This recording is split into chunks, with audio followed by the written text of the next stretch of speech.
Chapter 1. Winning the lottery after being kicked out. Get out. Our Yin family doesn't have a daughter like you. Just 10 minutes later, they watch Yin Sizhao push her adopted daughter, Yin down from the second floor.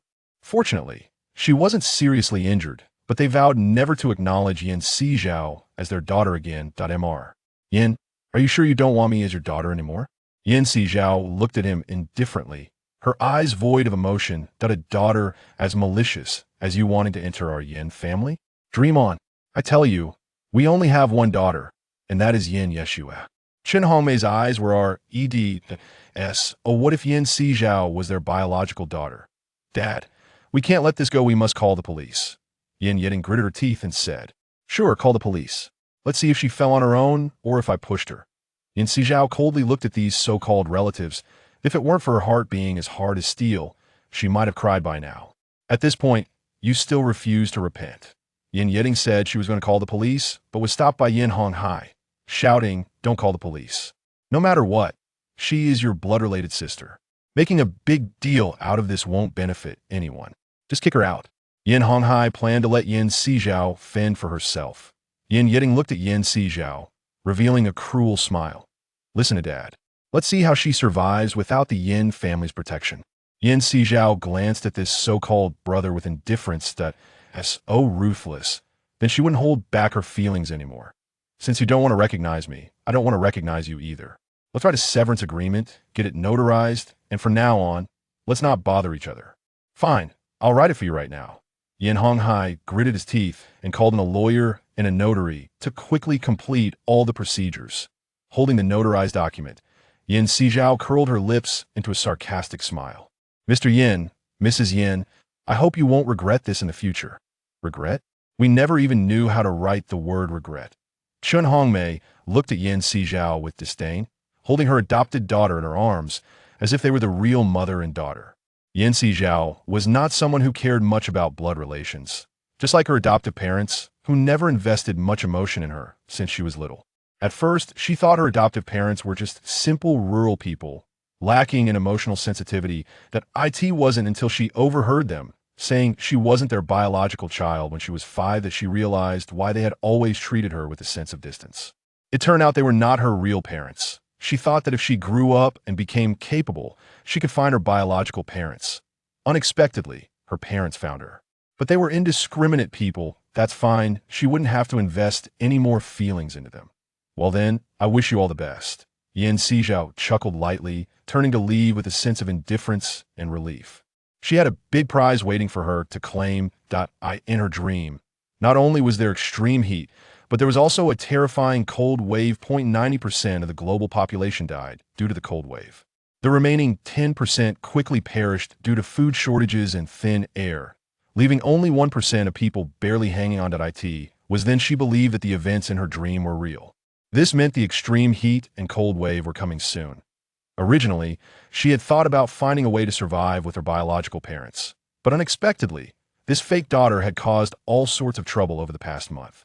At first, she tried to explain, but Yin Honghai and the others didn't believe her. In the end, she got tired of explaining, leading to today's situation. This was also good. She could think about how to survive without any burdens or pressure. Yin Sizhao found a restroom, entered her space, changed into a new outfit, and put on a hat, mask, and sunglasses before heading to the lottery center. She handed the lottery ticket she had won recently to the staff at the lottery center. The staff's eyes widened instantly. Just last night, the lottery had been drawn, and someone had won the jackpot, shocking all the players. 480 million and 01 had won this amount in previous years. This time, not only had someone won, but it was also a unique prize. The staff at the lottery center was overjoyed, pulling Yin Sizhao to complete various claim procedures, even wanting to take photos with her and share insights about winning the jackpot. If it weren't for the time constraints, Yin Sizhao would definitely have shared her experience with them. After receiving the money, Yin Sizhao quickly went to a real estate agency. The lottery ticket was bought according to the numbers published at the time, based on the events in her dream, and the 480 million prize was unique in the entire city and even the country. Yin Sizhao initially didn't want to accumulate so much money, but with the apocalypse approaching, who wouldn't want more resources? However, those resources all required money. Sizhao didn't have that much money on hand. Her adoptive parents had never been willing to spend much on her since she was little, and even when they recognized Yeshu early on, they never thought of spending the tens of thousands they received from her on Sizhao.as for such adoptive parents. Sizhao believed that even if she became wealthy, there was no need to inform them. Just like in her dream, all the low-lying houses would be covered by heavy snow, and those living in lower areas could only move up. But would those living above give up their homes to those people? In the end, those people could only freeze to death outside. For this reason, Sizhao knew that houses must be built high, the higher the better. Unfortunately, her adoptive parents' house was only a low two-story building in the countryside. In terms of the apocalypse scenario, these low two stories would only be overwhelmed by wind and snow. Her adoptive family would only end up freezing to death. Sizhao would not remind them of this. Arriving at the agency, Sizhao stated her requirements, and the agent brought several house models. Miss Yin, according to your requirements, the houses that meet your criteria are all located in the suburbs. Not only is the transportation inconvenient, but there are also very few shops and supermarkets nearby. For someone like you, living would be quite inconvenient. The agent, dressed in a white shirt and black suit, looked at Sizhao with a professional smile that he wanted to introduce city properties to Sizhao, as city houses were more expensive and he would earn more commission. Chapter 2. Building a safe house. It doesn't matter, I do astronomy live broadcasts and don't want to stay alone in the wild at night. If I could have a high place to observe the surroundings, that would be perfect. Sizhao knew that if she didn't provide a reason, people would not only suspect her sanity, but also question whether she was involved in pyramid schemes. Otherwise, why not buy a house in the city instead of the suburbs, and buying one on a high ground? Wasn't that a sign of a problem?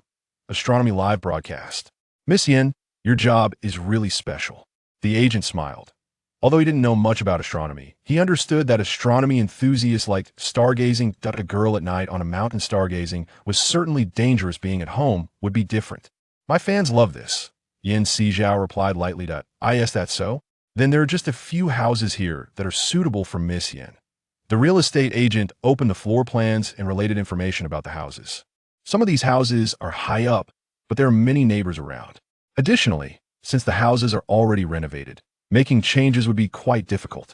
After going through the options, the number of houses that met the criteria was very few. Sizhao kept comparing and finally chose a house located on top of a mountain in the suburbs. It must be said that urban development has expanded dramatically due to the scarcity of land. Many houses have to be built on the mountains. Sizhao chose a house in a suburban development that is situated at the mountain's peak. According to the developer's plan, the house would have a commanding view of the city, perfectly meeting Sizhao's stargazing requirements. The agent immediately took Sizhao to find the owner of the property.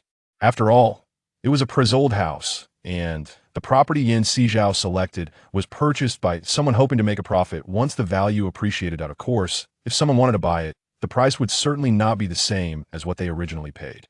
Sizhao haggled with the owner and ended up purchasing the house for 35% more than the original price. The agent felt that it was somewhat unwise for Sizhao to pay 35% more for the house. Miss Yin, you could actually look at a few more houses. There's no need to choose this one. I think this one is quite good. It has a large space, and I can invite friends over for stargazing here in the future. It's pretty nice. Sizhao replied, looking satisfied as she paid the agent. Seeing the money transfer, the agent shook his head. It was hard for him to understand the world of the wealthy.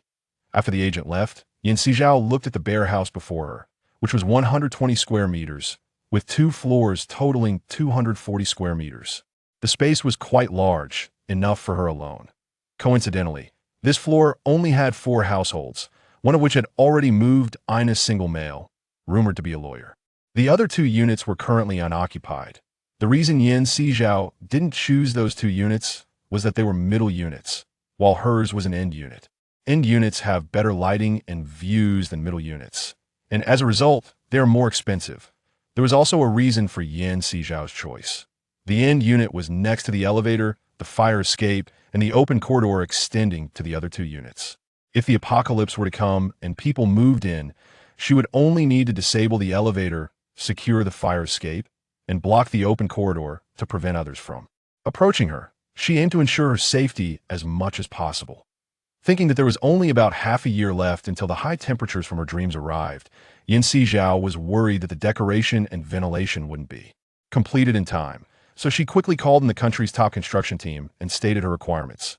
Miss Yin, this is the South, having air conditioning in winter is enough. I don't see the need for underfloor heating. The construction team thought Sizhao was crazy. In southern weather like theirs, who needs underfloor heating? It only gets really cold for 2 or 3 days in winter. Isn't air conditioning enough? I do want underfloor heating. I want to occasionally use it for a sauna, Sizhao said seriously. The construction team leader couldn't help but twitch his mouth at this. Then Miss Yin also wants steel plates installed on the walls, floors, and ceilings for insulation. Soundproofing to avoid disturbing the neighbors when I occasionally watch videos of Geizhai and go crazy, Sizhao replied blandly. Got it. This little girl is quite cultured. If it were someone else, they wouldn't care about disturbing the neighbors, the construction team leader thought as he looked at the girl before him. The insulation and soundproofing materials were pretty much the same. Some girls go crazy for their so-called idols, yelling and screaming, and when they go wild, they really resemble someone who escaped from a mental hospital. The construction team leader had occasionally come across such videos while browsing social media. Sizhao sighed softly, appearing quite sorrowful.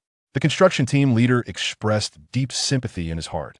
With so few people here, just don't go to crowded places to cause trouble for others. Miss Yin, don't worry, we guarantee to use the best materials to meet your requirements. Sizhao nodded and also mentioned that the front door should be of bank vault level. The construction team leader nodded in agreement. A vault-level door would ensure that even if the King of Heaven came, no sound would escape. Sizhao was indeed going to great lengths for Geizhai. It seemed she had money to burn. They quickly defined Sizhao as a wealthy, obsessed fan who was creating a place to go mad for her idol. What they didn't know was that Sizhao was preparing for the apocalypse. During the renovation, Sizhao certainly couldn't live in the house and had to stay in a hotel.as for her current school. She didn't want to go there either. When a teacher called, Sizhao went directly to withdraw from school. Just as she was leaving, she ran into Yeshua.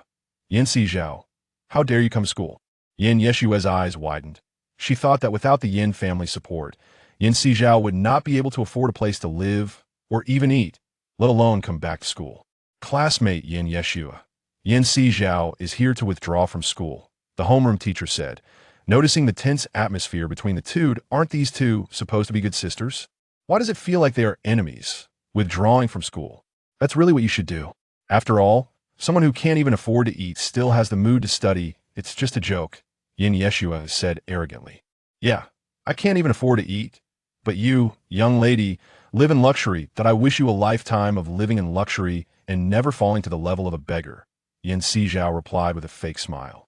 What good is being proud now? Let's see who can laugh last. Chapter 3. Stockpiling supplies. Sizhao, having been expelled from the Yin family. Do you still believe you are a lady of the Yin clan? Yeshua glared at her, seething with rage. I am not, nor do I care.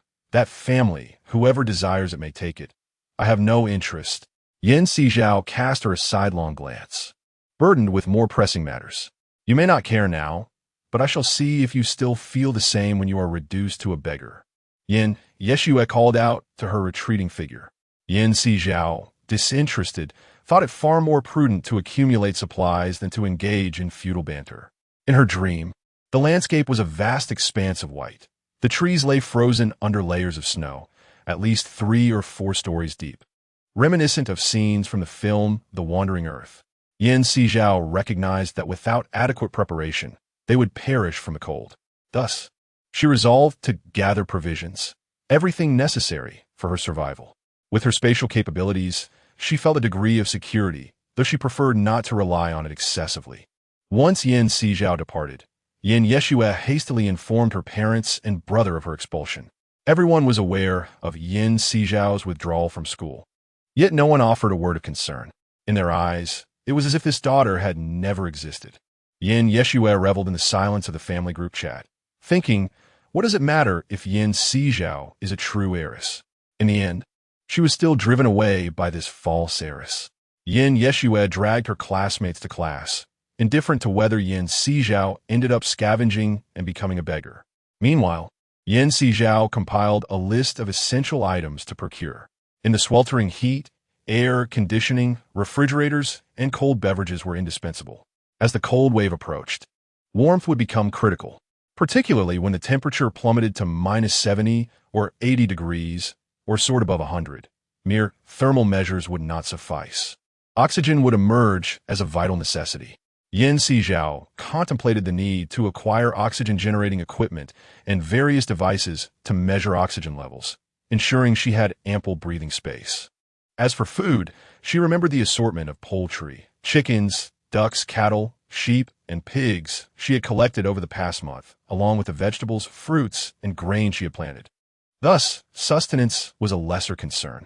Additionally, she recognized the importance of medicine. Should illness strike, a lack of medicinal supplies would be dire. After finalizing her list, Sizhao busily set about gathering a variety of supplies. Instead of sourcing items from supermarkets, she ventured to food processing factories in distant locales to procure bulk goods. She also visited manufacturers of warming products such as hand warmers, self-heating pads, firewood, charcoal, candles, and cotton, amassing a significant stockpile of these essential items. Cotton, in particular, would prove invaluable in an apocalyptic winter, capable of being fashioned into ice bricks to thwart intruders. After acquiring these supplies, Sizhao bought medications in bulk, storing them in her spatial realm.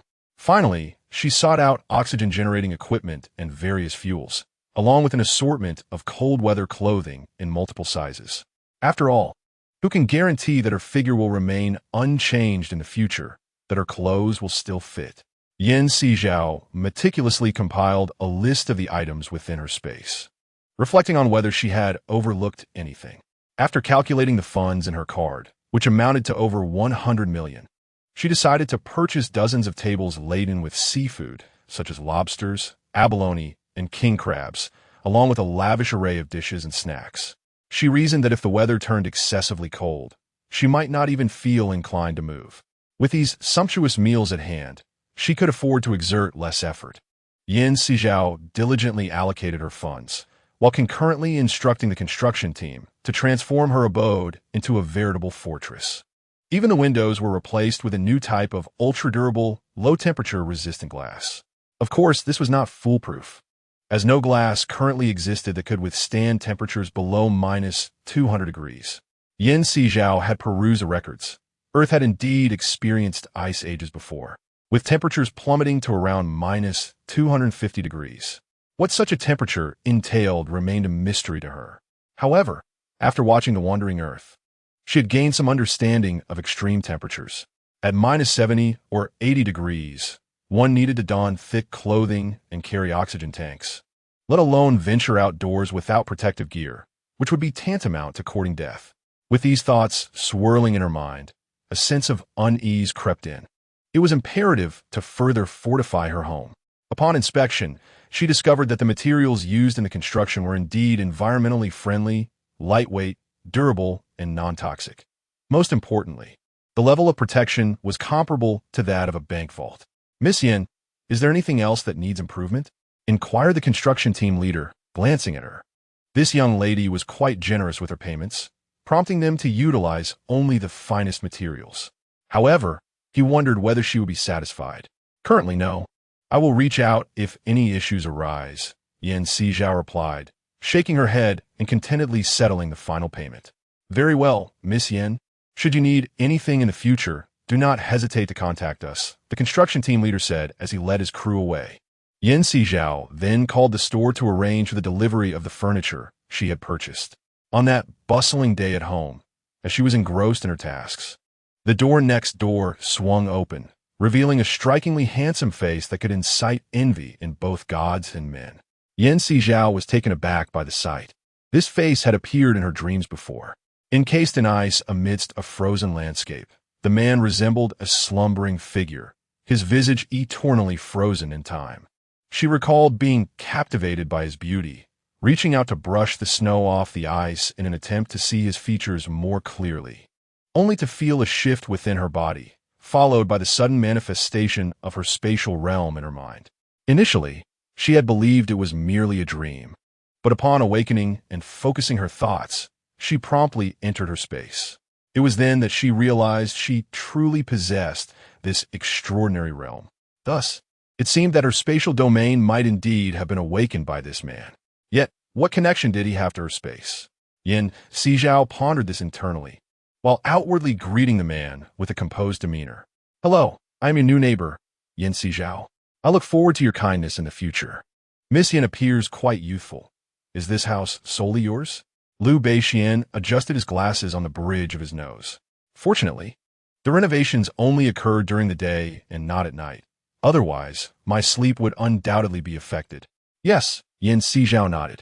Chapter 4. The kind neighbor next door. You seem to be underage. What about your parents? Xian gazed at Sizhao's petite face in astonishment. She appeared to be around 15 or 16, raising questions about her maturity. "My parents no longer want me," Sizhao replied softly, recalling her biological parents. Xian was taken aback. He had not anticipated that Sizhao was a child abandoned by her parents, and he quickly offered his apologies. Sorry. I didn't realize your parents were so irresponsible. If you wish to pursue child support, I can assist you. I am a lawyer." "No need. I'm already of age." Sizhao shook her head. "Of age? You hardly look it." Xian raised an eyebrow. "I just turned of age." Sizhao preferred to say little on the matter. "I see. If you ever need anything, feel free to call me. Here is my business card." Xian handed her card. Upon examining it, Sizhao noticed it bore the name of a law firm and identified him as lawyer Xian, which surprised her with the pleasantness of his name. "Yes, I am Sizhao." The character Yin signifies speech, while Sizhao means radiance. She introduced herself. "That truly is a beautiful name. From now on, I shall call you Xiao, and you may refer to me as Xian. I have some matters at the law firm to attend to, so I must take my leave. If you have any legal inquiries, I will gladly assist you free of charge," Xian remarked, feeling a pang of sympathy for the young girl. "Thank you, Xian." Sizhao nodded.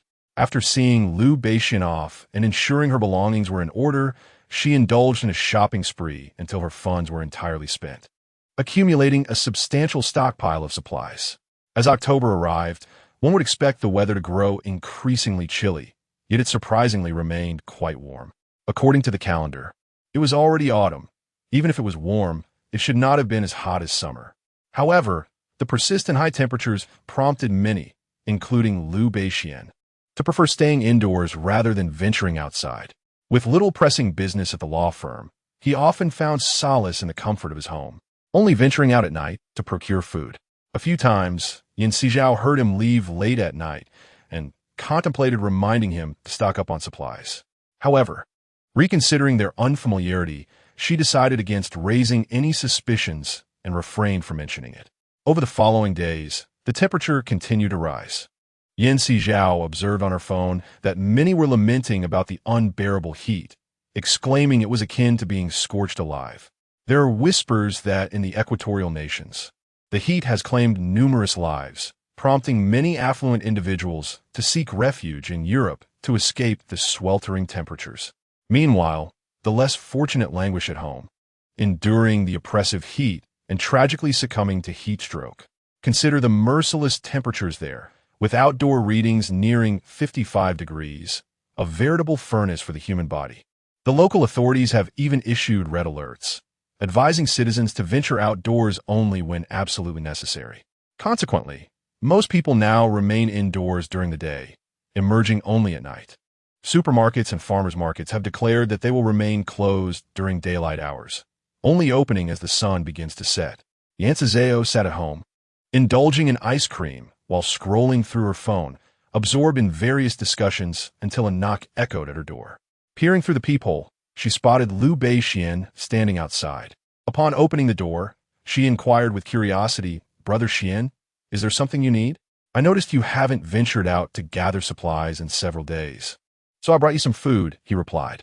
Xian had been mindful of Sizhao's situation whenever he ventured out, and upon realizing her prolonged absence from the outside world, he decided to bring her provisions. "There's no need. I have enough food at home," she responded, glancing at the 2 large bags he held and shaking her head. "You, a young lady, have not stepped outside for days.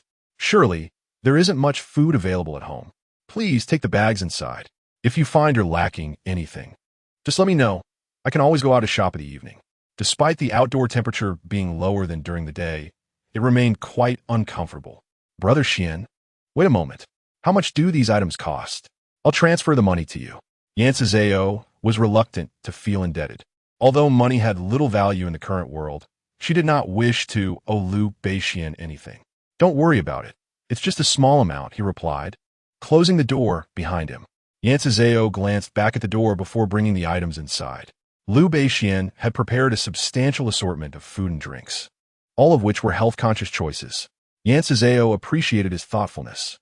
After placing the items in her storage space, she intended to save them for when they were needed. The following morning, Yan Sizhao awoke and checked her phone, which displayed a temperature of 44 degrees. Yet another day of extreme heat lay ahead. The city was largely deserted, with very few individuals braving the outdoors for work. Even schools had ceased classes when temperatures soared to 39 degrees, and sanitation workers had shifted their schedules to the night. Despite this, numerous individuals still ventured out during the day, risking heat stroke under the punishing 44-degree heat. Yan Sizhao understood that these individuals were recklessly prioritizing money over their lives. Yet one must question whether financial gain is worth such peril. Alarmingly, this trend appeared to be escalating. Hospitals were reportedly overflowing with heat stroke patients, while news outlets incessantly urged people to remain indoors to avoid the dangers of heat-related illnesses. Yet, some undeterred souls continued to brave the elements, creating not only distress for their families, but also straining medical resources. It was uncertain whether the government's decision to cover medical expenses for heat stroke had contributed to this alarming behavior. Yan Sizhao observed the silence of those around him, scrolling down to find numerous comments lamenting the current scarcity of ice machines, air conditioners, and fans. He sighed deeply, recognizing that such extreme heat could not be easily remedied. Without effective cooling methods, a power outage would render these devices nothing more than heaps of scrap metal. This situation mirrored that of certain countries plagued by relentless heat, where overheated electrical boxes ignited, leading to prolonged blackouts and countless fatalities due to the sweltering temperatures. Furthermore, nations near the equator were continuously beset by wildfires attributed to the weather. In the past, there might have been efforts to combat these blazes, but who now had the luxury of addressing such issues when merely surviving the heat was a challenge? It could be said that the current heat wave had nearly paralyzed all countries situated close to the equator. In his locality, Yan Sizhao gleaned from local news and forums that many were expressing their concerns over the unprecedented heat. Some even speculated that this could herald the end of days. Chapter 5. The alarmed Yan family. As Yan Sizhao perused the comments, he felt compelled to convey that this was merely the beginning. Greater calamities awaited. After glancing at the news and forums, he accessed the surveillance of the Yan family villa. Inside, the family of four was huddled together, lamenting their plight. They had mistakenly believed this heat wave to be a transient anomaly, unaware of the shifting winds that heralded a more prolonged struggle against the heat. Yan Honghai and Chen Hongmei were only just beginning to grasp that the external temperatures would not diminish anytime soon, and they needed to prepare for a prolonged battle against the oppressive heat. Yan Honghai contemplated sending the butler and servants to procure food for the household. It was already rather late for such endeavors. Due to the extreme temperatures, the prices of vegetables had surged, and many were wilted. The Yan family had never before consumed such produce. Even the usually delicate Yan Yeshua grimaced at the sight of the vegetables, exclaiming, "Father, look at what the butler has brought. What on earth is this? They look utterly withered. Are we to be fed like pigs?" Yan Honghai's expression soured at the sight of the dismal vegetables. As a billionaire CEO, he was accustomed to dining on fresh, exquisite meals. He had never encountered such fare. "Sir, with the heat wave engulfing the world, it is not just vegetables that are suffering. Even trees and flowers are wilting. Given the circumstances, being able to secure any food at all is a considerable fortune. The prices for such produce have skyrocketed to 10 times their normal rates, yet the supply remains insufficient. If this heat persists, we may soon find ourselves with no vegetables to eat," the butler sighed. Hearing this, Yan Honghai realized the gravity of the situation. The heat wave was not merely affecting travel, but was encroaching upon the very essentials of life. If this heat did not abate, their future existence would likely become quite arduous. Zhoubo, Yuyist. How would it be possible that there would be no vegetables to eat? Yin-Yeshue replied incredulously. Madam, the scorching heat has engulfed the globe. Countless lives in the neighboring nations and equatorial regions have been lost due to the sweltering temperatures, let alone the state of the produce. Zhoubo cast a fleeting glance at Yin-Yeshue. Compared to the genuine heiress, this counterfeit is excessively affected and artificial. Yin-Yeshue curled her lips in disdain. Those individuals simply lack the sense to seek shelter. Furthermore, this produce is cultivated domestically. Do the farmers not know to construct a shade structure? To allow the vegetables to wither and still attempt to sell them?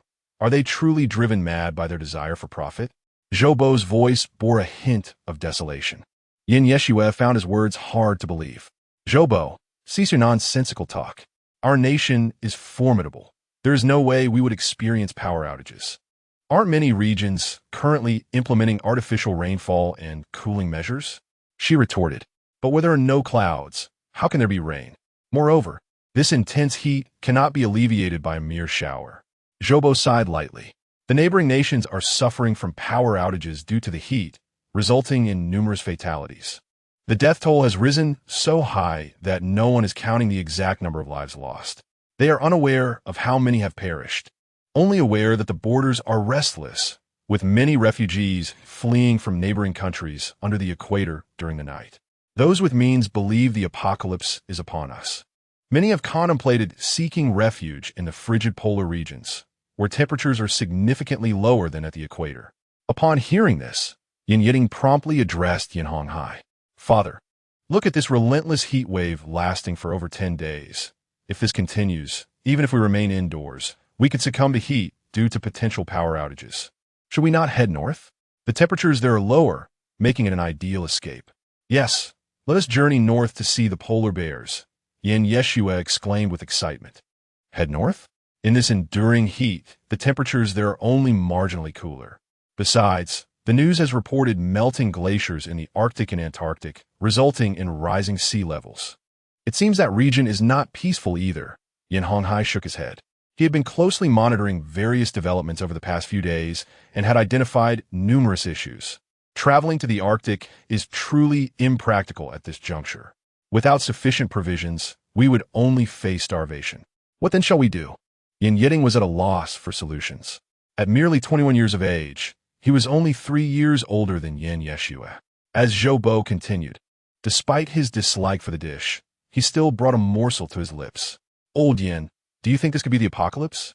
The internet has been rife with discussions about the end of the world.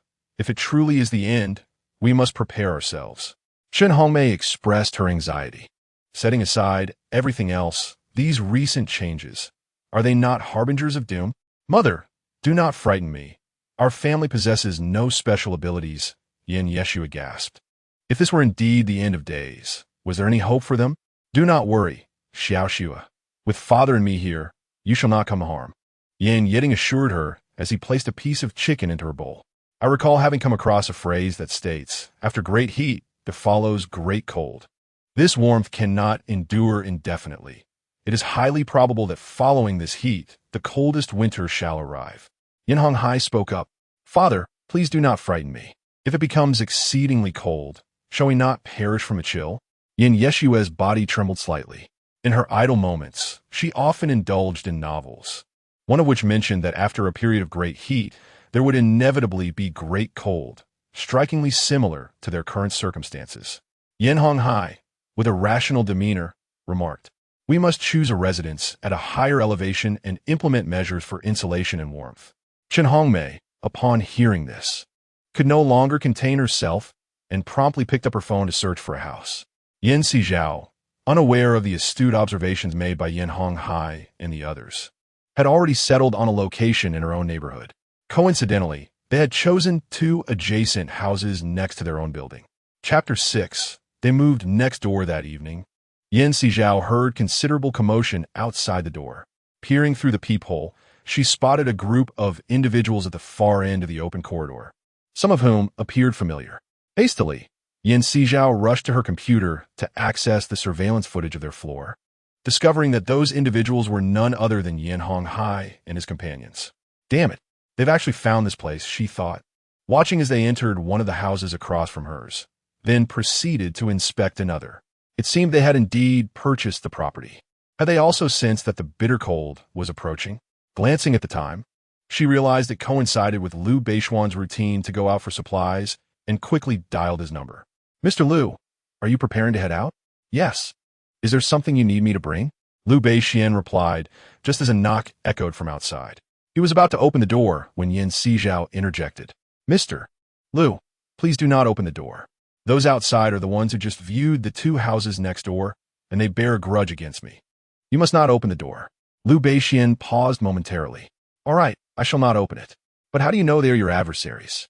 I heard some noise outside and checked the surveillance, which revealed those individuals, Yin Sizhao explained. Very well, I will refrain from going out for now. Inform me once they have departed, and then I shall venture out. Liu Beishuan was curious about the nature of those who bore animosity towards a young girl. Yet since Yin Sizhao forbade him from stepping outside, he had no choice but to comply. Meanwhile, Yin Honghai and Chun Hongmei stood before the bear house, somewhat dissatisfied with its layout, but nonetheless decided to purchase it, enlisting a local construction team. He had initially hoped to hire the most skilled team from across the nation, but the prevailing high temperatures rendered it impossible for elite crews to undertake such risks. Consequently, Yin Honghai was left to engage a local team at a premium cost. After a considerable wait, Yin Sizhao noticed that Yin Honghai and his group had no intention of leaving. Rather, they had summoned a construction crew. It appeared that the noise outside would persist throughout the night. Yin Sizhao furrowed her brow, realizing that Liu Beishuan would likely be unable to leave to procure supplies. Xiango, please come to my house, and make sure to secure your own door before leaving. Yin Sizhao sent a message to Liu Beishuan, who, upon reading it, stepped out and arrived at her doorstep. Ensuring that no one was observing them, Yin Sizhao quickly opened the door and pulled Liu Beishuan inside. What troubles you, Xiao? Liu Beishuan inquired, puzzled by her demeanor. I need to share something with you concerning those individuals across the way, Yin Sizhao replied, guiding him to the sofa and recounting her connection with Yin Honghai and the others. As Liu Beishuan listened, he was astonished to learn of their complicated relationship. So, that false daughter framed you, prompting your departure. However, this place is quite expensive. How did you manage to procure the funds to buy it? Liu Beishuan's brows furrowed slightly, realizing that this young lady harbored many secrets. Yin Sizhao reflected on how Yin Honghai was renovating at such a late hour, unconcerned about disturbing others. It's fine. I installed soundproofing, so it shouldn't be too loud. I will head over there to see what they are up to. If it is inconvenient for you, just stay here and await my news. With that, Liu Beishuan stood up, ready to leave. Yin Sizhao, curious about the situation across the way, yet recognizing her own limitations in venturing out, felt reassured by Liu Beishuan's willingness to investigate on her behalf. Upon exiting, Liu Beishuan was met with a cacophony of sounds. Excuse me, but do you not realize that your clattering at this hour is disturbing the peace? He addressed them, his tone tinged with irritation. After all, who could remain in good spirits under such circumstances? The night, typically a time for rest, was being disrupted by their noise. Who are you? Yin Honghai inquired, glancing at Liu Beishuan. I reside next door. Your incessant noise has been quite bothersome to your neighbors, Liu Beishuan retorted, his gaze sharp. We're terribly sorry. We had no choice but to work at night when we couldn't during the day. Yin Honghai apologized, smiling nervously, eager to avoid complications at such a critical juncture. Even so, you ought to lower the volume, or I shall have no choice but to contact the authorities. Liu Beishuan warned, showing no leniency. This elder brother, how can you be so unreasonable? Everyone knows how high the temperatures are during the day. If we could work then, we wouldn't be here at night, Yin Yeshue complained, her view of Liu Beishuan obscured by the light. However, upon finally seeing his chiseled features, her heart raced unexpectedly. That is your concern, not mine. Why should I sacrifice my evening for your matters? Liu Beishuan responded curtly, recognizing Yin Yeshue as a local news sensation for her antics. now revealing herself to be an insufferable false daughter. How can you treat us this way? Yeshua pouted, appearing on the verge of tears. Shouldn't I be the one asking that? It's common knowledge that the weather is sweltering. Why continue renovations at such an hour? Can't it wait until after the heat subsides? Liu Beixian countered, his patience wearing thin. Liu Beixian observed her demeanor and felt a shiver run down his spine. No, waiting was not an option. Yeding immediately spoke up. Whatever amount you desire, we can provide it. Just refrain from causing us any trouble. Do you believe that wealth is omnipotent? Liu Beixian retorted. If we do not clarify this matter today, I shall promptly call the police. He had no intention of indulging these individuals. Their current state made it evident how dire Sizhao's situation had been when she was expelled. Please, brother, let me put it this way, Yan Honghai interjected, pulling him aside to whisper about the notion that following great warmth, there must come great cold, urging Liu Beixian to exercise some patience. Such talk was utterly absurd. If they desired renovations, it was permissible, as long as they kept the noise to a minimum. With a dismissive huff, Liu Beixian turned toward his home. What manner of people were these? Yan Yeding was thoroughly dissatisfied with Liu Beixian's attitude, regardless of who they were, since he did not believe in the impending cold. It was perhaps for the best, sparing them the trouble of unnecessary complications. Yan Honghai continued, at present, it remains uncertain when the great cold will arrive. We should undertake some basic renovations to our property and stockpile provisions. Otherwise, it will be challenging to gather supplies later on. Yan Yeding and the others expressed their agreement, for they understood, having seen novels and films, that this was not a time for recklessness. Chapter 7. Suspicions of her rebirth survival, rather than luxury or impracticality, was their foremost priority. The group was not foolish. They could grasp this reality. Sizhao was not surprised in the least. Are you suggesting that the great cold truly exists? Liu Beixian raised an eyebrow. Have you heard of the Ice Age? Sizhao inquired. Indeed. Are you implying that the Ice Age is upon us? Liu Beixian nodded, adjusting his glasses. Should that be the case, preparations were indeed necessary. For years, there had been talk of an impending Ice Age, coupled with the adage that after great warmth, great cold must follow. Thus, I believe the Ice Age will arrive. Brother Xian, we must make some preparations. Just as Sizhao finished speaking, Liu Beixian retrieved his phone. In that case, I shall purchase some items for my home. Let me know what you need, and I will procure it for you. No need. I have ample supplies here. You need not assist me, Sizhao replied, shaking her head. With the great cold approaching, it is essential to have warm provisions prepared. You rarely venture outside. What can you possibly gather? Allow me to assist you instead. Liu Beixian browsed the items in the online store, swiftly making purchases, with help to deliver the goods to his doorstep. He had no need to step outside himself. Brother Xian, we are not related. Why you treat me so kindly? Sizhao questioned, perplexed. Perhaps it is a sense of inexplicable familiarity, or perhaps it is because you are alone and it is not easy, Liu Beixian mused, unable to articulate the feeling. Sizhao recalled the peculiar dream she had, momentarily at a loss to discern the nature of her connection to Liu Beixian.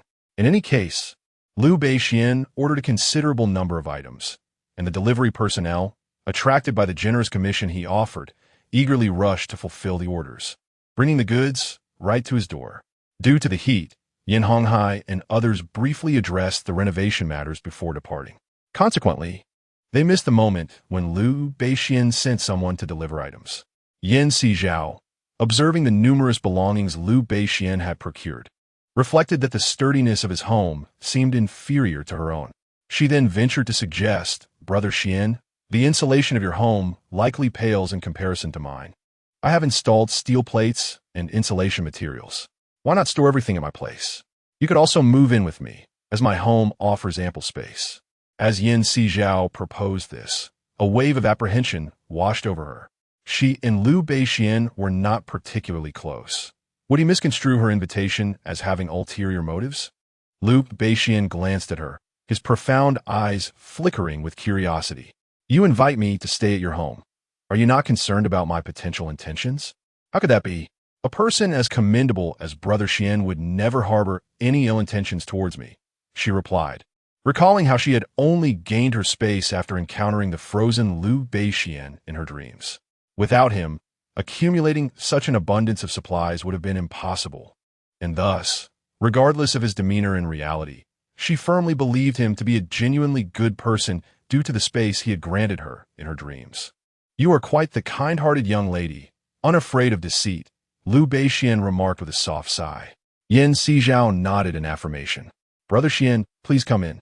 That night, Liu Beixian had procured a substantial amount of supplies: instant noodles, rice, various vegetable packages, and more. As dawn broke, he ceased receiving deliveries. The workers from a neighboring renovation team had already departed early. By 4 or 5 in the morning, the temperature had soared to 34 degrees, reaching 36 or 37 degrees by 6 or 7 o'clock. After a night of busyness, Liu Beixian awoke around noon, when the temperature had already climbed to a sweltering 46 degrees, the peak of the day's heat. After finishing breakfast, Liu Beixian contemplated his next steps when he heard the air conditioner emit a singular beep before falling silent. Realizing there might be a power outage, he hurriedly sought out Sizhao. Meanwhile, she too had noticed the power outage and had just retrieved her solar panel to generate electricity when the doorbell rang. Peering through the peephole, Sizhao spotted Liu Beixian standing outside in a short-sleeved shirt and quickly opened the door. "Xiao, there's a power outage. If you're feeling hot, we can go to the car," he began, but was promptly pulled inside by Sizhao. "Brother Xian, there's no need to worry. I have a solar panel that can power the air conditioning fan," she indicated, gesturing towards the solar panel she had just set up. Liu Beixian was taken aback by her thorough preparation. "I see you were well prepared. That's fortunate. With the power out outside, I'm uncertain if it's localized or citywide. Brother Xian, since you came unprepared, it's best you stay at my place for now." As she spoke, she busied herself with the solar panel. Thankfully, the glass she had installed provided some insulation from the heat. Once the solar panel was properly set up, she activated the air conditioning fan.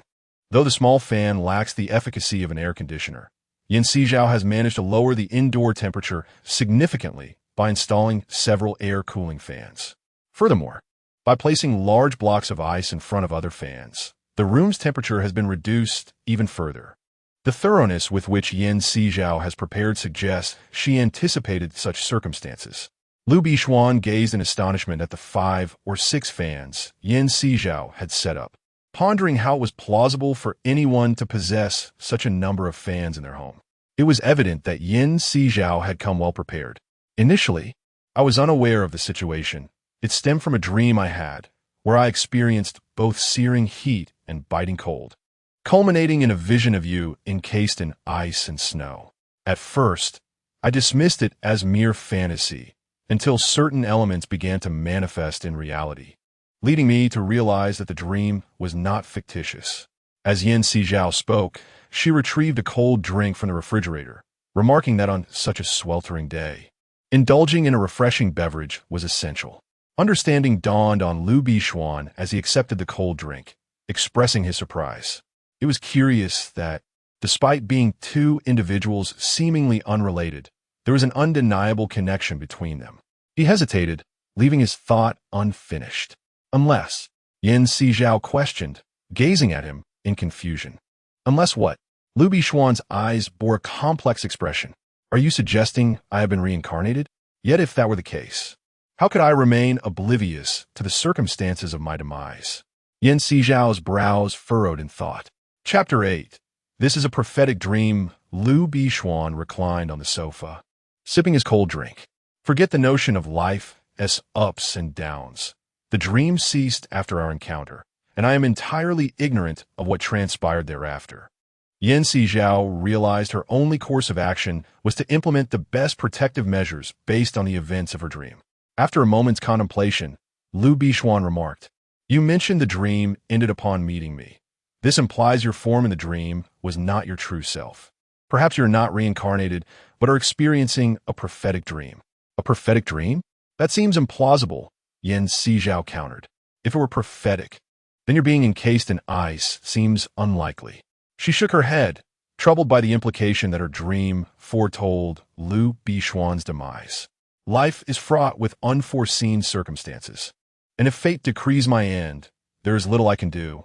However, your vision of me in the wilderness likely indicates our departure from this place. It seems prudent to prepare warm clothing and sleds.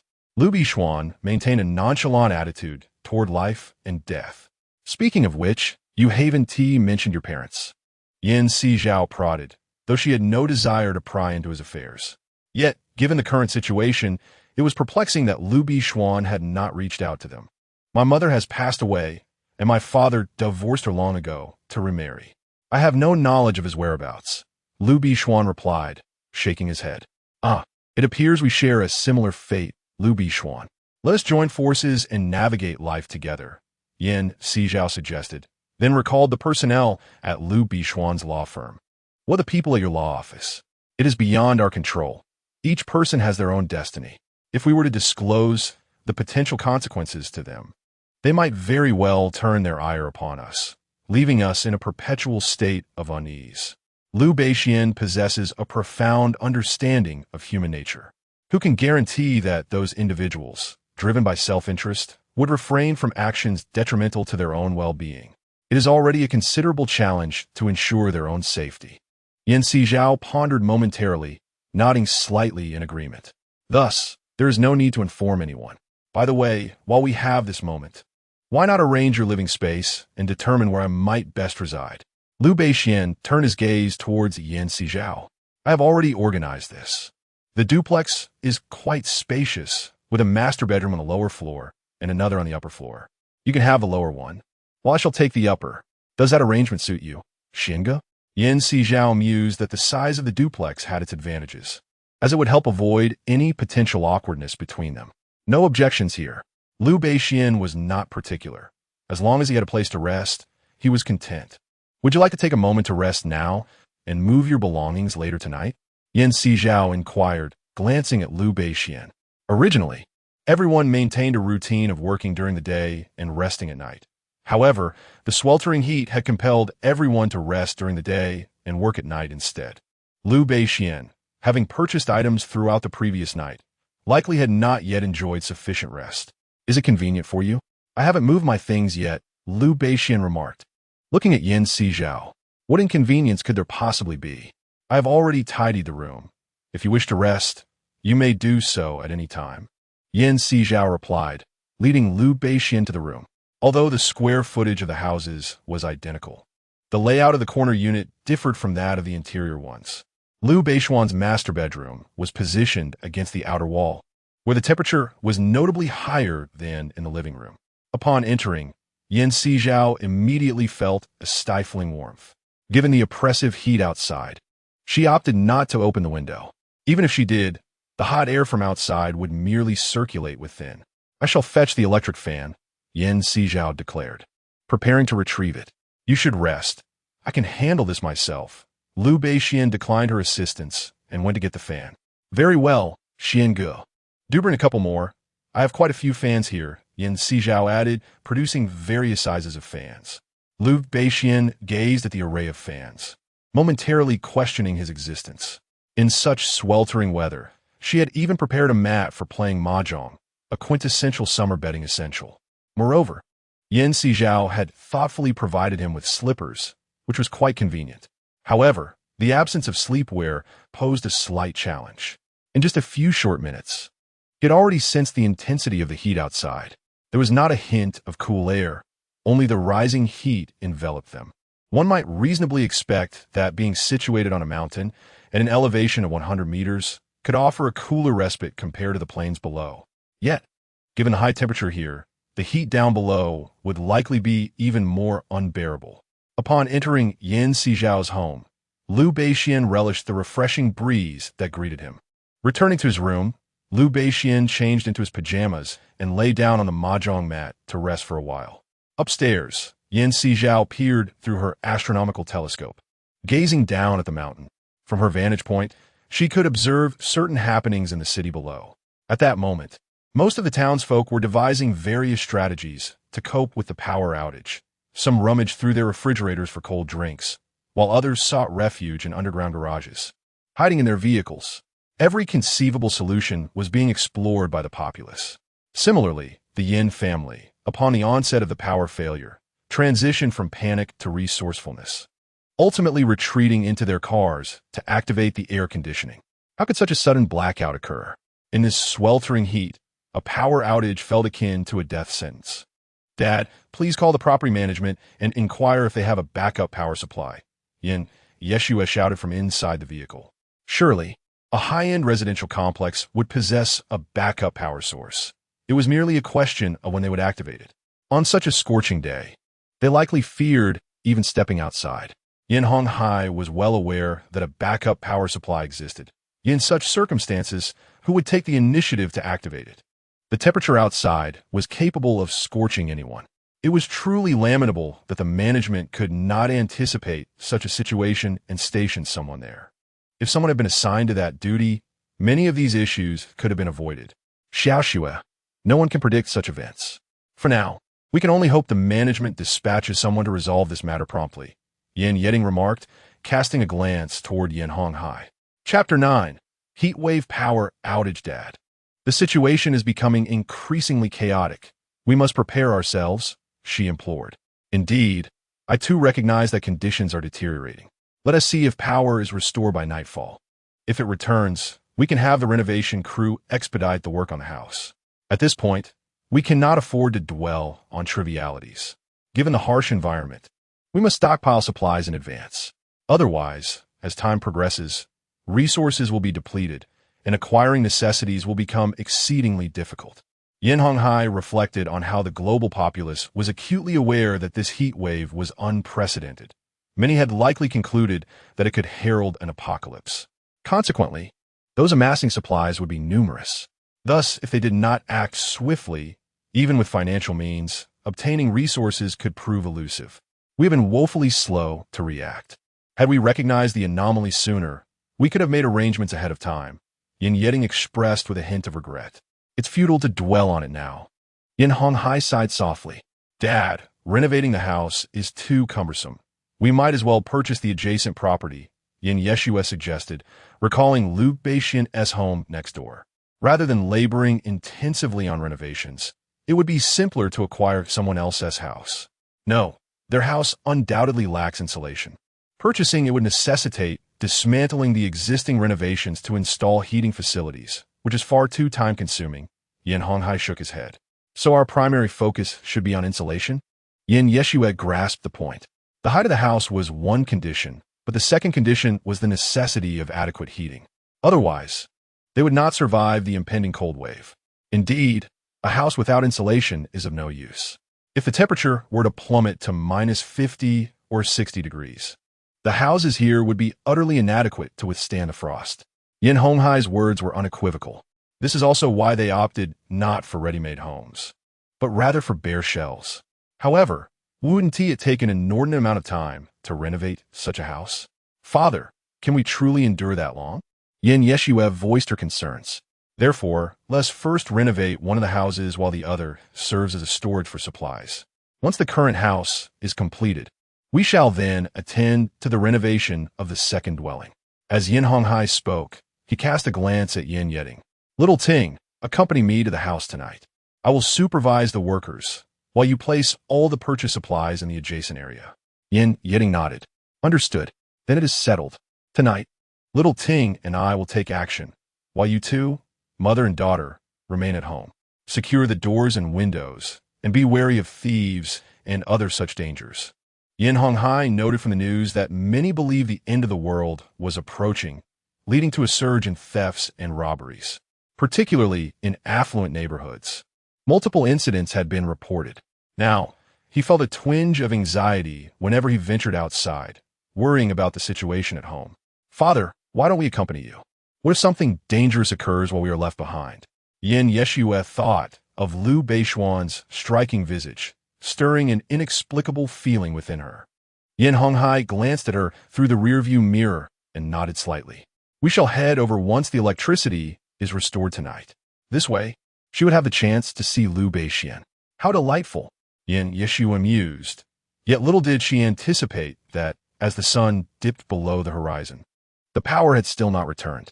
As night fell, Liu Beixian relied on the solar lamp provided by Yin Sizhao to transfer all the crucial items from his house into Yan Sizhao's residence. The power had been out for nearly a day, and if it didn't return tonight, they might not be able to sustain the solar energy they had charged. Liu Beixian looked at Yan Sizhao. How could it not last? I charge plenty. Yan Sizhao chuckled. If you find it insufficient, I can lend you some. Just as Yan Sizhao finished speaking, the light above flickered on. Power had returned. Yan Sizhao's eyes brightened. The restoration of power meant they wouldn't have to waste the solar energy. Let us check the phone to see if there are any updates. As Liu Beixian spoke, he returned to his house to move additional supplies, stacking them in the other 2 rooms on the first floor. I just saw that due to the power outage today, many people have suffered from heat stroke at home and are currently calling for ambulances. It seems tonight the ambulances will be quite busy. Yan Sizhao predicted that the hospital was likely operating at full capacity. Liu Beixian adjusted his glasses. Speaking of which, do you remember how long the high temperatures lasted in the dream? 1.5 months, with sea levels rising over 2 meters, followed by cooling that began at the poles and spread to the equator, lasting 2 months before entering an extreme cold phase. So we still have 3.5 months to prepare. A glimmer of determination shone in Liu Beixian's eyes. What does Brother Xian intend to prepare? Yan Sizhao looked at him with a puzzled expression. We have food and warm items. Liu Beixian began to make a list, but Yan Sizhao interrupted. Brother Xian, I already have warm items. Hand warmers, electric heaters, electric blankets, and other things, so there is no need to purchase those. However, we could buy a bit more food. She recalled that he must have foreseen this in his dream and prepared accordingly. Liu Beixian smiled. Then I shall prepare some food. What would you like to eat? Perhaps self-heating hot pot. As these are easy to store, Yan Sizhao pondered. I will place the order now. Just as Liu Beixian was about to do so, they heard a noise from outside. He raised an eyebrow and stepped toward the door to glance outside. It was Yan Honghai accompanied by others, apparently there to check on the renovation of the house. Is it our neighbors again? Yan Sizhao caught a glimpse of the situation through the crack. She thought about the abundance of food she had in her space and reassured herself that they were not lacking in provisions. But do you have food here? Liu Beixian inquired as he looked at her. Of course. Just look in the fridge at the vegetables, and in the small room, there are plenty of supplies. We could sustain ourselves for 1.5 years, she replied. At her words, Liu Beixian's mouth twitched. 1.5 years? You truly dare to say that? He rushed to the kitchen and opened the fridge, finding it filled with fresh vegetables and fruits. In the adjacent small room, there were rice, noodles, various sauces, and dry goods. Chapter 10. The fake young lady arrives, seeing the scene before him. Liu Beixian was astounded. When did you accumulate so many supplies? Brother Xian, you stay at home every day. How could you possibly notice what I moved in? Yan Sizhao chuckled. That's true. These provisions should indeed last us quite a while. Liu Beixian had not noticed what Yan Sizhao had brought in, and he was surprised at how well prepared she was. Now, they had little to worry about. Yan Sizhao still did not wish to reveal the existence of her space. You really thought this through. I feel like I've become the one relying on you. Liu Beixian laughed, realizing that Yan Sizhao had arranged everything, while he had done nothing at all. As you say, there is some connection between us. Without that dream, I might have overheated outside by now. Recalling the scenes from her dream, Yan Sizhao felt a strong intuition that the space belonged to Liu Beixian and that she had seized his opportunity. Don't say that. Perhaps the reason you dreamt of those things was because heaven saw your struggles and sent you a hint. Regardless of the nature of our relationship, we must rely on and assist each other in the days to come. No sooner had Liu Beixian finished speaking than there was a knock at the door. It was that time again, and only the neighbors would come knocking at this hour. Yan Sizhao furrowed her brow, unwilling to deal with those visitors. I'll handle it, Liu Beixian said to her before moving to the door and pressing the intercom. Who is it? Greetings. I reside at the other end of your abode, and I humbly request permission to use your restroom, if it is not too much trouble. The voice of Yan Yeshua drifted in from outside the door. Yan Sizhao felt a chill run down his spine. It is inconvenient. Please seek another's hospitality, Liu Beixian replied, promptly silencing the call. Outside, Yan Yeshua was taken aback by Liu Beixian's response. Despite her sweet demeanor, what could possibly displease him? It was merely a request for a restroom. What could he possibly refuse? A flicker of irritation sparked within her. Observing Liu Beishuan's handsome exterior, she was disappointed to discover such a miserly disposition. Enraged, she stormed away. Upon witnessing Yin Yeshua's departure through the security monitor, Liu Beixian turned to Yin Sizhao. This pretender does not appear to be here merely for a restroom. What do you believe her true intentions may be? I'm not entirely certain, but I suspect it may be related to you, Brother Xian. After all, you conversed with them yesterday. It is likely that she has developed some affection for you. Yin Sizhao's words left Liu Beixian feeling quite uneasy. No, please. I would rather not. Someone like her is not to my taste. He waved his hands dismissively, seeing Liu Beishuan's evident trepidation. One might think he lacked interest in women altogether, which elicited a chuckle from Yin Sizhao. He nodded and joined Liu Beixian to discuss matters further. What troubles you? I simply wished to use the restroom and approached next door for assistance, only to be flatly refused by that man. Yin Yeshua's gaze was fixed imploringly on Yin Yeding. Brother, do you think my appearance is unappealing? Is that why he rejected me without a second thought? You are my sister.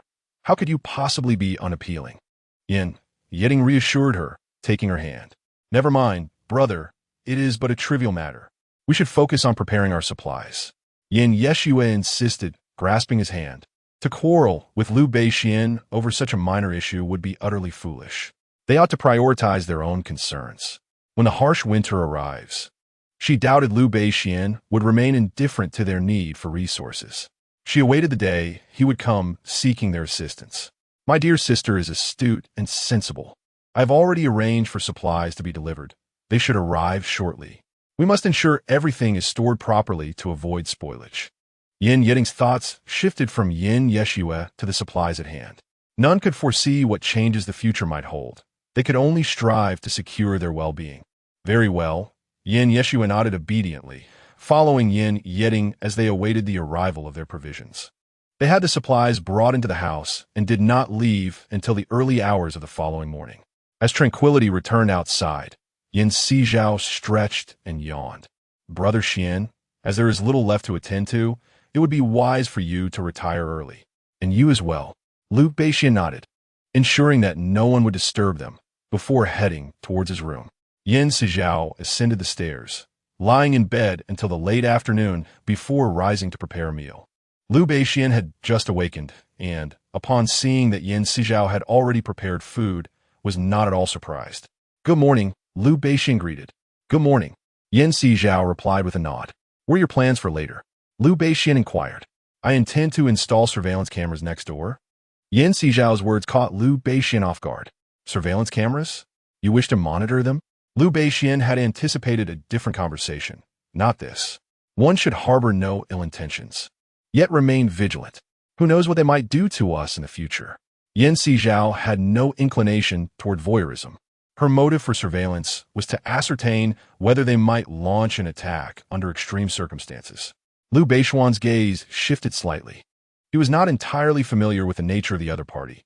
Yin Sizhao understood them far better. If she deemed it necessary to install the cameras, then so be it. Where do you plan to place the cameras? We certainly cannot access the interior, and installing them outside poses challenges, Liu Beixian observed. As for the interior, we can discuss it once they finish renovating the house. For the exterior, you can see there are already cameras on the wall, though they will likely become inoperable during a severe cold snap due to power outages. Upon hearing this, Liu Beixian began to comprehend. You intend to alter their electrical connections? Yes, Yin Sizhao confirmed with a nod. But do you understand how to manipulate such devices? Liu Beixian questioned, a hint of confusion in his eyes. I actually do not, Yin Sizhao admitted, a frown crossing her brow. Then I shall contact someone to assist, Liu Beixian suggested, reaching for his device. Yin Sizhao's brow furrowed at this. That might not be wise. What if they suspect us of having ulterior motives? Do you have a better plan? Liu Beixian looked to her for guidance. I possess miniaturized surveillance devices that operate via Bluetooth, Yin Sizhao proposed. Liu Beixian nodded slightly. They could easily intercept anyone approaching from their side. Yin Sizhao's eyes lit up. Now, that is a splendid idea. Liu Beixian gazed out at the sky, where the sun blazed brightly and the plants visibly wilted. Though the authorities had organized measures to combat the oppressive heat, mere human effort could scarcely contend with natural disasters. Their actions amounted to little more than a drop in the bucket. Sizhao opted not to install the devices at that moment, instead choosing to relax at home. Soon, the day passed swiftly. In the evening, Honghai returned with a group, resuming the renovations as previously agreed. Liu Beixian refrained from venturing outside, merely purchasing some food to feign indifference to the sweltering heat, thus misleading Honghai and his associates into believing he was unconcerned by the oppressive temperatures. Shui observed with a sense of schadenfreude that Liu Beixian had not brought back any substantial supplies. Xiaoxue, what is the matter with you? Why you keep glancing over there? Chen Hongmei inquired, casting a puzzled look at Shui. She had noticed that Shui seemed unusually fixated on the opposite side, where Liu Beixian resided. Could it be that Shui harbored an interest in him? This thought led Chen Hongmei to believe her daughter was maturing and experiencing youthful infatuation. And no, it's nothing. Shui quickly shook her head. How could it be nothing? Don't deceive me. I can clearly see that you are intrigued by that man. Chen Hongmei remarked. That is not the case. I was simply pondering how we have an abundance of food, while it appears they have none. Shui began, but Chen Hongmei instantly understood. Oh, I see. I thought you were developing feelings for him, she replied. Certainly not. I was merely concerned that with our plentiful supplies, we cannot afford to share with them. Shui thought of Liu Beixian begging for her assistance, a thought that brought her some satisfaction. You are absolutely right. We must not allow him to take our resources. I will speak to your father about installing an iron gate here to prevent that scoundrel from coming over, Chen Hongmei declared, promptly seeking out Honghai. Shui hurriedly stopped her. You make a valid point. Let's postpone that for now. Chen Hongmei considered this and agreed. The future remained uncertain, and they could not allow anyone to exploit their vulnerabilities. Shui nodded, her gaze no longer fixed on Liu Beixian. Now, she merely wished for the cold wave to arrive swiftly, so she could witness Liu Beixian kneeling before her. Meanwhile, Liu Beixian was entirely oblivious to her thoughts. He was busy with Sizhao, addressing any oversights. The previous day, they had discussed ventilation and oxygen issues, for which Sizhao had made ample preparations. Thus, the most pressing concern remained unresolved. Yesterday, Liu Beixian recalled an overlooked issue, which was their greatest challenge. If the sewage system froze, it would mean that even if they could hide indefinitely, they would face insurmountable difficulties managing waste and refuse. Sizhao had anticipated many scenarios, but had neglected this critical problem, leaving him somewhat perplexed. Brother Xian, under such circumstances, we must either reconstruct the restroom or ensure the sewage system maintains a suitable temperature. However, with this building standing at 33 stories, ensuring that every level S plumbing remains operational is no easy feat. Liu Beixian's words reached Sizhao, who felt the enormity of the task was beyond their capabilities. What do we do then? We need to devise a way to create a waste disposal channel and perhaps a dry toilet, Liu Beixian suggested, momentarily rubbing his temples. Given the current situation, constructing such facilities would be challenging, especially with the house already fortified with steel plates and insulation, making any disassembly quite difficult. The focus on structural alterations in such a residence will undoubtedly attract the ire of the property management. Therefore, we must devise a comprehensive strategy. Sizhao gritted her teeth, having contemplated every possible scenario, save for the management of refuse. How careless of her! The balcony, we might leverage the balcony. Liu Beixian strolled about the room, realizing that the balcony was indeed the only viable option. Previously, due to the property management's prohibition on enclosure, Sizhao refrained from enclosing the balcony. Is the balcony feasible? Sizhao cast her gaze towards that area. Liu Beixian assessed the balcony's dimensions and found them entirely adequate. Does that mean we must enlist a renovation team for this transformation? Will they be able to accommodate us? A look of uncertainty crossed Sizhao's face. Liu Beixian, in response, retrieved his phone to conduct some research. Meanwhile, Sizhao contemplated how best to renovate the balcony. This search and inquiry consumed yet another evening. The weather continued to grow increasingly sweltering, with outdoor temperatures nearing 50 degrees. Everyone was acutely aware that the earth had begun to behave erratically. No one dared venture outside. Not even the birds graced the sky. By day, the city lay enveloped in an eerie silence, akin to death itself. News on mobile devices incessantly cautioned against going outdoors and other such warnings. Although societal order had not yet fully unraveled, chaos loomed on the horizon. Chapter 12.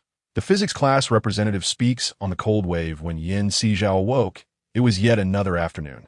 She marked a circle on the calendar, pondering that once the apocalypse arrived, it is likely no one would remember the date. This thought struck her with a sense of dread. Humanity's civilization might be obliterated in this frigid world. What a terrifying and sorrowful prospect. Xiao, what are you doing? Liu Beixian inquired, observing her trance-like state before the calendar, his brow furrowing. Nothing, just contemplating that when the bitter cold descends, I fear no one will remember what day it is. Sizhao replied, her voice tinged with sudden apprehension. The dream had not revealed the duration of this relentless cold. It could last years, decades, or even centuries. If it were merely a few years, they might still encounter others. However, if it extended to decades, they would likely see no one apart from each other. Why dwell on such thoughts? The critical issue is survival. I just reviewed the news and forums. Numerous robbery incidents occurred last night, and today as count may rise. Liu Beixian stated gravely, it's only been a few days, and the number of robbers has surged. If this continues for a month, what will become of us? Sizhao sensed that even if the scorching heat subsided, the economy would not quickly rebound. Thus, even with the cessation of high temperatures, the societal order would not restore itself immediately. Chaos would likely persist. Liu Beixian spoke again. Sizhao turned her gaze towards Liu Beixian. Did you not mention there would be a 2-month transition period? Besides, since we are not purchasing food, the issue should not be too significant. Liu Beixian adjusted his glasses, perched on his nose. Indeed, Sizhao nodded in agreement, relieved that Liu Beixian was present. Otherwise, she might not have considered the problem of the sewage system. Well, let us not dwell on other matters. Today's temperature has risen by 2 degrees compared to yesterday, and barring any unforeseen circumstances, there will likely be a power outage today. As soon as Liu Beixian finished speaking, the air conditioning abruptly ceased to function. Sizhao's lips twitched. Indeed, it was better not to mention the power outage. The moment it was brought up, the power seemed to vanish before their eyes. With a soft sigh, Sizhao began to prepare the solar panels. In stark contrast to their relatively comfortable surroundings, the inhabitants of the city below were lamenting their plight. Even though the authorities had issued a statement warning of potential power outages, who among the city's residents did not hope for the lights to remain on. If an outage were to occur at night, it might be bearable, but during the glaring daylight, it could lead to disastrous consequences. The internet was once again flooded with complaints, curses, and various pleas for help. Even in Sizhao's WeChat class group, a cacophony of voices could be heard. Melton, if it doesn't rain soon, my vegetable garden will be ruined. A ruined garden is not alarming, but the loss of life is truly terrifying. You have no idea how many corpses the crematorium is handling. Even with round-the-clock incineration, they cannot keep up. Is it really that dreadful? Do you still consider this heat wave a mere inconvenience? The outside world is proclaiming it a prelude to the apocalypse. If this truly is the end times, where can we possibly escape? Indeed, from the South Pole to the North Pole, there is no refuge. Linjia, is there any basis for your claims? You should read the latest paper by the internationally renowned astronomer Gale John Stephen, who posits that this heat wave will melt glaciers at the poles, raising sea levels by approximately 2 meters before ushering in a cold wave. According to his timeline, the scorching weather may last for a month at most, followed by over 2 months of gradual cooling, ultimately transitioning into a frigid period. Lin Jie, the class representative for physics, often indulged in international research papers, and her words rendered the group momentarily silent. Lin Jie, you cannot be serious? Someone gasped, sending a voice message.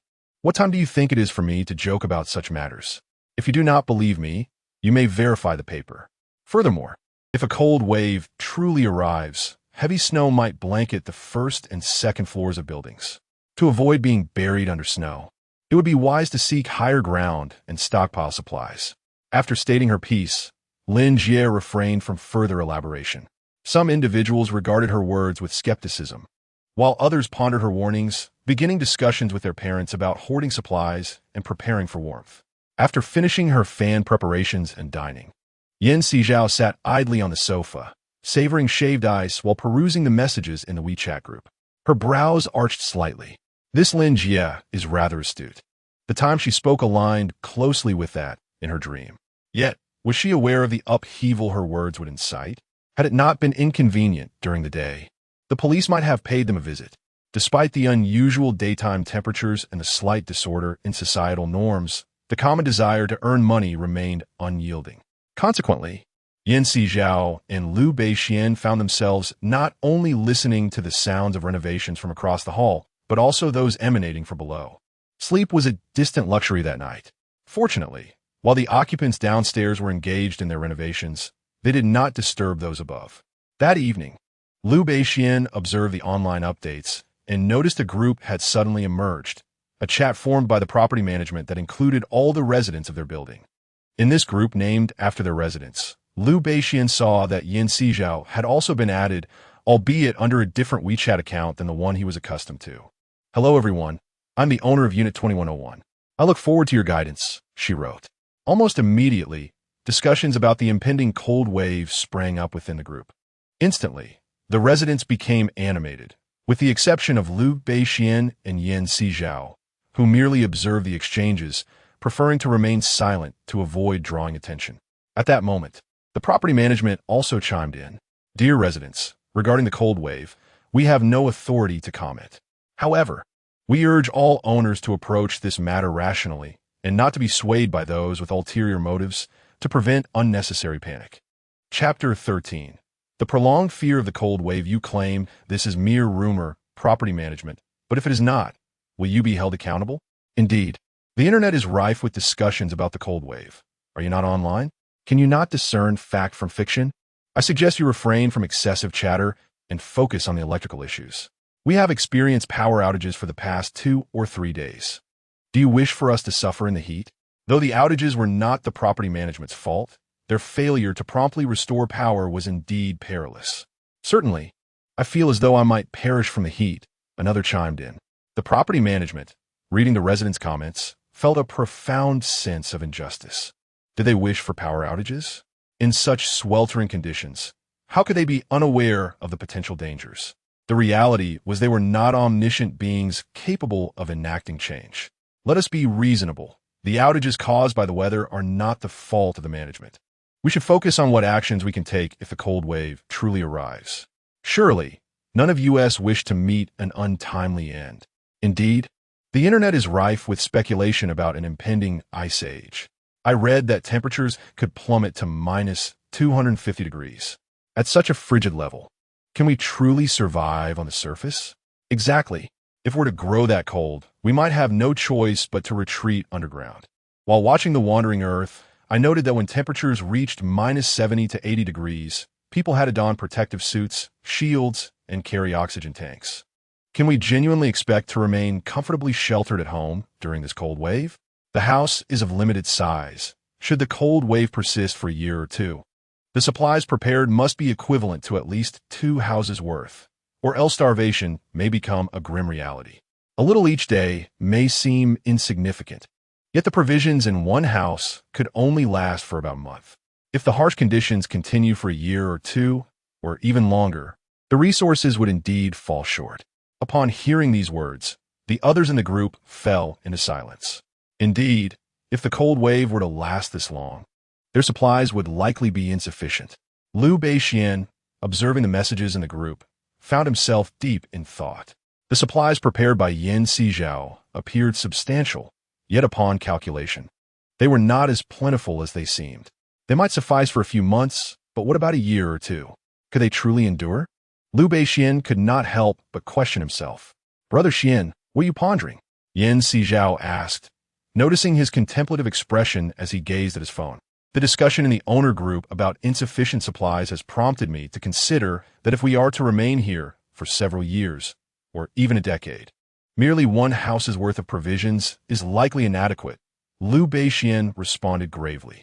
Yan Sizhao refrained from disclosing the existence of her spatial abilities. While Liu Beixian might treat her better due to this knowledge, their relationship had yet to reach such intimacy, and she preferred to maintain a degree of secrecy. Liu Beixian cast a glance at her, perhaps perceiving her as a child, and sighed softly. Regardless, having an abundance of supplies is undoubtedly advantageous. Brother Xian, are you planning to purchase them now? Yan Sizhao inquired. Given the unfavorable circumstances, acquiring supplies later may prove exceedingly difficult. She halted Liu Beixian, who was about to head out. Let's first store the items at my place. We can retrieve them when needed, Liu Beixian contemplated, as his home was conveniently adjacent. However, the temperature outside would only drop further, and Yan Sizhao grimaced at the thought of Liu Beixian becoming an ice sculpture. We will address that when the time comes. For now, let us prepare adequately. Liu Beixian chuckled softly. Please ensure your home is secure. I shall return shortly, he added. All right, do take care on your way. Yan Sizhao replied as Liu Beixian opened the door and stepped outside, glancing at the house across the way that was undergoing renovations before heading towards the elevator. There were 2 elevators in total, one nearby and another on their side. With power temporarily restored, both elevators were operational. Yet Liu Beixian found himself waiting quite a while for one to arrive, as the residents below were busy with their renovations. Upon descending, he encountered other workers entering the elevator, their faces alight with the joy of profit. Yet, they seemed utterly unaware of the impending cold wave. Liu Beixian did not consider himself a saint and felt no obligation to alert them. Arriving at the underground parking lot, Liu Beixian drove out, first heading to the building materials market to purchase a toilet and other supplies, arranging for them to be delivered to his apartment the following evening. He then procured a considerable amount of resources as well. In a climate of uncertain information, many chose to rationally dismiss the rumors. Xiange, perhaps you should reconsider going out. The heat is intense, and the risk of heat stroke is high. I am fine, but I have heard an increasing number of people discussing the impending cold wave. Supplies are dwindling, and if we do not stock up now, we might manage for a year or 2, but what about 10 or 20 years? Liu Beixian could scarcely fathom the passage of time. Would they truly survive until then? Xiange. Yanxi gazed at him, steeling herself, grasping his hand and drawing him into the space. In an instant, the sweet melodies of birds and fragrant blossoms enveloped them. Liu Beixian marveled at his surroundings. This is the space. Observing his astonished expression, Yanxi spoke. Xuan Yi, I haven't yet disclosed that something else transpired in that dream. After I touched your ice sculpture, I did not awaken immediately. Instead, I entered this peculiar realm. This is what novels refer to as a spatial pocket, correct? Liu Beixian chuckled softly. Indeed, Xiange, I am uncertain why I acquired this space. But it must be connected to you. Yanxi cast a glance at Liu Beixian. Chapter 14. Liu Beixian's bold proposition, such extraordinary occurrences. This suggests that something unusual must have transpired with me, hence your acquisition of the space. Yet, as I ponder, I realize I have not encountered anything particularly strange. Liu Beixian contemplated. Perhaps I have yet to experience it, but it may occur in the future. Yanxi mused. This is truly difficult to ascertain. Nonetheless, I believe if it is beyond comprehension, it is best not to dwell on it. The existence of this space certainly facilitates matters. We need not worry about storage for our supplies. Liu Beixian surveyed the verdant landscape. This is advantageous. We can cultivate vegetables here. Yanxi nodded in agreement. She envisioned a scenario wherein, should Liu Beixian face peril, she could conceal him within this space, thus safeguarding him from harm. I have already sown vegetables and grains, as well as raised some chickens, ducks, and fish, so food is no longer a concern. Indeed, the only remaining issue is managing the waste. But that can be resolved by modifying the balcony. Liu Beixian finally felt a sense of relief. Are we truly not inviting anyone to assist with the balcony? Can we manage it ourselves? Yanxi expressed her concerns.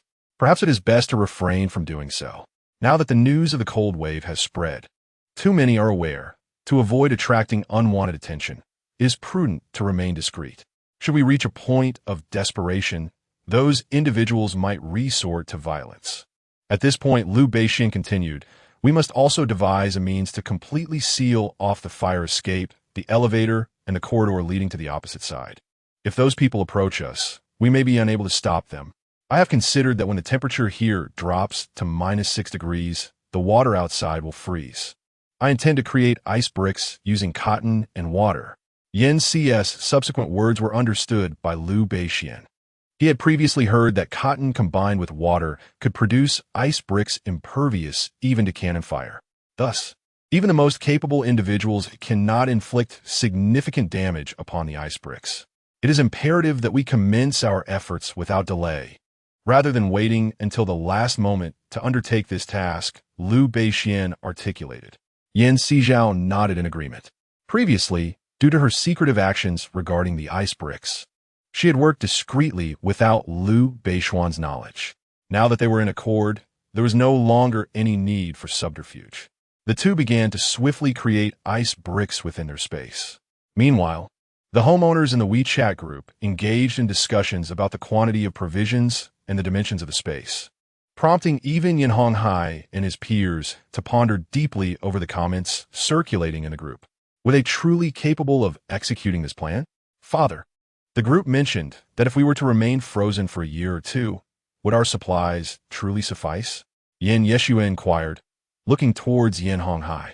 If they are insufficient, we could purchase the adjacent property and secure an entire floor, which would provide ample room for supplies for a year or even several years. Yan Yeding suggested, 2 sets of houses may not suffice. Would they not invest in acquiring the entire floor? With ownership, they could do as they pleased. That makes sense. Yan Yeshua responded, her spirits lifting. She promptly urged Yan Honghai to contact the property management for the neighboring owner's phone number. Initially reluctant, the property management eventually relented after Yan Honghai explained that certain matters pertained to the interests of the adjacent house. In that moment, Yan Honghai was astonished to discover that one of the business cards bore the name of his estranged daughter, Yan Sizhao. How could she, who was supposedly destitute, afford to purchase property? Yan Honghai realized he knew very little about this daughter. He decided to set aside thoughts of Yan Sizhao for the moment and called Liu Beixian. At that instant, Liu Beixian and Yan Sizhao were placing water into the ice brick molds and had just pushed them into the refrigerator when the phone rang. Upon glancing at the unfamiliar number, Liu Beixian hesitated to answer, but the persistent ringing compelled him to pick up. Hello, Mr. Liu. I am your neighbor, Yan. I wish to purchase your house. Please state your price. Yan Honghai stated directly. Purchase a house. Liu Beixian raised an eyebrow, recalling the discussions within the group, and immediately grasped Yan Honghai's intentions. If you wish to buy, the price is 100 million. Liu Beixian understood that once the cold wave arrived, his property would lose its value, and it would be wiser to exchange it for cash. Mr. Liu, are you jesting? That house is barely worth 10 million at most. And you propose 100 million? Are you a bandit? Yan Honghai's voice rose with indignation.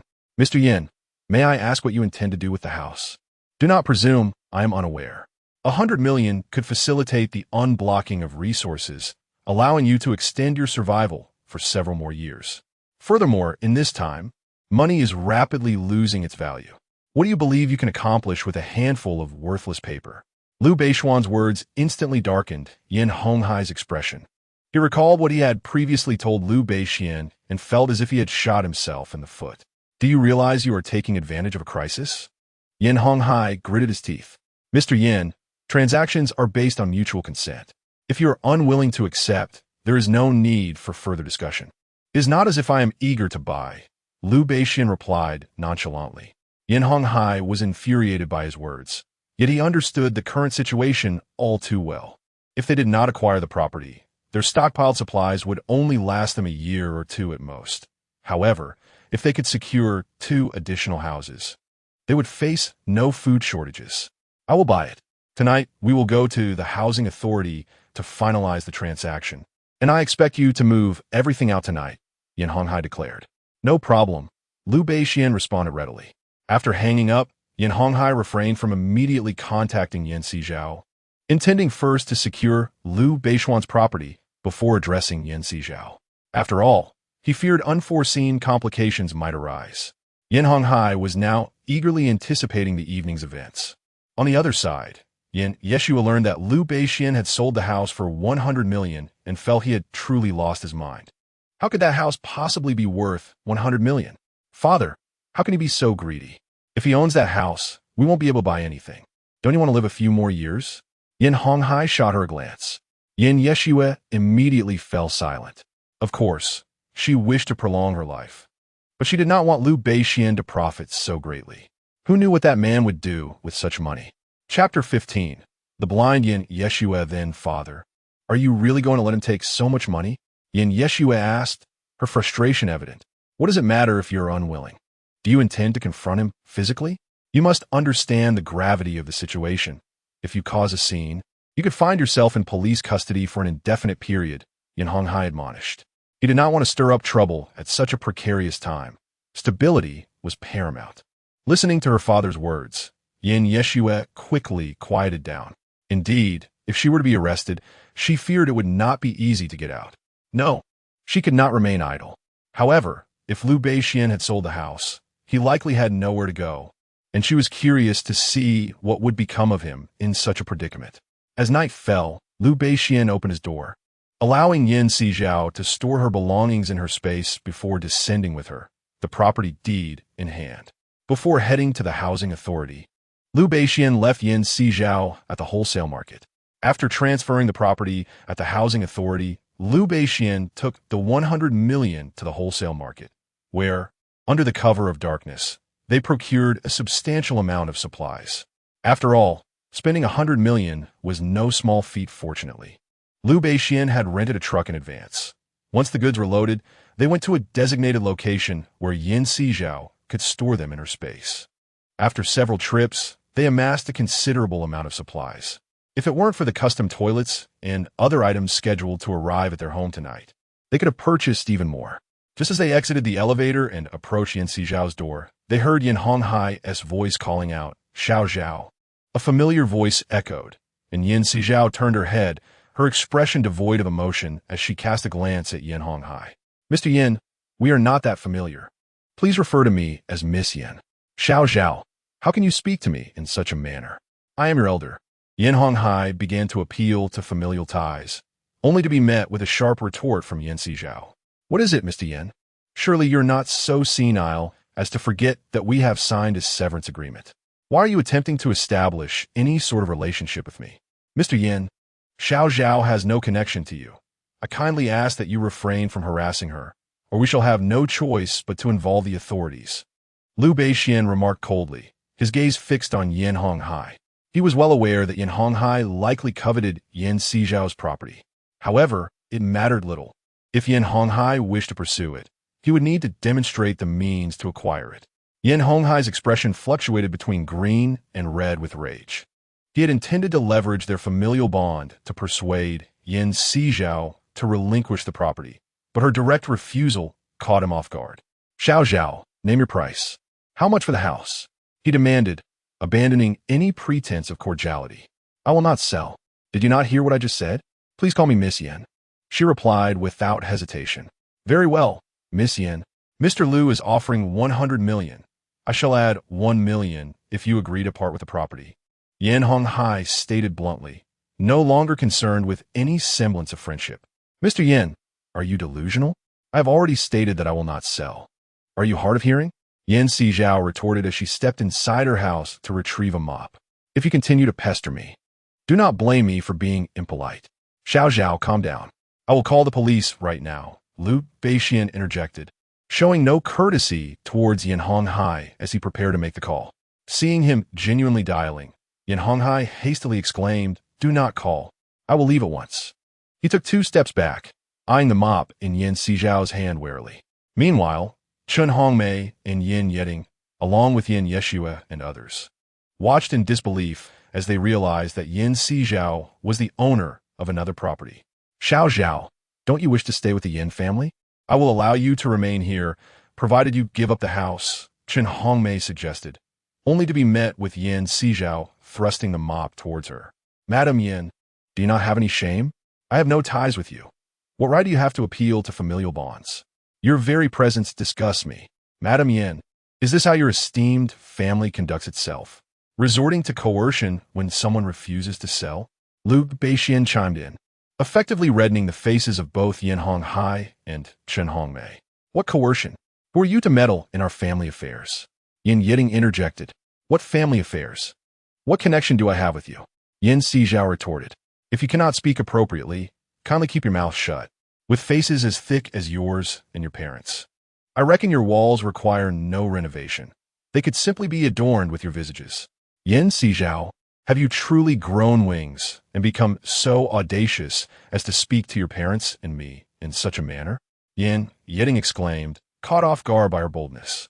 Lu Beixian gazed at the individuals before him with palpable disdain. These people had severed ties with Yin Sizhao, all for the sake of acquiring a property, shamelessly approaching him in their pursuit. It was utterly revolting. Upon hearing the latter part of Lu Beixian's statement, the expressions of the four members of the Yin family shifted subtly. They were keen to keep their stockpiling of supplies a secret. You may be ruthless, but I shall relinquish this house and merely observe how long you two can endure in such a dwelling. Yin Honghai gritted his teeth and turned to Lu Beixian. Mr. Lu, the property has been transferred. May I assume that you are free to remove all belongings from within? I have already vacated everything. Feel free to alter the security code as you wish, Lu Beixian replied, motioning to usher Yin Sizhao inside. Yin Yeshua scoffed at his words. Has it really been less than a day? Have you managed to move everything out so swiftly? Miss Yin, is your sight impaired? Have you not seen that I reside with Xiao? Naturally, I had moved everything out beforehand. The house was initially intended for sale or rent, but upon learning of Mr. Yan's interest, I decided to sell it to him, Lu Beixian replied coldly. The pretentious adopted daughter, indeed, fancied herself a member of the Yan family. Chapter 16. Securing the entrance to Lu Beixian's home. So, your house has long been emptied. Yin Honghai's face contorted with frustration. Is it not entirely normal for me to choose when to vacate my own home? Must I consult with you insignificant individuals? Lu Beixian snorted dismissively. Yin Honghai had never been treated in such a manner and was seething with rage. Just then, the elevator doors slid open and several individuals emerged. They paused momentarily upon seeing Lu Beixian and the others. May I inquire who is Mr. Lu? I am, Lu Beixian called out to them. The workers swiftly brought in toilets, cement, and pipes. Mr. Yin, if you have no business here, kindly step aside. You're obstructing our view, Yin Sizhao said, brandishing a mop as she advanced toward Yin Honghai. He recoiled 2 steps, casting a look of utter revulsion at Yin Sizhao. You unfilial daughter, how dare you confront me with that? What's this, Yin Honghai? Is it that you cannot bear to be unpunished? Who is the unfilial one here? I am not your daughter. Cease your absurd claims to kinship and maintain some dignity, Yin Sizhao retorted, incensed. You were the one who signed the severance agreement. Do not disgrace yourself further here. Mr. Yin, you hold a certain status.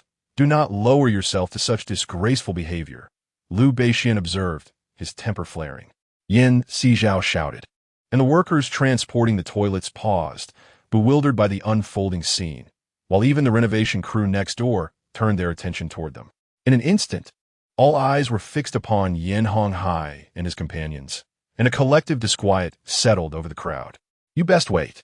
There will come a time when you seek our assistance, Yin Honghai spat, turning away in anger. Seek your help? I hope you come looking for me when that time arrives, came the retort. Yin Sizhao let out a cold snort, turning to permit those carrying the toilets to enter the house. Lu Beixian had purchased 2 toilets along with several bags of cement and a considerable amount of floor tiles. After instructing the workers to place the items on the ground, he settled the remaining payment and began to lavishly procure supplies. Despite the government's repeated assertions to disregard rumors and that resources would be ample, many, like Yin Sizhao and her group, continued to stockpile provisions. Upon returning home, Yin Yeshua was the first to speak up. Father, look at you, a distinguished businessman.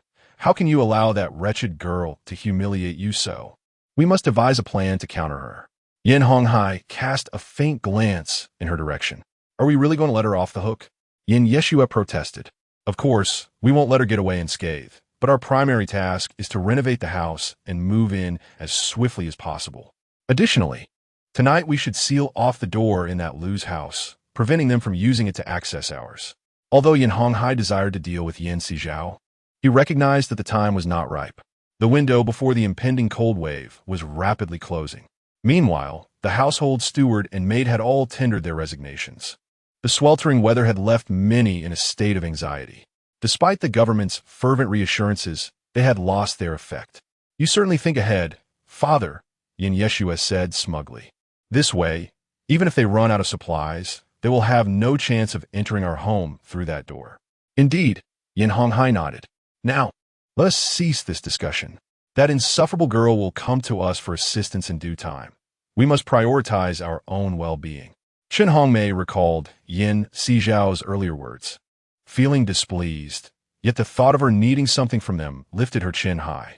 That evening, Yin Honghai directed the renovation crew to seal the door with bricks and cement. Not merely a 24 wall, it was transformed into a 72 wall. Yin Sizhao observed impassively. "That space no longer belongs to you. My family can seal off the wall as we please, and you have no right to object," Yin Yeshua declared haughtily. Yin Sizhao wished to express that her actions were truly immature. However, this was for the best. They would no longer have to worry about her causing them trouble. "Seal it. We must indeed seal it. How could we allow you to benefit?" Yin Yeshua watched as the wall was swiftly cut and plastered with cement. As for painting this wall, she felt there was no need. It would be more gratifying for Yin Sizhao to see such an unsightly wall every day as she left the house. "Then seal it quickly, lest I be nauseated by your presence," Yin Sizhao remarked as she shut the door, only opening it when someone needed to deliver items. For several consecutive days, Yin Honghai's crew installed iron gates in the corridor, and not just one. After all, they were wary of others beyond Yin Sizhao, seeking to trouble them or seize their food supplies. On the 15th day of the relentless heat wave, the once faithful public began to waver in their trust of the authorities. The owners' group was abuzz with discussions. Liu Beixian and Yin Sizhao exchanged a fleeting glance before turning their attention away from the group chat. By the 20th day of the sweltering heat, all supplies had been depleted. Liu Beixian still had tens of millions unspent. "Our spending pace is too sluggish," he remarked. "If we had acted more swiftly, we could have exhausted our funds by now. Brother Xian, how about we use that sum to acquire energy resources? After all, if we are unable to rely on electricity or solar power later on, alternative energy sources like firewood may become our last resort," Yin Sizhao suggested, glancing at Liu Beixian. During the renovation of their home, she had invested heavily in 2 European-style fireplaces. One fireplace's vent was connected to the duct of an uninstalled air conditioning unit. Others might mistake it for an air conditioning duct, unaware that it served as a chimney for the fireplace. The other fireplace was situated in the kitchen, which had been transformed into a fireplace mode. Given the size of the house, a single fireplace would hardly suffice to warm the entire space. Chapter 17. The cold wave approaches. You raise a valid point. "Let us venture out tomorrow to make our purchases." Liu Beixian nodded in agreement. They continued acquiring supplies until, after more than 20 days, the heat finally subsided. At that moment, a collective sigh of relief swept through the community, coinciding with the publication of an international paper that had captured headlines across various media outlets. The disappearance of the heat aligned perfectly with the predictions in the paper, compelling even the skeptics to confront the reality of the situation.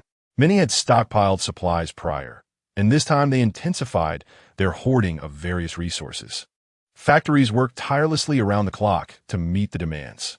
News reports incessantly detailed the devastating impact of the prolonged heat on the globe, citing the tragic loss of life it had caused. Yet, Liu Beixian and Yin Sizhao remained indifferent to the unfolding chaos. Instead, the alarming reports of melting glaciers in the Arctic and Antarctic, coupled with the 2-meter rise in sea levels, alerted them to the impending onset of extreme cold. They were not alone in their realization. Many others noted the same shift, leading to a further breakdown of social order. Liu Beixian scrolled through his phone, noting the surge in violent incidents, murder, arson, and chaos, plaguing the city day and night. The authorities had dispatched personnel to restore order, but such measures were merely superficial. "Starting today, we should refrain from going outside," Liu Beixian advised Yan Sizhao. Concerned about potential theft, they had already placed their vehicle in a secure location. It was evident that there was little left in the outside world worth clinging to. Yan Sizhao nodded in agreement. Liu Beixian observed her, noting the solitude of their situation. Should she wish to invite others into their home, he would not object, as it was her dwelling. No, the people I knew before are merely acquaintances. I have no desire to surround myself with ticking time bombs. It is better for just the two of us to reside here, she responded. Very well, Liu Beixian replied, nodding slightly. Living together brings a certain comfort. When solitude strikes, one can simply indulge in books or television. Liu Beixian contemplated the future while on the other side. Yan Honghai observed the escalating chaos outside. Unfortunately, their new home had only just been renovated, and they dared not move in immediately, opting instead to wait an additional month for the lingering odors to dissipate. As for supplies, they had merely gathered a modest amount, clearly insufficient. If they did not stockpile adequate resources before the impending cold wave, they might struggle to endure for more than a few months. Currently, Yan Honghai could not concern himself with whether other homes were ready. He took Yin Yeding and ventured out to procure supplies, making multiple trips to their new residence.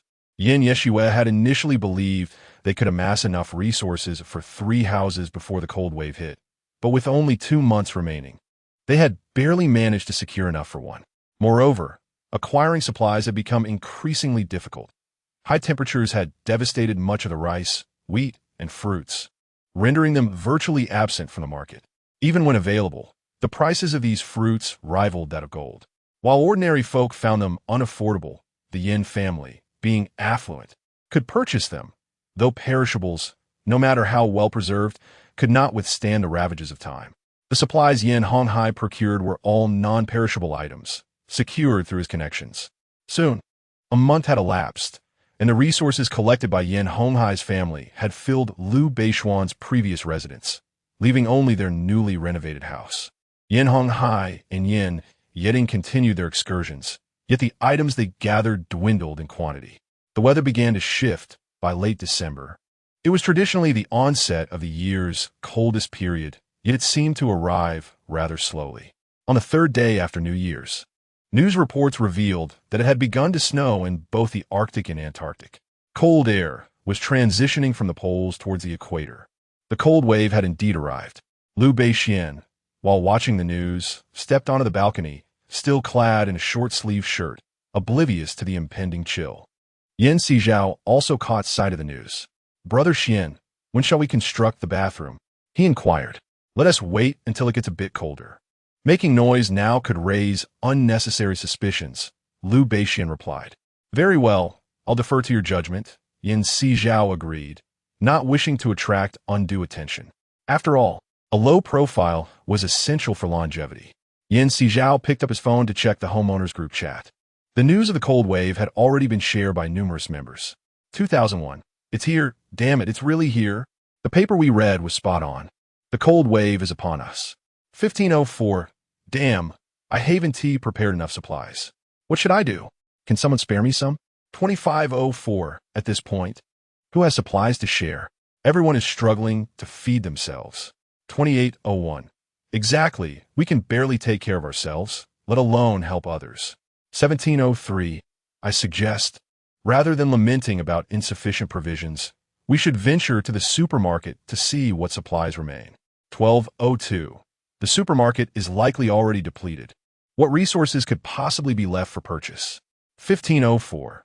It is astonishing that the authorities have not identified the issue sooner or made decisive actions. Why is there still no news? 2803. I have heard from a friend that the officials have been clandestinely constructing bunkers since the onset of the heat wave. However, due to time constraints, these bunkers are not yet fully operational, which explains the absence of any announcements. 1504. So, we are left in a state of waiting until the bunkers are completed before we can gain entry. 2504. By the way, I presume all of you have seen The Wandering Earth. Surely, we won't have to draw lots to gain entry, will we? 1701. If that is the case, our chances would be quite limited. 1803. Gaining access to the bunker may not necessarily be advantageous. One might end up consuming food made from earthworms. 1901. Strangely enough, I recall a disaster film that bears a resemblance to our current situation, where people were fed food made from cockroaches. 1504. Could you refrain from being so revolting? 1704. I propose we cease this discussion, as food is not the only concern. Have you considered that if the cold wave intensifies, we will also require oxygen and energy? Are you all prepared for such eventualities? 1701. Alas, I have prepared nothing. All I possess at home is a hot water bottle. 1902. What are we waiting for? While people remain oblivious to this matter, let us hasten to procure these essential items. 1603. Indeed, let us quickly gather these supplies without delay, lest we find ourselves without them later. 1901. Speaking of which, in the event of a power outage, it would be wise to prepare some self-heating meals. 2904. The first thing that comes to mind for self-heating meals is hot pot. How delightful that would be. Chapter 18. The Arrival of 0 Degrees, 1501. The property management has, remarkably, spoken out. Not long ago, they were advising against believing rumors. Now, they have emerged to address the situation. Should we not question their credibility? 2001. Let us be understanding. They too reside in this building, and we should show some compassion. 1504. Speaking of which, I wonder which floor the property management occupies in this building. Property management. Never mind which floor I am on. Everyone should swiftly go out and gather energy resources before the outside becomes unbearably cold, making it too late to collect them. 3104. Ladies and gentlemen, the latest news indicates that temperatures in the northern regions of the United States have plummeted to -30 degrees. Just yesterday, it was -10. This rapid decline in temperature is concerning, and it is likely we shall soon experience similar drops. 1501. Considering our location in the subtropical zone, it should not decrease so rapidly. 3002. Those above should not be so presumptuous. Temperature changes do not adhere to your whims. We must focus on gathering supplies. In the group chat, messages flowed incessantly. Sizhao observed their comments, yearning to inquire whether they had ever contemplated the implications of energy. Yet, she refrained from voicing her thoughts, wary that revealing her familiarity with energy matters might render her vulnerable to their predatory instincts. Xiao. The temperature has already begun to drop. It seems we shall reach freezing point by tomorrow. We must commence our actions then. Basin remarked, glancing at the thermometer, which had plummeted from 26 degrees to 22 within the last hour. A 4-degree drop in such a brief span caught the attention of many, though some remained oblivious to the swift change. Particularly, an hour later, the temperature had further descended to 15 degrees. The homeowners group had also been alerting everyone regarding the ongoing temperature drop. Fortunately, Sizhao had made ample preparations, alleviating her concerns. However, the other homeowners, witnessing the relentless decline of the temperature, began to feel anxious. In just 5 hours, they would not even have to wait until tomorrow for 0 degrees to arrive. Just an hour prior, Basin and Sizhao had collaborated to seal the balcony of the duplex first floor with steel plates. These plates were custom-made by Basin, featuring pre-drilled holes. By aligning a power drill with these holes, they could easily create openings in both the ceiling and floor of the balcony, securing them with expansion screws. After completing this task, Basin installed a trapezoidal steel plate into a square opening, approximately 4 feet by 4 feet, designated for waste disposal. This design mirrored the refuge chutes from the 80s and 90s, which allowed residents to discard their rubbish without descending the stairs. The refuge chute that Basin designed measured 2 meters in length and 1 meter in width, constructed from steel to ensure durability for over a century. Following the installation of the refuge chute, Basin proceeded to install the toilet. The toilet's passage measured merely 1 meter, its dimensions around 15 by 15 inches. This was a precautionary measure. In the event that the chute froze, they could still pour water down to mitigate the issue. A quick pour of hot water within a meter's distance would suffice, but beyond that, uncertainty loomed. Once everything was in place, Basin applied waterproofing measures and smoothed the floor with cement, albeit still maintaining a height of 3 to 4 centimeters lower than the adjacent room. This was due to a drainage outlet that Basin had modified. After all, if the drainage pipes were to freeze and become obstructed, Bathing in the bathroom would lead to an inundation. Over time, standing water would undoubtedly begin to emit an unpleasant odor, permeating the entire space with an unbearable stench. After ensuring everything was in order, Liu Beixian awaited the cement to dry sufficiently before laying the floor tiles. Otherwise, directly placing the tiles could lead to an uneven surface. At this moment, the outside temperature plummeted to 5 or 6 degrees below zero. Dark clouds unexpectedly gathered, and soon, rain transformed into icy pellets. The members in the owner's group were expressing their astonishment. 15:01. The day hasn't even passed, and the temperature outside has already dropped to 5 or 6 degrees below zero. This is terrifying. 15:04. A cold wave is approaching. The temperature fluctuations are undoubtedly severe. 25:01. Fortunately, I returned early, otherwise, I would have surely frozen on the road by now. 29:01. Damn it, the heavens are utterly unkind. I haven't even gathered all my self-heating materials. 15:04. Weren't there numerous strategy posts online before? Didn't you all read them? 29:01. I did, but they were a chaotic mix of information. I could only gather a bit of everything, though I fell short on energy supplies. By the way, which unit is undergoing renovations? I hear the sound of a drill. 31:01. I saw it. It's the 33rd floor enclosing their balcony, but they also seem to be constructing some sort of passageway. I have no idea what they are up to. 29:01. Renovating at a time like this? I wonder what that owner is thinking. 31:01. Let's focus on our own situation. With temperatures this low, it's likely to drop to 20 or 30 degrees below zero tomorrow. 31:03. Speaking of which, the northern regions have heating systems. We don't even have that here. 15:01. Goodness, let's pray there's no water outage. How would we survive? 29:01. Why even discuss it? Hurry and store water. Upon receiving the news, the group members promptly began to collect water in various containers. Sizhao, with ample space and having already stockpiled tens of thousands of bottles of mineral water, felt no concern. In contrast, the Yin family, upon seeing the messages in the owner-s group, hurriedly scrambled to store water. Though they had previously focused on hoarding supplies and fuel, they had accumulated a fair amount of bottled water. However, for them, unsure of what the future held, securing enough water was their immediate priority. As Yin Honghai, Chen Hongmei, and Yin Yeding frantically gathered supplies, Yin Yeshua noticed someone mentioning the renovation of Yin Sizhao's house and quickly rushed to the balcony where Liu Beixian had been earlier. She caught sight of the balcony, which had been sealed tightly since the morning, with only a single pipe exposed. Yin Yeshua was uncertain of its purpose, but speculated it was likely not something beneficial. It seemed that Yin Sizhao and Liu Beixian had made some preparations after all. Although they had not been monitoring the couple closely, they were aware that neither had procured many supplies. Their current actions left her somewhat perplexed. Yin Yeshua did not linger for long, sensing a chill in the air.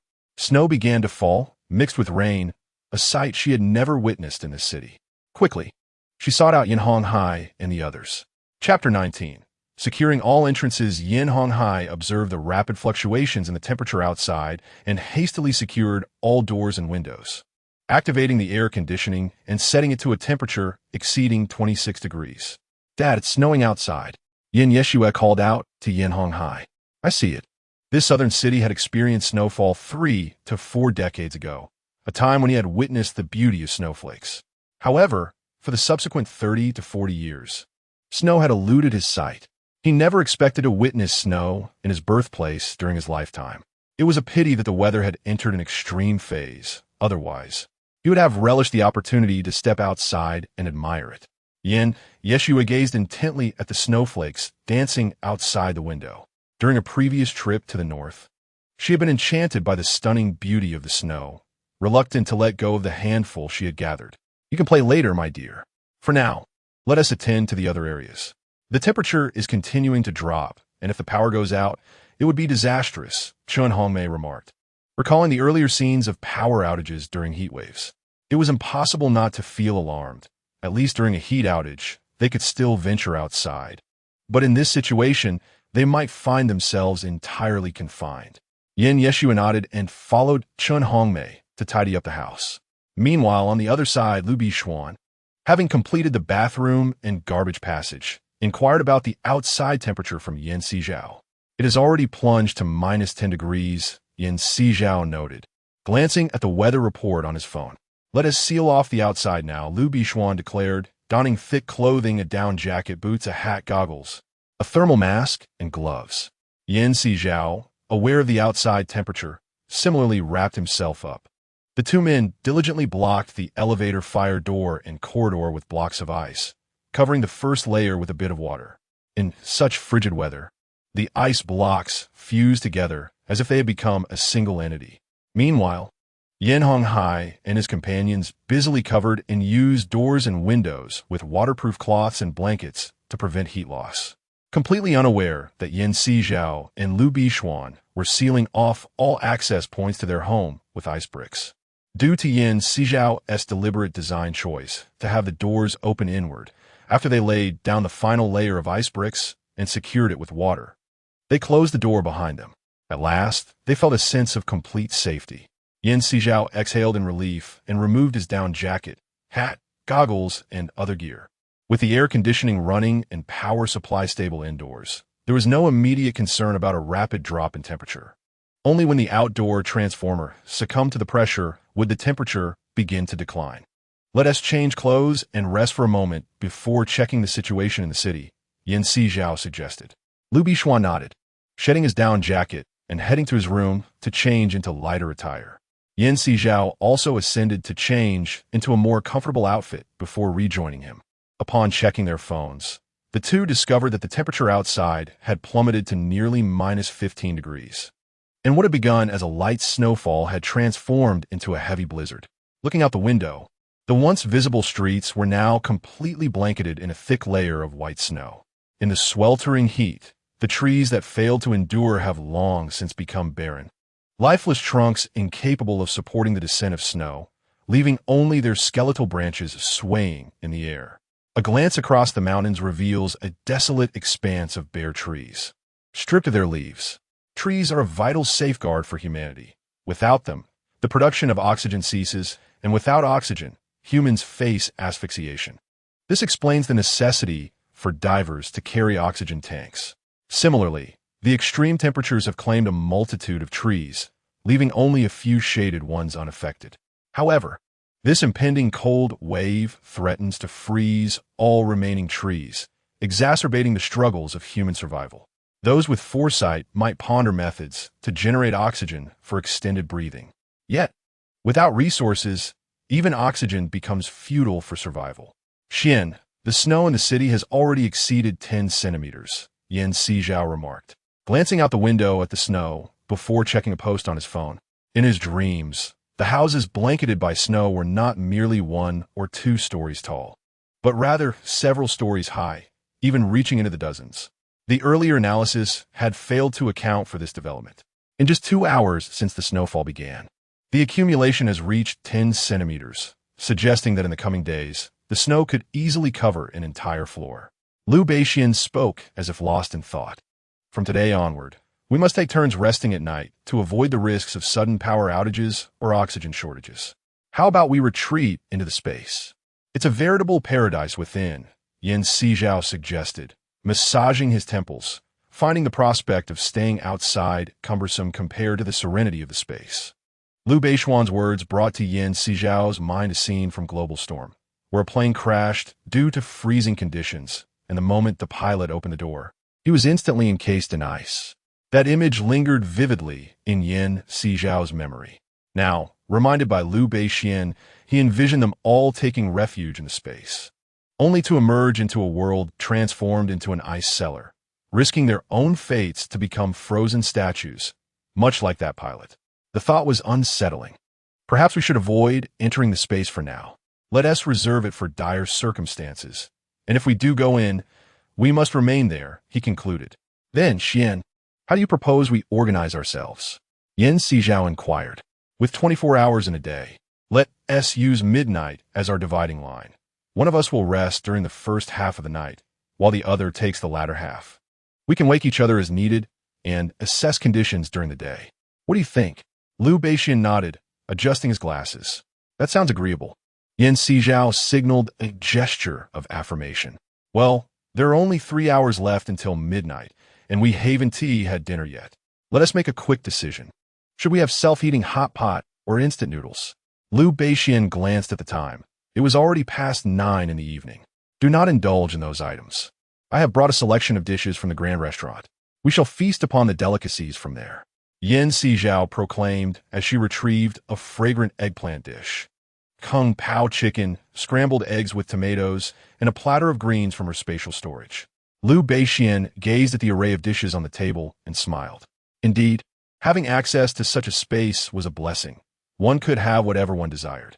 Reflecting on the situation, Sizhao mused that without this space, the house would scarcely accommodate the vast quantities of provisions she had procured. The sheer volume of her purchases, worth billions, could not possibly fit within a mere 200 square meters. At least 1,000 to 2,000 square meters would be required to house them. And unless one were to find a warehouse, where could such a place be located? This extraordinary space was a stroke of luck, a fortune not everyone could claim. Liu Beixian could envision the day when, without this space, the resources within the house would inevitably be depleted. Once exhausted, they would face the biting cold of the outside world, where temperatures plummeted to sub-zero degrees. They would either succumb to starvation or freeze to death. Fortunately, Sizhao possessed the space. Even if others perished, their survival was not guaranteed. Xiange, I must express my gratitude to you. If it were not for you in my dreams, I doubt I would have acquired this space, Sizhao confessed. Yet, a voice within her whispered that this space rightfully belonged to Liu Beixian, and her possession of it had deprived him of its benefits. She found this notion absurd, yet undeniably factual. You see, there you go again. The dream was yours, and the space chose you automatically. This is the will of fate. You need not thank me repeatedly. If you truly wish to show your appreciation, do prepare me more food, Liu Beixian replied with a chuckle. Food, you say? I have an abundance in my space, Sizhao declared, producing a variety of beverages. What would you like to drink, Xiange? She inquired. Just some casual beverages will suffice. You didn't happen to buy any alcohol, did you? Liu Beixian asked, glancing at her. No, alcohol can lead to misunderstandings. I was thinking of living alone and did not consider purchasing it. Would you like some? I found some while clearing out the supermarket, Sizhao offered. No need. I believe buying alcohol is a waste. Food is best paired with drinks, Liu Beixian stated as he opened a bottle of fruit juice. Have you always refrained from drinking? Sizhao asked curiously. Alcohol tends to cloud one's mind, which is detrimental to mental clarity. In my line of work, if one's mind is not sharp, it is easy to make mistakes, Liu Beixian explained while savoring the dishes and sipping his drink. I see. Then let us save the alcohol for after this cold wave has passed, and we can celebrate together, Sizhao replied, uncertain if that time would ever come. Liu Beixian nodded slightly as he watched Sizhao retrieve 2 bowls of rice. If it's insufficient, I have more, she assured. All right. After 2 individuals savored a modest meal, they tidily packaged their refuse and disposed of it in the waste chute. As for the toilet installation, naturally, neither of them wished to utilize the bathroom facilities. After all, with the temperature plummeting to -10 degrees Celsius, the pipes were likely to freeze in such conditions. If the toilet were to malfunction, the unpleasant odor would be unbearable. Regarding hand washing, they opted to scoop water, a somewhat cumbersome task, yet preferable to the stench emanating from the sewage. Once everything was settled, Liu Beixian chose to rest first, planning to take over for Sizhao during the night watch. Sizhao initially intended to insist on taking the first shift, considering the latter half of the night could be particularly challenging. However, seeing Liu Beixian's attentive demeanor, he decided to relent. After drawing the curtains to block out the lights from outside, Sizhao opened his phone to read news reports about the nation exploring various methods to combat the harsh cold, hoping for a collective uplift among the populace. Eventually, he stumbled upon comments suggesting that individuals could gather all combustible materials to burn, thereby warming the planet. Some even proposed detonating a volcano to release magma, potentially raising the surrounding temperatures. Others suggested igniting the dead trees on the mountain, showcasing an array of whimsical ideas. Sizhao found himself amused by the absurdity of these suggestions. Turning his attention to the class group chat, he noticed most classmates lamenting their lack of preparedness. Interestingly, Lin Jie had previously shared numerous survival guides, which included insights on oxygen production, carbon dioxide emissions, and energy sources. She appeared well-informed, sparking Yin Sizhao curiosity about her thorough knowledge. Just as he pondered her expertise, a message appeared below. Oh no, the water supply has been cut off at home. With the temperature outside at -20 degrees, the pipes would have long frozen in previous years. Having already stockpiled water was wise, and if necessary, I'll melt snow from the balcony for drinking. Water was easily resolved, as snow could be transformed into liquid once boiled. The real concern lay with the possibility of a power outage. He fervently hoped it wouldn't happen, else they might find themselves freezing in their homes. Indeed, let us pray there's no blackout. I Haven Tea prepared adequate fuel, another chimed in. It's ridiculous that the northern regions endure -50 or 60 degrees without power outages, while the south faces outages at -20. Isn't that laughable? The north is accustomed to such temperatures, with heated floors for comfort, but the south lacks such amenities, making the battle against the cold a matter of sheer endurance. Exactly. It's so frigid here without heating or heated beds. I'm huddled in my room, clutching a hot water bottle, shivering. What is the point of having an electric blanket if you're not using it in times like these? Someone remarked. You think I don't want to? I simply couldn't get one. The entire shopping mall has been stripped bare, with absolutely no consideration for us impoverished souls. It appears they are intent on driving us to despair. I am left wondering, did the authorities not announce the construction of bunkers? What time is it now? And why have the bunkers yet to materialize? How could they possibly be completed in such a short span? Merely a few months have passed. Even excavation would require several months. Building is not something that could be initiated on a whim. I have received official news that the gymnasium has been repurposed as a temporary shelter for everyone. Those in need should hasten there. The gymnasium? I think not. It is currently 20 degrees below zero outside, and the garments we possess are utterly inadequate to withstand such frigid temperatures. Indeed, I would much rather remain at home than venture out into certain peril. Those who wish to go may do so. Various messages flood the group chat, and Yin Sizhao peruses them in silence. The Owner-S group is similarly engrossed in discussions about survival strategies. Someone has even reported incidents of objects being thrown from heights. Yin Sizhao feels a pang of guilt, as that was merely leftover food they had discarded. Yet soon enough, the discussion about the falling objects is overshadowed by other owners lamenting over blocked water pipes, resulting in a water outage. Like the student group, there are those in the Owner-S group who claim that snow has clogged the pipes, preventing others from accessing water. But just as quickly, another message appears. 1501. Goodness. If the water pipes are blocked, how on earth can we flush the toilet? Will our homes not become unbearable? 1504. My word. The inability to flush the toilet could be catastrophic. 2901. This is not the only issue. We must also dispose of household waste. We cannot simply ignore our refuse. Can we? 2903. Given the recent incident of objects being thrown from above, could it be that they were discarding household waste? 1503. In that case, should we not follow suit and also dispose of our waste from above? 1901. But with the external temperature so low, are you certain that opening a window or door won't freeze you to death? The content of the discussion silences many. Likewise, those from the Yin family who had already disposed of their garbage ahead of dinner now find themselves struck dumb by the ongoing conversation. Dad, the pipes are frozen. What shall we do now? Is there truly no other way to flush the toilet? Yin Yeshua reflects on the messages in the group, recalling that earlier she had managed to draw some water. But now, if they cannot use the water, do they have no place to relieve themselves? Yin Honghai, feeling a throbbing headache, rubs his temples. Yet, in a moment of clarity, he recalls a previous altercation at Yin Sizhao's residence where he saw someone delivering toilet plumbing. He recalls Yin Yeshua's earlier words. Could it be? Yin Honghai's mind begins to formulate a plan. After all, he is the owner of a large corporation. How could he lack foresight? Yes, Xiaoxua, did you not mention seeing some metal sheets and pipes on that wretched girl's balcony? Indeed, father, Yin Yeshua suddenly realized. They must have anticipated the pipes freezing, which is why they devised this strategy. We should learn from them.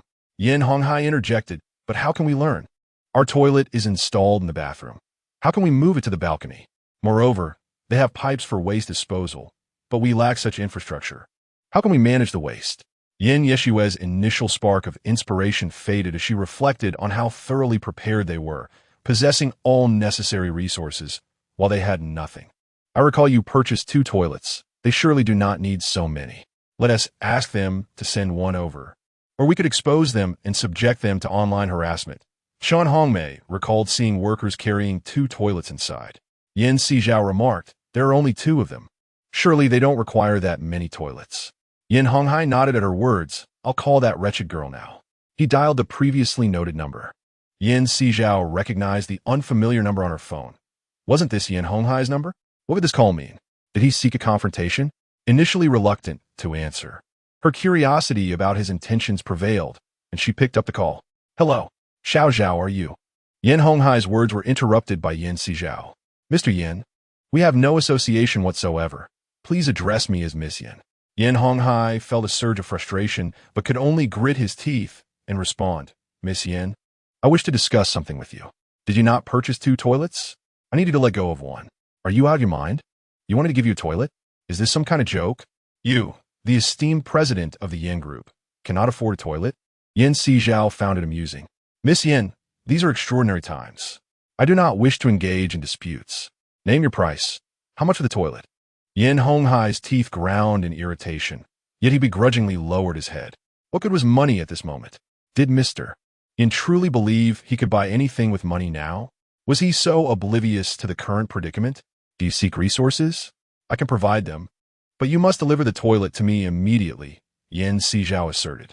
Yin Honghai considered his substantial stockpile of resources, confident that Yin Sizhao's supplies were inferior to his.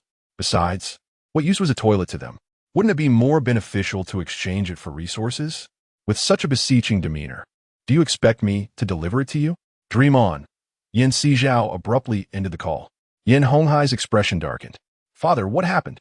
Yin Yeshua observed Yin Honghai's countenance and instantly realized that he had failed to reach an agreement. That wretched girl truly seems unafraid of our potential to unveil her secrets. Does she? Yin Honghai gritted his teeth. Father, we possess their secrets, just as they are aware of our resources. If we were to disclose her matters, she might retaliate, leading us to a destructive confrontation. It would be wiser to visit them tomorrow morning and negotiate. Yin Yeding understood that the initiative lay in their hands. Currently, they could only passively accept the conditions set by others. How infuriating! How could we have failed to anticipate that the pipes would freeze? Had we considered it sooner, we would not find ourselves in such a passive position. Yin Honghai, in his frustration, struck the wall with his fist. Father, there are numerous owners within this building. I refuse to believe that none of them can devise a solution. Yin Yeding remarked, you make a valid point. Let us observe what others in the group have to say. Yin Honghai took a deep breath, deciding not to contest with Yin Sizhao. The group chat buzzed with discussions about the frozen sewer, yet no one could propose a viable solution. As the clock ticked past midnight, the messages in the group continued unabated. Yin Sizhao yawned and roused Liu Beixian. After providing him with a laptop loaded with dramas and several packets of instant coffee, Yin Sizhao ascended to the upper floor to rest. Liu Beixian, however, had little interest in dramas. His focus was on the current situation and its developments. At midnight, the snowfall outside seemed to intensify. Many noticed cracks appearing in their windows and hastily applied various tapes to secure them. Yet the fractures worsened, eventually exceeding the capacity of tape to contain. Many resorted to using various objects to block the gaps. Nonetheless, the cold wind relentlessly seeped in, causing many to shudder momentarily. Initially, they felt no significant discomfort, but soon realized they were succumbing to colds and fevers. Under normal circumstances, they would be rushed to the hospital. But given the current situation, who would dare venture outside? With such heavy snowfall, stepping out would be tantamount to courting disaster. They could only endure at home, relying on cold medicine to get through. As dawn gradually broke, the snowfall showed no signs of abating. The city's inhabitants slowly awakened, gazing at the wintry sky. In just one night, the snow had blanketed half of the first floor. This snowfall was indeed substantial. Many observed that news online seemed to dwindle, with numerous areas becoming completely unreachable. It dawned on them that if the power were to go out, their phones would lose signal, making it nearly impossible to connect, let alone access the internet. Chapter 22. The true heiress strikes the false heiress. In Yin Honghai's household, both he and Yin Yeding, aware of the outdoor temperatures, donned protective clothing and footwear, grasping hand warmers. As they prepared to step outside to negotiate with Yin Sizhao, they discovered that the walkway between their residence and the other party was not only blanketed with a thick layer of snow, but also obstructed by a massive ice block, firmly sealing off the path. This was an unforeseen development that had not existed the previous day. How had such a thing come to be today? As the two individuals stood in shock, they also recognized the futility of seeking out Yin Sizhao. The toilet was beyond their reach. Yin Yeding recounted the events he had witnessed outside. So, we cannot go to them, and they cannot emerge from within. Chen Hongmei glanced at Yin Yeding, who nodded in affirmation. The colossal ice block could not have been merely a result of yesterday's snowfall. It was undoubtedly the work of that troublesome girl and that insufferable boy, aimed at preventing anyone from approaching them. Yin Honghai remarked with a stern expression, "If they do not wish for anyone to come to them, do they not desire to exit themselves? Their supplies must be limited. We can observe them daily, and we are acutely aware of their resources." Chen Hongmei felt perplexed. Yin Sizhao, by sealing off that area without sufficient supplies, was essentially courting disaster. They must be aware of their scarcity, yet we have not seen them transport any provisions. The only plausible explanation is that they possess some advanced technology capable of generating resources, or perhaps they have a means to compress and store supplies. Yin Honghai's words suddenly sparked a thought in Yin Yeshua's mind. "Father, could they possibly have a spatial storage?" She proposed. Many apocalyptic novels mention female protagonists with such abilities. That wretched girl might have a spatial realm where her resources are hoarded. We must capture her and compel her to relinquish her supplies. As Yin Yeshua spoke, she became increasingly convinced of this theory. Yet, why did it have to be Yin Sizhao with a spatial realm and not herself? It was utterly infuriating. However, they were presently unable to approach. How could they extract resources from them? Chen Hongmei turned to her. "We could breach the wall," Yin Yeshua suggested. "After all, have I not already connected to Lu Bishuan's house? It would be quite simple to break through and link to Yin Sizhao's residence." Upon hearing this, Yin Honghai nodded in agreement. "Let us proceed to break the wall." Yin Honghai changed his attire and, accompanied by Yin Yeding, Yin Yeshua, and Chen Hongmei, headed to Lu Bishuan's former residence, where they identified a point of connection to Yin Sizhao's abode and began to excavate the wall with hammers. Unfortunately, the defenses that Yin Sizhao had established were quite effective, rendering them unable to hear the commotion from the other side. Yin Honghai and Yin Yeding alternated in their efforts, their sounds echoing down to the lower floor. The residents of 3202 immediately began to chatter in their group chat. Upon seeing messages about their floor, Yin Sizhao, recalling the identity of her neighbors, scoffed softly and dialed Yin Honghai's number. "Mr. Yin, what exactly are you doing? The noise is so great that anyone unaware might think you're up to no good." "Yin Sizhao, I advise you to surrender the toilet. Otherwise, once we breach the wall, not only will you lose the toilet, but all the supplies within your space will also become ours," Yin Honghai responded. Since they were engaged in demolishing the wall, the phone was in Yin Yeshua's possession, and she was the one to answer. Upon hearing the first half of Yin Sizhao's words, a chuckle escaped her lips. However, the latter part left her in doubt. How could they possibly know about her spatial abilities? She had not divulged a single piece of information, unless, of course, they had deduced it themselves. Yin Sizhao pondered, recognizing that some individuals possess a keen intellect. With enough audacity, anything can be achieved, could it not? "Yin Yeshua, do you believe you reside in a fictional realm? If you truly inhabited such a world, shouldn't this impostor be utterly subdued by me, the genuine article, rather than prancing about with such arrogance?" With a disdainful snort, Yin Sizhao ended the call. Instantly, Yin Yeshua's complexion darkened. She was indeed an impostor. How dare this country bumpkin, Yin Sizhao, make such claims? So what if she was the legitimate daughter? She too was unloved by her father and neglected by her mother. She was determined to see to it that after smashing down the walls and capturing Sizhao, she would deliver a couple of stinging slaps. And then we shall see how long that arrogance would last. After hanging up, Sizhao opened the group chat. 3301. Everyone be cautious. The residents of 3,303 have hoarded supplies amounting to 3 houses and still wish to invade my home for more. Be wary, for this family is shamelessly thieving. 1501. Damn, does 3,303 have no shame? With so much supply, they still seek to rob others. How utterly disgraceful. 3202. Exactly. Those people live right above me. How dare they act with such audacity? Others chimed in, expressing their opinions. They recounted how after purchasing 3302, the Yin family attempted to impose their will upon her household, now resorting to slandering her for allegedly possessing spatial abilities and threatening to demolish her walls to seize her belongings.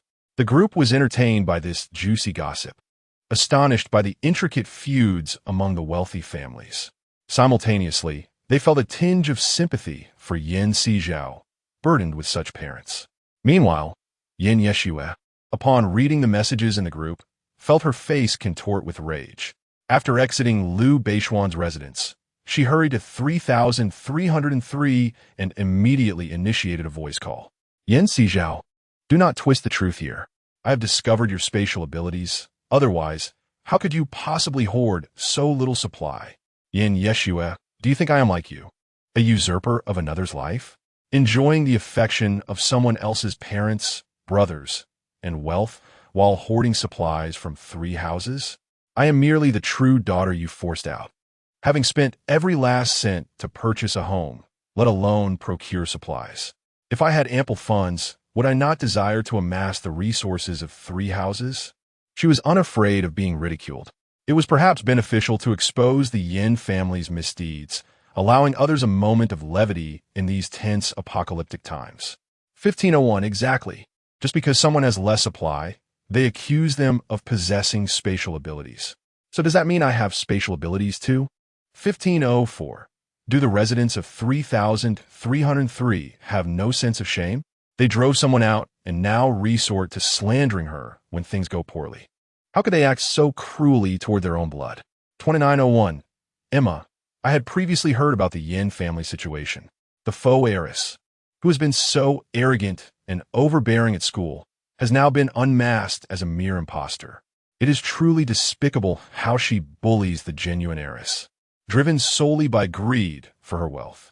Had circumstances not unfolded as they have, would the imposter not have reveled in the privileges of the true heiress for a lifetime? Chapter 23. Cold Wave Power Outage 2503. Indeed, such a lack of upbringing in the false heiress must stem from her parents' failure to educate her properly. It is wise for the true heiress to stay away. 2002. Speaking of which, 3301. We should prepare our weapons. When they break through the wall, we can deal with them accordingly. Upon hearing this, the group fell into a profound silence. 3301. Excellent idea. I shall wait for them to breach the wall. Sizhao chuckled softly. She could hardly believe that Yin Honghai and the others would remain composed after reading the news. When the 2 individuals glanced at the content on their phones, silence enveloped them. Father, should we still proceed with the demolition of the wall? Yeding remarked fiercely, staring at the phone screen. Demolish? How can we? They are waiting to strike us down as soon as we reveal ourselves. Yin Honghai gritted his teeth. He too desired to act, but the question remained, how could they proceed? That wretched girl showed no semblance of familial affection. If they approach her now, it would only lead to mutual destruction. Damn it, does that insufferable girl intend to oppose us? Yeding felt an overwhelming urge to strangle Sizhao. From the moment they cast her out of their home, they had become enemies.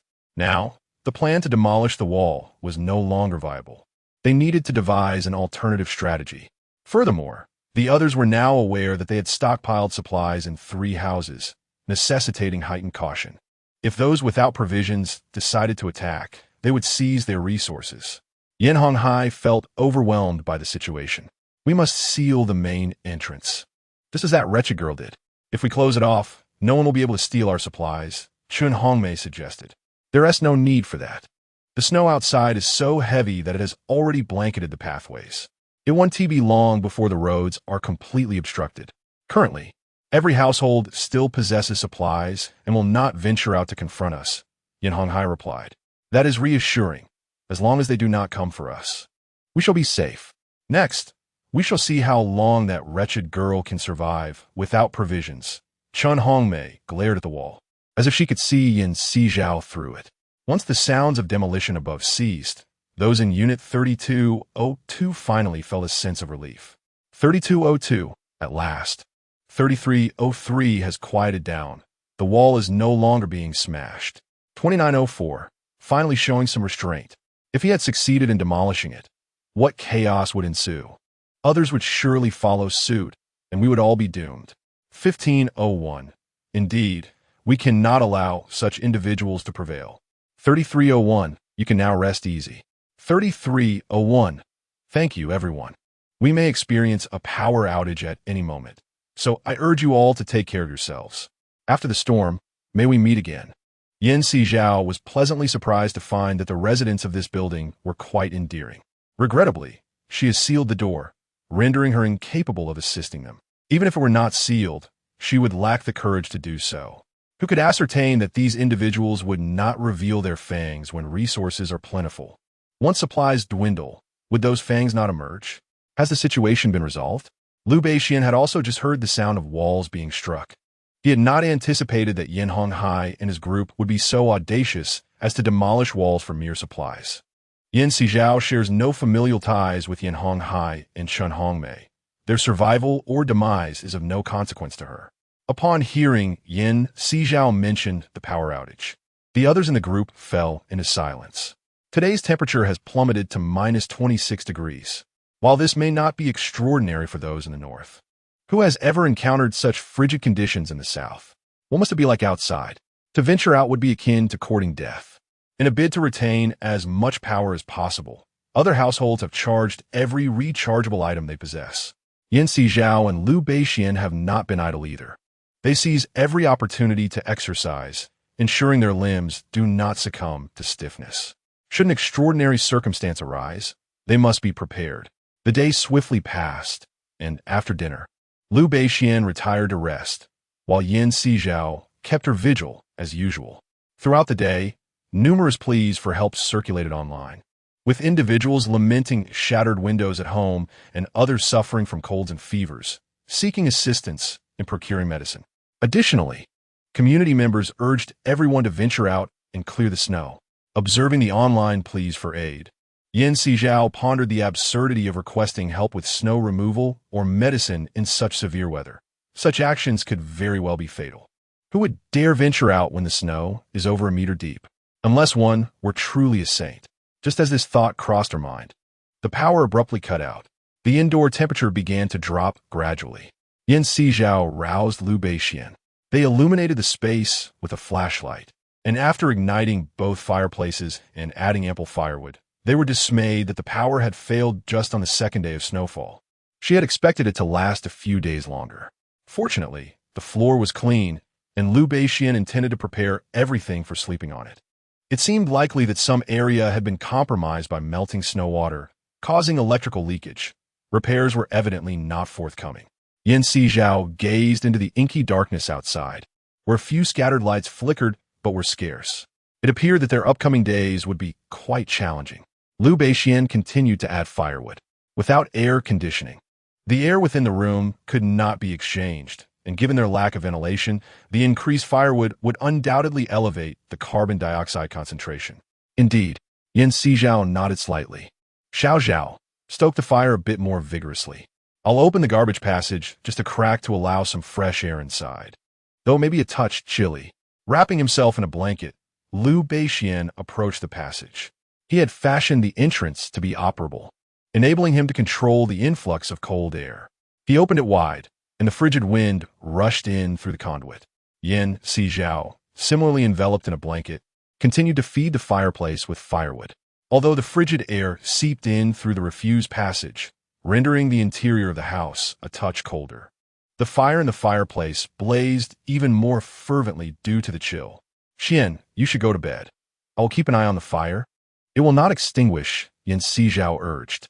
As she spoke, she retrieved a thermometer to measure the indoor temperature, which registered at 0 degrees. This was still the case despite their efforts to ignite 2 fireplaces and continually add firewood. In other households, this temperature might not even be achievable. Can you manage alone? Liu Beixian inquired, casting a glance her way. Of course, I can handle it, Sizhao replied, cocooned in her blanket. Very well, if you need anything, just call me. Liu Beixian initially intended to sleep on the floor, but it would be inconvenient for Sizhao to move about. Fortunately, the nearby sofa was not only spacious, but also resembled a chaise longue. He snuggled under the blanket and lay down. After observing Liu Beixian settled on the sofa, Sizhao commenced lighting candles throughout the room. Chapter 24. The warmth of the fireplace. She had purchased an abundance of these candles, effectively monopolizing several candle factories. As she lit numerous candles, illuminating the entire space, Sizhao finally felt a semblance of warmth. With the presence of candles and the roaring fire, the thermometer's reading began to rise steadily. It was clear that the air conditioning would be of no use going forward. The outdoor unit, having succumbed to prolonged freezing, was out of commission. Their only hope now lay with the diesel generator. Sizhao resolved to inform Liu Beixian about the generator in the morning and to retrieve the heater for some warmth. However, concerning oxygen supply, she would also need to take out the oxygen generator to prevent suffocation. As Sizhao busied herself, the indoor temperature climbed another degree. Given the spaciousness of the area, raising the temperature throughout was an impossible task. She could only hope that the installation of the diesel generator would yield better conditions the following day. Meanwhile, Yeshua lay bored in bed, scrolling through her phone, only to find there was no signal. The electricity had abruptly cut off. The surroundings were engulfed in darkness. Feeling a twinge of fear, she called out for her parents. Like Sizhao, they were concerned about how to stay warm after the power outage. Thus, the fireplace became paramount. Yet they had not anticipated that the power would fail so swiftly, merely 2 days into the cold wave, disrupting their plans considerably. How could the power just go out like that? It happened too quickly. She lamented. Mom, Dad, do we have enough supplies to last us for years? I feel like it may not be sufficient. Yeshua looked at Yin Honghai and Chen Hongmei. Yin Honghai understood that the fire must not be extinguished. Should it die, their family would likely meet their end there. Dad, our home is sealed tightly. The fire consumes the oxygen within the room. Without ventilation, we could very well suffer from carbon monoxide poisoning. We need to open a window for fresh air, Yin Yeding interjected. Yeshua thought her brother had lost his mind. Brother, the temperature outside is frigid.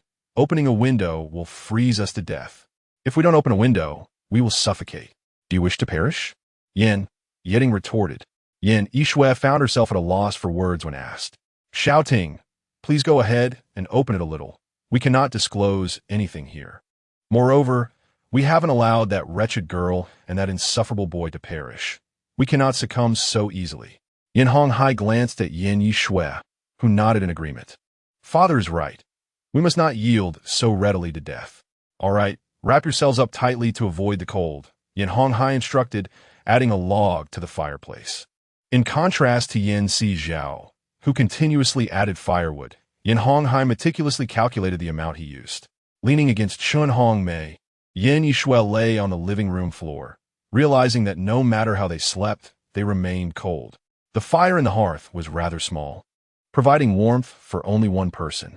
After dressing warmly, Yin Yiting opened a window in the adjacent room and felt the icy wind sweep through, sending a shiver down his spine.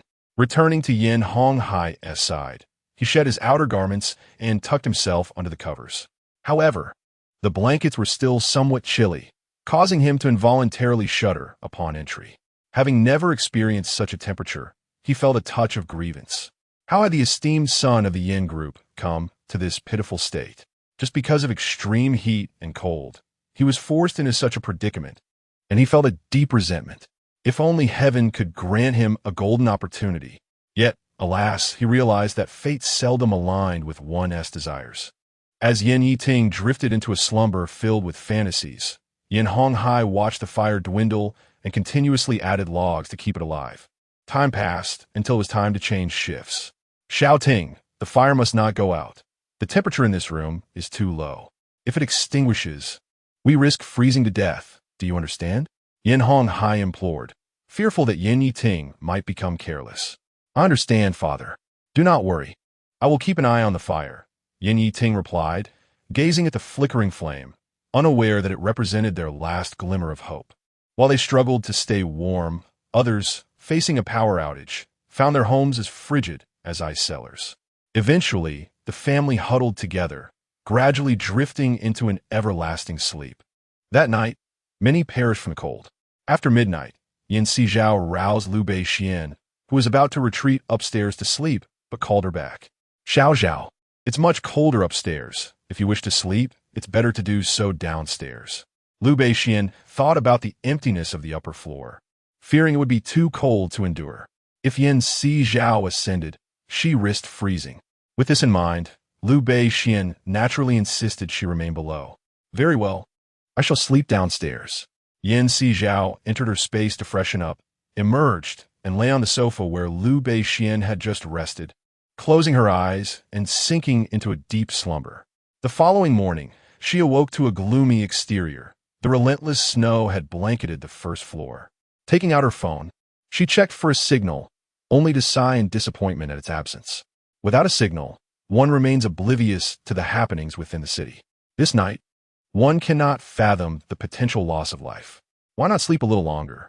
Liu Beixian inquired, glancing at the disheveled Yin Sizhao, who still appeared quite endearing. No, I've already slept for 7 or 8 hours, Yin Sizhao replied, shaking her head. After refreshing herself in the space, she encouraged Liu Beixian to do the same. The two of them sat by the fire, enjoying their breakfast of soy milk, fried dough sticks, oil cakes, and buns, relishing each bite. Such delightful fare is indeed rare. One cannot expect to indulge in it often. Liu Beixian contemplated the food before him, aware that many in the apocalypse might not have the chance to enjoy such sustenance. I still have plenty in my space. I've stocked up on these inexpensive yet delectable items, so feel free to indulge, Yin Sizhao said with a cheerful smile. Liu Beixian raised an eyebrow, realizing that she had struck gold after her fortunate turn of events. In this apocalypse, such delicacies would likely become scarce, necessitating a prudent stockpile for future cravings. If you desire other breakfast options, I have those as well, ensuring a diverse selection each day, she added, reminiscing about a time when she had ample funds, allowing her to procure a variety of foods. Liu Beixian nodded thoughtfully. Then let us switch it up for tomorrow. It seemed he had indeed secured a valuable ally in her. Yet, one could not help but wonder if Yin Honghai, upon realizing Yin Sizhao's true worth, might regret driving her away in the first place. He found himself curious about the outcome. After finishing breakfast, Yin Sizhao broached the subject of the diesel engine. I'll place the diesel engine in the room by the stairs, she declared, making her way upstairs. The upper floor, lacking a fireplace, was somewhat cooler than below. However, daylight offered some warmth. Ascending to the second floor, she entered the room and retrieved the diesel engine from her space, concerned that she might struggle with the installation. Liu Beixian followed, eager to assist. After studying the manual for a while, the two finally managed to set up the diesel engine. The engine requires oxygen for combustion.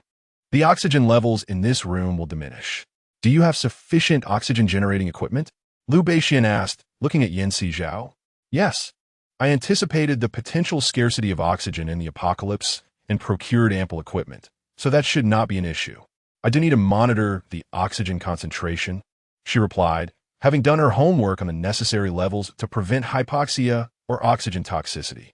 We have an oxygen concentration meter. Let us use it to measure the levels. Liu Beixian, having activated the diesel engine and ensured power was supplied, said, I'll take care of that. Yin Sizhao retrieved the oxygen meter from her space. You place one upstairs, and I'll keep one downstairs. Let us check the oxygen levels in both areas. As Liu Beixian spoke, he observed the conditions upstairs. Although Yin Sizhao had sealed the windows, the cold air continued to seep in from outside. It seems that the doors and windows above require further sealing. Yan Sizhao nodded in agreement and retrieved the oxygen generator and oxygen meter. By the way, do you have any glass adhesive? Liu Beixian inquired. Yes. What do you intend to do? Yan Sizhao produced the adhesive from her space. We need to seal the gaps in the windows to prevent cold air from seeping in and lowering the temperature, Liu Beixian elucidated. Yan Sizhao instantly comprehended. Although she had previously secured the doors and windows upstairs, some gaps were inevitably present.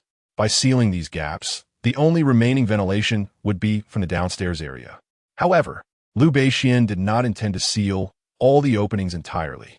He explained to Yan Sizhao that a single ventilation outlet would not suffice for proper airflow. Only convection could facilitate air circulation. Regardless of the external air conditions, they must ensure the internal air circulation is optimal. Thus, apart from the innermost room upstairs, all other rooms have been thoroughly sealed. While sealing the large window on the balcony above, Liu Beixian caught sight of Yin Shui in the distance, wrapped in a quilt and observing their actions. Yan Sizhao, standing beside Liu Beixian assisting him, also noticed her. The two were less than 3 meters apart, yet regrettably, Yin Shui could not reach them. Suddenly, Yan Sizhao felt an urge to enjoy a meal in their presence later that evening. After sealing the windows, she suggested to Liu Beixian that they dismantle the air conditioner on the wall and replace it with a range hood. They could even indulge in some barbecue dishes here if time permitted. Liu Beixian glanced at Yin Shui and understood Yan Zizhao's implication. Conveniently, an air conditioner hung on the wall of the room. Together, they carefully removed the air conditioner and installed a suspended range hood akin to those found in barbecue restaurants. Yin Shui continued to watch, puzzled about what Liu Beixian and Yan Zizhao were doing. She only observed them installing the range hood, after which Liu Beixian proceeded to bring over a table and chairs. After Yan Zizhao plugged in the range hood and activated it, it whirred to life, expelling smoke through the former air conditioner's vent. Once everything was set, Yan Zizhao took out a piece of paper and wrote with a marker, "Tonight, prepare for spectacle." These words left Yin Shui feeling frustrated, prompting her to seek out Yan Honghai and others to discuss the matter. What did this mean? Was it a provocation? Yin Yating immediately perceived how obnoxious Yan Zizhao's actions were. Did they not also lack electricity? How could they be provoking anyone? Chen Hongmei furrowed her brow. Tonight's events would reveal all. Yan Honghai tightly wrapped himself in his quilt. The cold was unbearable. He felt he could scarcely endure it. Despite their previous preparations, they were still insufficient. They had considered acquiring a diesel generator, but ultimately refrained due to its excessive fuel consumption. Subsequently, they procured some firewood and charcoal, believing that with ample space, these would serve them better than a diesel generator. They were well aware that a diesel engine could generate electricity. However, for the four of them, managing a fire was considerably less laborious than dealing with a diesel generator. In the event of a malfunction, they lacked the skills to repair it. Thus, relying on firewood and charcoal proved far more convenient. As night fell, the snow continued to fall incessantly, enveloping the world in a shroud of darkness. Whereas yesterday, many homes in the city still glimmered with light, today, not a single glow remained. This cold wave had already claimed numerous lives, and it would soon take even more. Sizhao activated the wall lamp that had been recently installed. The lamp operated on solar batteries, which she had previously charged using solar panels. Of course, her space had its own cycle of day and night, as well as sunlight. Even if the outside world lacked sunlight, the illumination within her space was sufficient for her needs. Once the wall lamps flickered to life, Yin Shui and the others beheld Yin Sizhao and Liu Beixian seated at a table, where a pot combining hot pot and barbecue was set before them. The round pot featured a grilling area along its edge, while the center was designated for hot pot. As if on a mission to retrieve food, Yin Sizhao and Liu Beixian quickly filled the table with an array of grilled dishes, and a small cart beside them was equally laden. The sight of the bountiful spread made Yin Shui and her companions' mouths water, particularly when they saw Yin Sizhao showcase a small lobster before placing it into the pot to cook. In that moment, the four of them could hardly restrain themselves from lunging forward to snatch the lobster from her hands. How fortunate was this girl to possess such exquisite food. Chen Hongmei, who had a fondness for seafood, felt her mouth watering uncontrollably at the sight of the dishes on Yeshua's table. I knew she must have a space. Otherwise, how could she possibly store seafood in such sweltering weather?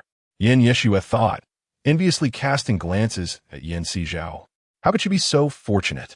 Not only was she born into a prestigious family, but even amidst the apocalypse, she still had access to such delightful provisions. It was truly a source of envy and resentment. What is the use of this? We can't even reach her, Yeding exclaimed. Let us dig a tunnel to their side, Yeshua retorted indignantly. What, they have guns? Yeding pondered. You know, she must have a space. Have you considered she might possess weapons as well? What if she has a gun? Do you wish for us to walk right into her trap?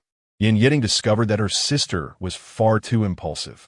Recognizing the strength of their adversaries, this was not the moment for provocation. Rather, they should be strategizing on how to deal with them. Yeshua's expression twisted in frustration. What do you suggest? Should we just sit here and watch them flaunt their food? Do you have a gun? If you had one, you could take them out, Yeding replied calmly. Yeshua fell silent instantly. Where would she acquire a gun? Honghai spoke and turned away, avoiding a glance at Sizhao and the others. Yeshua wished not to look, yet her eyes remained fixed on that direction. She watched as Sizhao devoured several slices of lamb. In the past, she would have scoffed at such a scene, but since the departure of the housekeeper and the cook, she could no longer indulge in the culinary delights she once enjoyed. The four members of her family had grown accustomed to a life of luxury, rendering them utterly inept in the kitchen. If they were tasked with cooking, the results would barely be fit for consumption. Consequently, their meals consisted solely of instant rice, self-heating hot pots, and instant noodles. After a day of such fare, Yeshua had lost all appetite for it and yearned for a proper meal. Regrettably, she feared that opportunity would never present itself. As she watched Honghai's family leave in indignation, Liu Beixian turned to Sizhao and inquired, what do you suppose they will do next? What can they do? Smash the walls? I have installed steel plates a meter thick. It's not something they can simply break through, Sizhao replied with a huff. Liu Beixian nodded slightly. Indeed, Brother Xian, let's not dwell on them. It is a rare occasion to enjoy a lavish meal. Let's not mar it with thoughts of the unhappy. Sizhao raised her glass, and Liu Beixian chuckled, lifting his glass in return. They sipped their juice, and Sizhao retrieved a small cooked lobster, perfectly split in half, offering one portion to each. There was something delightful about enjoying hot pot and barbecue in the frigid winter. Sizhao felt a wave of contentment wash over her. Outside, the falling snow might evoke a sense of chill, but the sight of the food before her brought warmth to her heart. It must be said, indulging in hot pot and barbecue in the depths of winter not only warmed the body, but also the soul. Liu Beixian picked up half of the small lobster and placed it on the grill, seasoning it with spices and scallions. The aroma wafted through the air, tantalizing and mouth-watering. Meanwhile, Yeshua, who had been stealing glances from a distance, felt an intense desire to replace Liu Beixian and take a hearty bite of that succulent lobster.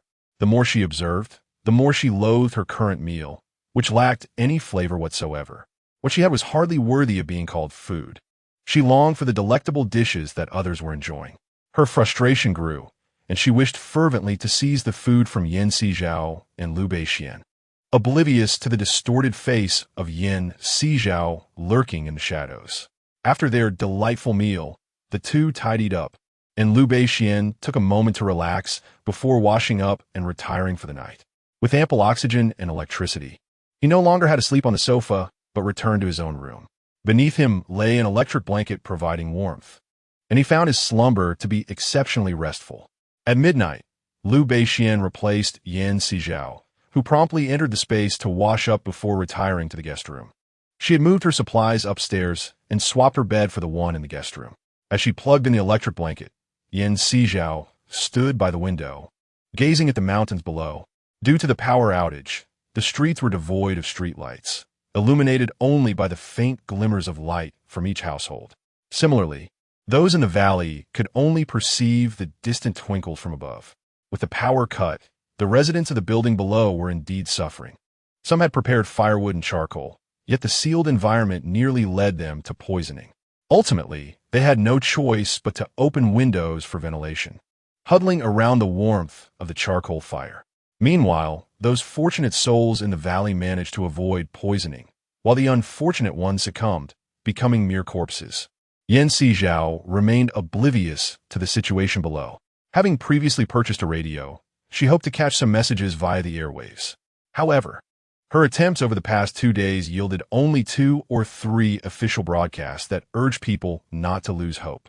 From these announcements, she learned that the underground fortress was under continuous construction due to the extensive workload and that, at the earliest, a rescue team would emerge in 5 days to transport people to safety. Sizhao believed the authorities genuinely intended to rescue the populace. Yet natural disasters seldom yield to human will. With a soft sigh, she pulled up the blanket and lay on her bed, closing her eyes. To ensure proper airflow, she and Liu Beixian had left the door ajar while sleeping, fearing the dire consequences of accidentally suffocating themselves. After a restful slumber, she opened her eyes the following morning around 7 or 8 o'clock. Following breakfast with Liu Beixian, he went back to sleep for a while. Sizhao glanced outside. Snow had blanketed the ground to the height of a floor. Anyone stepping onto the snow risked sinking into its depths. Under such conditions, any hope of a rescue was utterly futile unless the snow could be completely eradicated. Otherwise, it was all mere talk.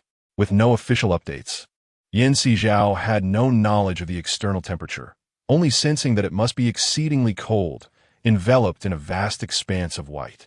She retrieved her computer and began watching a television series, finding it the perfect time to indulge in a show. Once Liu Beixian emerged, she intended to tidy up their space. After all, the 2 fireplaces required supervision, and the oxygen machine and its readings needed monitoring. Any unforeseen incident could lead to disastrous consequences. She refrained from becoming too engrossed in the show. Meanwhile, when Yin Honghai and the others rose for breakfast, Yeshui felt nauseated at the sight of instant noodles. She truly despised them. "Mom, can we prepare something else? I'm tired of eating instant noodles every day." However, their supplies were limited. Chapter 27. A decision to break down walls. Chun Hongmei also had no desire for the same fare, but alas, they lacked the skills to cook.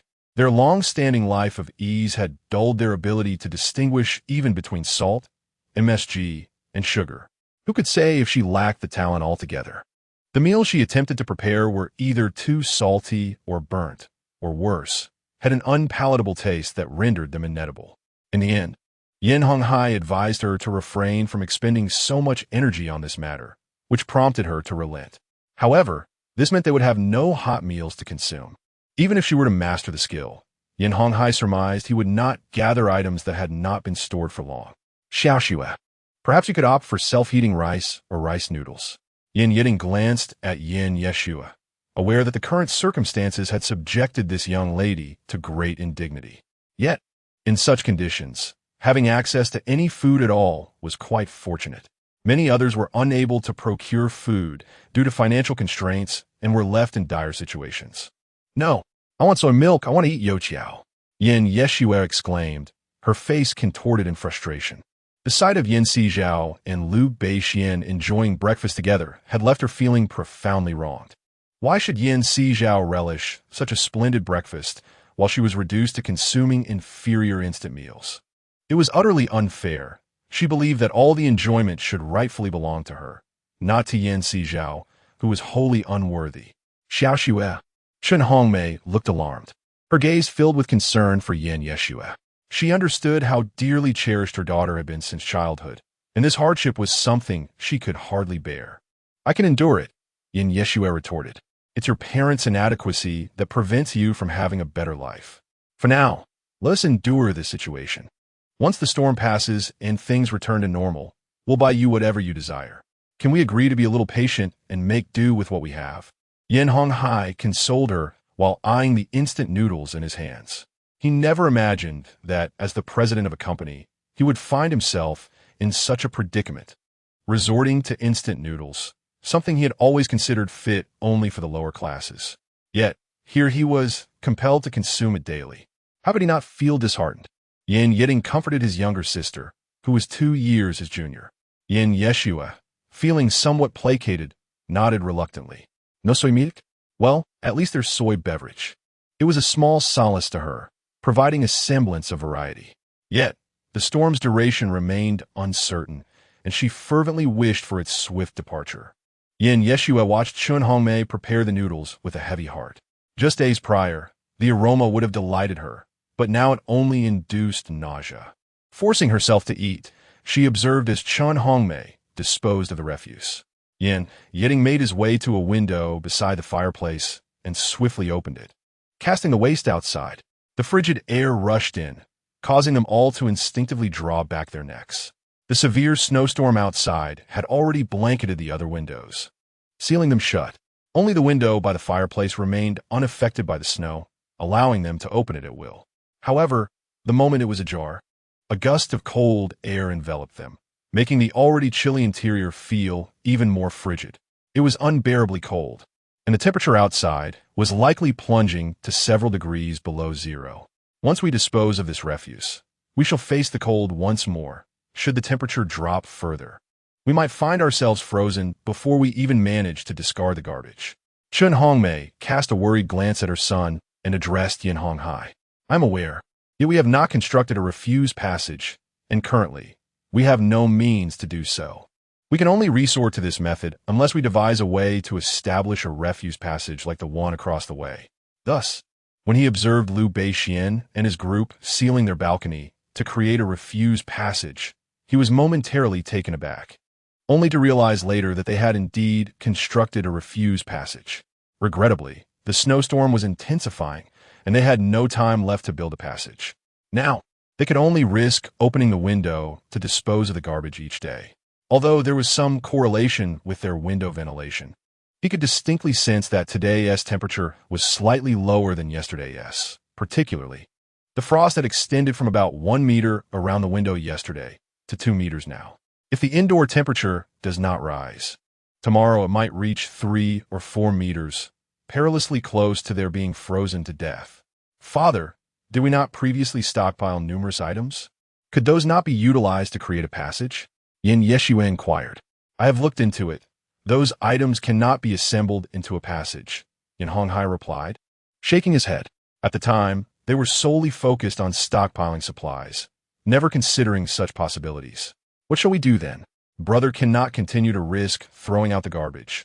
If he freezes, where shall we find a doctor? Yeshua exclaimed anxiously. Not only she, but both Yin Honghai and Chun Hongmei were acutely aware of the low temperatures outside. Each time, Yetting opened the window to dispose of the garbage, they all felt how challenging it was to open that window, and when the cold wind rushed in, it felt as though they were suffocating. Let us break through the wall. We can negotiate with that wretched girl. After all, we are her parents. Surely, she would not dare harm us. Chun Hongmei, reluctant to let Yetting take risks, focused her thoughts on Sizhao. Yin Honghai and Yetting fell into a contemplative silence. This indeed was a sound idea. Yeshua, upon hearing Chun Hongmei's words, was taken aback. Previously, they had considered breaking the wall to secure a toilet and obtain supplies. Now, however, Yeshua nodded in agreement, feeling a sense of pride within. The four of them convened and resumed their endeavor of breaking through the wall and digging. Meanwhile, Sizhao had just added some firewood to the fireplace when he heard the sound of wall breaking nearby. Chapter 28. Seeking alternatives after failing to break the wall, Yin Honghai had commenced once more. What are they up to? Sizhao pondered, somewhat perplexed. Liu Beixian, initially resting, sprang from his bed upon hearing the wall-breaking sounds, wrapping himself in a blanket as he emerged. Although the house had 2 fireplaces continuously ablaze for warmth, along with heaters, the overall temperature remained somewhat low. Liu Beixian looked at Sizhao with confusion. I'm not entirely certain either. Sizhao shook his head. Suddenly, they heard the sound of wall breaking. He had no idea what had prompted their peculiar decision to dig through the wall. Liu Beixian furrowed his brow. Could it be that they are lured by our food, seeking to breach our defenses? Surely, they cannot possess such formidable power. Sizhao shrugged, skeptical that the adversary would engage in such absurdity under favorable circumstances. Unless something compelling drew them forth, inspiring such reckless determination. What could possibly incite their fervor? Liu Beixian turned to Yan Sizhao. It remains uncertain, yet they are incapable of breaching our defenses, so we need not concern ourselves with them. If the noise troubles you, would you prefer to retreat into the spatial realm for some respite? Listening to the incessant clamor, Yan Sizhao herself felt a tinge of irritation. No need. Liu Beixian shook his head. Are you certain? I worry for your mental state. Yan Sizhao approached, noting the dark circles beneath Liu Beixian's eyes. I am fine. After dinner, I can rest adequately. As for them, they will likely tire soon enough and can rest then. Yin Honghai instructed Chun Hongmei to stoke the fire, ensuring the flames did not extinguish.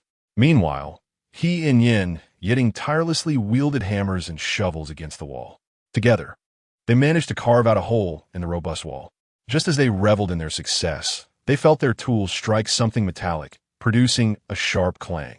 With brushes, they swept the wall and realized that instead of breaching the house, they had struck a steel plate.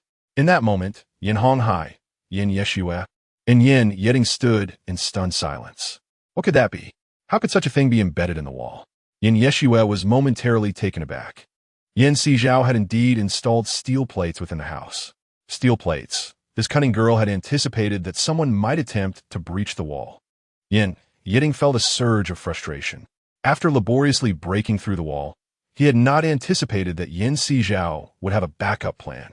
Father, under these circumstances, should we continue to strike? Yin Yeshue turned to Yin Honghai.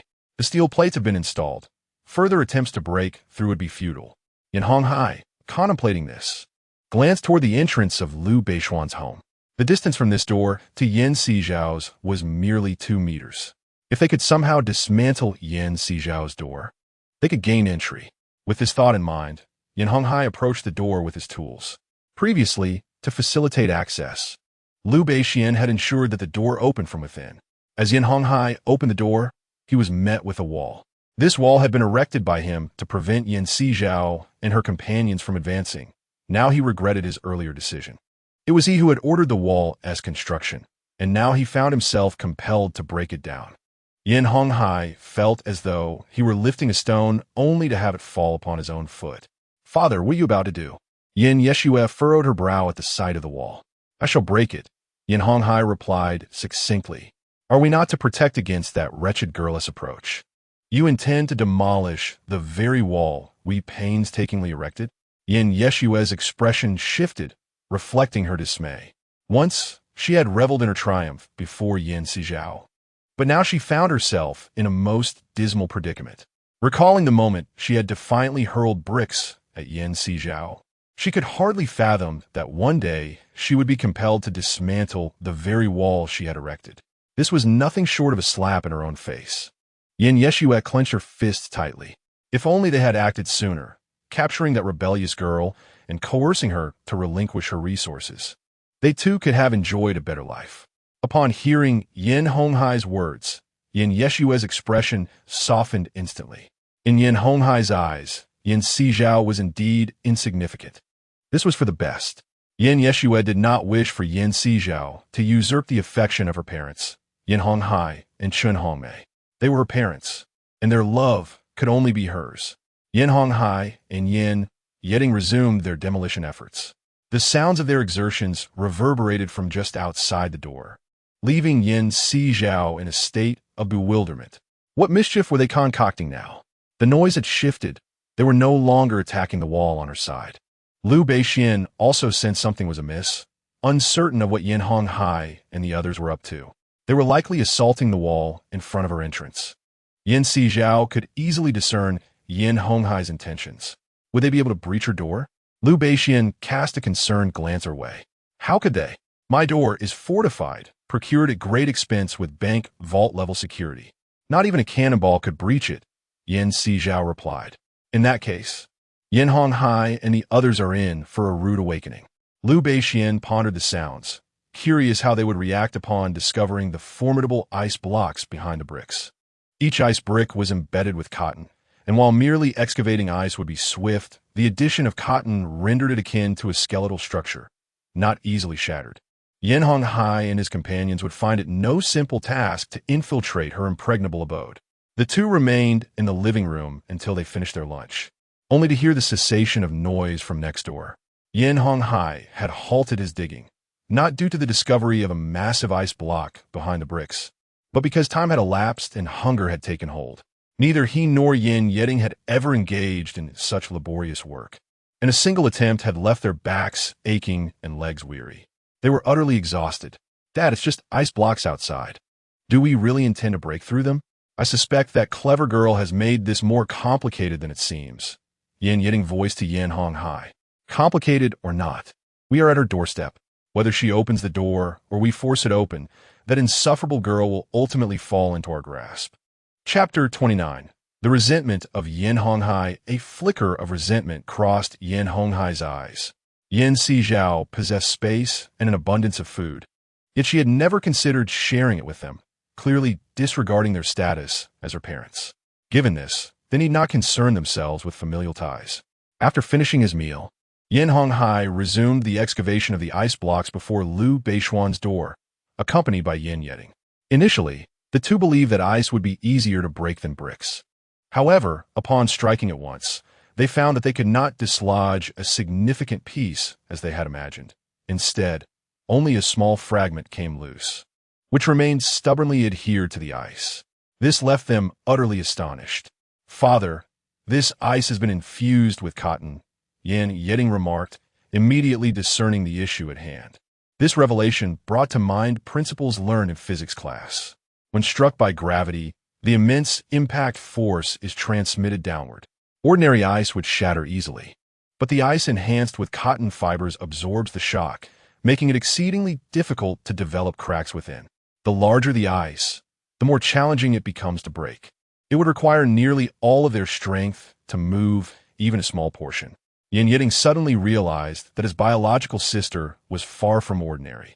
She was exceptionally clever, rendering them nearly unable to overcome her. "Brother, what does adding cotton do?" Yin Yeshue, standing behind them, inquired, somewhat perplexed. "Incorporating cotton into the ice renders it more solid than if sand or metal plates were added. Even a small piece requires immense effort to penetrate, let alone such a large block. It seems we might need a month or two to clear the path to that wretched girl's door." Yin Yeding's statement left Yin Yeshue utterly astonished. "Is it really that difficult?" she asked. "Indeed," Yin Yeding nodded. "What if we set on fire?" "I refuse to believe that the ice won't melt under flames," Yin Yeshue suggested. "We simply do not have enough fuel. We need it for ourselves, let alone to melt the ice," Yin Honghai replied gravely. "Then does that mean we cannot reach their door? How will we embarrass her? How will we force her to yield her supplies?" Yin Yeshue's expression twisted with frustration. She could not bear the thought of seeing Yin Sizhao indulge in sumptuous meals while she was left with nothing but instant noodles. She found the prospect unbearable. "We'll chip away at the ice bit by bit. Eventually, we will make progress." Yin Honghai gritted his teeth. This is the only path forward. The reality was that their house had been hastily constructed, lacking many necessary insulation measures, unlike Yin Sizhao's residence, which was impeccably prepared. It was the epitome of an ideal home. If they could seize that place in Yin Sizhao, would they ever have to worry about food and drink again? Yin Honghai pondered, feeling that residing in their current home was not a sustainable solution. The absence of electricity made it impossible for them to adapt. Yin Yeding nodded in agreement. He was not oblivious. He understood the inferior state of their own home compared to Yin Sizhao's. Securing Yin Sizhao's residence would alleviate their current struggles, allowing them to relieve themselves without such constraints. The father and son of the Yin family struck the bricks with renewed vigor and determination. Meanwhile, Liu Beishuan pressed against the wall, listening intently to the sounds outside, now completely unable to hear the vibrations from their strikes against the wall. This silence could only imply one thing. They had likely begun striking the ice. After Liu Beishuan had nearly confirmed his intentions, he dressed himself and picked up a water hose. "Xingge, what are you planning to do?" Yin Sizhao inquired, her brow furrowed in confusion. "The Yin family should be busy digging ice." "I was thinking of giving them a refreshing surprise," Liu Beishuan replied nonchalantly. Earlier, while they were assembling ice bricks, a gap had been left at the top, wide enough for a hose to pass through, enabling them to conveniently throw out a camera to monitor external conditions and launch attacks on those outside. "Why not let them dig for now? We can pour water later this evening to fill the holes they've created, rendering all their efforts futile, Sizhao suggested. Her lack of compassion towards Yan Honghai and the others stemmed from the fact that after signing the severance papers, they were no longer connected. She simply did not want to see them thrive. Liu Beishuan's proposal sparked a glimmer of inspiration in Sizhao. All right, she nodded. I will manage the hose while you supply the water. With that, Liu Beishian handed her one end of the hose. Sizhao complied, retrieving a large bucket from her space, which was fitted with a tap. She securely attached the other end of the hose to it and filled the bucket to the brim. Xiangu, it's ready. Shall we begin? Liu Beishian, without hesitation, extended the hose nearly 2 meters. A camera was affixed to the hose, connected to a tablet before him, which displayed the live feed from the camera. Standing beside the bucket, Sizhao could see the scene on the tablet, revealing 2 figures laboriously digging below. Max the flow, Liu Beishian instructed, prompting Sizhao to turn the tap to its fullest. Instantly, water gushed forth, surging towards the depths of the hose. Yan Honghai and Yin Yeting, engrossed in their work, were utterly unprepared for the sudden deluge from above, drenching them in an icy cascade. It was only then that they noticed the hose extending overhead, with water continuing to pour down upon them. They stumbled back, only to collide with Yin Yeshua, resulting in all 3 being thoroughly soaked. Ah, so cold! Yin Yeshua shrieked, hastily sprinting towards the only warm spot in the house. Sizhao, Yan Honghai bellowed in fury. Yet he couldn't afford to issue further curses, drenched in cold water. He risked falling ill, and a fever could be perilous in such conditions. With urgency, he half-dragged, half-carried the chilled Yin Yeting into the house, slamming the door behind them. Liu Beishian, observing the shut door, instructed Sizhao to continue the water flow, freezing the door shut, ensuring that no matter how hard Yan Honghai and his companions tried, they would never manage to open it. This commotion had caused the temperature inside the house to plummet several degrees. Sizhao hurriedly stoked the fireplace. Chapter 30. Soaked to the bone, Liu Beishian removed his coat and smiled at Sizhao. They must be cursing us in their hearts right now. Sizhao was not oblivious to Yan Honghai's words. It was impossible to deny the anger in his voice. Liu Beishian glanced at her and suddenly spoke. Sizhao, if, hypothetically, they were to perish, would you feel sorrow? Considering what Xiangu has said, why would I feel sorrow? Beyond a mere blood relation, what connection do I have with them? Sizhao's lips tightened. Since Yan Honghai, Chun Hongmei, and Yin Yeting only held affection for that false heiress, why should she continue to seek their approval, only to be met with disdain? Liu Beishian regarded her intently. If that is the case, even if they were to die, I surmise you would not feel regret or sorrow. Would you? Sorrow? What reason do I have to feel sorrow? I would actually prefer for them to meet their end sooner. If they were gone, wouldn't our burdens be significantly lighter? As Sizhao spoke, she seemed to realize something and turned to Liu Beishian. Xiangu, do you think I'm a bit ruthless, perhaps even frightening? Liu Beishian shook his head. No. Considering how they have treated you, your harshness towards them is entirely justifiable. Moreover, they're still scheming against you, which is truly despicable. I agree, Sizhao replied. Now that I understand your perspective, we need not show them any mercy moving forward. Liu Beishian recognized that prior to this calamity, they could have constrained one another with morality and law. However, now they could only rely on their own strength. Sizhao nodded in agreement.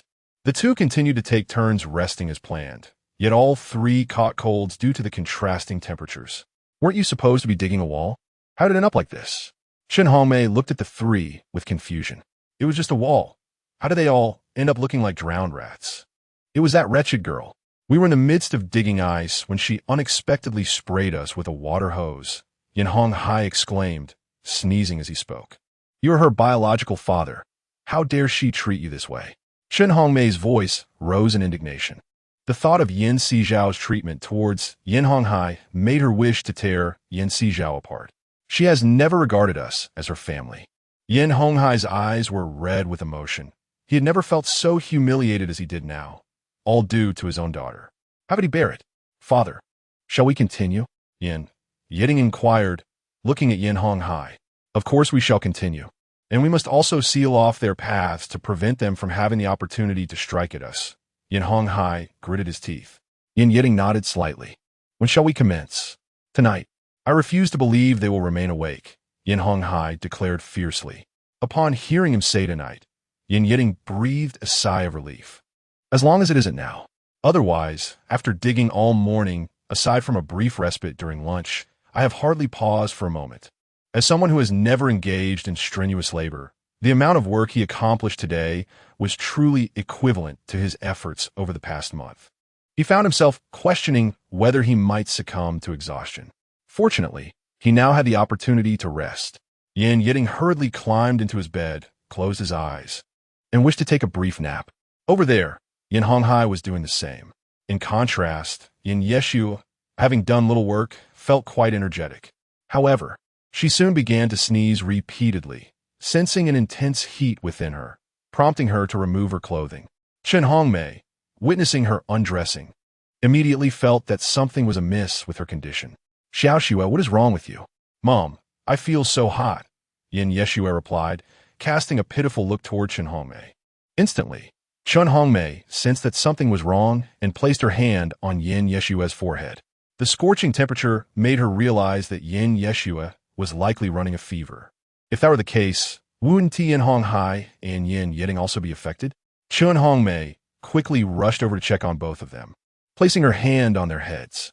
The searing heat startled her. Realizing that both of them might be feverish, she hastily retrieved the medical kit. Yin Yeshue, feeling quite unwell herself, observed Chen Hongmei dart toward Yin Honghai and Yin Yeding, checking their foreheads. Mom, do Dad and brother have the same condition as I do? You all have fevers.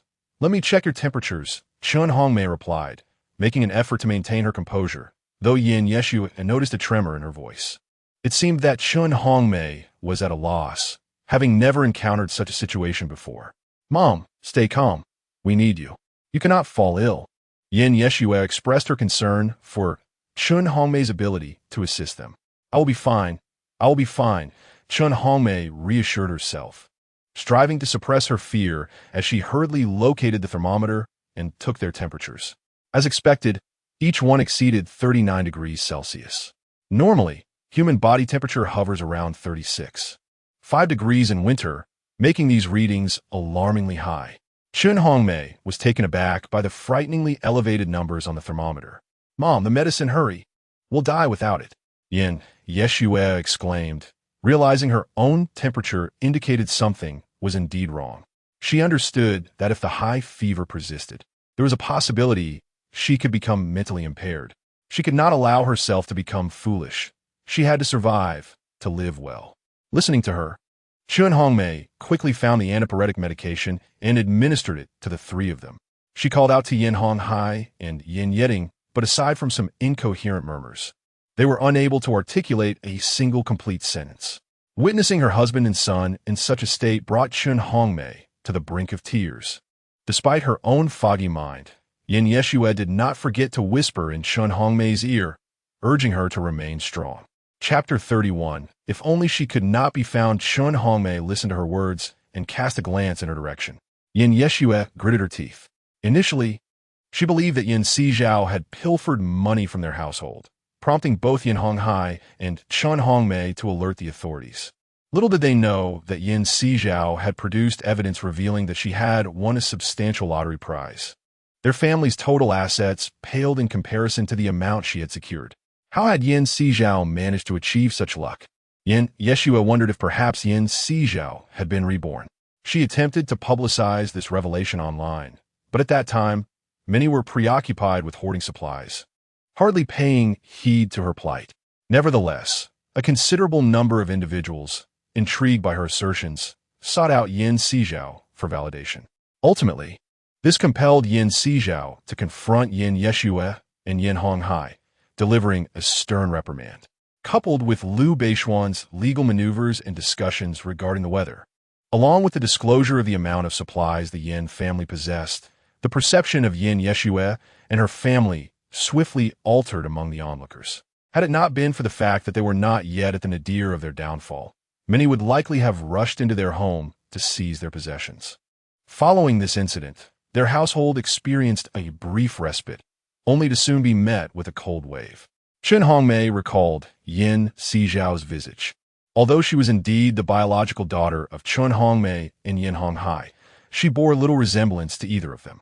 Yin Yeshue urged Chen Hongmei, questioning whether Yin Sizhao should not be held accountable for the plight of her father and brother.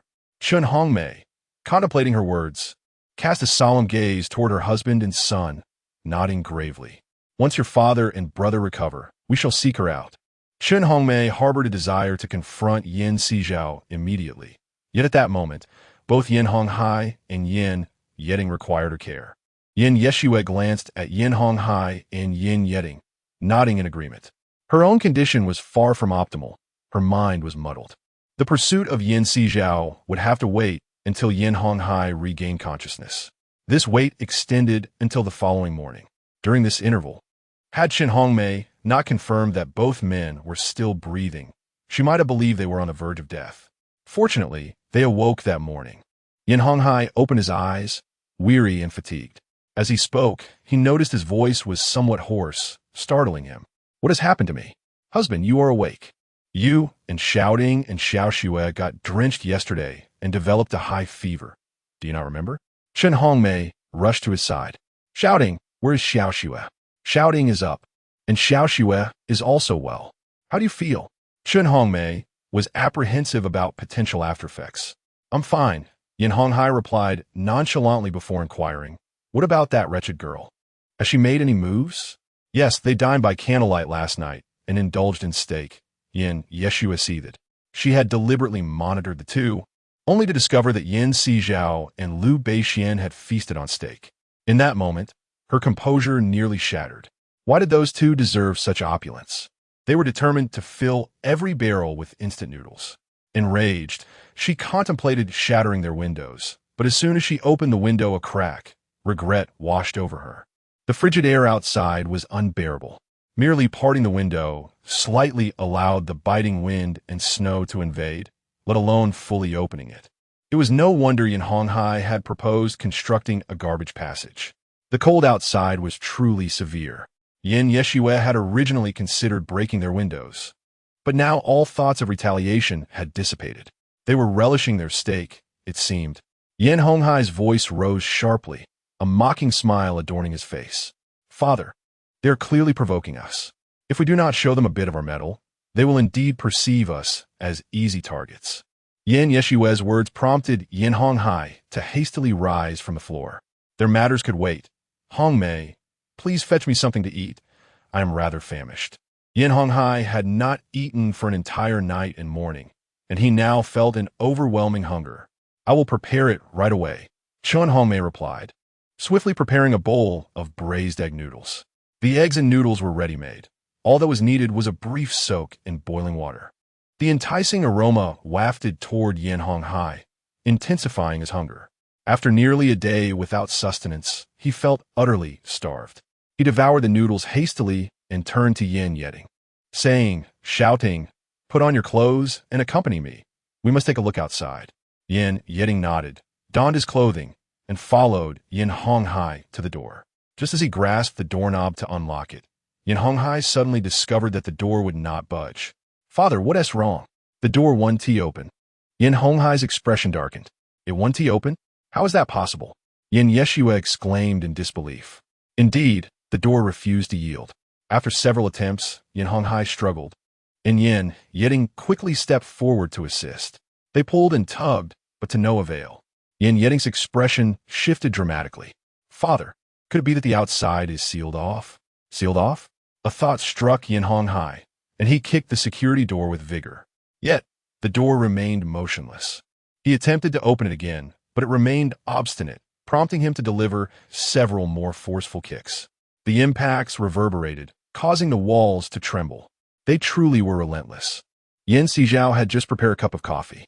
At that moment, Liu Beixian had already retired for the evening. Yin Sizhao recalled that Liu Beixian had poured water between the door and the ice blocks yesterday. Logically, the ice should have frozen the door shut entirely. However, if subjected to vibrations, the ice might indeed shatter. In that case, the door could still be opened. Yin Sizhao narrowed his eyes. contemplating whether Yin Honghai's team was excavating ice faster than they were producing it. The sounds of Yin Honghai kicking the door echoed incessantly. But Yin Sizhao was grateful for the house's commendable soundproofing. However, the external commotion still caused their walls to endure considerable strain. Although the noise was not overwhelmingly loud, these ruffians seemed to be unending in their antics. Yin Sizhao suspected they were simply idle, indulging in their mischief due to a lack of meaningful engagement. Chapter 32. The Yin family resumes ice harvesting. Yin Sizhao refrained from disturbing Liu Beishuan's rest, planning to address the matters concerning their neighbors once he awakened. As fate would have it, both of them found themselves rather bored, engaging in a battle of wits with the neighbors to pass the time. However, the day had grown increasingly cold. Yin Sizhao approached the thermostat, a device she had specifically purchased. It featured several wires, 2 connecting to the exterior and 2 to the interior. Currently, the external wires indicated a drop in temperature to a chilling -50 degrees. While such frigid temperatures might be commonplace in the Northeast, for the southern region accustomed to an average of over 20 degrees, this was sufficient to freeze a significant portion of the city's populace. Inside, Yin Sizhao had installed a diesel generator the previous day to facilitate underfloor heating. After all, if the temperature continued to plummet, their indoor climate would surely not exceed 0 degrees. They would feel as if they were sleeping in an ice cellar. As Yin Sizhao contemplated this, Yin Honghai was repeatedly kicking the door. After several attempts, the door finally yielded, accompanied by a cascade of ice shards. Upon witnessing these shards, Yin Honghai's eyes flared with indignation. "Father, the ice outside seems to have originated from the water they poured previously," he remarked. Yin Yetting observed the absence of cotton within the ice fragments, a fortunate turn of events that would simplify their task. The distance from their front gate posed a significant challenge. They could not traverse it, let alone pour water mixed with cotton into the ice. Yin Honghai let out a soft huff.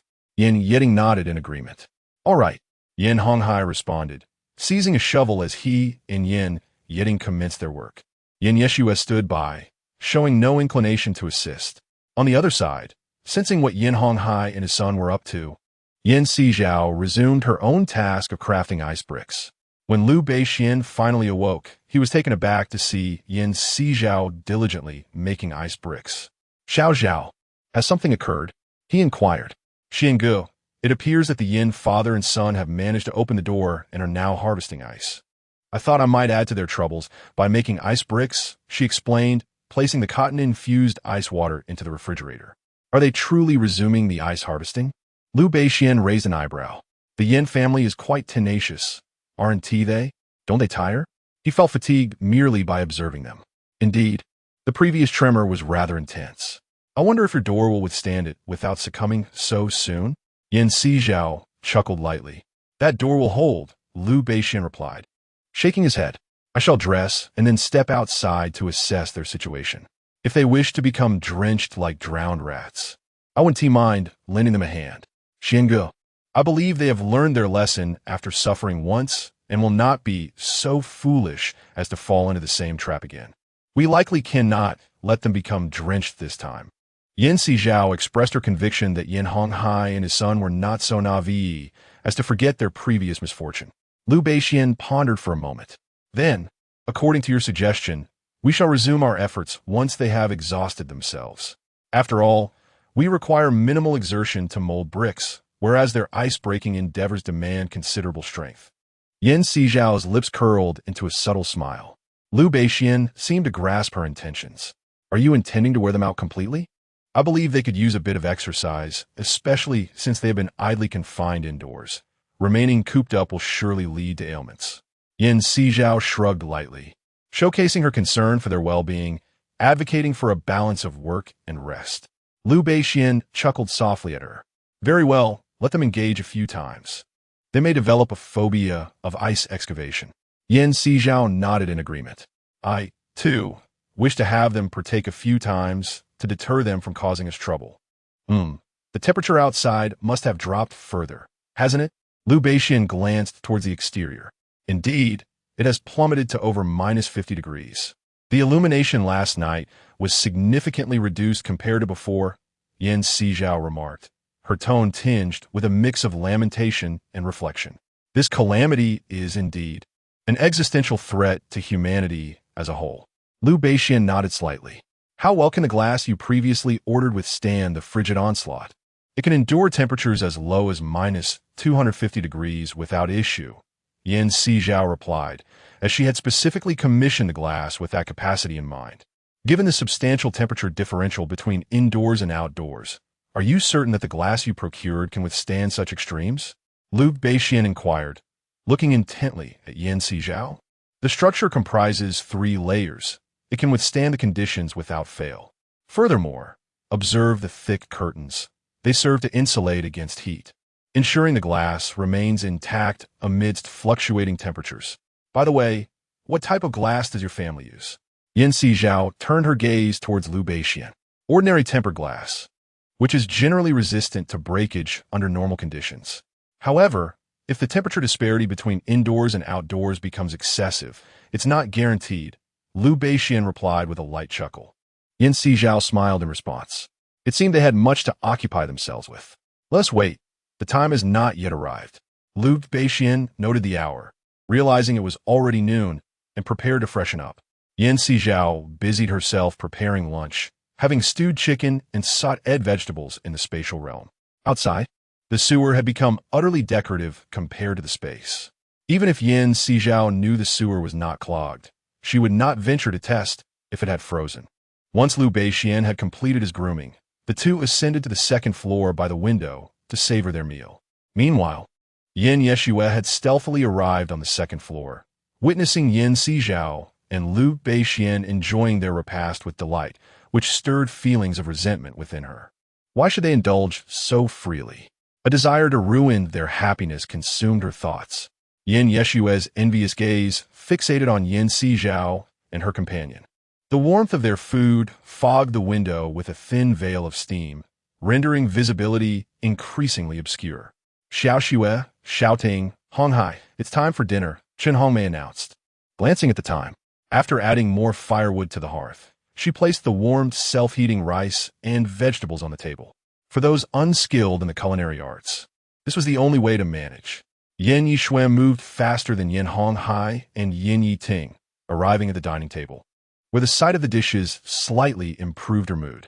At last, she wouldn't have to eat noodles anymore. She was on the verge of nausea from them. Xiao Xue, where are your father and brother? Chen Hong Mei inquired, noticing her alone while Yan Hong Hai and Yin Yi Ting had not followed. She furrowed her brow. They've been called. They will be here shortly, Yin Yishui replied, just as Yan Hong Hai and Yin Yi Ting approached with somewhat heavy steps. Removing their caps, goggles, and masks, they promptly took off their gloves as well.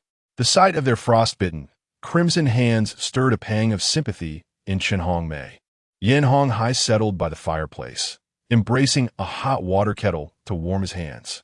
Compared to the head, the limbs, fingers, and toes are the furthest from the heart, and due to the fine blood vessels in fingers and toes being less robust than those in other parts of the body, they are more susceptible to the biting cold. Despite wearing long, well-insulated gloves, the bone-chilling temperature could still penetrate from the outside. This cold was different from the dry chill of the north. In the south, the humidity made the cold far more daunting, even at the same temperature.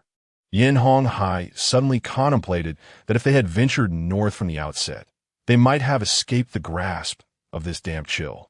As he pondered, he noticed Yin Yi Ting rubbing his hands together. Xiao Ting, what is wrong?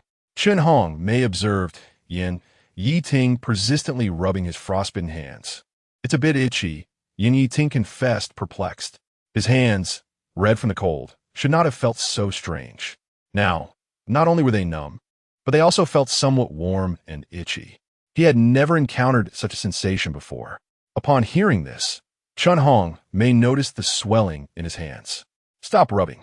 You might develop frostbite, she cautioned, recalling knowledge she had gleaned about ailments caused by cold snaps. Frostbite? Yin Yi Ting and Yan Hong Hai exchanged incredulous glances.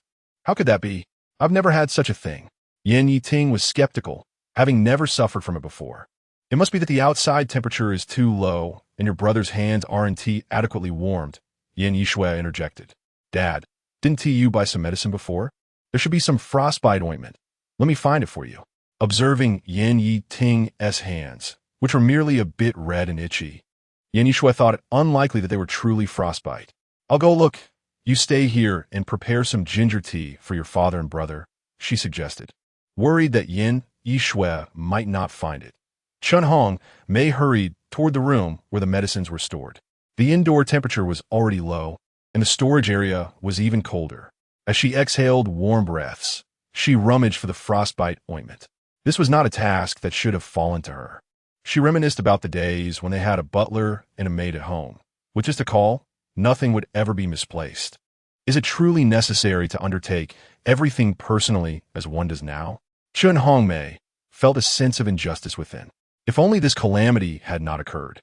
She sighed deeply, finally locating the frostbite ointment amidst a pile of medications and delivering it to Yin Yeding.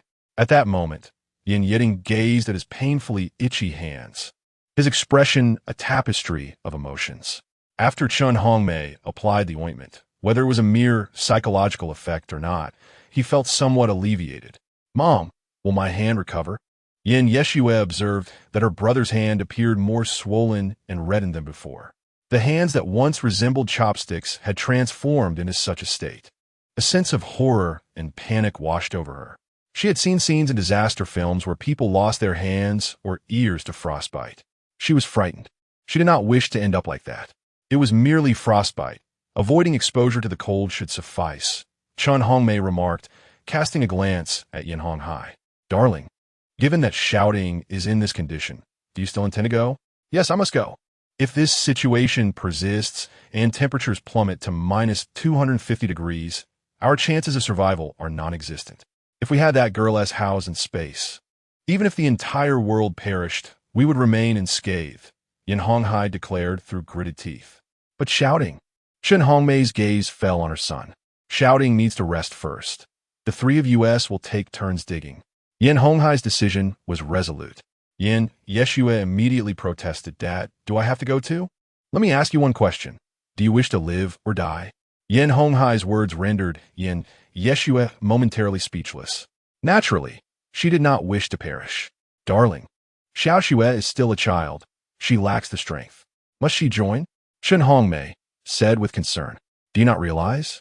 The temperature inside the house is dropping steadily. A single fireplace is utterly insufficient. Our home's insulation is inadequate, devoid of underfloor heating, and the outer walls lack insulation. If we continue in this manner, we shall inevitably freeze to death.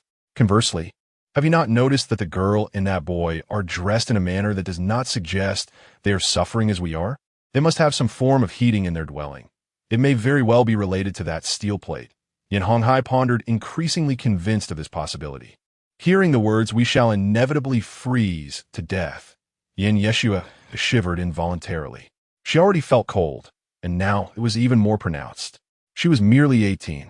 She did not wish to succumb to frost. I don't want to. Dad, I will go with you, Yin Yeshua declared, determination etched on her face. Even though she had never done such work, she was willing to try, fueled by the will to survive. Xiao Xue, Chun Hongmei called out, somewhat disapprovingly. Mom, I want to live. I do not want to die, do not want to die. Yin Yeshua grasped her hand, voicing her innermost thoughts.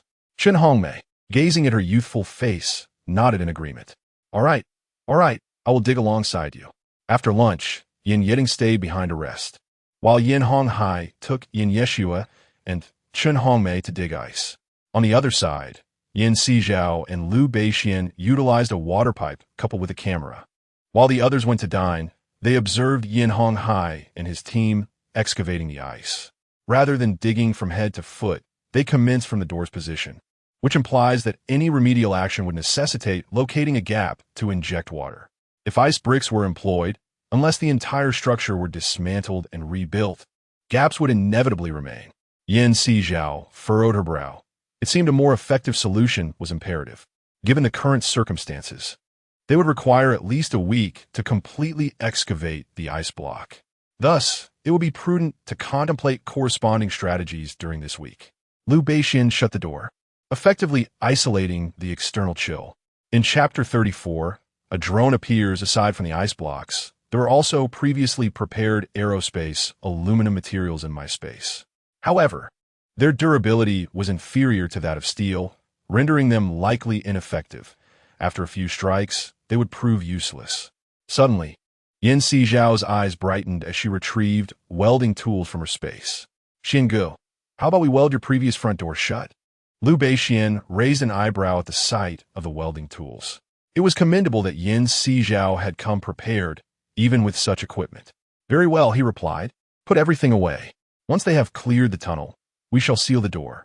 He too began to stow away the water pipe and other items. Sizhao nodded and placed the welding tools back into her space. "Xingu, if there's nothing else, I will first organize things in my space and will be out shortly." "Go ahead," Liu Beixian replied, unsure of what she possessed in her space. If she did not mention it, he felt no inclination to pry further.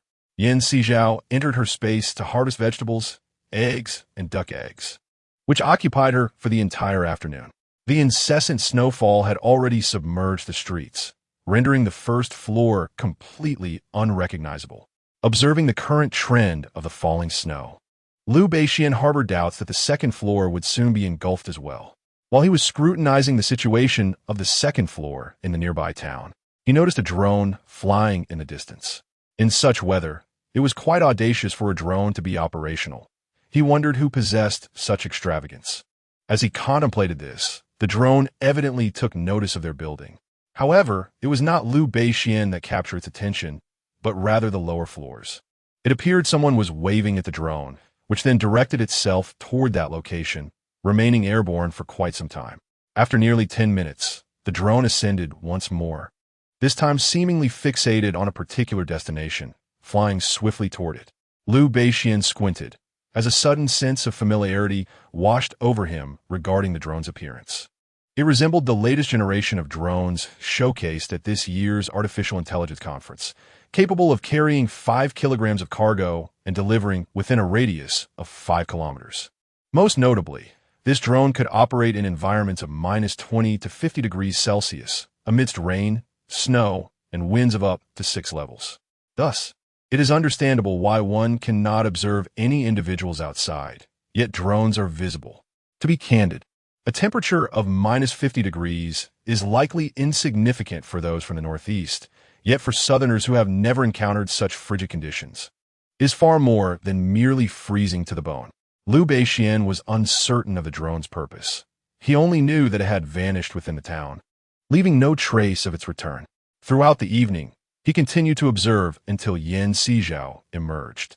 Upon seeing Liu Beixian intently gazing through the astronomical telescope, Sizhao approached with curiosity. "Brother Xian, what captivates you so deeply?" "A drone," Liu Beixian replied, recounting his afternoon discovery to Sizhao. The latter was taken aback. "A drone? At this moment, there exists a drone? What could be its intention?" "I am not quite certain." Liu Beixian shook his head. "This matter is unpredictable. Then let us not concern ourselves with it. It is of no relevance to us," Sizhao remarked before inquiring what Liu Beixian desired to eat. "Anything will suffice." Liu Beixian had no particular cravings. Sizhao nodded and retreated to the kitchen to prepare a meal, while Liu Beixian added more firewood and adjusted the radio hourly, hoping to catch any official updates. Initially, he held no great expectations, but after a slight adjustment, he heard a message. "Dear survivors, if you are hearing this message, it signifies that our city still has hope. First and foremost, I must apologize to everyone. Although we have been striving to construct underground fortresses, the pace of the natural disasters has far outstripped our capacity for construction. The fortresses can no longer be completed, but we have devised a method that requires the cooperation of the entire city. Only through this method can we ensure the survival of all." The deep voice on the broadcast elucidated the plan. As humanity grapples with this calamity, the sole viable means of altering the dire situation is to create pathways beneath the snow, connecting all homes and uniting everyone in the search for a solution. Furthermore, according to their current research, this region differs from the north. While the northern snow is dry, here the snow is wet. The advantage of wet snow is that it can solidify into ice. They only need to wait until the snow reaches the second floor. at which point the underlying snow will completely transform into ice blocks. By breaking through the ice to excavate tunnels, they can connect all the houses. However, given the considerable scope of this endeavor, they hope that the city's residents will lend a helping hand. Liu Beixian listened to the broadcast as it repeated its contents. It must be said that this is indeed a commendable plan, though the extent of its implementation remains uncertain. After all, in such bitterly cold weather, how many individuals would venture out at this time? Liu Beixian remained attentive to the broadcast for half an hour, primarily in fear of missing any crucial information. Regrettably, aside from this announcement, he heard nothing further. It appears that the authorities are attempting to reconnect the numerous survivors within the city through this means, which is indeed a commendable approach. However, the execution remains fraught with challenges. At mealtime, Sizhao emerged from her space, having prepared a spicy hot pot, a dish that provides considerable warmth during the winter season. Seated at the dining table on the upper floor, the two savored their delightful meal. Meanwhile, Yeshui, observing this scene, felt an intense frustration. Nevertheless, upon contemplating that Sizhao and her companion would not bask in their triumph for long, her mood seemed to lift somewhat. As Sizhao watched Yeshui's triumphant departure, she pondered what there was to be so proud of, given the current state of affairs. After dinner, Liu Beixian retired for the night, while Sizhao kept watch. Typically, she would draw the heavy outer curtains to block the light from seeping in and to mitigate the significant temperature fluctuations, ensuring the glass remained intact. After securing the curtains, she activated 2 warm air machines within the room. Chapter 35. The gas station explosion. Who knows when this cold wave will pass? If it lingers, the diesel fuel for the generator may run perilously low, jeopardizing the warmth within the house. Fortunately, she had 2 fireplaces, supplemented by an endless supply of firewood generated from her space, alleviating any immediate concerns about an energy crisis for her and Liu Beixian. Sizhao glanced at the thermometer, which registered a mere 6 degrees. Elevating the temperature proved challenging, especially without a stable power supply. Maintaining a consistent warmth throughout the expansive house was an impossibility unless the heating system was activated. However, despite being installed, the heating system consumed 2 kilowatts per hour. According to the diesel generator's operational formula, 1 kilowatt necessitated 0.3 liters of diesel, translating to 0.6 liters for an hour's usage. Should it run continuously for 24 hours, it would require 14.4 liters of diesel. Over 10 days, that amounts to 144 liters, approximately 300 pounds of diesel per day if the heating were uninterrupted, culminating in 900 pounds for the month. She had managed to gather a total of 10 tons of diesel, which, based on these calculations, would suffice for only 11 months. It was not that she wished to purchase more diesel. The procurement process entailed various formalities, and without proper documentation, one could not acquire it. She had expended significant resources to secure such a quantity from the black market, and any additional requests were met with hesitation due to potential repercussions. Thus, she found herself compelled to conserve, opting to forego usage whenever possible, uncertain of what the future may hold. Adding more wood to the fireplace. The crackling logs released a plume of smoke that swiftly ascended through the previously established flue. Although the evening obscured visibility, the smoke's presence would be evident during the day. However, the snowfall rendered the mountain shrouded in a hazy veil, making it difficult to discern the surroundings clearly. Liu Beixian and Sizhao sprinted towards the window, drawing open the first layer of curtains only to close them swiftly, before pulling apart the second layer to reveal a scene of chaos in the city below. Flames leaped into the night sky, accompanied by billowing smoke, illuminating parts of the otherwise dimly lit urban landscape. The darkness obscured the full extent of the situation, leaving them puzzled about the unfolding events. What has transpired? Sizhao queried, gazing into the distance where the flames flickered ominously, suggesting a significant fire. Liu Beixian retrieved a telescope to scrutinize the source of the glow, noting the silhouettes of numerous figures moving amidst the inferno, their actions shrouded in mystery. "What do you see?" Sizhao inquired, turning to Liu Beixian. "It is somewhat unclear, but it appears that someone has set fire to a location," Liu Beixian replied. withdrawing his gaze from the lens. Set fire? Sizhao exclaimed in astonishment. In this frigid temperature, which is well below -50 degrees. What could drive them to such recklessness? Perhaps they are pursuing some ulterior motive. Regardless, given our distance, it poses no threat to us. And thus we need not concern ourselves. You should rest.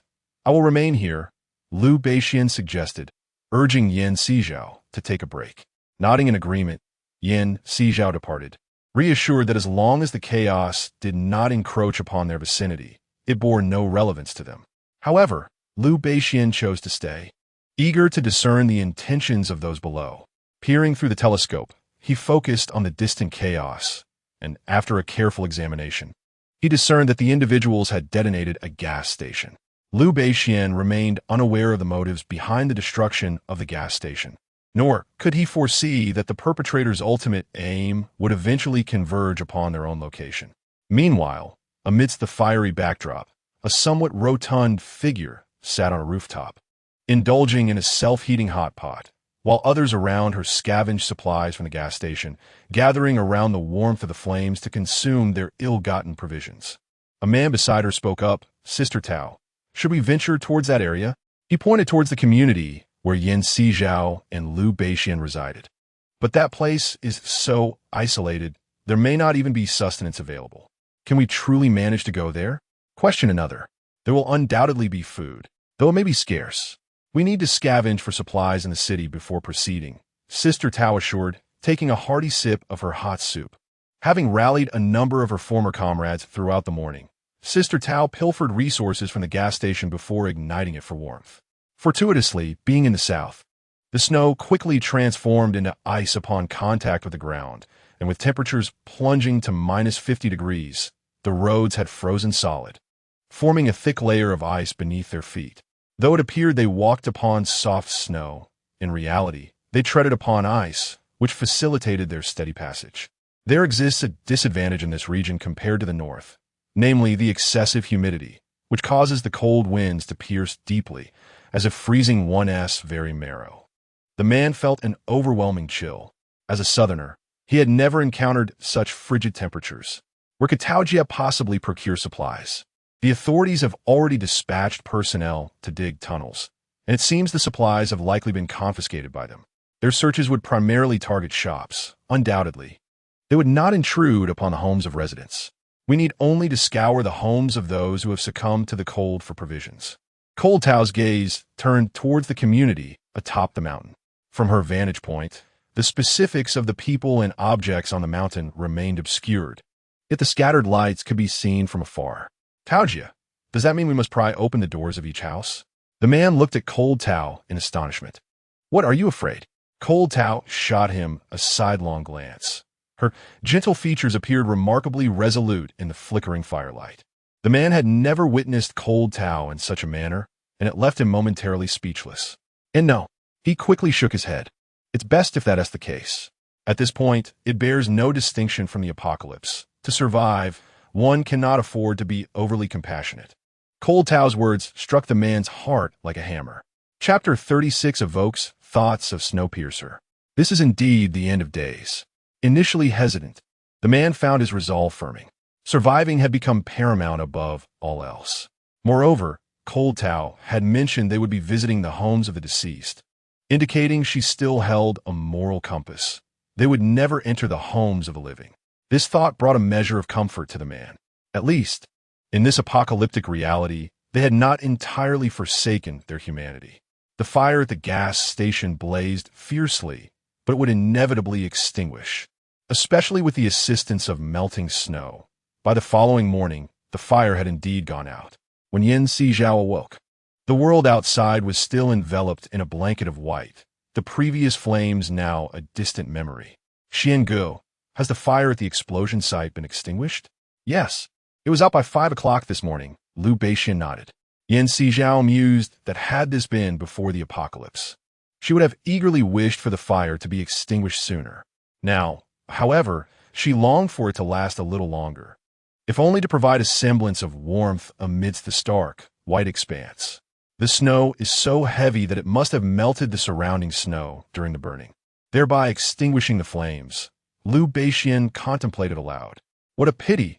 It was a rare sight to behold a splash of color in this monochromatic world. Yan Sizhao sighed softly. But that was merely temporary, not everlasting, Liu Beixian chuckled. Yan Sizhao pouted. A moment, however fleeting, can still offer a touch of warmth. Well then, isn't the fire in this fireplace enough for you to gaze upon? Liu Beixian raised an eyebrow. It is. Xiange, are you hungry? What do you wish to have for breakfast? Yan Sizhao blinked at him. Anything will do, Liu Beixian replied, casting a glance at the temperature gauge, which read 55 degrees. The temperature has dipped slightly since yesterday, though not by much. The snow outside has lessened a bit, and the sky has cleared somewhat. However, Liu Beixian does not perceive this as an encouraging sign. He harbors a sense that the heavens are biding their time for something significant. How about we have some dumplings and tea eggs? It has been ages since I last savored them, he suggested. Yan Sizhao pondered for a moment. All right, you take care of it. I'll make a note. Liu Beixian picked up the notebook from the adjacent table to document the observations he had made throughout the night. This was a pact between the two to record the occurrences during their shifts and the internal temperature, facilitating further discussions and the identification of any anomalies. Once Liu Beixian had finished recording, he ascended the stairs to join Yan Sizhao for breakfast. Though the meal was modest, it was certainly preferable to fast food. He relished every bite, as it was not uncommon for him, being a lawyer, to skip breakfast when engrossed in work. Thus, being able to enjoy breakfast like this was a rarity. After the meal, Yan Sizhao disposed of the trash, which Liu Beixian took out while she attended to the dishes. Household chores were a shared responsibility between them. After freshening up, Liu Beixian headed to rest. His biological clock was easily disturbed, and he wondered if his body could withstand the strain. Once he retired, Yan Sizhao retrieved a thick mink hat from storage, wrapped herself in a mink coat, donned goggles and a warming mask, and opened the door. As soon as the door swung open, the sound from outside flooded in. Howling winds and the thudding of ice being struck reached her ears, causing her lips to twitch. Early in the morning, Yin Honghai and the others were undeterred by fatigue and had begun to break the ice again. Such vigor seemed to have no outlet. Unable to restrain herself from commenting, she closed the door with a decisive thud, which made Yin Honghai turn his head. Yet, the door remained unmoved. It was indeed puzzling if the door did not budge. Where did the sound originate? Dad, what is wrong? Yin Yeshue questioned, her brow furrowed in confusion. It's nothing, Yin Honghai replied, shaking his head. Since their door had not moved, could it be that Yan Sizhao's door had opened? He attempted to peer through the ice layer to see clearly, but nothing was visible. Dad, this ice is incredibly tough to break. Must we continue digging? Yin Yeshue complained, her hands aching after only a few attempts. If you don't want to perish, keep digging, Yin Honghai gritted his teeth. Yin Yeshue pursed her lips. She truly did not wish to continue. The ice was so thick and layered with cotton, clearly intended to frustrate them. Dad, I believe they might have installed steel plates, but it's unlikely that every spot has them. Perhaps we could start from the ceiling, Yin Yeshue suggested. Upon hearing this, Yin Honghai furrowed his brow. The ceiling was reinforced with rebar, making it more difficult to penetrate than the walls or the ice. How could she even suggest such a thing? He found himself at a loss for words. Father, am I not merely contemplating how to approach this with ease? Yin Yeshue pouted as she spoke. Enough. This is already the simplest task. If you feel aggrieved or distressed, once we seize that house, you may vent all your grievances upon that wretched girl as you wish. Yin Honghai said, attempting to pat her head, only to realize that they were both bundled up like bears, so he refrained. Yin Yeshue nodded in response to his words, and a faint smile tugged at her lips as she recalled Yan Sizhao. What does it matter if she is the legitimate daughter? She is still not favored by our father. Together, Yin Yeshue and Yin Honghai toiled like hamsters digging a burrow, completely unaware that once their excavation was complete, a different scene would unfold. Meanwhile, after locking her door, Yan Sizhao picked up the notes penned by Liu Beixian. His handwriting was robust, yet graceful, truly exquisite. After a few glances, Yan Sizhao focused on his records. According to the documentation, the current external temperature was 2 degrees higher than that recorded the previous night. yet 5 degrees lower than the temperature at the same time yesterday. Given the current trend of declining external temperatures, it seemed likely that tomorrow would witness a continued drop. After all, during the Ice Age, temperatures could plummet to over 200 degrees below zero, despite all data indicating that the Earth's lowest temperature was 89 degrees. The existence of gases, such as liquid nitrogen, could reach 198 degrees. Why should she not believe that temperatures would continue to decline? As she contemplated the temperature of liquid nitrogen, a vivid image from Snowpiercer flashed in her mind. A scene where a man's arm, extended outside the train, was frozen and subsequently shattered with a hammer. That image was truly terrifying. If temperatures were to reach such extremes, would the glass of this house really remain unshattered? Sizhao began to harbor doubts. Chapter 37. An unexpected visitor approaching the window. Sizhao hesitated to touch the glass, fearing her hand might accidentally stick and become ensnared. She retrieved a thermometer to gauge the window's temperature, which remained within acceptable limits. Pressing her finger against the glass, she quickly observed a circular wave of warmth radiating outward from her fingertip. However, her attention was captivated not by this phenomenon, but by a group of individuals appearing in the snowy landscape. The group consisted of at least a dozen individuals clad in thick garments, struggling to maneuver several sleds along the path. The snowfall outside had significantly diminished by this time. Sizhao employed a telescope to scrutinize the newcomers. Although the details were not entirely clear, the leader of the group appeared to be a woman. A woman at the helm. Sizhao raised an eyebrow. It was not that she held any prejudice against women. Rather, she recognized that in such circumstances and environments, few women would step forward to lead. Those who did were often formidable characters. She pondered whether the arrival of such individuals was a blessing or a curse. A wave of concern washed over her as she watched the group disappear beneath her house, unsure if they had come to seek refuge or headed elsewhere. Sizhao sensed that the newcomers bore ill intentions. With this thought in mind, she donned a thick coat, equipped herself with goggles and a mask, and took the water pipe that Liu Beixian had previously affixed a camera to. After attaching a microphone and a player, she prepared to traverse the ice to the opposite side when she heard Liu Beixian's voice calling from behind. Xiao, what are you up to? Liu Beixian inquired, wearing a look of confusion as he observed Sizhao. Brother Xian, you haven't tea-rested yet? Sizhao remarked, surprised to see him in heavy clothing. I just took a short break and felt the temperature drop a bit, so I came out to see what you were doing. Well, I just noticed that there are over a dozen unfamiliar faces downstairs, and they seem rather unfriendly. I thought I should warn Yanhonghai and the others to keep their doors secure to prevent any breaches that might affect us. Upon hearing her explanation, Liu Beixian immediately understood.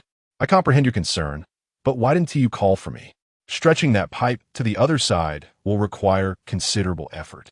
I assumed you needed rest and did not wish to trouble you, Sizhao replied. Liu Beixian sighed lightly. What trouble? We are all in this together. Failing to support one another will lead to our collective demise. Do you truly wish for us to meet such an end? I believe informing them is merely a minor task and does not warrant such anxiety, Sizhao countered. This is not simply a matter of anxiety. As a girl, facing a grown man puts you at a disadvantage, Liu Beixian asserted, taking the pipe from her hands. Very well, I shall stand by and see how I can assist. Sizhao conceded, not wishing to argue further. With a nod, Liu Beixian prepared everything on the tablet and extended the pipe toward Yanhonghai's side. The sound of the sliding pipe was clearly audible, prompting Yanhonghai to look up and see it stretching towards him. Both Yanhonghai and Yetting exchanged knowing glances, a cold smirk escaping their lips. Father, what are they scheming this time? It seems they can no longer remain idle. Let us observe the situation first, Yanhonghai replied. Just as he finished speaking, Liu Beixian's voice came through the pipe. Mr. Yan, can you hear me? Mr. Liu, what is this? Are you unable to remain still? Yanhonghai retorted sarcastically. From what Mr. Yan says, how could we possibly sit idle? The one who should be restless is you. We just observed a group of unidentified individuals entering the building. However, no one knows how far up they have progressed. If they intend to seize supplies, you must remain vigilant. Should they succeed in taking your resources, Your days ahead may become quite difficult. Liu Beixian had little desire to continue this exchange. He promptly retracted the pipe and closed the door. Brother Xian, do you think they will heed your warning? Yan Sizhao wondered if Liu Beixian should speak to them again. Yan Honghai is no fool. He understands the stakes. We need only to watch and wait. If he proves foolish enough to bring ruin upon himself, we cannot be held accountable. Liu Beixian cast a glance at Yan Sizhao as he spoke. What weapons do you have on your side? Previously, when he and Yan Sizhao were together, they had refrained from acquiring any weapons, primarily due to a lack of channels and the prevailing chaos outside that rendered it nearly impossible to procure them. I haven't prepared any weapons, Yan Sizhao replied, massaging her temples. As a girl, she felt utterly powerless and was uncertain how to wield any weaponry. Liu Beixian paused for a moment. You have some handmade knives and firewood in your space, correct? Yes, what do you intend to do? Make weapons? Yan Sizhao looked at him inquisitively. Indeed, we ought to fashion some weapons. In the event of an unforeseen situation, it would be unwise to be unarmed. Liu Beixian nodded slightly. Very well. I shall prepare them now. You ought to rest, having not had any respite for the past 7 or 8 hours. Your body must be weary, he added. Yan Sizhao then retrieved various items from her space. Liu Beixian understood that their adversaries would not ascend quickly, so he entered a room to conserve his energy. Meanwhile, at Yan Honghai's location, Yan Yeding had also heard Liu Beixian's words and turned to Yan Honghai. Father, can we trust what he said? Could he be merely stalling our strategy? Yan Honghai pondered for a moment. We should trust him. If it is true, they will be entirely sealed off. If death is to come, it will claim us first before reaching them. Yan Yeding, feeling anxious, hurriedly dashed towards the back. Chen Hongmei looked at the two of them in astonishment. The neighbors just mentioned that uninvited guests have entered from outside. As Yan Honghai spoke, he began wrapping himself in cling film. Uninvited guests. What does that have to do with us? Chen Hongmei replied, somewhat displeased. Those individuals could be vicious. If so, we might also become their targets. Yan Honghai said through clenched teeth. Are you suggesting they might focus on us? That seems implausible. There are so many floors here, and with no electricity outside, wouldn't they perish climbing the stairs? Chen Hongmei was skeptical, recalling that before the cold wave, no one had been willing to ascend the stairs. After the cold wave, would anyone still be so foolish as to attempt climbing? Wasn't that akin to courting disaster? Chapter 38. The consequences of ignoring advice for the Yan family. Yan Honghai's movements hesitated for a moment as Chen Hongmei's words struck a chord. This was, after all, a 33-story building. Would those individuals truly risk their lives to climb to the 33rd floor? Father, I believe they are merely deceiving you to buy time, Yan Yeshua interjected, feeling that Liu Beixian and Yan Sizhao were utterly despicable, likely concocting such schemes upon realizing that they were nearing their position. Their actions were truly unforgivable. Yan Honghai remained silent, a palpable anger brewing within him. Did Yan Sizhao and the others truly consider him a fool? Infuriated, he declared, shouting, "Come with me. We shall break through those ice blocks immediately." With anger fueling their efforts, the two of them attacked the ice without reservation, each strike filled with fury. No one believed Liu Beixian's words. At this moment, Long Tao had already led her companions into the building. Without the support of electricity, the elevator was no longer an option. She divided the group into 3, assigning each to a different area, while the remaining members stayed below to guard the provisions they had brought. The building boasted a total of 34 floors, with the 34th being a duplex. Thus, there was no need to ascend further.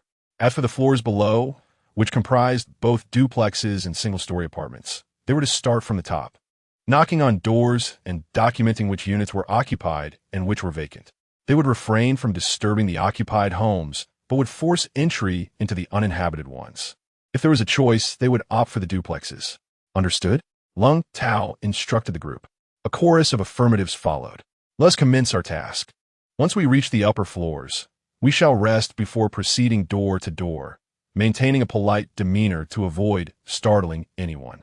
Lung Tao was acutely aware of the nature of humanity in a post-apocalyptic world, yet she did not wish to succumb to that same darkness. The group nodded once more before dispersing and climbing the stairs. Meanwhile, Yeding and Yin Honghai were laboriously chiseling away at the ice blocks until Yeshua, her face pale, rushed in with alarming news. It's bad. There are people outside. Her voice trembled. Yeding and Yin Honghai quickly emerged from their icy domain and sprinted towards the door. What is happening? Yin Honghai inquired of Chun Hongmei, who stood just a meter from the door, her eyes wide with fear. Initially, she had dismissed Lu Buxuan's words as mere intimidation. But now it appeared to be a chilling reality. Those people were indeed approaching. Yin Honghai squinted, a flicker of anxiety coursing through him. Nevertheless, he steeled himself and approached the door, peering through the peephole. Yet, the aperture was too narrow to reveal the full scene, and if anyone were lurking nearby, they would remain unseen. Are they gone?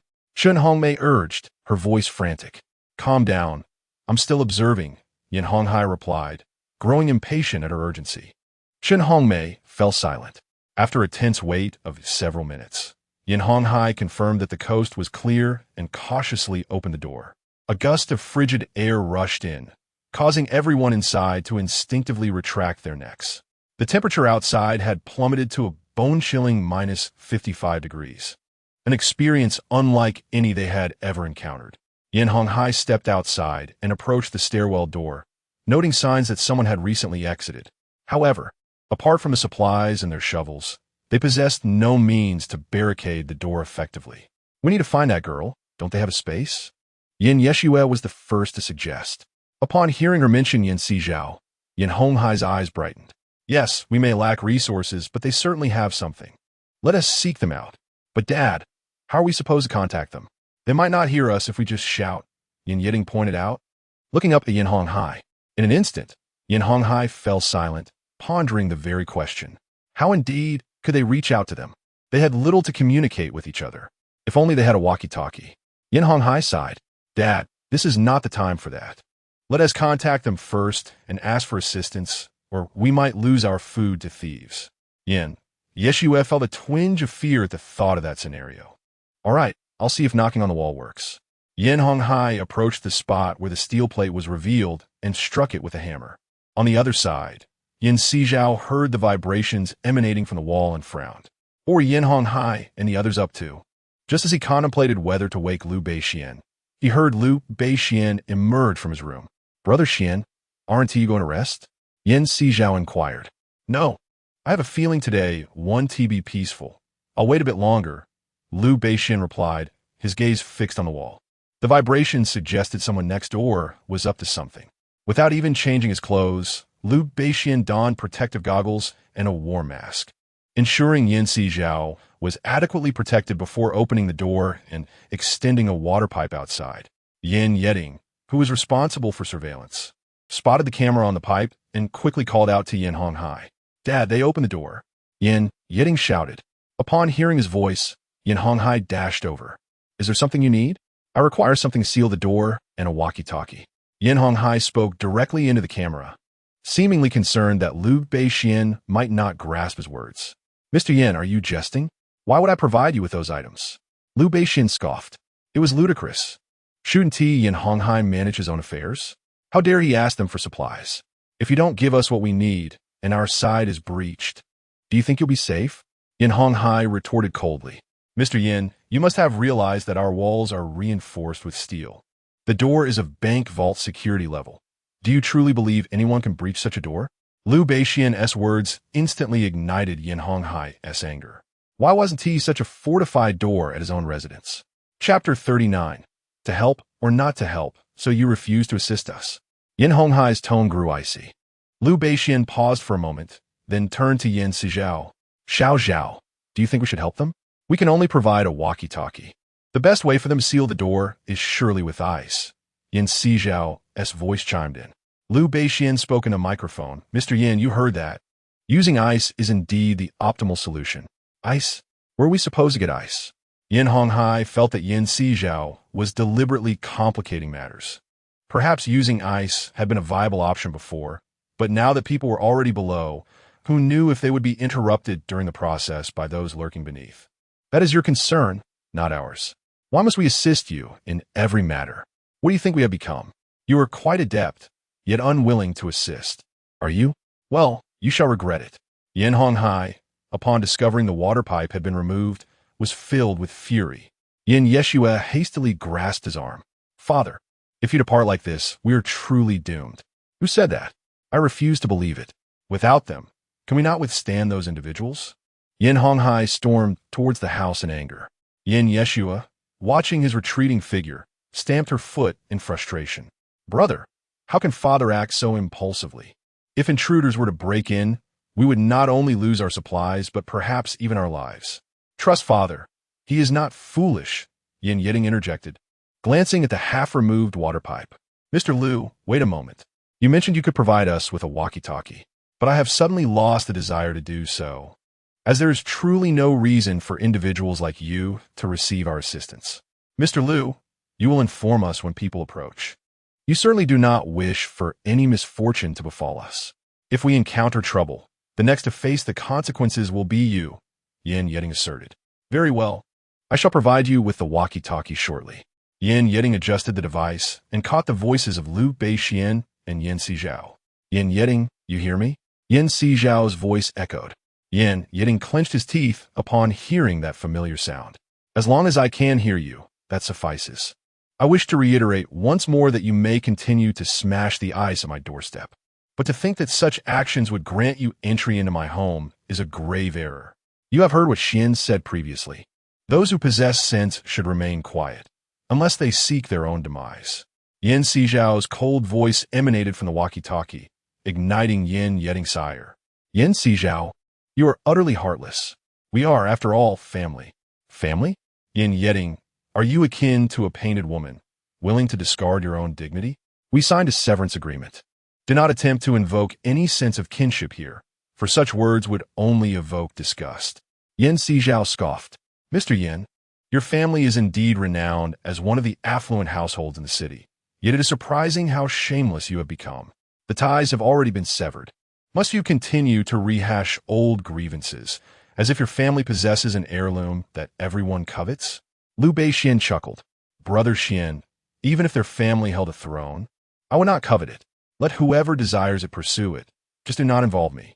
Yin Sizhao's words reached Yin Yeding's ears, tightening his grip on the walkie-talkie. Yin Sizhao, you were clearly in the wrong previously.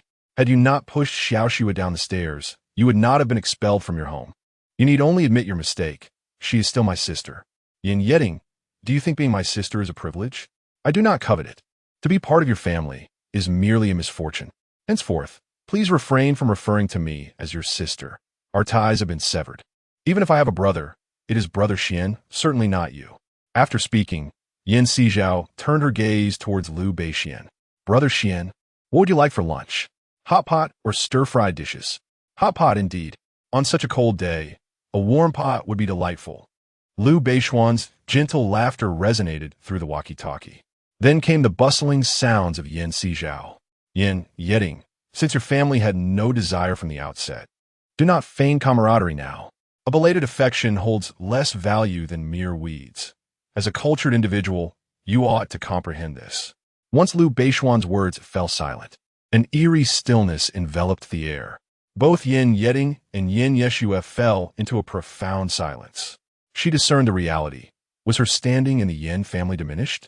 No, that cannot be. Yin Yeshua stepped forward, grasping Yin Yeding's hand, her eyes filled with a pitiful plea. Brother, do you no longer want me? Nonsense, you are my sister. How could I ever forsake you? Yin Yeding affectionately ruffled her hair. Yin Yeshua, with trepidation, inquired further. Yin Yeding's response was measured, devoid of any emotional inflection. Upon hearing his words, it felt as though a heavy stone had been lifted from her heart. That is good, that is good. Come, let us assist father. We must seal the door. If those people come back without food, we won't be able to protect our own provisions. Yin Yeding took Yin Yeshua by the hand and headed to find Yin Honghai.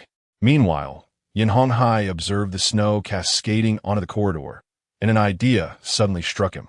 Father, what should we do about the door by the stairs? Yin Yeding inquired, looking towards Yin Honghai. Did not that fellow Liu mention using ice?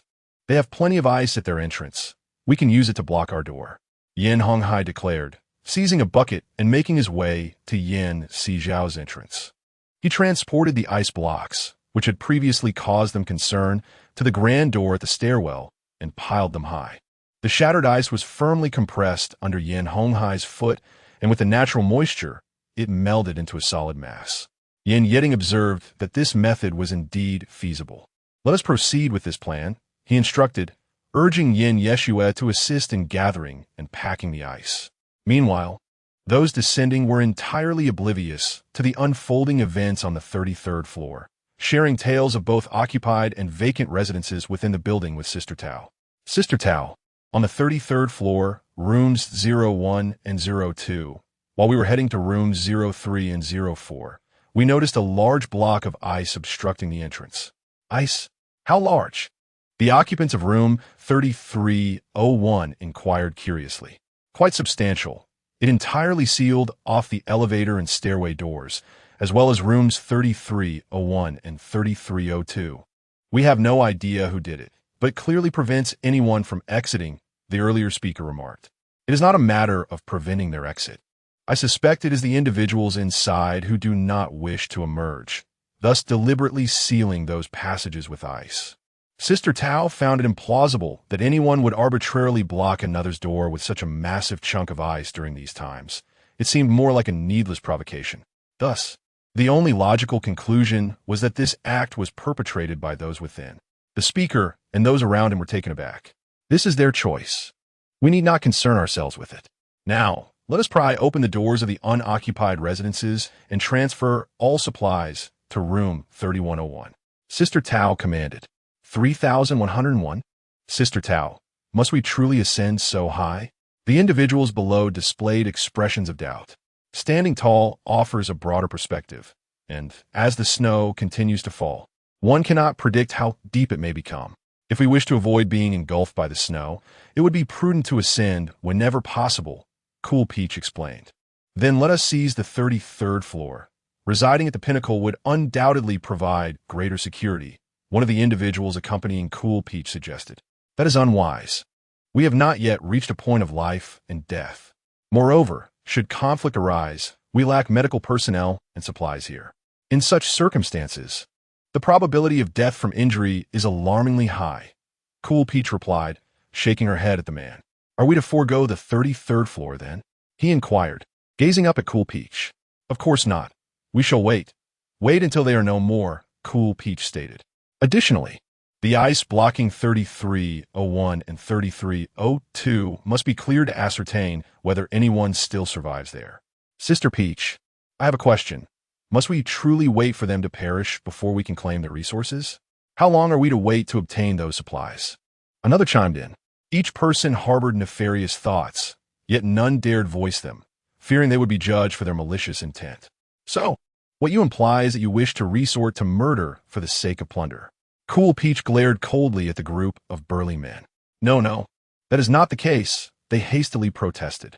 Cool Peach's voice rang out, almost exhausting her strength in this frigid world, as visible puffs of warm breath escaped her mask.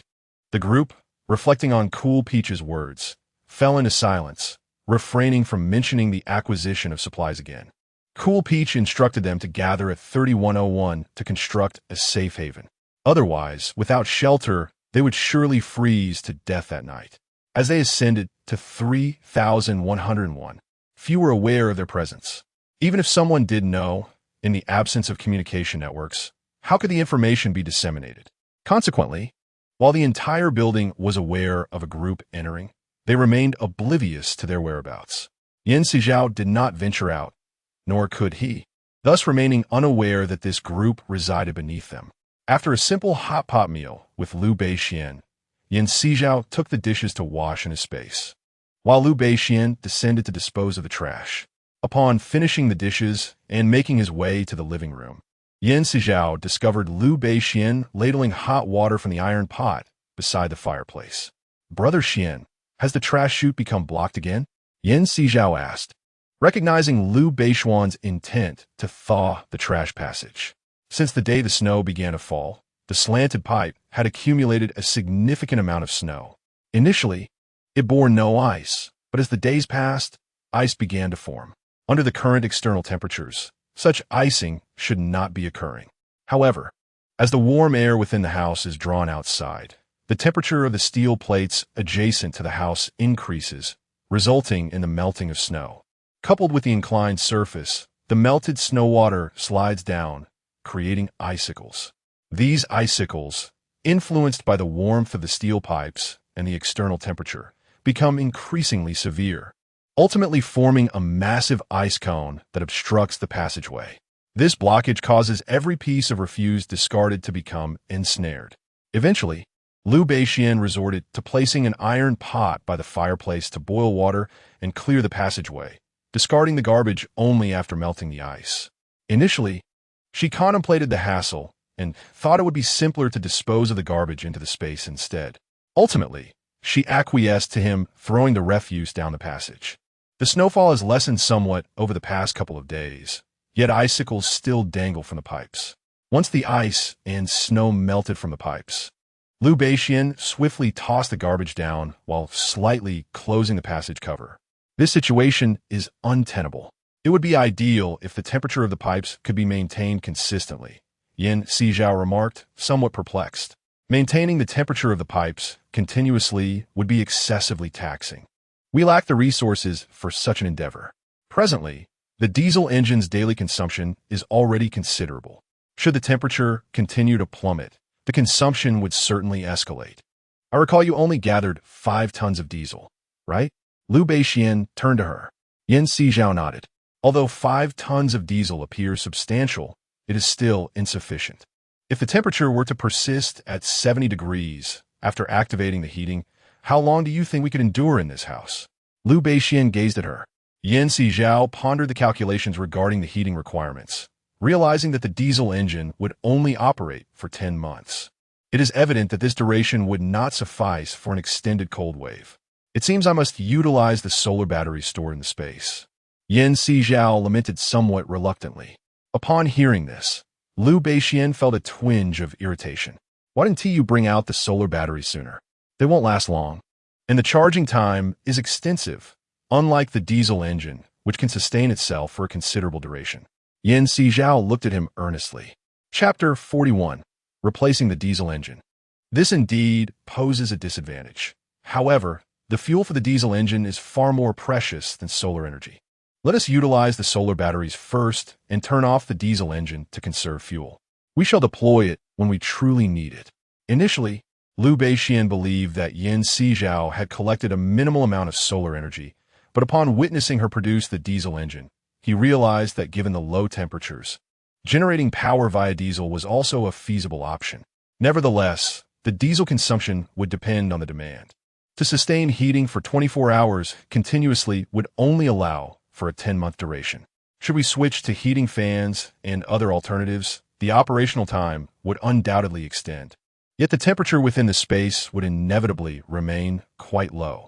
This explains why the interior of the house hovers around 0 degrees rather than reaching the comfortable 20s. If we were to shut off the diesel engine and transition to solar power, the operational duration of the heating fan and electric blanket would also be significantly curtailed. The diesel engine is essential during critical moments. Is that truly the case? What about the oxygen generator? It relies on electricity as well. Sizhao glanced towards the oxygen generator. Let's utilize solar panels first. I initially thought you had only purchased a few, which is why I suggested using the diesel engine. Now that I realize you possess a considerable number of solar panels, we can reserve the diesel engine for when it is truly needed. Baxin adjusted his glasses perched on the bridge of his nose. The diesel engine boasts significant power, and when necessary, it will be responsible for activating the heating system. At present, it is not imperative to rely on the diesel engine. Very well. I shall proceed with the replacement. Sizhao nodded slightly. The replacement of the diesel engine signifies that she must frequently change the solar batteries. Sizhao substituted the diesel engine with a lithium battery from solar generator.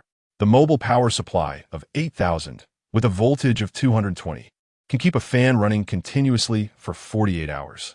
Calculating the energy usage, the consumption of both the fan and the heater should be roughly equivalent, indicating that a single solar lithium battery can ensure at least a day's worth of supply. The cost of each battery is over $1,200, and she had procured over 400 sets through various channels at wholesale prices, totaling approximately 480,000, is not an exorbitant amount. Had she not feared raising suspicion by purchasing too many, she would have acquired even more. After all, even if sold, there wouldn't be a high demand for bulk purchases. Furthermore, she appears to be a mere girl on the cusp of adulthood. Nevertheless, she had taken precautions, enlisting someone to assist in purchasing and later providing that individual with a confidentiality fee. Naturally, she did not make the purchases in her own city, but opted for the neighboring one to avoid suspicion. Each heater requires a lithium battery, and with at least 7 or 8 heaters in the entire space, along with Liu Beishuan's need for electric blankets and lighting, a minimum of 10 lithium batteries will be necessary for daily use. Additionally, with the need for 10 replacement batteries to mitigate the risk of malfunctioning batteries, she found herself requiring a total of 30 lithium batteries. Sizhao suddenly felt that her initial purchase of 400 sets was woefully inadequate. After Liu Beishian assisted Sizhao in replacing the diesel engine, he noted that the indoor temperature had not changed significantly, remaining around 0 degrees. While it was cold, it was not excessively so. Their city experiences temperatures below 0 annually, but typically only by 1 or 2 degrees. The frigid temperatures of -5 or 6 degrees outside were an entirely unprecedented phenomenon. They dared not venture outside, uncertain of the dangers that awaited them. To be prudent, they decided to replace the batteries every 24 hours to prevent running out of power unnoticed. After completing these tasks, Liu Beishian washed his hands. The entire building was currently experiencing a power and water outage. With the kitchen and bathroom unusable, Liu Beishian could only dispose of water into the previously prepared toilet. Fortunately, the temperature was not excessively low. If it were to drop below -100 degrees, even warm water would freeze instantly upon contact with the toilet. Sizhao nodded slightly. In truth, your presence is not strictly necessary. You could simply place the charged batteries in the small room, and anyone available can replace them as needed. Liu Beishian had just finished speaking when Sizhao shook his head. No, this won't do. It will easily lead to chaos. This matter should be left to me. Then won't that leave me with nothing to do? Liu Beishian adjusted his gold-rimmed glasses perched on his nose. Sizhao pondered for a moment.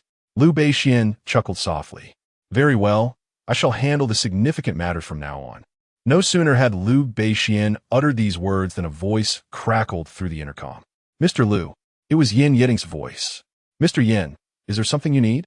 Liu Beishian activated the intercom. Mr. Liu, the individuals you mentioned have now moved downstairs. Let them move. Do they truly think they can mount an assault? Liu Beishian scoffed. Ying felt a twinge of foolishness for alerting Liu Beishian. Is there anything else?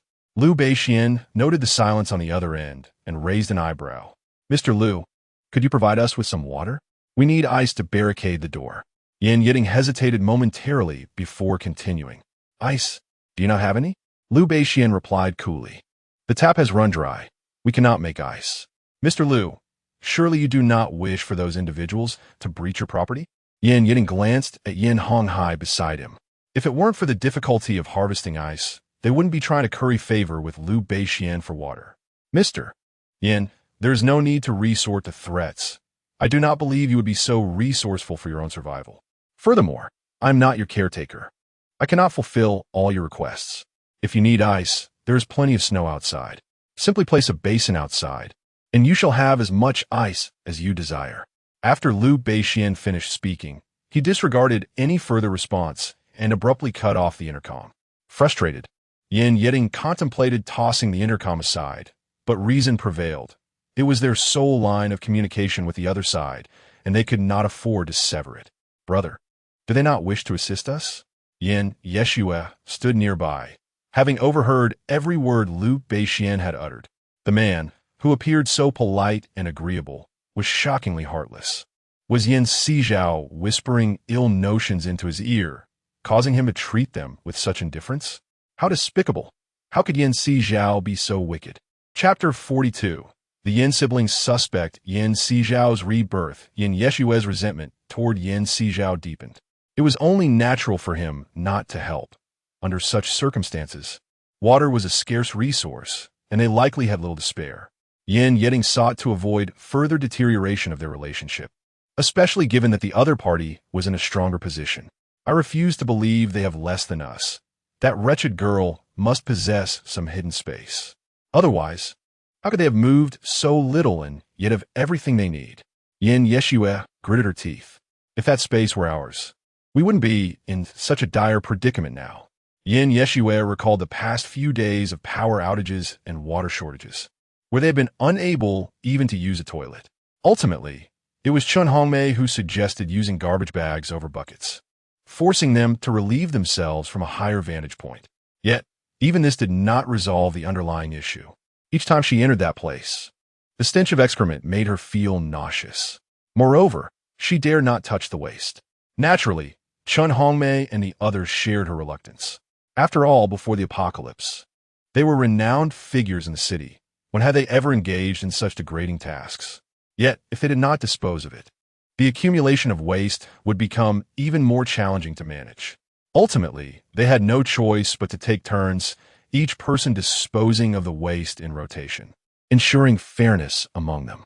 Every time she went to empty it, she felt utterly repulsed. Why was there so much waste?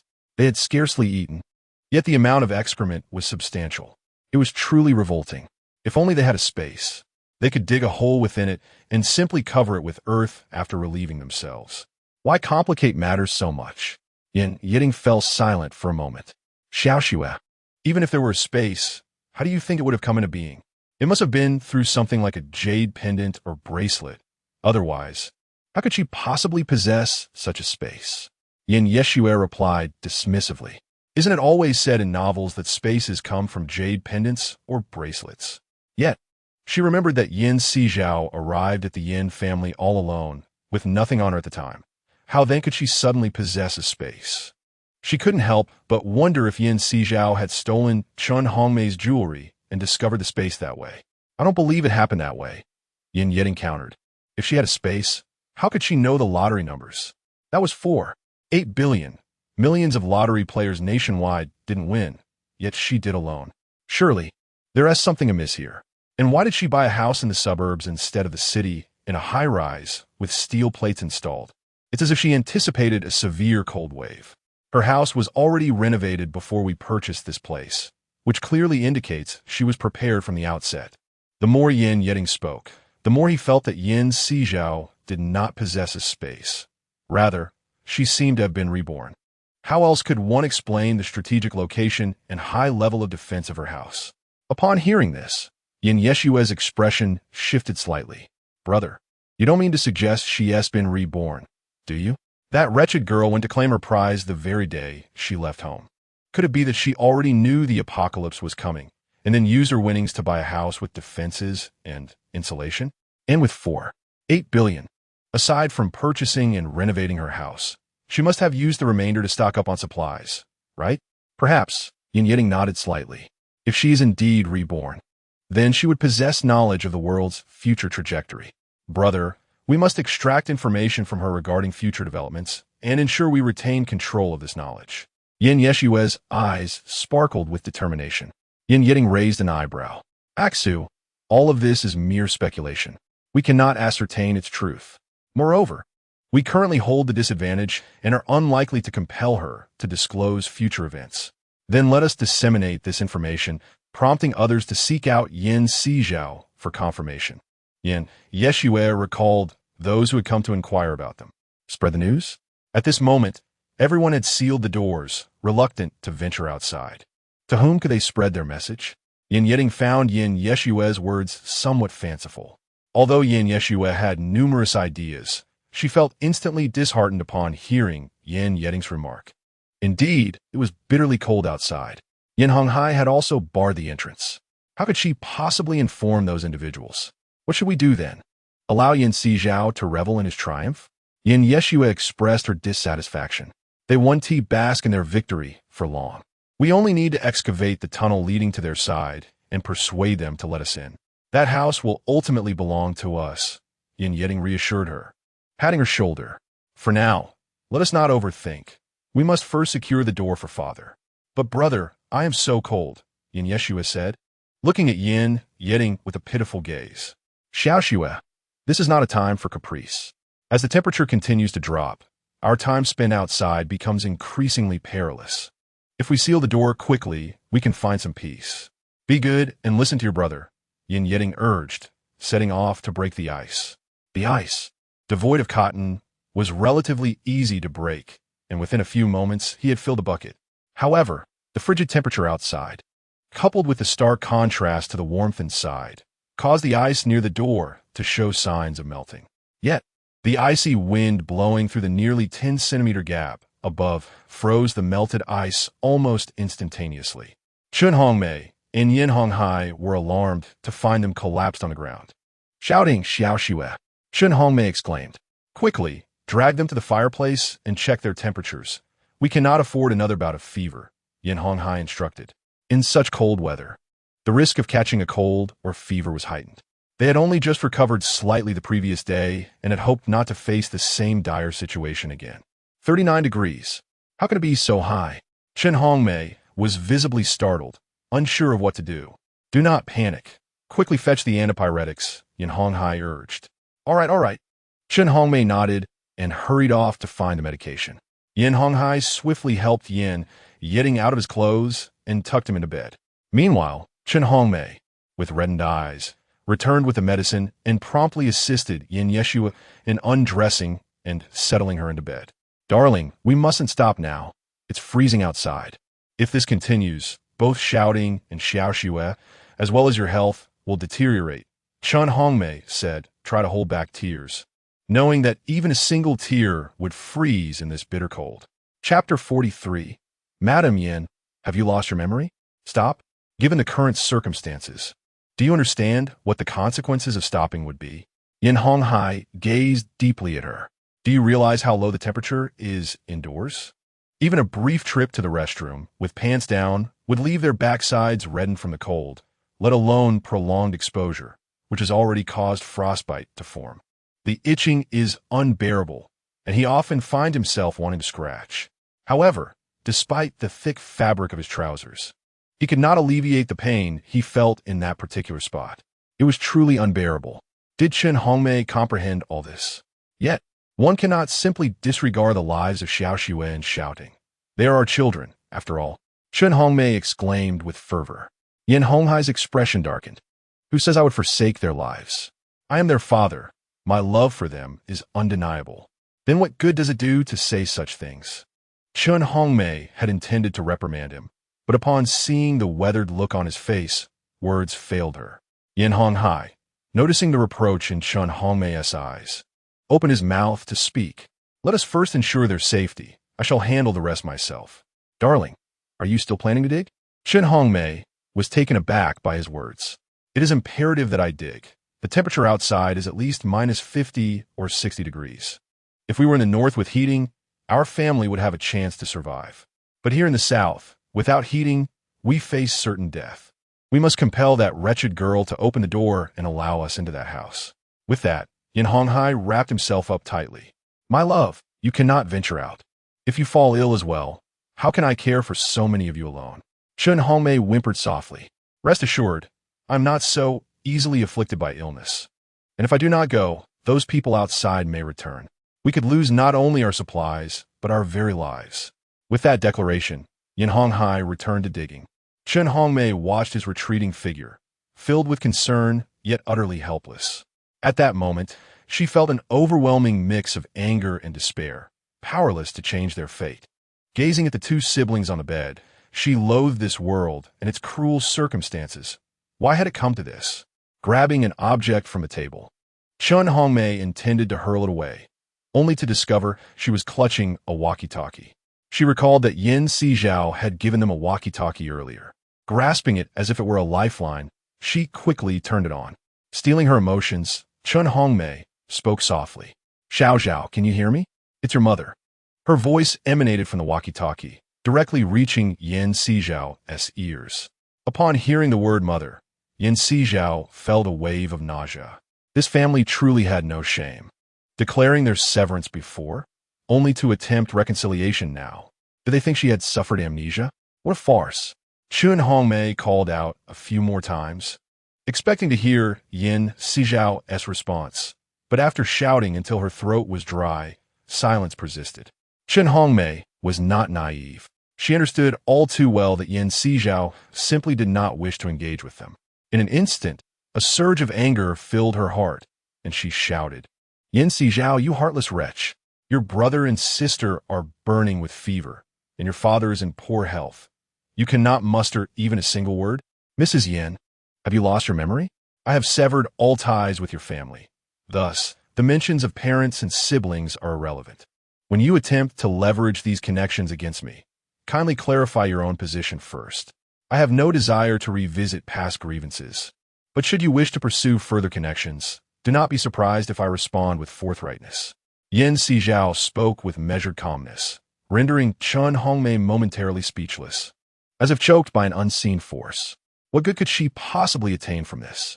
Chen Hongmei felt certain that she was merely courting futility. She noticed that no further sounds emanated from the other side, surmising that Sizhao had likely muted them. At that moment, a profound sense of helplessness washed over her. Why had their family transformed into this? After a period of distraction, she suddenly sensed a significant drop in temperature and turned to see the fire in the hearth flickering as if on the verge of extinguishing. Without a second thought, she hurriedly added more fuel to the flames. The crackling sounds filled the air as she felt the warmth insufficient. She stoked the fire until the surroundings became noticeably cozier. Exhaling in relief. When would this ordeal come to an end? With a gentle sigh, she pondered this while, below in 3301, Lung Tao stood on the balcony of 3201, gazing upward at the protruding garbage chute. Though designated as 3201, it effectively belonged to the second floor of the 3101 duplex. Some residents had taken to installing doors on the second floor of the duplex, providing an escape route in case of fire. Similarly, traces of a door could also be seen on the upper level of 3301, though it had been sealed by Sizhao. Consequently, even if someone attempted to access 3401, they would find no entry point. Sister Tao, the residents above are quite extraordinary. They have even installed a garbage chute, with bags being discarded daily, turning the area below into their refuse heap. If this were pre-apocalyptic times, they would surely face severe penalties, remarked someone standing behind Lung Tao. You mentioned pre-apocalypse, when societal order still prevailed. Now, in this post-apocalyptic era, what is beyond the pale for self-preservation? Lung Tao retorted with a scoff. True enough, but Sister Tao, what do you think the adjacent opening is for? The individual questioned, eyeing the narrow, 1-meter-wide pipe in confusion. Having installed a garbage chute, why would they need another pipe? With the frigid weather, isn't it evident that the sewage system would be at risk of freezing? Before Lung Tao could finish her thought, the person suddenly comprehended, their expression shifting. Heavens, they have installed that here. Sister Tao, we should move away quickly. We don't want to be caught in their mess. Yes. Send someone to find materials to seal the balcony. It is time to stoke the fire inside. We shall rest here tonight. Lung Tao nodded slightly, turning towards the interior. Sister Tao, I inspected the interior. The renovations are quite rudimentary, and the owner's traces are minimal. After the arrival of Lung Tao, a conversation was initiated. Chapter 44. Move to the floor below Sizhao.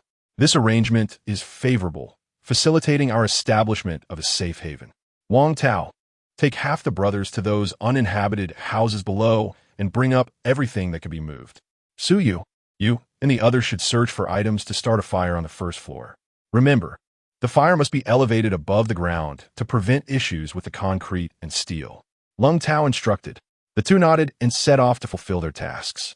Meanwhile, Sizhao and Liu Beixian, unaware of the group residing beneath them, finished their meal and descended to dispose of the garbage. Peering through the nearby window, they caught sight of the glowing lights from rooms 3101 and 3201. Previously, 3101 had not been devoid of light. It had inexplicably dimmed over time.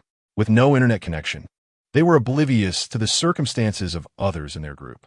Observing from the windowsill for a while, they noted that no one emerged from 3101 or 3201, leaving them perplexed. However, it mattered little as room 3301 stood like a fortress, impervious to any who wished to enter. After dinner, Liu Beixian typically retired for the night. while Yin Sizhao kept watch. Recording the current time, Yin Sizhao noted that the temperature outside had plummeted to a chilling -60 degrees, with a bitter wind sweeping across every inch of the world. A profound coldness enveloped every corner. The indoor temperature seemed to drop in accordance with the frigid gusts infiltrating from outside. Yin Sizhao recalled the window that Liu Beixian had opened for ventilation. The icy air streamed in, dispersing the warmth of the living room before exiting through the half-open garbage chute. Yin Sizhao shivered involuntarily. Liu Beixian, not yet fully resting, heard her shiver and don the clothes he had just removed, stepping outside. Xiao, are you all right? You're not catching a cold, are you? No. It just feels like the temperature has dropped another 5 degrees. No, it's now 10 degrees colder. Outside it has reached -65 degrees. Xiange, should we close the window upstairs? Yin Sizhao shivered again. Yes, given the current low temperature, it should be closed. Wait here, I'll take care of it. Liu Beixian wrapped himself warmly and took a bucket of hot water to ascend the stairs. The temperature upstairs would certainly be at least 10 degrees colder than below, especially near the window, where it would be akin to the outside chill. Thinking of this, Yin Sizhao wanted to accompany Liu Beixian to assist him. Just then, Liu Beixian turned to her. Xiao, stoke the fire in the fireplace well. Understood. Yin Sizhao nodded and quickly added wood to the fireplace. Liu Beixian carried the hot water upstairs. By the time he reached the upper floor, the water had nearly cooled by half. Grateful that there was still light upstairs, he hurried into Yin Sizhao's former room and attempted to shift her window. However, the window was clearly frozen shut with frost and would not budge. As the biting cold wind relentlessly seeped in, Liu Beixian could only hastily splash the lukewarm water from the bucket onto the windows. The amalgamation of hot water and ice caused the window panes to tremble ever so slightly. Yet, this was merely insufficient. Liu Beixian descended the stairs once more to fetch water, determined to douse the ice anew. This act of closing the window signified that it might never be reopened again. Upon returning downstairs, he exchanged a brief word with Yin Sizhao, who nodded in understanding. I understand, Brother Xian. You should rest now. Leave the rest to me. Yes. Keep an eye on things and call for me if necessary, Liu Beixian replied before retreating to his room. The heating fan and electric blanket remained on, and after shedding his clothes, he lay on the bed, pulling the covers over himself and closing his eyes. After adding more firewood, Yin Sizhao ascended to the previous room. The water that Liu Beixian had splashed earlier had transformed into ice, adhering to the floor. Yin Sizhao took a shovel to remove the ice and subsequently mopped the room clean before descending once more. With the windows shut, the frigid wind no longer entered. And with Yin Sizhao adding wood to the fireplace, the room's temperature steadily rose. The oxygen concentration displayed on the nearby meter remained at a stable 21, indicating a normal level, alleviating concerns over insufficient indoor oxygen. However, should the concentration dip below 19, it would signify a deficiency, though not yet reaching a state of complete asphyxiation. Nevertheless, such a deficiency could lead to diminished bodily functions, causing lethargy and a general malaise. Given the current external conditions, with a significant number of trees and plants frozen to death, nature's machinery that produces oxygen through photosynthesis, Earth's oxygen levels would gradually dwindle, particularly as external temperatures plummeted to -183 degrees. Oxygen would transition into a pale blue liquid, and at -218 degrees, it would solidify into a crystalline form resembling light blue snowflakes. Humans can only absorb oxygen in its gaseous state. When it transforms into liquid or solid, the body cannot inhale it, ultimately leading to suffocation. Yet, it is likely that before reaching a state of asphyxiation, individuals would succumb to hypothermia and perish from a cold. With tonight's swift temperature drop, it was feared that many would meet a frozen demise. As Yin Sizhao contemplated these thoughts, he remained oblivious to the unfolding chaos in the city below. With the relentless cold wind sweeping through, numerous households found their glass unable to withstand the drastic temperature variations between the interior and exterior, resulting in spiderweb-like cracks that gradually shattered entire panes of glass. The influx of cold air extinguished even the smallest flickers of flame, leaving those gathered around the fire vulnerable to frostbite. In the city, the usual sounds of pets and wildlife had vanished, replaced by an eerie silence. The first victims of the freeze were the animals and insects, lacking the intelligence and means to endure the harsh cold. Initially, they may have struggled, but ultimately they succumbed, entombed beneath layers of snow, resembling frozen sculptures. Next came the children and the elderly. The young ones, already limited in their ability to articulate, could only wail in despair as the cold enveloped them. Moreover, children often struggle to articulate their feelings clearly, and countless lives have been lost to the cold. The elderly, already frail, suffer greatly due to the lack of adequate preparations by many families, ultimately enduring a prolonged torment until they quietly pass away in their slumber.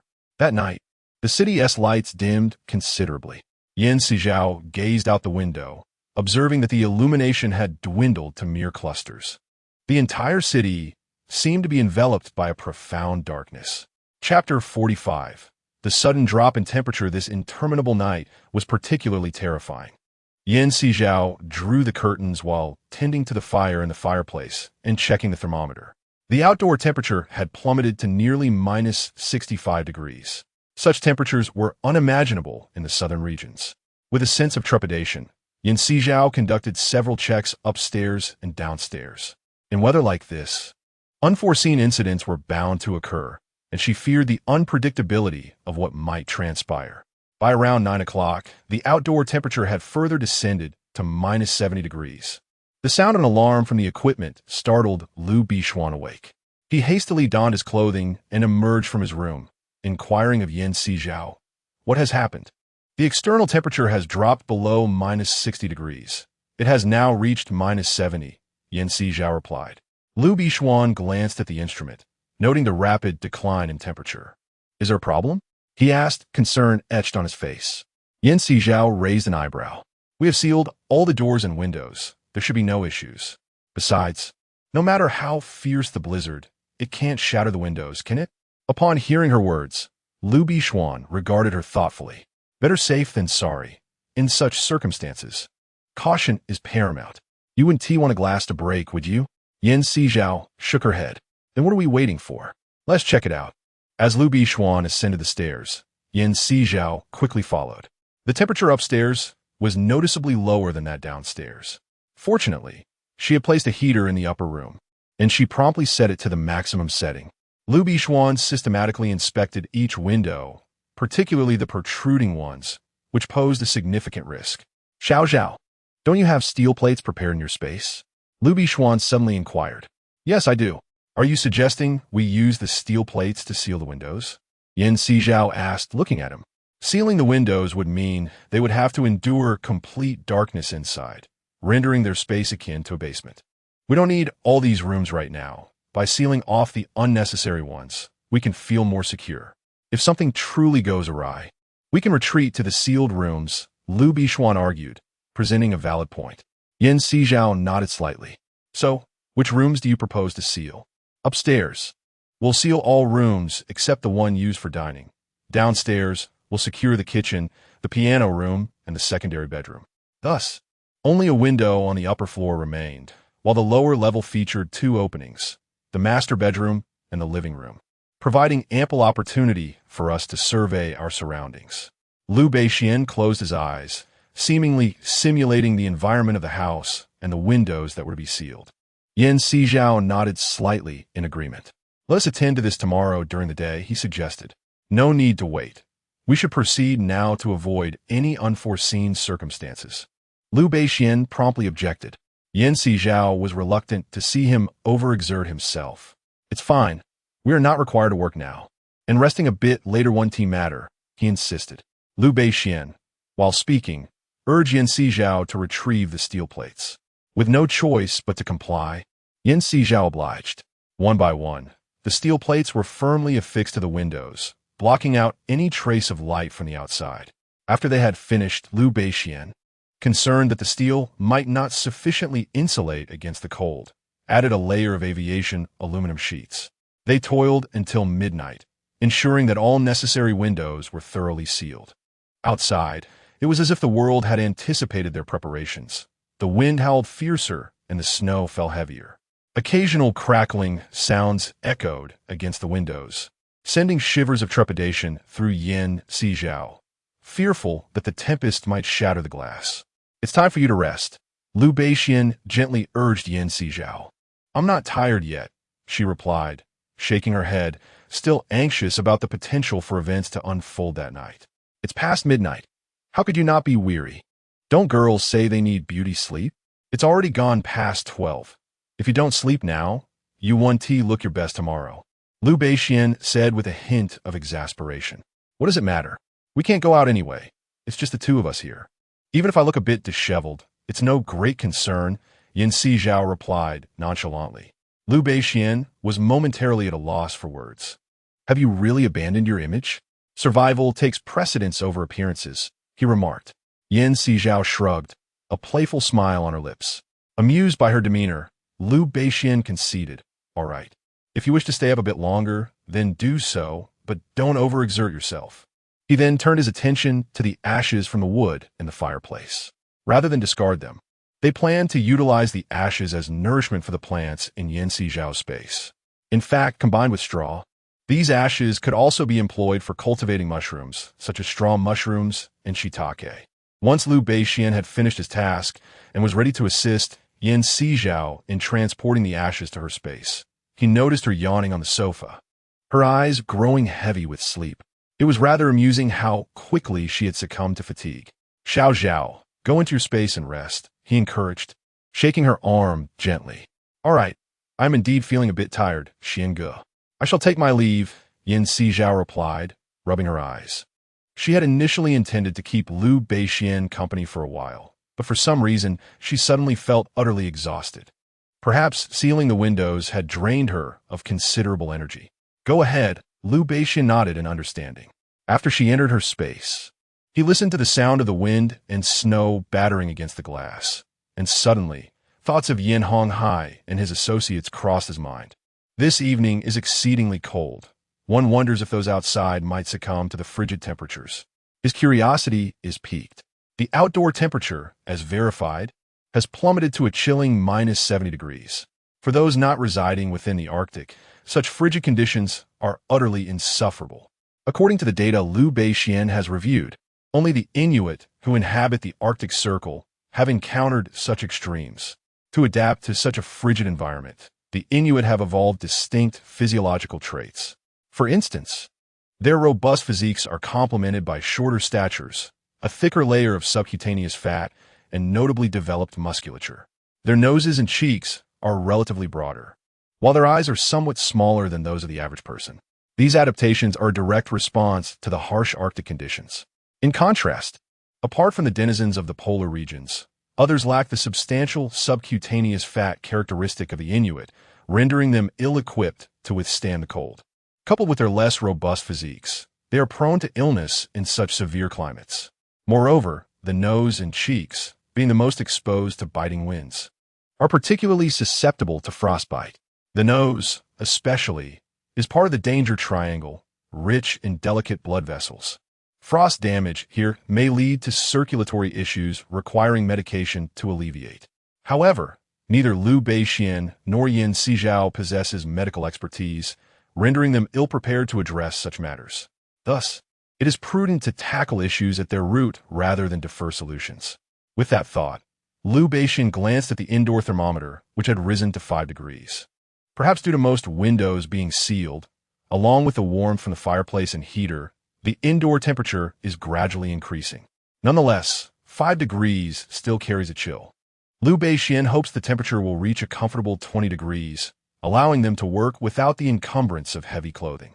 He brewed himself a steaming cup of coffee, the rising steam fogging his glasses. Removing them, he polished the lenses before donning them anew.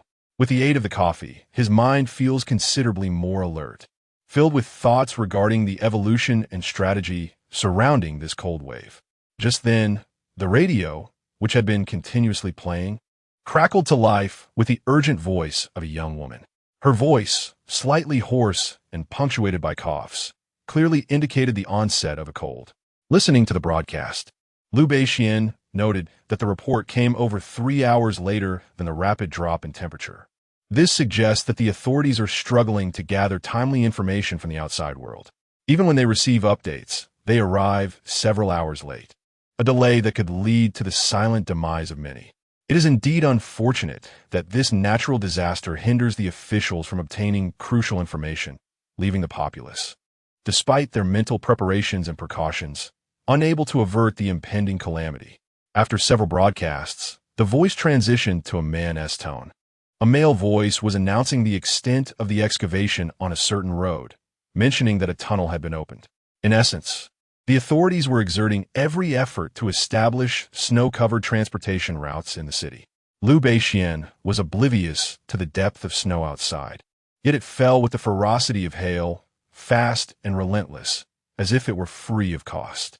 Listening to the sounds from outside, Liu Beixian contemplated that, barring any unforeseen circumstances, tomorrow's heavy snowfall might very well blanket the second floor.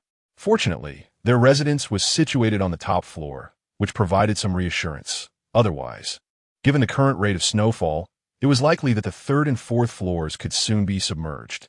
However, according to the information he had gathered prior to the internet outage, the Earth had once experienced an ice age during which snow covered the land to a height exceeding 200 meters. If such a phenomenon were to recur, Liu Beixian hesitated to imagine the consequences. Surely, they could withstand such heights, could they not? Meanwhile, on the other side of the wall, Yan Honghai and the others were preoccupied with concerns far removed from Liu Beixian's contemplations. As the temperature plummeted, Yan Honghai realized that if he did not close the window soon, they would succumb to the cold. He swiftly covered his face and eyes and approached the window, through which the biting wind was incessantly pouring. Drawing upon every ounce of strength, he managed to close the window, though the cold wind still sent snowflakes swirling around him. Returning to the warmth of the hearth, he appeared visibly fatigued, prompting Chen Hongmei's heart to ache for him. Throughout their lives, this couple had enjoyed a life of privilege, untouched by hardship. Even after the passing of their parents, they had faced little adversity. They had never anticipated that this natural disaster would force their pampered family into situations they had never before encountered. "Darling, please drink some ginger tea to warm yourself," Chen Hongmei urged, pouring a cup for him. Yan Honghai had always held a deep aversion to ginger. Yet faced with such dire circumstances, he had no choice but to consume it, hoping it would warm his body. The fire isn't blazing enough. "Hongmei, please stoke it higher," he instructed, not removing his gloves. His face was exposed to the frigid air, which felt as if it could slice through his skin, and he dared not imagine the consequences of his hands being exposed to the elements. "All right," Chen Hongmei nodded, adding more firewood to the hearth. These logs had been procured from a lumberyard, as they had been slower than others in gathering supplies. When they sought to purchase a diesel engine and fuel, they discovered that such resources had been tightly controlled by the authorities, with the purchasing process proving exceedingly cumbersome. Thus, they had resorted to this method of heating. If only electricity were still available, he lamented. Unfortunately, the power supply in their mountainous city relied entirely on hydroelectric plants, and with the rivers now frozen solid, generating electricity was out of the question. Thus, they could only place their hopes on the firewood they had managed to collect. The diminutive flames of the fireplace, no matter how fervent, could not dispel the pervasive chill that enveloped the room. They merely allowed two individuals to gaze upon the flickering light, akin to the little match girl igniting her matchsticks in the snow, granting them fleeting glimpses of hope. If only they had managed to install a few more fireplaces earlier. Chen Hongmei fixed her gaze upon the feeble flames, letting out a soft sigh. Adding more fireplaces would be futile without sufficient fuel. What they truly lacked was not the fireplaces, but rather the means to fuel them. If they had an abundance of fuel, a single fireplace would suffice, Yan Honghai remarked, casting his gaze towards Yin Yeding and Yin Yeshua. By this time, both Yin Yeding and Yin Yeshua had recovered from their fevers, and upon sensing the external chill, they slowly opened their eyes. The temperature in the room had noticeably dropped from the warmth of the day, compelling them to bundle up tightly in their blankets. Originally, each of them had their own rooms, but due to the cold, they were now all huddled together in the living room. Ironically, The living room was quite spacious, and the warmth from the fireplace quickly dissipated in all directions. Thus, while it was slightly warmer than outside, the temperature still hovered around -30 to 40 degrees, leaving them feeling frigid. "Father, could you please close the window? I'm feeling so cold," Yin-Yeshua called out from beneath her blanket, too timid to even reveal her head. Despite being relatively close to the fireplace, the cold continued to creep in. Through the layers of her blanket and clothing, she felt her hands and feet growing increasingly numb, as if they were losing all sensation. This sensation was terrifying. "I've already closed all the windows," came Yin Honghai's voice. "Then why do I still feel so cold? Mother, could you please fetch me a hot water bottle?" Yin-Yeshua pleaded, reluctant to leave the warmth of her blanket. The moment she lifted it even slightly, it felt as though the outside air would solidify, and taking a breath seemed akin to having her nose sliced open by a knife. The discomfort was unbearable. "Little Shua, wait a moment. I'll bring you a hot water bottle," Chun Hongmei said, placing a freshly filled hot water bottle into Yin-Yeshua's blanket. Almost all four of them used an entire box of hot water bottles each day. Over the past few days, they had gone through 3 or 4 boxes. They had previously believed their supplies were ample, only to realize in this moment that they were sorely insufficient. At their current rate of consumption, the hot water bottles would last a maximum of 2 to 3 months. If the weather did not improve after 3 months, their bodies would struggle to retain warmth without them. At that moment, Chun Hongmei suddenly understood Yin Honghai's desire to acquire the house across the way. Who wouldn't he yearn for such a well-equipped sanctuary? Just as this thought crossed her mind, she heard Yin-Yeshua call out, "Mother, do we have any more blankets? It feels like the temperature is dropping again. It's truly freezing." Yin-Yeshua exhaled into her blanket, hoping to warm herself with the vapor. However, the warmth of her breath lasted but a fleeting second, and once it dissipated, the temperature returned to its original frigid state. "The quilt is here. I asked your father to fetch it. What about shouting? Does she need a quilt as well?" Chun Hongmei, nestled beneath the covers, spoke while swiftly preparing a hot water bottle for him. "Indeed, the more quilts, the better. This weather is unbearably cold, and I feel my teeth beginning to chatter." "Mom and Dad, aren't you cold?" Yin-Yeding responded, noting that he also had a heating pad on him, which felt warm when he was sleeping. But now the temperature had evidently dropped, and the warmth of the bedding was fading. "We are fine. Focus on yourselves first." Chun Hongmei was also feeling chilly. However, due to her proximity to the fireplace, where she was tending to the fire, she was at least warmer than they were. "The quilts have arrived." Yin Honghai brought in the quilt from the adjacent room and draped them over the two of them. However, the quilts he provided were silk ones, lacking in adequate warmth. It is a reflection of modern living that many households now have air conditioning, leading to a preference for lighter, more comfortable silk quilts instead of heavy cotton ones during winter. When Yin Honghai procured supplies, he did not meticulously select what type of quilt to acquire for the crisis. Thus, even after covering Yin-Yeding and Yin-Yeshua with 4 silk quilts, they still felt cold. Yin Honghai added 2 more. What initially felt weightless now seemed substantial, pressing down on them to the point where they had to poke their heads out to breathe. Nonetheless, they wrapped themselves tightly in thick thermal masks, fearing the bitter cold would penetrate them. Observing their comical appearance, Yin Honghai found it amusing, yet he refrained from mocking them, as he looked equally ridiculous. To avoid freezing, he had donned every piece of clothing he could find, wrapping himself up despite the restriction of movement. At that moment, he resembled a bulky figure, and Chun Hongmei was not much different. In this frigid environment, with temperatures plunging to -30 or 40 degrees, they covered themselves with whatever they could find, prioritizing warmth over appearance.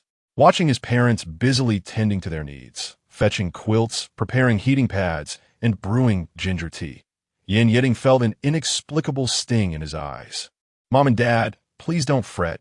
It's so cold, and you must take care of yourselves too." We know. Don't worry, we are fine."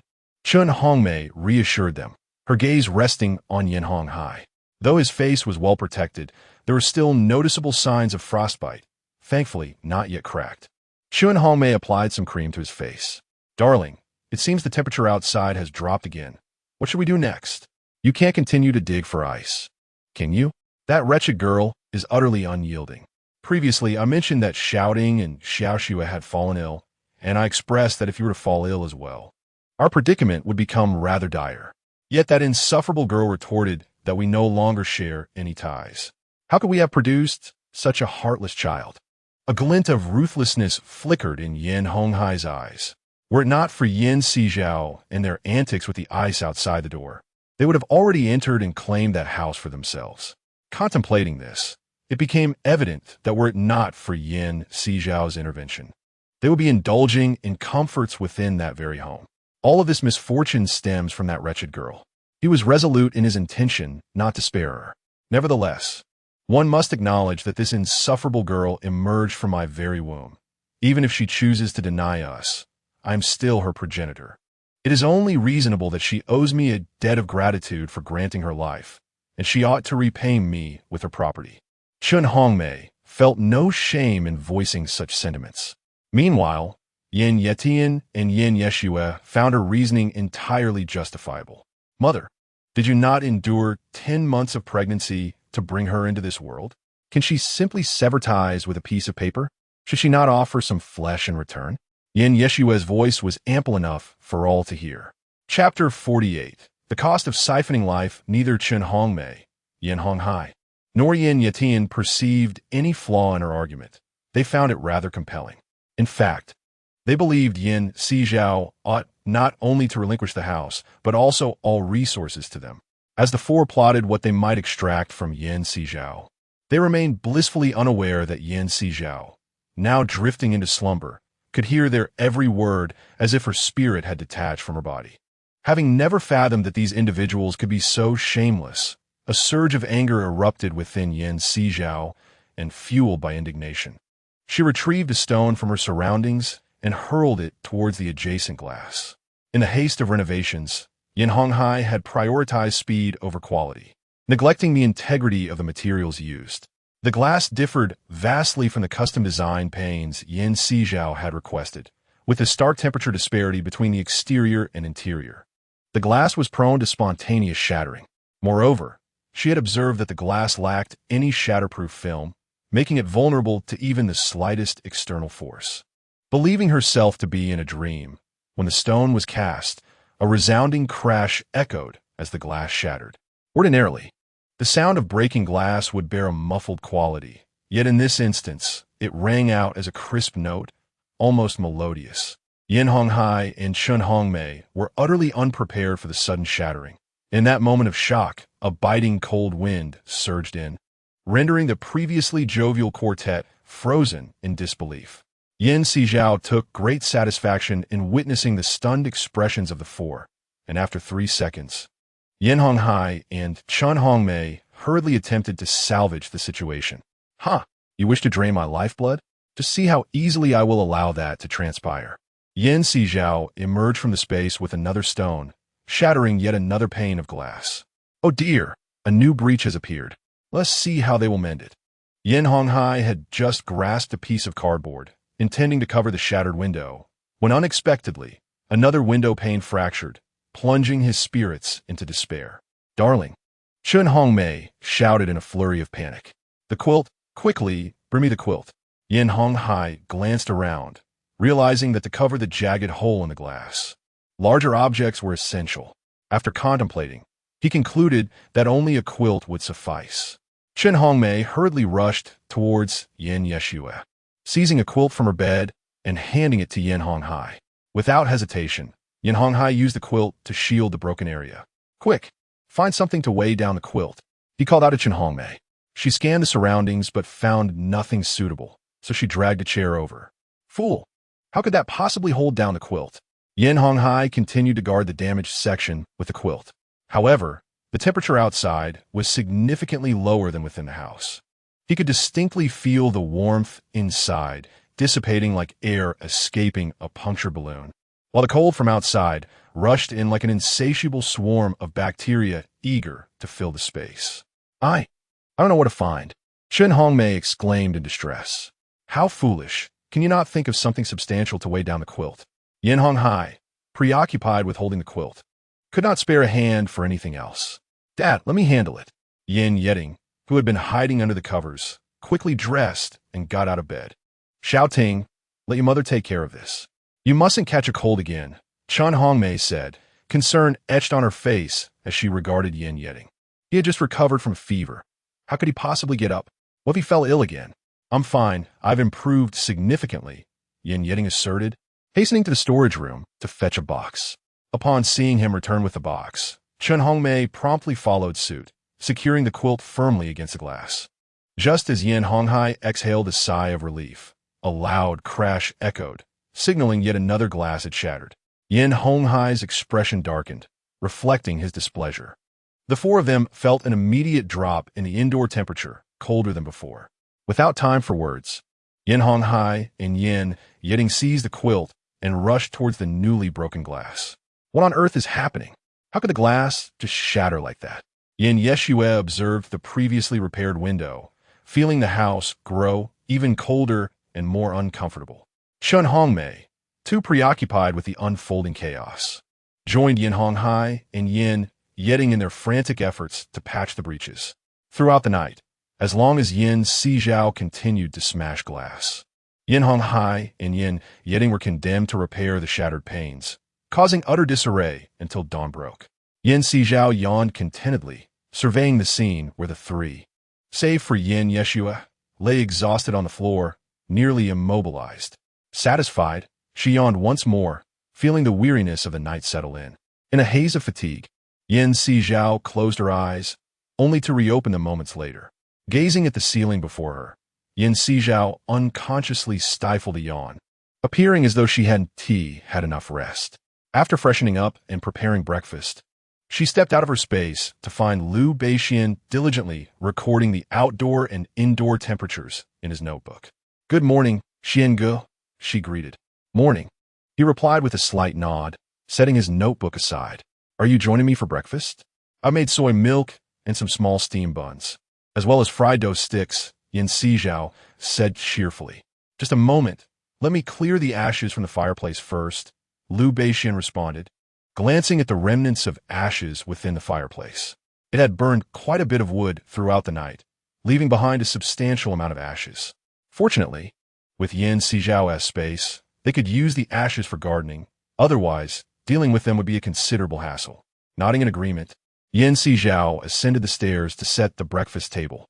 During this time, she noticed that the window on the first floor of the neighboring house, once belonging to Liu Beixian, appeared to have been shattered, with a quilt being firmly pressed against the broken glass by a box. Stunned by the sight, she wondered if she was dreaming. Pinching herself, she felt pain. This was indeed reality. As she pondered this, Liu Beixian made his way upstairs. "Xiao, what are you doing?" he inquired. "Xiange, look at your former home, the first floor. Isn't there a hole?" Yin Sizhao directed his attention. Liu Beixian glanced in that direction, his brow furrowing slightly. "There's indeed a hole. Is there a quilt and a box?" she probed. "Yes, there's a quilt and a box." "What is the matter with you, Xiao?" Liu Beixian asked, puzzled. "Xiange, I must tell you about the dream I had last night." Yin Sizhao recounted the details of her dream to him. Liu Beixian looked at her with a hint of astonishment. "Are you serious?" "Absolutely. I thought I was dreaming, but to think that the scenes from my dream are actually real is truly remarkable," Yin Sizhao exclaimed, requesting Liu Beixian to pinch her again to confirm her state of consciousness. "It is indeed astonishing. This reminds me of something you mentioned before. Do you recall the dream you spoke of?"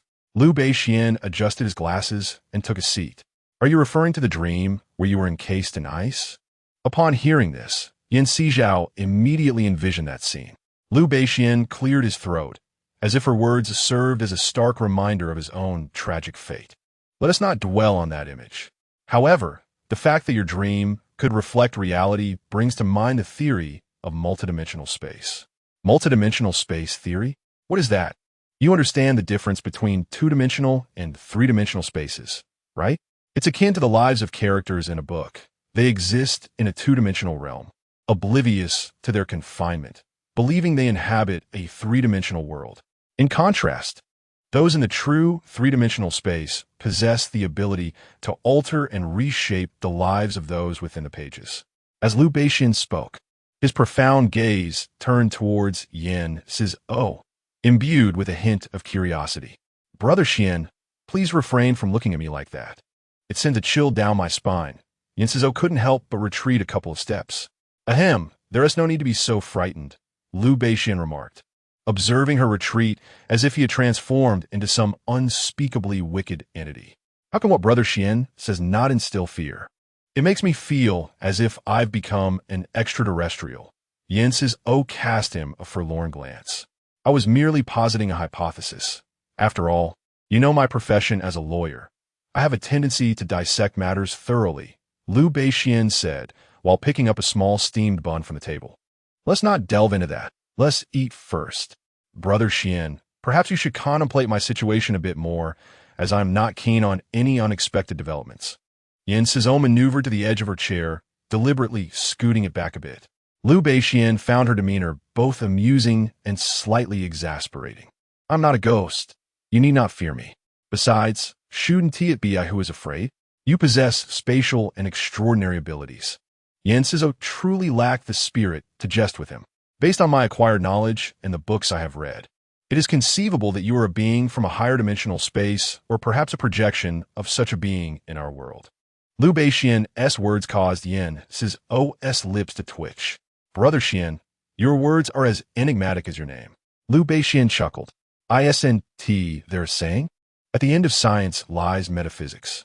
Just like the occurrences in your life can be explained through a scientific lens, yet when people fail to grasp the truth, they often attribute the inexplicable to metaphysics. So, Brother Xian, you're suggesting that my transformations stem from the possibility that I am not of this dimensional space. But am I not the daughter of Yan Honghai and Chen Hongmei? Sizhao inquired, perplexed. Indeed, but consider this.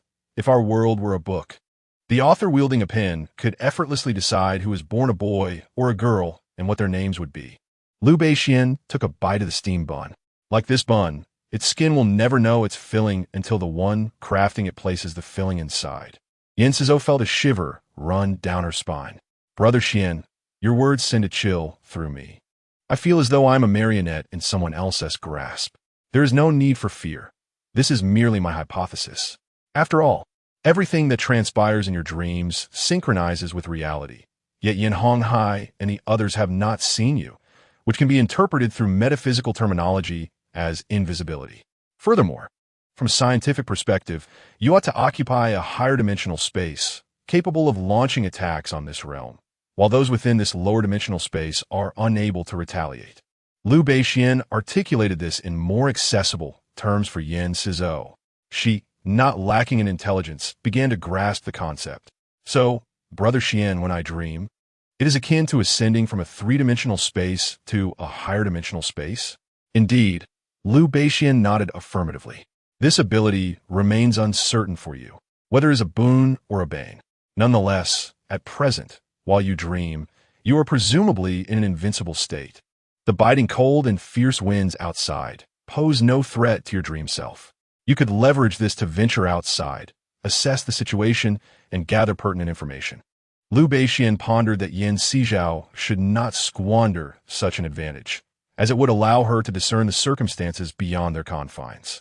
Upon hearing his remark about the external elements being harmless to her, Sizhao was suddenly reminded of her dreamlike state. In that realm, she felt no chill, as if she had transcended into another world, witnessing it endure extreme temperatures, culminating in her sighting of Liu Beixian encased in ice. Was her state, then, one of elevated existence? Contemplating this, Sizhao met Liu Beixian's clear, profound gaze. Even though I feel no cold, I am reluctant to venture outside. She did not wish for her departure to precipitate any unforeseen events within the building, ultimately endangering Liu Beixian, rendering him a mere ice statue, as in her dream. Unaware of her inner turmoil, Liu Beixian assumed her hesitance stemmed from fear, and he refrained from insisting she go outside. Very well, let us simply observe our surroundings. After all, do they not harbor intentions against you? Would you care to block their door tonight? A sly smile graced Liu Beixian's face, reminiscent of a cunning fox. I shall endeavor to replicate last night's success. If fortune favors, I shall seal their entrance. Sizhao recalled the conversation between Yan Honghai and Chen Hongmei from the previous night. Since they had chosen such ruthlessness, she felt justified in her own lack of mercy. Liu Beixian nodded in agreement. Yes, safety is paramount.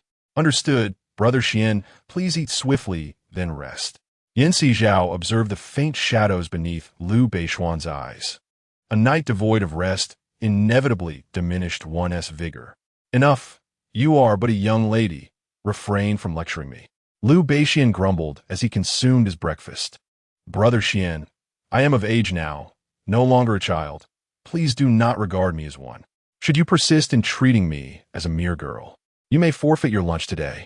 Yin Sizhao asserted. Now 18, she considered herself quite the young woman. Very well, I can see my fault. Liu Beixian sighed softly and continued his morning meal. Chapter 50. Choose between the death of others or your own. After finishing breakfast, Liu Beixian rested for half an hour, allowing Yin Sizhao to transport him to a space where he could bathe. Despite the frigid weather outside, it is only natural for a person to maintain cleanliness. If conditions are lacking, one will surely find a way to create them. After his bath, Liu Beixian donned fresh garments and requested Yin Sizhao to release him from the spatial confines. Freshly bathed, he exuded the enticing fragrance of shower gel, undeniably alluring. Yin Sizhao, glancing at his handsome visage, felt a twinge of discomfort and turned her gaze aside. Recognizing the awkwardness of their solitary situation, Liu Beixian said, I am done bathing. I have placed my clothes in the washing machine. Kindly inform me once they are clean. Liu Beixian cleared his throat softly. Despite the fact that the two of them lived and dined together, their belongings were still kept separate. He had no intention of relying on Yin Sizhao to manage tasks such as laundry. Upon emerging from the space, Yin Sizhao glanced at the instruments.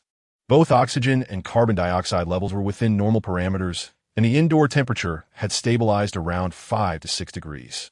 Naturally, the temperature grew colder the closer one moved to the balcony's refuge passage. Yin Sizhao chose to remain in the living room, where he tidied up the ashes from the firewood. Just as he disposed of them into the space, he heard Chen Hongmei's voice crackling through the intercom. Xiao Zhao, my dear Zhao, do you hear your mother's voice?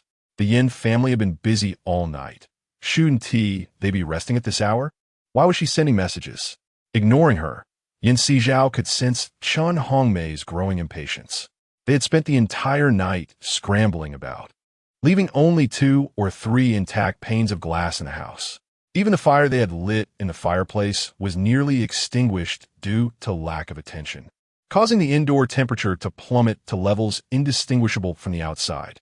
To avoid succumbing to the cold, the 4 of them huddled together like quails around the fireplace, sipping ginger tea while seeking warmth. Even their trips to the restroom were fraught with discomfort. They could not venture far and had to use a bucket in the living room, turning their backs to one another. The air was thick with a mingling sense of food and excrement, a nauseating combination. The first to reach her breaking point was Yin Yeshua, who could scarcely bear to sip her hot soup while enduring the foul odors permeating the air.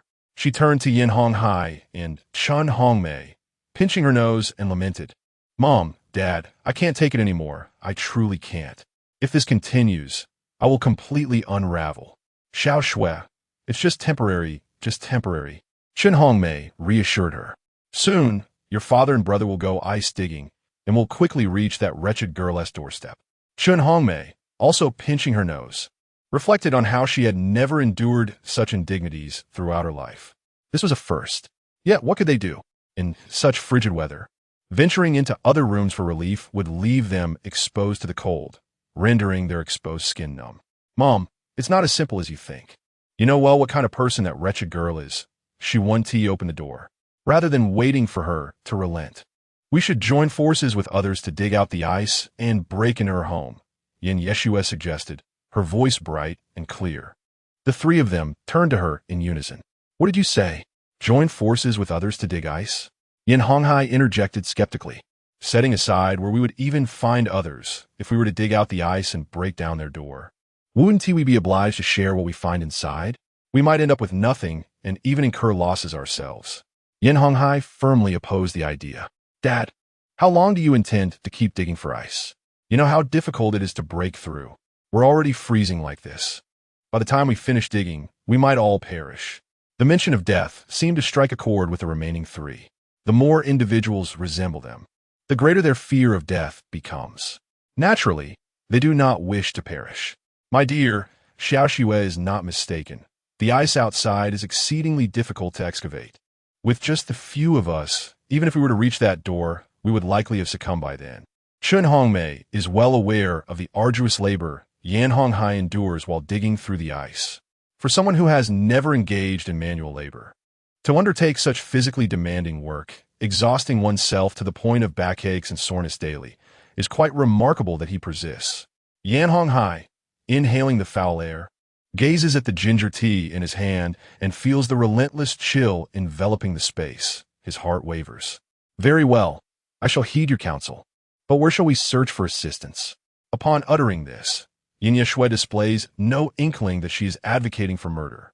Yan Honghai, Yin Ting, and Chen Hongmei exchange glances, remaining silent. Observing their hesitation, Yin Shui's frustration mounts. Mother, father, what are you hesitating for? If you continue to waver, do you not realize we shall all perish? Would you prefer to see others die, or yourselves? Her urgency escalates. If they do not act soon, they will be left with no choice but to await their demise. Initially, the three pondered whether to embark on this murderous path, but upon hearing Yin Shui's words about choosing between the death of others or their own, they were suddenly galvanized into action. They would rather see others perish than face their own end. Xiao Xue, your parents will not let you die. We shall descend and seek collaboration with those individuals, Yan Honghai declared as he rose. Previously huddled like quails, upon standing, he felt the warmth in his chest, abdomen, and thighs vanish, replaced by an overwhelming chill as if a vacuum had siphoned away all heat. He sneezed. Father, I will accompany you. Yin Ting expressed concern for Yan Honghai's safety alone. Very well, you shall come with me, Yan Honghai replied, intending to bring Yin Ting along to locate Lung Tao and the others, only to be interrupted by Yin Shui. Father, you must inform them that the building has been reinforced with steel plates and equipped with a diesel generator. Most importantly, you need to convey that the wretched girl possesses a space filled with abundant vegetables, fruits, and meats. Only then will they believe how comfortably she lives while they suffer. Chapter 51. The disturbing Yin Shui desires Yan Sizhao to grovel. Yin Shui's visage appeared somewhat grotesque amidst the flames. Not inherently beautiful, her appearance at this moment resembled that of a mythical yiksha, particularly as she spoke. Her eyes brimmed with malice and resentment, akin to a malevolent spirit emerging from the depths of hell. Were she not concerned that her forthcoming words might frighten Yan Honghai and Chen Hongmei, she might have even proclaimed the beauty of Yan Sizhao, detailing how those individuals could humiliate and torment her, treating her as a vessel for their baseless rage. So to Yan Sizhao, her hair disheveled and her body marked with the evidence of countless encounters with men, lay shattered like a rag that had been dragged across countless floors. In abject despair, powerless, she could only plead for mercy, begging for her own survival. The mere thought of it was exhilarating. And then there was Liu Beixian, who refused to lend her his restroom. She commanded him to kneel like a dog, licking her toes while proclaiming her as his queen, allowing her to strike and insult him at will, until her disdain for him grew unbearable and she cast him aside. Yin Yeshua's mind was a labyrinth of thoughts, filled with things she could not voice at present. She resolved to wait, biding her time until the moment was ripe to trample those two beneath her feet. Yin Honghai was oblivious to the turmoil within her, leading Yin Yetting out after ensuring she was well equipped. The chill outside was no match for a mere down jacket. Thus, Yin Honghai insisted that Yin Yetting don a fur coat and trousers, along with a fluffy hat. Were it not for a close inspection, onlookers might mistake them for beasts from the wilderness. At that moment, Yin Honghai and Yin Yetting were unconcerned with their disheveled appearance, focused solely on resolving the matter swiftly. Please be careful, Chen Hongmei said, her face etched with worry as she watched them approach the stairwell door. In these uncertain times, who could tell whether those individuals were benevolent or malevolent? She felt a genuine apprehension regarding their upcoming negotiations. Yin Honghai remained silent as he opened the door, revealing a path blanketed in snow and wind. The night's snowfall had solidified into a thick layer of ice, rising noticeably 10 centimeters above the ground, making it evident that opening the door had required considerable effort. When they reached the stairwell door, Yin Honghai grasped the doorknob, initially unable to turn it. It took a few forceful shoves before it finally yielded. However, he exerted himself a bit too vigorously, losing his footing and colliding painfully against the wall, twisting his ankle with a sharp crack. Yin Honghai had never endured such agony, and he cried out involuntarily. Yin Yeding, startled by his cry, rushed to his side. Panic-stricken, "Father, are you all right?" It hurts." Yin Honghai's features contorted in pain. "Where are you injured?" Don't move. My foot is hurt." Yin Honghai gasped, drawing in a sharp breath. Yin Yeding was frantic, leaning against the wall for support. Yin Honghai managed to speak. "But reaching the other side poses some difficulty. Whatever the challenge, we must go. Securing this deal is our family's only chance for survival." Yin Honghai panted, warmth escaping from his mask, dissipating swiftly in the frigid air. Upon hearing the word chance for survival, tears welled in Yin Yeding's eyes.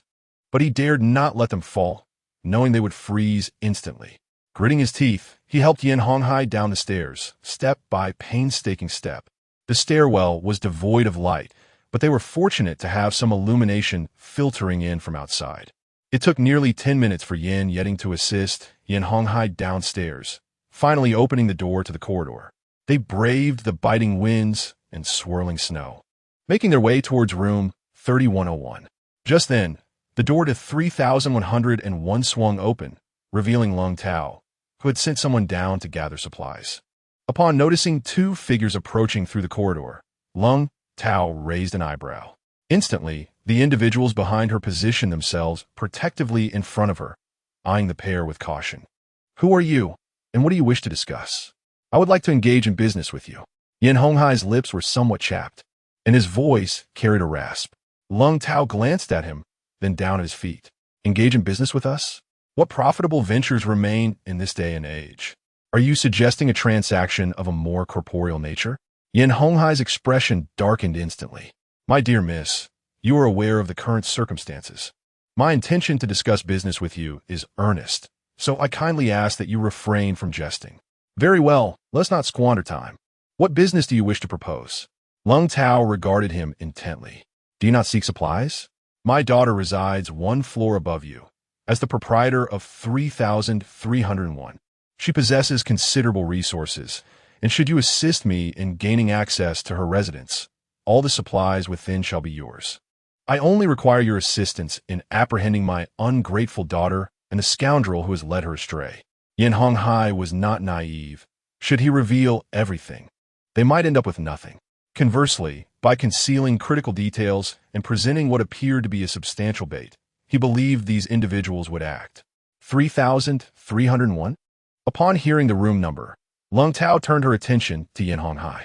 "Is your daughter the resident of 3301? Then where do you reside? You need not concern yourself with our location. I simply wish to leverage your strength to apprehend that disobedient daughter and the rogue who has taken her." Yin Honghai feared that revealing his own residence would lead to the loss of everything he held dear. After all, the consequences of aligning oneself with a tiger are well understood. "Sir, do you truly assert that the owner of 3301 is indeed your daughter? In these times, who can ascertain whether you seek to exploit our assistance to pry open the door to 3301 and seize the supplies within?" Lung Tao scoffed. Yin Honghai intended to manipulate her, oblivious to her own prowess. "I have reiterated that I have no interest in the supplies. My sole desire is to capture that ungrateful daughter." Yin Honghai's anger was palpable. "Sir, you must understand the current predicament. You are well aware of the substantial ice blocking the entrance to 3301. You expect us to break the ice merely to apprehend your daughter? I am curious. Does she evoke such disdain in you? Or is there something about her that compels you to risk everything to capture her?" Lung Tao doubted that he would go to such lengths solely to retrieve Yin Sizhao. There must be a deeper reason. Meanwhile, Yin Yeding interjected. "My sister is reborn. She holds extensive knowledge regarding the apocalypse, and should you assist us in breaking the ice, we can share her insights with you." Chapter 52. collaborating with Lung Tao to target Yin Sizhao. Yin Yeding's revelation left everyone present in utter shock. Even Yin Honghai, who had hesitated to disclose his sister's spatial abilities, swallowed his words at this moment. Reborn? A spark of intrigue ignited in Lung Tao's eyes. She had thought herself the sole reborn soul in this world. It was a delightful surprise to discover another like her. Indeed, she was reborn before the apocalypse. There was a report in the news about a lottery winner of 4.8 billion, and that was my sister. Yin Yeding paused as he spoke. The people present were left in stunned silence. This was not a trifling sum. No matter how fortunate a young girl might be, it was inconceivable that she could win such a vast amount of money. Beyond mere luck, there could only be one explanation. She must have foreseen the lottery numbers, which accounted for her extraordinary winnings. At that moment, some began to believe that Yin Sizhao had truly been reborn. So, are you implying that your sister used all that money to purchase the house upstairs and acquired a considerable amount of supplies, along with a man to reside with her, while abandoning you, her family? Lung Tao scrutinized the two men. Yin Yeding nodded. Precisely, that is the case. What a most unfilial daughter, remarked someone behind Lung Tao. She shot a glare at the speaker and turned her attention back to Yin Honghai and his companion, smiling wryly. Your words are merely one-sided opinions. We cannot ascertain the truth of your claims.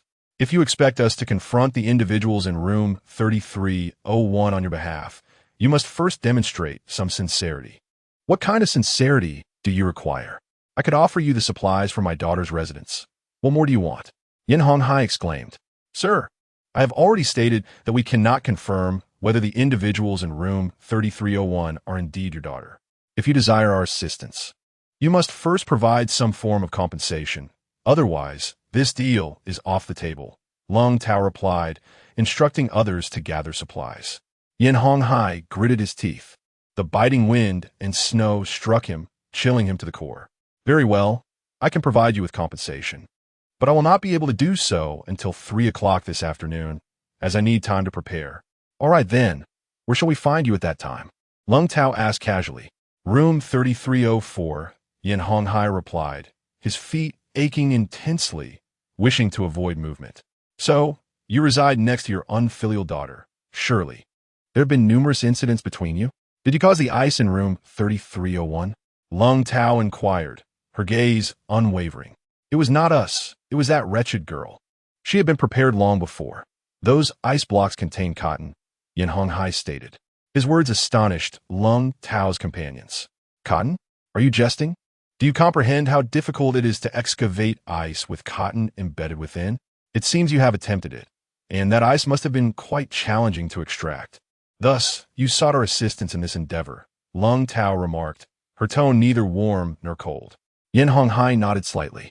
Very well, we can assist you in excavating, but it is agreed that the supplies within belong to us, and we desire the upstairs apartment as well.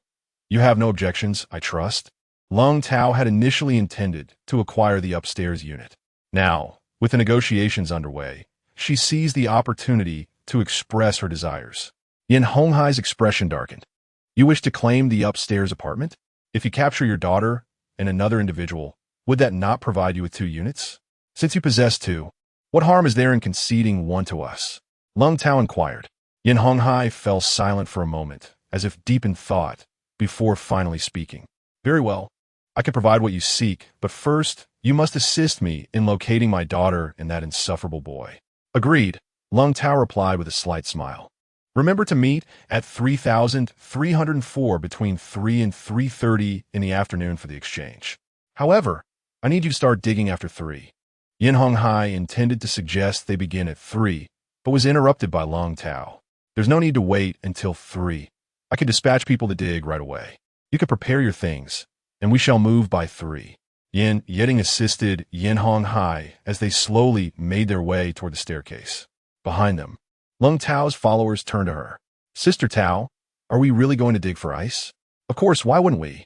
If that girl is indeed reborn, we could glean insights into the future of this world from her, potentially averting our own untimely demise. After all, possessing knowledge of the future could help us evade impending dangers. Isn't that advantageous? Lung Tao's words stirred excitement among those present. Indeed, Knowing the trajectory of the future is akin to possessing a golden finger. The prospect of a smoother existence and a greater chance of survival invigorated the crowd. Eagerly, they inquired, "Sister Tao, who will you send to dig?" They surrounded her, awaiting orders. "Wang Tao, take 5 or 6 brothers with tools upstairs. The rest should gather supplies. Make sure to dress warmly. At this temperature, one careless moment could lead to frostbite." Lung Tao issued her commands, and her followers nodded in agreement, promptly dispersing to fulfill their tasks. Meanwhile, upstairs, Sizhao remained oblivious to the machinations being plotted against him. After finishing their lunch, he entered the space to harvest vegetables. Had it not been for Liu Beixian needing to tend to the fireplace outside, Sizhao would have eagerly brought him into the space to assist. Fortunately, Liu Beixian was no mere freeloader. While Sizhao worked inside, he busied himself with cleaning, preparing dinner, and tending the fire outside. Their collaboration proved effective. By the time Sizhao emerged from the space, Liu Beixian had prepared the meal. The man, donned in an apron and sporting gold-rimmed glasses, exuded the aura of a devoted husband. Sizhao felt a surge of curiosity. Liu Beixian was quite handsome and should have no shortage of admirers. Yet he had never mentioned having a girlfriend. How peculiar. "All done. It's time to eat," Liu Beixian declared as he removed his apron, tidied up the dishes, and took a seat at the dining table. "Xinge, I'm a bit curious. A handsome person like you should have a girlfriend, yet during the apocalypse, you never mentioned contacting anyone. Have you really been single all this time?" Sizhao asked, her curiosity piqued. Previously, she had refrained from such personal inquiries due to their limited acquaintance, but now that they had grown closer, she felt emboldened to ask. "I was too focused on my career to consider romantic entanglements," Liu Beixian replied nonchalantly. "However, now that I have the time, are you interested in discussing it?" Sizhao felt her face flush at his words, slightly uncomfortable. "All right, I was just joking with you. Hurry and take a seat. Tonight, you'll have to put in a bit more effort." Liu Beixian chuckled, showing no signs of embarrassment. Chapter 53. Living up to the reward offered by her father, Sizhao nodded seriously. If what transpired last night was indeed true, she would gain further insight into Yan Honghai and his family's circumstances this evening. After dinner, as Liu Beixian tidied up the dishes, Sizhao sent them to the space for cleaning and cleared away the garbage. Speaking of which, they had surprisingly little waste, as all the leftovers had been given to the pigs and ducks. In the countryside, it was customary to feed leftover food to the livestock to help them grow strong. Consequently, Sizhao was reluctant to waste any food. Once everything was in order, Liu Beixian retired to rest while Sizhao sat by the fireplace, indulging in her favorite series on her tablet. After an afternoon filled with tasks in the space, she longed for a moment of relaxation. When midnight arrived and Liu Beixian came to take over, Sizhao promptly entered the space to rest. The moment her head touched the pillow, she fell into a deep slumber. In that instant of sleep, she found herself in the neighboring house. At that time, aside from Yeshui, who was on night watch, the rest of Yan Honghai's family had succumbed to sleep. Observing the family, Sizhao first went to fill in the holes they had dug and then shattered the remaining windows. With the absence of light, all 3 houses would be engulfed in darkness, regardless of the hour. It was harsh, but one could only blame their lack of loyalty. The sound of breaking glass was quite loud, and combined with the chilling wind that rushed in, Yan Honghai and the others were jolted awake in an instant. "What is happening?" Yan Honghai shouted. "The glass is broken." Yeshui trembled as she spoke. "Again? At this late hour? Is the heavens playing tricks on us?" Yan Honghai seethed with anger. "Father, this is not the time for complaints. We need to quickly patch up the windows. Otherwise, we won't be able to sleep tonight," Yan Yiding urged as he hastily donned his clothes, preparing to fix the windows. "How infuriating. Can't we have a couple of peaceful days? Must they stir up trouble again after the passage is cleared? Damn those heavens." Yan Honghai's fury clouded his judgment, and dismissing any notions of supernatural interference, he vented his frustration while tending to the windows. "Father, they took our belongings. We need to urge them to expedite their actions. In this environment, we'll inevitably fall ill," Yan Yeding lamented, recalling how, during the day, The windows were covered with blankets and boxes, allowing no light to seep through. Frankly, he found it incredibly stifling. Prolonged exposure to such conditions could lead to illness, even without any external afflictions. According to their pace, they could reach that dead girl's doorstep in as little as 2 days. Once they breached the door, the house would be theirs to inhabit as they pleased.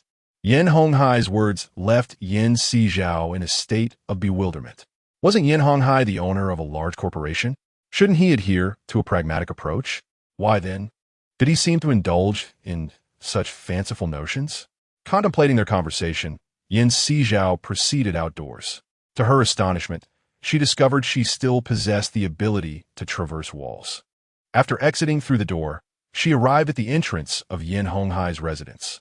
She noticed distinct signs of excavation on the ice blocks along the path leading to 3,301, particularly the cotton-stuffed ice blocks she had crafted, which had been significantly depleted. Had Yan Honghai, unable to dig himself, sought assistance?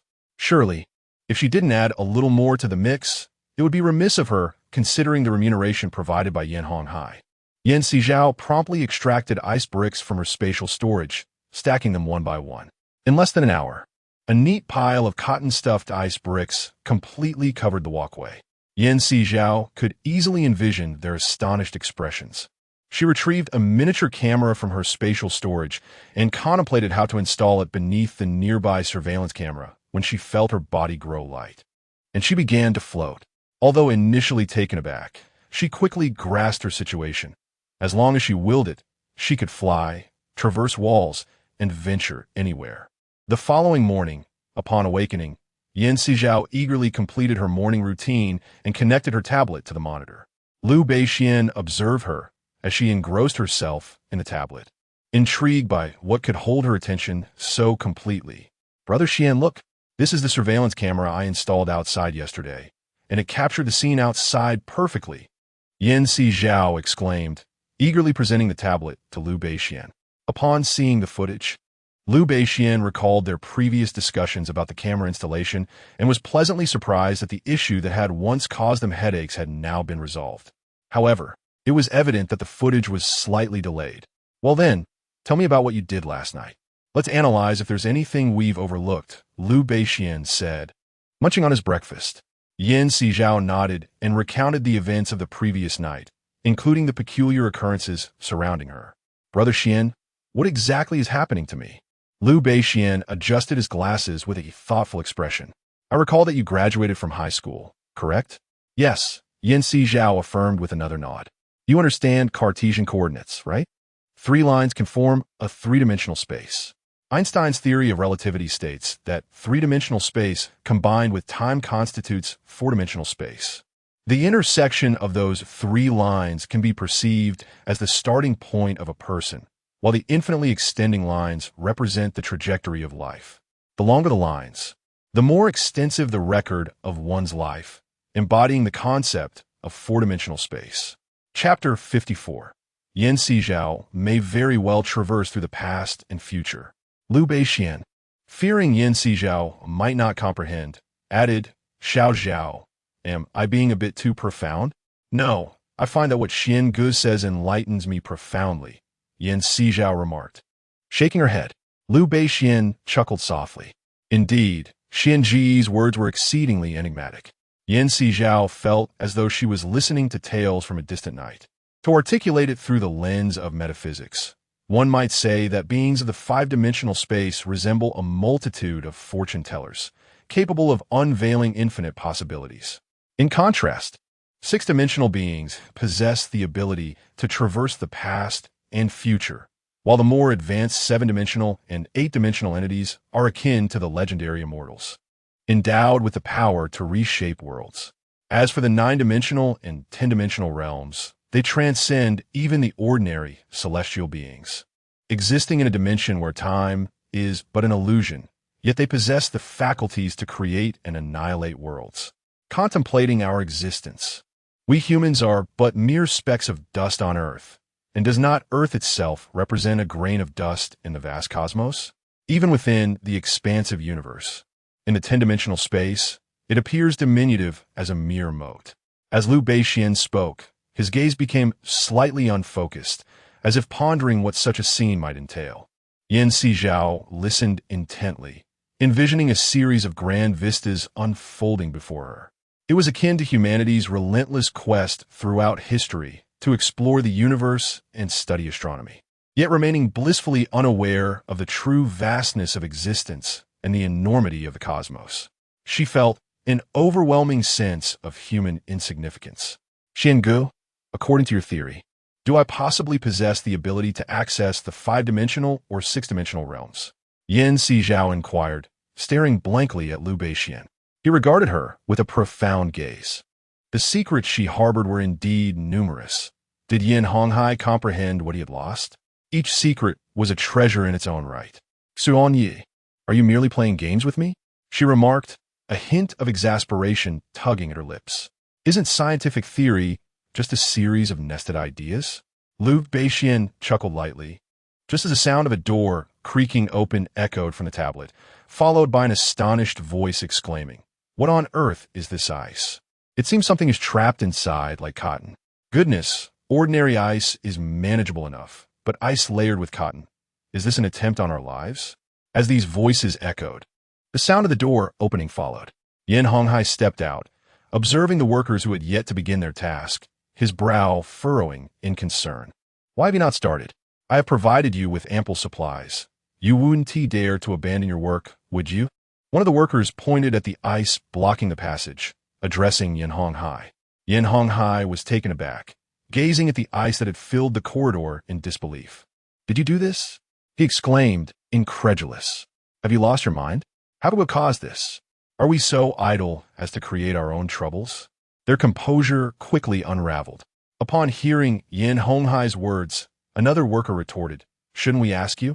We came here to assist you in extracting ice. Yet you have brought this upon yourself. What are you planning?" Yin Honghai, now incensed, responded, "You think I caused this? Am I so gluttonous to create such a mess for myself? Father, your foot isn't healed yet. Do not let your temper flare." Yet, during the latter half of the previous night, Yin Honghai had risen to repair a window, and his foot had begun to ache anew. After completing the task, I managed to rest for quite a while, and my feet finally ceased to ache. To my surprise, upon their emergence, I overheard them uttering certain words that piqued my curiosity.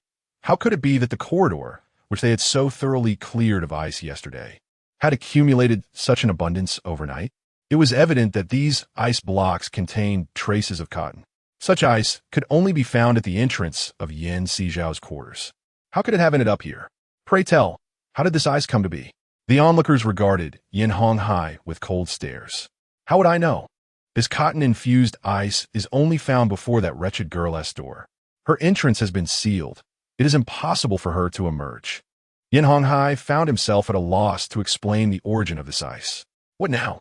Speak up. If you cannot clarify, we shall not commence. The crowd continued to gaze icily at Yin Honghai. Surely, they could not labor in vain, could they?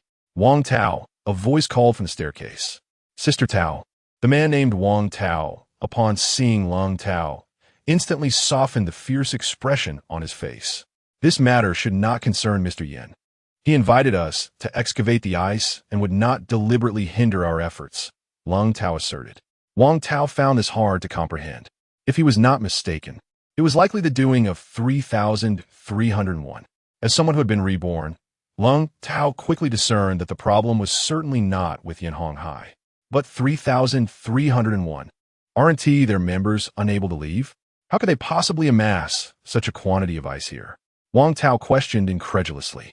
Given that Mr. Yin claimed she was reborn, this individual must possess some extraordinary advantage.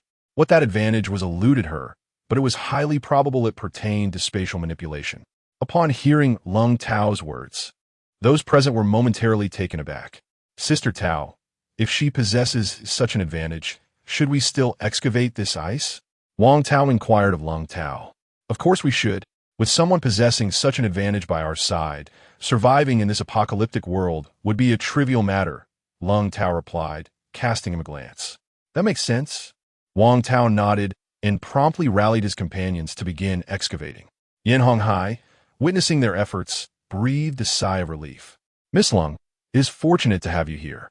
Mr. Yan, do you conceal anything from us? Lung Tao queried, directing her gaze at the fully armed Yin Honghai, whose features were inscrutable. Miss Lung, what could I possibly have to hide from you? Yin Honghai responded, somewhat at a loss for words and taken aback by her insinuation. Mr. Yin, our collaboration hinges on honesty. It is evident that you have not been truthful regarding 3301, your esteemed daughter, and her extraordinary advantage. Lung Tao's intuition informed her that Yin Honghai's daughter was far from ordinary.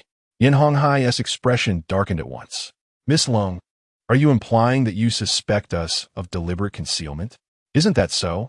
Lung Tao scoffed lightly.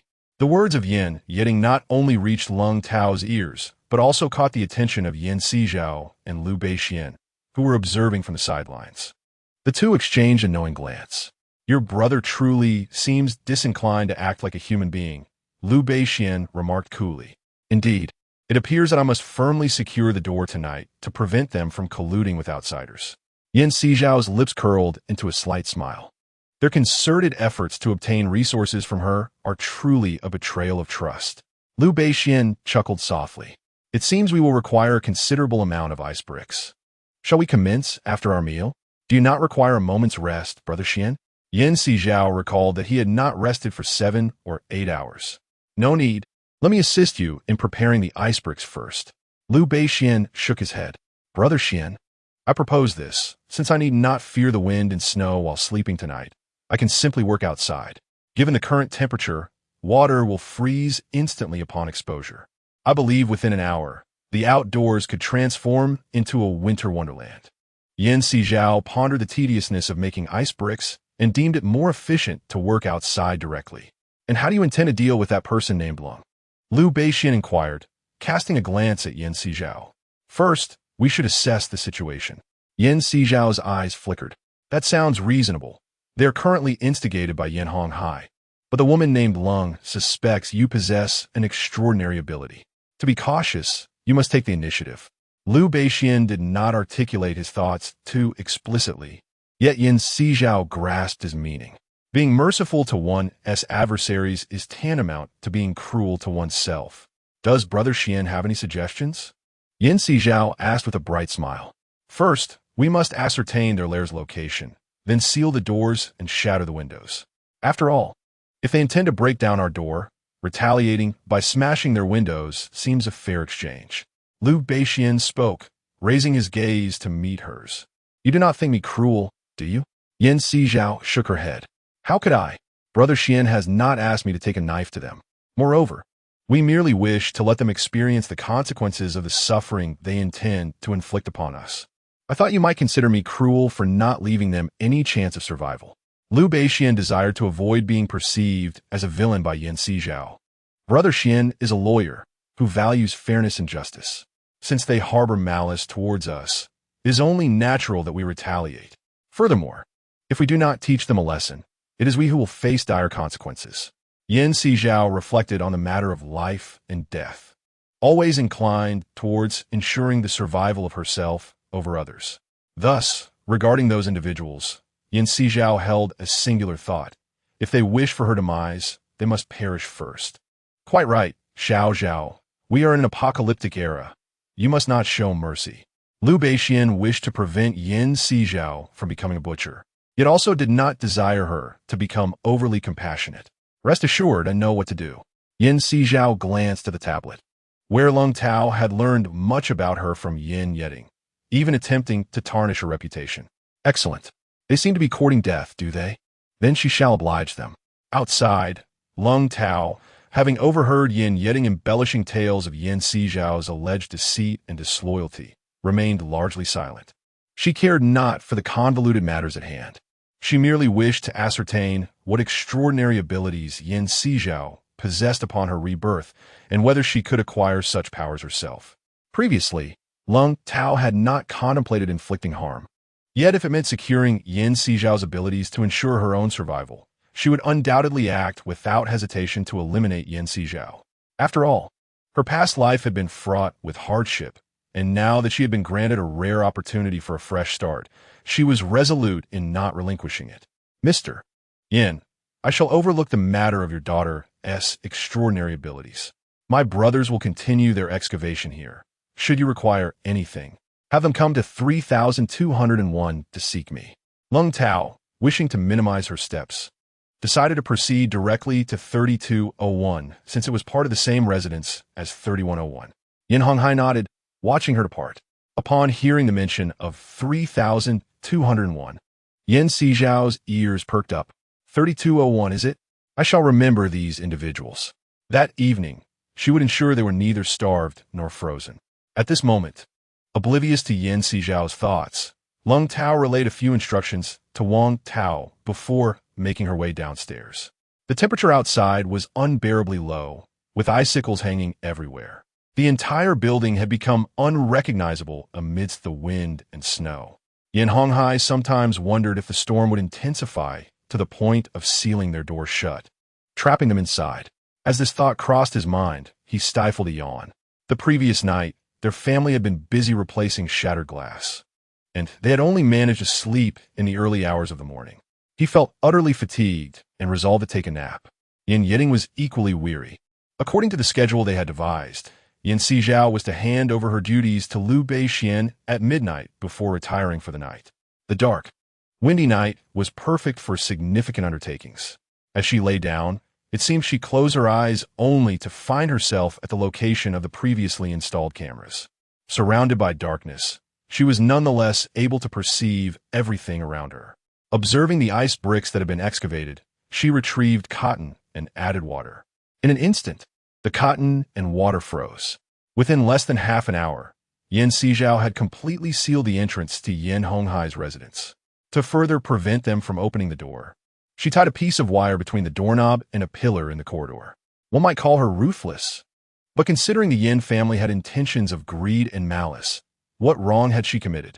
After securing the door, she added more cotton and ice, effectively blocking 3303's entrance. Even the stairwell doors were sealed shut. Chapter 56, The Backlash from Yin Sizhao, freezing 33043101. While sealing was simple, excavation was another matter entirely. With the Yin family unable to exit their door, it would be impossible for them to dig. Yin Sizhao clapped her hands, having installed several well-calibrated cameras inside their home. These cameras were fully charged and provided stable transmissions. Once everything was in order, she descended to 3201. Upon crossing the threshold of room 3201, I observed that Lung Tao and others were resting inside, and it appeared that there were quite a few supplies. Yin Sizhao exited the room and proceeded to room 3202. The inhabitants of room 3202 had been alive not long ago, but the frigid temperatures from the previous night had compelled them to ignite a considerable amount of firewood, sealing their doors and windows tightly. This ultimately resulted in an increased concentration of carbon dioxide, causing everyone to succumb to asphyxiation in a state of drowsiness. With the occupants of room 3202 no longer present, Yin Sizhao deemed it unnecessary to leave the door of room 3201 ajar. Employing the same method, she securely sealed the door of room 3201 and did not forget to visit room 3101, the main entrance of room 3201. After thoroughly barricading both the doors of rooms 3101 and 3202, Yin Sizhao installed cameras in several corners of the house. Eager to relish the expressions of shock on the faces of those who would awaken to find themselves trapped. Seizing the opportunity, she indulged in a much-needed nap before emerging from her space, only to find Liu Beixian absent from the living room. Hastily, she ascended the stairs, where she heard a sizzling sound. It was Liu Beixian, clad in an apron, frying eggs. Observing the fogged lenses of his glasses, she could not help but speak with a hint of annoyance. Xian Ge, do you not take off your glasses while cooking? I am unaccustomed to the sensation of not wearing them, Liu Beixian replied, glancing at her as she approached in her pajamas and cloak. Given the indoor temperature was not particularly high, her attire indeed kept her warm.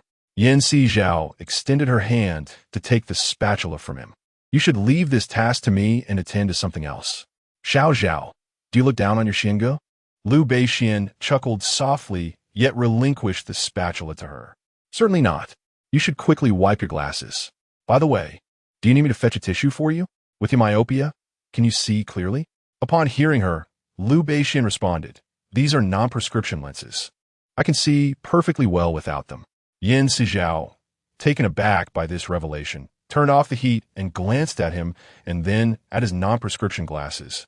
Feeling somewhat deceived, Xiango, you wouldn't have some peculiar preference, would you? What peculiar preference? Liu Beixian looked puzzled, like a certain detective, wearing glasses for the sake of style despite not being nearsighted. Yin Sizhao plated the fried eggs and set them on the table, then noticed the 2 bowls of congee Liu Beixian had prepared in the rice cooker. He cleared his throat. I understand now. Xiango wishes to use the glasses to conceal your good looks, preventing others from claiming you rely on your appearance. As she set out youqiao, fried dough cakes, and buns on the table, Liu Beixian remarked, Xiao, we won't be able to converse about anything else at this rate. With a bemused expression, he gazed at her. Then let us discuss something else. Yin Sizhao retrieved 2 tablets from her space, one displaying the situation on Yin Honghai's side, while the other showed the happenings in room 3101. At this hour, Yin Honghai and Lung Tao had just risen. She placed the 2 tablets on a side table, perfectly positioned for both of them to view. Liu Beixian gazed at the screen of the tablet, his brow slightly raised. Have you installed cameras inside their house? Indeed, one cannot appreciate their expressions from outside. Hence, I installed them within, Yin Sizhao replied, while savoring her meal. Then, does that mean you have completely sealed the doors outside? Liu Beixian inquired, his eyebrows arching as he regarded Yin Sizhao. Indeed, they have but one route to escape, through the windows, Yin Sizhao smirked.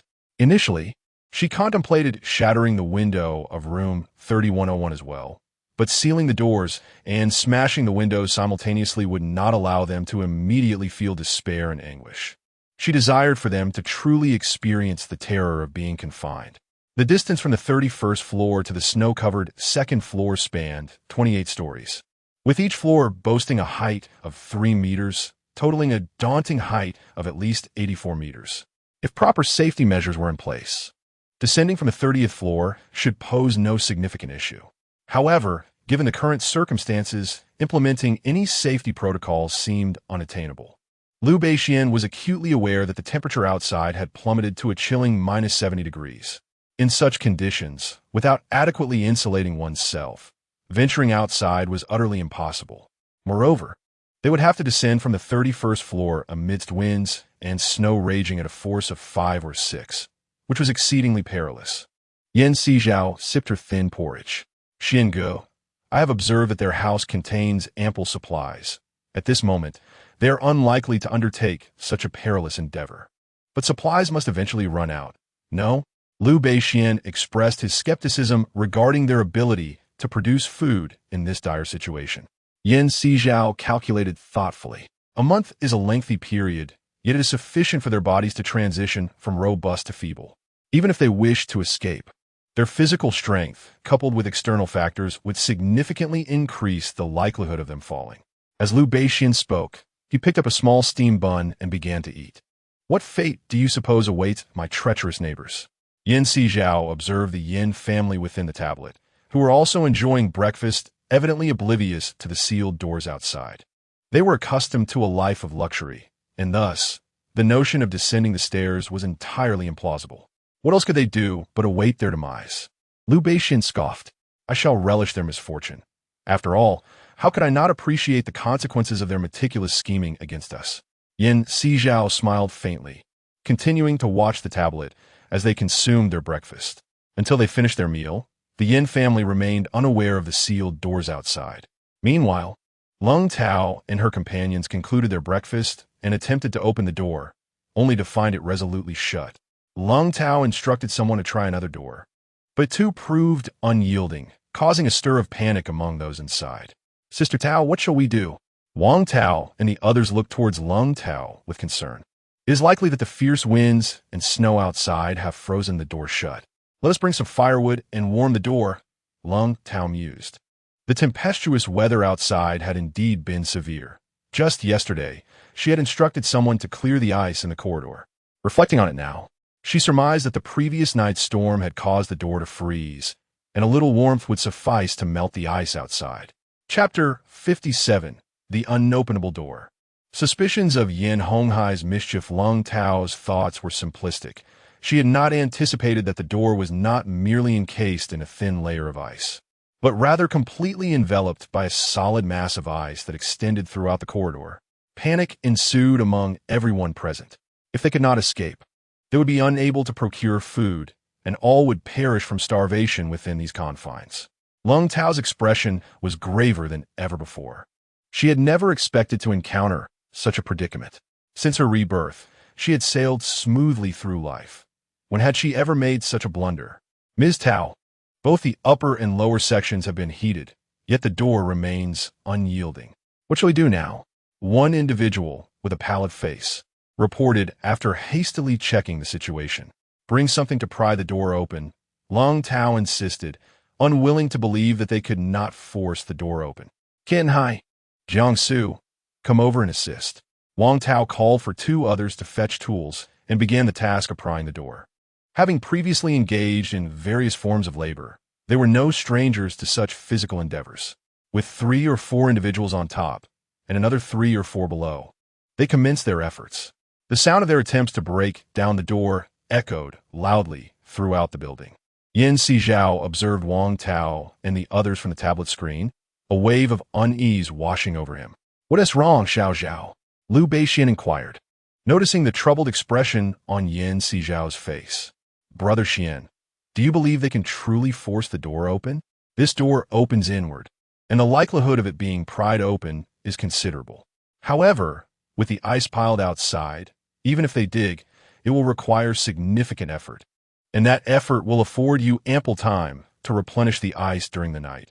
Liu Beixian replied, turning his gaze back to the screen. Wang Tao and his companions had managed to deform the door to the point where it was nearly ready to be pulled apart. Yet despite their vigorous efforts, it remained obstinately shut, as if something were firmly securing it in place. In truth, their inability to open the door was not entirely their fault. To prevent them from succeeding, Yin Sizhao had applied a powerful adhesive at the junction of the door and the frame, ensuring it was securely fastened. Moreover, the door handle and peephole were bound with steel and iron wires, tethered to a nearby column. Without an immense force, it was impossible to wrench the door open entirely. However, Yin Sizhao was unaware of this. She could only employ the methods she deemed effective, fearing that these strong men might indeed succeed in prying the door open. Yet, it appeared her worries were unfounded. Wang Tao and his companions exhausted every possible approach, but ultimately could only distort the door further without managing to open it. Lung Tao's expression grew increasingly grim. Is it truly so difficult to dismantle a mere door? We have opened locks before with far greater ease. Ms. Tao, it cannot be removed. It feels as though it is glued shut. Without a cutting machine, it seems there is no way to unlock it from the inside. Wang Tao stated, drenched in sweat, having only succeeded in warping the door. They were at a loss as to why the door was proving so troublesome. Lung Tao fell silent, contemplating her options. What shall we do? Are we to remain here, awaiting our fate? Ms. Tao, we need your guidance. What shall we do now? All eyes turned toward Lung Tao, seeking her direction. Smashing the wall, let us investigate the situation next door. Cold Peach uttered the phrase, smash the wall. Yin Sizhao was taken aback. They echoed Yin Honghai's sentiments. If this wall were to be breached, it would undoubtedly impact our building. Yin Sizhao recalled a news report that mentioned how certain individuals had caused irreversible damage to entire buildings by demolishing load-bearing walls. A sense of fear enveloped her. The actions of these individuals could lead to unnecessary consequences for the structure. However, it was important to note that the buildings here were of a frame structure, distinct from brick and concrete constructions. In frame structures, the primary load-bearing elements are beams, slabs, and columns, whereas in brick and concrete structures, the load-bearing direction relies on the floor and walls. In terms of structural integrity, frame constructions are generally more robust than their brick counterparts. Just as bones provide support to a body, while flesh can only reach a certain height without a skeletal framework. As long as the beams, slabs, and columns remain intact, they could demolish the walls to their heart's content. However, were they not sealing off units 3101 and 3102? If they ventured to 3103 or 3104, they could likely escape. As Liu Beixian finished speaking, the sound of wall demolition echoed from the flat. The group witnessed individuals wielding their tools and striking the wall with force. The 24-centimeter wall was breached with little effort. Just as excitement filled the air, they suddenly sensed something amiss outside. Ice. Why was there so much ice out there? Someone exclaimed. Although the previous night had been stormy, it was unusual for the corridor to be laden with ice. What was happening? Curiously, it seemed as though something was mixed within the ice and snow. Was that cotton? They had encountered similar cotton-like material in the ice blocks they had excavated yesterday. At the sound of this, Cold Peach pushed through the crowd to take a closer look, revealing ice blocks interspersed with cotton. Her face darkened with anger. Damn it. This must be the doing of that surname Yan. He intends to trap us. I knew it. He did not have good intentions with the supplies he provided. It is clear they wish to eliminate us. Peach, we cannot let them off the hook. Voices rose in fervent agreement. That surname Yan, once I get out, I will kill him. Cold Peach was uncertain of the situation outside, but she believed it was undoubtedly connected to Yan. Let us refrain from jumping to conclusions too early. We're not certain he is responsible. First, we should clear away this ice and see what lies beyond. Despite her words, discontent simmered among the others. Peach, that surname, Yan had us excavating ice, and now this is what we find outside. I cannot believe this is unrelated to him. Indeed, Peach, this must be his doing. After all, the doors in 3301 have been blocked, and if they cannot exit, how could they come here to create trouble? Peach, we have never even laid eyes on the individuals from 3301, and we truly do not know if the person mentioned by Yan is indeed his daughter. If not, we will be incurring their wrath. One after another, they called out to Long Tao. A sudden headache washed over her. Chapter 58. Xiao, do you fear killing? An immediate silence fell upon the crowd. Indeed, resolving the ice predicament outside is far more pressing than settling scores. Noticing the other's silence, Long Tao instructed them to gather their tools for ice removal.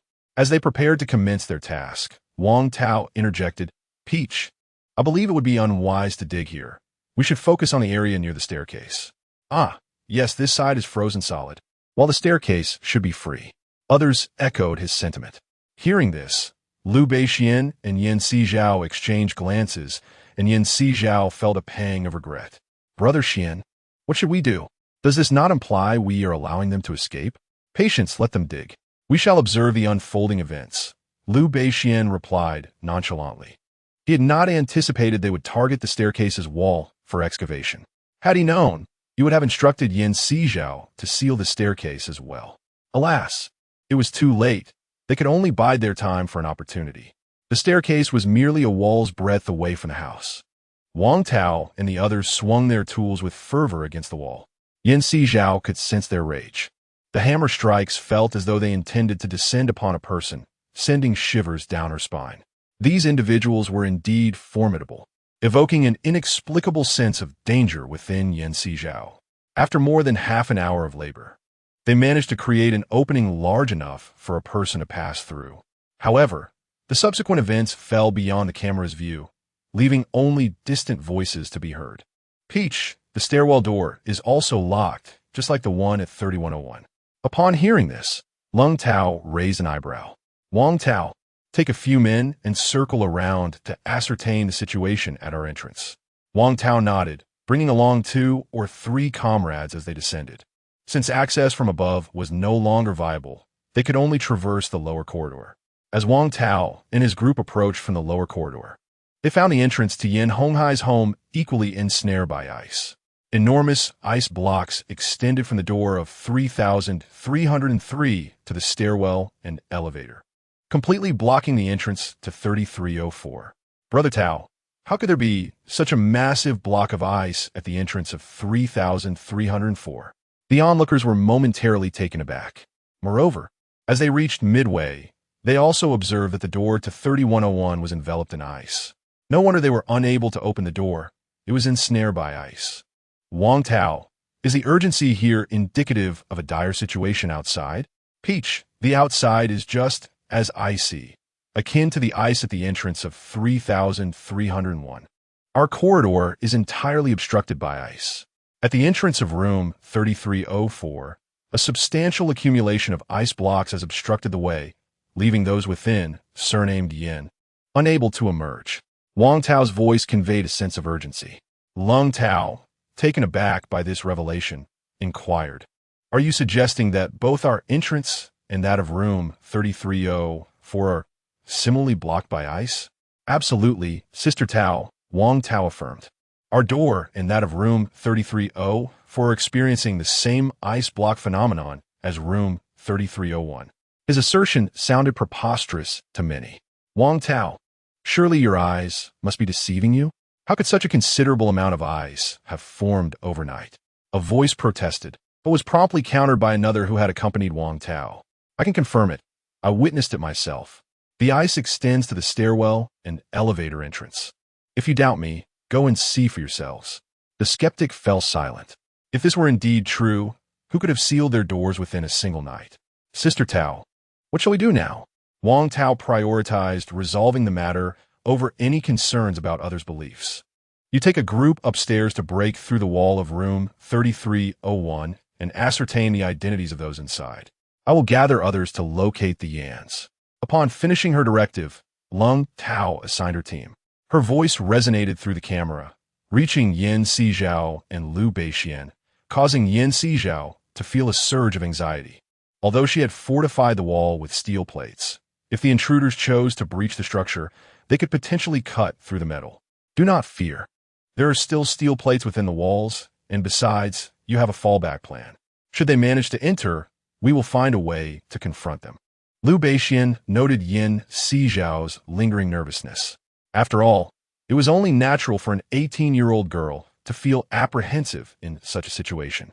Observing Liu Beixian's composed demeanor, Yan Sizhao reassured herself that her anxiety was somewhat excessive. "Brother Xian, I'm not afraid. Tonight, I will ensure they pay for their transgressions." Her gaze was resolute. Last night had caught her off guard, but she vowed that no detail would be overlooked this evening. Following Lung Tao's orders, Wang Tao began to breach the wall of room 3301. However, just as he anticipated gaining entry, he discovered something unusual within the wall. Upon enlarging the opening, both he and his companions were astonished to find steel plates. "How is it possible that there are steel plates inside this house?" Others expressed disbelief. Frankly, it was not just the others who found it hard to believe. Wang Tao himself was equally astonished. "Brother Tao, this house has been outfitted with steel plates. We cannot breach it. What will we do now?" The others looked to Wang Tao for guidance. Uncertain of the nature of the occupants within, he realized it was best to defer to Lung Tao for a decision. After retreating, Yan Sizhao could not discern any movement from the wall and remained unaware of the intruder's plans. "Xiao, relax. Do not remain so tense. It will be detrimental to your focus when it's time to act." Liu Beixian sat on the sofa, observing Yan Sizhao, who appeared visibly anxious. He could not help but rise and walk over to her, gently ruffling her hair. This marked the first instance of such intimacy between them. Yan Sizhao was momentarily taken aback. Although they had grown somewhat familiar, they had not yet reached the level of intimacy that allowed for such gestures. "Xuan, this is all my fault. I never anticipated they would dig through the wall from the stairwell," Yan Sizhao said, her head drooping in disappointment. "No one is perfect. I too failed to foresee this. Nevertheless, we still have an opportunity for remedy. Let us first observe the extent of their antics. Tonight, we shall show them no mercy. It will be either their demise or ours." "Xiao, if I were to ask you to take a life, would you be afraid?" Liu Beixian's gaze, framed by his glasses, held a playful glimmer, yet bore a hint of ruthlessness. Chapter 59. Yan Honghai misjudges Lung Tao. Counterattack with excrement. Yan Sizhao was momentarily stunned. Was Liu Beixian truly asking her to commit murder? While her previous actions could be seen as indirectly leading to death, the boldness with which Liu Beixian spoke about killing left her somewhat shaken. "Xian Gu wants me to kill someone? Are you serious?" Liu Beixian's eyes lingered on her, deep and unfathomable like an endless ocean. "If it concerns my personal safety, then my actions could be deemed as self-defense, wouldn't they?" Yan Sizhao gazed blankly at Liu Beixian. "Precisely," he nodded slightly. "Then there is nothing to fear." Yan Sizhao clenched her teeth. She did not wish to die. Moreover, She believed she had done nothing to warrant such treatment. Lu Beixian chuckled softly, ruffling her hair once more. Xiao, do not be afraid. Although I may not be able to assist you much, remember that there is someone behind you supporting you. Yin Sizhao nodded slightly. You understand, Xuan Yi. I'm not afraid. Then let us observe the situation and see what actions they take. We will deal with them one by one tonight. Lu Beixian's face bore a smile, yet his eyes glimmered with a fierce intensity. Following his advice, Yin Sizhao began to monitor Lung Tao and her group, while Lu Beixian conserved his strength. Meanwhile, Lung Tao and her companion spent about 10 minutes breaking through the wall of Yin Honghai's residence.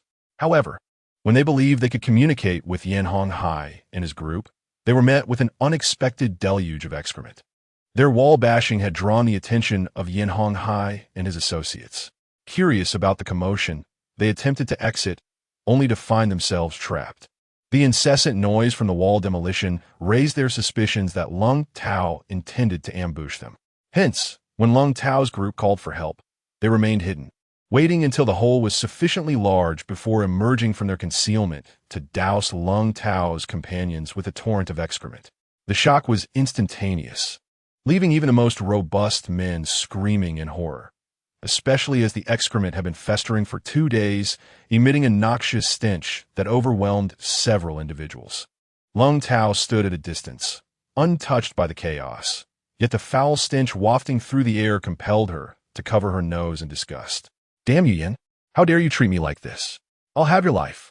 The man, drenched in excrement, glared venomously at Yin Honghai in the distance, his rage propelling him forward with murderous intent. Seeing the man charge toward him, Yin Honghai swiftly grabbed a wooden club and struck the assailant's head. This act only incited greater fury among the crowd, who tore through the walls and surged forward.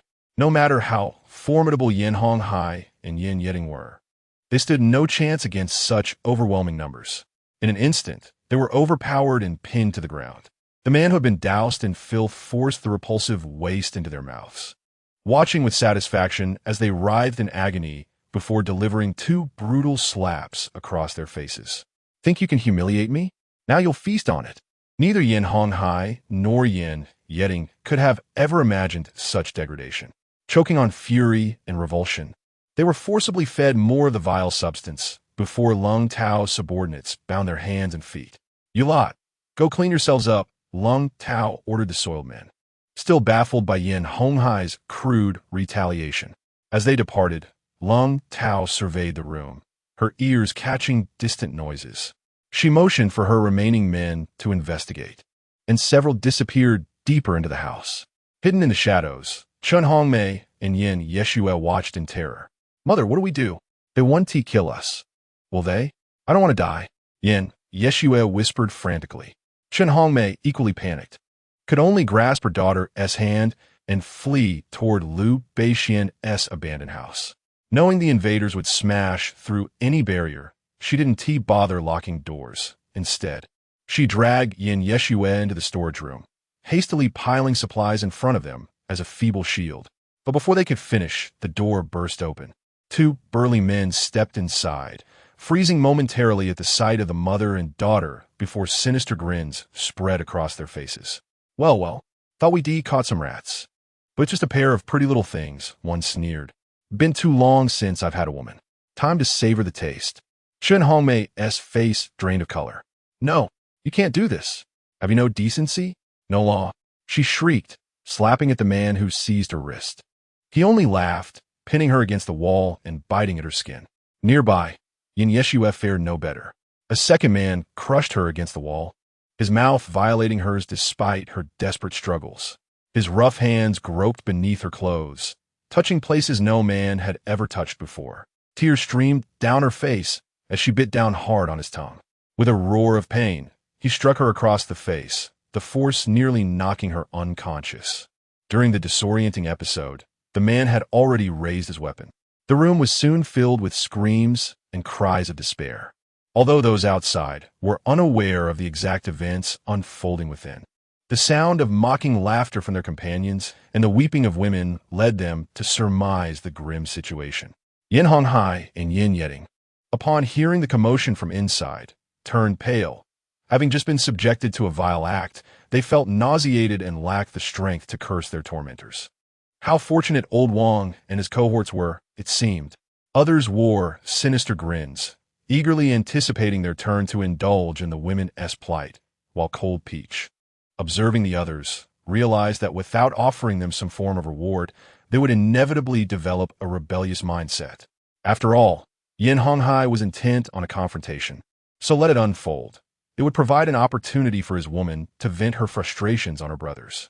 Very well, Sister Tao, the other men exclaimed with excitement, eagerly preparing to toy with the women confined within that small room. No, you cannot treat them this way, Yin Honghai bellowed, retching once more at the revolting taste of excrement. The others were equally repulsed by the foul breath escaping his lips. Why do you have to speak to us in such a manner? One burly man retaliated, delivering a swift kick that sent Yin Honghai sprawling.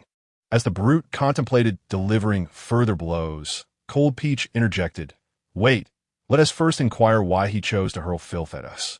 Indeed, why did you choose to cast excrement upon us?" The large man pressed. "And why did you seal our door and demolish our walls?" Yin Honghai shouted in fury. "We sealed your door? Hell, do you not realize that we could not even exit our own door this morning? If we had not excavated our way out, we would still be trapped inside," the man retorted, delivering another sharp kick to Yin Honghai. "So, you decided to dig through my wall?" Yin Honghai exclaimed incredulously. "Your home and the hallway outside are all blocked with ice. How else could we communicate with you? Who would have thought you would dare to throw filth at us?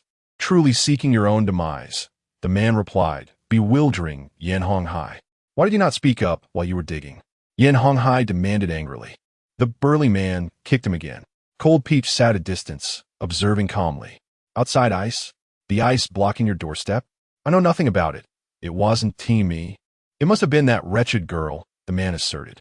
"If you seek trouble, go after that girl, not me. You think we are fools?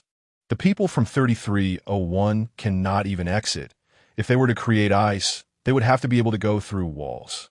The man scoffed, refusing to entertain such nonsense. "Believe me, it was them. It was them," Yin Honghai shouted, his eyes ablaze with fury. Yet, the brutish men remained unconvinced.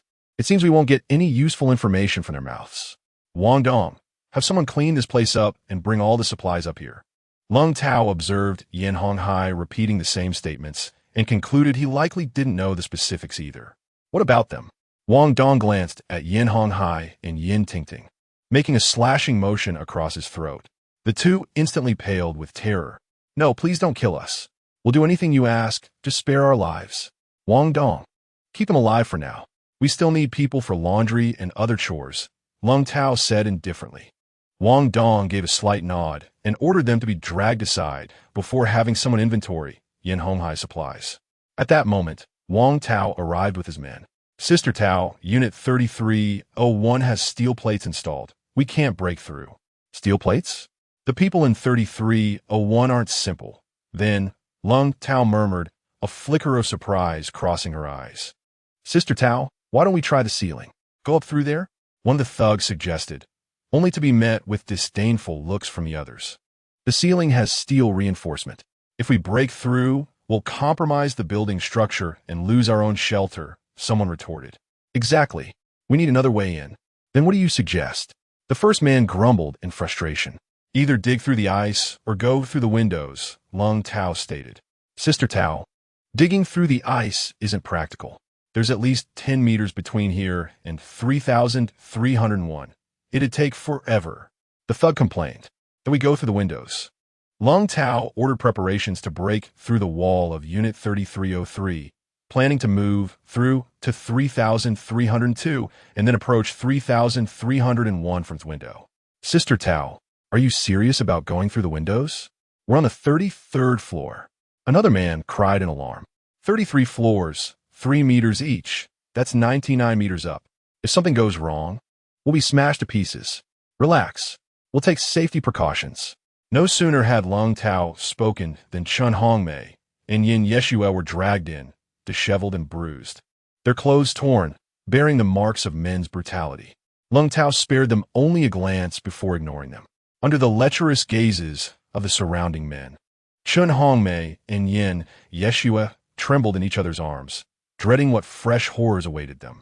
Hey, brothers, this old broad might be past her prime, but her skin's still soft. Not bad at all. Anyone who wants a turn, I guarantee you won't regret it, one of the men jeered, yanking their clothes open. The young one's a bit green, but her moans? Pure temptation. The women shrieked as their exposed bodies were put on full display. Cold Peach furrowed her brow. Although she disliked witnessing such a scene, she knew that if she intervened, her brothers would undoubtedly harbor grievances against her. Wan Tao, Wan Zong, and the others were also weary. Let us take a break today. You can amuse yourselves, just don't overdo it, Cold Peach said, turning to leave. Yin Yeshua, upon hearing her voice, was taken aback to discover that among these robust men was a woman. She immediately cried out, "Help me, sister, I beg you. Please don't let them ruin me." No sooner had Yin Yeshua uttered her plea than a man covered her mouth, while others reached out to touch her fair skin. Similarly, no one spared Chen Hongmei. She was not foolish. The woman was in cahoots with these men, so how could she possibly come to their rescue? Both women were subjected to the whims of the brutish men from morning till night. On the other side, Yin Sizhao, witnessing the dire plight of Chun Hongmei and Yin Yeshua, contemplated whether to feel sympathy. Were those men not summoned by them? The unfortunate outcome they faced could only be attributed to their own misfortunes. However, reassured by the thought that the group would not return today, she let out a sigh of relief. Yet, considering the ferocity of these men, Yin Sizhao estimated that if captured, she would likely meet the same fate. It seemed imperative that she ensure these men met their demise tonight. With this thought, Yin Sizhao entered her space to procure some sleeping pills, intending to eliminate them before Liu Beixian emerged from his rest. After relaying the events concerning Yin Honghai to Liu Beixian, he adjusted his glasses and remarked, "Administering sleeping pills is feasible, but can you manage to transport so many individuals alone? Tossing them into the space and then throwing them downstairs should not pose a problem, right?" Yin Sizhao pondered for a moment and responded, "That seems plausible, though it would indeed soil the area." Liu Beixian was reluctant to see his pristine space sullied. "How about I eliminate them and leave it to Yin Honghai and the others to handle?" Yin Sizhao raised an eyebrow. "You intend to spare Yin Honghai and his group?" Liu Beixian looked at her. Chapter 61. Fear of divine retribution for killing them. No, I am merely considering that he and Chun Hongmei are my parents. If I were to kill them, I fear divine retribution. It would be better to confine them and let them perish slowly from hunger or cold. Yin Sizhao shook her head. Listening to her, Liu Beixian reflected that it was indeed inappropriate for Yin Sizhao to take their lives. After all, they were her nominal parents. Acting against them would undoubtedly weigh heavily on her conscience. He gently stroked her head, prompting a smile from Yin Sizhao. To be merciful to one's enemies is to be cruel to oneself. She would not allow herself to commit such an error. In the afternoon, after hearing from the other brothers about the news that 3304, 3303, and 3302 had been breached, Cold Peach instructed everyone to move all supplies upstairs. Having found satisfaction in Chun Hongmei and Yin Yeshua, the men felt invigorated and, following Cold Peach's orders, transported all the supplies upstairs. Wang Tao, however, felt a twinge of unease. "Sister Peach, do you think if we move in tonight, someone might block the stairwell and prevent us from leaving? Gathering a few brothers to keep watch will suffice. The moment any disturbance arises, we shall address it immediately. This will also allow us to discern whether the occurrences are the result of human actions or supernatural forces." Lung Tao harbored doubts, believing that with someone on guard, issues would not arise. Wang Tao nodded slightly, thinking that as long as they remained vigilant, there should be little cause for concern. By 3 in the afternoon, Yin Sizhao entered the space to prepare. Given her current state, falling asleep instantly was an impossibility. Liu Beixian could only allow her to make early preparations. Once within the space, Yin Sizhao lay on the bed and hypnotized herself for a considerable time before finally drifting into slumber. At that moment, it was 4:30 in the afternoon. Lung Tao, accompanied by several others, was strategizing how to navigate from room 3302 to room 3301. The remainder of the group was divided, with half staying with Chun Hongmei and Yin Yeshua, while the other half kept an eye on Yin Honghai and prepared to confront Yin Yeding, in addition to preparing dinner. Not long ago, Yin Honghai and Yin Yeding had witnessed Chun Hongmei and her companions being bullied and had attempted to intervene, only to be met with severe repercussions, leaving them with several torn garments and scantily clad. It was unclear who among them had taken a particular interest in Yin Yeding, as she was dragged into a separate room, bound and helpless. Yin Sizhao dared not look, yet the haunting screams of Yin Yeding echoed chillingly. Upon reaching the kitchen, Yin Sizhao seized the opportunity to discreetly sprinkle the powdered sedative into their meals while they were unaware. According to the instructions, a single dose was sufficient for a deep slumber, but she intended for them to be rendered unconscious.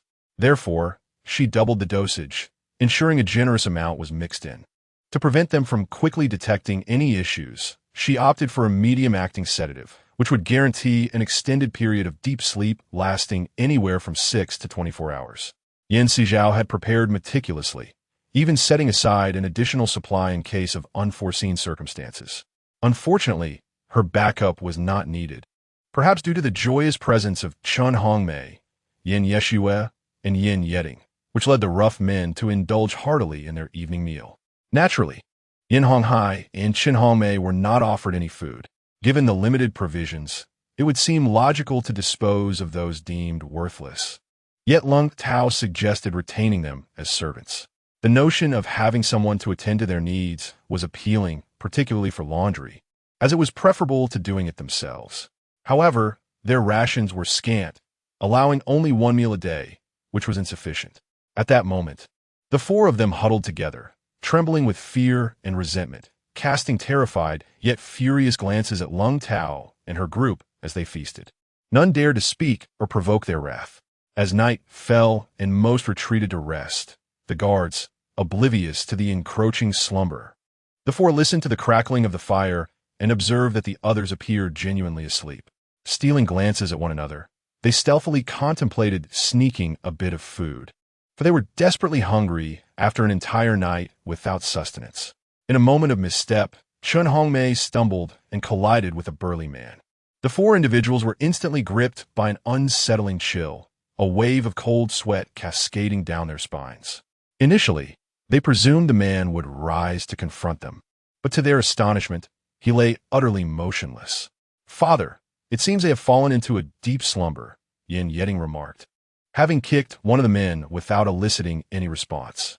Yin Honghai, upon witnessing the same phenomenon with another nearby man, echoed the sentiment. Indeed, they appear to be in a profound sleep.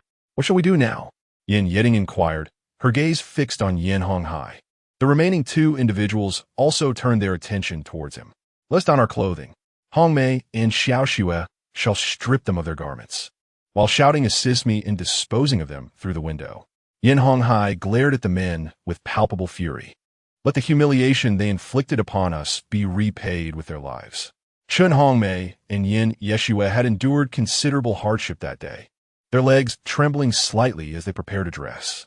Yet, in pursuit of justice against Lung Tao and her accomplices, they steeled themselves, donning their clothes and removing the men's attire, allowing Yin Honghai and Yin Yeding to drag the unconscious figures to the open window and hurl them down below. From the 33rd floor, even if they landed on the snow-covered second floor, the men would likely perish from exposure, limbs broken and devoid of clothing. One by one, nearly 20 men were cast down by Yin Honghai and Yin Yeding, particularly when confronted with those who had bullied her.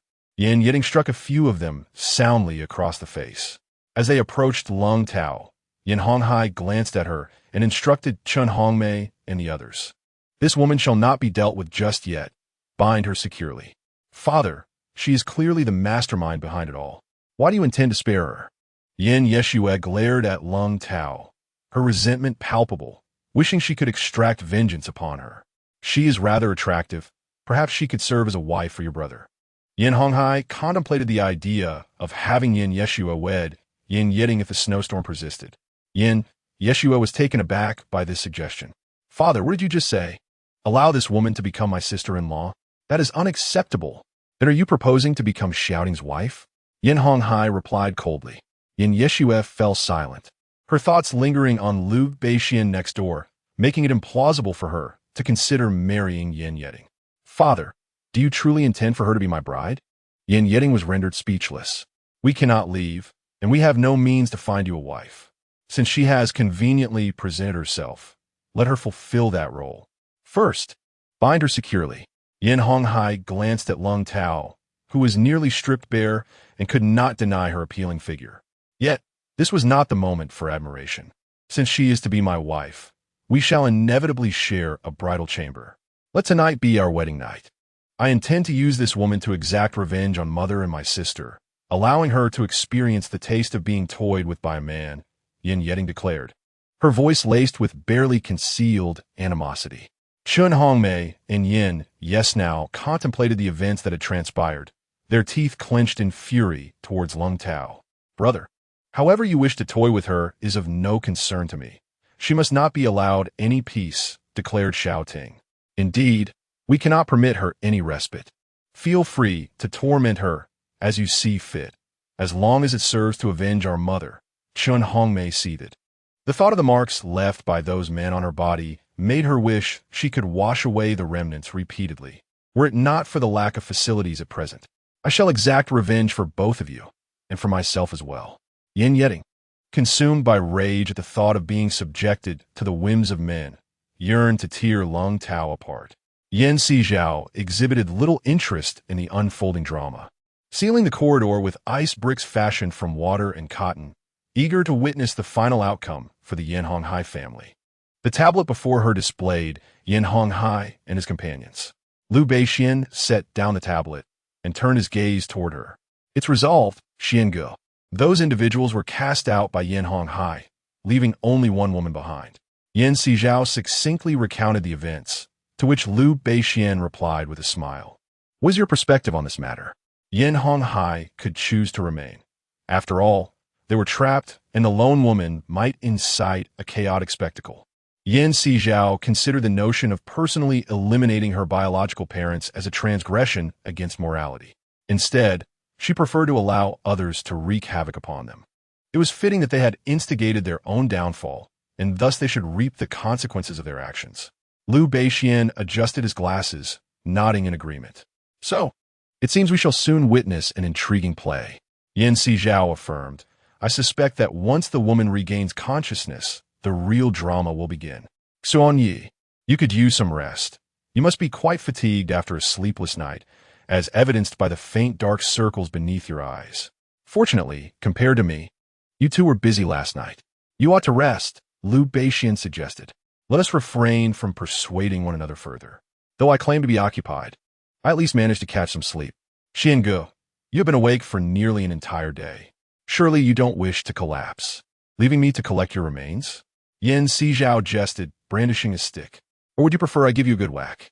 Liu Beixian's lips twitched at her words. You administer sleeping pills to them, but threaten me with a stick. Xiao Zhao, you truly are heartless. Yin Sizhao maintained her earnest demeanor. Liu Beixian regarded her, weighing the stick in her hand, genuinely apprehensive that she might strike him. Very well, I shall take a brief rest. If you find yourself unable to endure, do inform me, he said, rising to head towards his room.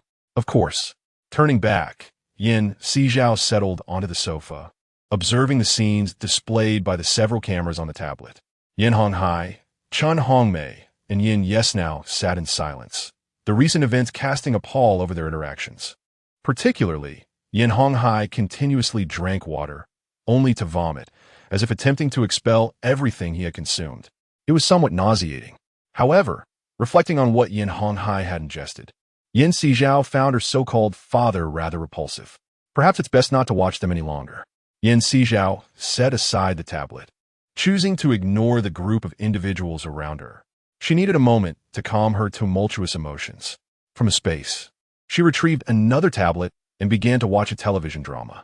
Meanwhile, Yin Honghai, with a sullen expression, repeatedly retched, even forcing himself to vomit despite having nothing left to expel. Chun Hongmei observed him in silence, contemplating saying something, but ultimately refraining. Once Yin Honghai began to feel somewhat better, he fixed his pale gaze upon the two before him. Let's not speak of yesterday's events.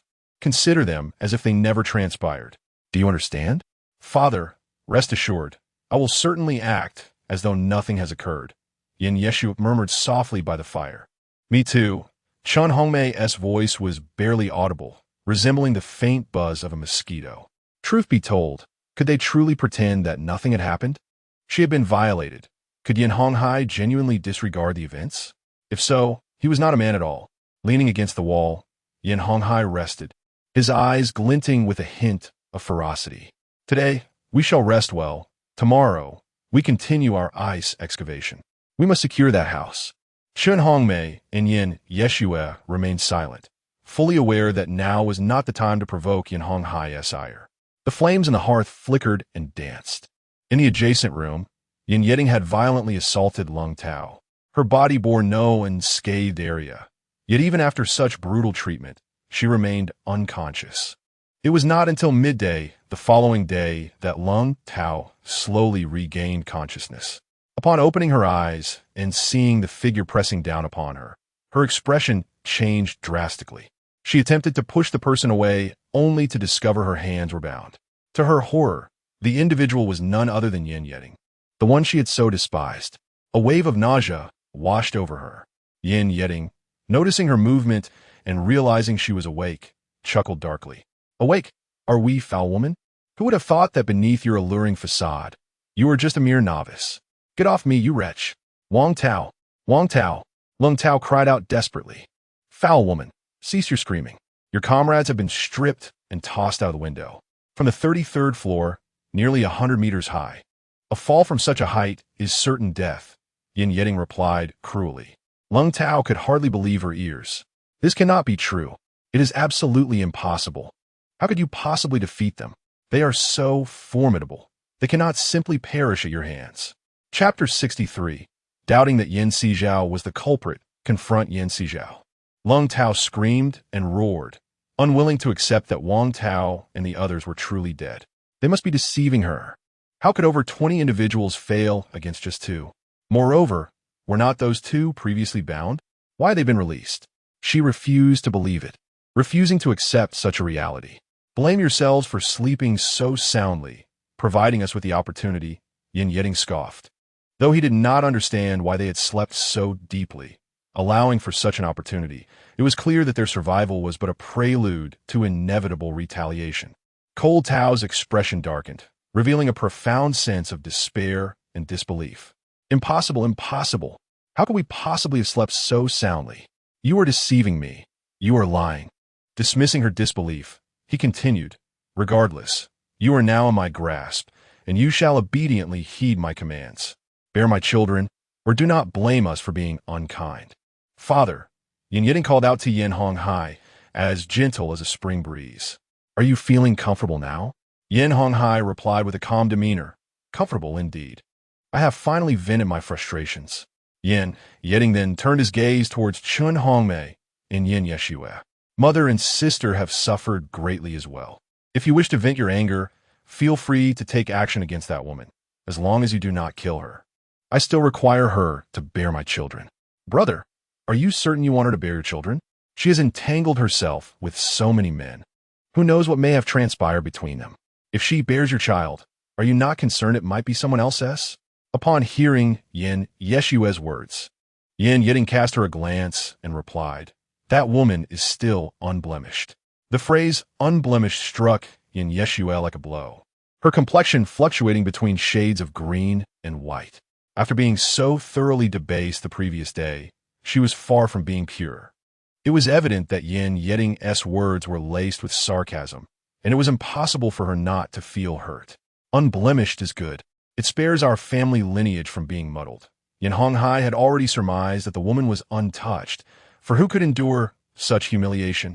Moreover, he recognized that Cold Tao was the leader of that group. How could a leader allow others to take advantage of her? Yin Yeshue and Chun Hongmei exchanged glances, their expressions stiffening upon hearing Yin Honghai's words. They could perceive that he harbored grievances against them. Yet what could they say, being so powerless? They could only rely on Yin Honghai and Yin Yeding for survival. Father, regarding what those people said about our house being encased in ice yesterday, What is your perspective? After discussing cold Tao, Yin Yiding's thoughts shifted to the ice outside, causing him to frown. Let us check after we finish our meal, Yin Honghai replied, instructing Chun Hongmei to distribute some porridge. Yin Yiding nodded slightly in agreement. After their meal, he directed Chun Hongmei and Yin Yeshua to feed cold Tao, while Yin Honghai took Yin Yiding to the site of the damaged wall. However, when they shone their flashlight towards the staircase, both were taken aback. What lay beneath the stairs? Ice. It was all ice. The entire corridor was filled with ice layered with cotton. After a few seconds of stunned silence, both men appeared increasingly agitated. Yin Sizhao, that damn girl. She must be behind this. It is undoubtedly her doing. Yin Honghai shouted in fury. Father, room 3301 is completely sealed. How could she possibly escape? Such an extensive undertaking cannot be achieved by one person alone. To seal this place means she cannot leave. Yet, from yesterday until now, we have not seen a trace of anyone. Surely, she cannot be hiding here without showing herself? Yin Yiding analyzed the completely sealed staircase while observing the corridor. The original appearance of the staircase was almost entirely obscured, as it had been transformed into a wall constructed of ice bricks. Such a monumental task had gone unnoticed by them until yesterday, instilling in Yin Yiding a profound sense of dread regarding the figure behind him. Yin Honghai's eyes were clouded with gloom as he turned to enter the inner room, gazing at the wall made of ice bricks. Grabbing the intercom they had previously stashed away, Yin Honghai promptly activated it and called out, Yin Sizhao, is it you? Are you the one behind this? His voice echoed through the intercom to Yin Sizhao's device. Upon hearing the voice from the intercom, Yin Sizhao yawned. Mr. Yin, are you unwell? Why are you acting strangely so early in the morning? It's you, isn't it? You're the one who sealed the entrance and the staircase, right? Yin Honghai's voice rose sharply. Mr. Yin, are you joking? I can't even get out, let alone seal your door and staircase. Do you think I'm a deity? If I were a deity, I would have certainly eliminated you to spare myself your incessant pestering. With that, Yin Sizhao played a song, a tune that had once been quite popular before the apocalypse, albeit slightly altered by her, digging in the little house, planting tiny cotton, creating small ice blocks, digging in the large ice blocks, filling the grand ice blocks. The tender voice infused a touch of warmth into the frigid world. However, the mention of ice blocks provoked irritation in both Yin Honghai and Yin Yiding, as if mocking their futile efforts. You wretched girl, just wait. I will ensure you do not have it easy, Yin Honghai roared. Very well, I shall await your attempts to make my life difficult, Yin Sizhao scoffed. Had it not been for her assistance yesterday, the few of them would likely be beyond saving by now, and yet they were still able to converse with her. Yin Sizhao switched off the intercom. With the two lower levels sealed, Yin Honghai and his family had no means of escape. Father, did you hear? She is mocking us with her ice block antics. The ice blocks outside must surely be her handiwork, Yin Yiding remarked. There is no need to guess. It is undoubtedly her doing. But how did she accomplish such a feat? Yin Honghai pondered. He couldn't fathom how Yin Sizhao and the others had managed to confine the house in such a manner, although he did not believe in the existence of deities. He found himself unable to explain the current circumstances. It was imperative to uncover the secret she possessed. Yin Yiding gritted his teeth. The suffering he endured was largely attributable to Yin Sizhao, and he felt an overwhelming desire to eliminate her, to rid himself of the shame he had suffered. Chapter 64. Averse to being a man who relies on others, this wretched girl is indeed enigmatic. We must devise an impeccable strategy, or we shall undoubtedly find ourselves at a disadvantage. Yin Honghai now recognized that he had severely underestimated Yin Sizhao. Had they known that Yin Sizhao was such an extraordinary individual, they would have never allowed Yin Yeshua to be expelled. They could not have permitted Yin Sizhao to leave either. Otherwise, the property and everything associated with it would have belonged to them. Yin Yiding nodded in agreement. He had previously suspected that Yin Sizhao might be a reincarnation, but it now appeared that the situation was far more complex than simple rebirth. He began to wonder if his sister had possibly been usurped by another, for how else could she treat them in such a manner? Currently, Yin Honghai and Yin Yiding could not devise a strategy to counter Yin Sizhao. They could only reflect while tidying up the house. Yan Sizhao glanced at their predicament, realizing that they were unlikely to stir up any significant trouble, and thus chose to disregard their affairs. After stifling a yawn, Yan Sizhao checked the time. It was 10 in the morning, an opportune moment to begin preparations for lunch. Rising from her seat, she was about to gather the ingredients when a melodious female voice emanated from the radio on the table. The latest broadcast from the shelter. The authorities have successfully opened the tunnels on Honghu Road and Donghu Road. Residents in the vicinity are urged to establish connections between their homes and the main thoroughfare as swiftly as possible, given the severity of the current natural disaster. All departments are doing their utmost to provide assistance. If there are areas that remain unassisted, we encourage the community to support one another. We believe that together we can surmount these challenges and embrace a brighter future. Following this announcement, the weather report commenced. The outdoor temperature will continue to decline, currently reaching 79 degrees. All residents are advised to take precautions against the cold and to ventilate their homes to prevent carbon dioxide poisoning.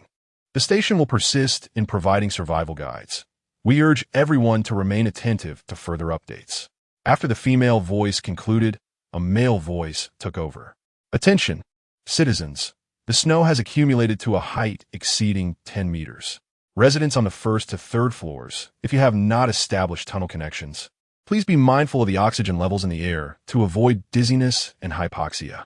Additionally, please monitor carbon dioxide emissions to prevent poisoning. For those trapped beneath the snow, please check your windows for any damage. If any breakage occurs, address it immediately. The male voice relayed much of the information that Yan Sizhao and Liu Beixian had previously contemplated and executed, rendering it somewhat redundant. In fact, their actions were more detailed than the descriptions provided. Yan Sizhao chose not to continue listening. She turned to prepare lunch just as Liu Beixian emerged from his room. Xiao, why don't you take a break? I will handle lunch. He wished to spare Yan Sizhao from undue hardship, while also feeling a sense of responsibility. After all, she was outside confronting external threats, and he could not simply be a freeloader, idly passing his days. Yan Sizhao intended to voice her thoughts, but ultimately refrained. Liu Beixian was a man of resolute decisions. Persuading him would indeed be a futile endeavor. Very well, I entrust this to you, Brother Xian. What would you like to prepare for lunch? How about a large plate of chicken accompanied by stew and 2 vegetables? What do you think? Liu Beixian considered his options, opting for a dish he excelled at. A large plate of chicken sounds good. Shall we also prepare some hand-grab rice? Yan Sizhao's eyes lit up at the suggestion. There's no issue. You can hand me the ingredients and then rest. I will take care of the rest. Liu Beixian remarked as he removed his outer coat, revealing a knitted sweater and a fleece-lined shirt underneath. Though the indoor temperature was considerably warmer than that outside, it still felt rather chilly. Yan Sizhao left the ingredients and cast a glance at Liu Beixian. Xiangu, the items are here. Don't catch a cold. All right. You go rest, Liu Beixian replied as he began to handle the ingredients. Yan Sizhao, on the other hand, directly lay down on the sofa in the living room and retrieved a blanket and a pillow from her space, promptly resting her head upon it. Liu Beixian couldn't help but chuckle at the absurdity of it all. The space was undoubtedly more comfortable than this exterior, yet she chose to sleep outside, seemingly unbothered by the cold. With a bemused glance in her direction, he added firewood to the fireplace, checked the oxygen levels and carbon dioxide emissions, and then took the ingredients upstairs to prepare a meal. Once on the upper floor, Liu Beixian placed the ingredients on the makeshift stove, donned an apron, and after cleansing the items with water from a mineral water bottle, he began to chop and plate them with remarkable proficiency, preparing lunch. Once the meal was ready, he descended to call Yan Sizhao. After freshening up in her space, Yan Sizhao joined Liu Beixian upstairs, where they sat on opposite sides, discussing the earlier events involving Yin Honghai and the broadcasting matter. It seemed that Yin Honghai and his group were currently unable to escape, as they were surrounded and well aware that digging through the walls was impossible. However, digging through ice might hold some potential. Digging ice? They likely wouldn't want to do that for the rest of their lives. I've sealed off their staircase, if they were to dig through ice. Who knows how long it would take them? Liu Beixian said while offering her a chicken leg. Yan Sizhao mused that the song she had sent them might have left them with psychological scars. Would they dare to dig ice again? Liu Beixian adjusted his glasses. Well, they can either descend to the 32nd floor through the window or damage the flooring.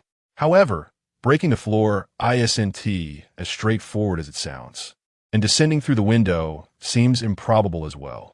They must resemble trapped beasts in a cage now, which is hardly alarming. Indeed, they left behind a ticking time bomb. What if I were to release that woman? Sizhao thought of the bound Lung Tao, who must be harboring intense resentment towards Yeding and the others. No rush. Isn't she the one who wanted to cause us trouble? Let her suffer a bit before they turn on each other. Liu Beixian was reluctant to lose the amusement too early, as the days spent in this place could be somewhat dull. If someone was willing to deliver entertainment to them, why not embrace it? Sizhao nodded slightly. It seems the grand spectacle won't commence so soon. Let us observe the unfolding events. We also need to attend to some matters concerning the house. What about the house? Sizhao inquired, her expression revealing confusion. We need to check how many people are still alive in this building and whether they might come looking for trouble. Chapter 65. Eliminating safety hazards in the house. Liu Beixian's words left Sizhao somewhat perplexed. Given the current defensive capabilities of their residents, he believed that even Lung Tao and her associates posed no threat to them. The remaining scattered individuals, how could they possibly contend with them? Brother Xian, it's been quite a while now, and the temperature outside has dropped significantly. I doubt anyone would come looking for trouble, right? This is the most challenging time. Some might inadvertently start a fire to keep warm, while others, before Liu Beixian could finish his thought, a shockwave from an explosion reverberated from downstairs, causing the glass to hum ominously. The two exchanged glances, their expressions darkening, as uncertainty loomed over what had transpired outside. Brother Xian, you can't possibly be alluding to the incident downstairs, can you? Sizhao inquired. I merely wish to point out that with the temperature being so low outside, while some could endure it before, the current situation may provoke unforeseen incidents. Thus, we must prioritize eliminating safety hazards within the house, Liu Beixian stated, adjusting his glasses. Sizhao, suddenly enlightened, exclaimed, I understand now. This building is not solely our residence. While we can ensure our own safety, it does not guarantee others will do the same, especially in cases of improper gas usage. Liu Beixian nodded in agreement. Here, in the southern region, we are blessed with abundant water resources, and electricity is considerably cheaper than gas. Although gas pipelines have been installed, the number of individuals utilizing electricity far surpasses those relying on gas. Moreover, power outages are no longer as prevalent as they once were, resulting in a diminished reliance on gas. Today, with electricity unavailable and gas inaccessible, some individuals are likely aware of the consequences of tampering with valves. After all, considering space and temperature, the lower the temperature, the longer the duration, necessitating a greater fuel supply, particularly in larger homes. Maintaining a certain temperature requires a significant amount of fuel each hour. Additionally, since fuel requires oxygen, and humans also need oxygen for breathing, it is impossible to seal the windows completely. Consequently, the cold air entering will perpetually lower the indoor temperature. In their struggle for survival, they will undoubtedly resort to desperate measures to create warmth, and gas will become their lifeline. However, without electrical power to access gas, or even if batteries are installed to obtain gas, there remains a considerable risk. In such frigid weather, the gas pipelines could easily freeze and crack, leading to leaks. And encounters with open flames could certainly result in explosions. Brother Xian, you are truly remarkable. How could I have overlooked so much? You are merely just coming of age. It's quite natural to overlook many matters, Liu Beixian replied with a smile. Furthermore, with the temperature being so low outside, even breathing the cold air can lead to bronchial spasms, discomfort in the lungs, and persistent coughing. In such a distressing environment, humans will undoubtedly seek every possible means to warm themselves, striving to achieve comfort. Sizhao nodded, gazing at Liu Beixian with admiration. Xiangu possesses an impressive breadth of knowledge, resembling a learned scholar rather than a mere attorney. Given our familiarity, there is no need for flattery. It remains uncertain which household in the building experienced the explosion, nor do we know if it has compromised the structural integrity of the residence. Xiao Zhao, It may be necessary for you to investigate this evening and ascertain the situation. Liu Beixian glanced at her, asking, "Are you afraid?" "Not at all. I shall treat it as though I'm entering a game," Sizhao replied, shaking her head. After all, had she not encountered far more terrifying visions in her previous dreams? Much like the frozen landscapes depicted in The Wandering Earth, she felt capable of enduring this minor explosion. Liu Beixian nodded slightly. "You need not force yourself. Our only concern is to determine if their actions have affected the house's structure." "Absolutely no problem." Sizhao gestured with her fingers. "Now, let us refrain from further chatter and eat. The meal is growing cold." As Liu Beixian spoke, he served her some vegetables, feeling rather as though he were nurturing a small pet. Sizhao surveyed the bowl brimming with food and noted that Liu Beixian's bowl held but half a serving, causing her lips to twitch. "Xiange, do not serve me. Your bowl is still empty." As she spoke, she placed a chicken leg and a wing, along with some greens, into his bowl, leaving it overflowing. Liu Beixian stared at his suddenly full bowl, feeling somewhat exasperated, suspecting that this young girl was exacting some form of retribution. "Xiange, if you do not eat soon, it will grow cold," Sizhao said, cradling her bowl as though she feared he might serve her more.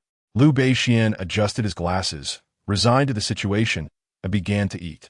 After their meal, the two entered the storage space in the afternoon, gathering some vegetables and fruits before collecting firewood to place in the small room adjacent to the living area.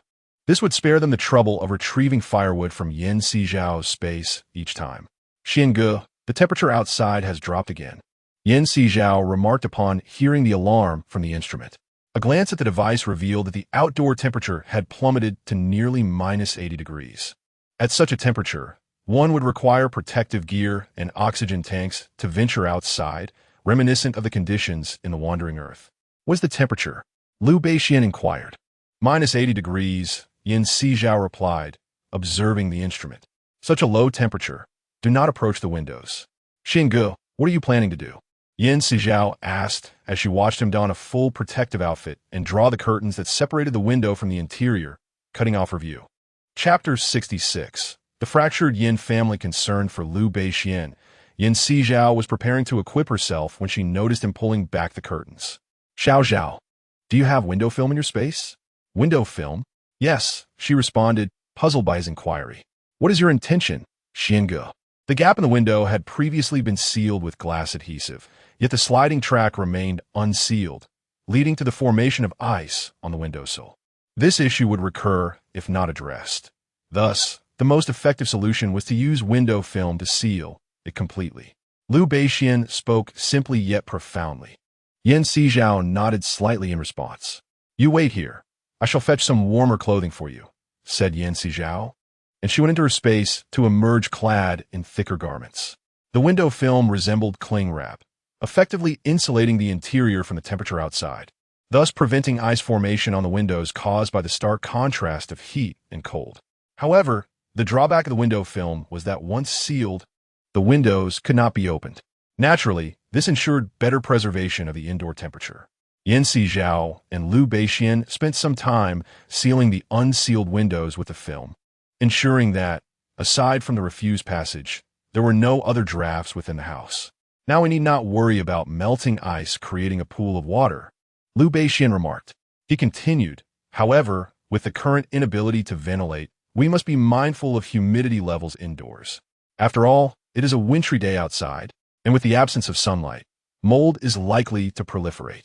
Particularly in poorly ventilated areas, a mere rainfall could render the walls damp and foster the growth of mold. Old houses might even develop fungal growths, while newer structures tend to fare somewhat better. I will be vigilant." Sizhao nodded in agreement. "My foster parents' home is quite similar. The countryside houses are dark and damp, with green and gray mold visible everywhere. Furthermore, with even less ventilation now, we must constantly monitor the oxygen levels," Liu Beixian remarked as he approached the instruments. The oxygen generator maintained the indoor oxygen levels at a steady state, neither too high nor too low. "Do not worry, Xiange. I will certainly be attentive," Sizhao replied with a light laugh. Such a crucial matter was not one she could afford to overlook. "Forgive my insistence." But caution is the key to longevity, Liu Beixian acknowledged, aware his words may have been somewhat excessive, yet they were for their mutual benefit. Indeed, Sizhao nodded gently. She recalled how television dramas often depicted individuals who, through negligence, endangered many others. She had no desire to become such a person. After dinner, Liu Beixian retired to rest, while Sizhao remained in the living room, gazing at the fireplace and tending to the ashes within. In contrast to the ease experienced by Sizhao and Liu Beixian, Yan Honghai and his companions found themselves in a far less comfortable situation. Without an oxygen machine, and as the temperature continued to plummet, even the presence of a single open window left them feeling as if they were trapped in a freezer, lacking sufficient heat. At this point, the thought of digging for ice was inconceivable. Even moving was a daunting prospect for Yan Honghai and his group. The mere act of discarding refuse had become undesirable. The moment they opened the window, a frigid gust assaulted them, leaving them breathless and fearful of the cold. Consequently, they resorted to discarding all garbage in the stairwell. The farthest area from them, where the stench was less noticeable and they would not have to venture outdoors.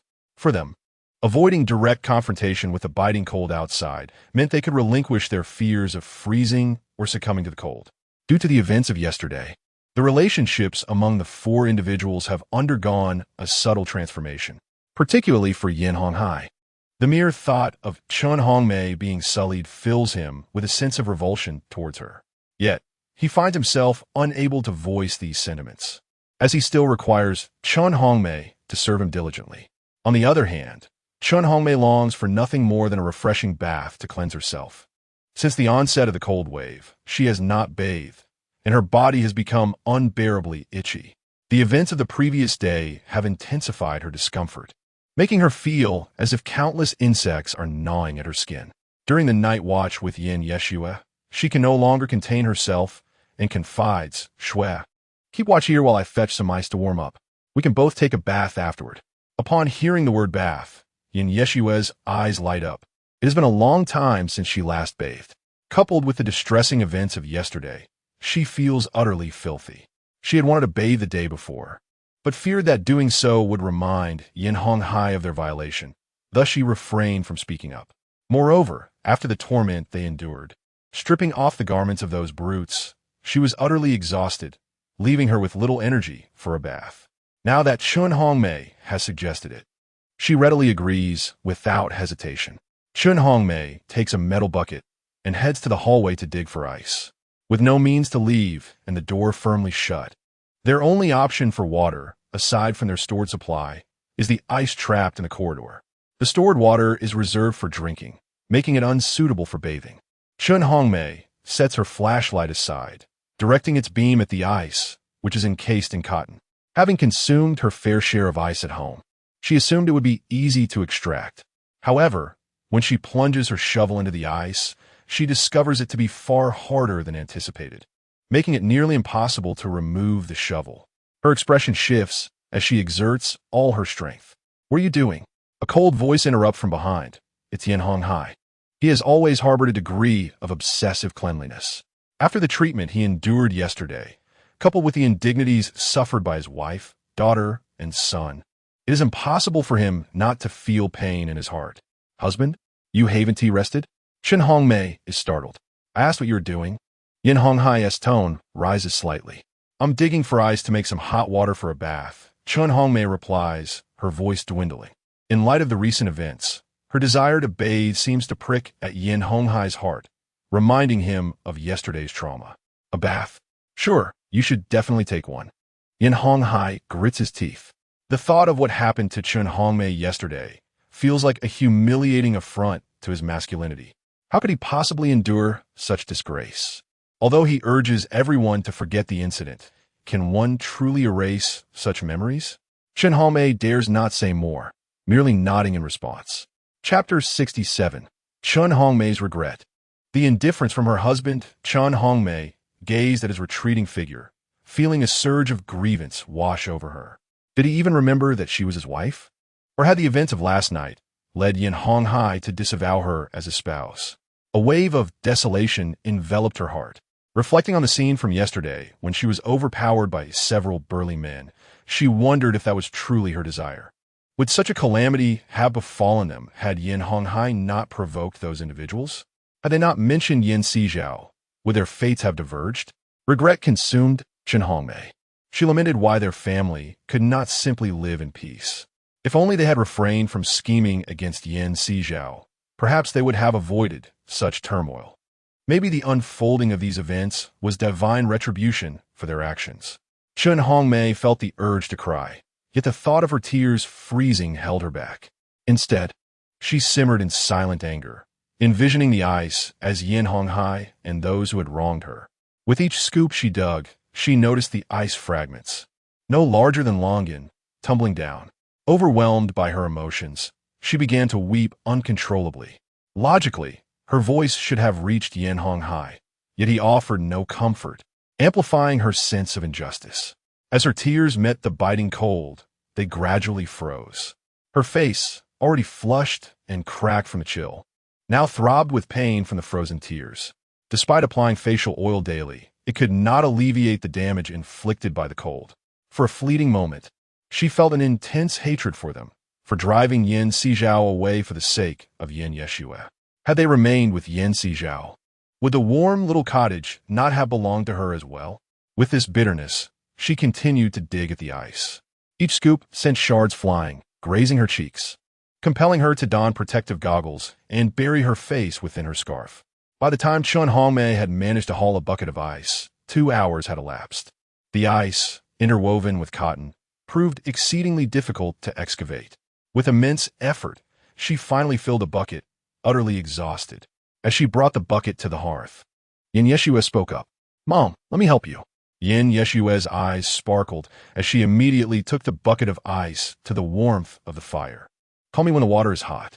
Chen Hongmei, fatigued, collapsed on her bed. Yin Yeshua acknowledged her, watching as the ice gradually melted under the comforting flames. The cotton within sank to the bottom as the temperature rose. Without a second thought, Yin Yeshua began to extract the cotton, discarding it into a nearby trash bag without squeezing it dry. This process of melting and retrieving reduced the once full bucket to just over half. When she finally rose to check the progress, she was taken aback to find only a little water remaining.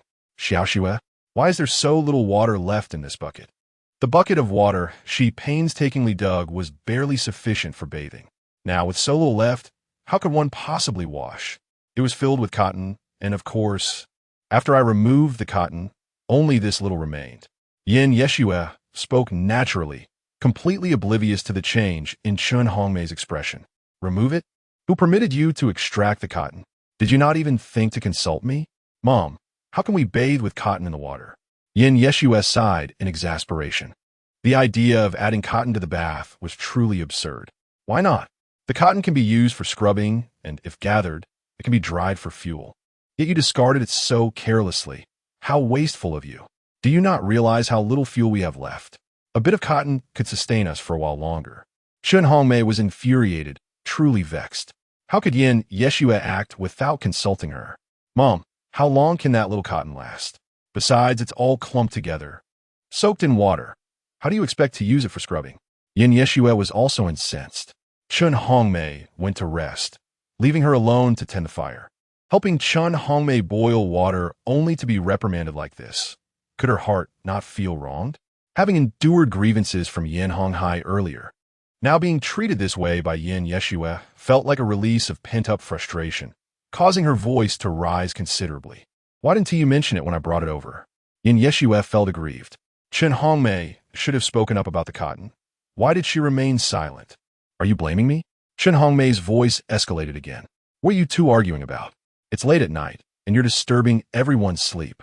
Yin Honghai, awakened by their quarrel, could no longer rest, sitting up with a dark expression directed at the two. Their bickering was utterly disruptive to his slumber. "Sleep, sleep, go ahead and sleep." Chen Hongmei felt a chill at Yin Honghai's menacing gaze. Given the previous night's events, he was already unsettled. If their noise disturbed him further, he might very well unleash his ire. With this thought, Chen Hongmei became increasingly cautious. Once she saw Yin Honghai settle back down, both she and Yin Yeshua sighed in relief. They could argue and bicker, but it must not affect Yin Honghai, who knew what he might do if he was displeased. Yin-Yeshue felt quite uncomfortable herself, contemplating how to avoid wasting the remaining water. Let me handle it. Xiaoxue, you are no longer a child. Mother spent over 2 hours digging for this bucket of water. How can you waste it so thoughtlessly? Do you expect me to dig another for you? Do you wish to see me, this old body, fall apart? Chen Hongmei's expression was quite grim. Why should she toil for 2 hours to provide for Yin-Yeshue? At her age, could she not dig for herself? Was it her wish to watch her own body crumble away in despair? Moreover, the youth are far more capable than this age frame of hers. Why should she not be allowed to toil? Let her, this old relic, take on the task. Chapter 68. The rift between mother and daughter. Yin-Yeshue's heart seethes with anger, reflecting on the fact that she has raised Yin-Yeshue for 18 years. Does she not possess a shred of filial piety? Mother, how can you say such a thing? I merely thought you needed hot water with cotton inside. And since this water lacks cotton, why not let it be mine? Yin-Yeshue was acutely aware of the agony of ice digging. It was precisely why she wished to avoid it. Let it be yours, and then I must toil for another 2 hours to dig more ice? You truly have the audacity to say that. Chen Hongmei gritted her teeth, her eyes reddening. So, you genuinely want me to dig? Yin-Yeshue's voice rose sharply. Why not? You are fully grown, with hands and feet of your own. Why can't you dig for yourself? Besides, it is you who wishes to bathe, not I. Even if it were I who desired a bath, it would be my own effort to procure the ice. What gives you the right to be more precious than I? To do nothing while expecting me to prepare everything for you? Chen Hongmei, fueled by anger, picked up the steaming bucket and turned to leave. She was raising a child, not a deity. Why should she be expected to cater to her every whim? Yin-Yeshue felt a profound sense of injustice. She could not comprehend how her once amiable mother could utter such harsh words. After all, they were mother and daughter. Could she not extend a helping hand? Why treat her with such disdain? Longing for solace, Yin-Yeshue sought someone to confide in, yet the only presence in the living room was the sleeping Yin Honghai.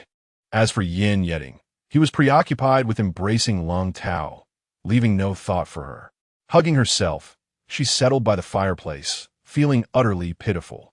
Chen Hongmei, with half a bucket of water, attempted to cleanse herself. However, the indoor temperature plummeted to 20 or 30 degrees below zero, and since she was avoiding Yin Honghai and the others in another room, there was no heating at all. The moment she lifted her clothing, a wave of cold air assaulted her. Under such conditions, how could one possibly bathe?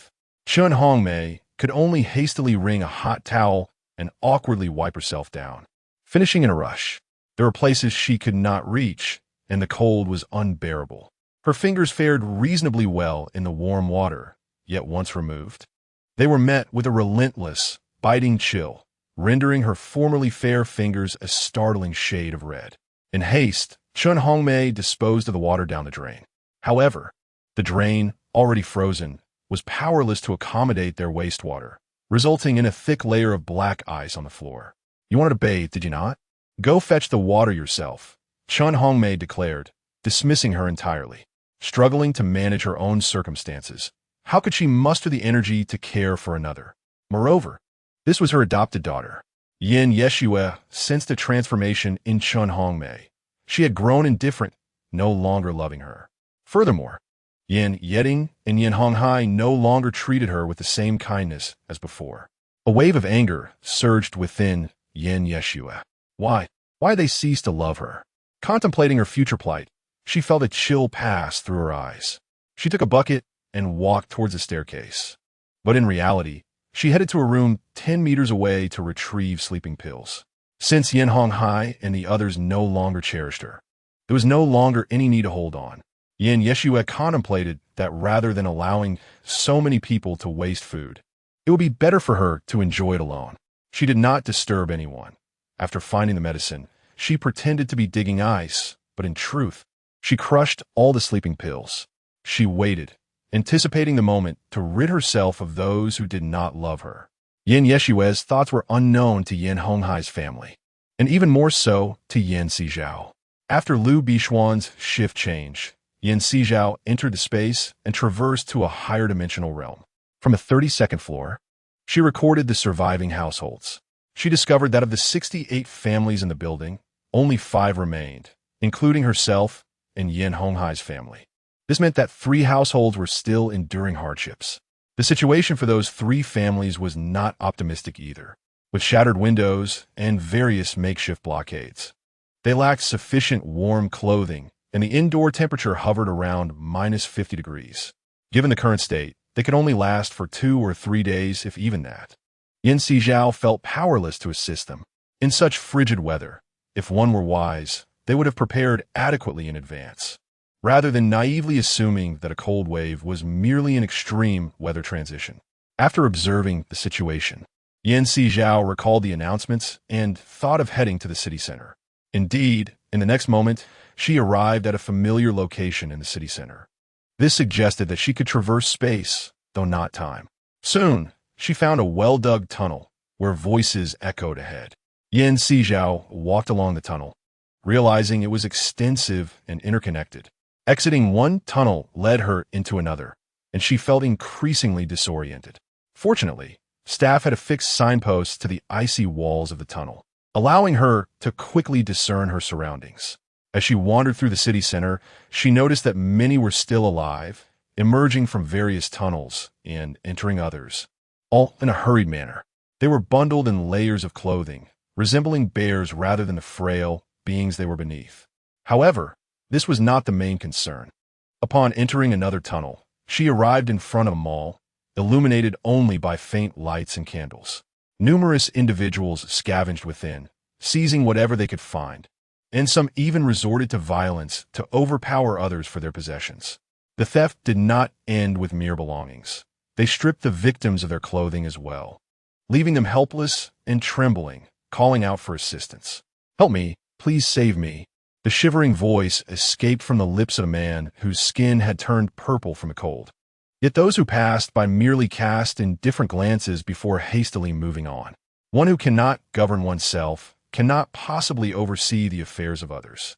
The individual's eyes transitioned from initial pleas to a state of despair, ultimately culminating in utter hopelessness. Despite being clad in garments, his exposed skin turned a deep crimson and purple from the biting cold, forcing him to curl up, pitifully resembling a forsaken dog caught in a tempest. As time passed, his complexion paled, his speech became slurred, and his reactions dulled. Even the words, "save me," became indistinct. In Chapter 69, a person on the brink of being claimed by fate, Yin Sizhao observed as this individual began to exclaim that he felt warm, even going so far as to shed his clothing. The flimsy fabric, once a barrier, was torn away, exposing his chest to the frigid air. Bystanders regarded him with astonishment, questioning whether he had succumbed to madness from the cold. In such frigid conditions, to remove one's clothing seemed irrational.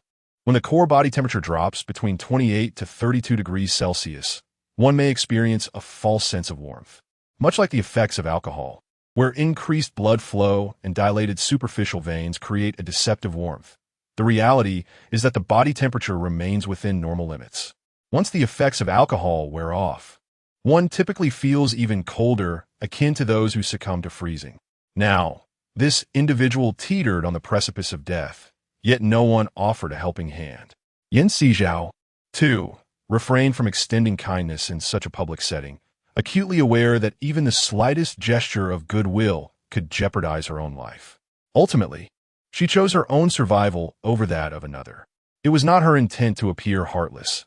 Having saved this person once, she knew she could not do so again, especially in an apocalyptic world where the law of the jungle prevails.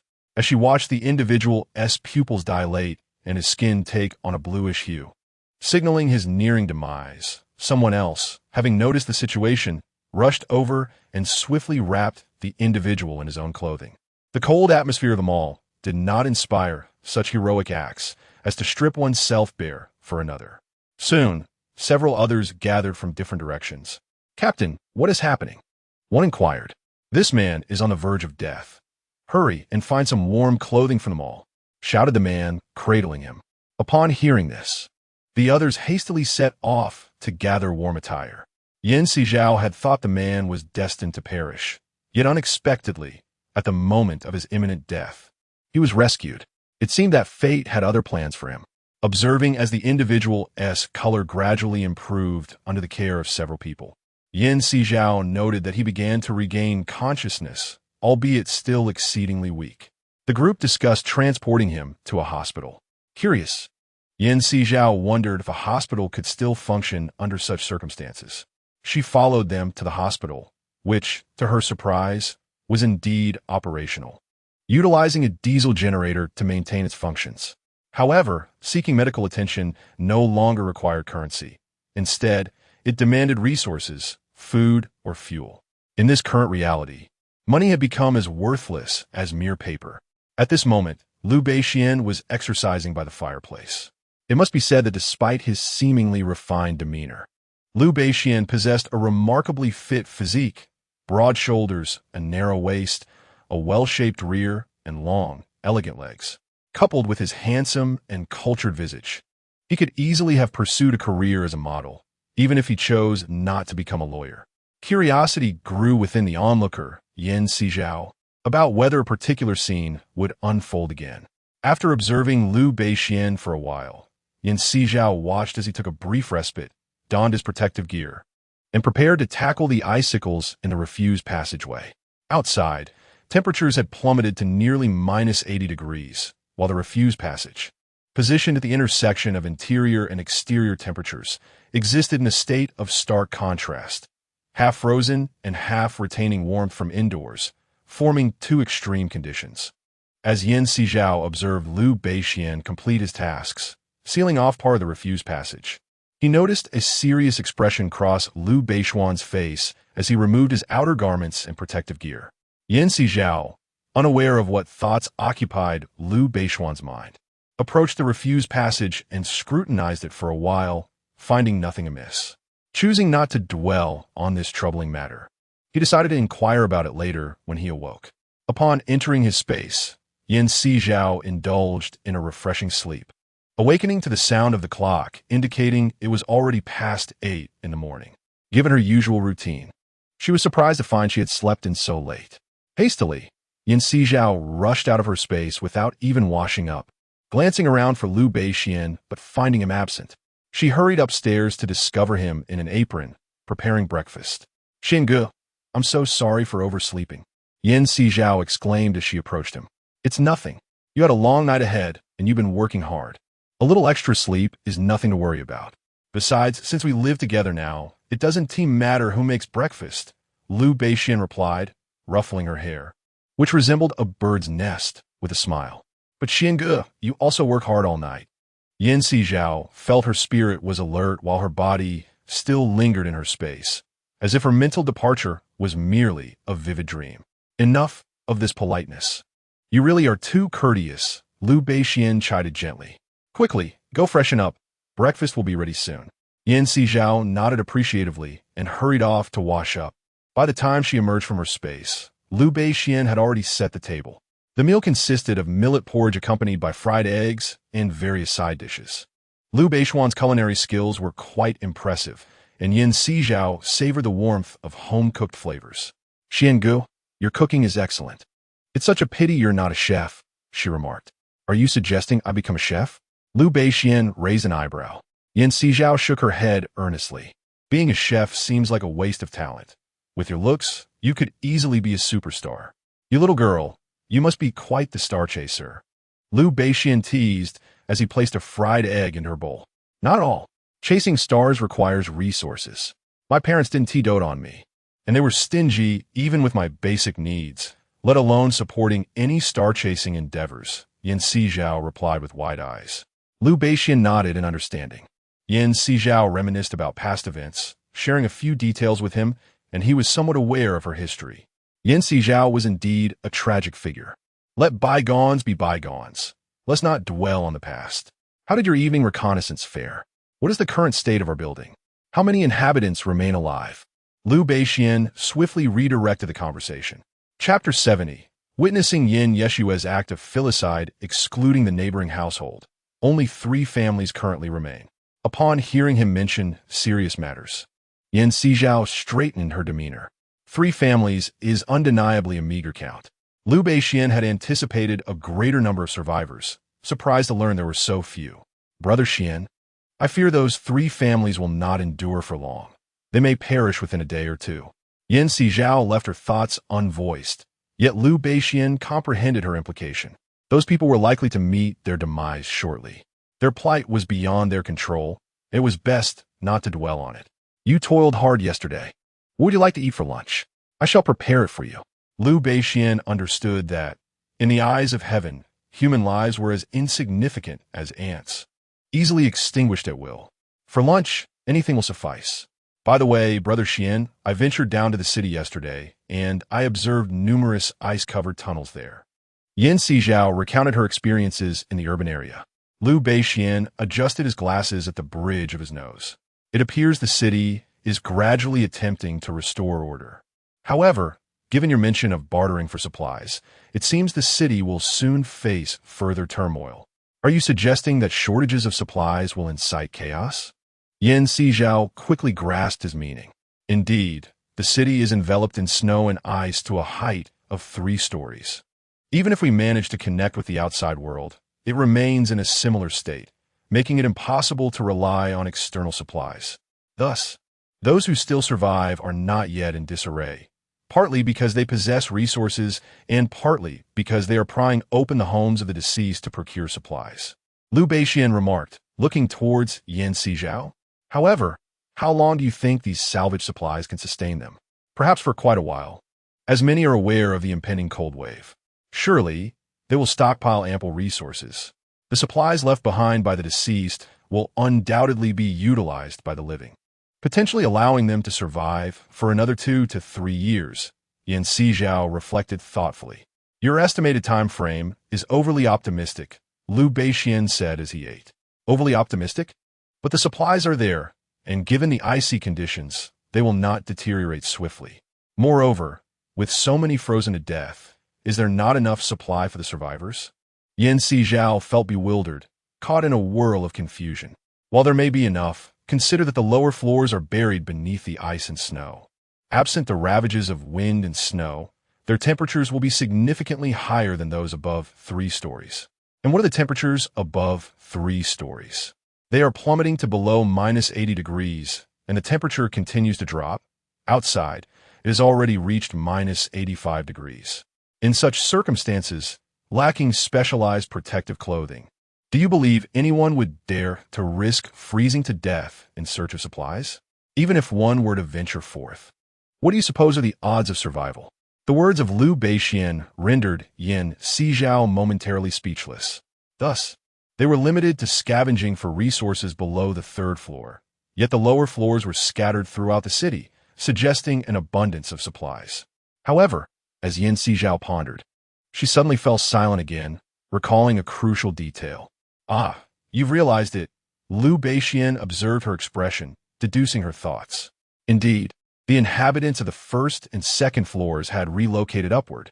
Yan Sizhao recalled that foreign experts had warned that this cold wave would inundate the 1st and 2nd floors, prompting their residents to ascend.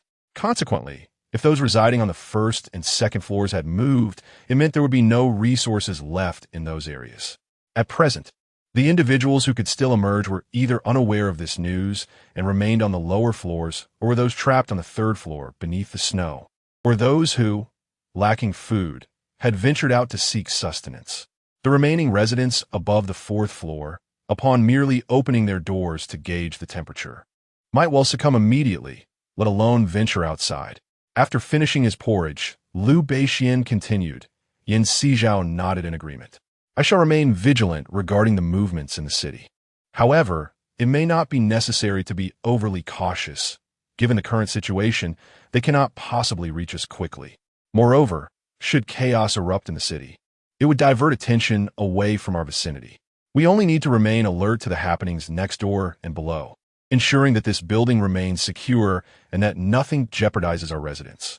Liu Beixian adjusted his glasses, showing little concern for anything beyond the safety of their dwelling. By the way, I haven't yet checked the situation next door, Yan Sizhao remarked as she prepared to head downstairs for the tablet. No rush. Let's first have our meal. Afterward, you may check, Liu Beixian replied, serving her some side dishes with chopsticks. Sizhao nodded, quickly devouring her food. Once finished, she urged Liu Beixian to rest, tidied up the table, and descended to assess the oxygen and carbon dioxide levels, noting that they remained within normal ranges. After tending to the ashes in the fireplace and adding firewood, she picked up the tablet to observe the situation next door. The conditions there appeared rather dire. One by one, the neighbors were bundled up so tightly that only their eyes were visible, rendering it nearly impossible to discern their true appearances. They had just finished their meal, huddled around the fireplace for warmth. Noticing them curled up like quails, Sizhao chose to ignore them and instead began to watch a show on the side tablet. Suddenly, an unusual sound emanated from the other tablet, and Sizhao saw Hong-hai, Chun Hongmei, and Yiting all collapse. Only Yeshue remained seated. Realizing that something was amiss, Sizhao set down her tablet and turned her attention to the monitor displaying Yeshue and the others. Dad, Mom, Brother, wake up, wake up! Yeshue shook the three individuals, noticing their apparent state of deep slumber, and swiftly stripped them of their garments. Sizhao's eyes widened in disbelief, questioning Yue's intentions. In the next moment, however, understanding dawned upon him. Yeshue moved aside an obstruction blocking the glass, shattered the pane nearest to the floor, cleared away the larger shards, and dragged the unconscious Hong-hai and the others to the window's edge, unceremoniously pushing them down. Sizhao watched in horror as Chun Hongmei and the others plummeted from the 33rd floor, certain that such a fall would spell their demise. How could Yeshue be so ruthless? After all, they were her adoptive parents and brother. His emotions were tumultuous as he observed Yeshue return with the bound and naked Lung Tao. Yiting, in a bid to punish Lung Tao and prevent her escape, had only provided her with a blanket, depriving her of clothing and thus rendering her incapable of fleeing. Unlike Hong-hai and the others, Lung Tao had not succumbed to slumber, especially as she sensed an ominous premonition when Yeshue shattered the glass. She felt that something dreadful was about to unfold. Indeed, the very next moment, Yeshue opened the door, her form tightly wrapped, and approached her with a fierce slap. Lung Tao had endured Yeshue's assaults over the past few days, but there had always been Yiting to intervene. Now, as she endured this brutal treatment, he was conspicuously absent. What was he doing? As a wave of displeasure washed over her, Yeshue abruptly yanked the blanket away, exposing her to a chilling gust of wind. What do you intend to do, Yeshue? Lung Tao gasped, desperately attempting to burrow back beneath the covers. What are you planning? You and those men are equally repugnant. If it weren't for my father insisting you bear my brother's child, I would have cast you out long ago. But now, with my father and the others deceased, isn't it time for you to accompany him in death? Lung Tao was dragged by her hair, shivering in the near-zero temperatures of the room, on the verge of fainting. No, Yeshue, please don't. I don't want to die, she screamed, shaking her head. She had fought hard to be reborn. She did not wish for her life to end now. Do you think I am Yiting? Would I show you any mercy? Yeshue delivered a harsh slap, causing Lung Tao to nearly topple over. Please, I beg you, do not kill me, she pleaded, her eyes brimming with terror. Not far away, the shattered window bore traces of blood, a grim testament to the events that had transpired. With the absence of Hong-hai and the others, Lung Tao realized that Yeshue had indeed murdered them. They were her kin, and if she could so mercilessly take their lives, what hope did she have? Beg me? How utterly laughable that you find yourself in a position to implore me. When I sought your help, you did not utter a single word. Now you come to plead with me. Do you believe it will be of any consequence? Yeshue's features contorted in anguish as memories of her own torment resurfaced, her eyes reddening further. She yearned to reserve her body for the one she loved, yet it had been ravaged by the men this woman had brought forth. Since they had forsaken their humanity, why should she regard them as anything but beasts? I am reborn. I possess knowledge of many future events.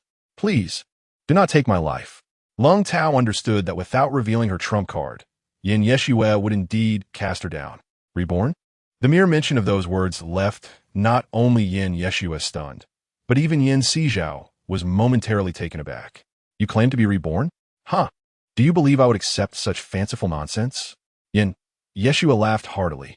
If she were truly reborn, she would certainly have sought refuge like Yin Sizhao, rather than ending up in her current predicament. I am reborn. I truly am. I know what transpires next. Before long, Tao could articulate her thoughts. Yin Yeshua yanked her towards the shattered window. The frigid air, at a biting -80 degrees, rendered Lung Tao's body pale, her temperature plummeting drastically. She attempted to evade, but Yin Yeshua thrust her outward. No, please.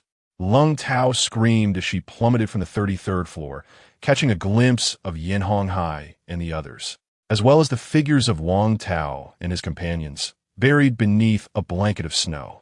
The sight of over 20 corpses was utterly harrowing. Before she could contemplate further, there was a resounding thud. Her skull shattered, her cervical spine broke, and all vitality departed. Yin Yeshua did not spare a glance at Lung Tao's demise. Instead, she secured the quilt against the howling winds and placed a box atop it. Taking a deep breath, she reveled in the thought of sustenance that would last her for an extended period. Yin Yeshua added more firewood to the hearth, exhilarated as she searched for food. No one was there to constrain her.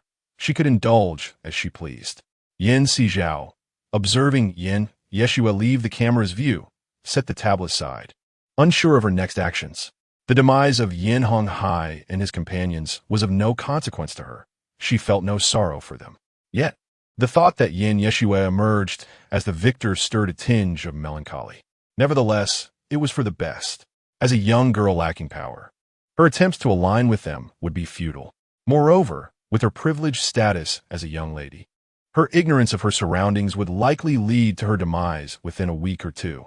After all, without anyone to stoke the fire, could Yin Yeshua guarantee that she would not perish from the cold once the flames dwindled or extinguished? Yin Sizhao paid little attention to Yin Yeshua's situation, instead informing Liu Beixian of the events transpiring next door upon his awakening. Liu Beixian appeared astonished. He had not anticipated that the false heiress possessed such ruthlessness. Now, only she remained next door, yet he surmised that she would soon succumb to the cold. Yin Sizhao remarked nonchalantly, "That is quite fortunate. The dead shall not seek trouble." Liu Beixian chuckled. "Perhaps I should eliminate her tonight." A glimmer flashed in Yin Sizhao's eyes. There was no need to hurry. Let her die slowly without sullying his hands. Liu Beixian affectionately ruffled her hair. "What would you like for lunch?" "Stir-fried river shrimp, squirrel mandarin fish, and perhaps a couple of side dishes." "We don't eat much." Yin Sizhao contemplated before responding. "Very well, I shall prepare it for you." Liu Beixian smiled indulgently. After discussing the necessary seasonings and ingredients, Yin Sizhao deemed it too troublesome to retrieve them and suggested that Liu Beixian enter the space to prepare the meal at his leisure. While waiting for the food, Yin Sizhao picked up a tablet, intending to watch a show. However, she was suddenly interrupted by the sound of Yin Yeshua coughing from the other side of the tablet. Thick smoke billowed from the fireplace, and Yin Yeshua had unwittingly created a chaotic scene that rendered the entire house obscured. After a prolonged wait, Yin Sizhao observed that the smoke showed no signs of dissipating until the sound of shattering glass reached her ears. Only then did she notice the smoke beginning to clear on the camera. In the stark whiteness of the world outside, the smoke was conspicuously visible, attracting the attention of passers-by in broad daylight. Yin Sizhao was unaware that Yin Yeshua's antics had drawn many curious gazes.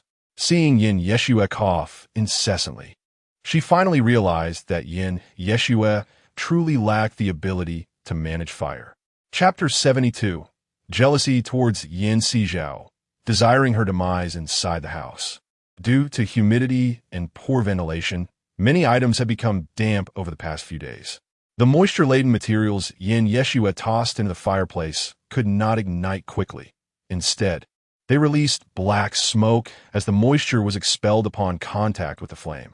Furthermore, with Yin Yeshua having sealed off the surroundings without installing any ventilation devices, the notion of allowing smoke to escape was utterly fanciful. Yin Sizhao observed how Yin Yeshua casually brushed away the falling ashes without bothering to clean them. How could someone like her possibly survive in a post-apocalyptic world? Disregarding Yin Yeshua any further, Yin Sizhao set aside the tablet. Yin Yeshua coughed a few times, nearly feeling as though she might cough out her very lungs. Watching the dwindling flames in the fireplace, she hastily blew into it. To her dismay, this action sent a cloud of embers and dust flying toward her face, causing her to yelp in pain. Seeking comfort, she realized that everyone in the house had been dealt with by her own hand. Now, she was utterly alone within those walls. No one spoke to her, no one comforted her, and no one prepared food for her. Did Yin Yeshua feel regret? Not in the slightest. If Yin Honghai and the others were not dead, it would be her who met that fate. She understood them well enough to know they would certainly abandon her in the face of absolute gain. Thus, she resolved to strike first, ensuring their demise to eliminate any threat to herself. In this way, she could survive longer, far longer. Yin Yeshua did not recognize the madness creeping into her mind. Gazing at the flickering flames, she clumsily endeavored to grasp the fleeting warmth that she was on the verge of losing. Unbeknownst to Yin Yeshua, Yin Sizhao was diligently working within the confines of the space, observing Liu Bei-xian as he deftly prepared fish for their meal. After a brief moment, she exited the space. Yin Sizhao glanced at the firewood in the fireplace, noting that it was nearly consumed. She cleared the ashes beneath and replenished it with dry logs. Closing the door, the flames leapt enthusiastically, and she watched as the new wood ignited before she opened the door once more. This fireplace was markedly different from those commonly found in the market. On one hand, Yin Sizhao utilized a traditional earthen stove, while on the other, most market fireplaces operated on electricity. Thus, the fireplace she procured was naturally suited for burning wood and could even be used for simmering soups, serving multiple purposes. In contrast, Yin Yishua's fireplace lacked such versatility. Yin Sizhao disposed of the ashes into the space to be repurposed as fertilizer and exchanged the solar-powered heating devices, eagerly awaiting Liu Bei-xian to finish cooking. Once the meal was set upon the table, she noticed someone outside the window, intently fixated on their direction. It was Yin Yishua. Yin Sizhao had assumed that she would be preoccupied with igniting a fire and preparing her own meal, leaving her little time to observe them.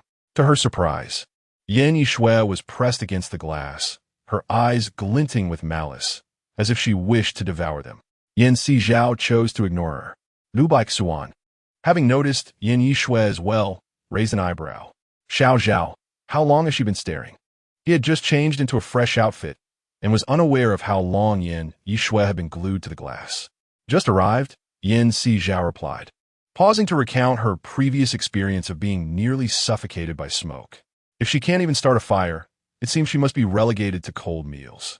Liu Bei-xian responded with a hint of derision, suggesting that they likely had access to self-heating rice and hot pots, indicating that it was far too early for her to be without food. As she spoke, Yin Sizhao picked up a piece of squirrel fish and brought it to her mouth. Despite the distance of 2 to 3 meters separating them, Yin Yishua could see the dish clearly. The vibrant colors of the fish, reminiscent of a fluffy squirrel's tail, made her mouth water. How long had it been since she had savored a proper meal?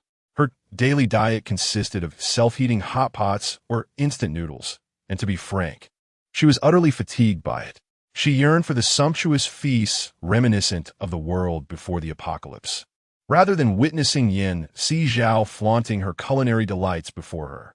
Fists clenched, Yin Yishua watched Liu Bei-xian and Yin Sizhao dine as if no one else existed, filled with resentment.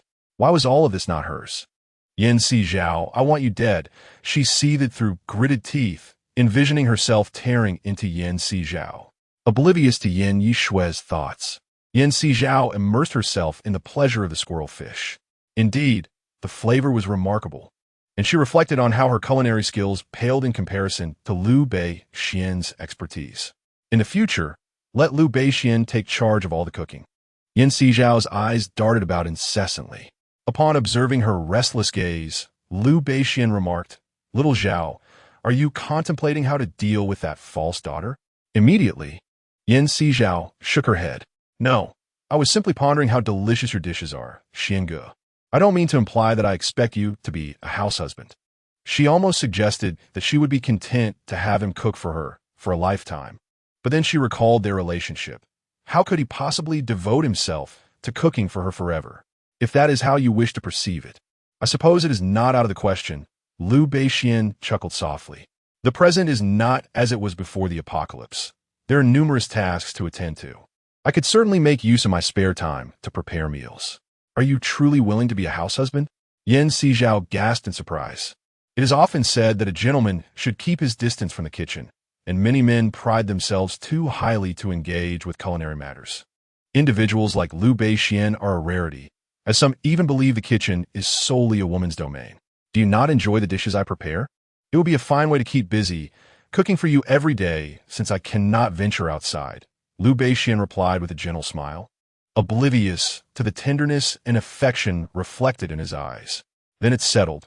You shall handle the cooking, and I will manage the household chores.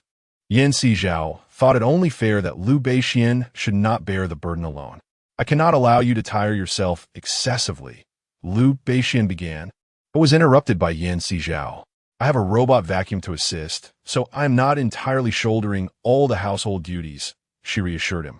Liu Beixian was momentarily at a loss for words, having forgotten that she could utilize a robot vacuum for cleaning. Very well, it is decided then. Whoever wishes to contribute more may do so. Indeed, Yan Sizhao nodded vigorously. Chapter 73. A plea for help from the false daughter after finishing lunch. Yan Sizhao routinely cleared the table and washed the dishes, while Liu Beixian retreated to the space to plant a new batch of vegetables.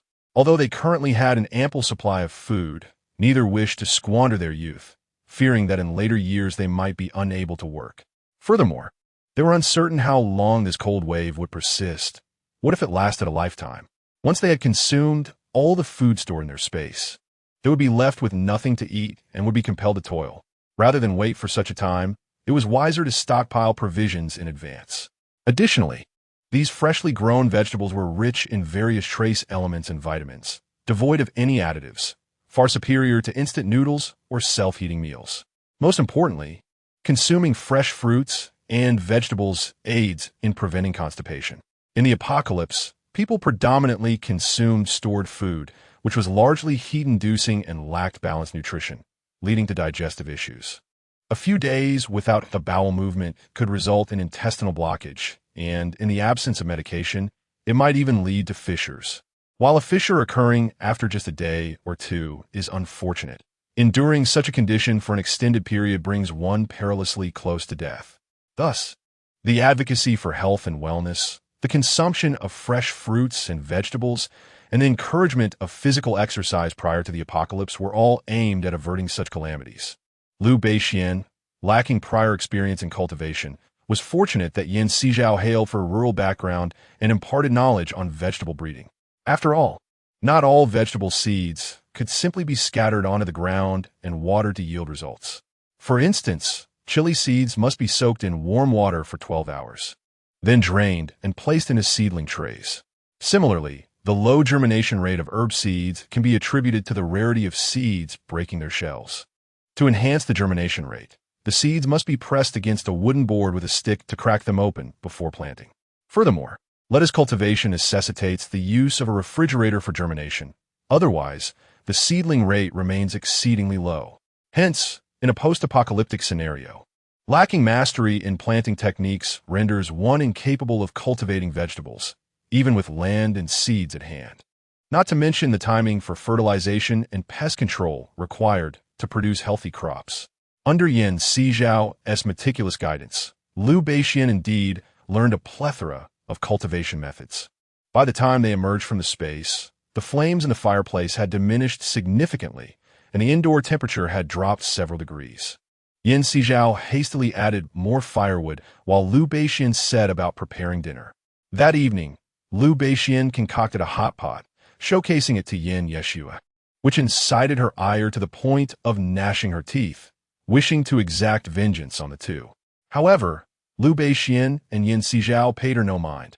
After all, she was merely a small woman unable to stir any substantial turmoil. Meanwhile, Yan Yeshua found herself in an even more precarious situation, having discovered her own constipation. Since the demise of Yan Honghai and the others, she had enjoyed newfound freedom, living as she pleased, only to realize that she had not relieved herself in quite some time. Would she not burst if this continued? Yet, she was utterly alone in the house. Who could she turn to for assistance?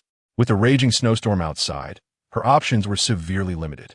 Spotting the intercom not far away, Yin Yeshua suddenly perceived it as a lifeline and lunged toward it.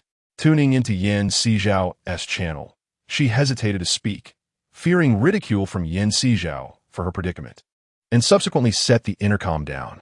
"I will not beg you, not even in death," Yin Yeshua murmured, tossing the intercom aside. Another day passed, and after exerting herself fruitlessly, she was engulfed by a sense of suffocation, realizing she could face death in such a humiliating manner. She was still so young. She did not wish to perish. She yearned to live, to survive. Trembling, Yin Yeshua grasped the intercom once more and tuned into Yin Sizhao's channel. "Hello, Yin Sizhao, are you there?" Her voice trembled with a hint of tears.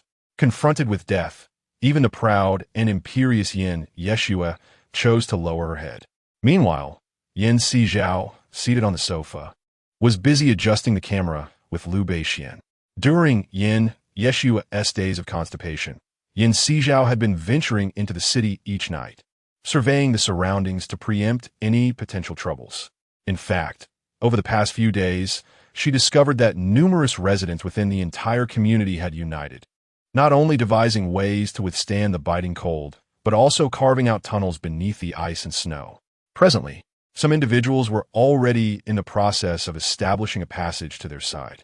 Yin Sizhao was naturally unperturbed by the prospect of them ascending to the 33rd floor, considering the external temperature had plummeted to nearly 90 degrees, rendering it exceedingly unsuitable for anyone to venture outdoors.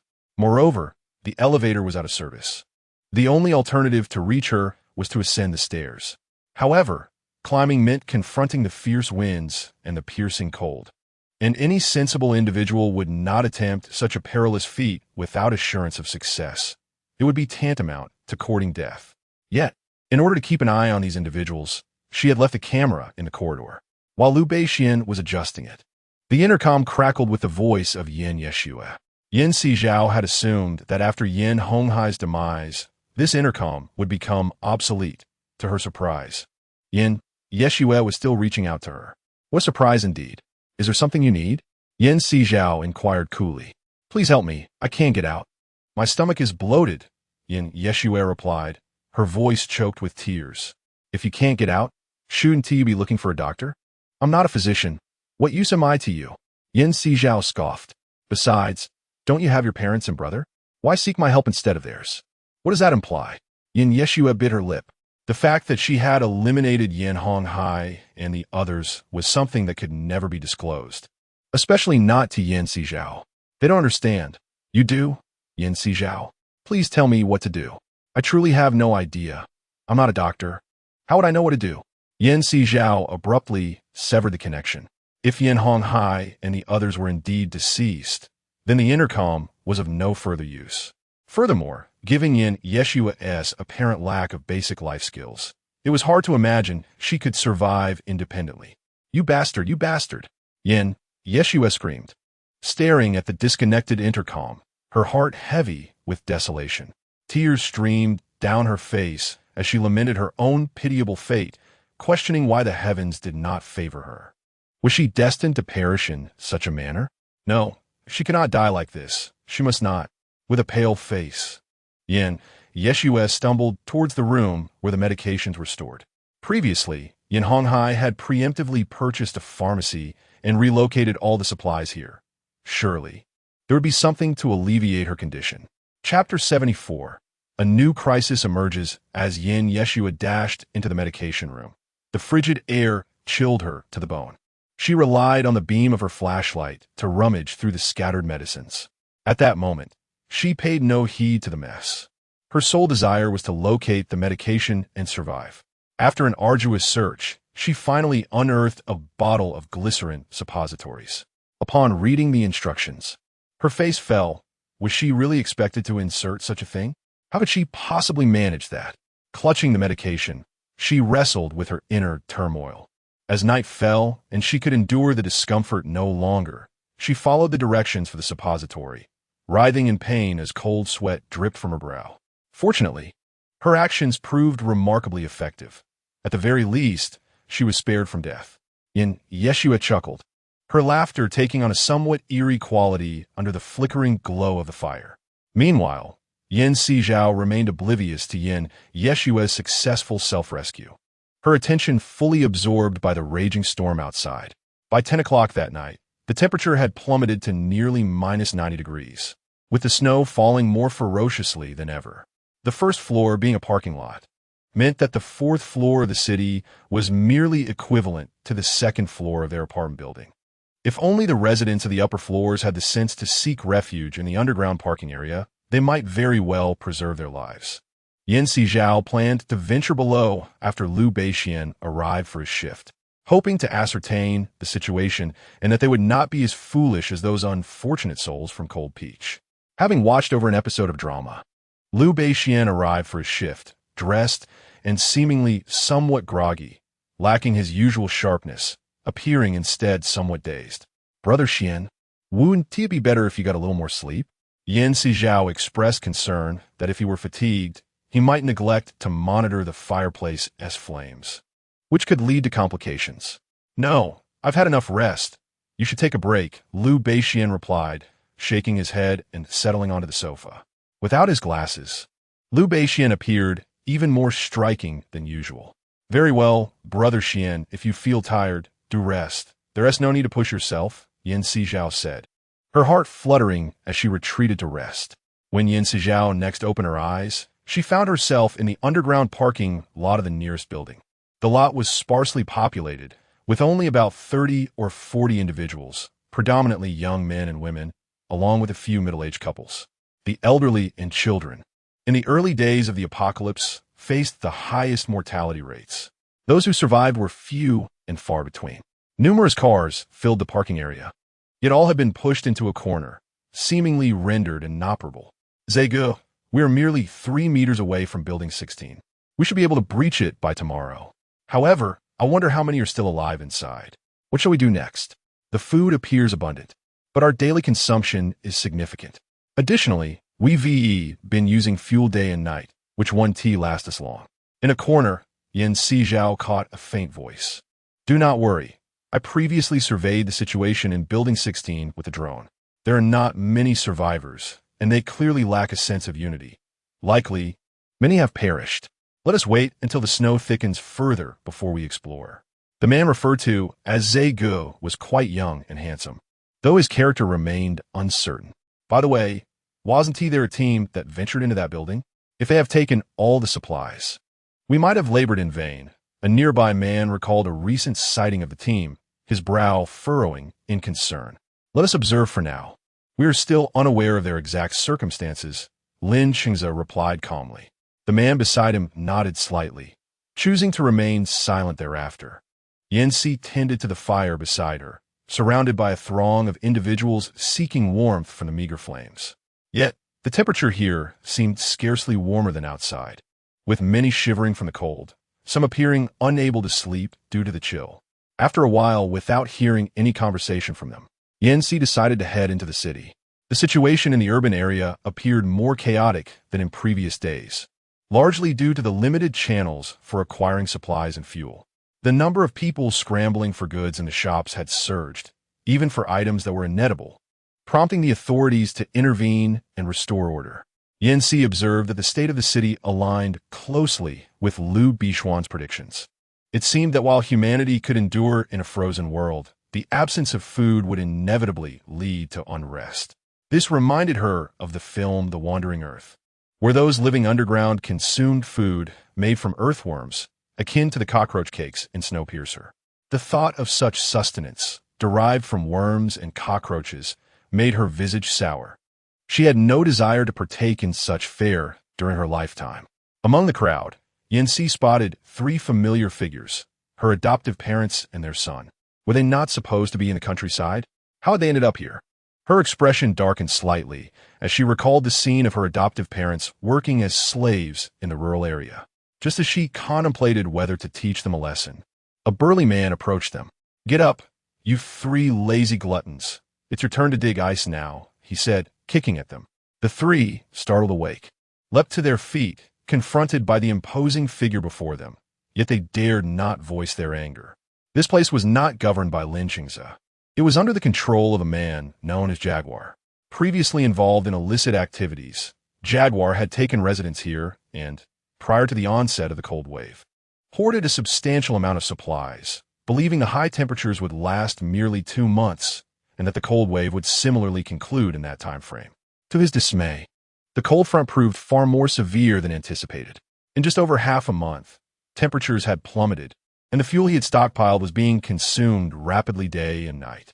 Reluctantly, Jaguar and his associates resorted to theft to survive.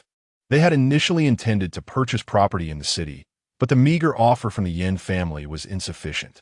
Chapter 75. The thoughts of adoptive parents with the funds provided by the Yan family, supplemented by their own savings. Yan C's adoptive parents eventually settled here. They moved in around the same time as Yan C, yet the two parties had scarcely encountered one another, remaining unaware of each other's presence.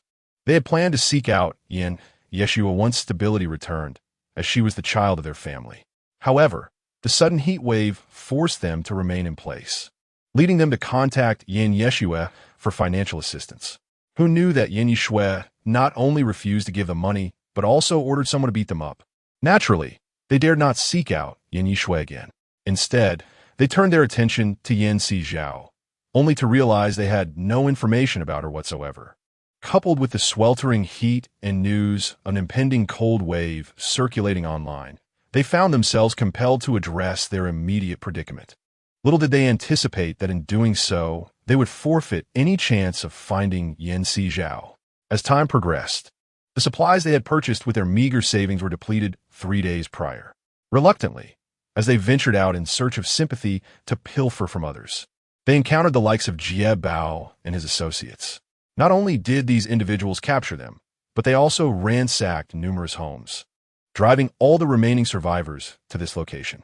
All resources were seized by these newcomers. Initially, they had presumed that these individuals intended to equitably distribute the resources, but to their astonishment, they were commanded to excavate ice, aiming to seize supplies from other buildings. When they had refused to comply 2 days earlier, they were met with severe repercussions. Having learned their lesson, they resolved to be more obedient, suffering less in the hopes that when an opportunity for escape arose, they would devise a plan to flee. The 3 of them, armed with shovels and spades, made their way toward the previously excavated cavern. Yan Sizhao observed that the tunnel they were digging led directly towards the building where Lin Changzhe was located. She was eager to witness the sparks that might fly if the two groups were to encounter one another. Even if someone sought to stir trouble, they would need to consider whether they possessed the capability to breach the glacier. When she next opened her eyes, it was already past 9 in the morning. Glancing at the time, Yan Sizhao leapt from her bed, hastily completing her morning routine before emerging from her space. Liu Beixian had prepared the meal, keeping it warm in the pot, and smiled upon her arrival. "Did you sleep well last night?" "Not really. I slept too soundly and only just woke up, making you wait for breakfast." Yan Sizhao approached the table, her face clouded with frustration. "It's nothing. It's just the 2 of us. And you're the only one out there working hard. How could it not be tiring?" Liu Beixian chuckled, gently ruffling her hair. "Tell me, what did you discover last night?" "The city is descending into chaos, just as you predicted. Food and fuel have become the center of contention, with many individuals, lacking organization and discipline, resorting to widespread looting. Our neighboring building is also digging tunnels beneath the snow, heading towards us." Yan Sizhao paused before continuing. "Additionally, there are 3 people from another building, my adoptive parents and their foster son, who are under the control of someone named Jie Bao, excavating ice toward the aforementioned building." Liu Beixian adjusted his glasses thoughtfully. "So it seems their arrival here is inevitable." "Yes, however, I have sealed the stairwell from the 31st to the 33rd floor with ice bricks. Even if they attempt to dig their way up, it won't be an easy task. And for now, it won't affect us here." Yan Sizhao contemplated the possibility of dealing with those individuals under the cover of night. After all, she could not allow them to threaten her as Cold Peach and the others had done. The temperature outside has plummeted to nearly -95 degrees, rendering the severity of the cold self-evident. The waste pipes can no longer flush away the ice. and even hot water freezes within a minute of exposure to the frigid air. Liu Beishuan's remarks made Yin Sizhao acutely aware of the terrifying temperature outside. Let us seal that passage. I can transport the refuse through my space and discard it far away. Refuse is secondary. The primary concern is the concentration of carbon dioxide. If the carbon dioxide we exhale exceeds a certain level, it will permeate the air, potentially extinguishing the flames in the fireplace due to lack of oxygen, and may even lead to poisoning and suffocation. Liu Beixian shook his head slightly. Yin Sizhao, seated and gazing at the food before him, replied, "A large compressor might not suffice. Perhaps we could find something akin to a vacuum cleaner. However, we cannot guarantee that such a device could remove all the carbon dioxide." As Liu Beixian spoke, an idea seemed to dawn upon him. Perhaps we could utilize plants. Yin Sizhao's eyes lit up at the mention of plants. Indeed, it was mentioned in biology class that plants absorb carbon dioxide during photosynthesis and ultimately release oxygen. However, in the absence of sunlight, trees release carbon dioxide instead. Therefore, it would be prudent to keep plants indoors during the day and move them outside at night to prevent them from competing for oxygen in a sealed environment. Of course, under normal circumstances, people would ventilate by opening windows. But how could one ventilate in such conditions? Brother Xian, I have quite a few compact plants in my space. And I also purchased ultraviolet lamps to ensure they can photosynthesize regardless of day or night, Yin Sizhao exclaimed, growing increasingly enthusiastic. After all, sunlight is only accessible within the confines of his space. To maintain the temperature inside the house, they cannot constantly return to the space. Moreover, the previous indoor temperature was too low for plant survival. Now that the indoor temperature has risen, it is conducive to their growth, alleviating fears of the plants freezing to death. All right, once we finish eating, let's tidy up the contents of the other 3 rooms, moving anything that can be stored away into the space. Since carbon dioxide is heavier than air and tends to settle, it would be wise to place the plants on the ground for added safety. Yin Sizhao nodded vigorously in agreement with Liu Beishuan's words. I understand, he said, hastily devouring his meal, preparing for the tasks ahead. Meanwhile, Yin Yeshua, residing in the room opposite them, felt increasingly weak, noticing that the flames in the fireplace seemed to be dwindling. Chapter 76. Yin Yeshua suffocates to death. Yin Yeshua pondered how she had been diligently learning to maintain the fire over the past few days. It was inconceivable for the flames to diminish. What was happening to her? Why did breathing feel increasingly arduous? Yin Yeshua gasped for air, yet it seemed that even her inhalations yielded no relief. Was she on the brink of suffocation? Yin Yeshua's face flushed crimson, resembling a fish gasping for air after being pulled from the water. She could not fathom the reason behind her predicament, watching helplessly as the flames before her dwindled, seemingly on the brink of extinguishment. A flicker of horror danced at her eyes. Fire! No, it cannot be allowed to vanish like this. Yin Yeshua struggled to rise, yearning to crawl towards the flickering flame. However, her consciousness began to blur, and her breath became increasingly labored. She felt as if she were on the verge of suffocation. She did not wish to die. Not yet. Yin Yeshua screamed, roared, and wept, yet no one heeded her cries or offered assistance. As her voice diminished and her breaths gradually ceased, consciousness completely detached from her body. The last spark in the hearth flickered out at the very moment she drew her final breath. Meanwhile, Yin Sizhao and Liu Beixian had converted 3 rooms into a plant cultivation area, equipping them with oxygen and carbon dioxide monitoring devices. They no longer needed to worry about excessive carbon dioxide in the house. Once everything was in order, Liu Beixian headed to the kitchen, while Yin Sizhao tidied up the house. Upon glancing at the surveillance monitor, she noticed that the camera observing Yin Yeshua was entirely dark. Previously, there had been visible sparks in the hearth, but now it was shrouded in complete blackness. Had something happened to Yin Yeshua? Yin Sizhao raised an eyebrow. Should she check on Yin Yeshua's condition that evening? After a moment's hesitation, she activated an infrared surveillance option. The infrared could detect human body heat as well as the warmth of flames. However, the camera revealed no thermal signatures, nor any indication of fire. Was it possible that Yin Yeshua had perished? Yan Sizhao sprang to her feet from the sofa and dashed upstairs. Hearing the clattering of her ascent, Liu Beixian turned his head. Zhao, what is the matter? Xingu, the camera on Yin-Yeshua's side is completely dark. There's not even a glimmer of fire. I activated the infrared, but I can't detect her body heat. Do you think she might have? Yan Sizhao stared at Liu Beixian in shock. It had been 7 days since she had pushed Yin Honghai and the others down to seal the breach. Surviving for 7 days was quite a feat, considering the ample space of her house.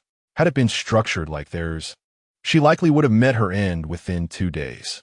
Liu Beixian was not surprised. After all, they had taken into account issues related to oxygen and carbon dioxide emissions.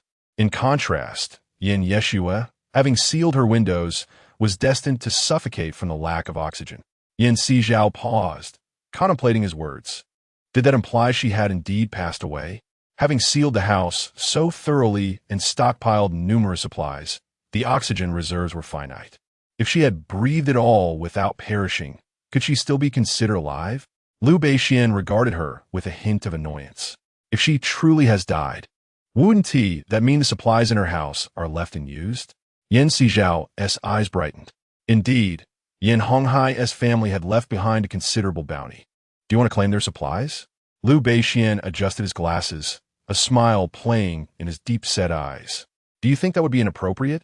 Yin Sizhao felt a twinge of regret. It was not impossible, but could you check if there were any staple goods like rice or flour? If so, we should keep those. The rest can be temporarily stored in the vacant rooms downstairs.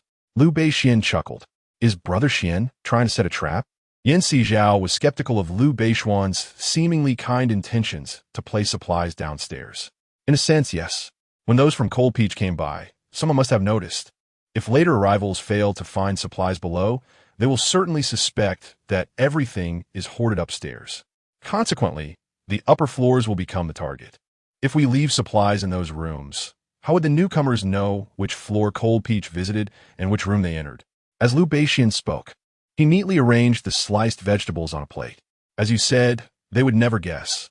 After all, everyone assumes that collecting supplies means starting from the ground floor and moving up. If they see that the lower rooms are stocked, they will definitely entertain different thoughts. Yin Sizhao suddenly found the situation rather amusing. Liu Beixian reminded her, and she nodded in acknowledgement. I've noted it down. Good, little Zhao is so obedient. Go watch some television. Dinner will be ready shortly.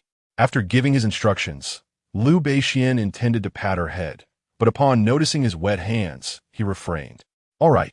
Yin Sizhao hurriedly dashed downstairs to binge-watch her show. Meanwhile, Lin Qingze and his group had unearthed a tunnel nearly 1.5 meters from the basement beneath Yin Sizhao's floor. With a little more effort in the afternoon, they would complete the passage. Zij, trouble.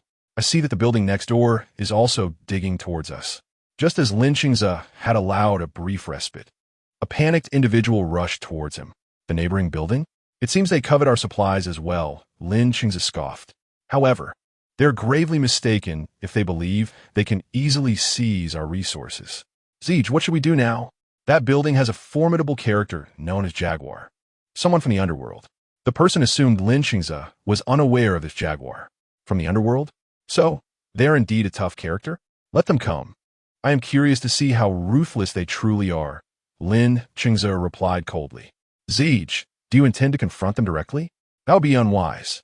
Jaguar has many brothers in that building, and we're just a bunch of youngsters. How can we compete with them? The individual grew anxious. Lin Qingze pondered briefly. Go see how much longer it will take them to reach us. Have someone pile ice over there and move vehicles to create a blockade. Meanwhile, have others hasten to dig and transport all the supplies. Understood. I will take action immediately. The person grasped Lin Qingze's intentions and swiftly gathered others to obstruct their opponents. Unlike Jaguar's reluctant crew, Lin Qingze's team, fully aware of Jaguar's reputation, exerted themselves in piling ice and moving vehicles with determination. No one wishes to fall into the hands of those who dwell in darkness, for in this lawless realm, one can never predict the actions of such individuals. Chapter 77.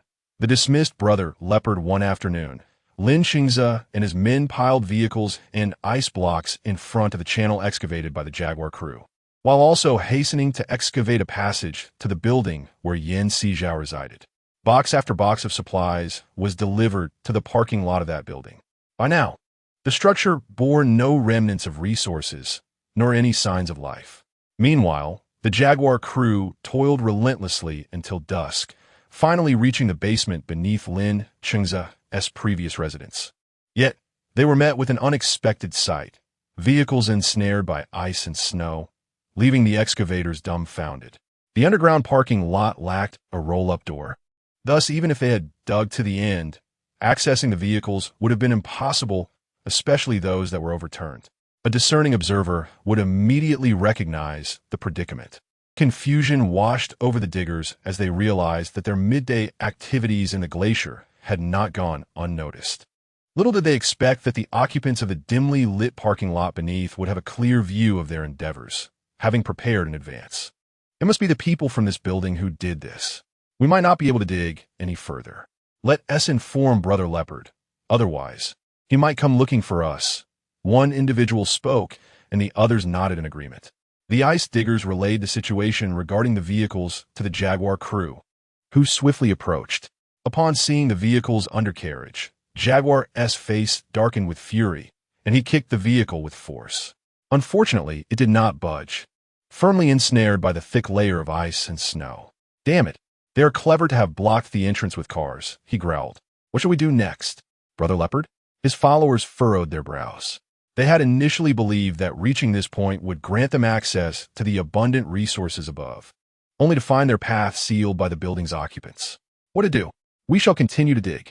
I refuse to believe these people can halt our progress," Jaguar declared fiercely. "But where shall we start digging?" "It's already dark," one man replied, glancing at the glacier that reflected no trace of light. "We shall wait until tomorrow. In the morning, we will assess the situation. If the front proves unfeasible, we can circumvent to the rear. If that fails, there is still another building." "I refuse to believe that the occupants there are equally astute," Jaguar replied coldly. Upon hearing the promise of waiting until tomorrow, the ice diggers breathed a sigh of relief. At last, they would have an evening to rest. Jaguar, noticing their sighs of relief, cast a scornful glance at them, observing the smiles that danced upon their faces, which swiftly turned to fear as they met his gaze. Indeed, they had celebrated too soon. "Tonight, I shall grant you mercy, allowing you to rest well. But upon your awakening, you are to work diligently for me. Should you fail in your duties, you know the consequences." The Jaguar departed with the group in tow. The residents, who had been tirelessly extracting ice, felt a wave of relief wash over them as they realized they would not be compelled to continue their laborious task. Tonight promised a restful slumber, free from the burden of tunnel digging. Meanwhile, Lin Chengza ensured that everyone was settled before he made his way to the far side of the parking lot to assess potential locations for tunneling towards other buildings. As he shone his flashlight, it illuminated several figures in the dark expanse. These silhouettes, mere meters away upon the glacier, bore faces grotesquely contorted by the ice, evoking a chilling terror. A gasp escaped the lips of those who followed Lin Chengza, their fear palpable. The beam of the flashlight had revealed these distorted visages frozen in place, an unsettling sight made even more harrowing by the thinly clad figures sprawled across the ice. One atop another. Why the outcry? Take a closer look. Those are people, Lin Chengza admonished sharply. People, Zij? They barely resemble the living. Could they be corpses? One trembling follower replied, his voice quaking with dread. The biting cold intensified, and despite having witnessed death before, the sight of the dozen bodies upon the glacier sent shivers down his spine. Who would dress so scantily in such weather, lying motionless on the ice? Surely, they cannot be alive. Then how do they come to be here? The follower stammered, swallowing hard and instinctively retreating a few paces. I don't know. Perhaps those above might shed light on this mystery, Lin Chengza replied, shaking his head as he extinguished the flashlight. Resolving to examine the bodies more thoroughly in the morning to ascertain the nature of their demise. If they had perished naturally, it posed no significant concern. However, should they have met with foul play, he would need to remain vigilant, wary of any formidable presence that might linger. Having arranged for the personnel to rest and keep watch, Lin Qingze awaited the dawn. Meanwhile, Yin Sizhao and Liu Beixian, after changing shifts, ventured next door. Upon seeing the lifeless form of Yin Yeshua, Yin Sizhao could hardly fathom that her life had ended in such a tragic manner. The supplies gathered by Yin Honghai and his team were substantial. The provisions from 2 apartments, combined with those brought by the group, would sustain at least 100 individuals for a month. Yin Sizhao diligently distributed the supplies according to Liu Beixian's directives, ensuring each floor received its fair share. During this process, she noted the absence of the 3 families she had seen that day, now silently lost. The entire building now contained only her family's unit. After completing Liu Beixian's instructions, Yin Sizhao made her way to the parking lot, where she found Lin Qingze and the others already resting. She reinstalled the camera previously placed in Yin Honghai's apartment, perfectly positioned to monitor the movements of these individuals. After installing the camera, Yin Sizhao proceeded to the parking lot previously occupied by Lin Qingze. Logically, the Jaguar group should have also arrived at the same parking lot. Yet when she arrived, there was no sign of them. Could it be that they had not yet reached this location? After pondering for a moment, Yin Sizhao directed her steps towards the building where the Jaguar had been situated. Meanwhile, Liu Beixian noticed a shift in the surveillance feed on his tablet. It had transformed into a view of the parking lot. Chapter 78. Bow 3 times to me the illumination in the parking garage was dim, yet amidst the flickering flames, Liu Beixian discerned that this underground parking lot was indeed part of their building. However, upon observing the gathering of individuals within, his gaze sharpened. These people were likely the very ones Yin Sizhao had mentioned. He could not help but wonder if they would follow his predictions and ascend the building to gather supplies. Liu Beixian awaited their next move with keen anticipation. Yin Sizhao glanced over at the Jaguar group. Her foster parents had shown their faces yesterday, but today, perhaps due to the colder temperature, their faces were nearly obscured by scarves. Noticing that most people around her were asleep, she observed that 2 individuals remained awake, though they exchanged no words. It seemed she had arrived rather late, and they had already exhausted their conversation. Nevertheless, it mattered little. These individuals had yet to reach her building, and for now, she could afford to ignore them unless they posed a threat to their safety. Taking a stroll through the city, Yin Sizhao noticed a considerable increase in the number of people out and about at this hour compared to before. These individuals hurried along, clutching various illuminating devices. They navigated through different tunnels, some seemingly concealing items within their clothing.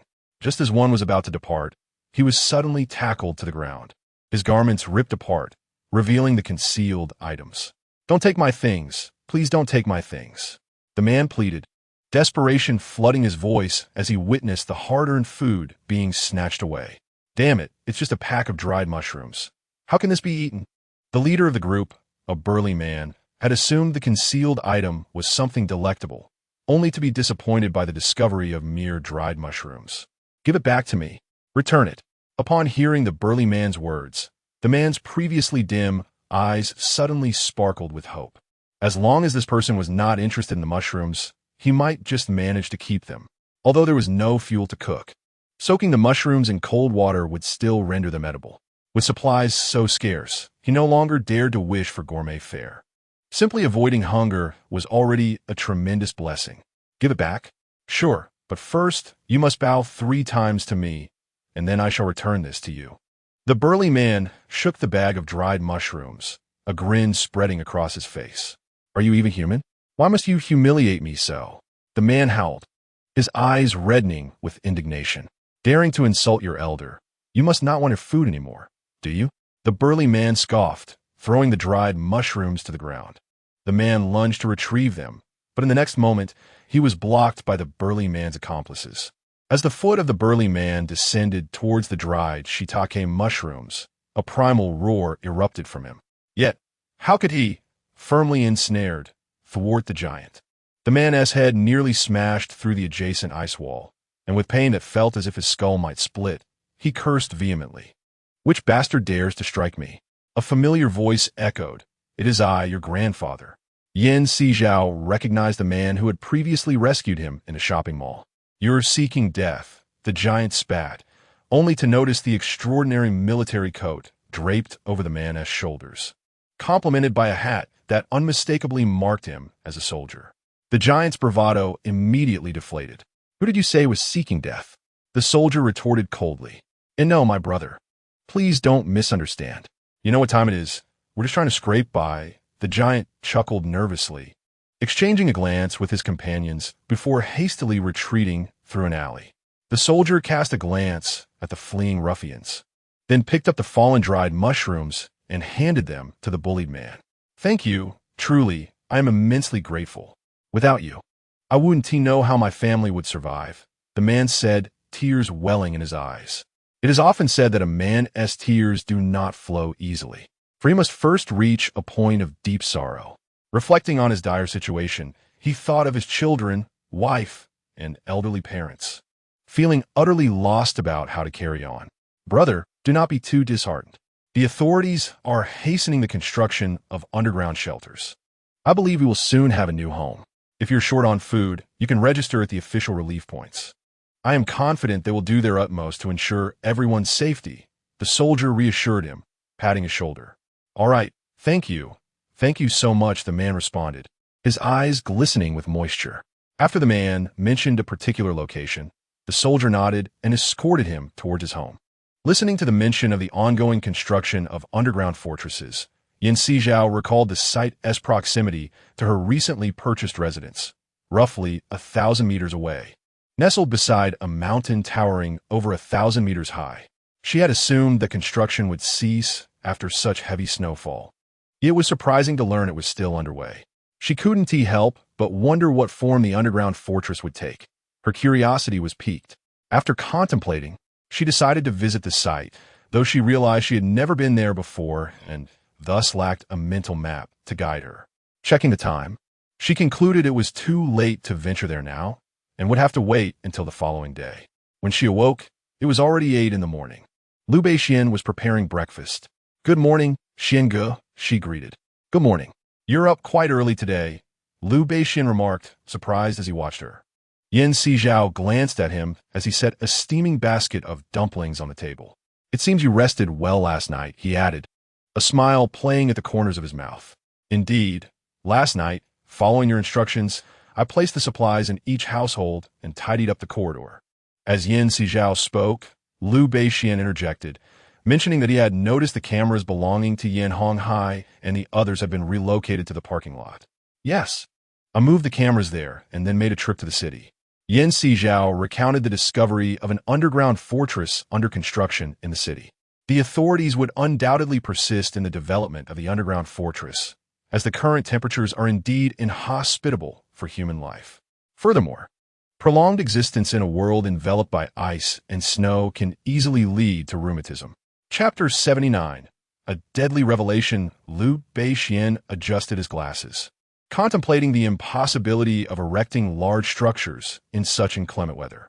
Not to mention the challenge of gathering materials in these conditions, the current temperature, nearing minus 100 degrees, is sufficient to claim the lives of anyone venturing outside. No matter how advanced technology becomes, protective gear cannot completely withstand the extreme cold. Moreover, there's another concern: housing. Liu Beixian appeared to have a sudden realization, and his expression darkened considerably. "Brother Xian, what troubles you?" Sizhao inquired, sensing an ominous shift in his demeanor. Liu Beixian took a deep breath and said, "I recall the past case involving a factory collapse that resulted in fatalities. The case addressed the safety assessments of industrial buildings and mentioned the effects of extreme cold on construction materials." "The effects of extreme cold on construction materials? What kind of effects?" Sizhao asked, puzzled. "Do you remember 9/11? High temperatures can cause buildings to collapse as concrete and steel soften and become brittle. Similarly, in low-temperature environments, the molecular structure of building materials contracts, leading to a loosening of their structural integrity, thereby rendering them more fragile. Although the disintegration may not occur instantaneously as it does with high temperatures, prolonged exposure to low temperatures will certainly diminish the material's resilience." The reason for that factory's collapse was the transformation of steel from austenite to martensite. To put it simply, even the hardest steel can shatter like glass in extreme cold. Liu Beishuan's words startled Yan Sizhao. Brother Xian, please do not frighten me. If that were the case, wouldn't our homes be doomed? Indeed, if the low temperatures persist, it is highly likely that our houses will not withstand the conditions. Xiao, we may truly need to find another place, Liu Beishian replied, casting a profound glance at Yan Sizhao. He had always believed that this would be their final refuge, only to realize they were ultimately defeated by the environment. Brother Xian, what if I filled the houses below with glacial ice, leaving only our upper house intact? Could our home be salvaged? Yan Sizhao's eyes sparkled with hope. As she was reluctant to abandon the house she had invested so much in building, it was not something she could relinquish so easily, especially since there was no established route to the underground fortress, making access a daunting task. Let me think, she said. Liu Beishian uttered 3 words before picking up the food on the table, eating while deep in thought. Yan Sizhao was also lost in contemplation. Brother Xian, when I was renovating my house, I used steel plates for insulation and had the construction workers add a layer of aluminum on the outside. I recall reading that aluminum is used when installing liquid nitrogen. Now that I've incorporated aluminum, the house should hold up, right? With the aluminum in place, the assurance should be greater. By the way, how much cotton do you have left? Liu Beishian replied, several tons. I purchased 50,000 yuan worth of cotton initially, and we still have quite a bit remaining. What are you planning to do, Brother Xian? Yan Sizhao looked towards Liu Beishian. The snow has already reached the 2001 level. Tonight, you should check the temperature beneath 2001. If it drops to several degrees below zero, we must prepare in advance. Liu Beishuan's expression was less than favorable. They had initially anticipated the cold wave, but had overlooked its impact on the house. It was no wonder the authorities were constructing underground bunkers. Indeed, materials like steel cannot withstand low temperatures, necessitating the selection of suitable construction sites. However, underground bunkers have a fatal flaw.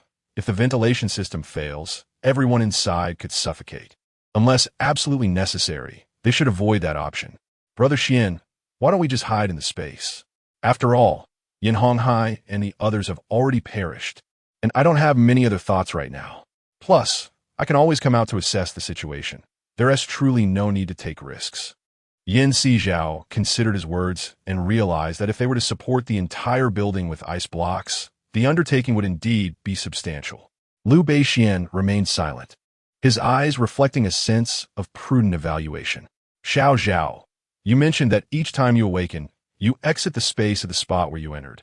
Now, considering we are inside this house, which is nearly 100 meters high, if the house collapses, won't you fall from a great height when you exit the space? Yan Sizhao was momentarily rendered speechless at his words. The very thought of plummeting from such a height sent shivers down her spine. Brother Xian, perhaps we should just stay in the space forever. If we never come out, what will happen when we grow old? What if we become immobile and starve to death? Liu Beishian shot her a disapproving glance. Then we should just have a child to care for us. As soon as Yan Sizhao uttered those words, she noticed a flush creep onto Liu Beishuan's face. It was impossible for her to conceive alone, and aside from Liu Beishian, who else could she possibly procreate with? Having a child was one thing, but once they matured, they would need to marry. Otherwise, even if someone were to care for them in old age, what about the partner? Without a companion, would they be left utterly alone? Liu Beishuan's words struck a chord in Yan Sizhao's heart. Indeed, she could not allow her circumstances to condemn her child to a fate devoid of support in their twilight years. Now, she felt increasingly troubled. What should they do?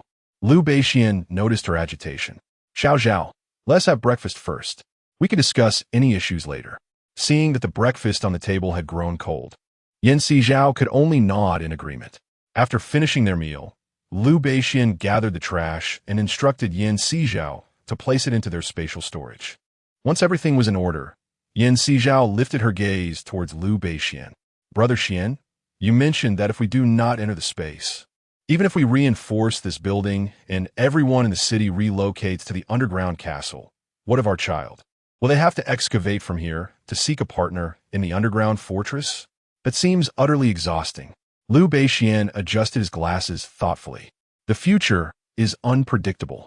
Perhaps the underground fortress will lead to a new world beneath these layers of glaciers. Xiao, you have not seen the future in your dreams. What we can do now is prepare multiple paths to ensure a better life ahead. Conversely, if we enter the space and this building collapses without any intervention, escaping from here would be quite challenging. I assume you would not wish to fall from such heights. Upon hearing the phrase, fall from heights, Sizhao recalled the scene of Yin Honghai and the others being pushed off the building by Yin Yeshua, feeling somewhat suffocated by the thought of meeting such an end. Then, Brother Xian, should we consider the underground fortress?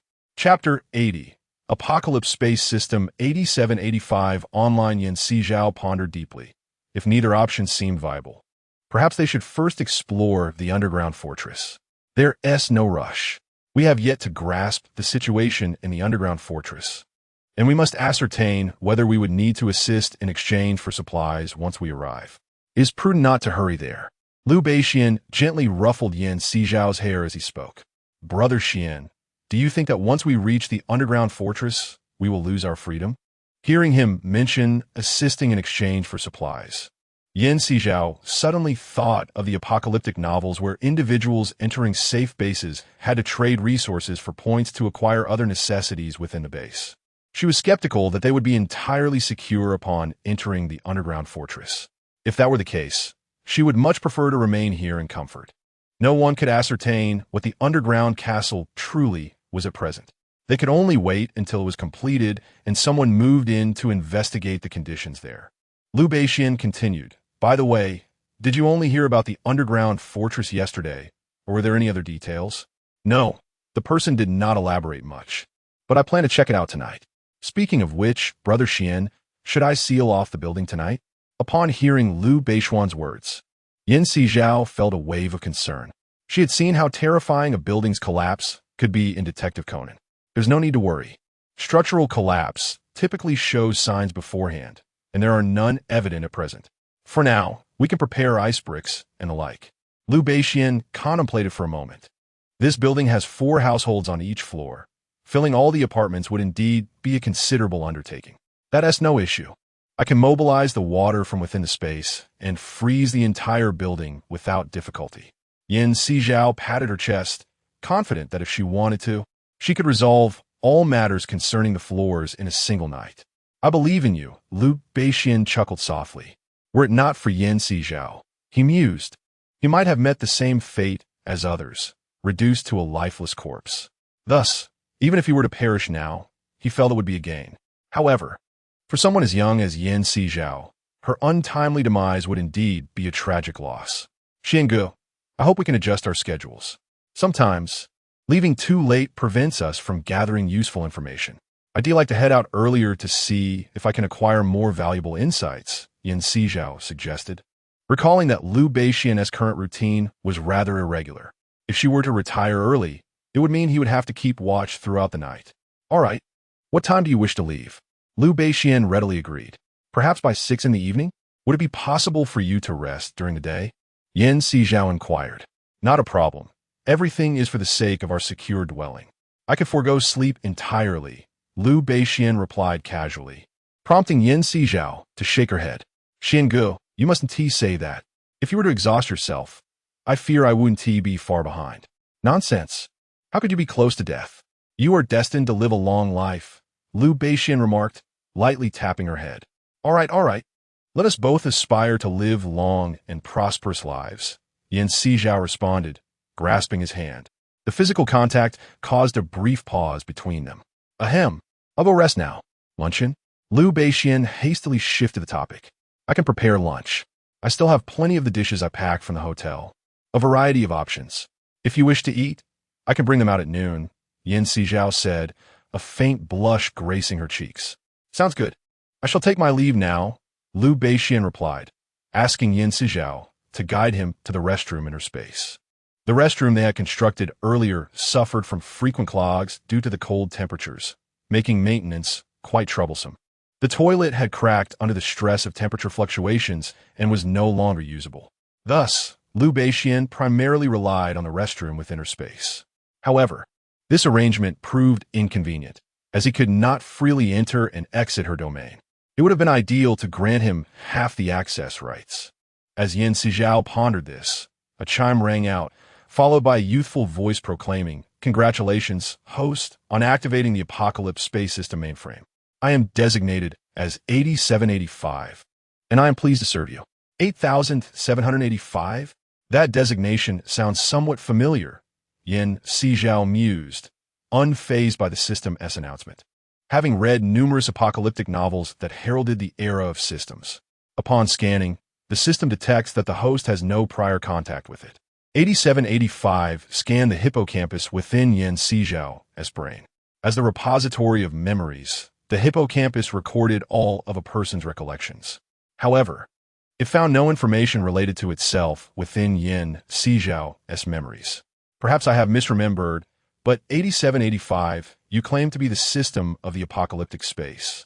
Does that imply you can transfer a portion of my spatial authority to another individual? Are you suggesting that the host wishes to bestow it upon that man within the space? 8785 inquired nonchalantly. Indeed, I intend for him to have unrestricted access to the space and all its amenities. Sizhao contemplated that should any unforeseen circumstances arise, Basin would be able to enter the space promptly, thereby significantly enhancing his safety. Certainly, host.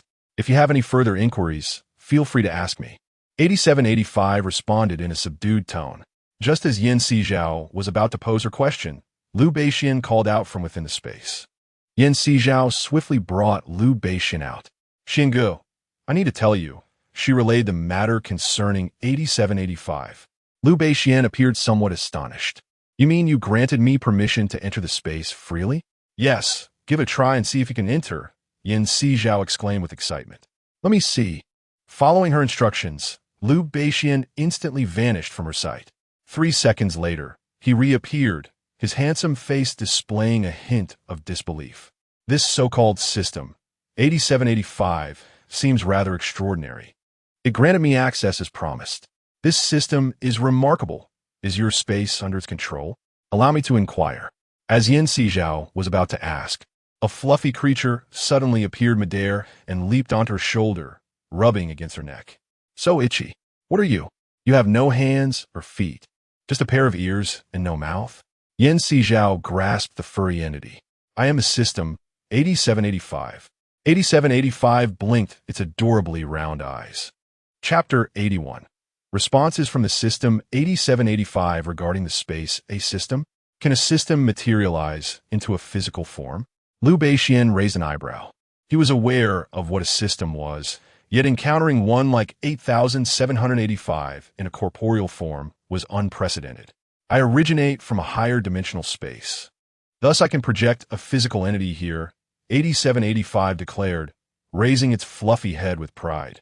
From a higher dimensional space? Then you must know the origin of this space, correct? Basin's eyes glimmered with curiosity. I am aware, but why should I divulge that information to you? 8785 huffed. 8785.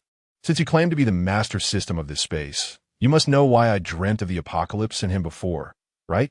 Sizhao pointed at Basin.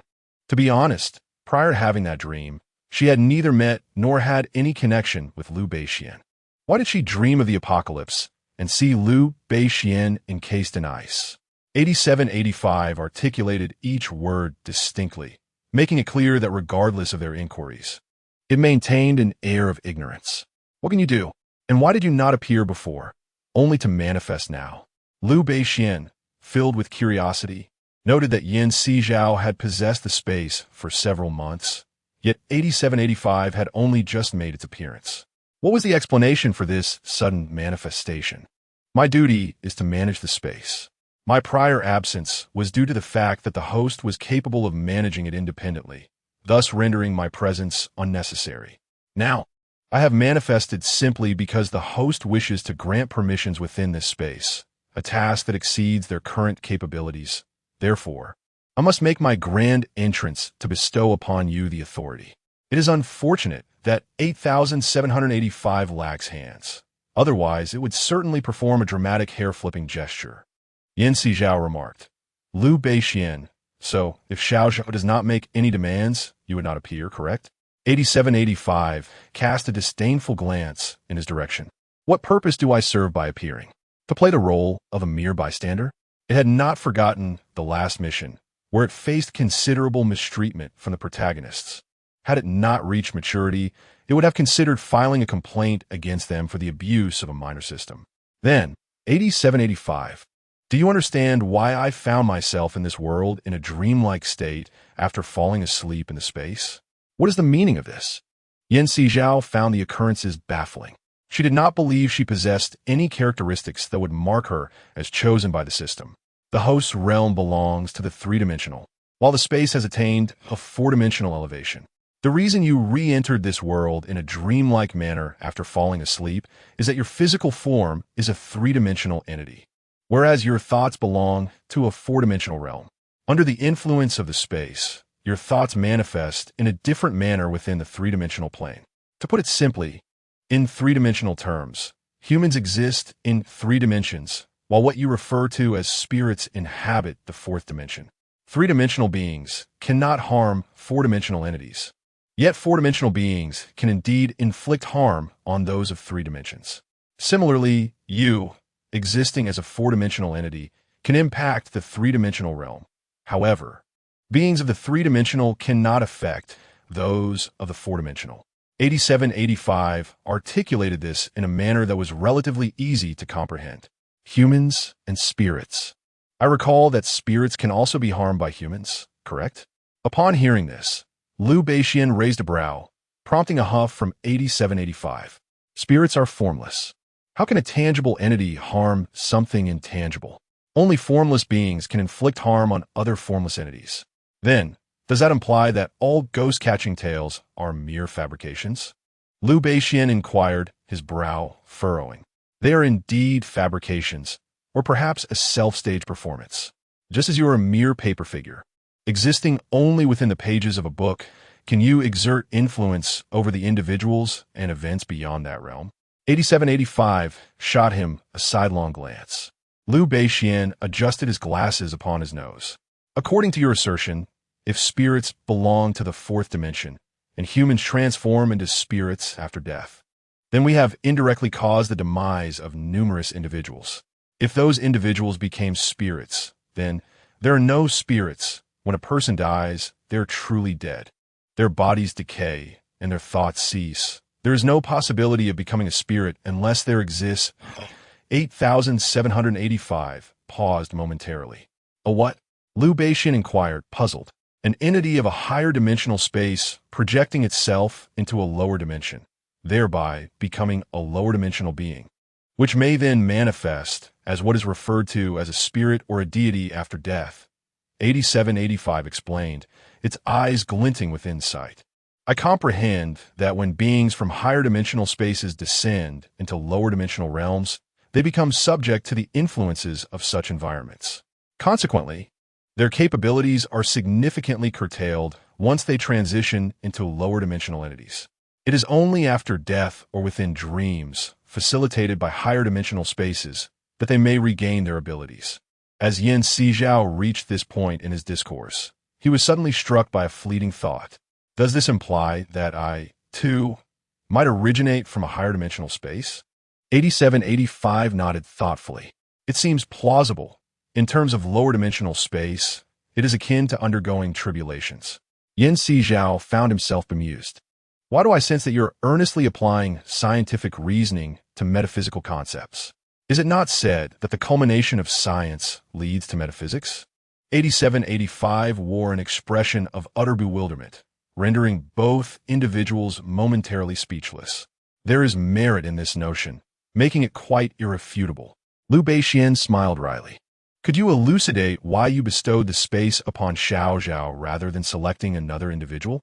Regarding this matter, every space possesses its own frequency. Establishing a connection requires finding a person whose frequency aligns appropriately. Conversely, even if one acquires the vessel of the space, without the corresponding frequency, it remains inaccessible. 8785 blinked with its small eyes. Sizhao had always been curious about how she had attained the space. She had merely brushed against Liu Beixian. If your assertion holds true, then there is but one possibility. The entity that followed me in the dream, the host Zero, was indeed him. However, his frequency did not harmonize with that of the space, Thus, he may have only obtained the right to utilize it without access to the space itself, resulting in his demise. Your frequency coincidentally aligned with that of the space, allowing it to transition from him to you. Regardless, as you stated, since he has already perished, the space will seek a new host. 8785 provided an explanation. While the veracity of this explanation remains uncertain, such conjecture holds a semblance of reason. As Sizhao absorbed this information, she turned her gaze towards Liu Beixian, poised to speak, but he interjected. Zhao, I'm aware of what you wish to convey. However, this matter is dictated by fate. You resonate more closely with it, and since you have granted me access, I, too, possess the space, and I perceive no loss in that. Indeed, when in the hands of those misaligned with it, the space becomes a waste. You ought to feel fortunate that it has come to you. Had it fallen into the possession of another, both of you would have met your end long ago. Though 8785's words were coarse, they were grounded in truth. Both Sizhao and Liu Beixian fell silent. Chapter 82. Granting Liu Beixian access to the space. 8785 quivered its fluffy body. Ever since the previous host and her partner had squashed it, it harbored a strong aversion to taking on new tasks. Were it not for the unique identities of these two individuals and the significant responsibility bestowed upon it, it would have long desired to become a mere bystander. One more question. 8785. Since you hail from a higher dimensional space, is there any way for us to discern when this building might collapse? This would enable us to prepare adequately beforehand. Sizhao inquired, gazing at the diminutive creature in her hands. Should not beings from four-dimensional spaces and above possess knowledge of future developments? My dear, I am merely a spatial system. At most, I can assist you in cultivating some vegetables and harvesting rice. Do not inquire further. 8785 remarked, bouncing slightly. It is a spatial system, not a narrative one, and it possesses no knowledge of the past or future. Very well, it appears we must resolve our issues independently. Sizhao felt a tinge of disappointment, having hoped to glean some insights from 8785. Indeed, our fate lies in our own hands. If we wish to survive, we must rely on ourselves. 8785 said, blinking its round, glistening eyes. Do you have any further questions? Yes. Are we to enter the space from one location and exit from the same place? Although Liu Beixian already suspected this to be the answer, he still wished to hear a distinct confirmation from 8785. Yes, your current forms are products of three-dimensional space. Thus, you cannot perform spatial jumps. Consequently, wherever you enter, you will exit from the same location, even if that location transforms into a glacier or a volcano. The point you entered at, 000, remains the same when you exit. Do you understand now? 8785 tilted its head, observing the two. Understood. Liu Beixian nodded. It indeed aligned with their expectations. One cannot use surrounding objects as reference points, much like carving a mark on a boat to locate a lost sword. Regardless of the mark made, the sword remains where it was originally cast into the water. Is that all settled then? I wish to retire to sleep. Do not disturb me unless necessary. 8785 proclaimed with a leap, vanishing before the two. Sizhao had intended to say something more, but ultimately chose silence. This system seems rather unwelcoming towards us. Liu Beixian chuckled. It appears to possess quite the temperament. Yet, I cannot shake the feeling that its designation is somewhat familiar, though I cannot recall where I have encountered it before. Sizhao tapped her head thoughtfully. While she was not one to possess an infallible memory, such numbers should evoke some semblance of recognition. If it eludes my memory, I shall not dwell on it. Perhaps it will come to me in due time. For now, let us focus on our present circumstances. Liu Beixian gently ruffled her hair, smiling tenderly. You make a valid point. Now that I can freely access the spatial realm, even in the face of danger, I can swiftly retreat there. Yet, who would complain about surviving? Liu Beixian's eyes sparkled. Now that I too can enter the space, there is no need to keep the master bedroom in the house. Let us transform it into a plant room. This will enhance the oxygen levels. Very well. There are plenty of rooms within the space. Choose whichever you desire, Brother Xian, Sizhao generously offered. I shall now retire to the space for rest. When I awaken is uncertain. You must keep a vigilant watch on the situation downstairs, if there are signs of departure from those individuals. We shall commence fortifying the house tonight. If no such signs are present, we shall wait a while longer. As long as the house remains intact and has not reached the point of collapse, we still have time to remedy the situation. Liu Beixian finished speaking and gently patted her shoulder before stepping into the space as she nodded. Yan Si gazed at his vanishing figure, then turned her attention to everything inside the house. This was a residence she had invested considerable effort into acquiring and constructing. Parting with it would be a profound regret. With a sigh, she did not dwell on her emotions, but instead checked the current external temperature, which had plummeted to minus 93 degrees. The southern house lacked insulation, and she truly wondered how long it could endure such extreme cold. Yan Si added some firewood to the fireplace and cleared out the ashes before picking up her tablet. The device contained records of the situation in the basement. However, there were not many individuals present at the moment. She noticed that Lin Qingze and his entourage were absent and pondered their whereabouts, realizing she had not installed surveillance on the second and third floors. She was uncertain whether Lin Qingze and his group had retreated there. Nevertheless, she still had a considerable amount of supplies stored on those 2 floors. Given their current number, they could easily sustain themselves for a week. Zij, with such abundant supplies, we can eat well for quite some time. The others in the house expressed their astonishment upon seeing the provisions. They had assumed the second and third floors contained some supplies, but never anticipated there would be enough for all of them to last a week. Lin Qingze trembled, stomping his feet and rubbing his hands and cheeks together. Despite their thick clothing, the biting cold still sapped much of their warmth. He was not foolish enough to collect supplies in such frigid conditions. Sheikh, does that mean we only have these supplies to rely on? Most of the individuals who remained had been dispatched to gather ice, initially believing they could endure here a bit longer. Now, that seemed impossible. Lin Qingze nodded slightly. We must quickly move to other houses to seek additional supplies. Upon hearing this, the others hastily rushed off to gather ice. Earlier that morning, Lin Qingze had pointed them in a direction, and they had already excavated an ice hole over 1 meter thick, 2 meters high, and nearly 15 meters deep. At their current pace, it would take at least 5 or 6 days to reach the next building. They could only hope that the supplies they had gathered would last until then. Chapter 83. The struggling survivors Zhou Qiang, Chen Guang, instruct them to pile all the ice blocks at the location we dug.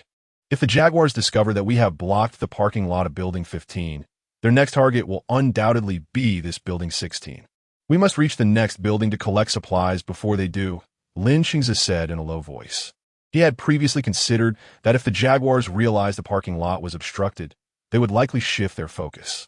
It would be acceptable if they dug down the mountain, but he feared the Jaguars might stubbornly persist in their pursuit towards them. Should they fail to leave in time, they would encounter the Jaguars. While he was not afraid of them, he could not say the same for the others. Their dialogue from the previous day indicated genuine fear of the Jaguars among them. Considering the safety of the multitude, he could only lead them to avoid encounters with the likes of the Jaguars, lest unforeseen calamities occur. Chen Guang cast a glance over the group and addressed Lin Qingze. Brother Zhe, it appears we have quite a number of people here, and we have nearly gathered all the supplies that can be collected from above. Perhaps we should dig the tunnel in batches. We shouldn't waste time at night either. The sooner we reach the next location, the higher our chances of gathering more resources. Furthermore, we cannot guarantee that we will always be able to collect this much in the future. What do you think? Upon hearing Chen Guang's words, the others, who had initially intended to complain about the exertion of digging at night, fell silent, daunted by the reality that they might not be able to gather enough supplies next time. Prior to the extreme cold, they had endured 2 months of scorching heat, which had claimed the lives of approximately 5 to 600 million people globally. Countless flora and fauna, along with fresh fruits, vegetables, and grains cultivated in gardens and fields, had perished under the relentless heat, resulting in a total crop failure worldwide. In a bid to ensure that the populace could maintain their livelihoods, the government had released grain reserves. Bags of rice were swiftly processed in factories powered by electricity after sunset, with flour dispatched across the nation to meet the needs of the people. It could be said that, in preparation for the impending extreme cold. The state had depleted its 4 major granaries. Moreover, while constructing underground fortresses, the government had mobilized teams of scientists to expedite research on crops suitable for cultivation within these subterranean shelters. However, much of this remained unknown to the general populace, who were preoccupied with their own survival, worried about food scarcity, the risk of starvation, and the timeline for the completion of the underground fortifications. Amidst the daily anxiety and the ongoing collection of supplies, everyone lived in trepidation. Some feared there would not be enough food, while others worried they would not find a place for themselves in the underground shelters. Tragically, some individuals, disheartened by insufficient resource accumulation, chose to end their lives. The number of daily fatalities continued to rise. Those who wished to survive were determined to gather resources with even greater fervor, leading to a situation where factories, which had previously been able to meet demand, began to falter in production capacity. Consequently, many were unable to secure enough supplies and fuel, and when the extreme cold arrived, they could only endure for a short while before succumbing to the harsh conditions. It was not that they were taking no measures, nor were they ignorant of seeking solutions online. The sheer population size and the limited production capacity of factories meant that, even with relentless overtime, it was impossible to guarantee that everyone could acquire the items they desired, much like the scarcity of masks and medicines during earlier crises, where even wealth could not procure them. For those unable to access food and fuel, beyond lamenting on the internet, what alternative remained but to venture into the woods to gather firewood? The state had exhausted all its resources to ensure the well-being of every individual. Yet how could humanity contend against the forces of nature? The relentless chill of winter encroaches day by day. Those fortunate enough to possess ample supplies remain comfortably ensconced in their homes, savoring the pleasures of life, while those lacking resources face the grim fate of either succumbing to the cold or, like them, huddling together for warmth. Thankfully, it is through their collective warmth and adherence to Lin Xing's guidance that they have managed to survive thus far. Please make arrangements and clearly communicate the situation to everyone to alleviate any discomfort, Lin Xingze instructed, casting a glance at the others. Since their decision to band together for warmth, it has become imperative to ensure that each individual comprehends the implications of their actions, thus preventing any potential dissent or unrest. Understood, Chen Guang nodded, turning to engage with the others. They were not naive. Upon hearing Chen Guang's words, they were acutely aware of the stakes involved. Consequently, everyone quickly organized themselves, striving to reach the next building as soon as possible. Sizhao observed via the tablet that all individuals had excavated their escape from the parking lot exit beneath 3303. Wasn't that the very location where Yan Honghai and the others had been cast down? Were they not fearful of encountering the corpses above? A deep sense of perplexity clouded Sizhao's thoughts, unaware that this was a calculated move by Lin Xingze. It is often said that the dead command respect, who would not be wary of the deceased. Thus, even if the leopards were to unearth this route and stumble upon the bodies above, they would likely be deterred by the unsettling presence of the dead. Of course, this was merely his speculation. The actual likelihood of the leopards tracing their path remained uncertain. Lin Xingze could only strive to safeguard these individuals. Sizhao, finding no further significant information, set the tablet aside. Reflecting on Lin Xingze's assertion that access to floors above the fourth was prohibited, it dawned on her that she could fortify the rooms above the fourth floor with ice blocks. Coincidentally, as the external temperature approached -100 degrees, the ice blocks would become increasingly resilient, potentially bearing the weight of the structure. Moreover, while their own building would remain stable with the support of the ice, the proximity of other buildings posed a risk of collapse towards their direction. This thought spurred Sizhao to hasten toward the window. At this moment, the window had been thoroughly sealed with film, rendering the outside world indistinct and obscuring any view of the adjacent structures. Perhaps she needed to devise a strategy to eliminate the dangers posed by the surrounding buildings. Sizhao drew back the curtains, recalling that she had a layout of the community's houses. She retrieved the layout and noted that Building 16 was situated merely 50 meters away from their own. Such proximity meant that a collapse from that building would undoubtedly affect theirs. It was imperative to find a way to sabotage that structure. Pouring herself a cup of hot tea, she contemplated the angles from which to dismantle those houses. As Liu Beixian emerged from the spatial confines, he found Sizhao diligently measuring and calculating with a ruler and a pen. Chapter 84. Hunger sets in. Thoughts of cannibalism arise. Zhao. What are you calculating? Liu Beixian looked at her with a puzzled expression. I am calculating the optimal direction for the neighboring building to collapse, ensuring it does not adversely affect us, he stated. Sizhao glanced up at Liu Beixian. You intend to bring down the adjacent building? Liu Beixian raised an eyebrow. Are you concerned it might impact us? Indeed, Sizhao replied, gesturing towards the drawing she had made. If the neighboring structure were to topple towards us, given our building's current load-bearing capacity, it would undoubtedly collapse as well. I do not wish to lose this home. I figured out, Xiange. If we can direct one wall and the internal columns of the neighboring building to fall in a specific direction, it should spare our building from harm. However, I currently lack explosives. What alternative method do you suggest to dismantle the structure? I have a rudimentary understanding of explosives, but mixing the components can be quite troublesome, she added. Liu Beixian furrowed his brow. Nothing can surpass the effectiveness of explosives in terms of speed. Unfortunately, before the apocalypse, explosives were regulated products. Even if an adult like me were to attempt purchasing them, it would be challenging, let alone a young girl like you finding a means to acquire them. Perhaps it's best to avoid them. Explosives are perilous, and we are not equipped to mix them. Sizhao shook her head. We are not chemists. If we had that knowledge, it might be different.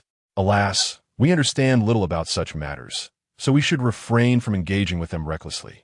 Then we must resort to external forces to compromise the building structure. Liu Beixian nodded, adjusting his glasses. Dismantling the walls? Sizhao inquired, perplexed. No. The building is a frame structure. We only need to destroy the framework, Liu Beixian explained, producing the engineering blueprints of their building and pointing to several locations on the plans. Look here. These columns are load-bearing supports. If you sever a few of them, the building will inevitably collapse. Sizhao nodded slightly. Then I shall proceed tonight. The darkness outside at night is too intense.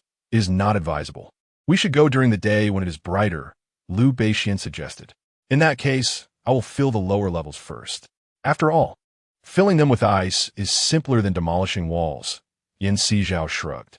That is acceptable, as it would seem odd if only our building remained standing. Liu Beixian agreed, nodding. Should I go in the evening or during the day? Sizhao asked, recalling his earlier suggestion for her to venture out in daylight. If I am filling in the building, it might be better to do it at night. It would be too conspicuous during the day. Liu Beixian preferred to avoid drawing excessive attention to their circumstances. Initially, he had anticipated that people would ascend a few floors, but they only lingered on the second and third floors, rendering their preparations somewhat futile. Sizhao nodded. After casually dining on good food purchased from the hotel at noon and in the evening, she rested for half an hour before retiring for the night. At first, she struggled to fall asleep, but after tossing and turning, she eventually drifted off. Upon awakening, she found herself on the fourth floor, quickly gathering all the supplies she had distributed across each level and swiftly encasing the upper floors in ice. After all, water emerges from the void and transforms directly into ice. Sealing all the floors is, indeed, a trivial task. Moreover, as 8785 suggested, the void is a product of four-dimensional space. A notable entity in four-dimensional space is the Klein bottle, a diminutive vessel that can hold an infinite amount of water, never truly filling to capacity. Thus, the water within her domain could very well be boundless. Sizhao envisions her space as having a self-sustaining circulatory system. Even if she were to squander a significant portion of the water resources, she remains confident that the system would replenish itself, ensuring a plentiful supply of water. Turning her attention to the adjacent floor, Sizhao employed the same method to seal all the levels. Upon reaching the floor where the jaguar and others resided, she observed the sullen expression of the jaguar alongside her foster parents and younger brother, who huddled in the distance, trembling with fear. Damn it! I've grown weary of eating biscuits and noodles day in and day out. Brother Leopard, I crave meat and vegetables. A burly man seated by the fire took a bite of the shared biscuit, but soon lost his appetite. The residents of this building seemed to have made little effort in gathering supplies, relying solely on meager rations of dried goods like noodles and biscuits, with not a single leaf of vegetable in sight. Although 2 months of intense heat had devastated all crops, surely dehydrated vegetables were still available on the market. Did the inhabitants not consider collecting such resources? Their monotonous diet rendered their trips to the restroom akin to a death sentence. Fortunately, they had discovered some laxatives among their meager supplies, which they resorted to when desperate. However, this existence bore little difference from that of a monk, leaving their palates utterly desensitized. The jaguar cast a sidelong glance at him. Do you think I don't wish for better? With the current circumstances, how could you possibly expect to eat meat or vegetables? Brother Leopard, there are no vegetables, and as for meat, the man whispered toward those cowering in the distance. The jaguar's expression darkened. Are you contemplating cannibalism? Consider this carefully. Consuming human flesh could lead to prion disease. Do you wish to end up paralyzed, starving to death? Despite his life in the underworld, the jaguar had received some education and was aware of the grave consequences of cannibalism. Upon hearing the mention of the virus and the prospect of dying immobile, the man fell silent. Another individual spoke up. Brother Leopard, our supplies are dwindling. Given the current situation, we have enough to last us only 5 days. If we do not resort to them, we must find resources within that time frame. A flash of ruthlessness crossed the jaguar's eyes as those around him nodded in agreement. The extreme cold had imparted a profound understanding of what true chill meant. Initially, they could endure the drop in temperature to 5 or 6 degrees below zero. But as it continued to plummet, they realized their clothing was insufficient, not only failing to keep them warm, but also causing frostbite. It was only then that they grasped the true terror of this cold wave. Some, careless enough to expose their ears, found them swiftly frozen by the biting wind, turning to ice that would fall away with the slightest touch. Chapter 85. The foster parents' malicious intent. The recent cold wave has subjected the southern residents, who have never before experienced such frigid temperatures, to a hellish chill. Although the individuals surrounding the jaguar are robust men, they are still mere mortals, unable to withstand such severe cold, let alone those of weaker constitution. Yancy glanced at her foster parents and foster brother, overhearing their furtive whispers about how to escape, lamenting their control by the jaguar and his companions. Their conversation struck her as amusing. Before arriving at the Yan household, she had often been subjected to her foster parents' demands.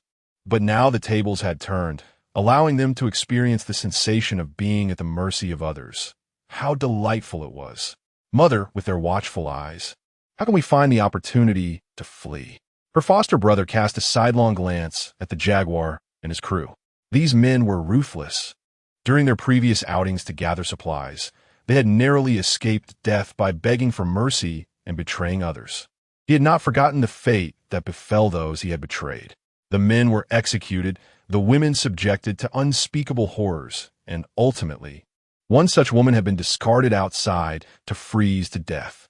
Others who resisted faced a similar demise, compelling many to seek mercy for the sake of survival. Moreover, since the jaguar commanded them to dig tunnels to other buildings, the dire scarcity of supplies meant that he would not hesitate to ensure their annihilation.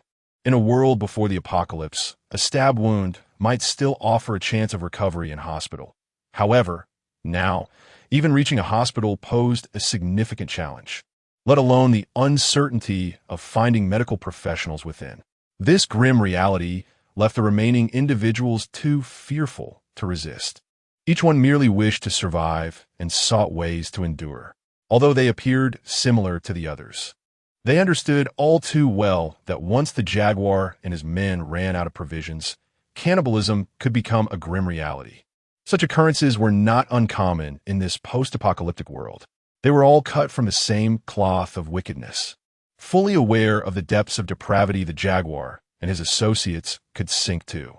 There will be opportunities, Yin Shufan whispered, licking her lips, her drooping eyes glinting with sharpness and avarice. These past few days, we must remain astute and ensure that Brother Leopard does not shift his focus onto us. Once we find a chance to escape, we shall seek out your sister.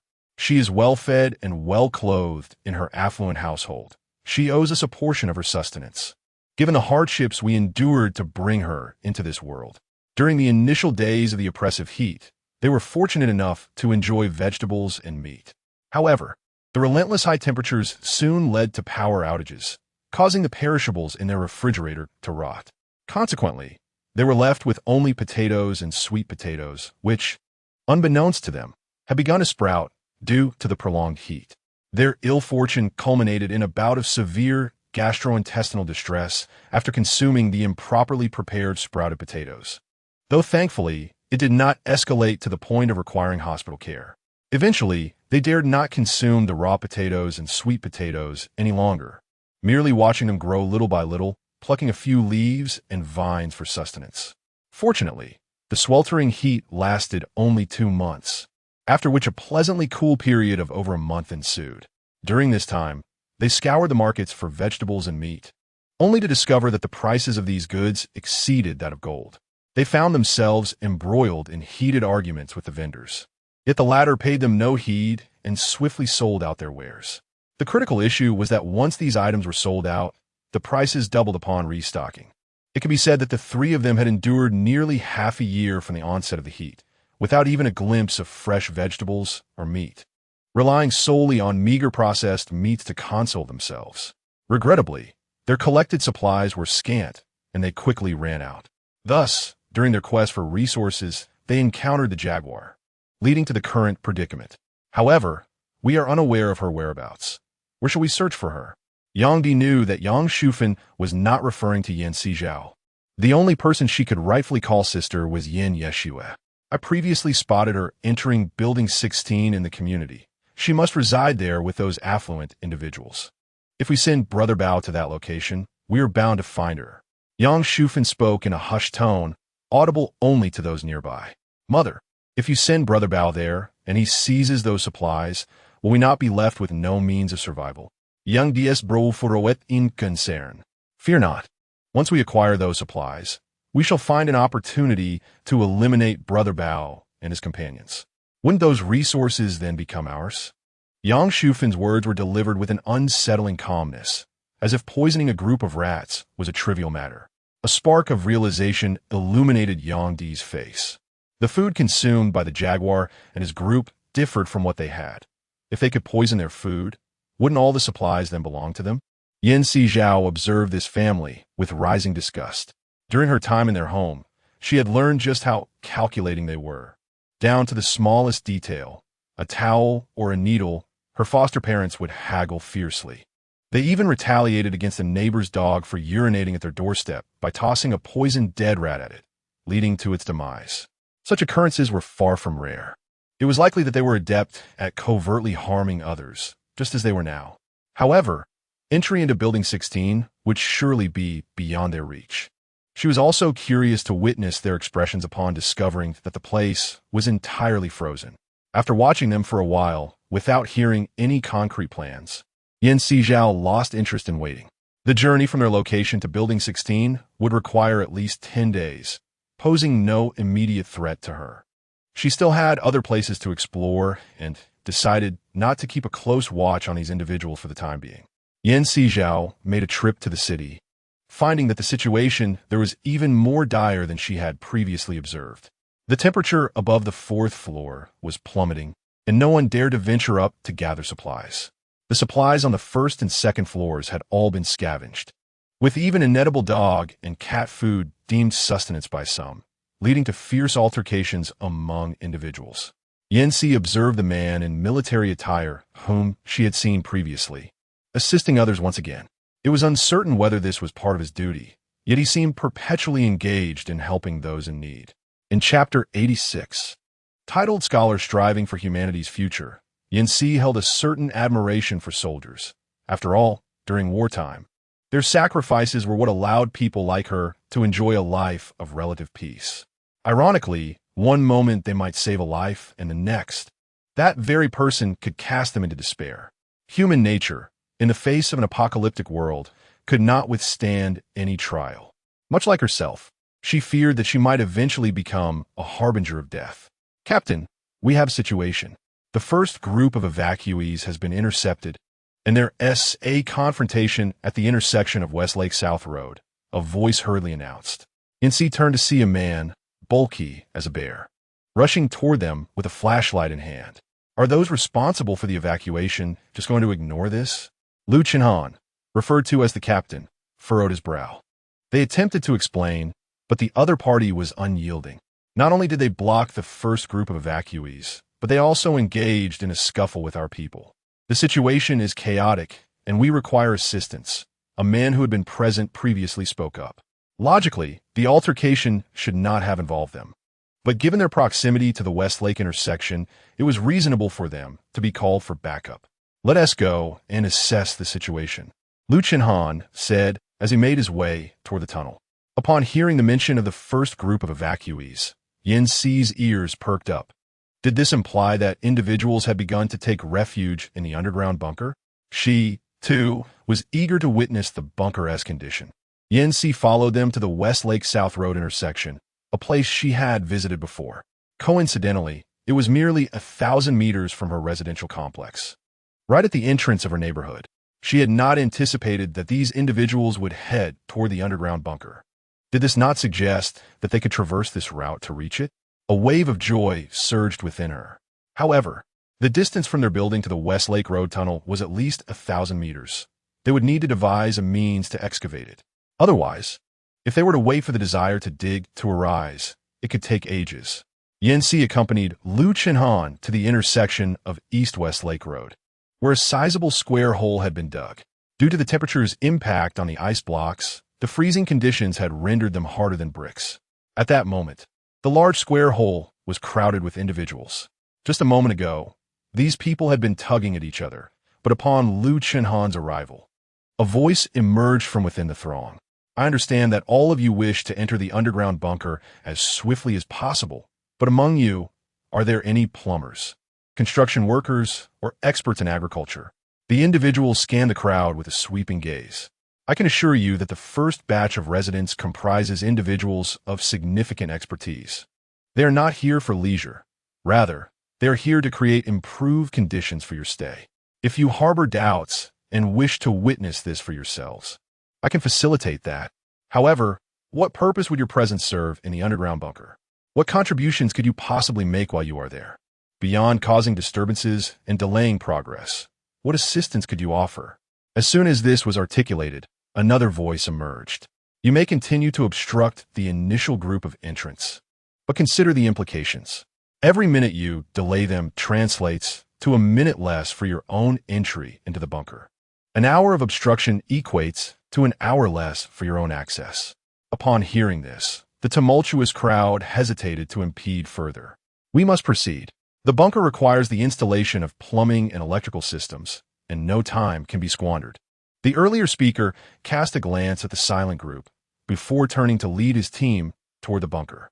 The first group of residents is not large, numbering perhaps 100, even with companions in tow, and among them, only a handful are capable of contributing meaningfully. The onlookers watched as they departed, envy glimmering in their eyes. Lu Chenhan observed the pairs of eyes, swathed in thick garments. Were they not filled with hope? Yet, even with such anticipation, the construction of the bunker cannot be achieved in a day or two. From a moment the impending disaster was acknowledged, how many geologists, climatologists, and architects were summoned to engage in discussions about safeguarding the city or constructing the bunker. Once the decision to build the bunker was finalized, various concerns emerged: site selection, ventilation, seismic considerations, and more. Subsequently, decisions regarding materials and architectural design followed. Typically, a project of this magnitude would require at least 3 months, if not 6 months to a year, for the design to be finalized. Yet, the disaster struck with alarming rapidity. The architects enlisted by the authorities labored tirelessly, day and night, drafting blueprints and rectifying any inconsistencies. Many went sleepless for days on end, driven by the knowledge that their work bore the weight of humanity's future, the survival of the entire city. Almost immediately after their designs were finalized, the authorities directed the waiting personnel to commence excavation according to the plans. This took place during a period of extreme heat. To prevent exhaustion and overheating of the machinery, work could only be conducted at night. However, this limited time frame was insufficient for the construction of a bunker. By the time the heat subsided, not even the foundation had been completed. It was only after 2 months, following the retreat of the heat, that everyone, regardless of day or night, toiled to excavate the foundation and began constructing the external entrances with various prefabricated building materials and insulation. The interior of the bunker was designed to be nestled within the mountains. According to the architects, the mountain itself serves as the finest insulating material. Just as seeds of flowers and trees exposed to the elements are at risk of perishing from cold or heat, those that find refuge within the soil, shielded by its layers, will bloom magnificently in the warmth of spring. During this sweltering 2-month period, the authorities not only excavated at the intersections, but also delved into the mountainous interior, effectively engaging in simultaneous digging and construction.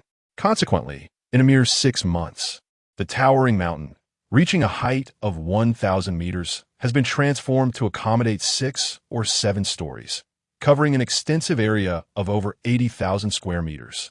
At present, the skilled electricians are tasked with the installation of piping within these frameworks. Once the pipes are laid, the next steps involve the installation of flooring and soundproofing materials. As dawn breaks, the external world grows increasingly frigid. Chapter 87. Minus 100 degrees, Sizhao awoke from her slumber in the confines of her space, stepping out to find that the temperature indoors had seemingly dropped a few degrees. Approaching the instruments, she was startled to discover that the outside temperature had plummeted to minus 100 degrees. This temperature is one that very few individuals across the globe have encountered. Sizhao could scarcely fathom the consequences of venturing outside. Just as she contemplated ascending the stairs, she noticed thin beads of water forming on the surface of a security door she had previously installed. Upon touching the door, a wave of chill emanated from the exterior. Despite the door's robust construction, minute gaps allowed the frigid air to seep in, gradually permeating the space. Holding a temperature gauge to the crack of the door, she measured a chilling 20 degrees below zero, bearable, yet perplexing, as such a phenomenon had not occurred previously. Just as she pondered this anomaly, Liu Beixian descended the stairs. Zhao, what are you doing? Brother Xian, look. There are droplets on the door, and I can sense the cold air seeping in through the gap, she replied, noting that Liu Beixian's attire appeared considerably thicker than it had the previous day. I noticed that this morning, it is indeed minus 100 degrees outside. The authorities announced earlier that such temperatures could freeze certain structures, and it seems that is precisely the case now, Liu Beixian remarked, pausing momentarily. It's akin to the environments depicted in The Day After Tomorrow and Snowpiercer. If the indoor and outdoor temperatures align, or if there are any gaps, ice crystals will begin to spread. Does this mean the cold will invade this place? Sizhao swallowed hard. At present, as the temperature continues to decline, areas constructed with aluminum may remain unaffected. However, the real concern lies in the possibility of the cold penetrating the concrete, rendering the steel reinforcements brittle. Liu Beixian turned his gaze to Sizhao. Do you have steel plates installed in the flooring of your interior levels? No, she shook her head. I only installed underfloor heating, believing it would suffice to mitigate the cold from the floor. Liu Beixian nodded in understanding. That's fortuitous. While I was on night watch, I sensed something amiss with the floor's temperature, so I retrieved the high-capacity solar panels to plug in. Isn't that only a temporary solution? Sizhao inquired, her surprise evident. We'll alternate them. The diesel generator isn't necessary just yet, Liu Beixian replied, glancing towards the solar panel's plug at the base of the stairs. However, doesn't the underfloor heating require cleaning every 2 heating cycles? Otherwise, the accumulation of numerous minerals in the circulating water would lead to the formation of grime, reducing the flow and adversely affecting the heating efficiency. Sizhao expressed his curiosity. I consulted 8785 yesterday, which helped to soften part of the water quality in the space, and under its guidance, I modified the underfloor heating system. Now, the water within the heating system is entirely pure, free from minerals and impurities. Liu Beixian gestured towards 2 adjacent water tanks, each weighing nearly 2 tons. Typically, such cumbersome items would seem of little use, yet they proved invaluable at a critical moment. Sizhao, somewhat astonished, found it hard to believe Liu Beixian had sought assistance from 8785. That 8785 appeared adorable, yet it had quite the attitude. Would it truly engage in such matters? Brother Xian, didn't he tell us not to disturb it unless necessary? Were you not concerned it might grow impatient with your request?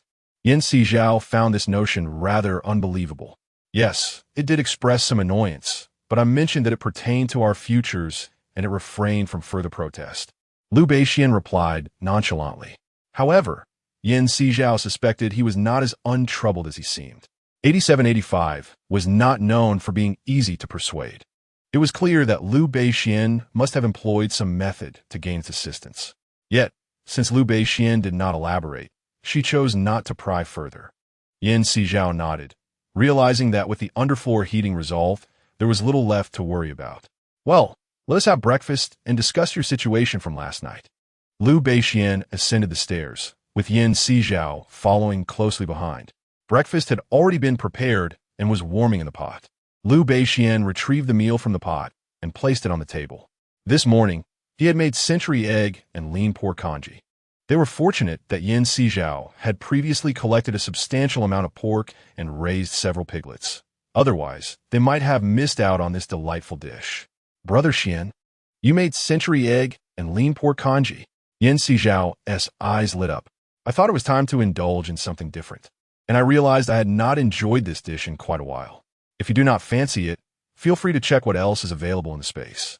Liu Beixian added a basket of soup dumplings, 2 fried eggs, and some youqiao, fried dough sticks, to the table. No, I do prefer to have this, Sizhao said, taking a sip of the congee. Very well, as long as you enjoy it, Liu Beixian smiled gently. Hearing you say that, with you cooking for me, I truly should be smiling. How could I dare to complain? Sizhao took another hearty spoonful of congee. Spare me the flattery. Tell me about your findings from last night. Liu Beixian coughed lightly. Last night, I sealed all the houses from the ground floor to the 4th floor, as well as the building across the street. I then visited my foster parents, where I happened to catch them conspiring against someone named Jaguar. Sizhao then recounted the events in detail. It seems your foster parents are quite formidable, similar to your biological ones. I wonder if the switch between you and the false daughter is somehow connected to your foster mother? Liu Beixian adjusted his glasses perched on the bridge of his nose. Sizhao lifted his gaze to meet his. Brother Xian, even if this matter is related to my adoptive mother, under the current circumstances, the law is unlikely to impose sanctions on such individuals. But didn't you mention that your adoptive mother intends to deal with someone named Jaguar? And you wish to exploit Jaguar to make your adoptive mother suffer immensely? Liu Beixian let out a chuckle. Sizhao nodded in acknowledgement. I do have such intentions. Hence, I plan to inform him when they begin digging beneath. You wish for your adoptive mother to endure the hardships of tunnel excavation for the next few days? Liu Beixian raised an eyebrow.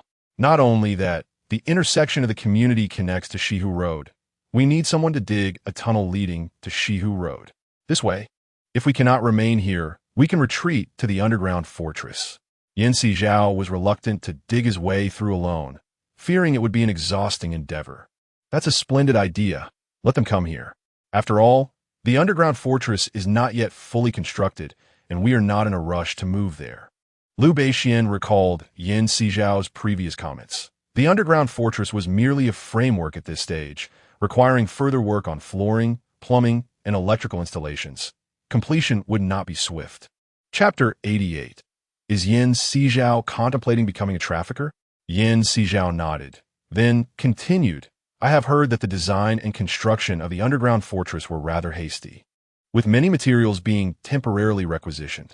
There are still numerous supplies that have not been gathered, and they require assistance to procure them.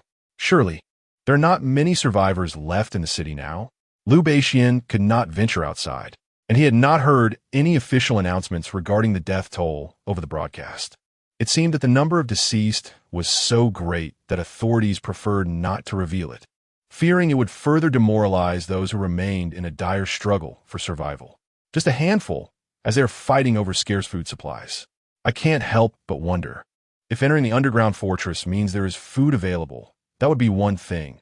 But without food, what kind of scene would that paint? Sizhao had witnessed the conditions within the underground fortress. It was merely a skeletal structure of steel frames and other building materials. Essential resources were conspicuously absent, leaving her uncertain whether they had been distributed in advance by the authorities or for some other reason. In any case, she had not seen such provisions, and the thought of entering the fortress only to be served worm cakes or similar fare was unbearable to her. Liu Beixian narrowed his eyes thoughtfully. Let us hold off for now. If the underground fortress proves to be inferior to our current location, we shall remain here. Should this place become untenable, we can retreat into the space and not emerge again. Sizhao nodded in agreement. Just as she was about to continue speaking, Liu Beixian interrupted. Zhao, are you considering becoming a trafficker? Sizhao replied. Zhao, although we have reached the end of days, we must not engage in actions that violate our moral compass. Especially if you were to alter the lives of those children. How would you educate them? Moreover, how can you ensure they will not harbor ulterior motives as they grow?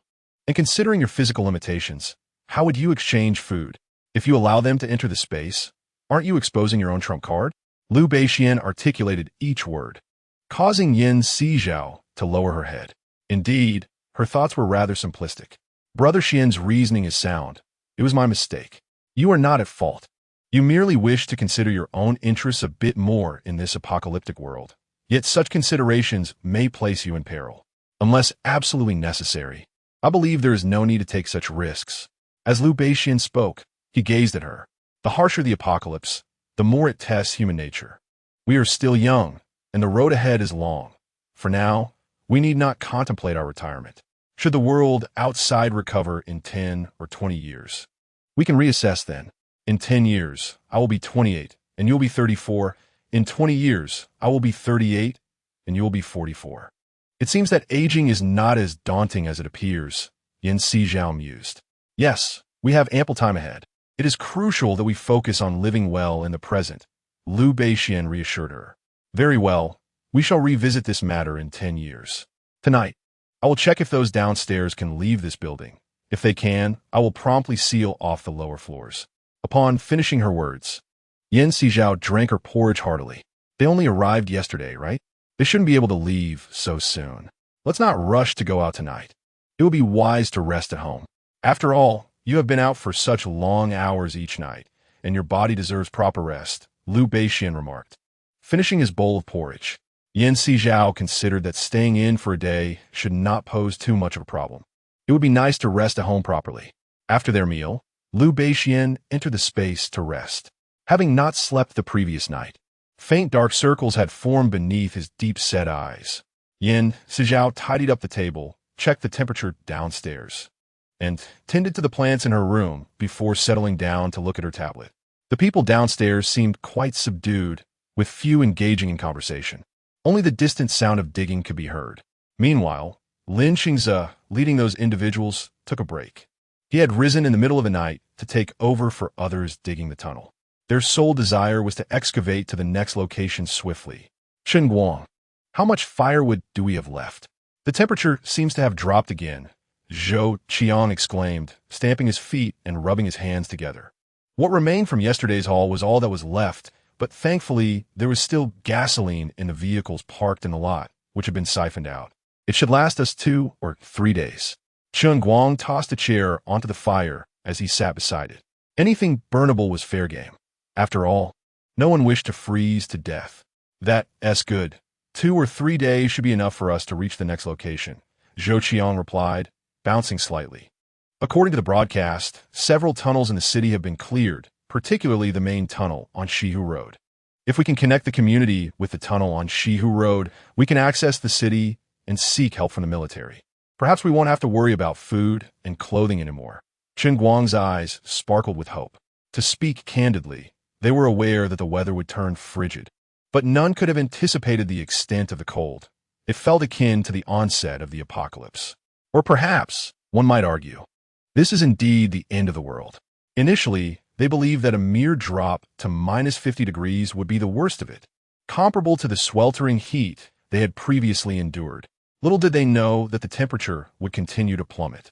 Power outages ensued, and with no means of insulation. The glass shattered under the relentless chill from the outside.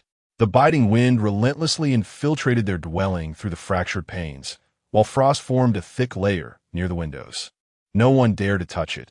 Instead, they resorted to using furniture to shield the glass. Yet, the cold still seeped through the crevices, and the bone-chilling temperatures left many trembling, with some succumbing to the piercing wind, resulting in fever and illness. Those fortunate enough to have medicine survived, while others, without treatment, succumbed to delirium from their high fevers. In such dire circumstances, despair became increasingly prevalent, and he too found himself among them. Fortunately, Lin Xingze eventually discovered their plight and persuaded everyone to relocate to the parking lot. Compared to the drafty house, the parking lot, while still cold, offered respite from the harsh winds and life-threatening temperatures, significantly increasing their chances of survival.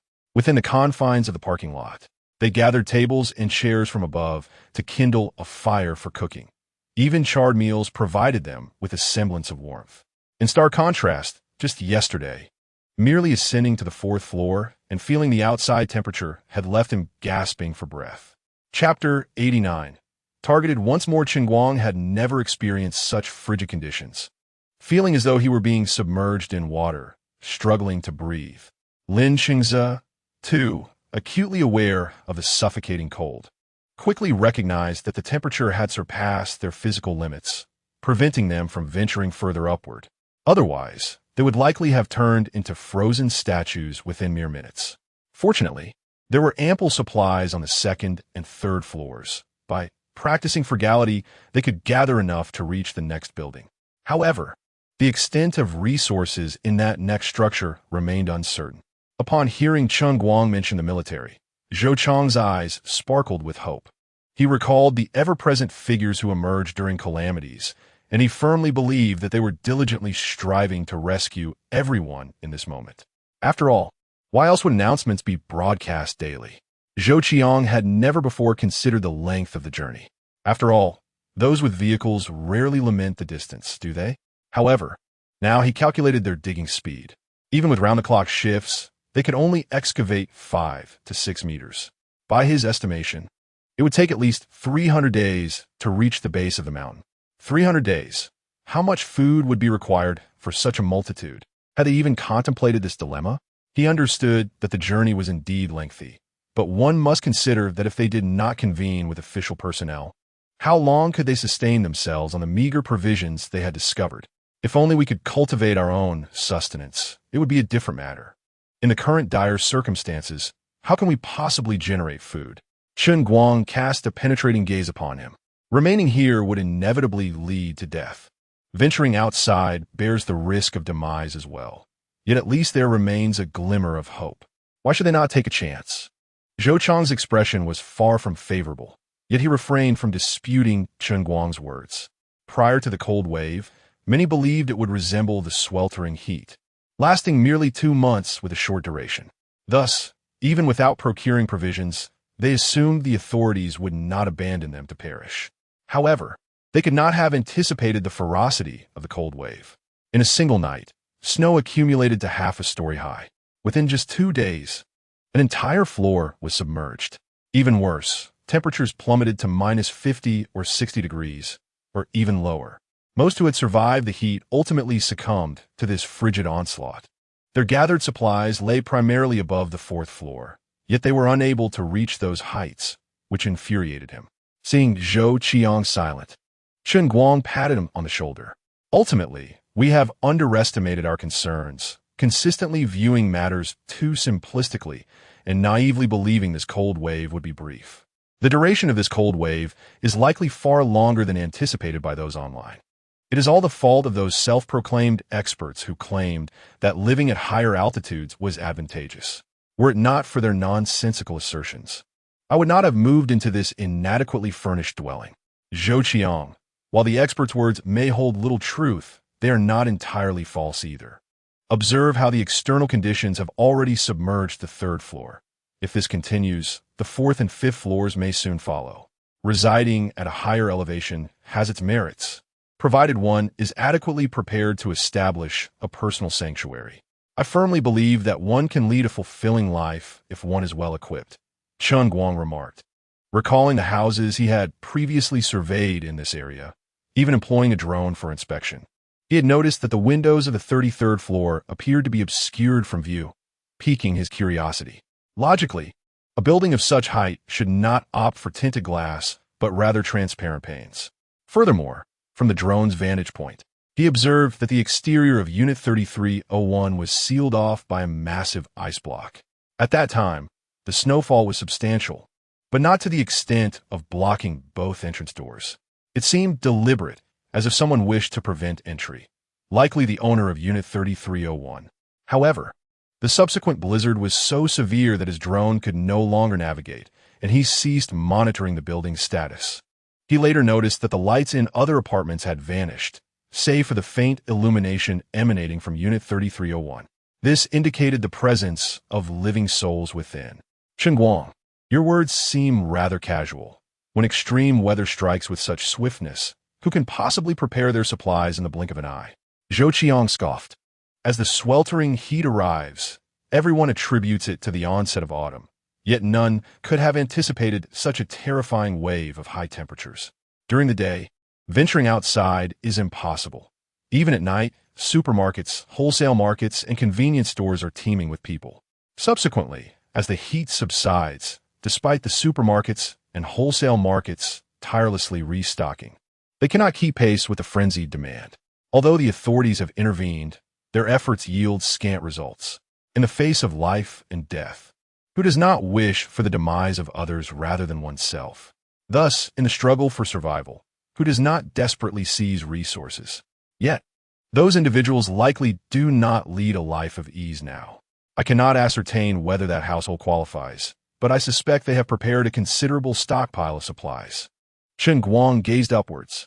That household? What household? Zhou Qiang furrowed his brow. It is this building, 3301. When the temperature plummeted to minus 50 degrees, I once flew a drone towards this building and discovered that many residents were still alive. However, among these survivors, the peculiar case of 3301 stands out. They have chosen to install anti-peeping glass. What kind of family opts for such glass? Moreover, during the fierce blizzard, it was improbable that the corridor could be entirely sealed. The entrance to 3301 and 3302 was blocked by a massive ice block, leading one to question the absence of issues within. Chen Guang's words suddenly illuminated Zhou Qiang's understanding. Are you suggesting that the occupants of 3301 and 3302 are unusual? Perhaps, but in my view, regardless of the size of their dwelling, their supplies would eventually dwindle. They cannot possibly refrain from seeking resources, unless they possess an ample stockpile or possess the means to produce supplies. Chapter 90, the desire to frame 3301. As Chen Guang spoke, he pondered how the residents of 3301 might be producing resources. Zhou Qiang squinted thoughtfully. Chen Guang, should we venture up and take a look? Up? You can't even reach the 4th floor, let alone the 33rd. Chen Guang regarded him with exasperation. The reason we can't access the 4th floor is that we need to open the door for supplies. The 33rd floor is different. We merely need to press against the wall and listen for any sounds from within.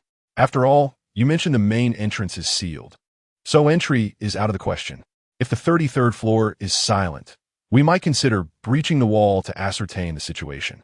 If there are deceased individuals inside, along with a substantial cache of supplies, wouldn't that be a windfall for us? Zhou Qiang understood that Chen Guang would not be indifferent to the prospect of resources. Chen Guang's eyes flickered with intrigue. Very well, let us ascend and assess the situation. If we cannot reach it, we shall not force the matter. Let us inform the others and then proceed. Zhou Qiang said, then explained the situation to another person before he and Chen Guang wrapped themselves up once more, flashlight in hand, and made their way towards the staircase. In the dimly lit stairwell, devoid of any illumination, they groped their way to the 4th floor, whereupon they were astonished by the scene that unfolded before them. A massive ice block obstructed their ascent. This place they had clearly visited just yesterday. How could it be blocked now? Chen Guang, wasn't this ice block absent yesterday? Zhou Qiang inquired, shining his flashlight over the icy obstruction and the staircase it seamlessly integrated with, feeling an urge to curse. What on earth was happening? Perhaps the fire door above had been blown open. Chen Guang also found the situation rather peculiar. How had these ice blocks materialized? Unless the fire door above had indeed been opened, which seemed improbable. Even if that door had been ajar, the snowfall from a single day could not account for such a volume. Zhou Qiang sensed something was amiss. Let's check the other side. If it's blocked there too, it might indicate someone above is orchestrating this. With that, Chen Guang began descending the stairs. Zhou Qiang hurriedly followed suit. They traversed the parking lot and entered the staircase on the opposite side, where, upon reaching the 4th floor, they encountered a familiar sight that rendered them momentarily speechless. It was evident that someone above was up to no good. Chen Guang, what's your take on this? Zhou Qiang asked. Isn't it obvious? Someone doesn't want us to proceed. Chen Guang scoffed. It seems the people above are living quite comfortably. I wonder how they ensure a steady supply of food? Zhou Qiang increasingly suspected that the individuals above possessed some sort of advantageous resource. Otherwise, any sensible person would avoid becoming a trapped beast. I believe they must have a formidable guide directing their actions. If we could connect with them, perhaps we could secure a stable existence here instead of seeking refuge elsewhere. Chen Guang narrowed his eyes. Then what are we waiting for? Let's descend and discuss this with Zhe Ge. Zhou Qiang, a man of action, immediately made his way downstairs, and Chen Guang quickly followed. The two descended swiftly to find Lin Qingze. Upon being roused from a comfortable slumber, Lin Qingze displayed a look of astonishment when he heard about the ice block they had encountered upstairs. Are you serious? Zhe Ge, everything we say is true. What do you think about this situation? Zhou Qiang turned to Lin Qingze. There is not much to say, since they sealed off the staircase. We shouldn't confront them directly. Otherwise, the corpses behind door 3 might very well become our fate. The corpses Lin Qingze mentioned referred to those of Lung Tao and his group. Had he not brought it up, Zhou Qiang and Chen Guang might have almost forgotten about the bodies entirely. If those corpses were indeed the handiwork of the individuals above, it was clear that confronting them head-on would be unwise. Do you think the people up there are a bunch of murderers? Zhou Qiang asked, swallowing hard in fear. Whether they are murderers is uncertain, but we can't afford to concern ourselves with them right now. And let us not forget that we have a jaguar behind us. If we provoke the people above, the jaguar might just reap the benefits. Lin Qingze's words served as a poignant reminder to the two individuals. In an instant, both felt a wave of frustration wash over them. Go. Perhaps it would be wiser to quietly tunnel into another building for greater security, suggested Zhou Qiang, contemplating the perils of confronting those above them, fearing they might find themselves besieged on all sides. The most prudent course seemed to be a swift departure from this contentious place. Indeed, we ought to refrain from meddling in local affairs. However, if the jaguar were to dig their way here, we must present them with a token of our intentions, ideally inciting a conflict with those above, Lin Qingze remarked, a glimmer of insight flashing in his eyes. Those who have managed to survive in this apocalyptic world are indeed shrewd. If the jaguar were to engage in a confrontation with the upper echelons, they might find themselves in a position to benefit from the ensuing chaos. Zhou Qiang and Chen Guang exchanged knowing glances. Lin Qingze truly embodied the wisdom of their elder brother. Such matters required his deft handling. Yi, what do you propose we do? Zhou Qiang inquired impatiently.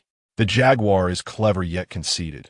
We must lead them to discover for themselves that there are others above, and that these individuals possess a substantial cache of resources, thereby provoking a conflict between the two parties, Lin Qingze articulated. Zhe Ge, that seems rather challenging, does it not? I only became aware of unusual occurrences on the 33rd floor prior. The jaguar is likely unaware of this, making it difficult to incite their conflict, Zhou Qiang replied. Furrowing his brow, Chen Guang nodded in agreement. Lin Qingze regarded the two with a smile. This is not an insurmountable task. We can have someone inscribe those who offend shall perish on the wall with charcoal, along with warnings to refrain from ascending to the third building. Go. Is this a tit-for-tat strategy? Utilizing those corpses to convince the jaguar that there are indeed others above? Upon encountering these obstructions, the jaguar will likely surmise that it is the occupants above who wish to thwart any intruders. Chen Guang interjected, his eyes lighting up with understanding. Precisely, Lin Qingze affirmed. He added, remember to adopt the tone of those purportedly above. Very well, let us proceed forthwith, Chen Guang declared, swiftly gathering Zhou Qiang as they armed themselves with burning sticks to inscribe the intended messages on the wall, ensuring the letters were conspicuously large for the jaguar to see. Chapter 91. The foster mother's betrayal of her biological daughter Zhigu. It's done. The jaguar will surely be incensed upon seeing the inscriptions on the wall. Chen Guang chuckled. Do not rejoice too soon. Whether they will come is still uncertain. Lin Qingze replied calmly. I believe they will come, especially since they have already connected the tunnel to our side. It would be illogical not to extend it here, Zhou Qiang mused. His spirits buoyed at the prospect of the jaguar facing defeat. Zhou Qiang, we must not fixate on the jaguar. Our primary goal is survival. Not engaging in a life-and-death struggle with certain individuals, Lin Qingze cautioned, observing Zhou Qiang's excitement and feeling compelled to temper his enthusiasm. How could he forget that the most pressing matter at hand was simply to endure? Whether we can truly seize this opportunity remains uncertain. For now, let us concentrate on the next building. We must consider whether our supplies and fuel are sufficient to sustain our survival. Lin Qingze cast a glance at the two individuals. The days ahead will undoubtedly grow increasingly arduous. It is prudent to stockpile as much material and fuel as possible. Brother Zhe, we are mindful of your words. At our current pace, we should reach the next building within 3 to 4 days. Quite soon, Zhou Qiang declared, patting his chest with an air of determination. Let's hope that no unforeseen events transpire in the meantime. Indeed, that would be ideal, Lin Qingze replied coolly. Absolutely, it won't happen, Zhou Qiang interjected swiftly, not wishing for any unexpected incidents to arise. 3 to 4 days may pass in the blink of an eye. Upon reaching the next building, Lin Qingze immediately instructed his team to clear away the remnants of their fire and transfer their belongings to the new location. He then hastily sealed the previously excavated tunnel with blocks of ice. Just as he completed this task, Sizhao sealed off the parking lot and the building above it that same night, effectively thwarting Lin Qingze's plans entirely. Meanwhile, at the other end, the team led by the jaguar was also progressing rapidly. After 6 days, they had reached the entrance of the parking lot at Building 16. Upon hearing that they had reached the entrance, the members of the jaguar's team were filled with exuberance, imagining that they would soon gather supplies. However, when they began to dig further, they were met with an unexpected sight. Ice blocks filled the tunnel within just 3 meters. This perplexed the ice diggers, and after reaching 5 meters, they finally realized that the situation was far from normal. They hurriedly reported their findings to the jaguar. When informed, the jaguar ventured deeper into the tunnel. Under the beam of his flashlight, he observed that the entire parking lot was nearly engulfed by ice, with not a single inch free of it. Brother Jaguar, this area is completely occupied by ice. It seems we may not be able to gather any supplies. One individual cautiously approached him. Whether we can retrieve supplies depends on our efforts. They are not simply falling from the sky like pie, the jaguar retorted. Divide into 2 teams.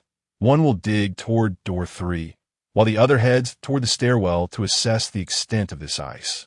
His sharp gaze swept over the individuals behind him. In the previous 4 days, he had already sent people to circumvent the back of Building 15 and enter through door 3, only to find a situation identical to the one they face now. Undeterred, he instructed his team to carve a path to the upper floors in search of supplies. However, they discovered that the staircase above was entirely sealed by frost. After considerable effort, they managed to reach the 2nd floor, sending several individuals to break down the door of a unit, only to find it filled with ice as well, as if the entire building were cloaked in snow. Frustration surged among the jaguar's men, who felt an urge to lash out. Yet, their leader had no time for anger. The realization that they could not procure supplies instilled a profound sense of urgency. Food and fuel. These 2 essentials for their survival must not be compromised. Especially under the current circumstances of inadequate supplies, it is imperative that they find a means of assurance. The innocent survivors following the Jaguar were utterly unprepared for the fact that the building could be sealed tightly by ice. As a result, they found themselves not only unable to procure supplies, but even the endeavor of excavating the ice would be enough to exhaust them completely. A wave of helplessness surged within each of them, and simultaneously, their eyes began to lose hope for the future. Could they truly survive? Each individual pondered this daunting question. Meanwhile, Yang Shufan, upon witnessing the scene of Building 15 encased in ice, feared that Building 16 might meet the same fate. She hurriedly turned to Leopard and said, "Leopard, Building 15 is a lost cause. We must hasten to Building 16. My biological daughter is there, and her adoptive parents are affluent. I previously saw her entering and exiting Building 16 with them. They must have gathered a substantial amount of supplies, enough to sustain us for a considerable duration." Leopard, who had been troubled by the scarcity of resources, seized Yang Shufan by the collar upon hearing her words. "Are you speaking the truth?" "Leopard, I assure you, I speak the truth. The Yin family, is among the wealthiest in our city. My daughter was mistakenly taken by them, and has become the belle of the Yin household," Yang Shufan fervently affirmed. Leopard smiled. "So, your daughter has become the Yin family's heiress. They must have amassed a great deal of supplies before this disaster." Yes, Leopard. Just look at how things have turned out here. We must hurry to Building 16. If it too becomes like this, it will be difficult to obtain supplies for my daughter's adoptive parents." Yang Shufan was genuinely anxious. The supplies possessed by Leopard and his group were already scant. Previously, while at Building 14, they had survived by scavenging resources from other survivors or the deceased. Those supplies were insufficient to sustain so many individuals. Each day, they were forced to tighten their belts, subsisting on a meager bowl of watery porridge and a small piece of compressed biscuit. The taste was unbearable, and the mere fact that such a paltry amount constituted their daily rations had caused them to lose considerable weight in just over half a month. They could no longer endure it. Yang Shufan had never spoken much about her previous comfortable life, but in light of their current tribulations, she was truly suffering. She longed for other foods, desiring to savor rice and indulge in the pleasures of nourishment. Upon hearing her latter words, Leopard's expression darkened. "Yang Dong, gather the men and swiftly excavate to Building 16. "I'm on it," Yang Dong replied, exhilarated at the prospect of supplies in Building 16. Although their rations were slightly better than Yang Shufan's, consuming porridge and biscuits daily was becoming intolerable, particularly with a lack of nutritional intake. Their bodies were beginning to show signs of weakness and rashes. If this continued, even if they did not starve, their health would surely deteriorate. Chapter 92. The calculations of Liu Beixian. Despite Yang Dong's fearless demeanor, he harbored a deep-seated fear of illness. His parents had succumbed to cancer, passing away one after the other. At the tender age of 14 or 15, he sought out his uncles and aunts, yet none wished to take him in. Left with no choice, he resorted to theft, fortuitously targeting the young and brash Jaguar. After enduring a severe beating, his plight was recognized, and he was taken under the wing of the Jaguar as a subordinate. Over the course of a decade, he evolved into the Jaguar's right hand, growing increasingly ruthless in his dealings. As Yang Dong departed with his men, the Jaguar cast a glance at Building 15, acknowledging the dire circumstances there. He could only hope that conditions in Building 16 were not similarly bleak. Otherwise, he could not guarantee that, in the face of dwindling supplies, he would not entertain thoughts of murder and cannibalism for survival. At this moment, the Jaguar fervently wished that Yang Shufan's words were indeed true. Otherwise, in the absence of sustenance, she would be the first to face his wrath. The journey from Building 15 to Building 16 consumed 4 arduous days, only to reveal that the situation in Building 16 mirrored that of Building 15. After uttering the words regarding the potential for securing supplies based on their efforts, the Jaguar turned to Yang Shufan. "Sister, we have now arrived beneath Building 16. Should you not inform us of the floor and unit number where your biological daughter resides?" Yang Shufan had previously withheld this information, and the Jaguar had refrained from inquiring, assuming that they would eventually reach Building 16 and rob any floor they encountered. However, He had not anticipated that the conditions in Building 16 would be equally dismal. His focus had shifted. He no longer sought supplies from other floors, but solely from the guardians of Yang Shufen's daughter. I do not know. Yang Shufen shook her head upon hearing the inquiry about Yin Yeshua's floor. She was aware that they had entered this place, but was ignorant of the specific floor they occupied. Do not know? What sort of incompetence is this? You are unaware of such a crucial detail? The jaguar's expression darkened. After enduring days of depletion, their resources were alarmingly scarce. He had hoped to acquire provisions from Yang Shufen's daughter, only to be met with her ignorance. Did she wish for them all to perish here? I'm sorry. I'm so sorry. I truly know nothing. Please do not strike me. Yang Shufen instinctively crouched down as she saw him raise his hand. Despite their clothing being somewhat adequate, the jaguar and his men would not hesitate to resort to violence. The cold weather made the prospect of being struck unbearable. Get lost. The jaguar glared at her with fierce intensity, his mood not conducive to violence. Yang Shufen hastily scrambled away. Baoge, our supplies are running low. If we cannot replenish them, we will truly face starvation. Yang Dong, who had previously spoken of cannibalism, quietly addressed the jaguar as he watched Yang Shufen depart. The jaguar glanced at the others who were not assigned to work. For now, they need not worry about food. But the idea of cannibalism still weighed heavily on his conscience. A glimmer of hope flickered in Yang Dong's eyes. So, we might finally feast on meat? It had been ages since he had savored the taste of flesh. Very well, Baoge, he exclaimed, his excitement evident, prompting the jaguar to respond with a hint of annoyance. It is advisable to refrain from contact. The two-legged sheep can indeed be lethal, and there is no remedy available. Unless one is truly on the brink of starvation, it is best not to entertain such thoughts. Rest assured, leopard, with your admonition, how could I possibly act otherwise? As Yang Dong spoke, he proceeded to oversee the excavation of ice. The ice they unearthed, some of which appeared quite pristine, was all set aside for melting to prepare sustenance. Frankly, this manner of consumption left each person utterly famished. Unless they could procure a substantial supply of provisions, their plight would remain dire. Previously, they had indulged extravagantly, consuming food with reckless abandon, fully immersed in a state of indulgence. Now, faced with scarcity, they have come to realize the profound discomfort of hunger. One can only hope that resources await them above. Upon their arrival at Building 16, the scene of ice excavation was transmitted to Yin Sizhao's tablet via the surveillance camera. Seeing the glow amidst the darkness on the screen, Yin Sizhao knew without a doubt that Leopard and the others had reached the ground floor. However, their arrival was slightly delayed from her expectations. She couldn't help but wonder how Leopard would react upon discovering the abundance of ice. Moreover, her curiosity was piqued regarding her foster parents' intentions to acquire Yin Yeshua's supplies. What would their response be upon encountering such a plethora of ice in Yin Yeshua's body? Xiao, what captivates your attention so thoroughly? I called you, yet you did not respond. Liu Beixian nudged Yin Sizhao. Xiange, I noticed lights in the parking lot and surmised that my foster parents have arrived, she replied. They are here. It seems they are significantly delayed from your anticipated timeline, Liu Beixian remarked coolly. They appear to be in dire need of sustenance.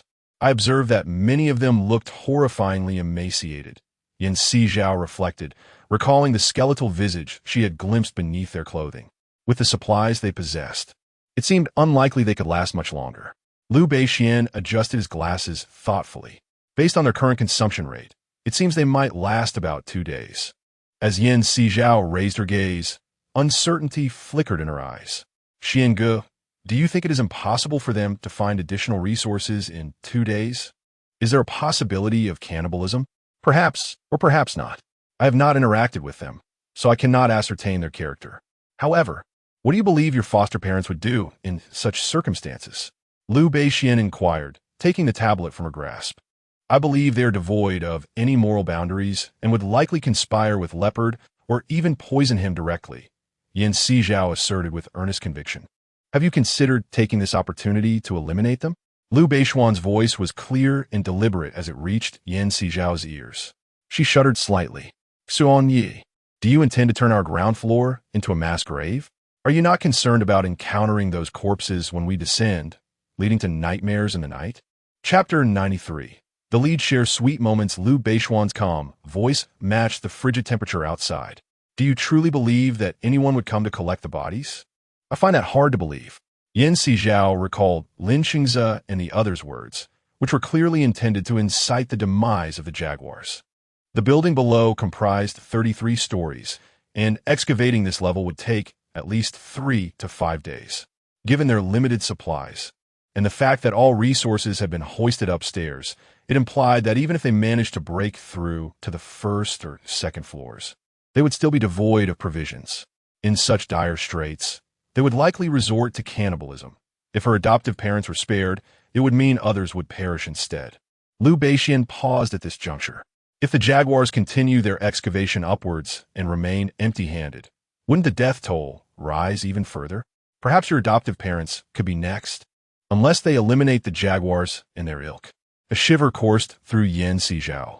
She had seen news reports about cannibalism, and the thought of those downstairs resorting to such barbarity made her feel nauseous. Unable to bear that imagery, Liu Beixian observed her queasiness, raising an eyebrow. It's quite unnatural to accept such a notion. I believe I should devise a way to drive them away. If they crave flesh, let them seek it elsewhere. I certainly do not wish for the ground floor to devolve into a mass grave. Sizhao pondered on how to expel these individuals. Perhaps you could gather them all and relocate them to the neighboring area tonight. It would be fortuitous for those plotting against us to engage with them. Liu Beixian contemplated the corpses beneath him, feeling somewhat unsettled. Sizhao's eyes sparkled with mischief. All right, I will venture out early tonight. It will be amusing to witness their expressions upon awakening to find one another. Isn't Lin Xingze eager for the jaguars and their kind to engage in mutual destruction? Then I shall facilitate their confrontation. While indulging in such antics, we must remain prudent. We still rely on them to clear the path to Shihu Road, Liu Beixian cautioned. I will be careful. Sizhao nodded in agreement. Isn't it merely a matter of rendering them unconscious and packing them up? It shouldn't be overly difficult. Liu Beixian responded affirmatively, smiling as he affectionately ruffled her hair. If you continue to touzle my hair like that, it might very well turn into a bird's nest. Sizhao retorted playfully. In any case, no one is watching. A bird's nest it shall be. Liu Beixian chuckled lightly. Are you teasing me for being shorter than you? Sizhao sprang up, reaching to touzle his hair in return. I wouldn't dare. Liu Beixian grinned, retreating playfully until he found himself cornered by her. Sizhao trapped him against the wall, reveling in her triumph. Liu Beixian, observing her hands bracing against the wall, remarked with mock annoyance. Sizhao swiftly set about transforming his meticulously styled hair into a disheveled mess, finally satisfied with her handiwork. As long as you are content, that is what matters, she declared, hands on her hips, beaming with pride. What do you mean by as long as you are content? You've tousled my hair countless times, and I've only done so to you once. It seems I am at a disadvantage, Sizhao huffed. So, are you implying that I haven't sufficiently tousled your hair? Liu Beixian adjusted his glasses perched on his nose, his tousled hair giving him a charmingly goofy appearance. Is Xian Gu contemplating a different method of revenge against me? Sizhao's gaze remained fixed upon his eyes.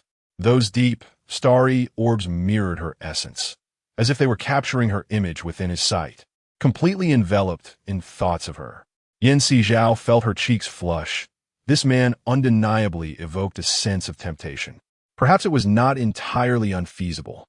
A different approach might salvage my hairstyle. Liu Beixian shrugged, his slender fingers running through his hair. Sizhao beheld a handsome visage mere inches away.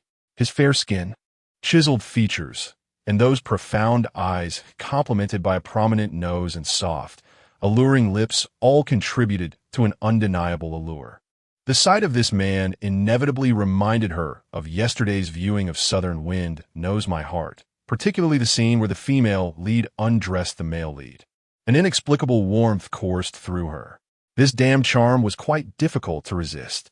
Sizhao gazed at his lustrous lips and, almost instinctively, rose onto her toes, wrapping her arms around Liu Beishuan's neck to plant a gentle kiss upon his lips. soft and warm. The kiss stirred a flicker of surprise in Liu Beishuan's eyes. Yet he did not push her away. Their cohabitation had spanned nearly 6 months, and given their circumstances, it was impossible for no feelings to have developed, especially considering Yan Sizhao's maturity that surpassed many of her peers despite her recent coming of age. Though she might occasionally exhibit youthful naivety and simplicity in her thoughts due to limited experiences, she was quite remarkable in her own right, capable of cooking, gardening, and crafting scarves, towels, and gloves for him. Such endeavors, while seemingly endearing, emanated a warmth that enveloped him. Their kiss was innocent, reflecting their mutual inexperience. It did not hinder their exploration of this romantic interlude. After 5 minutes, they broke apart, both slightly breathless, with a hint of bashfulness coloring their cheeks. Liu Beishian cleared his throat, intending to articulate something, yet found himself at a loss for words. "I apologize, Xiangu. I seem to have lost my senses." Yan Sizhao chided herself inwardly, wondering how she had dared to kiss Liu Beishian. Such indiscretion surely painted her as a wayward girl in his eyes. "It's not your concern," Liu Beishian replied, his tone tinged with urgency. Hearing his words, Yan Sizhao looked up into his watery gaze, feeling her face heat up. "How can you say it's not my concern?" If it weren't for my inability to control myself, she struggled to find her words. Standing at 165 meters, she was perfectly aligned with his neck, and as her gaze fell, she noticed the rhythmic movement of his Adam's apple. In that moment, she seemed to make a decision. Biting her lip, she summoned the courage to speak her heart. "Xiangu, I shall be frank. I believe I have developed feelings for you." Listening to these words, Liu Beishuan's deep-set eyes observed Yan Sizhao, who bit her lip, appearing both conflicted and somewhat bashful. He couldn't help but let out a soft chuckle. "Our little Zhao has grown up, experiencing the stirrings of affection and understanding the essence of liking someone. It's quite delightful, and I too hold affection for you, little Zhao." Chapter 94. The reverse design from the protagonist, Yan Sizhao lifted her head, her eyes shimmering with a mix of uncertainty and brightness. "Really? Otherwise, why would you be cooking?" Liu Beishian replied with a hint of annoyance. "So, can we be in a relationship?" As she uttered these words, Yan Sizhao felt as though she might bite her own tongue. Liu Beishian adjusted his glasses. "If we are not to be in a relationship, do you intend to play the rogue without bearing responsibility?" Yan Sizhao's pupils widened. "That is not true. How could I ever act irresponsibly towards you? I'm not that kind of person." "That's good to hear. I would hate for you to be irresponsible, especially since there are no courts or police stations available for me to appeal to. I would have no choice but to swallow all my grievances."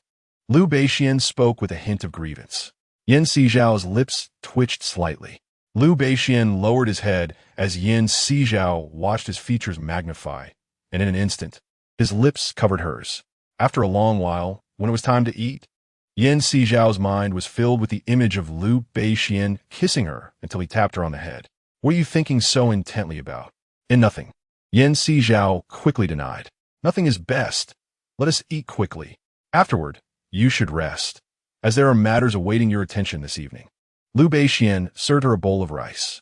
Yan Sizhao obediently nodded, taking the rice and quickly digging in. By 6 in the evening, as per their agreement, Liu Beishian took over the shift while Yan Sizhao entered a high-level spatial biological form and descended downstairs. At that moment, downstairs, the jaguar wore a dark expression. He had not anticipated that after a day of digging, they had not even touched the door to the second floor. Their food supply was now enough for just one more day, and if they failed to find more, they would truly have to resort to cannibalism. As Yan Sizhao approached, she overheard the jaguar and Yang Dong discussing whom they should eat. Hearing such a conversation, she turned her gaze toward the unfortunate souls, none of whom included her adoptive parents. She wondered who among them would be chosen as the lucky one. As she pondered, she watched the jaguar and the others preparing to drink thin porridge. It was now too late to administer sleeping pills. She could only resort to ether to incapacitate them. Yan Sizhao waited for them to settle down, and, aside from those digging ice, the remaining individuals were relatively easy to deal with. Ether evaporates rapidly. A few sprays in their direction would suffice. As for the night watchman, once the others were asleep, A swift blow would suffice to handle him. After completing her task, Sizhao gathered them into her space and transported them, along with those digging ice, to the second-floor apartment where Lin Qingze and the others were located. The owner of this residence succumbed to the bitter cold 2 weeks prior, leaving every window sealed by a thick layer of ice and snow, rendering escape an arduous task. Sizhao, with benevolent intent, endeavored to open the door for them, yet beyond it lay a barrier of ice. Their only hope of egress depended on whether the jaguar and his companions could carve a tunnel through the limited oxygen available to reach the stairwell. Having prepared everything, Sizhao directly roused the jaguar from his slumber. Startled awake, the jaguar shot upright, feeling the penetrating chill enveloping him. Most disconcertingly, not a glimmer of light was in sight. Was he not beside a roaring fire? How could it be that not a flicker of warmth remained? What were those people doing?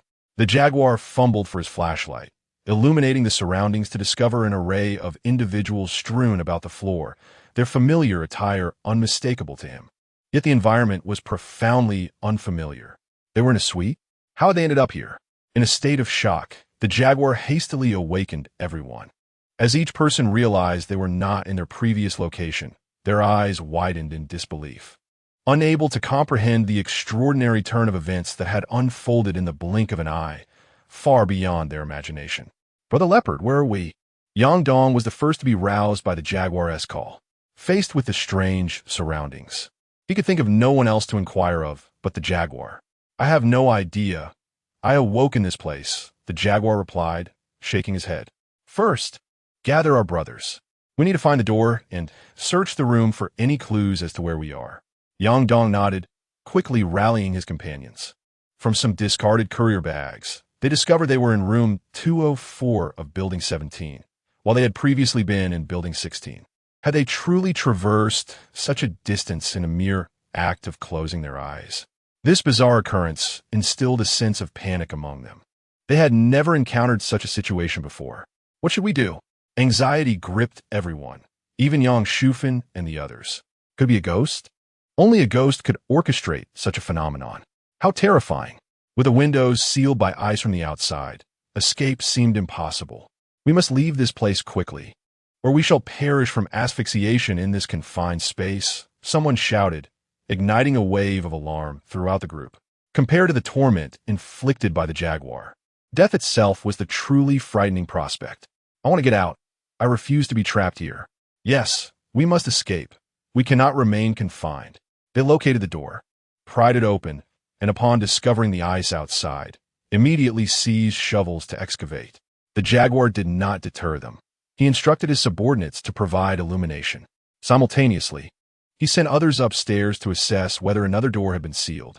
If not, they would pursue a dual approach. Perhaps it was the primal instinct to survive that galvanized everyone's resolve to flee this chilling confinement. In less than 2 hours, they finally broke through the tunnel leading to the stairwell door adjacent to room 204.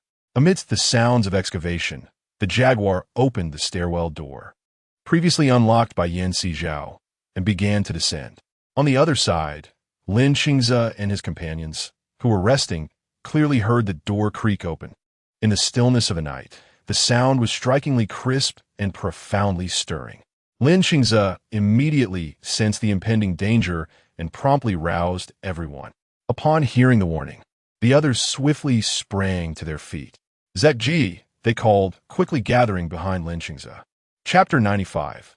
The clash between the jaguar and Lin Qingze, Zhou Qiang, and Chen Guang, armed with knives, anxiously fixed their gaze on the stairwell. Unlike Lin Qingze, who had witnessed more dire situations, their hearts raced with trepidation. Heavy footsteps echoed from the stairwell, one after another, indicating that numerous individuals were descending. Zhou Qiang swallowed hard. To him, considering how long the cold wave had persisted, there could scarcely be any survivors left. When they reached Building 16, the first and second floors were entirely devoid of life. The temperatures above were lethal, rendering ascent impossible.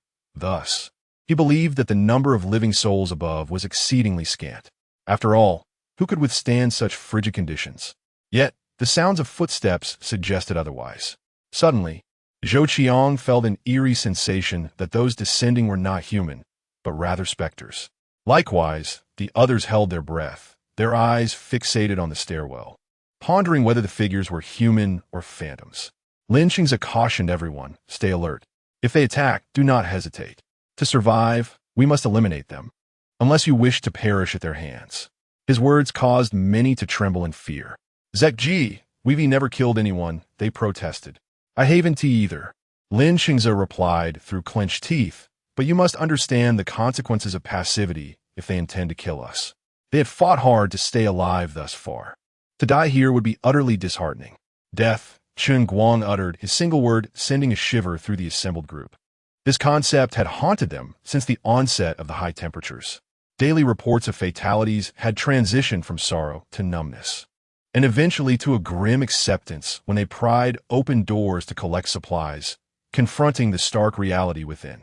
They had genuinely grasped the terror encapsulated in the notion of death. To imagine it befalling them was unfathomable. Then, a creaking sound pierced the air, followed by a deep voice. Brother Leopard, there's a flicker of light. The mention of Brother Leopard left Lin Qingze and his group in stunned silence. Was it truly the leopard they were thinking of? In an instant, the members of Lin Qingze's party trembled even more violently, their grips on their tools tightening. Ha! A flicker of light means there are people. The sound of the jaguar echoed through the air. Lin Qingze was unfamiliar with the jaguar's voice, having never heard it before. But Zhou Qiang and Chen Guang recognized it instantly. Their expressions shifted dramatically. It was indeed the jaguar. They whispered to each other, and just as Lin Qingze prepared to react, the jaguar and his companions emerged from the stairwell. In the flickering firelight, the jaguar's gaze fell upon Lin Qingze and the individuals behind him, as well as the supplies they had brought. Their eyes gleamed with avarice, fixating on the abundant resources before them. Good heavens, there are so many supplies here. Yang Dong, Huang Mao, gather your men and seize their goods. The jaguar shouted with fervor. He paid no heed to the number of people or weapons Lin Qingze had on his side. The desire to claim the supplies overshadowed any sense of danger. Yang Dong and Huang Mao were consumed by greed, for amidst the flames, they had glimpsed boxes labeled with meat, vegetables, and other provisions. After days of subsisting solely on compressed biscuits, a wave of resentment washed over them. The jaguar's men could no longer contain themselves, each seizing a weapon and charging forward. They wielded tools such as shovels and picks, just as Lin Qingze's group did. Realizing the jaguar and his crew were intent on robbing them, Lin Qingze urgently called out, "Everyone, if you wish to survive and not starve, we must fight back." Initially, he had hoped for a chance to negotiate with the jaguar, but that possibility had evaporated. At Lin Qingze's rallying cry, Zhou Qiang and the others surged forward. Despite their fear, the thought of allowing these men to trample over their corpses in pursuit of their food was unbearable. They understood that only through their own demise could they hope to preserve themselves. With this grim realization, many resolved to fight valiantly, wielding their tools against Yang Dong and his crew. On the opposite side, apart from the jaguar's men, others hesitated to engage, lacking even the strength to face off against Chen Guang and Zhou Qiang. Having subsisted on thin porridge for days, they were rendered weak and feeble, unable to contend with the assailants. As the jaguar and his gang battled with Lin Qingze, they remained oblivious to Yang Shufan and her husband and son, who quietly retreated, pressing against the wall to escape to the other side. They understood well that aligning with the jaguar would lead to dire consequences.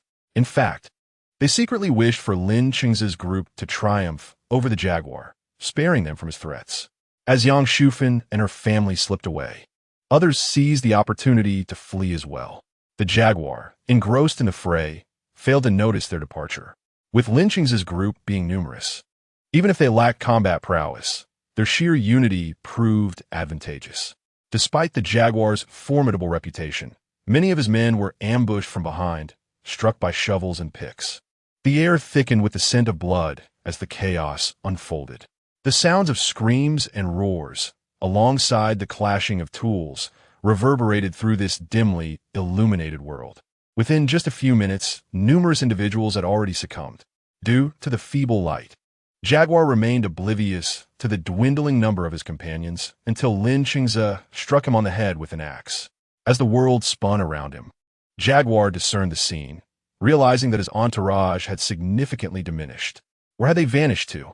Before he could ponder further, a wave of dizziness engulfed him, rendering him unconscious. Lin Qingze, preoccupied with the situation, turned his attention to assist others.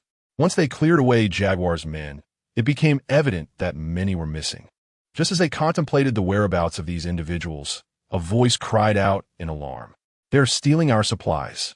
This exclamation prompted Lin Qingze and his group to rush towards Yang Shufan and her companions. In an instant, Yang Shufan pleaded, "Do not harm us, we beseech you. We are good people, merely coerced by Jaguar." Her voice was sharp, causing the others to furrow their brows and cease their actions. Chapter 96. Pushing the foster mother towards those who would harm her Zhigo. "What should we do?" Chun Guang inquired, supporting the injured Zhou Qiang. "First, bind them. Then locate the medical kit to tend to our wounded," Lin Qingze replied with a composed demeanor, making quick decisions. Soon, several individuals procured ropes to secure Yang Shufan and her group. Despite their attempts to resist, the fatigue from days of hunger and forced labor rendered them powerless against the well-fed Lin Qingze and his companions. With their hands bound tightly, Yang Shufan and the others were cast aside, observing as Lin Qingze tended to the injured.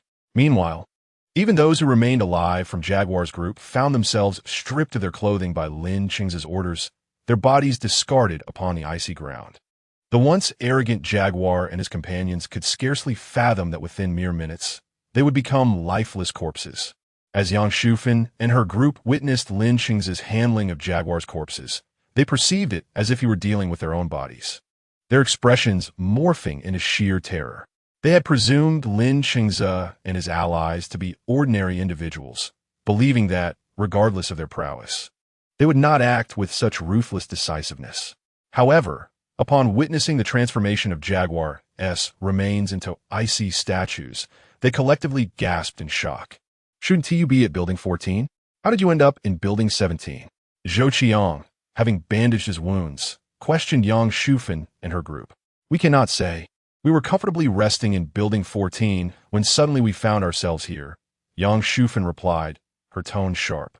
Zhou Qiang found her voice rather displeasing. "Be clear and precise. Recount the events in detail." Lin Qingze approached, his gaze icy as it bore into Yang Shufan. Encountering his eyes, she was overtaken by an inexplicable fear. "I will explain. I will explain," one of the others hastily interjected. Lin Qingze let out a cold laugh. "Are you jesting with me?" Upon awakening, we found ourselves inexplicably transported from Building 14 to this location. The speed of our arrival rivals that of a rocket. Indeed, we have yet to breach the second floor of Building 16, let alone possess the capability to arrive here. One individual exclaimed. "It is true. We haven't even excavated the second floor of Building 16 today before being rendered unconscious and brought here," another echoed. Lin Qingze's expression remained stern.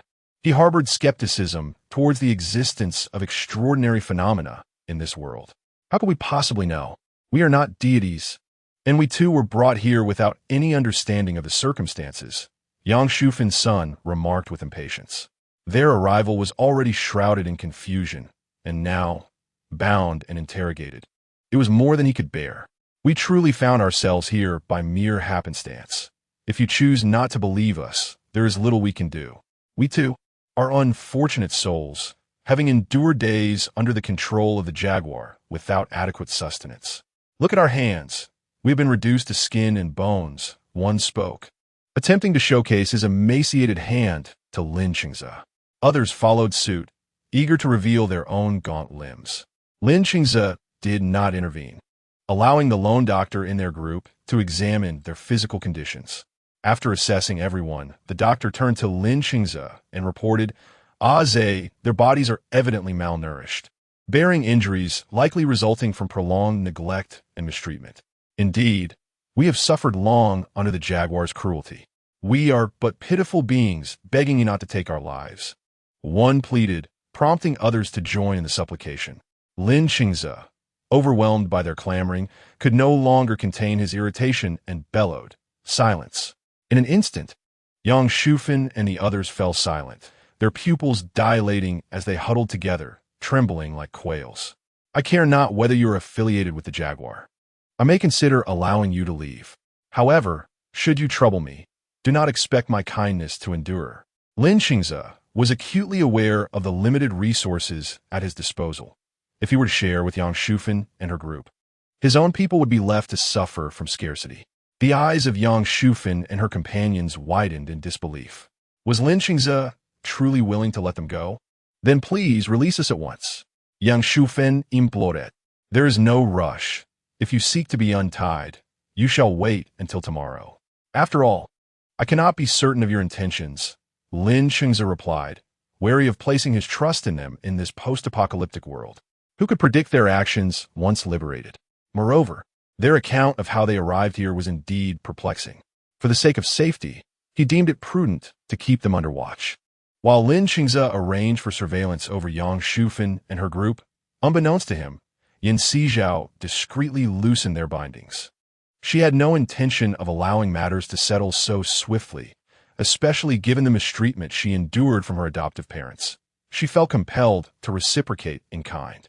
Sizhao's eyes narrowed with a glint of mischief. After Lin Qingze arranged for someone to come over, he kicked his non-biological brother, Li Ming, sending him flying. In that instant, Lin Qingze's men realized that not only were their hands freed, but so were Yang Shufan and the others. The next moment, Yang Shufan and her companions were also kicked out. A moment of stunned silence ensued as they exchanged bewildered glances, none daring to speak. After a while, one of Lin Qingze's men exclaimed, "Zhigu." This outcry immediately drew Lin Qingze and his group's attention. What had transpired? Just as Lin Qingze inquired, he saw Yang Shufan attempting to smile, only to be unceremoniously pushed towards him by Sizhao. Assuming Yang Shufan intended to harm him, Lin Qingze instinctively delivered a kick, sending her sprawling. The force was so great that Yang Shufan nearly coughed up blood. Sizhao tooted, thinking it was rather unfair to Yang Shufan. "Do you have no sense of law? How can you kill at will?" Li Ming's voice rose sharply. Lin Qingze turned to him with a piercing gaze. "Kill? Which of your eyes saw us committing murder? Furthermore, you were bound. Who untied you and allowed you to ambush my men?" Lin Qingze's voice dripped with coldness, prompting Yang Shufan to cry out in despair. "This is unjust. We had no idea how the ropes came undone. We did not intend to charge at you. We were pushed." Yes, we were pushed. Li Mingakua, you truly believe we are fools? There is a wall behind you. Who could possibly have come from there? Zhou Qiang scrutinized them with a frigid stare. "Do you not even bother to prepare your lies?" "It's true. I was kicked out." Li Ming insisted, growing frantic at their skepticism. "Enough. Do you really think we are simpletons?" Zhou Qiang snorted derisively and turned to Lin Qingze. "Zhigu, these individuals appear quite restless. How should we deal with them? Please do not kill us. We know where there are abundant resources." Yang Shufan and Li Ming pleaded in unison. Soon after, Li Ming's father chimed in. "Our biological daughter is the adopted child of a wealthy family. They must have plenty of supplies." Zhou Chang's face lit up with excitement upon hearing this. "Zhigu, did you hear? They mentioned a wealthy family."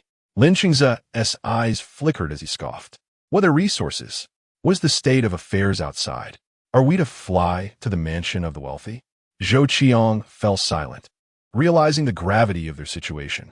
Indeed, traversing anywhere in the current circumstances was nearly impossible, let alone reaching the mansion of the wealthy. "They reside in Building 16. Yang Shufan showed that.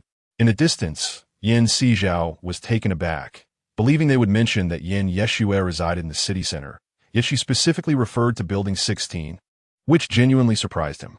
It appeared they had discovered Yeshue's whereabouts. Regrettably, she was already deceased, leaving no chance for them to reconnect. Upon hearing the mention of Building 16, a glimmer of intrigue flashed in the eyes of Lin Qingze and his companions. Recalling Chen Guang's previous observation regarding the peculiarities of 3301-3302, it was possible that Yang Shufan's claim about her biological daughter pertained to one of these two properties. However, the implication that Building 16 was encased in ice requiring access from the parking lot to the 33rd floor, posed a significant challenge, especially in the absence of adequate supplies. Without sufficient resources, even if they managed to reach the location, the expenditure of time, labor, and materials might yield scant returns from those present. Furthermore, by that time, the supplies at 3301-3302 might be alarmingly depleted. The risk of sacrificing their lives for such a meager quantity of resources seemed unwarranted. Yang Shufan, obscured by the firelight, could not discern their expressions, nor was she privy to Lin Qing's thoughts. Noticing their silence, Yang Shufan and her companions felt an immediate sense of unease. "We have not lied, elder brother. You must trust us. The adoptive father of our biological daughter is Yin Honghai, a prominent figure in the city, and his family possesses ample wealth and resources," Yang Shufan asserted, attempting to bolster her credibility by invoking Yin Honghai's name. Upon hearing it, Lin Qingze and the others exchanged glances illuminated by a spark of recognition. The name Yin Honghai was known throughout the city, and his daughter, Yin Yeshua, was the epitome of aspiration for many, symbolizing a goal that could alleviate decades of struggle. The revelation that Yin Yeshua was the daughter of the person before them was astonishing. Yet, Lin Qingze remained skeptical of her claims. "You assert that Yin Yeshua is your daughter. How could a wealthy family like the Yans allow a child to be so easily exchanged?" Yang Shufan perceived his disbelief, and, in a bid to validate her assertions, recounted the details of her previous child exchange. Only then did Yin Sizhao realize that Yang Shufan was indeed aware of her connection to Yin Honghai. In her pursuit of a better future for her daughter, she had meticulously orchestrated everything, even contemplating soliciting financial assistance from her daughter when necessary. What she had not anticipated was that upon discovering her true status as a false heiress, Yin Yeshua would completely disregard her. Moreover, knowing her own shortcomings, it was evident that she would not find favor with her daughter. To complicate matters, Yin Honghai had previously provided her with a sum of money that she used to purchase a house. Engrossed in property matters, she had little time to concern herself with Yin Sizhao. By the time she wished to reconnect with him, circumstances had already shifted dramatically, with extreme temperatures and cold waves following in succession. After Yang Shufan had elucidated all the details, Lin Qingze and his companions regarded her actions with disdain. Nevertheless, even if they believed Yang Shufan, they were resolute in their decision not to venture to Building 16. "I speak only the truth. Within Building 16 lies a significant cache of resources." Yang Shufan spoke until her throat felt parched, reflecting on how she used to be so loquacious. Yet now, despite her numerous words, her audience remained utterly unresponsive.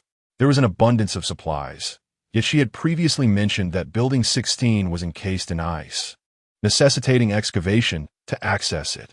Had she considered the immense manpower and resources required to tunnel from the parking lot to the floor where her daughter resided? What if their efforts yielded no rewards? Wouldn't that render their journey futile? Before Lin Qingze could respond, Zhou Qiang interjected. Lin Qingze cast a glance at him, remaining silent. Zhou Qiang's words had already conveyed his meaning. Yang Shufan's eyes widened in disbelief. She had assumed that upon hearing of the plentiful supplies, Lin Qingze and the others would express joy, but instead, they had calculated the extensive human and material costs involved in reaching the supplies. Did this imply they were unwilling to proceed? Well, that was fine. It spared them the trouble of digging through ice. As this thought crossed her mind, she adopted a conciliatory smile. Brother, you make a valid point. Then we shall not go. Let's not go. Shifa, how do you propose we deal with them now? Zhou Qiang asked, showing little interest in them. First, tie them up securely. Keep them under watch. If they are released, there may indeed be someone lurking unseen. Upon hearing Lin Qingze's words, Yin Shizhao's heart skipped a beat. Did this man truly believe Yang Shufan's claims? Yin Shizhao observed as Zhou Qiang proceeded to bind Yang Shufan and the others tightly. Zegu, are we really not going to Building 16? We will go, but not at this moment. Our current supplies are limited. It is imperative that we first gather more resources, Lin Qingze replied calmly. Chapter 98. To be human. Not beast. Chen Guang nodded slightly. The supplies in Building's 17's first 3 floors are not abundant. All things considered, apart from those we have captured. They should sustain us for a considerable time. Lin Qingze spoke matter-of-factly. Chen Guang paused, taken aback. Zhe, are you intending to support those individuals? They are pitiable souls. We cannot treat them as we did with the jaguars, can we? What difference would that make between us and them? Lin Qingze took a sip of warm water. But Zhe, isn't that akin to being a saint? Chen Guang hesitated, but Lin Qingze's gaze met his, cutting off the thought. Is it not akin to being a saint? Lin Qingze echoed Chen Guang's unfinished sentiment. Zhe, that is not what I meant. Chen Guang attempted to clarify, but Lin Qingze interrupted. Xiao Guang, we are human beings, not heartless, remorseless demons. Our humanity lies in our moral integrity and rational thought.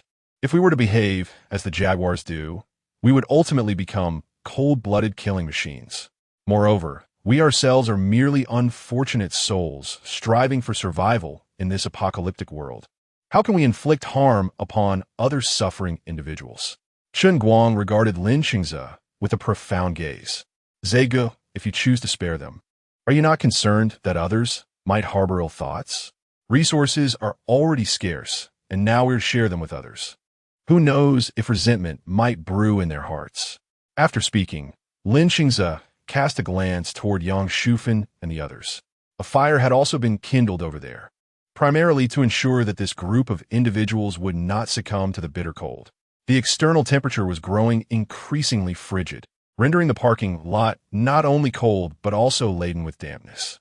Lin Qingze was unwilling to endure a fate worse than death. Thus, he too had ignited a fire, and its flames blazed far more vigorously than those of the others. Upon hearing Lin Qingze's words, Chen Guang chose to refrain from further commentary. When he next opened his eyes, it was already past 8 in the morning. Outside the house, snowflakes continued to drift gently down, their origins unknown, and even the sunlight failed to melt them. Gazing through the somewhat obscured window, he observed that the snowdrift had already engulfed the 4th and 5th floors. The extent to which this tempest would submerge the surroundings remained uncertain. If the storm persisted, burying numerous structures, the snow-laden world, with its lack of ventilation, could potentially suffocate due to insufficient oxygen. Sizhao was struck by the realization that human life seemed as fragile as that of ants, subject to the whims of nature. While contemplating this grim possibility, she remained unaware that the authorities had also recognized the issue. In fact, they had dispatched personnel to clear tunnels based on the elevation marked on maps and the heights of the tallest buildings, striving to establish a channel for ventilation and oxygen supply. Their highest structure in the suburbs was among the designated targets. Sizhao was oblivious to these efforts. Through monitoring instruments, she noted that the temperature was not plummeting rapidly, with a mere daily drop of 0.5 degrees. Although it seemed a trivial decline, the sensation it imparted was lethally severe. At -103 or 4 degrees, anyone exposed to such temperatures would swiftly become an ice sculpture. Nevertheless, no matter how low the temperature outside fell, the internal climate was maintained at a comfortable 25 to 6 degrees Celsius. Only at this temperature could the room's greenery thrive and photosynthesis flourish. Dressed in relatively thin clothing, Sizhao emerged to find Liu Beixian had already prepared breakfast. Grateful for the rising temperature, Liu Beixian no longer donned the sweaters and overcoats of earlier days. He appeared in a simple white shirt and black casual pants, complemented by golden spectacles, resembling the refined rogue spoken of in rumors. The thought of that term crossed Sizhao's mind as her gaze instinctively wandered to his broad shoulders and narrow waist. Xiao. Hearing her voice, Liu Beixian turned to face Sizhao, who seemed momentarily entranced by his presence. Brother Xian, good morning. Good morning. Come, breakfast is ready. Today, I made something simple, beef noodles. Liu Beixian placed the bowl of noodles before her. Sizhao, captivated by the fragrant aroma wafting through the air, gave Liu Beixian a thumbs up. Brother Xian, you're amazing. The beef noodles you've made are truly a feast for the senses. Sizhao was sincere in her praise. The broth in the bowl was remarkably clear, yet she was well aware that it was anything but a simple beef soup. Those who have encountered the delicacy of boiled water cabbage understand that it is not merely plain water, Rather, it is a rich broth simmered from various meats, refined by skimming off impurities with minced meat, leaving a clear soup as pristine as white water. Similarly, the broth in Liu Beishuan's beef noodles possesses the same clarity as boiled water cabbage. Not to mention, each noodle is crystal clear, resembling jade, while the beef atop and the garnished cilantro bloom like flowers on a slab of white jade, creating a vibrant dish that stirs a sense of hunger in Yan Sizhao. Despite her initial lack of appetite, a smile adorned Liu Beishuan's face as Yan Sizhao nodded slightly and began to slurp her noodles. Liu Beishuan, seated across from her, inquired as he savored his meal, "How did things unfold last night? Did anything happen?" "The jaguars are dead, killed by a man named Lin Qingze from Building 15. Yan Sizhao recounted the events succinctly. Liu Beishuan continued to eat leisurely, listening attentively to her narration of the happenings below. "So, it seems this Lin Qingze won't pose an immediate threat to us, and we need not focus our attention on him for now. Indeed, I overheard their analysis. For the time being, we are not in danger, as the ice at the 33rd floor is not easily penetrable." A slight smile crept onto Yan Sizhao's lips as she thought of the accumulated ice. Their issues are no longer significant. Our foremost concern now lies with the authorities. At this, Liu Beishuan's words astonished Yan Sizhao. "The authorities? What do you mean by that, Xiange?" Chapter 99. The authorities have selected their location while continuing to eat. Liu Beishuan explained, "What does oxygen have to do with us?" Yan Sizhao, puzzled, listened as he elaborated. "According to the authorities, they are uncertain about the extent to which the snow will blanket the area. They cannot guarantee that the ventilation shafts built in the designated locations will remain unobstructed. Therefore, they need to establish ventilation shafts in elevated areas, particularly places like cliffs where the snow cover is minimal, to channel oxygen into the subterranean world." Liu Beishuan glanced at Yan Sizhao. "Our location, while not very high, is the nearest elevated site to the underground bunker with existing structures, making it the primary station for oxygen delivery. Are they truly considering this place?" Yan Sizhao stared at Liu Beishuan in disbelief. "This is our cozy nook. If the authorities choose it, we may have to relocate. They have already announced several sites, and ours is the first. The authorities express a desire to establish 3 oxygen supply stations before the snow engulfs the entire city. Otherwise, the entire subterranean world will be suffocated. Thus, they hope that anyone near these points who hears the broadcasts will cooperate in tunneling." Liu Beishuan's words instilled a sense of unease in Yan Sizhao. "Xiange, does this mean we cannot keep our home?" "Not necessarily. This is our residence. Even if they come, we have every right to remain. Moreover, we are still unclear about their method of oxygen delivery, considering that oxygen is lighter than air while carbon dioxide is significantly denser. If they fail to address the issue of carbon dioxide emissions, it is likely that they will succumb to carbon monoxide poisoning before they even reach this place." Liu Beishuan is acutely aware that their community is situated atop a mountain at an elevation of 500 meters. Although the entrance here is only a mere 1,000 meters from Shihu Road, such a distance, given the current excavation pace, would take at least a month to complete. Furthermore, the question of whether there are sufficient provisions in the city poses a significant concern. The authorities are currently besieged by numerous challenges and dilemmas. Even though they have previously entertained various scenarios, who can guarantee the viability of those plans in the face of such urgent and severe storms? "Xiange, do you think those people will really die?" Yan Sizhao recalled the earlier incident involving Liu Chenhan, who, along with his subordinates, were genuinely good-hearted individuals. It would indeed be a great pity for them to perish like this. Death is impartial, and if they could resolve all their problems, I believe their chances of survival would be considerably enhanced. Liu Beishuan continued, and Yan Sizhao nodded slightly in agreement. "Yes, let us hurry and eat. My beef noodles are nearly burnt," Liu Beishuan remarked as he leisurely picked up the noodles. Yan Sizhao peered in her bowl, noticing that the noodles were not burnt and retained their delightful flavor. It was evident that Liu Beishuan was not being entirely truthful. Yan Sizhao remained silent, finishing the noodles entirely and savoring the remaining beef broth, patting her slightly protruding belly and letting out a satisfied burp. "What to do if I've eaten too much? I just want to lie down she mused while reclining in her chair. Overindulged? Liu Beixian chuckled at her demeanor. Xiangu, your noodles are so delicious. It would be a disservice not to indulge, Sizhao praised while burping. Well, if you say so, I would feel quite guilty asking you to wash the dishes. Liu Beixian replied as he began to tidy up the bowls and chopsticks. Hearing this, Sizhao felt a surge of urgency. Xuan Yi, how can you take over my task? Are you trying to make me lazy as a pig? I never said that.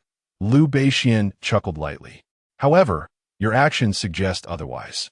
Sizhao sprang up, eager to snatch the dishes, only to be momentarily blinded by a dazzling light from outside. Liu Beixian also noticed the brilliance, which was sunlight reflecting off the icicles hanging from the eaves, casting beams into the room. As Sizhao shielded her eyes from the light and stepped aside, she discerned the phenomenon caused by the sunlight refracting through the icicles. Clenching her teeth, she exclaimed, "No way, these icicles are useful." Liu Beixian shook his head. Xuan Yi, are you jesting? What purpose could these icicles serve? Sizhao questioned, puzzled. Liu Beixian inquired further, and, after a moment of silence, Sizhao spoke, so, Xingu, are you suggesting that these icicles could charge solar panels? Precisely, Liu Beixian nodded slightly. As long as we design a container to capture this light, we could indeed charge the solar panels. How would we go about doing that? Sizhao expressed curiosity about Liu Beixian's plan. Leave this matter to me. As long as we ensure that all equipment within our abode is rationalized, I believe the authorities will not suspect any irregularities on our part. Thus, even without venturing outside, the utilization of our resources will appear entirely justifiable, sparing us from any undue scrutiny.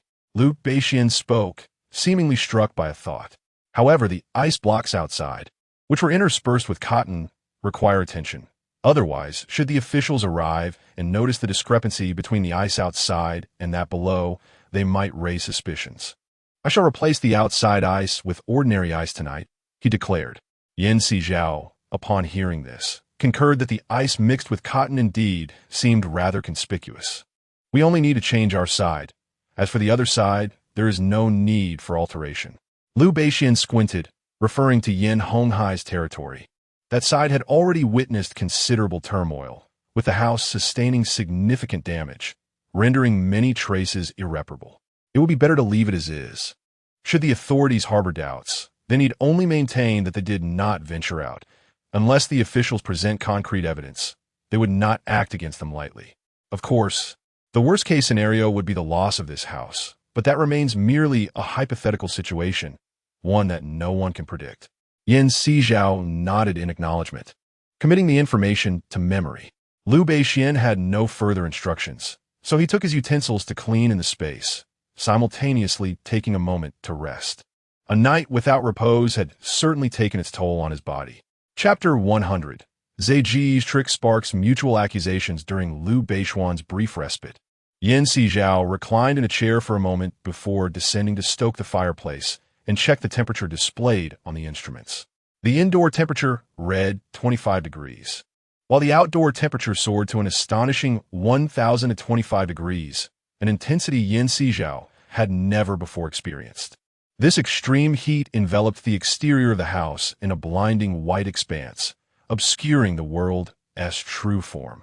Only a few tall trees and some elevated buildings could be faintly discerned, as most structures had succumbed to the relentless snow and wind. It was as if the traces of humanity were being gradually erased by the elements. Reminiscent of the extinction of the dinosaurs, nature was slowly encroaching upon humanity.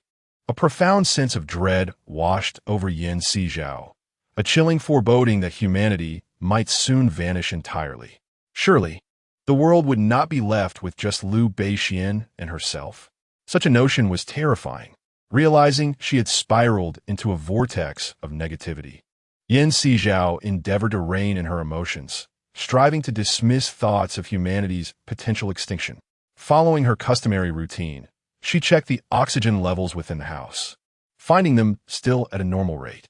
It appeared that the carbon dioxide released by the plants overnight was minimal, likely correlated with the house's capacity, the number of occupants, and the oxygen required for combustion.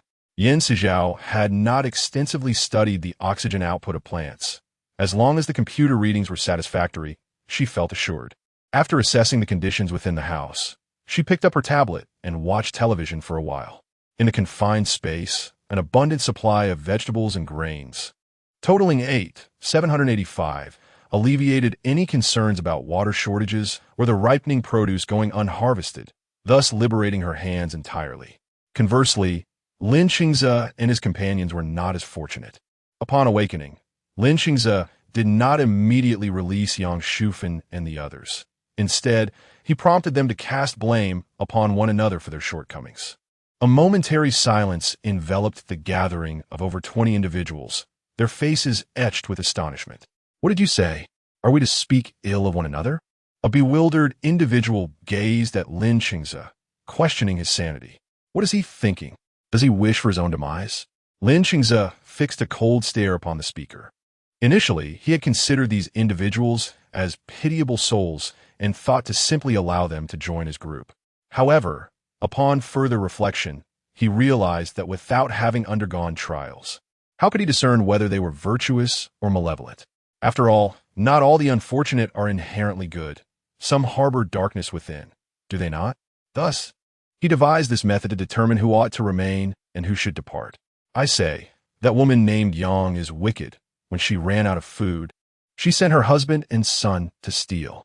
One person exclaimed, pointing an accusatory finger at Yang Shufan. That is absurd. Such a thing never occurred. Yang Shufan's complexion paled as she looked at Lin Xingze in terror. Brother, do not believe his words. I never sent my husband and son to steal. How could you claim that? You deceived others into opening the door, allowing the jaguar to invade and seize food. Anyone who resisted was killed. Another stepped forward, gliding Fiji et Yang Shufan. He too had fallen victim to her deceit. Yet unlike those who perished, he had managed to survive through adaptability.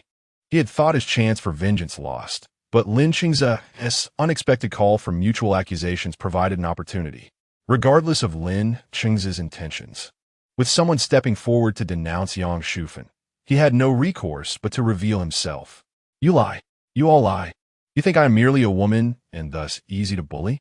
Yang Shufan's voice rose, echoing throughout the parking lot. Husband, Xiaoming, speak up. Do not allow them to distort the truth.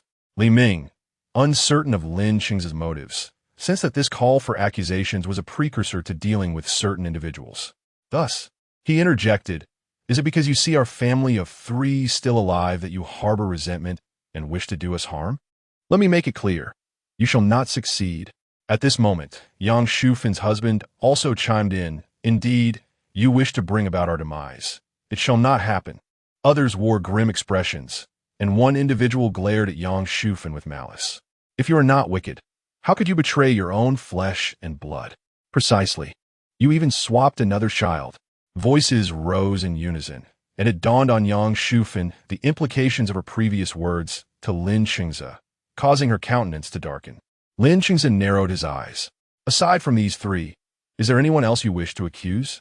None. The others exchanged glances, their silence speaking volumes.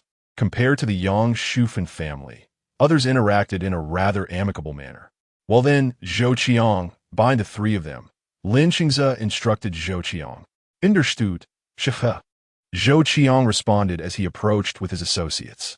However, Yang Shufan and her companions were unwilling to succumb so easily.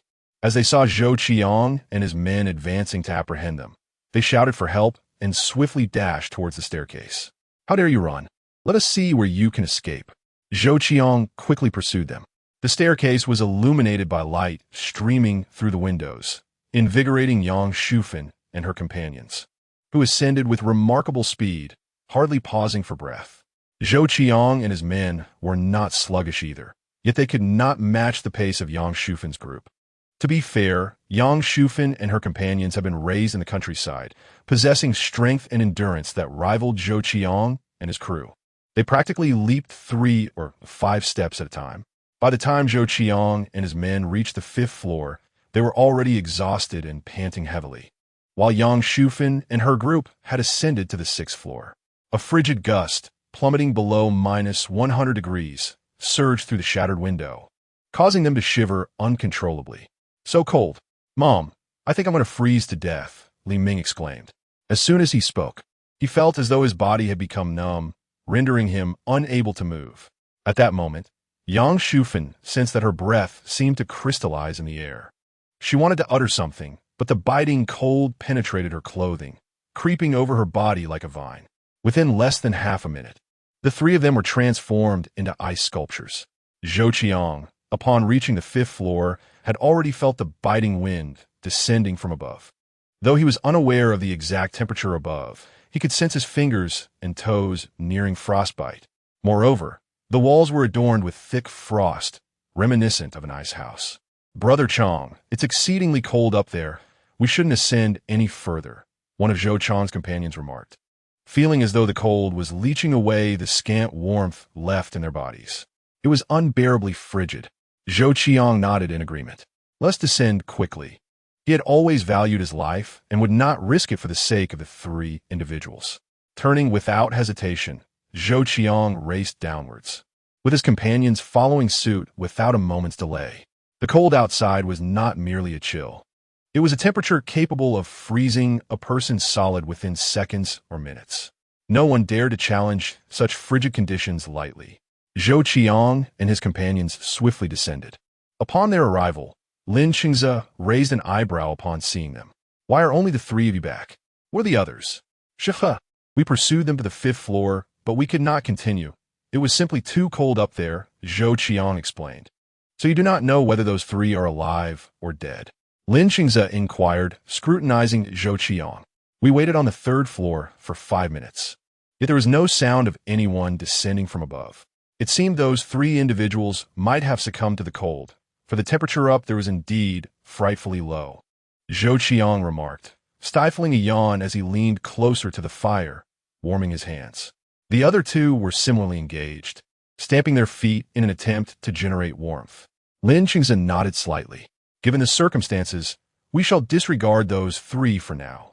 Drink some hot water to warm yourselves. I will send others to break the ice. We must expedite the excavation of the tunnel to the base of the mountain." "Shiver. Didn't the official broadcast yesterday mention establishing an oxygen pipeline here?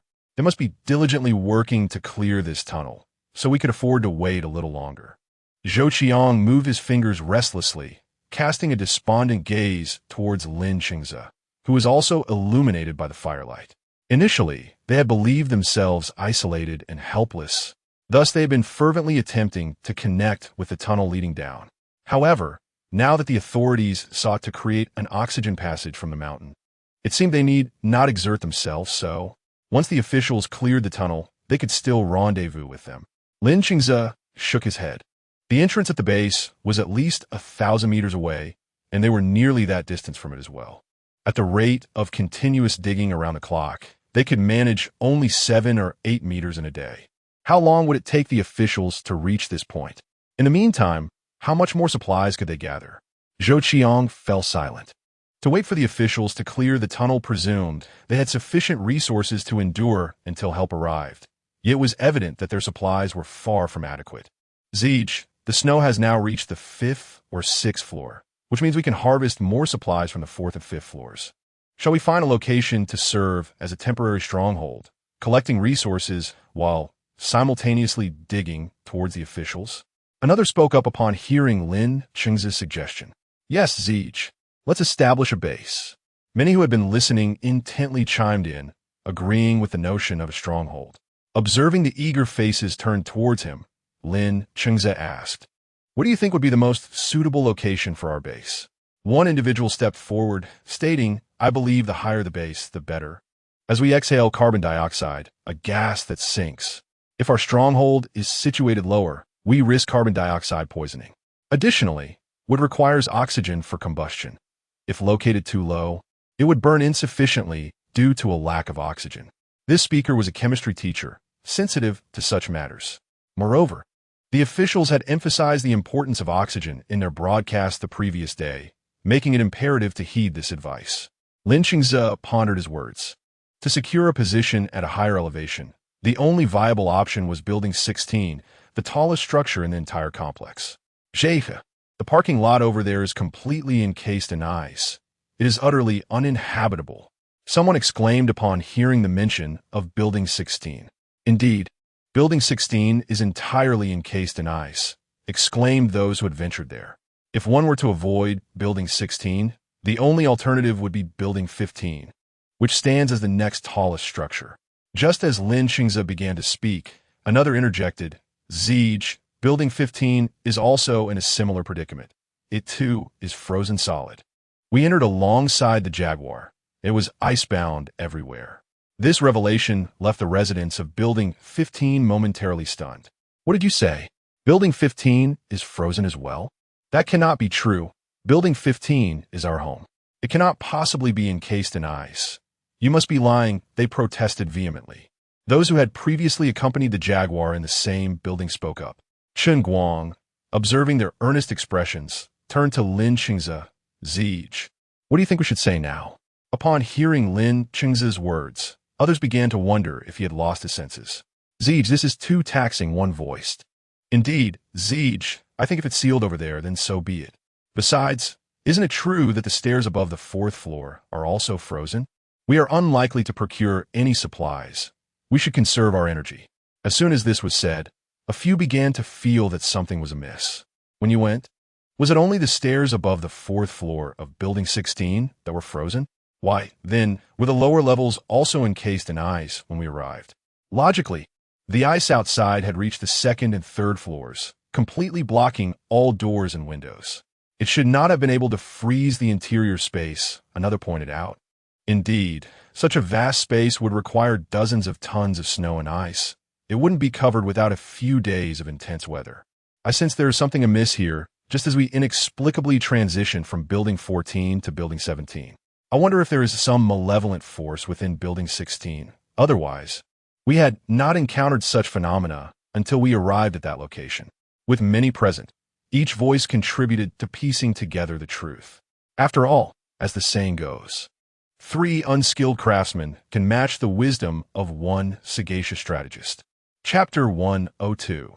The enigmatic Building 16, although Lin Qingze was reluctant to accept the notion of strange supernatural forces in this world, the peculiarities were too numerous to disregard.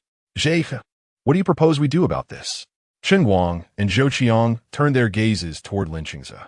He was their steadfast leader, the one who had guided them through every challenge thus far. Thus, they sought his counsel. Let us proceed as I previously suggested. We shall investigate whether the parking lot of Building 16 is indeed frozen. If it is, we will merely proceed to breach the tunnel, Lin Qingze stated matter-of-factly. But Siege, if we breach the tunnel, could we encounter further strange occurrences? Those who had come from Building 14 regarded Lin Qingze with a mix of trepidation and anticipation. I cannot guarantee this, but for now, if the strange occurrences are indeed human-made, it appears that the individuals behind it do not harbor any intent to harm you. Thus, I believe that even if we take a route through Building 16, we are unlikely to encounter any further incidents like those that occurred previously. Lin Qingze pondered whether the bizarre events were connected to the inhabitants of Building 16. If so, he ought to ascertain what manner of people reside there. Zhe, is it safe? One person inquired, their voice growing quieter with each passing moment. The others were genuinely frightened, uncertain if that strange force could strike them down without warning. They had been brought here under the veil of secrecy, and who could say if that very force might similarly eliminate them without a trace?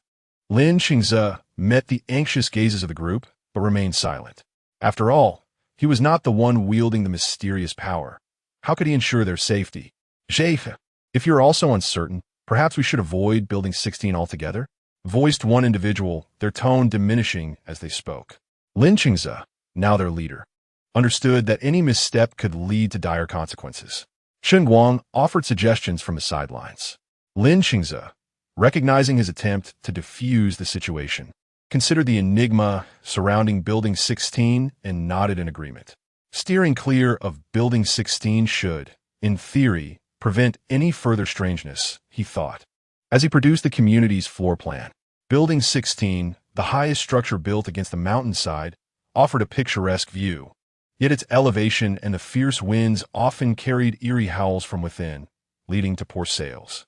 When Yan Honghai and others purchased their homes, The agents failed to mention this aspect, treating them as naive buyers ripe for exploitation.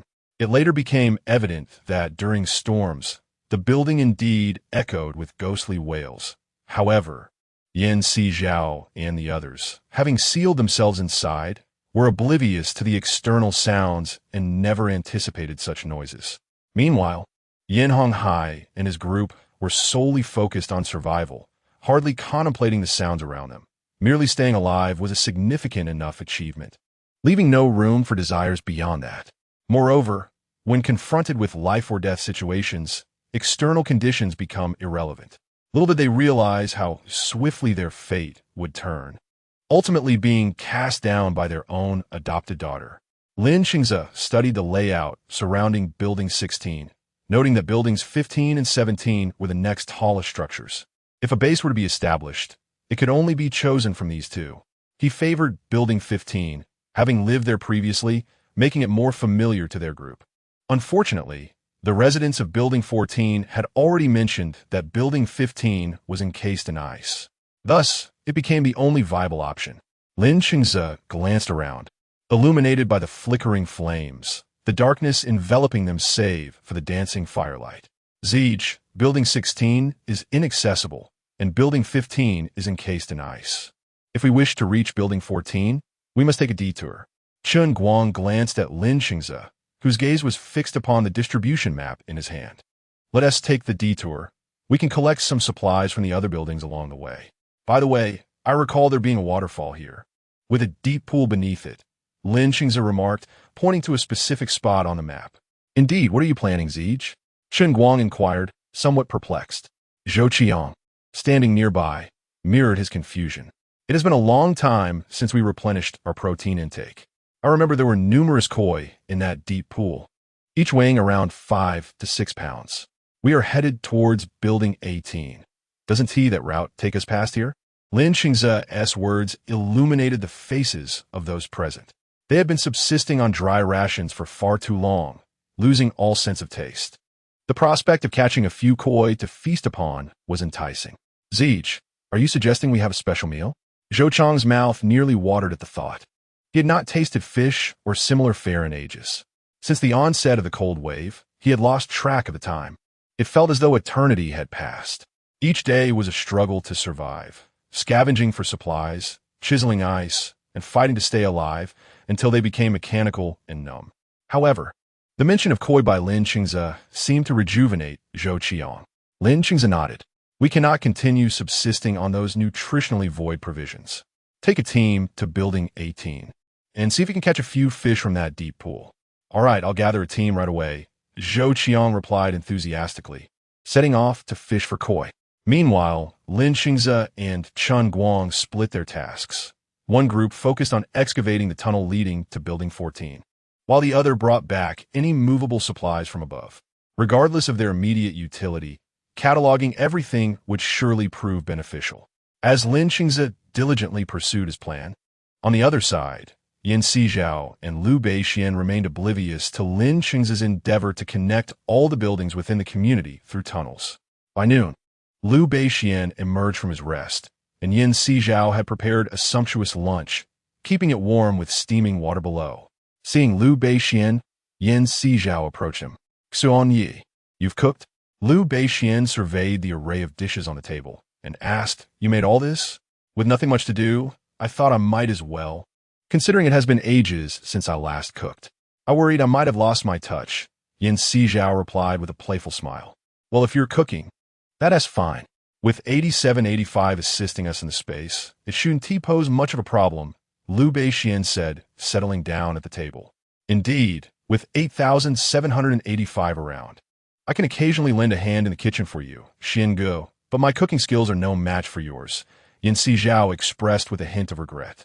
Liu Beixian chuckled softly, placing a piece of crispy pork rib into her bowl. Sizhao responded sweetly, lifting the rib and savoring its flavor. Sizhao savored the tender rib meat, tearing off the remaining morsels to indulge in their succulence. The aroma was truly delightful. She could easily consume 2 large bowls of rice. Filled with happiness, Sizhao relished her meal. Sitting beside her, Liu Beixian also enjoyed the crispy ribs. discovering that their flavor was not as unpalatable as Yin Sizhao had claimed. On the contrary, the ribs were perfectly fried to a crisp yet tender texture, truly delectable. Liu Beixian found himself uncontrollably devouring 2 large bowls of rice. After the meal, Liu Beixian took the initiative to wash the dishes, while Yin Sizhao, feeling a bit bored, nearly dozed off downstairs. Xiao, are you sleepy? She rubbed her eyes. I'm a bit bored, and that makes me drowsy. Then why not retreat to the space for a short nap? You've worked hard these past few days. It's going to take a moment to relax. As he spoke, Liu Beixian swept her off her feet. Yin Sizhao had never been carried like this before, instantly awakening her senses. Xiangu, don't be tense. Just relax, Liu Beixian chuckled, stepping into the space. As Yin Sizhao gazed at his handsome face, her heart raced. Xiangu, her voice was gentle like water, tinged with a playful, coquettish undertone. The sound made Liu Beixian's ears perk up. What's the matter? Oh, nothing. I just think your strength is quite impressive. It's remarkable that you can carry someone as heavy as me. Yin Sizhao's delicate hands encircled his neck, feeling his warmth seep through his shirt into her arms. It was comforting. I usually work out, so my strength is certainly sufficient. Would you like to see my arms beneath my shirt? I've heard that girls prefer men who look slim in clothes, but have substance when undressed. You haven't seen my physique yet, have you? Would you like to? Liu Beixian's voice was mere inches from Yin Sizhao's face. Hearing his words, her cheeks flushed crimson, her eyes shyly darting toward the collar of his shirt. Yin Sizhao, you shouldn't be so brazen. Really? She admonished herself internally, but still found herself nodding. Liu Beixian chuckled at her reaction. You truly don't know the meaning of shyness, do you? His teasing made her wish to sink into the ground. Xingu, that's unfair. You're the one who asked me. In embarrassment and irritation, she buried her face in the crook of his neck. So if you truly wish, I wouldn't mind. Liu Beixian laughed softly, laying her down on the bed. Really? Then I want to see if you have an 8-pack. Yin Sizhao said, reaching to unbutton his shirt, pulling it apart to reveal his exquisite collarbone and fair chest. Her gaze traveled downward. You do have abs. 8 of them. Perfect. What a treasure. Her eyes seemed to sparkle with excitement, prompting a playful smile from Liu Beixian. Is it handsome? Do you want to touch? His words instantly made Yin Sizhao cover her flushed face. Xiangu, you're leading me into temptation. Are you aware of the allure of crime? Your gaze certainly shows no sign of diversion. Liu Beixian tapped lightly on her forehead. I shall divert my gaze. I shall divert my gaze. I wish to sleep. I wish to sleep. Yin Sizhao promptly removed her shoes, for she was already in slippers, and in an instant, she flung aside the covers and burrowed beneath them. Liu Beixian observed the mound of blankets before him and prodded it. Xiao, are you truly not going to touch it? This opportunity is fleeting. Liu Beixian tempted her. Beneath the covers, Yin Sizhao stealthily lifted a corner, revealing her eyes, which fixated on Liu Beixian's shirt, unbuttoned to reveal his abdomen. Brother Xian, how does your conduct stand in the eyes of the law? Liu Beixian chuckled. Xiao seeks to test me, does she? Very well. I can only lament the lost opportunity. Yin Sizhao swallowed hard, her gaze drawn to the abdomen partially concealed by his white shirt. Liu Beixian was indeed excessive. How could she possibly fall asleep now? Yin Sizhao boldly threw off the covers, her delicate fingers gliding over his unfastened shirt. Liu Beixian let out a soft hum, clearly taken aback by Yin Sizhao's audacity. Xiao. His voice was husky, hinting at an unspoken desire. Upon hearing her name, Yin Sizhao lifted her head to meet Liu Beixian's gaze, which was tinged with a certain emotion, as if she might be drawn into those depths. Brother Xian, I have touched it. Now I must sleep. Yin Sizhao quickly dove back under the covers, curling up like a quail. Liu Beixian, witnessing this scene, could only chuckle in bemusement. Xiao, is this how you treat fleeting moments? No, it was you who invited me to touch, and now that I have, I shall sleep. Yin Sizhao's muffled voice came from beneath the blankets. Liu Beixian leaned down and poked at her covers. You wish to sleep, but what of me? Do I not matter? Does Brother Xian wish to sleep as well? Yin Sizhao revealed half her face, her round eyes unable to resist sneaking glances at his abdomen. Very well, sleep then, Liu Beixian remarked, observing her transformation into a cocoon-like figure. "Oh then, Brother Xian, good afternoon," Sizhao said, promptly covering her face with the blankets again. Liu Beixian chuckled softly and left to take a shower in the next room. Once she heard Liu Beixuan's departure, Sizhao peeked out, sighing in relief, only to realize that her fingers, which had just grazed his abdomen, felt somewhat aflame. Sizhao. "Oh, Sizhao, how could you have been so besotted? He invited you to touch, and you truly did." She scolded herself while memories of Liu Beixian's chiseled abs and the sensation lingered in her mind. Goodness, that man is utterly shameless. How embarrassing. Sizhao hastily engaged in self-hypnosis, finally managing to drift into sleep amidst 1,000 sheep. When she next opened her eyes, she had taken on the form of a high-ranking spatial being as she emerged from her room. Hearing sounds from the adjacent room, she felt an inexplicable impulse to venture inside. At this moment, Liu Beixian emerged from the bathroom, a towel wrapped around his waist. His water-drenched chest appeared undeniably alluring, accentuated by his chiseled 8-pack abs, causing Sizhao's cheeks to flush with embarrassment. Goodness, this man must be doing it on purpose. Chapter 104. Strange sounds from above. Sizhao let out a soft whimper internally, yet she could scarcely suppress the urge to howl in astonishment. Liu Beixian retrieved some personal garments and fresh clothes from the wardrobe, completely unaware that Sizhao was in a heightened state of awareness as he casually discarded the towel. In an instant, Sizhao had a clear view of both his front and back. It was over. She felt as though she might burst into flames. Taking a deep breath, Sizhao concluded that she needed to find something to occupy her mind. Coincidentally, after the jaguar had been dealt with by Lin Qingze and his associates the previous night, she remained uncertain about how he intended to handle Yang Shufan and the others. Regaining her composure, Sizhao hurriedly made her way to Building 17, where Lin Qingze was located. The dimly lit parking garage, illuminated only by the faint glow from the entrance, exit, and stairwell, left the rest shrouded in darkness, making it nearly impossible to see. She wondered where those three had vanished to. Building 17 was not particularly large, and since Lin Qingze had sealed off access to Building 16, the only place Yang Shufan and her companions could remain was here. They couldn't possibly be wandering about. It was vital to note that the temperature upstairs was low enough to freeze them to death.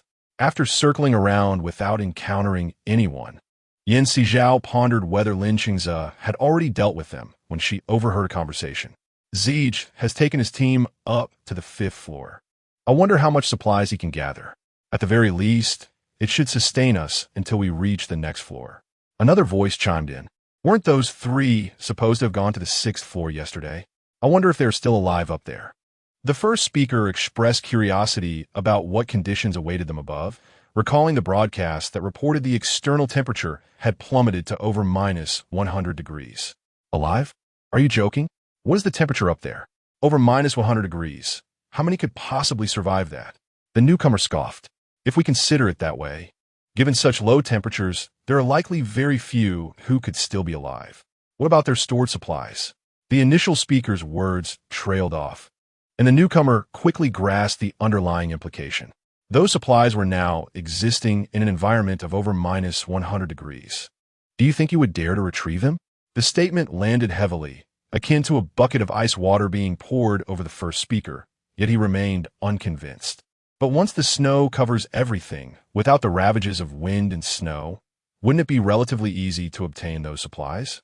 While it may sound simple, who could predict how low the temperature would drop? Let us not forget that the temperature below the ice had already reached -60 to 70 degrees. At that temperature, we are already struggling to cope, let alone the conditions above." The newcomer cast a fleeting glance in his direction. The temperature, plummeting between -60 and 70 degrees, approached the catastrophic conditions of the Arctic Circle. Such frigid conditions were intolerable for many from the southern regions, some of whom had already suffered the loss of toes and fingers due to the extreme cold. In truth, they deemed toes somewhat inconsequential. Losing them was merely an inconvenience. However, losing a hand rendered one utterly useless. Beyond the ability to work, even the simple act of eating would become a challenge. How could a team afford to harbor such individuals? It would be an utter waste of resources. Previously, at Building 15, the temperatures had not yet reached these depths. Yet numerous individuals had suffered frostbite on their fingers and toes due to inadequate protective measures. Their bodies had largely escaped serious harm only thanks to the presence of hand warmers and hot water bottles. Now, with temperatures continuing to decline, the duration of this cold wave remained uncertain. Once those warmers and bottles were exhausted, with them would fade any hope of resisting the cold. The newcomer suddenly realized that their prospects appeared bleak. The earlier inhabitants fell silent as they absorbed his words. Before the apocalypse, he had believed that living as a corporate slave and a housebound individual was the most demeaning existence imaginable. Now, he found that this new way of life was even more wretched. Yan Sizhao, disregarding their subsequent remarks, ascended to the 6th floor they had mentioned. The wind and snow, swirling through shattered windows, had blanketed most of the staircase.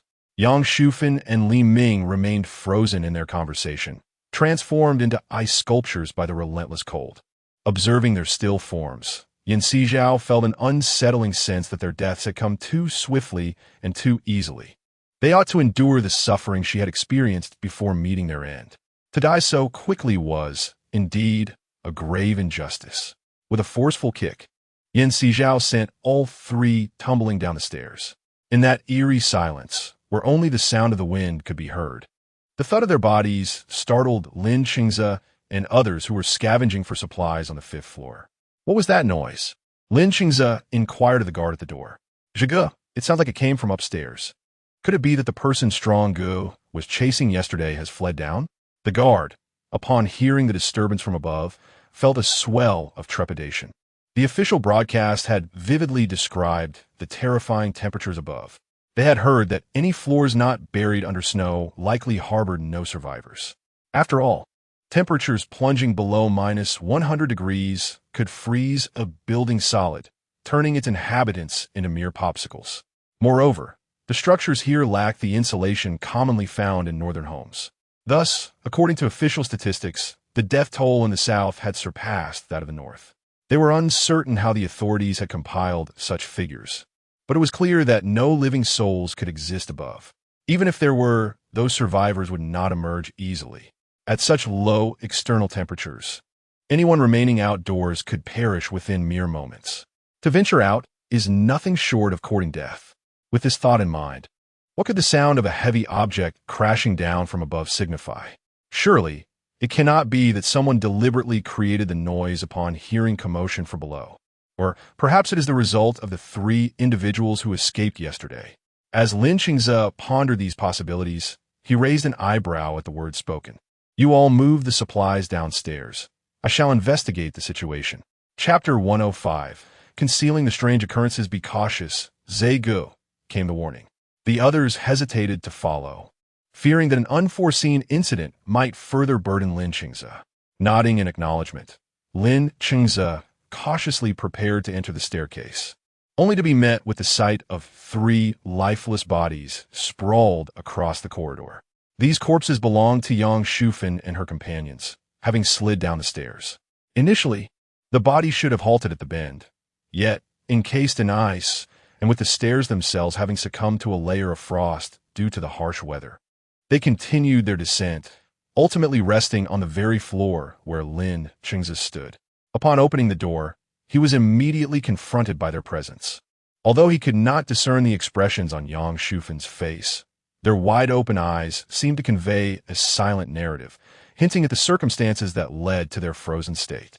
The temperature above was indeed chilling. Lin Qingze felt no fear as he illuminated the bodies with his flashlight. A thin layer of frost coated them, and it was unclear whether it had shattered during their fall, but numerous signs of broken frost were evident.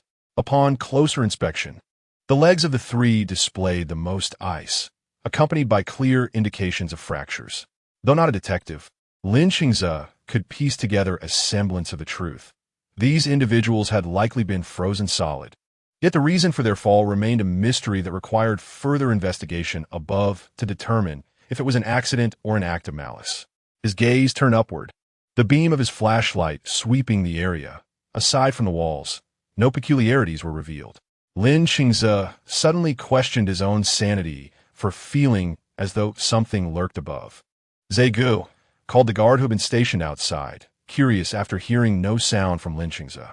Peering into the room, he was taken aback by the sight before him. What is the meaning of those 3 corpses? He stammered, at a loss for words. There is no need for fear. They are already deceased, Lin Qingze replied coolly. Zegu, I am not afraid. I merely wonder if these 3 were the ones pursued by Chang'e yesterday. Shouldn't they be above? How'd they end up here? The guard gulped nervously. The earlier noise had indeed been caused by them, though the specifics of how it occurred warranted further investigation. Lin Qingze regarded him. Do you believe in the existence of ghosts or supernatural entities in this world? No. How could I ever believe such nonsensical claims? The individual waved his hand dismissively. Well then, you are aware of how to address the matter concerning the 3 individuals who fell? Lin Qingze regarded him with a detached gaze.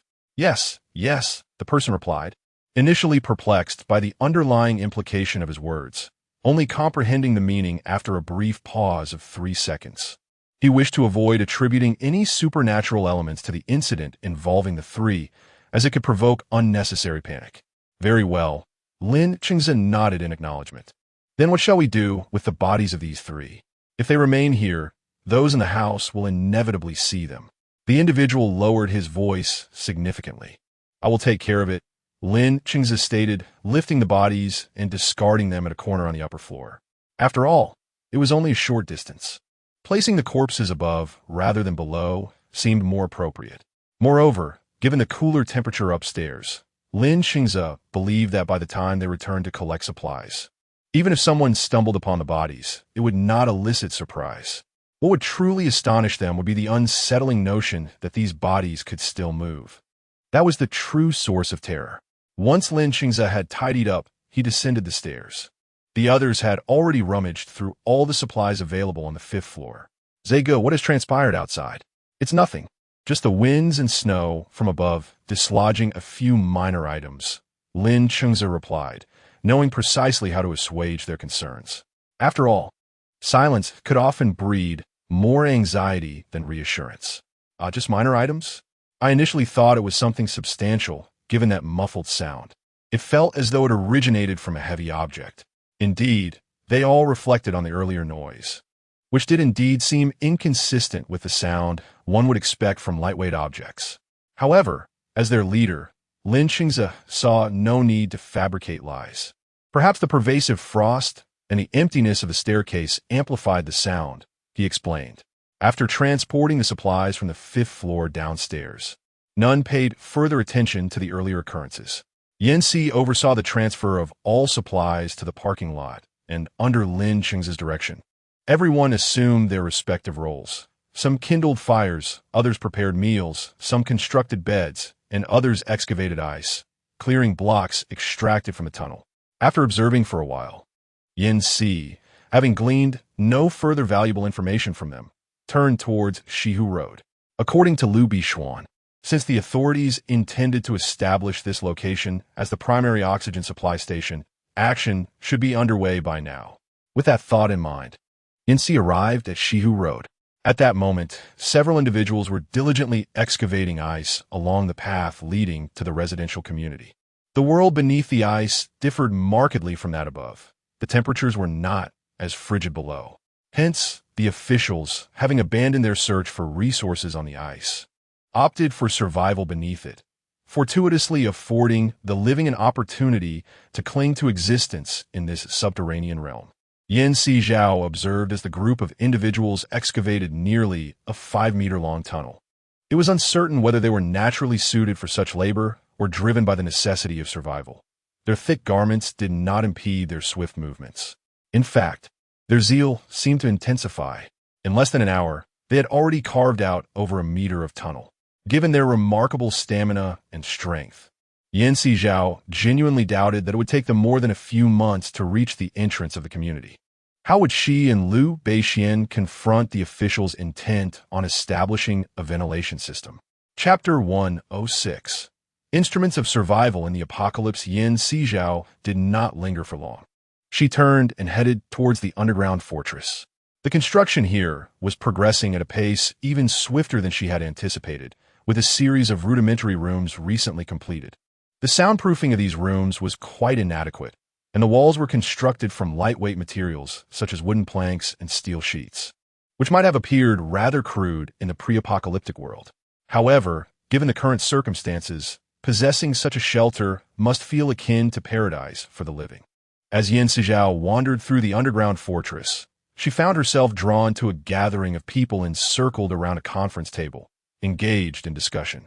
The first phase of the project was nearly complete. The interiors were somewhat Spartan, but for the time being, they would have to make do. Once everyone was settled within the fortress, they could construct a more refined abode. Presently, the facilities within the fortress could be sourced from the city and surrounding factories. So construction posed no significant challenges. The primary issue at hand was the establishment of a supply depot, which was paramount and fundamental to their future survival. How shall we proceed with the construction? One individual queried.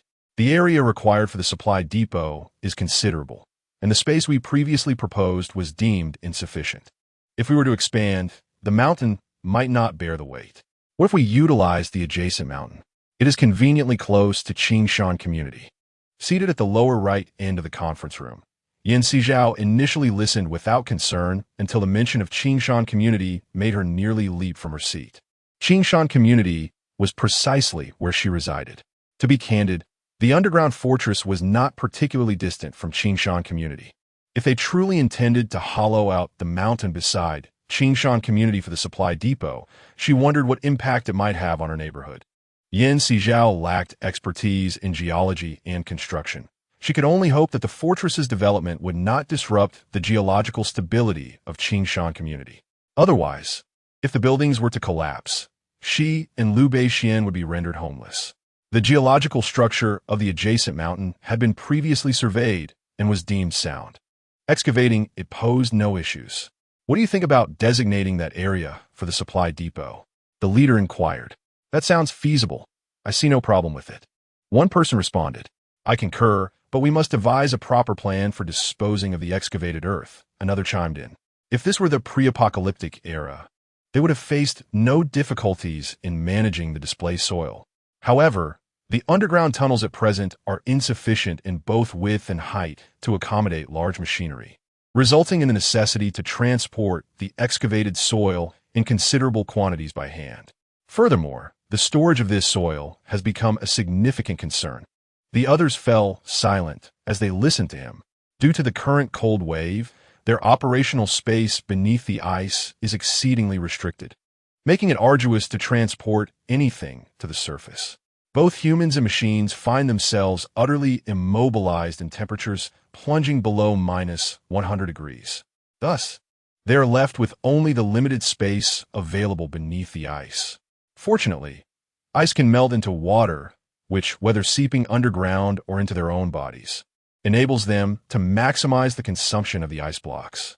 However, the rate of consumption here is certainly lagging behind the pace at which soil is being excavated. They truly need to contemplate how to manage that soil.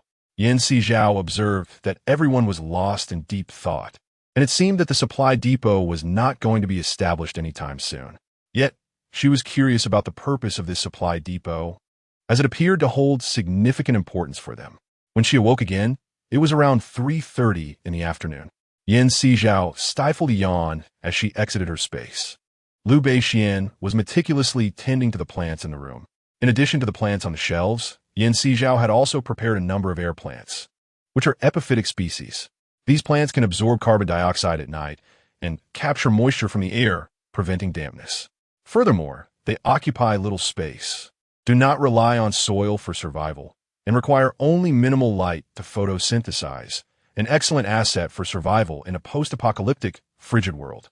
One of the reasons Sizhao initially purchased these air pineapples and epiphytic orchids was their cold tolerance.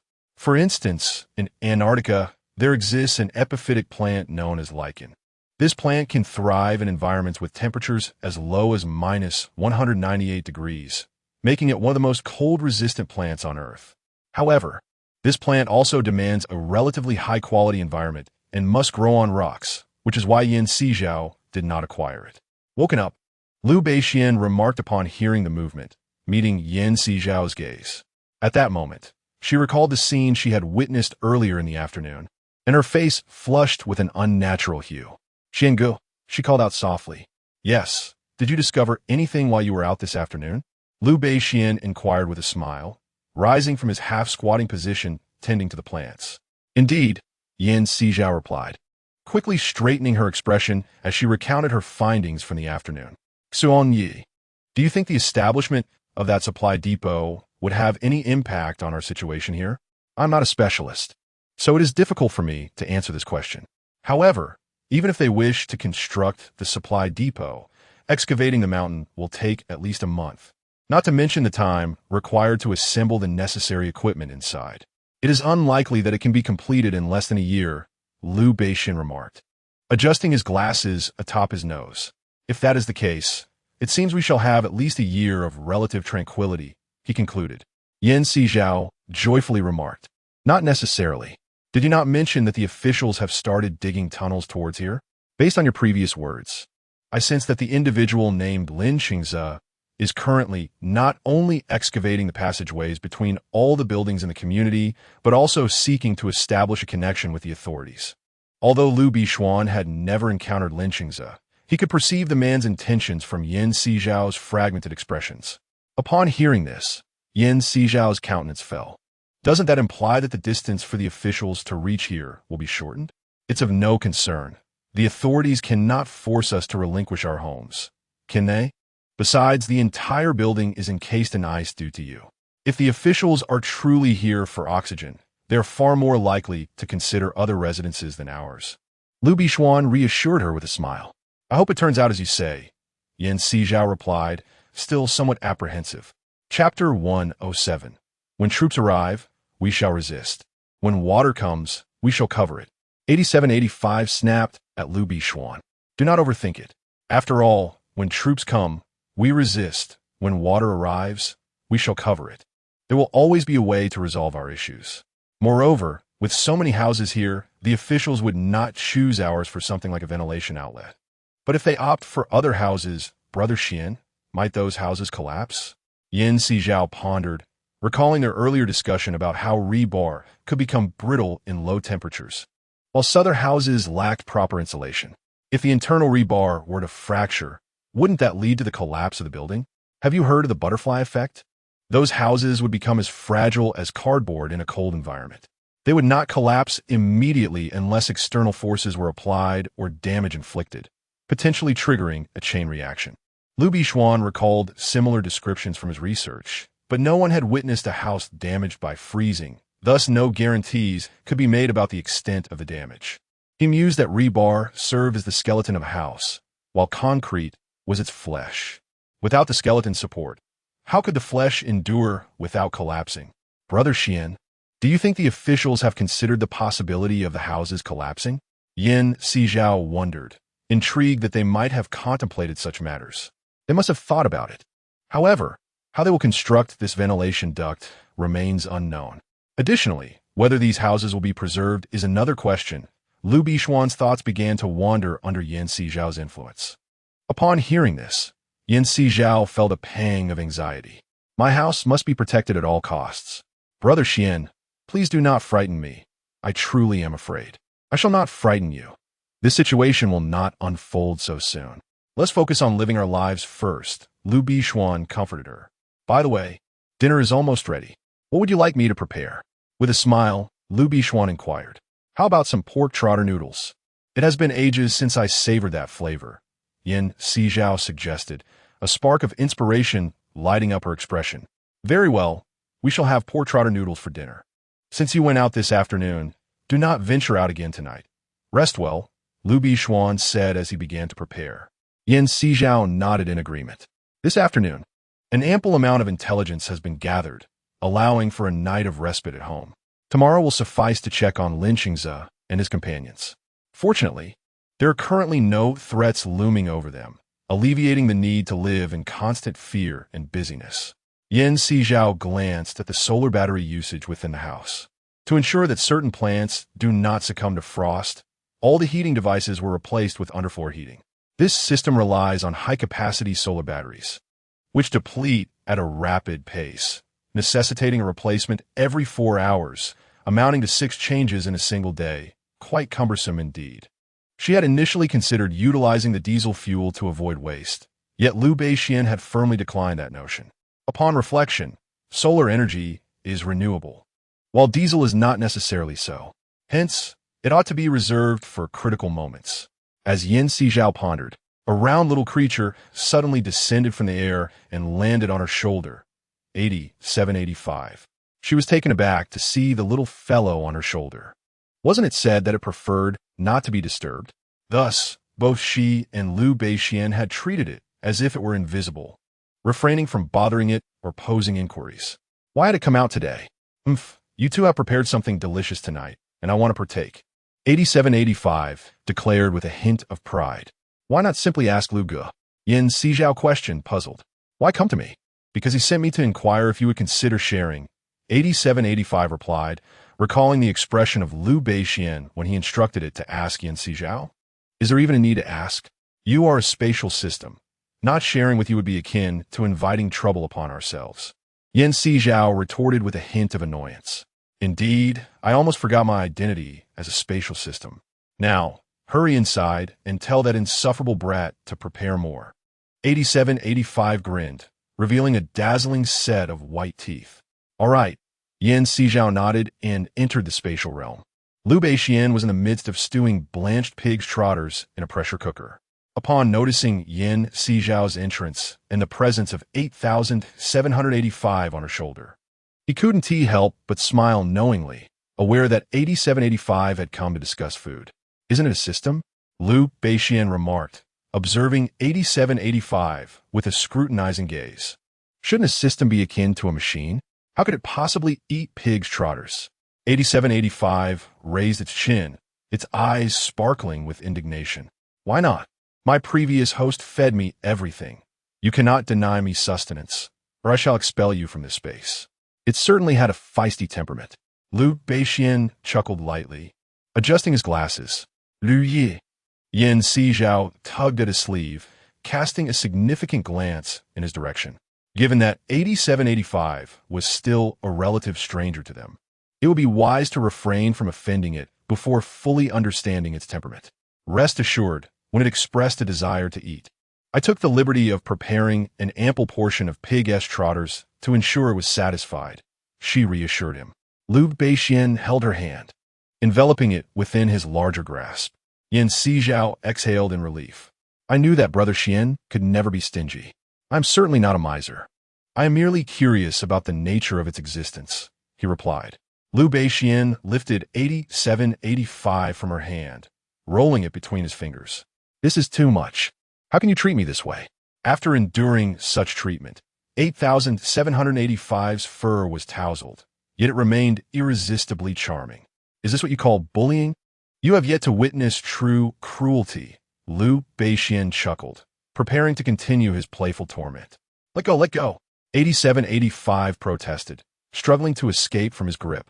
Brother Xian, you're going to ruin it. Yin Sizhao observed the almost ferocious expression on 8785's face and couldn't help but find it amusing. How could that be? It is not a creature of our dimension. Surely it cannot be harmed.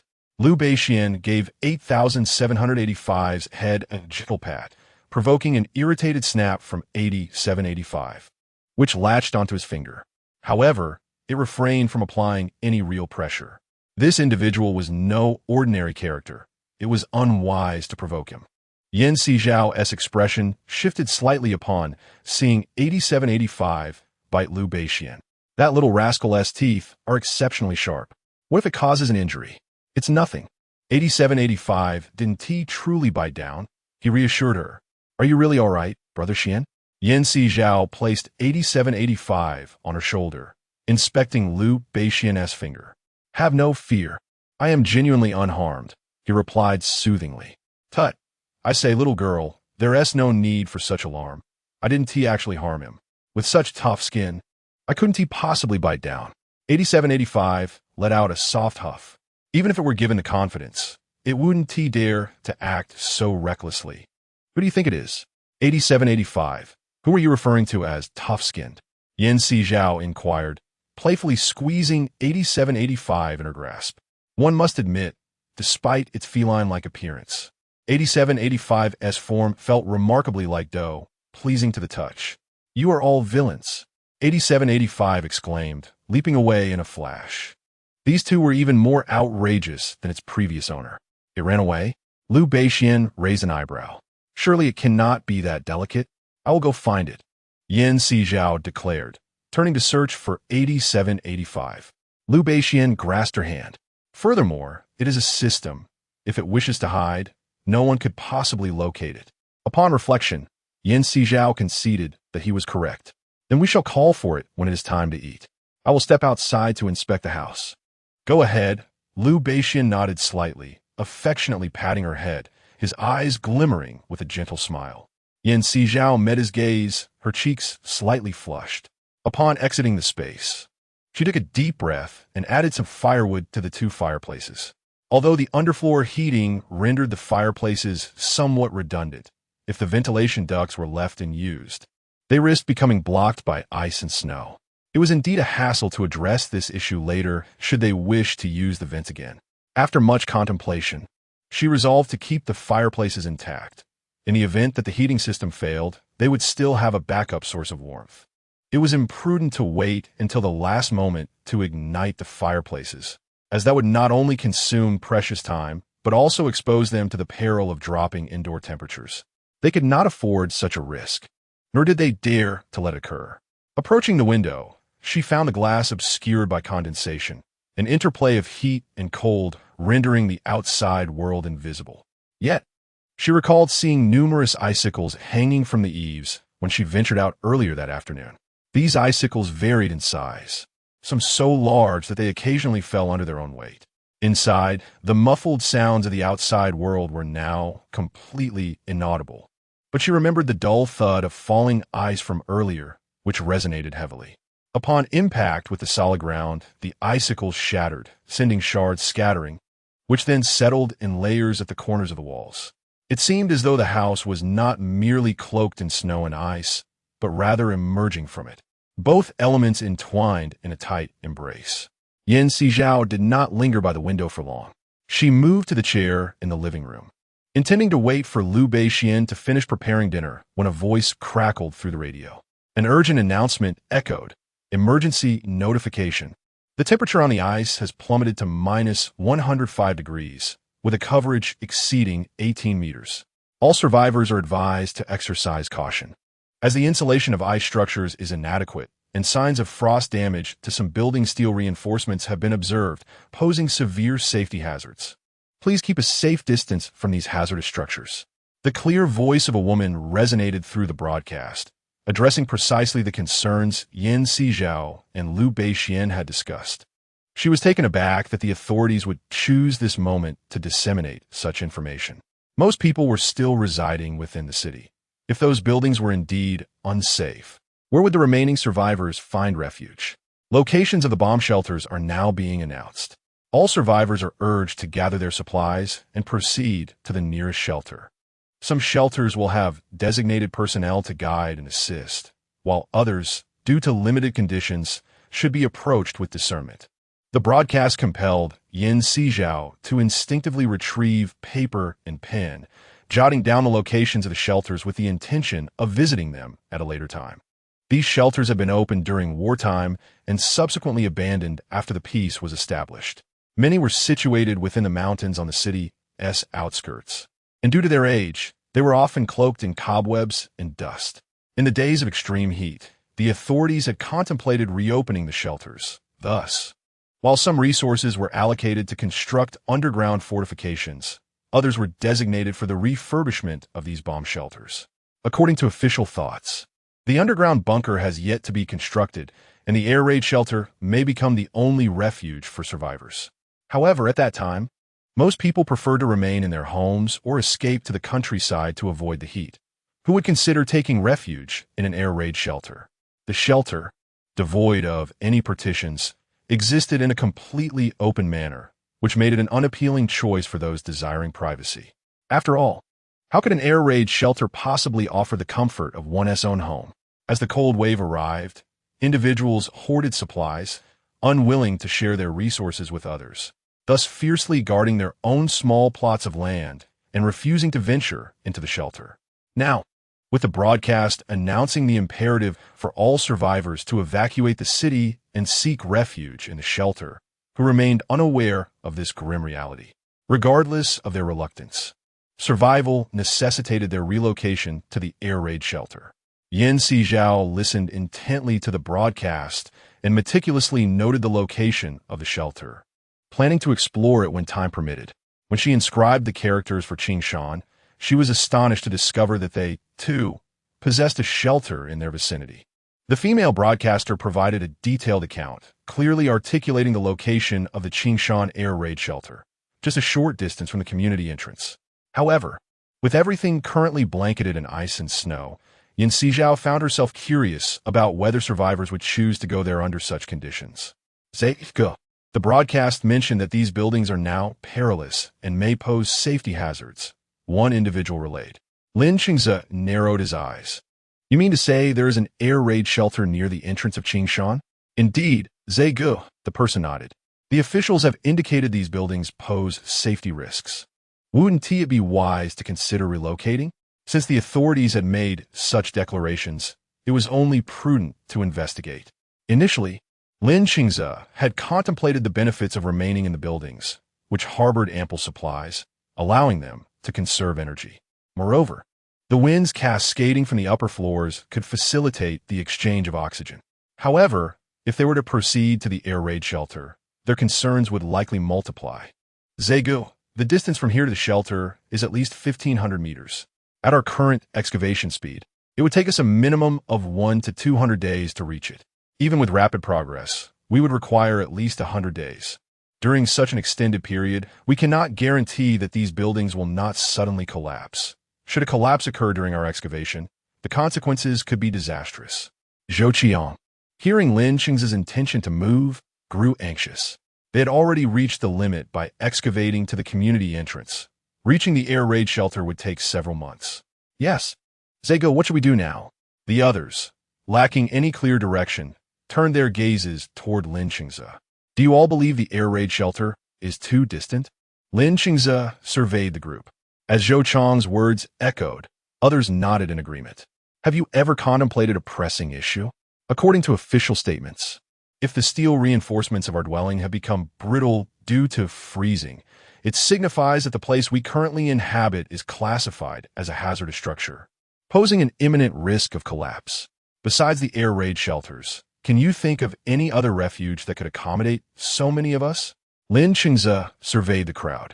As the cold enveloped them, each person was tightly bundled, revealing only their eyes, obscuring their facial expressions. Yet, Lin Qingze imagined that each of them harbored numerous thoughts. Zeke is correct. Given the perilous nature of our surroundings, we cannot remain here idly awaiting our fate. The air raid shelters and underground bunkers represent our last glimmer of hope. To survive, we must look beyond immediate gains, even if the shelters are distant. They still offer us a semblance of hope. Chen Guang stood resolutely by Lin Qingze's side. Moreover, if we do not seek refuge in the air raid shelters, where else could we possibly go? The buildings here could collapse at any moment. We cannot entrust our lives to such uncertainty. Reflect carefully. Everyone, should we head to the air raid shelters or remain here? Upon Lin Qingze's conclusion, he once again scanned the crowd. It goes without saying, given the dangers here, remaining is undoubtedly a path to demise. Clearly, we must head to the air raid shelters. A voice emerged from the throng, prompting others to voice their agreement. Indeed, if this place were to collapse, we would surely meet our end. It is better to leave for the air raid shelters. Having barely survived, I truly do not wish to perish here. I yearn to live well. To the air raid shelters, as the officials assert, they are indeed safe. Yes, to the air raid shelters. Zeke, we have resolved to go to the air raid shelters. So have we. One after another, they called out to Lin Qingze. Zeke, see, everyone is in accord. Let us not delay and act swiftly. If we dig quickly, we may reach the air raid shelters ahead of schedule, Chen Guang suggested. Others echoed his sentiment. Yes, Zeke, let's hasten our actions. Lin Qingze nodded in acknowledgement of their collective agreement. Since everyone is on board, let us now allocate our digging directions and personnel. Lin Qingze promptly began to organize. They could not predict when the building might collapse. Thus, they must gather supplies before that eventuality. Zeke, considering the official broadcast we just heard, do you think the individuals in Building 16 received it as well? After the crowd dispersed, Chen Guang inquired of Lin Qingze. Having nearly forgotten about Building 16, Lin Qingze's brow furrowed at the mention. Building 16, it is entirely sealed by ice, and with temperatures plummeting below -100 degrees, even if someone were alive up there, they could not possibly descend. Therefore, if the building were to collapse, it is highly likely that all those in Building 16 would perish. The chilling image of a collapsing structure, with lives extinguished beneath it, sent a shiver down Chen Guang's spine. However, that is not our concern. We are unable to manage our own safety. Let's refrain from meddling in others' affairs. Lin Qingze gently patted his shoulder. They were not deities, and their capabilities were confined to ensuring their own survival. As for others, they were powerless to assist. Chen Guang nodded slightly. He had intended to voice a thought, but ultimately remained silent. It was not that he cared for the fate of those in Building 16. He merely pondered how they would react upon discovering that their dwelling would collapse.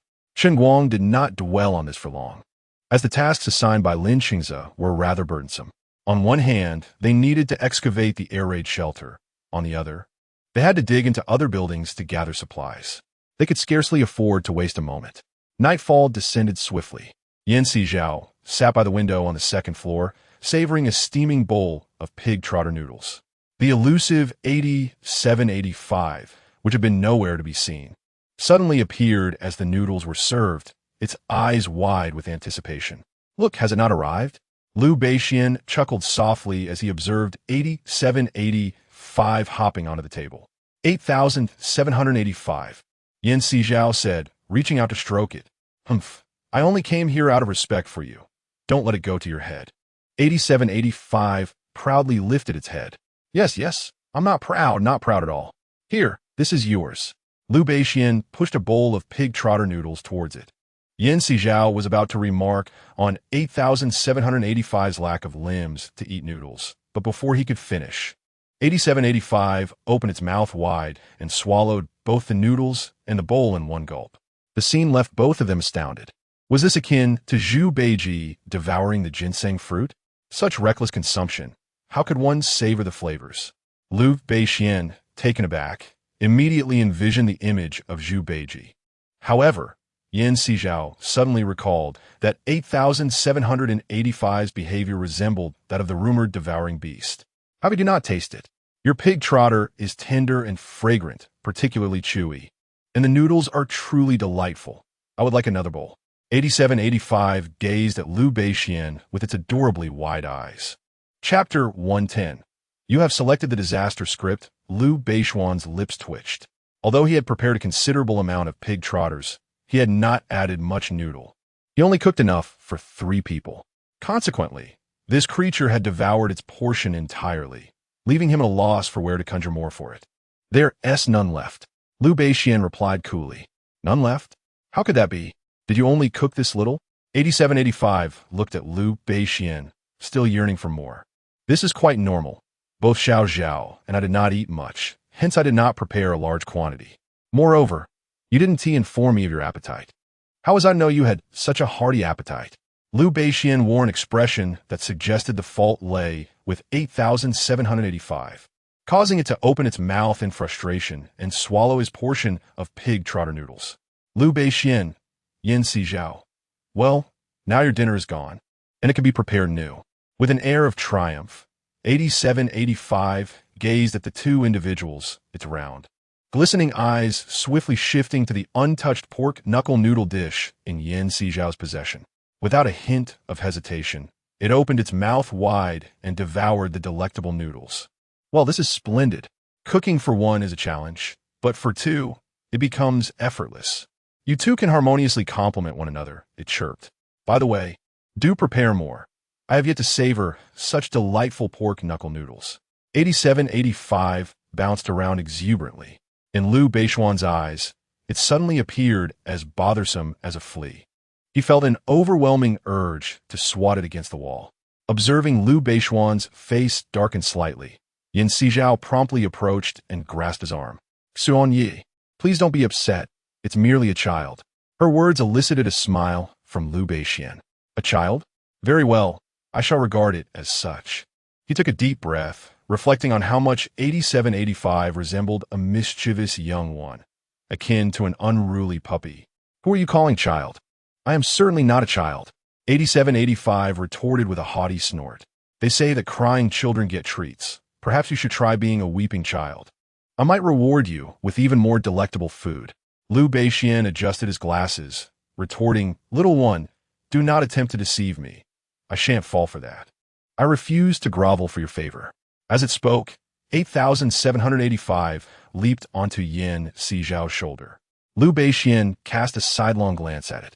"Children who do not cry receive no sweets. Then if you prepare a bowl, I shall eat a bowl. Let us see who can finish faster," 8785 proclaimed proudly. Tilting its head, massaging his temples, Liu Beishuan thought to himself that no matter how clever he was, he could not outsmart this creature. "Xuan, why not allow me to cook? A simple noodle dish should be easy enough," Sizhao suggested. Immediately, 8785 began bouncing on her shoulder. "No, I want him to cook." "Xiangu, cooking is exhausting. Let me handle it," Sizhao insisted, gently patting the creature. Just as 8785 was about to protest further, Liu Beishuan interjected. "Let me take care of it." "Exactly. That's the spirit. A man should learn to care for his wife and her beloved pet. He mustn't be like my previous host, who always relied on the host for care." 8785 nodded approvingly. Liu Beishuan's lips twitched in annoyance. Was it truly fair to compare him to that previous host? That man hardly behaved like a human. Did that mean he was any less so? Cursing inwardly, he remained oblivious to the fact that, in another dimension, a certain man was sneezing. "Xiangu, you have worked hard," Sizhao mused, planning to brew a cup of ginseng tea for him to soothe his spirit. "It's nothing. Wait outside for a moment. I'll prepare it," Liu Beishuan replied, retreating into the space to cook. Meanwhile, Sizhao remained outside, exchanging glances with 8785. "Do you have a grudge against Xiangu? Why are you so intent on targeting him?" she questioned. "I am not targeting him. His cooking is simply too delicious. It surpasses that of my previous host and her partner. So, I merely wish to indulge a bit more," 8785 defended itself. In a tone laden with grievance, 8785 inquired, "How much must you consume to satiate your hunger?" Yancy looked skeptically at the diminutive 8785 in her hand, pondering the whereabouts of the food it had just devoured. "It depends on my mood. If I'm feeling generous, 2 or 3 bowls should suffice. However, if my spirits are low, I require no less than 8 or 10 bowls to feel satisfied." 8775 tilted its head back. "By your reasoning, wouldn't that mean I would have to deplete all the food in my space if you were unhappy?" The image of 10 or 8 bowls of food being consumed by it made Yancy rub her temples in exasperation. Although her supplies were plentiful, the thought of such waste was distressing. "Not at all. You have so much food that you could likely sustain yourself for generations. I would only take a few bites. Certainly not enough to impoverish you." 8785 blinked its eyes in disbelief. "Really? I can't help but wonder if your previous host provisions were similarly diminished by you." Seated on a chair, Yancy retrieved 2 cups of hot water from her space. "My last host was quite different from you. She built a safe haven in the apocalypse using gold for lotteries, and her initial supplies were hardly more than yours. Furthermore, she and her partner had to fortify their camp against the zombies outside, which was significantly more challenging than your current existence." 8785 huffed lightly. "Zombies?" Yancy's eyes lit up. Their apocalypse was far superior to ours. They could hide away, enjoying the warmth of the sun and the nourishment of nature. In stark contrast, we are surrounded by an icy wasteland, too fearful to venture outside. Well, that's just the way it is. After all, you chose the disaster scenario. Starting in catastrophe mode, 8785 said, bouncing slightly and licking the water in its cup. "Wait, What do you mean we chose the disaster scenario? Was this trajectory something we could select? Yin Si gazed at it in astonishment, as if she had stumbled upon a profound revelation. Didn't you mention the concepts of three-dimensional and higher-dimensional spaces? To you, the three-dimensional space constitutes a world, while in the higher-dimensional realm, you might be perceived as characters in a book, television series, or film, meaning the themes and narratives were predetermined. 8785 did not shy away from revealing the truth. Given their keen intellect, since they had already deduced some of the reality, it seemed only fitting to enlighten them further. Yin Si quickly grasped the implications. It's akin to certain stories where individuals are aware they've entered a narrative, while the characters within remain oblivious, believing their existence is genuine. In truth, whether it be the original world of those who have crossed into the narrative or the world within the story, neither may be the authentic reality. Their every action seems autonomous, yet they may be unwittingly governed by an external force. Does this imply that the occurrence of disasters in this world was predetermined? Chapter 111. Light upon the ICNCS sudden question directed at 8785 caused its once adorable eyes to sharpen with clarity. Indeed, the words of Yin Sizhao inevitably reminded her of the dream she once had. If this were a film or a novel, could the scene in which Xiangu was encased in ice serve as a foreshadowing of future events, or perhaps something that transpired in a past life? This remains unclear to me, for I have not observed the unfolding of this world prior to my arrival. However, I can assert with certainty that the scenarios you envision in your dreams cannot manifest. 8785 stated gravely. Why is that impossible? Yin Sizhao expressed her surprise at the resolute tone. That lad can now enter the space at will. As long as you retreat into it at the very moment of danger, you will be unharmed. Since the scenes from your dream cannot occur, it is likely that those events did transpire once, but the world has since been reset. 8785 pondered. Wait a moment, I'm confused. What does it mean for the world to be reset? Yin Sizhao inquired, perplexed. Let me put it this way. If you were to be reborn, it would be implausible for you to remember nothing at all.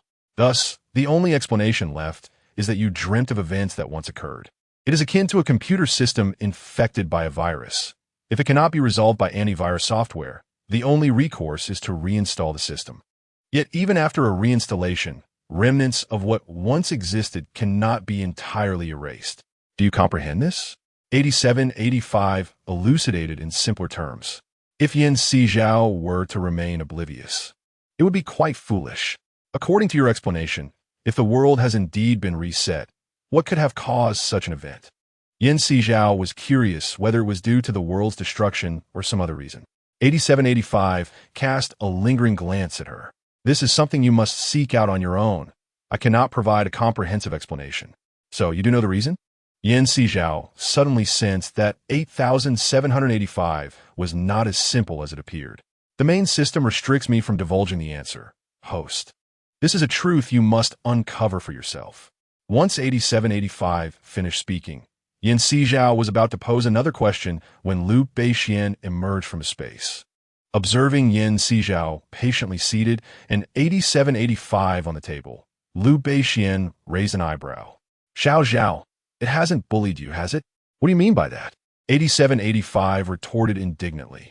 The literal meaning, Liu Beixian replied coolly, while retrieving 2 bowls of pig trotter noodles from the space, followed by a large basin of the same. Yin Sizhao gaped at the basin of pig trotter noodles, unable to restrain herself from giving Liu Beixian a thumbs up. Xiangu, you're amazing. This should be enough for you, right? Liu Beixian inquired of 8785. Hee, if I say it's not enough, will you cook more for me? 8785 cheekily responded, earning a roll of the eyes and a dismissive get lost from Liu Beixian. Seeing as you've prepared a meal for me, I shall overlook your impudence. 8785 declared before gulping down a portion that was nearly as large as a wash basin, leaving Yin Sizhao utterly astounded. The capacity of that small mouth seemed capable of swallowing even a person whole. A few individuals exhibited no signs of concern. Having satisfied his hunger, I shall retire to rest. You may amuse yourselves. With those words, 8785 vanished in an instant. Liu Beixian and Yin Sizhao exchanged glances, each letting out a sigh of relief. At last, they could enjoy a meal in peace. Yin Sizhao smiled and remarked, "Now that we are undisturbed, let us eat swiftly, lest this noodle dish transforms not only into a child's nightmare, but also your own." Liu Beixian chuckled softly. Noodles possess an uncanny ability to absorb water, transforming half a bowl into a full one in less than a minute, and a full bowl into two. If one does not eat expeditiously, they may find themselves ensnared in an endless nightmare of unconsumed food. Yin Sizhao was well aware of this principle and quickly took several bites. The soft, glutinous noodles were easy to swallow, requiring little chewing. Both consumed their meals with remarkable speed, seated by the window, relishing the delectable fare. Meanwhile, beneath the ice layer not far away, two individuals were laboriously excavating the glacier, while behind them, a third person held a flashlight whose glow was diminishing. "Xiao, go fetch another flashlight. This light is far too dim to work with," the one digging instructed. As Xiao nodded and prepared to depart, he noticed a flicker of light above the ice layer, though it was not clearly discernible. "Chong, do you see that light above?" the man referred to as Xiao pointed out. Zhou Qiang raised his gaze and had to admit that in the pitch-black night, the surrounding darkness accentuated the radiance. Particularly, the light appeared magnified by the glacier, making it seem as though there were not just 1 or 2 points of illumination. But how could there be light above the ice? The outside temperature is well below -100 degrees. Humanity cannot traverse such terrain, Zhou Qiang mused. Suddenly struck by a thought, he directed his finger toward the source. "Isn't that the 16th building?" "It seems so." The other two men nodded after a brief pause. "Then it is confirmed. We had previously heard that there were survivors in the 16th building, and it appears there truly are. That illumination resembles electric light. Have they prepared so thoroughly that they still have power available?" Zhou Chang's expression darkened as he focused intently on the light. Ever since the community experienced a complete power outage, they had been thrust into an era devoid of electricity. Without hot water, electric blankets, or even electric frying pans, even the desire to use a phone had become futile as devices had long since powered down due to lack of charge. Many felt a profound sense of agitation. Yet, with no choice over their fate and a fervent desire to survive sustaining them, they managed to stave off madness and despair. However, upon glimpsing light, they would undoubtedly rush toward it with reckless abandon, much like moths drawn to a flame. Zhou Qiang found himself in such a state. His yearning for electricity was palpable. "Chang, it is already the 2nd month since the cold wave commenced. Logically, even if there is power, it should be nearly depleted by now. After all, the hydroelectric plants are inoperable, and the sun is often obscured. Even if they manage to sustain power, it cannot possibly last for long." Xiao was uncertain about the circumstances atop Building 16, yet he surmised that the previous inhabitants must have reached a point of depleting their resources. The temperature above had plummeted to over 100 degrees below zero, and considering this frigid condition along with the government's prior statements, he sensed that the building was destined to collapse eventually. Chapter 112. The apocalypse drives one to madness or frenzy. You make a valid point. Without the supply of electricity from the hydroelectric plants and the absence of sunlight, their future power supply is untenable. It is merely a matter of time before they succumb to the cold. No matter how brilliant the light may be, it will soon vanish without a trace, as if it had never existed. Yet, he remained alive and well. As Chang pondered this, a sense of balance emerged within him. Such is human nature. When one's own life is fraught with struggle, there is a tendency to wish misfortune upon others, as a means to reconcile one's own distorted psyche. "Brother Chang, the flashlight is about to run out of power. I shall fetch a replacement," Xiao declared, sprinting towards Building 17. In an instant, the surroundings plunged into darkness, where one could not see their own hand before their face. Only the light above the glaciers served as a beacon, illuminating their shadowy hearts. Soon, Xiao returned with a new flashlight. "Brother Chang, we must excavate more rapidly." The supply personnel indicated that due to the excessive moisture in the frozen world, many items are beginning to mold. The batteries and flashlights are highly susceptible to dampness. They likely will not endure for much longer. Then why do they not safeguard the supplies? Why not properly wrap the batteries and flashlights? Chang felt a surge of anger at Xiao Zhao's words. Why must the heavens torment them so? Brother Chang, they have utilized seal bags. However, the temperatures are too low, and without desiccants, no matter how well they are packaged, it merely slows the rate of moisture absorption, Xiao Zhao lamented. Chang fell into a heavy silence. Have you mentioned this to Zega? I have. Apart from suggesting ways to gather desiccants, he has no other viable solutions. Xiao Zhao sighed. In this case, can our excavation continue? Chang coldly regarded the iron shovel he had thrown to the ground. He felt utterly fatigued and reluctant to continue. In his previous life, he had never stooped to such arduous labor. This was a first. He had persevered for the sake of survival, but now he felt unwilling to endure any longer, as if he could not perceive a future or any glimmer of light. Brother Chang, we cannot succumb to despair. To survive, we must persist, another voice urged, sensing the heaviness in Chang's heart. Indeed, Brother Chang, we have come this far. We cannot allow it to be in vain. Xiao Zhao echoed. Initially, Chang harbored feelings of resentment, but as he listened to the words of his companions, he took a deep breath. You are right. We cannot allow our efforts to be in vain. Brother Chang, let us commence the excavation. Reaching the bomb shelter sooner would provide us with a greater sense of security, suggested the individual from earlier. Indeed, Brother Chang, arriving at the shelter earlier could diminish our peril, echoed Xiao Zhao, who, at just over 20, harbored no desire to meet an untimely demise. Zhou Qiang nodded in agreement. Let us begin the excavation. He, too, valued life and had no intention of perishing in such a manner. The three of them collaborated harmoniously to dig the tunnel.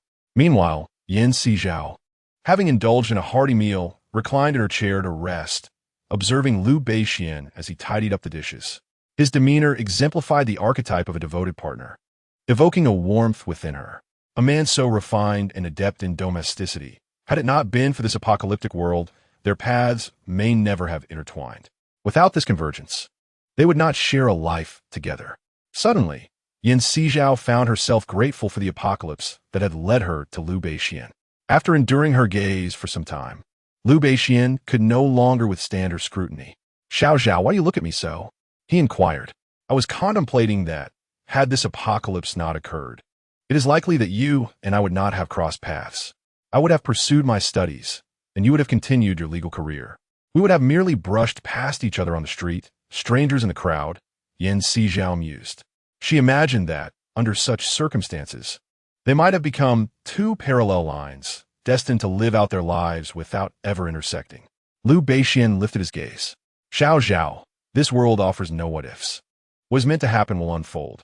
But 8785 mentioned that our world may have been rebooted, Sizhao remarked.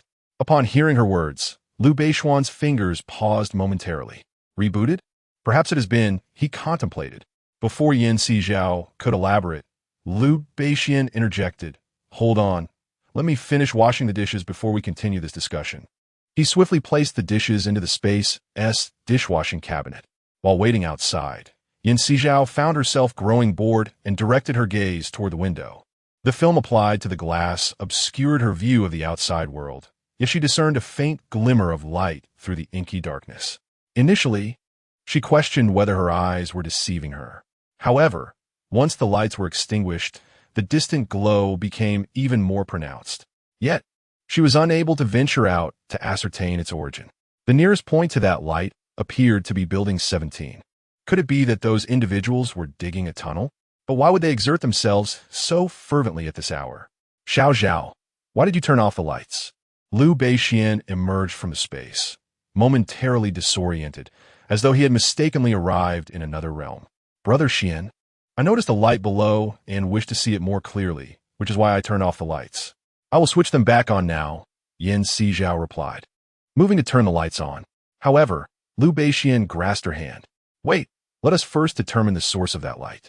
It seems to be emanating from the direction of Building 17, Sizhao stated. Building 17?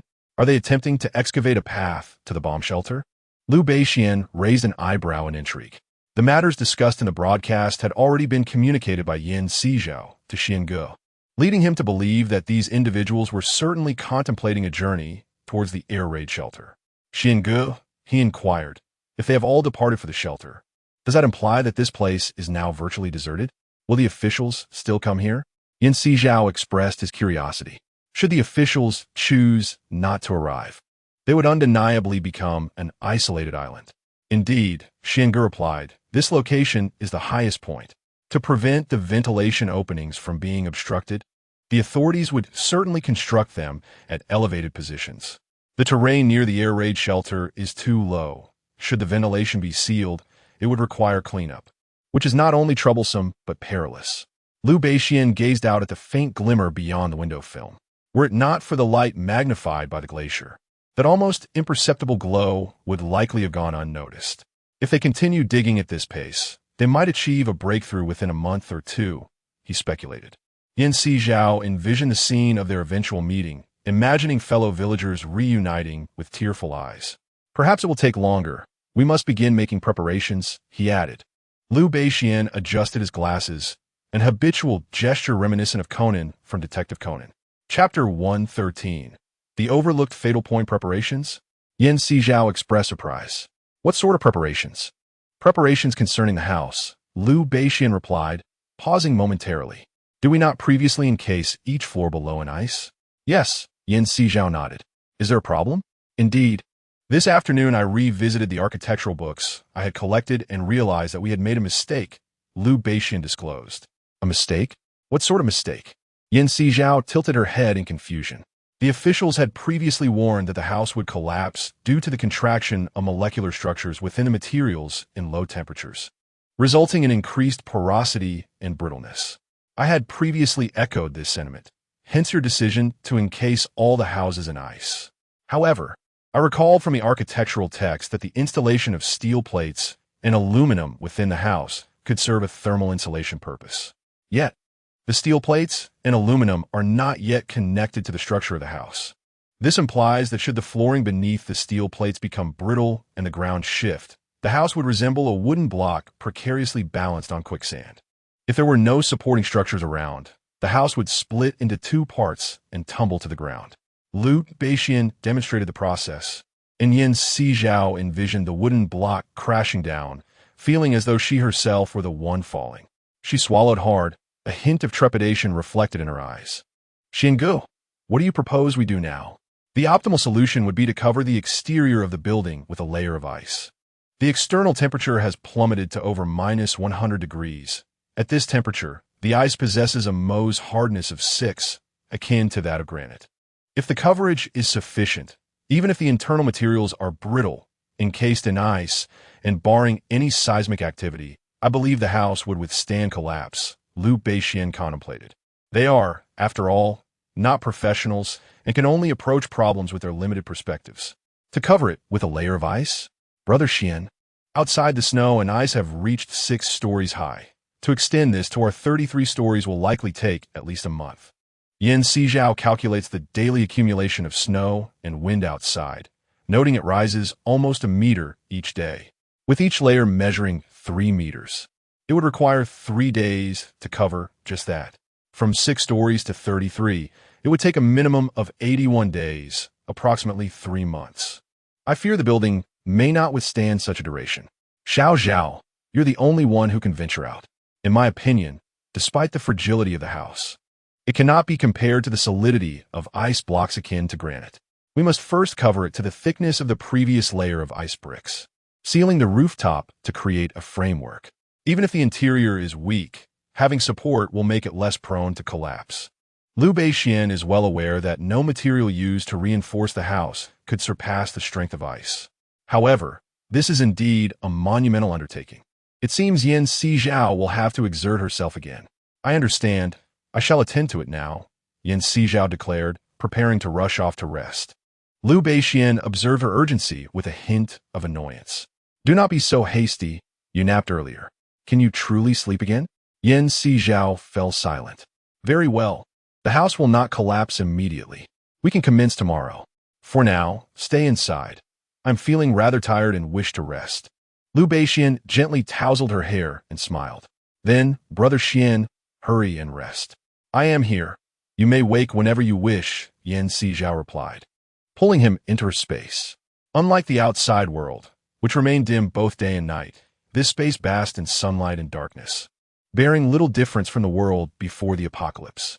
Once inside, Liu Beixian was ushered into his room, observing her tenderly closing the door. He donned his sleepwear and lay down on the bed with slight irritation. After removing his glasses and refreshing himself, he slipped beneath the covers. The soft bed cradled him like an infant's cradle, swiftly lulling him into a profound slumber. His consciousness drifted in and out, seemingly entering another realm, becoming another version of himself. In his dreams, Liu Beixian did not encounter Sizhao. Instead, during the relentless heat, he sought refuge not indoors but in a cooler air raid shelter, enduring the sweltering temperatures there. This heat enveloped the globe, driving citizens from several tropical nations to flee, while those unable to escape were left to desiccate like mummies. When Liu Beixian emerged from the shelter, the death toll in the city had surpassed 10% of its population. Crematoriums were overwhelmed with queues of those awaiting their turn for cremation. At that time, no one spoke of an impending cold wave. It was not until a month later that whispers of a chilling front began circulating online. Many scoffed at the notion, yet Liu Beixian sensed a danger akin to that of the heat wave. Subsequently, various loans were taken out to procure supplies. Few realized the gravity of the situation at that time.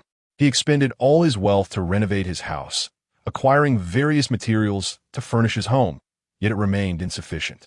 He borrowed from every conceivable source, but still fell short. His gaze turned to his mother's heirloom, an emerald bracelet originally intended for his future daughter-in-law. Regrettably, his mother passed away before she could see her future daughter-in-law. Later, when his father remarried and started a new family, he felt like an outsider, estranged from that household. Fortunately, he was diligent. While others took 4 years to complete their studies, he accomplished it in 2, emerging as an exemplary student and receiving numerous scholarships. After repaying his student loans, he spent 2 years earning money to buy a home and furnish it. Once he purchased the house, he transferred his household registration, effectively vanishing from the register that should have included him. In the household register headed by his father, his stepmother and younger siblings' names followed closely, as though they constituted the true family. When Liu Beixian saw the altered household register, he felt no lingering attachment, thinking that having his name on his own register was sufficient. He envisioned a future with his own wife and children, a blissfully complete family. However, the onset of a heat wave forced him to confront the impending difficulties. Chapter 114. Liu Beixian's dream. In his dream, Liu Beixian took out the emerald bracelet, intended to pawn it for some money. However, as soon as he exited the elevator, someone collided with him forcefully, causing the briefcase containing the emerald box to fly from his grasp and crash to the ground. Upon retrieving the briefcase and opening the box, he discovered that the emerald had shattered, making it too late to exchange it for cash. Back at home, Liu Beixian contemplated the broken bracelet. Since he could not pawn it, he was reluctant to keep it in its fractured state. As he examined the bracelet to figure out how to repair it, he accidentally cut his fingertip, causing a droplet of blood to fall onto the bracelet. In that instant, a voice resonated in his mind, claiming to be a spatial system. He realized he had acquired a space of his own. While he was elated, he soon discovered that his space could not accommodate living beings. He could store materials within it, but he could not enter it himself. This limitation proved somewhat critical for him. With the newfound space, he managed to store all the supplies that had cluttered his room. He also scoured the internet for companies from which he could borrow funds, successfully securing a substantial loan to purchase more materials. As the temperature began to drop, everyone assumed it was a normal shift in the weather, unaware that a cold wave was approaching. He continued to work as usual until his father arrived with the entire family. He claimed that his younger siblings had never been to the city and had come to visit him, their elder brother. Yet, his father accused him of being unwelcoming, angrily berating him as an unfilial son. Reluctantly, he promised to treat them well. On the following day, snow began to fall from the sky. His father insisted on taking the younger siblings out to play in the snow, telling him he need not join them. Naturally, he did not go. On the 3rd and 4th days, the wind and snow intensified. He was acutely aware that the cold wave had begun to unleash its fury. On the 5th day, When his father finally sensed that something was amiss, the snow outside had accumulated to a staggering 30 centimeters. They had not brought adequate clothing, rendering them unable to venture outside. Their only option was to remain confined within the hotel, relying on him to deliver supplies. Regrettably, he was reluctant to move. He had already urged them before, but his pleas fell on deaf ears. He too valued his life. On the 6th and 7th days, his father tirelessly made phone calls. But it was not until the 10th day, when the power went out, that they ceased to receive any news from the outside world. The house became devoid of heating, growing as frigid as a tomb. He locked himself in the master bedroom, believing that minimizing the space would help conserve warmth. However, he was ill-prepared for the situation. Although he could cook, eat, and use the bathroom within the confines of his room, the drawbacks soon became apparent. The windows cracked from the cold, allowing icy winds to sweep in. He attempted to block the glass, hoping for some respite, but unexpectedly, the bathroom pipes froze, preventing any waste from being disposed of. The house was rendered utterly uninhabitable. With no other option, he sought refuge elsewhere. Liu Beixian stored all the belongings in the house into a spatial pocket, affixed several heating pads to his body, and strapped hot water bottles to himself. He layered himself in multiple plastic raincoats over his clothing to preserve the warmth within, so as not to succumb to the biting chill and perish in the snow.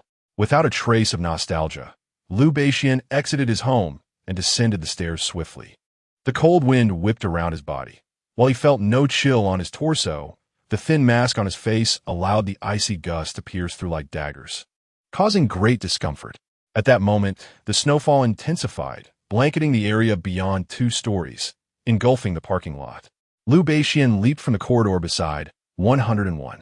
He was oblivious to the fate of the residents on other floors. All he knew was that the cold was unbearable, and he needed to reach the bomb shelter without delay. After only a few steps, he realized he could not continue onward. The wind howled fiercely, and the snow fell relentlessly. Liu Beixian understood that staying there meant certain death. He crouched down to avoid being swept away by the wind, inching his way toward the entrance of the community. This was the most arduous path he had ever traversed. The ground was an icy expanse of snow, and although his shoes were waterproof and slip-resistant, the biting cold quickly numbed his feet to near insensibility. He knew he could not falter now. Gritting his teeth, he hastened his pace to the community entrance. What should have been a 5-minute walk consumed more than half an hour of his time. Outside the community, the snow obscured the road, making it nearly unrecognizable. He could only rely on his instincts to locate the bomb shelter. The entrance, buried beneath the heavy snow, revealed only a narrow gap through which one person could slip inside. Liu Beixian understood that clearing the ice would be time-consuming, and with the temperature plummeting, he could hardly endure much longer outside. He was on the verge of freezing solid. Liu Beixian withdrew a fruit knife and plunged it into the ice, gripping the handle firmly as he lay upon it. One foot braced against the door, the other relentlessly kicked at another. 1 kick, 2 kicks, 3 kicks, 4. He struck the door with a resounding clang, loosening it slightly, yet it remained obstinately shut. By now, the snowflakes had nearly enveloped him entirely. Liu Beixian understood that if he did not muster more strength, he would perish in this desolate place. Gritting his teeth, he disregarded the numbing cold that enveloped him, kicking with renewed fervor and intensity. Finally, when he felt he was on the brink of exhaustion, the door creaked and fell backward into the air raid shelter. He swiftly extracted the knife and slid into the opening. The biting wind followed him inside. Without pausing to catch his breath, Liu Beixian propped up the iron door, which was somewhat rusted. Had it not been for the rust, he might not have been able to force it open at all. After securing the door, he hurried to a sheltered part of the air raid shelter, retrieved charcoal from his supplies, and lit a fire. Taking a few sips of the hot water he had stored to warm himself. With fire and hot water, his body quickly regained warmth. Surveying the expansive air raid shelter, Liu Beixian's eyes flickered with determination. Survival required not only a suitable space, but also ample resources. Fortunately, he had previously gathered a considerable amount of supplies, which were now proving invaluable. Liu Beixian made himself at home within the shelter, unpacking a bed, food, and other necessities. He began cultivating shiitake mushrooms and various vegetables, ensuring his sustenance for the months to come. Chapter 115. Encountering Lin Qingze and the jaguar one day, Liu Beixian heard peculiar sounds emanating from outside the air raid shelter. They were deep and muffled, yet their origin eluded him. Instinctively, he felt a surge of caution. He could not believe such rhythmic noises could arise from nature. They hinted at human presence.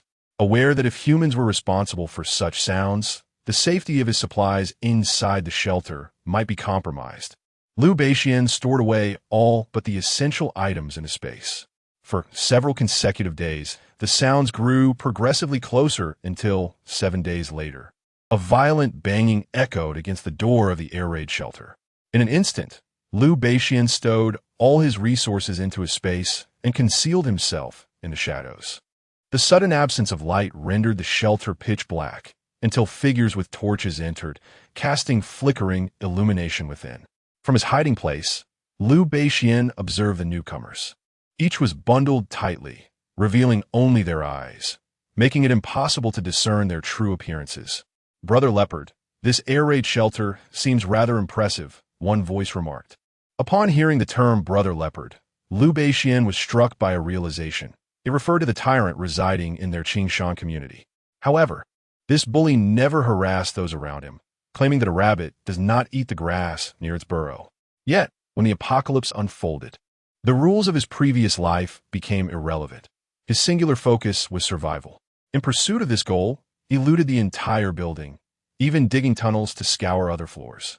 He encountered conflicts with Lin Qingze and his associates, triumphing over them, but suffering considerable losses, leading to a division of their scavenging territories.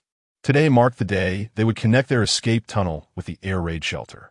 The shelter was vast, and, under normal circumstances, it should not have been constructed halfway up a mountain. However, given the mountainous geography and the scarcity of flat land, many sought refuge in the hills to evade the chaos of war. Over time, this habit of burrowing into the mountains became commonplace. The air raid shelter itself was a natural cave discovered during the early tumult of war. In those days, people did not possess the modern sensibilities to preserve such natural wonders. Instead, to escape the violence, they removed the stalactites, leveled the ground, and converted it into a shelter. As time progressed, the shelter expanded until the world experienced a complete peace, leading to its abandonment and a return to a haven for snakes, insects, and rodents. It was not until Liu Beixian sought refuge there during a heat wave that it was revisited. "Brother Leopard, this place is quite clean, as if someone had stayed here," remarked one of the group, brandishing a torch to illuminate their surroundings and uncovering traces of the bonfire Liu Beixian had previously lit. Leopard approached, inspecting the remnants of the fire closely. Indeed, signs of habitation were evident. "Brother Leopard, these traces appear quite fresh, certainly not aged over half a year. Is it possible someone is residing here?" Another individual crouched down, removing his gloves to touch the charcoal marks on the ground, which were disturbingly pristine, devoid of any dust. Clearly, someone had been here not long ago. Leopard's expression turned grave as he nodded slightly. "Find them. Bring them out." "Understood." His men swiftly ventured deeper into the shelter. Meanwhile, Liu Beixian, leaning against the wall, blended into the group without a torch, concealed in the shadows. No one could discern one from another, allowing him to evade recognition effortlessly. Silently trailing behind everyone, Liu Beixian overheard many heading further into the depths of the shelter. Originally a cave, the air raid shelter had only been modified for the first 200 meters, while the deeper sections remained in their natural state, winding and intricate. Fortunately, the mountain housing the cave was not the same as the one where Qingshan community stood. Otherwise, the height of the buildings would have surely collapsed the cave. "Brother Leopard, we've circled around and seen no one. It's impossible not to find anyone. The evidence clearly indicates recent visitors." One of Leopard's companions interjected before he could respond. "Could they have already departed?" The person sent to search mused instinctively. "It is impossible. The external temperature has plummeted below -100 degrees, a condition far too extreme for any ordinary person to endure. Furthermore, there are no signs of a tunnel being excavated below, making the prospect of escaping this place a formidable challenge. Is it conceivable that a person could simply vanish into thin air?" Others began to speak. A person cannot just disappear. They must either be hiding in a place beyond our sight or possess some sort of spatial artifact. The speaker was Yang Dong.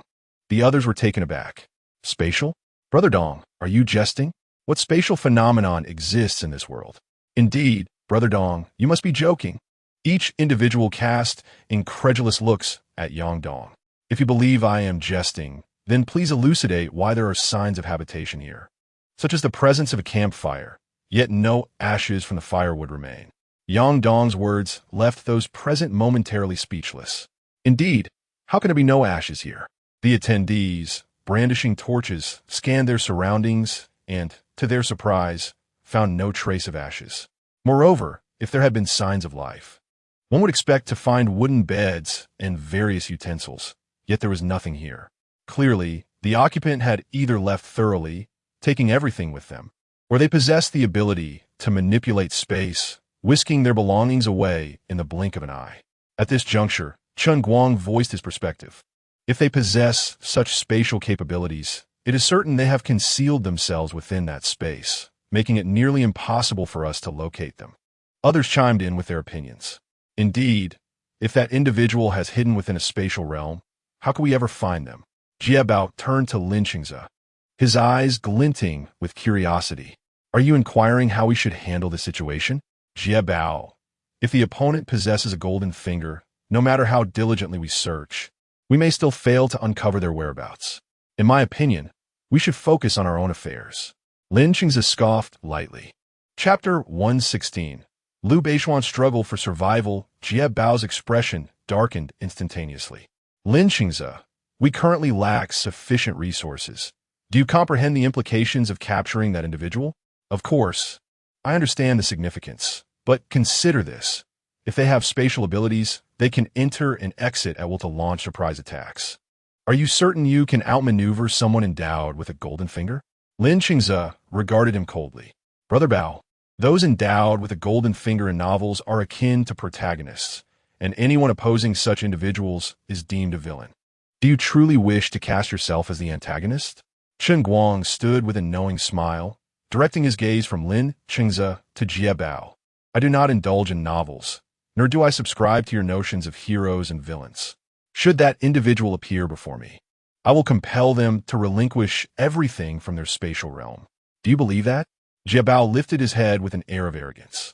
Then we shall indeed wait and see. Lin Qingze chuckled softly. If the one with spatial abilities were to eliminate Jie Bao, that would be most fortuitous, as it would eliminate a ticking time bomb. Jie Bao chuckled softly, but remained silent. Having settled down to rest, the weary group placed their supplies to one side. As the leader directed the front, Liu Beixian pondered whether to leave when he noticed a person beside him stealthily retrieving a box of tissues from their space. Following closely behind, after placing his box in the supply area, Liu Beixian joined others in finding a spot to sit, remaining silent throughout while catching snippets of conversation about Lin Qingze and the Jaguar, which provided him with a general understanding of the situation. Fortunately, the presence of many individuals allowed Liu Beixian to cautiously engage in conversation, delicately probing for limited clues. Amidst the idle chatter, he learned of the factional divide within the group. One side aligned with Lin Qingze and the other with the Jaguar. Initially at odds, they had united in cooperation following the grim news of the building's collapse, driven by a shared instinct for survival. Realizing he was among Lin Qingze's faction, Liu Beixian squinted, sensing that while Lin Qingze may outmaneuver the Jaguar in cunning, the latter possessed formidable strength that could overpower Lin Qingze's group in a confrontation. Moreover, the current alliance did not guarantee future cooperation. Observing their meager supplies raised a pressing question. What would happen once they exhausted their rations? Liu Beixian felt increasingly uneasy about remaining in this precarious situation, especially considering his own ample resources, which rendered risking them unnecessary. Contemplating an escape, he wondered where he might go. Recalling the route from the community to this location, he sought a safe haven. Lin Qingze, with a distance of 500 meters to the intersection at Shihu Road, had both parties aiming for the underground fortress. Perhaps collaboration would be prudent. The voice of the Jaguar resonated within the cavernous air raid shelter. Of course, cooperation is essential, but I trust you wouldn't employ underhanded tactics behind my back? Lin Qingzi responded with a smile. How could I possibly betray you? We are brothers in adversity. Should we not support one another? The jaguar laughed heartily, embodying the carefree spirit of a roguish hero. Lin Qingzi offered a brief smile, remaining largely silent. Half an hour later, Liu Beixian overheard them allocating manpower to dig. Preparing to connect with Shihu Road. Quietly, he slipped outside the air raid shelter. Beyond lay a dimly lit tunnel, shrouded in darkness, the night rendering visibility nearly non-existent. He retrieved a flashlight and ventured along the path toward the mountains, contemplating his next destination. Approximately 200 meters from the community, there stood a two-story pavilion, perfectly positioned with a cliff at its rear, ensuring no concerns about ventilation. However, reaching the pavilion from the main road required a trek of at least 50 meters. Relying solely on his own efforts to excavate this passage would likely take him no less than half a month, if not a month. However, he now had a second option. Returning to the air raid shelter meant he would have to adhere to Lin Qingzi's directives, with every aspect of his actions under control. Moreover, considering the resources available in the shelter, how many more days could it sustain him? As Liu Beixian pondered this, he noticed flickering lights on the path he had traversed, seemingly approaching his direction. He hastily extinguished his flashlight and scrambled upward. The ground was treacherous, slick with ice shards, and Liu Beixian stumbled his way to the security room at the entrance of the community. It was evident that this place had been cleared out. He shone his flashlight inside, revealing an abundance of supplies. Whether they belonged to Lin Qingzi or the Jaguar Group, he surmised that those individuals were there to collect resources and could not afford to linger. Without a second thought, he dashed towards the residential buildings. Numerous individuals had arrived at the security room, swiftly transporting all the supplies away. As for the ice blocks he had excavated, Liu Beixian simply piled them into the passage. After all, they had no intention of ascending, making the retention of this pathway unnecessary. The gap he had excavated was narrow enough for him to pass through alone. In a single day, he managed to dig 3 to 4 meters of pathway, and within 15 days, he had completely reached the gazebo. The gazebo, now engulfed by wind and snow, offered no stable footing. Wrapping himself in 3 blankets, he retrieved waterproof material from his storage to envelop the structure. The temperature plummeted to over 100 degrees below zero, rendering him nearly breathless. Fortunately, he had prepared an oxygen tank in advance, tucking it beneath his clothing, coupled with hand warmers, which provided some respite. After approximately 10 minutes, the gazebo was entirely wrapped. Liu Beixian quickly produced a hand warmer to thaw his nearly frozen hands, followed by a metal bucket filled with glowing charcoal. In this frigid world, he finally found a semblance of warmth. Yet, it was still insufficient. He felt an overwhelming chill. With blankets and the oxygen tank in his embrace, Liu Beixian soon warmed up within the cocoon of blankets. Taking advantage of the remaining daylight, he retrieved plastic bags and waterproof material to seal any drafts with adhesive, even ensuring that the armchair was not overlooked. If all went well, this would become his final refuge. Of course, if the authorities arrived, he might still have a chance to leave with them and head to the bunker. For this reason, he did not completely seal the tunnel.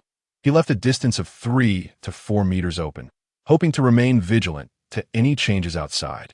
Having completed the insulation work on the first floor, Liu Beixian found an opportune moment to ascend to the second floor, applying similar measures against the cold. However, to allow for oxygen circulation, he deliberately left a small opening. The space within the gazebo was quite limited, rendering the prospect of growing food impossible. Additionally, the ultraviolet lamps he had previously gathered were now depleted, and even if he attempted to cultivate food, there was no assurance that it would sprout and flourish. It seems that he can only rely on the food available within the confines of this space. Liu Beixian is relieved that his stockpile is sufficiently ample, alleviating his worries about sustenance. However, he must exercise restraint, minimizing his consumption. Days pass in succession. Were it not for his daily habit of checking the time on his electronic watch, he would lose track of how long it has been. In solitude, one's mind tends to wander aimlessly unless occupied with meaningful endeavors. Yet, Liu Beixian finds himself incapable of engaging in any activities aside from eating, sleeping, and exercising. The limitations of his surroundings stifle his creativity and ambitions. He feels akin to Robinson Crusoe on a solitary island, surviving with resilience. Yet the isolation is gradually driving him to madness. His thoughts meandered over the course of 3 months. He consumed a 50-pound bag of rice. And with the addition of vegetables and meat from his supplies, a glimmer of hope finally emerged. The officials arrived.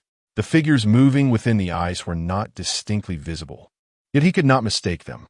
It was the vivid red and the bright yellow, resembling a shimmering star in the firelight, that illuminated his heart, which was on the verge of despair. Liu Beixian retrieved his flashlight and directed its beam toward them.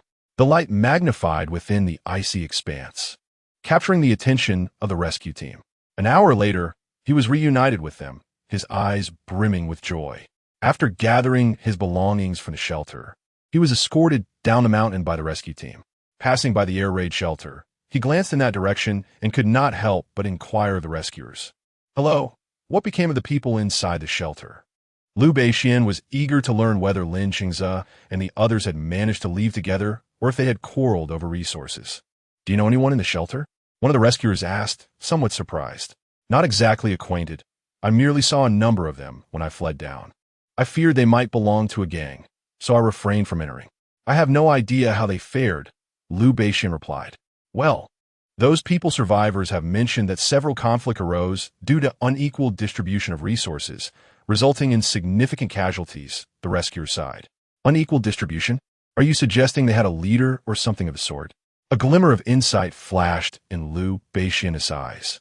The rescuer hesitated to elaborate further, as the matter was delicate. Liu Beixian nodded slightly, following the rescue team to the underground fortress. He surrendered all the supplies he had on hand and was assigned to a large communal bunk. Within this space were several others, 3 of whom had voices he recognized. Indeed, it was Lin Qingze and his companions. He was astonished to find them here. After exchanging greetings with them, Liu Beixian settled onto his bed. In the days that followed, he and Lin Qingze maintained a respectful camaraderie, cohabiting in the fortress for over a year. In their daily lives, they engaged in tasks within the bunker, venturing out to procure supplies in exchange for sustenance that would sustain their existence. After all, the authorities bore a duty of assistance. It was unreasonable to indefinitely support those who contributed nothing. Given the current circumstances, particularly the scarcity of food, it was unthinkable to permit idlers to squander resources. Only through generating profit could one hope to reap rewards. Liu Beixian accompanied Lin Qingze and others on several excursions to collect provisions from the ruins of collapsed buildings.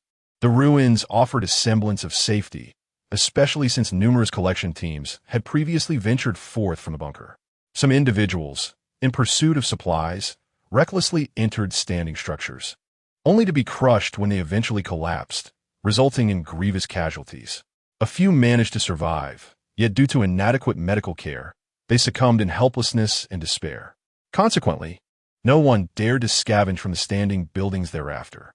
Days passed until one fateful outing with Lin Qingze and the others, when the ground began to tremble violently, and the glaciers cracked, a harbinger of an impending earthquake. Liu Beixian sought to flee, but was obstructed by falling glacial debris ahead. Retreat was futile, as the ice had already descended behind him. Trapped, he struggled upward amidst the icy chaos, yet upon touching the glacier's surface, the bone-chilling cold swiftly drained him of all warmth.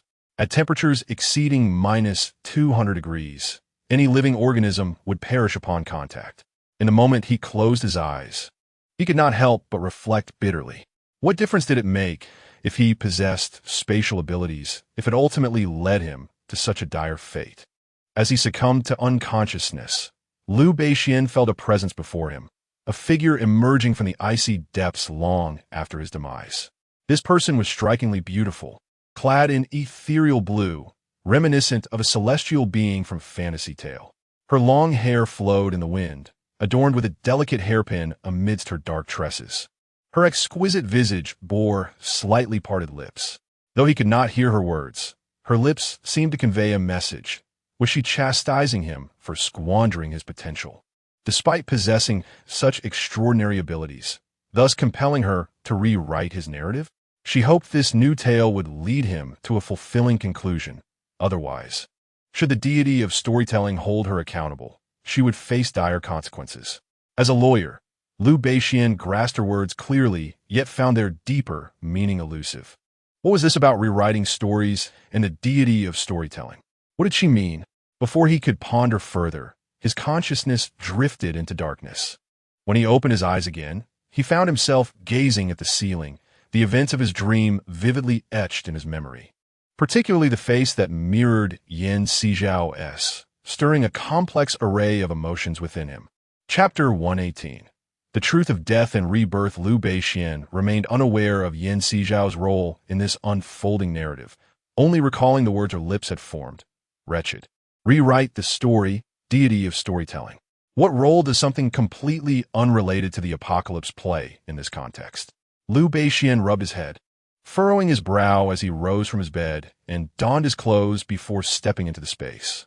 He had not forgotten the earthquake that had manifested at the end of his dream. Would that earthquake return? If the woman in his dream, rewriting the story, referred to his life, then this existence was indeed far superior to that of his dream. At least thus far, he had not found himself living in the cold, curled up in his bedroom as he had in his past life, too fearful to move except to eat or use the restroom. Emerging from a space, Liu Beixian's gaze fell upon Yan Sizhao, who was busily preparing breakfast. It was only then that he realized it was already morning. "Good morning, Xiangu," Yan Sizhao greeted him, her expression devoid of any pretense. Yet it involuntarily reminded Liu Beixian of the dream scenario. Did she recall the events that transpired in the dream? "Xiao, may I ask you something? Do you know a man referred to as the book god?" Liu Beixian thought back on their interactions and did not perceive any insincerity in her demeanor. He wished to discuss this matter candidly with Yan Sizhao. "Book god? What book god?" Yan Sizhao looked at him in confusion. Liu Beixian fell silent for a moment. Did she truly not know? Book god? Who mentioned the book god? 8785 suddenly sprang forth, landing directly in Liu Beixian's hand. "You know the book god?" Liu Beixian regarded it with a subtle gaze. "Of course. If it weren't for that guy, how would I have been sent here?" 8785 retorted indignantly. Liu Beixian raised an eyebrow. If Yan Sizhao was sent by the book god, and 8785 knew of the book god and was dispatched here as well, it meant that 8785 and Yan Sizhao must also be acquainted. Absolutely. 8785 rambled on, but Liu Beixian and Yan Sizhao could only hear a cacophony of disjointed sounds. Even 8785 seemed to question its own existence.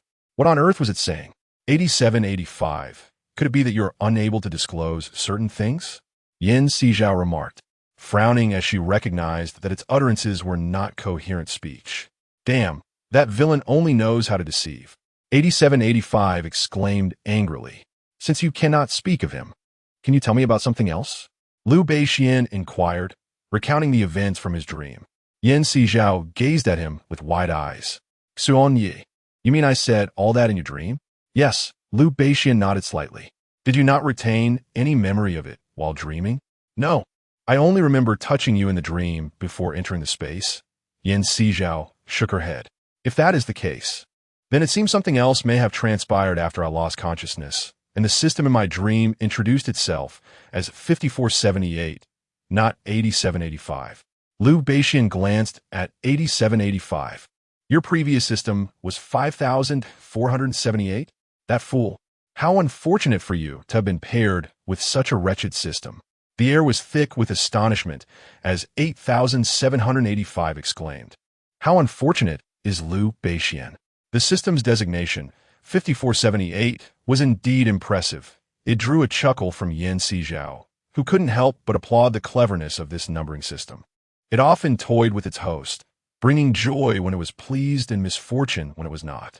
After sharing this thought, 8785 turned its gaze toward Yan Sizhao.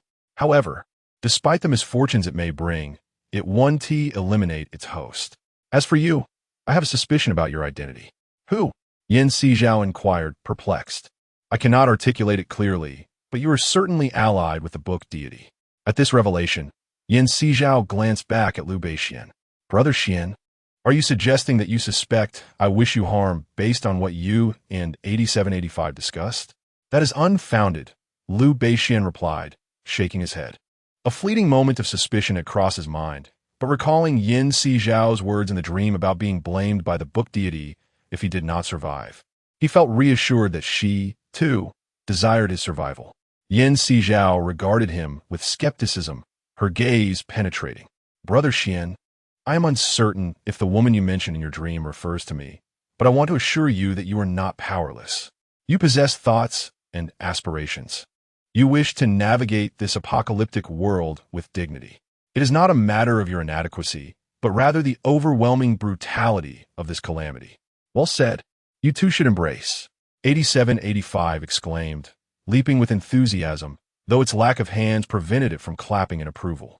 8785. Cease your antics, Liu Beixian admonished. If what you say is true, and my original system was indeed 5478, then I should have entered the realm of 5478 when I dreamt of traversing space. How did it transform into your domain? Sizhao sought clarity regarding their current predicament. Upon hearing her query, 8785 quickly interjected. So you've known the entire story from the beginning. Why did you not clarify it sooner? Sizhao stared at it in disbelief. 8785 hopped onto Liu Beixian's shoulder, adopting an innocent expression. Then, 8785, I must ask, who am I truly that I warrant such attention from you and the book deity? What role does Xiao play in this narrative? Liu Beixian lifted 8785 from his shoulder, his deep gaze fixed intently upon it. With utmost seriousness, 8785 prepared to respond. Chapter 119. The true identity of Sizhao completed task? Me? Sizhao pointed at herself, bewildered. What does it have to do with me? Why should I undertake such a task? Liu Beixian raised an eyebrow. 8785. What exactly is Xiao's identity? Why did she mention rewriting the story in the dream? If you assert that rewriting the story equates to rebooting this world, can I then perceive this world as a book with Xiao as its author? Upon hearing this, Sizhao was momentarily taken aback. Xiangu, please refrain from flattering me. I possess no such remarkable capabilities, he replied modestly. Your current limitations do not diminish the potential you had before the world reset. Liu Beixian adjusted his glasses perched upon the bridge of his nose. In his dreams, Sizhao appeared ethereal and graceful, her azure attire billowing in the snow and wind, like a vision drawn from a dream. Such a figure was unprecedented in his experience. At that time, gazing upon Sizhao felt akin to witnessing a celestial being. Yet, this celestial maiden seemed rather disdainful of him. However, now that she had taken on a mortal guise, she appeared considerably more humble. Sizhao widened her eyes in disbelief as she regarded Liu Beixian. Xuan Yi, could you perhaps separate me from that woman who looks down on you? I harbored no such disdain for you. As she spoke, a faint blush crept across her cheeks. Observing her flushed visage, Liu Beixian's heart raced unexpectedly. The atmosphere between them suddenly grew, tinged with a hint of intimacy. The mischievous 8785, with its round eyes glinting, leapt behind Sizhao and delivered a playful kick to her back. Sizhao stumbled, falling directly towards Liu Beixian, who instinctively caught her. 8785, what are you doing? She exclaimed, her face turning crimson as she found herself enveloped in Liu Beixian's embrace.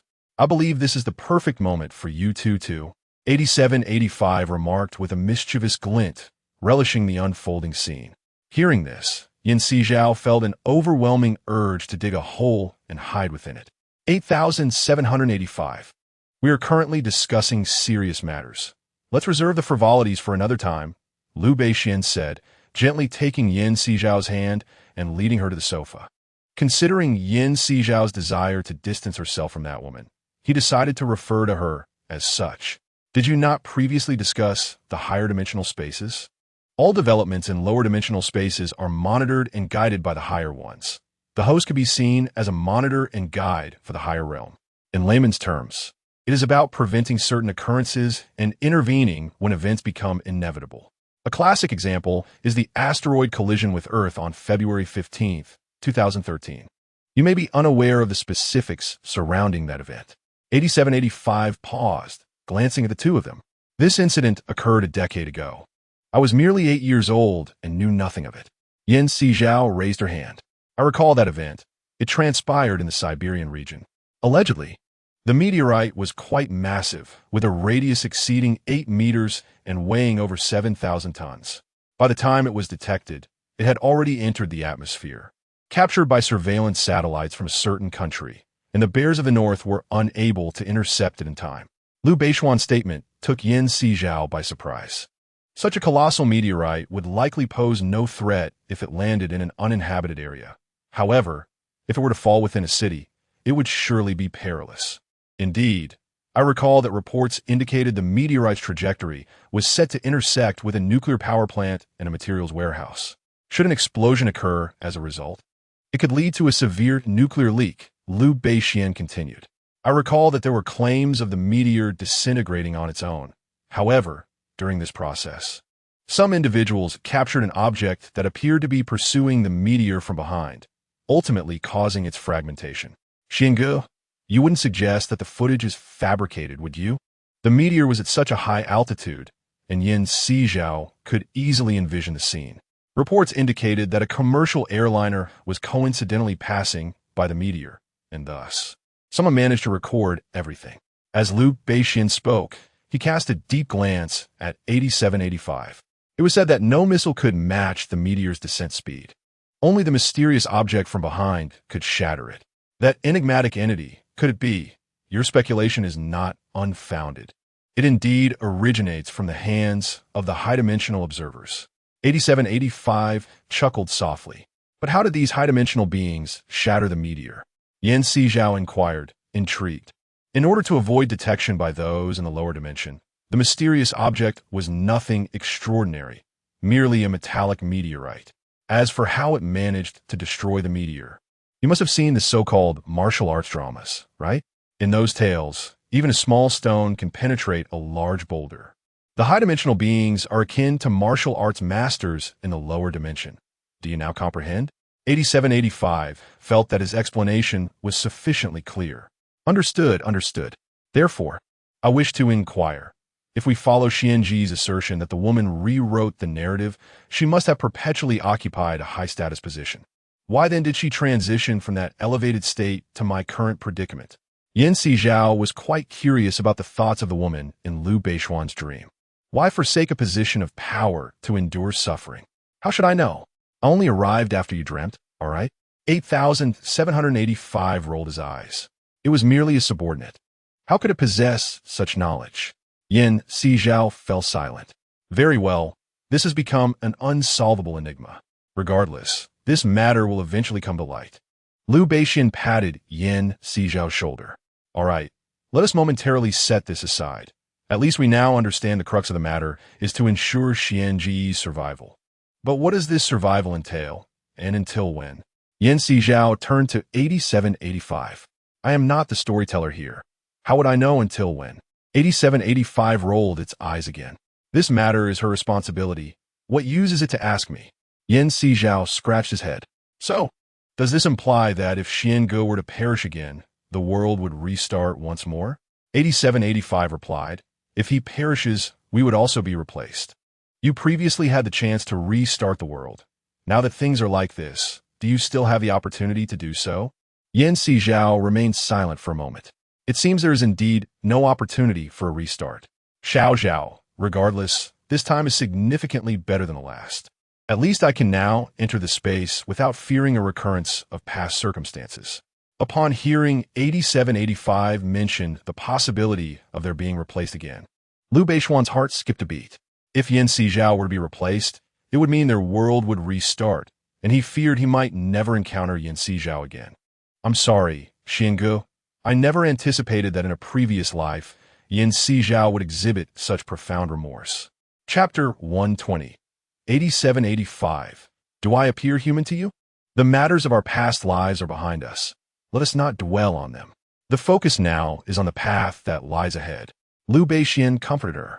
Sizhao nodded slightly. Yet, Xiangu, we are uncertain about the developments to come. What shall we do? As he spoke, Liu Beixian enveloped her in his embrace. Zhao, I am grateful to you. Had it not been for the space you arranged for me in our past life, I might have perished long ago. Xiangu, Sizhao murmured, clutching his waist, feeling the breadth of his chest, her mind involuntarily conjuring the image of him encased in ice. Had she not scripted events like earthquakes in her previous life, Liu Beixian would likely still be alive. Enough of these melancholic thoughts. Have you prepared breakfast? Quickly eat, then rest. You must be exhausted from a sleepless night. Liu Beixian patted her back. Regardless of Sizhao's identity, her mission was to ensure her own survival, and she must thrive. She could not disappoint Sizhao, nor allow her to drift away. This sentiment stemmed not only from their prolonged companionship, but also from the burgeoning feelings he harbored for her. Sizhao complied, unaware of his inner thoughts, and after breakfast, she retired to rest. Once Liu Beixian finished washing the dishes, he surveyed the room, turning his gaze toward the 8785 he had been nurturing. Are you enjoying your meal? Isn't that a given? Who doesn't relish food? 8785 rolled its eyes, irked by the interruption. Then eat, Liu Beixian initially intended to inquire further. But upon witnessing 8785's fierce demeanor, he refrained. After finishing its meal, 8785 swallowed everything on the table in one gulp. I want to ask anything else. I merely wish to know who I am and why you and Zhao care for me so much, preventing my demise. Liu Beixian inquired from his seat. I cannot disclose who you are, but I can say you are here to undergo tribulation. In the higher realms, the host belongs to a department called the Book Hall, tasked with monitoring and rewriting the narratives of various worlds while creating dilemmas for tribulation seekers, aiding them in their trials. It was unexpected, however, that you would perish so swiftly. You are indeed the first male protagonist in history to die, even with a golden finger at his disposal, which is quite astonishing. 8785 remarked disdainfully. I had thought my predecessor, Jiqingwan's, the protagonist of Apocalypse Start. I rely on spending to draw supplies. Partner, Fu Yuanshen, was feeble. Yet it appears there exists an even weaker male lead than him. Truly, there is no one like you. Liu Beixian felt implicitly insulted. Ahem. Isn't there a saying that goes, a minor quake need not flee, but a major quake cannot escape? What I faced was no mere tremor. Moreover, during that upheaval, I struggled to ascend from the depths to the surface. In temperatures plummeting below -200 degrees, if I could survive, would that not render me akin to you all, no longer human? Liu Beixian cast a sidelong glance at 8785. What do you mean by not human? Do you resemble a human? He scrutinized it, noting its lack of arms and legs, just a pair of ears and a nearly invisible tail. Not to mention its furry exterior. Can you truly be called human? I am indeed not human, but the host is 8785 retorted. Liu Beixian's eyes flickered as he recalled Sizhao from his dream, a faint smile gracing his lips. She, too, is not human. She is a celestial being. Huh, I knew it, 8785 replied, wearing a knowing expression. You must have developed feelings for her. How could she appear ordinary in your eyes? Indeed, she is far from ordinary. Liu Beixian replied with a gentle smile. Well, you seem utterly smitten. This is certainly an improvement compared to my previous host, who was quite dull-witted, 8785 quipped, unaware that the exalted Yuan Shun, situated in a higher realm, suddenly sneezed. Oh, was your previous host that inept? Liu Beixian raised an eyebrow. Of course. Let me tell you, 8785 chattered away about Jiqingwan and Fu Yuanshen, thoroughly spilling the beans. Why does he keep sneezing? Is someone speaking ill of him? Yuanshen mused for a few moments, then dismissed the idea. He was known for his amiable nature and had never harbored enemies. Who would dare to speak against him? Unbeknownst to him, a system was completely divulging his secrets. Meanwhile, Liu Beixian listened intently to 8785's tales, while Sizhao had already emerged outside, beginning to summon water from the spatial realm to encase the house. This would merely prevent the exterior from collapsing and fortify their home. It did not guarantee that the structure would withstand an earthquake should one occur. Sizhao recalled Liu Beishuan's mention of a dream, which transpired over a year later. This implied they could enjoy more than a year of tranquility. Of course, according to that woman, perhaps the anticipated earthquake would not arrive a year from now. However, a sense of unease lingered within her, for she knew nothing of her previous life. By the time Sizhao had encased the entire building in ice, it was already past 3 in the afternoon. Liu Beishuan, unable to discern the outside world through the frosted windows, could only glean from 8785 that Sizhao had successfully sealed the house. When Sizhao emerged from the spatial realm, it was already dinner time. After completing the task of encasing the house in ice, she went to check on Lin Qing's condition. However, without the likes of Jaguar Yangdong and others in this life, Lin Qing's progress toward the air raid shelter seemed noticeably sluggish. They had yet to locate the entrance to the community, let alone reach the shelter. Sizhao pondered the fate of Lin Qing's and his companions in this life, acutely aware that it would diverge significantly from their previous one. She couldn't help but wonder if they would manage to safely enter the underground fortress in this lifetime. Sizhao cast a glance at Lin Qing's situation before venturing into the city. The state of the urban area was even more dire than she had previously observed.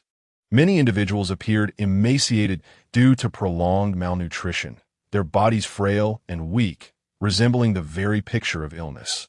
In Chapter 121, when one faces adversity, all come to aid. The authorities opened hospitals and canteens.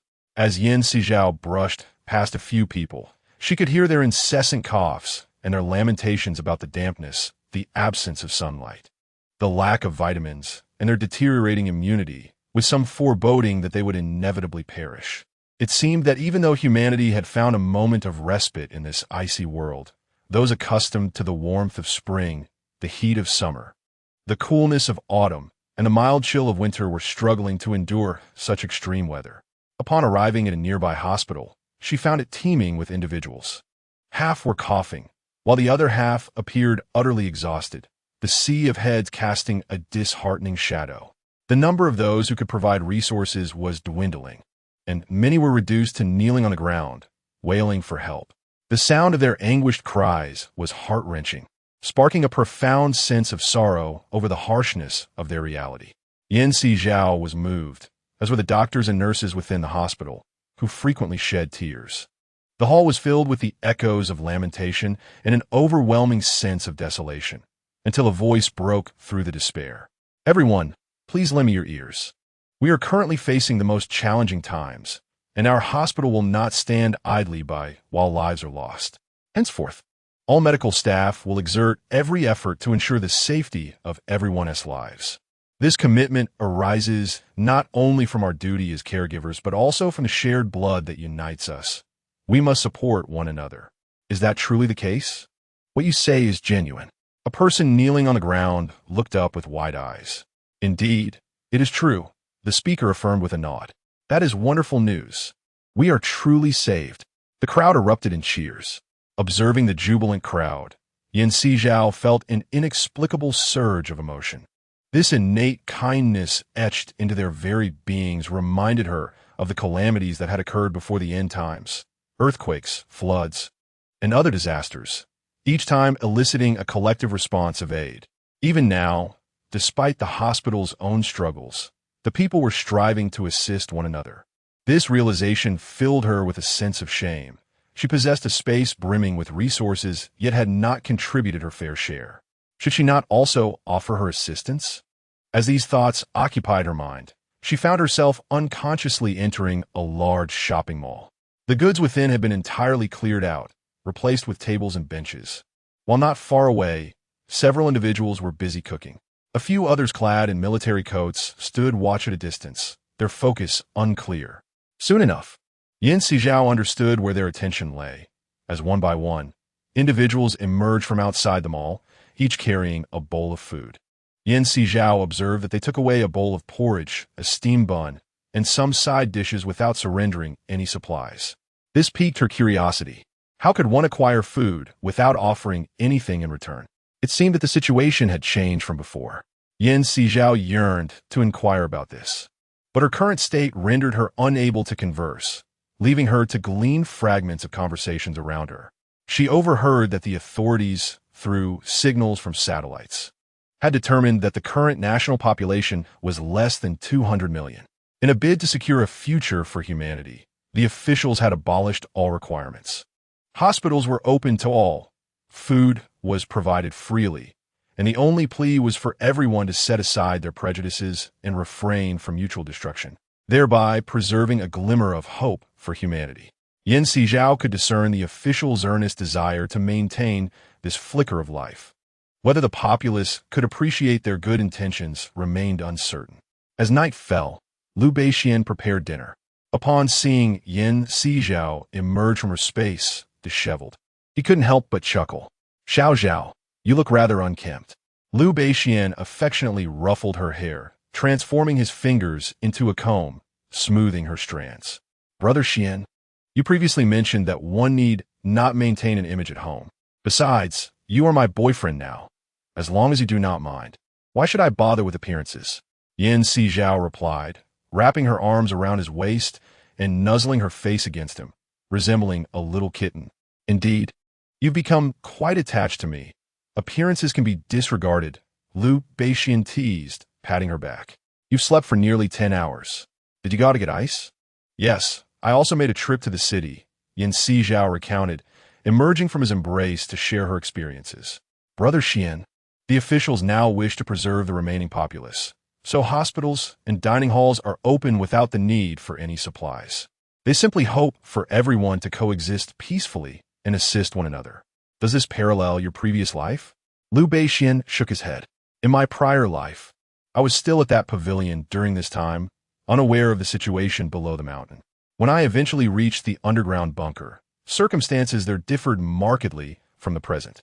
Could it be that there were too many individuals merely subsisting in the underground bunker, prompting the officials to allow you to obtain food in this manner?" Sizhao questioned skeptically. Baxin recalled a dream where his father, stepmother, and half-siblings had arrived in the city. He had arranged accommodations for them in a hotel. As for what became of them, he feared they had perished. In this life, they likely had met an early demise as well. Hearing him mention his father and stepmother, Sizhao, recalling the contents of his dream, felt a pang of sympathy as she grasped his hand. "Brother Xian, even before the apocalypse, your father neglected you. Thus, in the aftermath, should you encounter him again, it would be as if you were strangers. Moreover, given the current circumstances, it is likely that your father and the others are no longer alive." At this point, Sizhao suddenly remembered that since the onset of the heat wave until the arrival of the cold wave, her father had not reached out to him even once. She was uncertain whether he was alive or deceased. Baxin nodded in agreement. "See, speaking of them, during your prolonged absence outside, have you encountered any of the other residents within our community?" Baxin wished to divert from the topic concerning his father. His attention was now drawn to the activities of others in the neighborhood, particularly those of Lin Qingze and his companions. He observed that they were simultaneously gathering supplies and excavating a tunnel leading to the entrance of the community. Where did they commence their digging?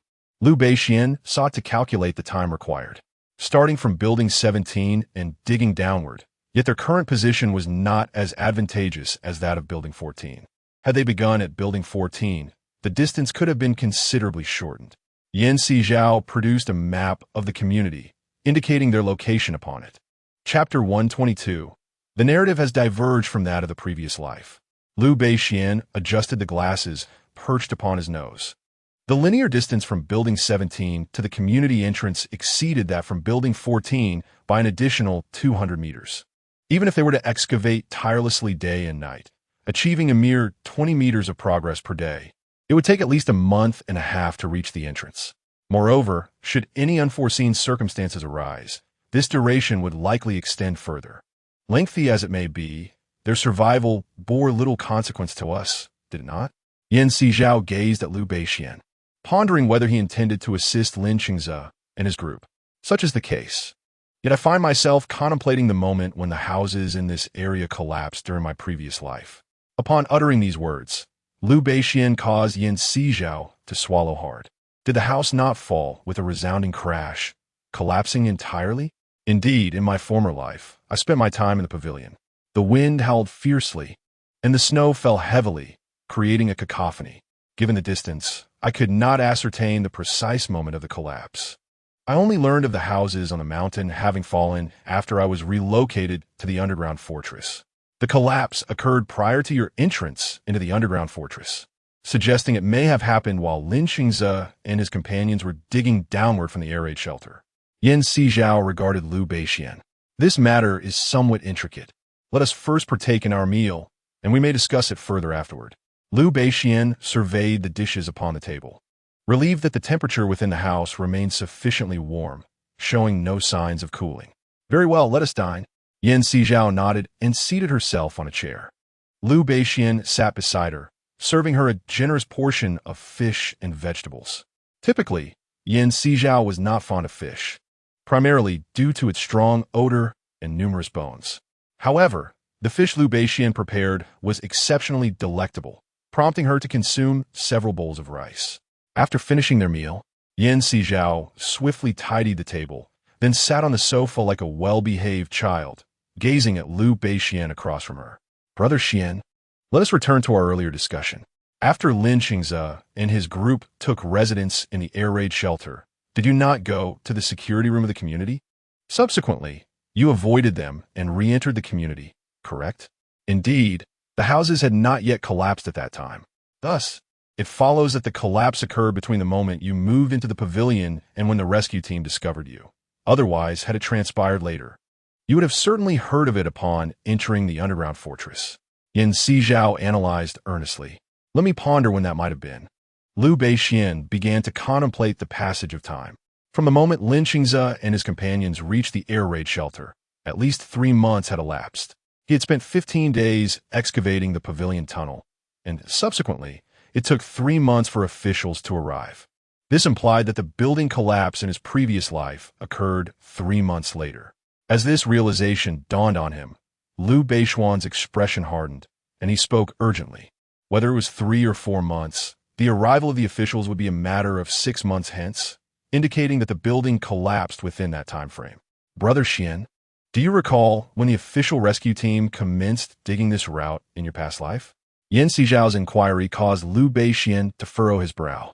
I have yet to investigate that, but considering the circumstances at the time, the tunnel excavated by Lin Xingze and his team was accessible. Even if the officials spent some time unearthing the tunnel I had buried, it would only take a day or two, thus disregarding the time involved. The distance from the air raid shelter to my location, nearly 500 meters, would have taken about 3 months to excavate, whether by the officials or Lin Xingze's group. Upon reaching this point, Liu Beixian paused, struck by the implications. 500 meters in 3 months. Indeed, 500 meters in such an extended period, particularly under mutual excavation. Brother Xian, consider this. Even if Lin Xingze and his team were to work unilaterally, they could only manage 5 to 6 meters a day, which is significantly slower than their progress in the mountains. Sizhao's observation resonated with Liu Beixian, prompting him to sense the underlying issue. Just as he was about to articulate his thoughts, 8,785 unexpectedly appeared, opening its seemingly bottomless mouth. That was due to the temperature at the time, which rendered the ice more solid, achieving a hardness comparable to granite, making it inherently more difficult to excavate. Sizhao paused, enlightened by this revelation. So that's the reason. But what alternative explanation could there be? 8785 rolled its eyes. Is it not possible that their internal conflicts and injuries hinder their progress? Liu Beixian recalled how Lin Xingze and the jaguar had engaged in disputes over food, resulting in several casualties. Regardless of the reasons behind it, your focus should not dwell on that. 8,785 advised. That is a valid point. Liu Beixian nodded in agreement. Brother Xian, if we operate under the premise that the rescue team in your past life had not begun excavating the tunnel from the West Lake intersection to here at this point, the current situation diverges significantly. The rescue team has indeed commenced their work, yet Lin Xingze's group has not yet reached the community entrance. This is a stark departure from the circumstances of your previous life. Before Sizhao could finish his thought, 8785 interjected, "We are rewriting the narrative." Yes, precisely. We are altering the course of events. Yan Sizhao exclaimed, his eyes sparkling with excitement. Brother Xian, given the current developments, if the building were to collapse later on and the officials could arrive sooner, Lin Xingze and his team would undoubtedly head to the underground fortress. We should remain here. The underground fortress requires supplies to furnish rooms and food. Moreover, accommodations there consist of 6-person, 8-person, or even dormitories for 10 or more. Can you endure that? Liu Beishuan's words instantly deflated Yan Sizhao. So, there isn't a space exclusively for the two of us? There is, but the public restroom and bathroom are shared by everyone. Each word from Liu Beishuan extinguished Yan Sizhao's desire to go there. Isn't the environment rather unappealing? Yan Sizhao's expression fell. Given the current extraordinary circumstances, there is no alternative unless the cold wave subsides, or the authorities are afforded more time to construct an underground fortress akin to that depicted in The Wandering Earth. Liu Beishuan rapped her head lightly, his tone laced with annoyance. Do you wish to venture into the underground fortress? Not particularly. I mainly fear that if an earthquake were to strike here and the buildings cracked, we would find ourselves homeless and compelled to seek refuge in the underground fortress.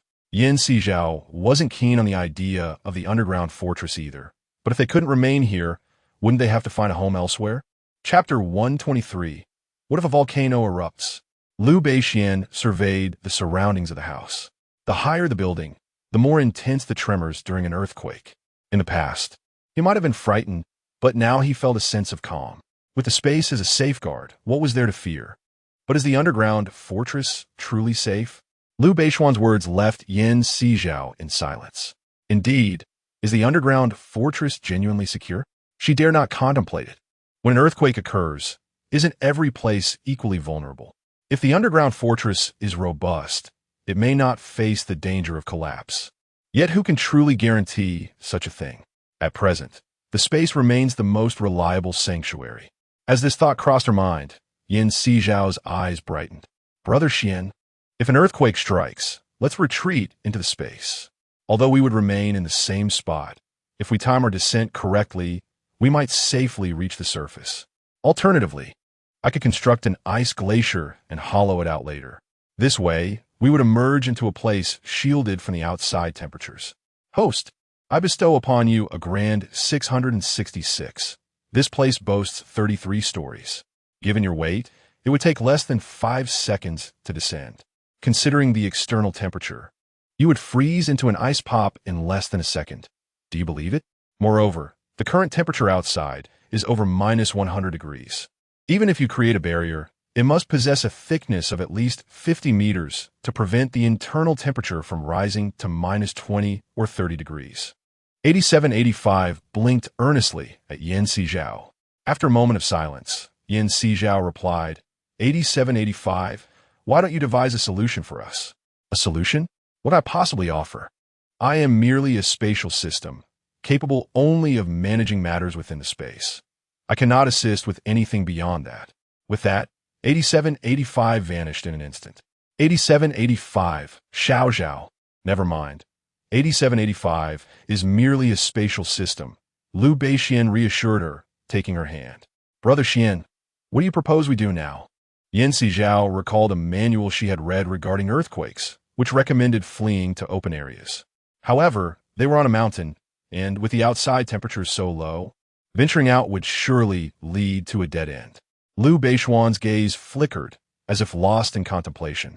Yan Sizhao remained silent, deep in contemplation. After a moment, Liu Beishuan spoke. If an earthquake were to occur, we might be able to harness the force to our advantage. Harness the force? Yan Sizhao was puzzled. How do we do that?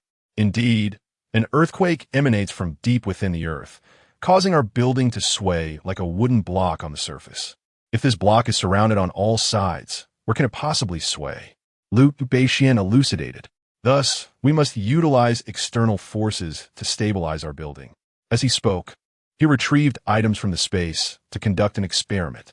However, Brother Xian, the only external force we have at our disposal is ice. The water in our space has already been significantly depleted. If we consume more, will we not face a severe shortage? Yan Sizhao expressed her concern. Liu Beishuan furrowed his brow. This matter requires consulting 8785. I shall summon them at once. Sizhao swiftly entered the space and called for 8785. Are you inquiring whether the water in the space is insufficient? That's rather amusing.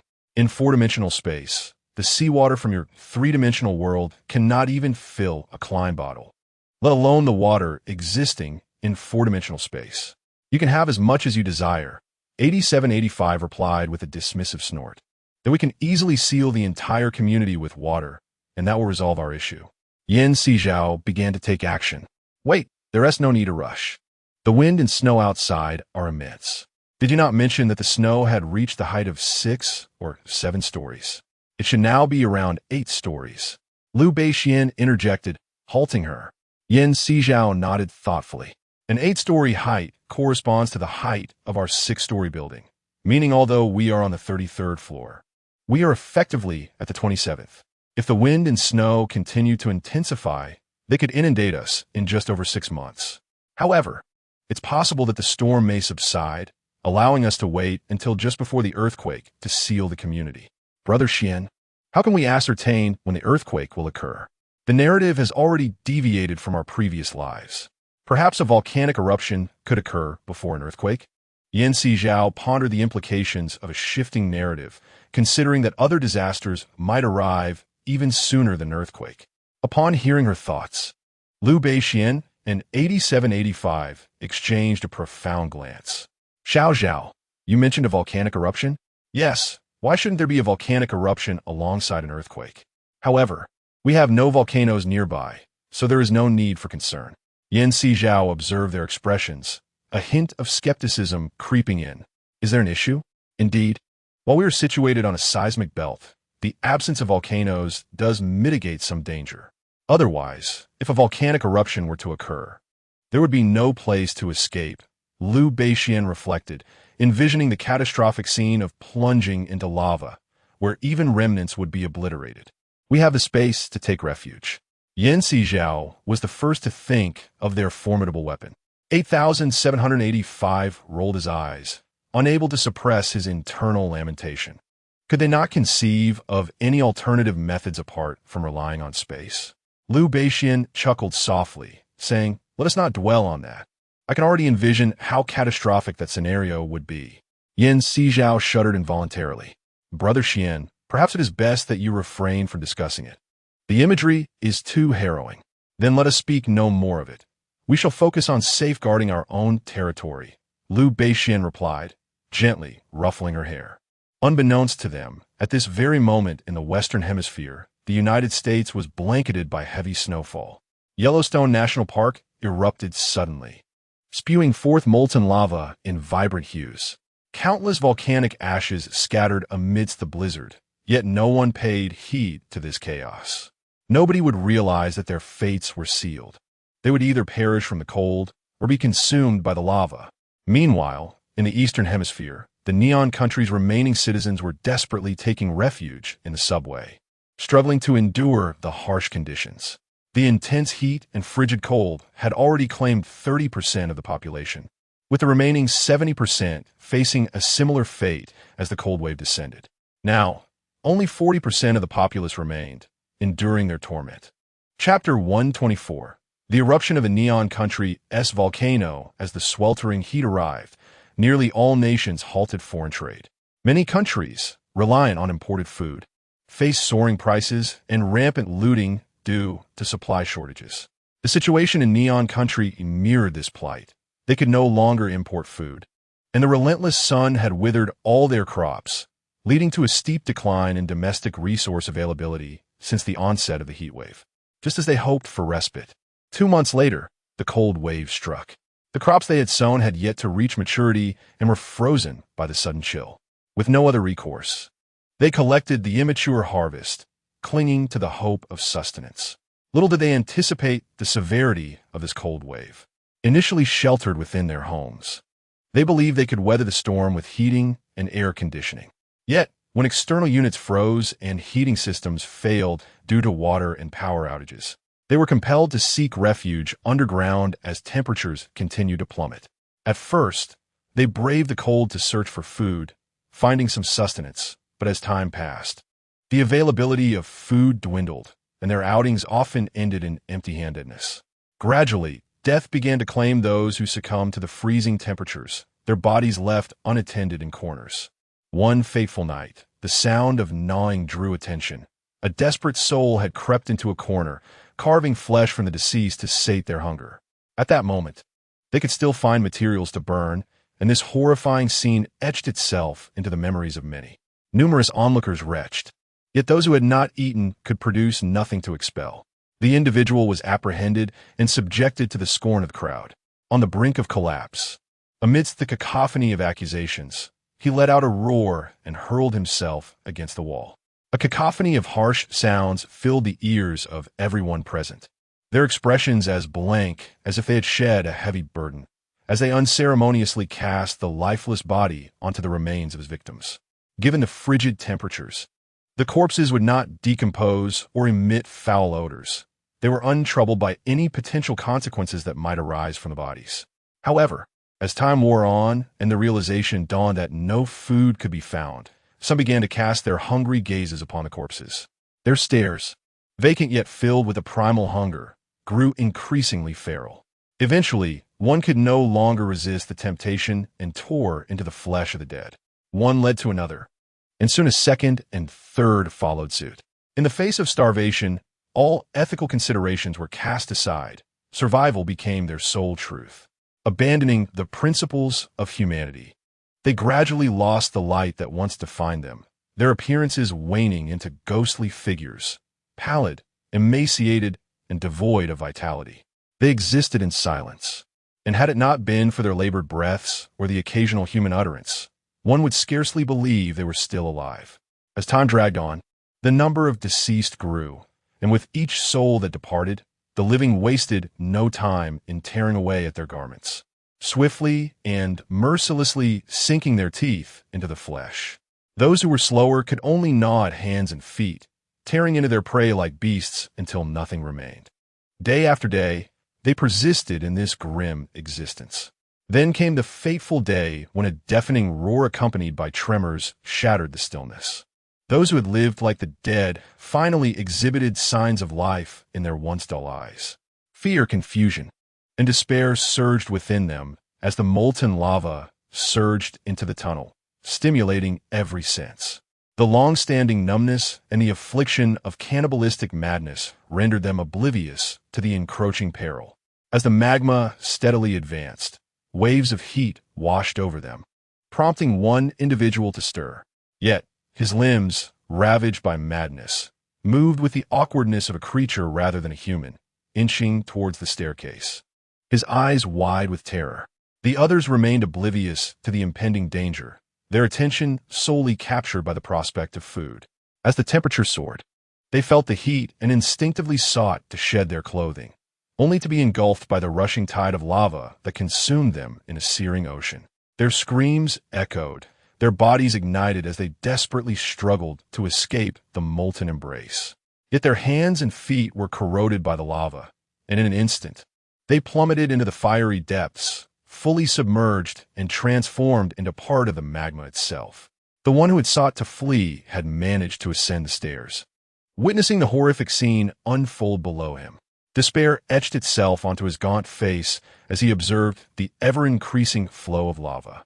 With determination, he strained to climb higher, to escape the confines of the subway station, only to be met with an overwhelming surge of lava cascading from above. The scorching magma flowed down the staircase, and the rising smoke tightened around his heart. Looking down, he saw that the lava had spread, completely severing his escape route. Despair engulfed him. As he watched the encroaching lava, he closed his eyes, surrendering to the inevitable engulfment. High above, in the vastness of space, astronauts aboard the space station gazed out at the Earth through the window. The planet was shrouded in layers of pristine snow, rendering the distinction between land and sea nearly indiscernible. The eruptions of volcanoes in the two nations, known for their disarray, tightened his heart, filled with dread over the impending calamity. It was only through the identification of others that he realized the volcanic eruptions originated from those very nations. Oh my God, how could such a tragedy occur? Upon hearing news of his homeland, The astronaut was consumed by anxiety. What has happened to Earth? John, do not worry. Everything will be all right. We must have faith that they will survive, reassured his companion. Meanwhile, another individual surveyed the map adjacent to the troubled nation. Although he could not discern the borders of his own country, he was confident that his homeland was doing everything in its power to ensure the safety of its citizens. Surely, this bitter cold would soon pass. Lou, given the current state of Earth, do you think they will survive? John's azure eyes brimmed with concern. In such dire circumstances, he genuinely feared for his family's well-being. Lou placed a reassuring hand on his shoulder, his gaze fixed upon the Earth, now resembling a colossal white orb, silently hoping for the welfare of all. At coordinates 118, 25, 27, 20 Yin Sizhao returned home to rest, leaving Yin Sizhao to keep vigil over their dwelling, constantly monitoring its condition. Earlier, she had adjusted the position of the temperature sensor, and now the computer displayed an alarming external temperature approaching minus 109 degrees. This chilling descent was gradual, yet once it neared the threshold of oxygen solidification, the air outside would become increasingly sparse. Chapter 125. The official response arrives even faster than in the past life. Yin Sizhao recalled that once oxygen solidified, it would transform into blue crystalline structures, resembling snowflakes. If such a phenomenon were to occur, the Earth would no longer be blanketed by a layer of white snow, but instead would be submerged beneath a sea of blue. She envisioned a scene reminiscent of a white cake adorned with a layer of blue frosting, beautiful yet lethally toxic. Moreover, once that moment arrived, the world would be devoid of oxygen unless it could be artificially produced under specific conditions. However, this would mean that oxygen could only disperse within a confined space. Hence, to preserve oxygen and prevent its solidification, one must create an enclosed environment akin to the beginnings of the wandering Earth, where survival in a bunker ensured suitable temperature and oxygen levels, thus negating the need for masks. Conversely, venturing outside would expose one to temperatures so frigid that breathing would become impossible without protective gear. Otherwise, one could meet the same fate as Luci's grandfather, succumbing to the lack of oxygen. The protective suits required for outdoor excursions were currently beyond production capabilities. This implied that without the proper equipment, not only would those in the underground bunker be unable to emerge, but even those equipped in such a manner would find it impossible to traverse the outside world. Yin Sizhao rubbed her temples, overwhelmed by the gravity of their situation. She had never personally experienced such frigid temperatures, relying solely on the imagery her eyes beheld to fathom the terror it entailed. If she were to venture out into that cold, she feared she might not survive even 3 seconds. This realization struck Yin Sizhao with clarity. Before the cold wave subsided, her body could venture nowhere but here. The prospect of descending into the underground fortress was no longer a consideration. A newfound determination arose within Yin Sizhao to fortify this place into an impenetrable bastion. As she pondered how to enhance the security of their refuge, Lin Qingze, in parking lot number 17, tossed another wooden stool into the flames, watching the fire leap higher, warming a world ensnared by frost. Zek, we have successfully excavated the tunnel to Building 18. Should we not relocate there? Shen Guang inquired, approaching Lin Qingze. Relocate, but let those on the roster continue digging, so we can reach the sales center sooner. The structures there are shorter and comparatively safer, Lin Qingze replied, his expression growing serious. Ever since the official announcement regarding the potential collapse of the building, anxiety pervaded the team. None were free from the dread that the floor might give way at any moment. Consequently, what was intended to be a temporary respite from the relentless toil of digging had transformed into a ceaseless endeavor, with resources depleting more rapidly than anticipated. Daylight allowed them to clearly see their excavation targets, while the absence of illumination at night rendered work impossible, necessitating the use of any available flashlights for light. Although this approach hastened their progress, it left them with dwindling lighting devices, with many paths still requiring illumination. Lin Qingze was left uncertain if their remaining equipment would endure the journey ahead. What would they do if it faltered? The weight of these concerns bore heavily upon him. I will make arrangements immediately. Zek, You don't seem to be in the best condition. Perhaps you should rest a little more, Chen Guang suggested, gently massaging his temples. He reflected on the arduous journey Lin Qingze had undertaken, managing logistics while also joining them in collecting supplies and excavating tunnels. I'm fine. Just ensure everyone is organized.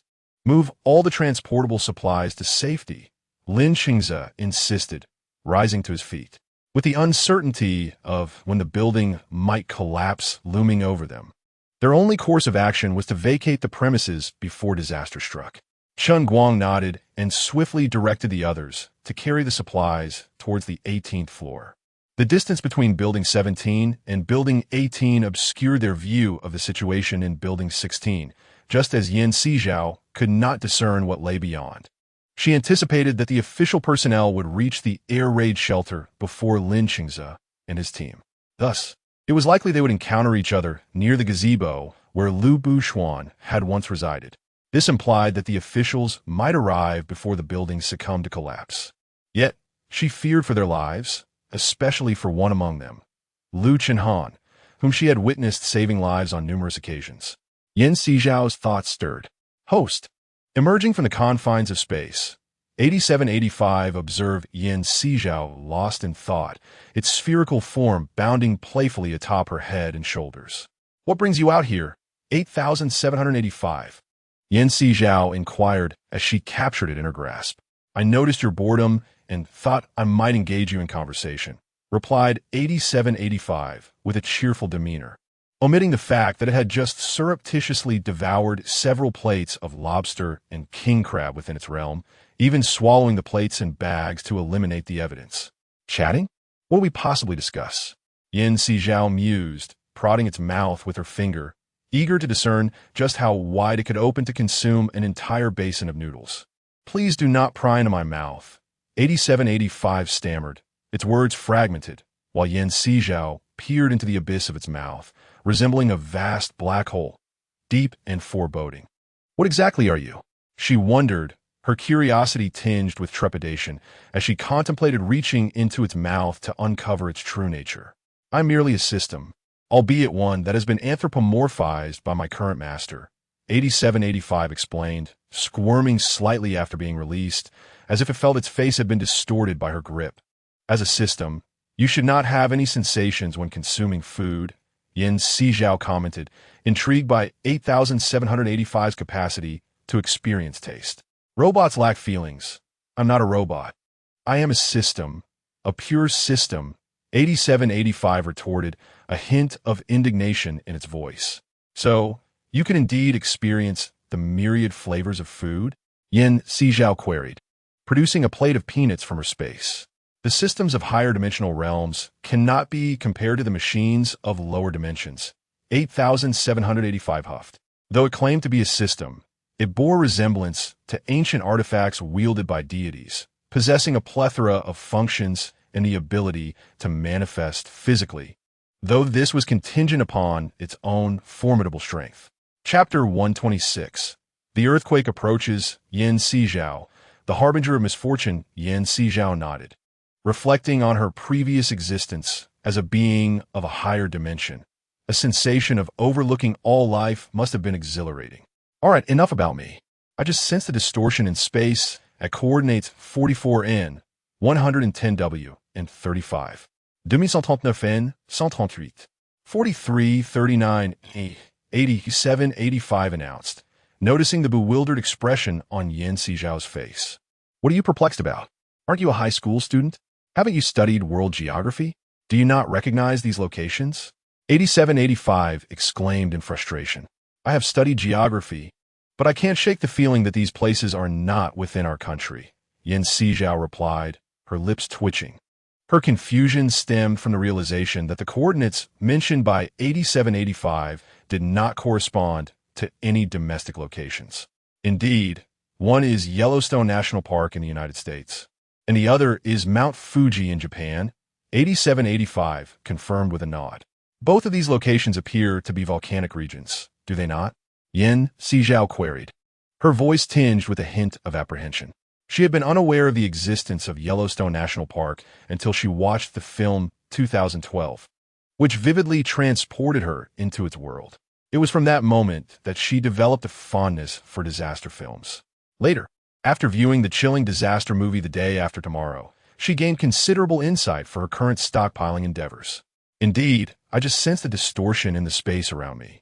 With heat surging from beneath, could it be a volcanic eruption? Upon uttering this, 8785 displayed a hint of schadenfreude.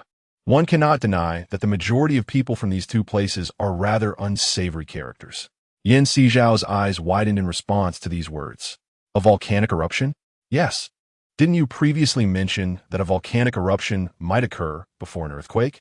It seems that indeed, the eruption has come before the quake. 8785 clicked his tongue. Does that imply an earthquake is imminent? Yan Sizhao leaped up, feeling that having just spoken of the eruption, the earthquake must surely follow. 8785 fell silent. Host, please refrain from speaking. What if it truly comes to pass? Just as Yan Sizhao was about to respond, she felt the floor beginning to tremble, and the decorations on the walls swayed incessantly, the clattering sounds ringing in her ears. In an instant, Yan Sizhao's eyes widened in disbelief as she looked at 8785. 8785. Is this an earthquake? Goodness, host, you have a mouth of misfortune. You spoke of an earthquake, and now it has indeed arrived. You must have a charmed tongue. Hurry. Take cover in the space. After a moment of stunned silence, 8785 sprang into action. Yan Sizhao felt the trembling beneath her feet intensifying, and the objects around her quaked violently. Most alarmingly, the tremors felt extraordinary, as if she were adrift on a storm-tossed sea, swaying precariously. Having never experienced such an earthquake before, she felt a mix of panic and fear as she entered the safe space. My goodness, this earthquake outside is genuinely terrifying. If it weren't for your ill-fated words, would this earthquake have occurred? 8785 looked at her, somewhat speechless. 8785, this is not my fault. I am no deity. How could I possibly conjure such events with mere words? In this life or the last, could I have known? 8785 rolled his eyes.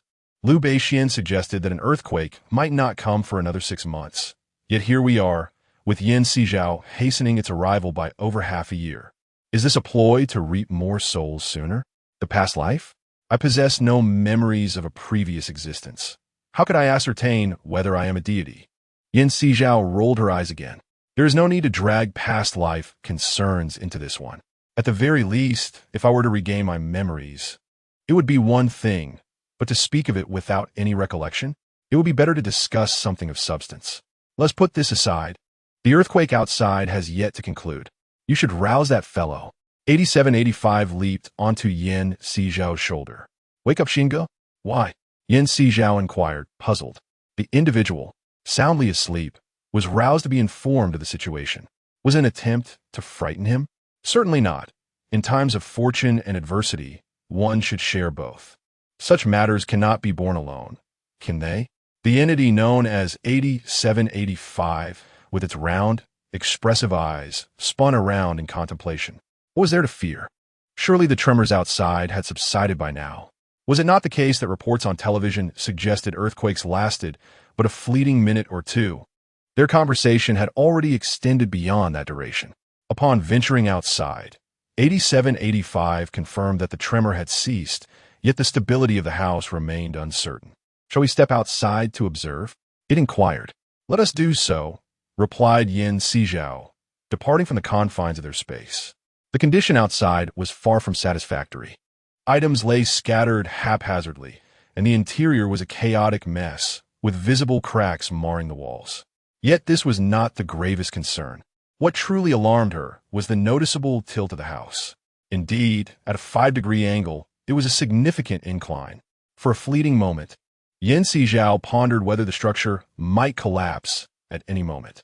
Host, the house is no longer habitable, lamented 8785, gazing pitifully at Yan Sizhao. With such a pronounced tilt, traversing its surface would be perilous. How could one possibly reside there? I understand.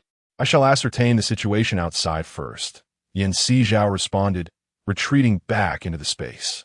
8785 was left puzzled as to her intentions until she reclined upon her bed, revealing her desire to project her consciousness elsewhere.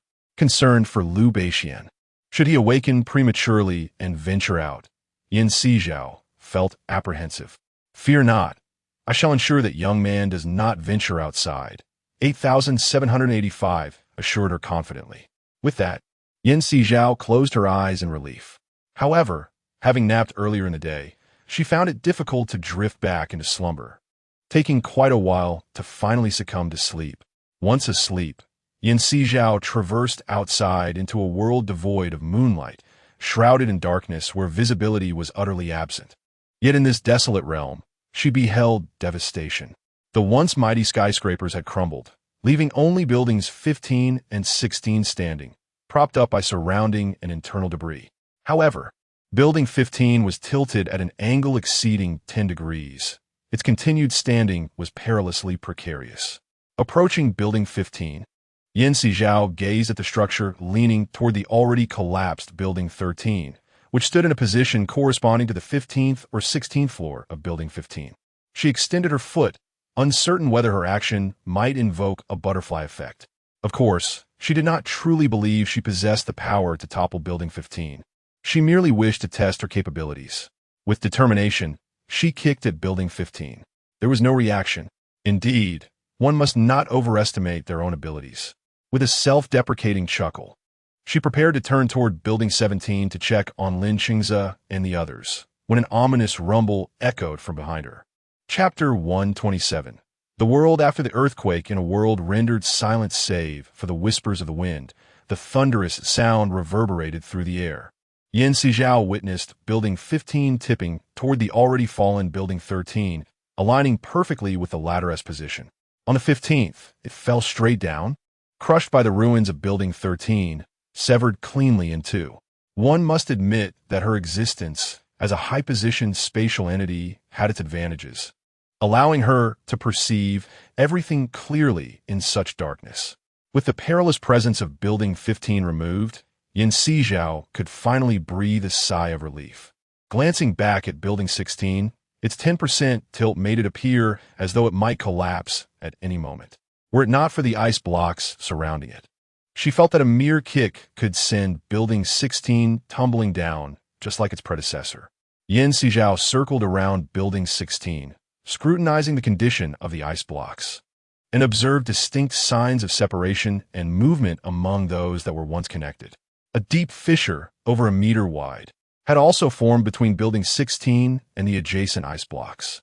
Sizhao was taken aback by the extent of the displacement. Without the ice, the structure would likely have already collapsed. She understood that this was no longer a safe place for habitation, and they needed to find an alternative refuge. Though she was uncertain where would be appropriate, she first went to Building 17 to check on Lin Qingze and the others. During the earthquake, they had been in the midst of transporting supplies. At first, the tremors were mild, but soon the already battered individuals, reduced to unrecognizable states by nature's wrath, were startled into frantic screams and flight. The dust and debris falling from the parking structure instilled in them a singular thought. They were doomed.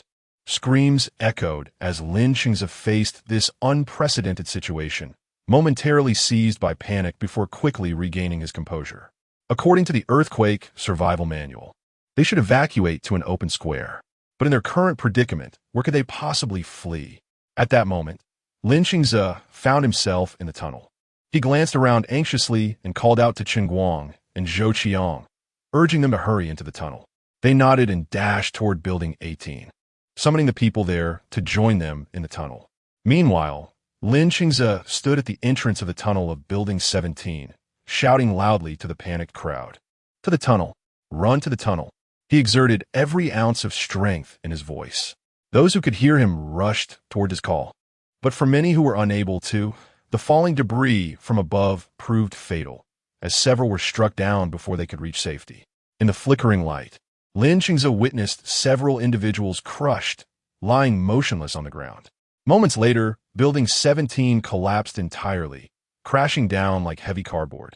A thick cloud of dust erupted, and Lin Qingze swiftly turned, only to be struck by falling rubble. The tunnel entrance had been completely sealed by the debris, and a portion of their untransported supplies lay buried beneath. In the brief span of 1 or 2 minutes, the individuals within the tunnel were left in a state of sheer panic. Many were so terror-stricken by the earthquake that they broke into tears, while others were so frightened that they lost control of their bladders. Even though the tremors had subsided, the lingering fear clung to them. Lin Qingze, however, was unable to attend to their distress at that moment. He clutched his flashlight and sought out Chen Guang and Zhou Qiang. He Yi. The two men still bore traces of their fright.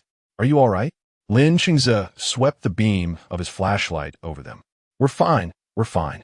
But what do we do now? The building has collapsed, and many of our supplies are buried beneath the rubble, Chen Guang said, shaking his head anxiously. We must dig them out. We need to carve a path urgently. Otherwise, we may perish here due to the lack of supplies and oxygen, Lin Qingze replied, his expression grim. The earthquake had spared their lives, yet it had effectively sealed off both their forward and backward routes. Although they could feel the wind stirring within the tunnel, it was a frigid gust mingled with the outside temperature, making it difficult to breathe. They were unable to kindle a fire at present. Their only option was to find a way out swiftly to ignite a fire and retrieve their supplies. Then, Zhigo, where shall we dig?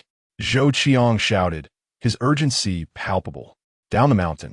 While the heavy snow has yet to completely cover all the collapsed structures and seal off any remaining ventilation, we must reach the air raid shelter, Lin Qingze said, grateful that he held a shovel in his hands.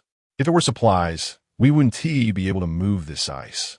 All right, let us get to work. Zhou Qiang urged the others to spring into action. Sizhao observed from the side, harboring no intention of offering assistance. She relied on Lin Qingze and the others to carve a safe path for her, ensuring that Lin Qingze and his group were unscathed. Sizhao made her way down the mountain. The city lay in ruins. The buildings, already somewhat damaged by the cold, crumbled like tofu under the tremors. The delayed survivors, upon regaining their wits, hastily fled towards the outside, while those who could not react in time were crushed beneath the falling debris, unable to utter a single word. The others, who had narrowly escaped death, could hardly fathom that mere moments ago they had been laughing and chatting, only to be engulfed by the collapsing buildings in the next instant.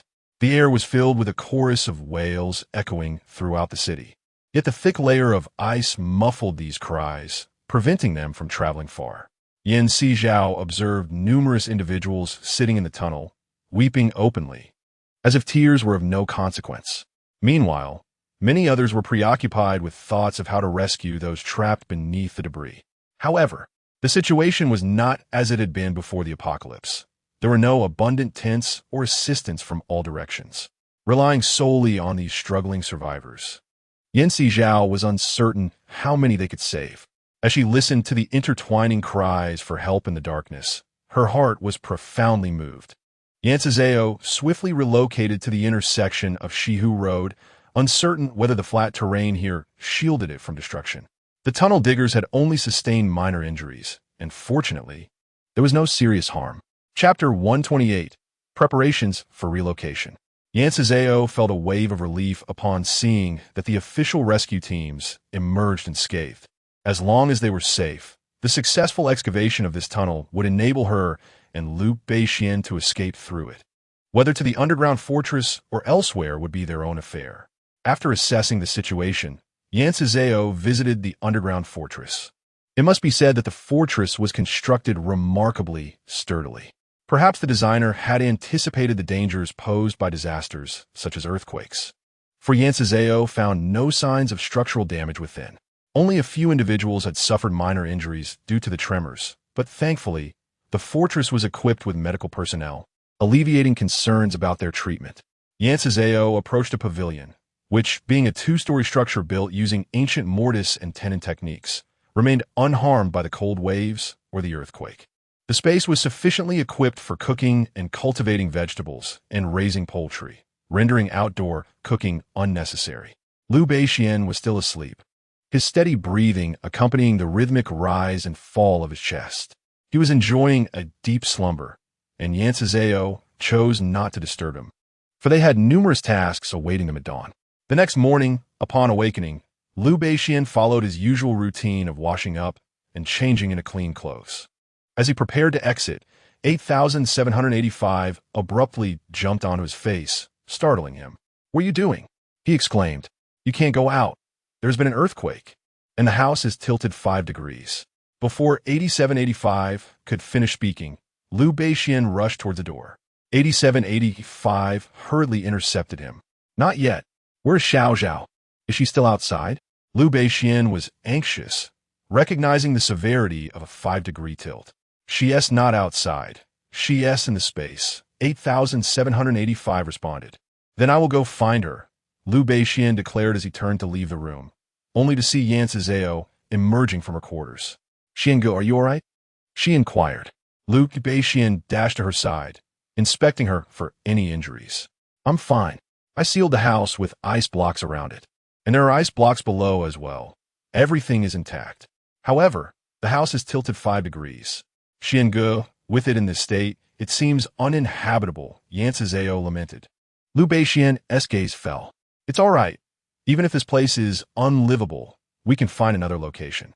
If all else fails, we can remain in space." "Yes. Xiangu, I've visited the pavilion where you used to stay. It is still standing. We can go there," Yan Sizhao suggested. "Even in the worst of circumstances, we could retreat to the underground bunker, where the houses are constructed with remarkable sturdiness. I have visited that place, and indeed, the houses are truly impressive. The underground bunker is quite commendable, particularly since there are currently few people around. We shall refrain from heading there for the time being. Once the crowd increases and we become less conspicuous, we will proceed." Liu Beixian adjusted his glasses perched on his nose. "Perhaps we could first venture to the pavilion. However, the path from here to there has yet to be completed, as Lin Qingze and his team are progressing rather slowly. Brother Xian, shall we tidy up the items outside and bring them in, then remain in the space for a while?" Yan Sizhao remarked, her heart heavy at the sight of her once prized home transformed into a dilapidated structure. Had she foreseen that her property would inevitably deteriorate, she would have refrained from purchasing it, thereby saving several tens of millions for essential supplies.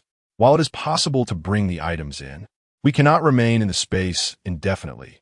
We must descend to the icy realm below. Liu Beixian's words left Yan Sizhao momentarily speechless. Descend to the icy realm?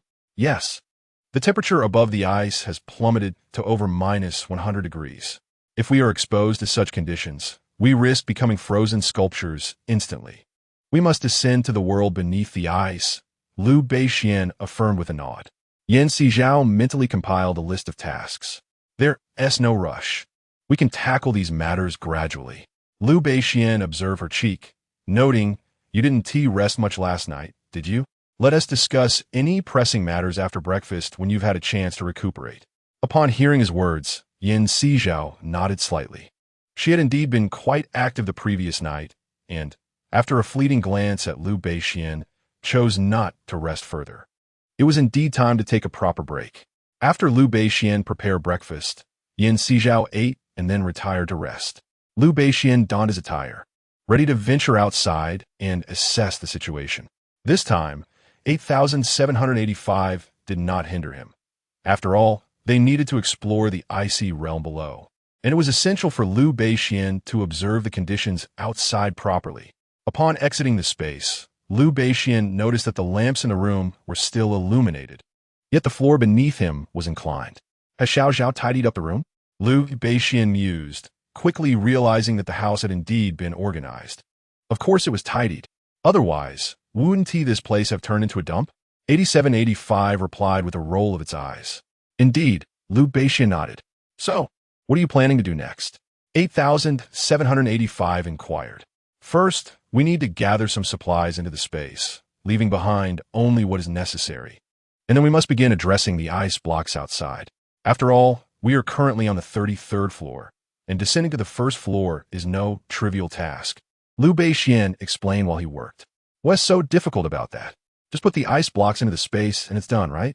8785 assumed, thinking it to be a simple task. Not quite. Liu Beixian shook his head. Why not? 8785 frowned, puzzled.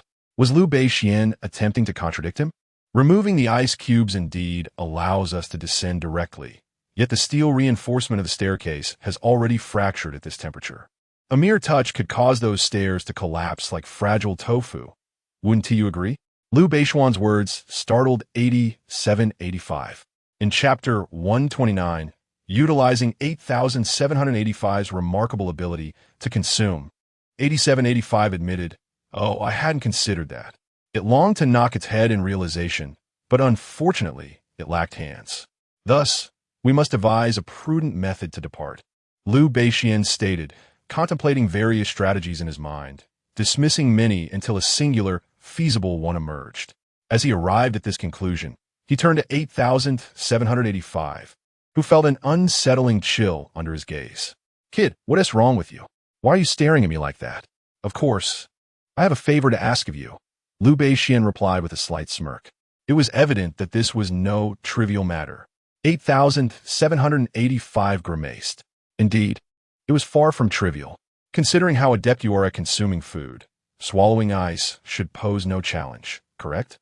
Liu Beixian poked its head. Rather than having them excavate the ice, was not 8785's mouth, capable of containing all things, the finest tool for the task? 8785 was genuinely alarmed. "Are you serious? You're not only withholding food, but also expecting me to swallow ice?" It contemplated fleeing, yet Liu Beixian held it firmly in place. 8785. "You mentioned that 5478 was reassigned due to my demise. I suspect its fate was not particularly favorable. Was it?" A smile adorned Liu Beishuan's face, though it failed to reach his eyes. 8785's struggling body suddenly ceased its movement. This wretched individual had learned to manipulate it, had he not? "Kid, don't push your luck," 8785 retorted indignantly.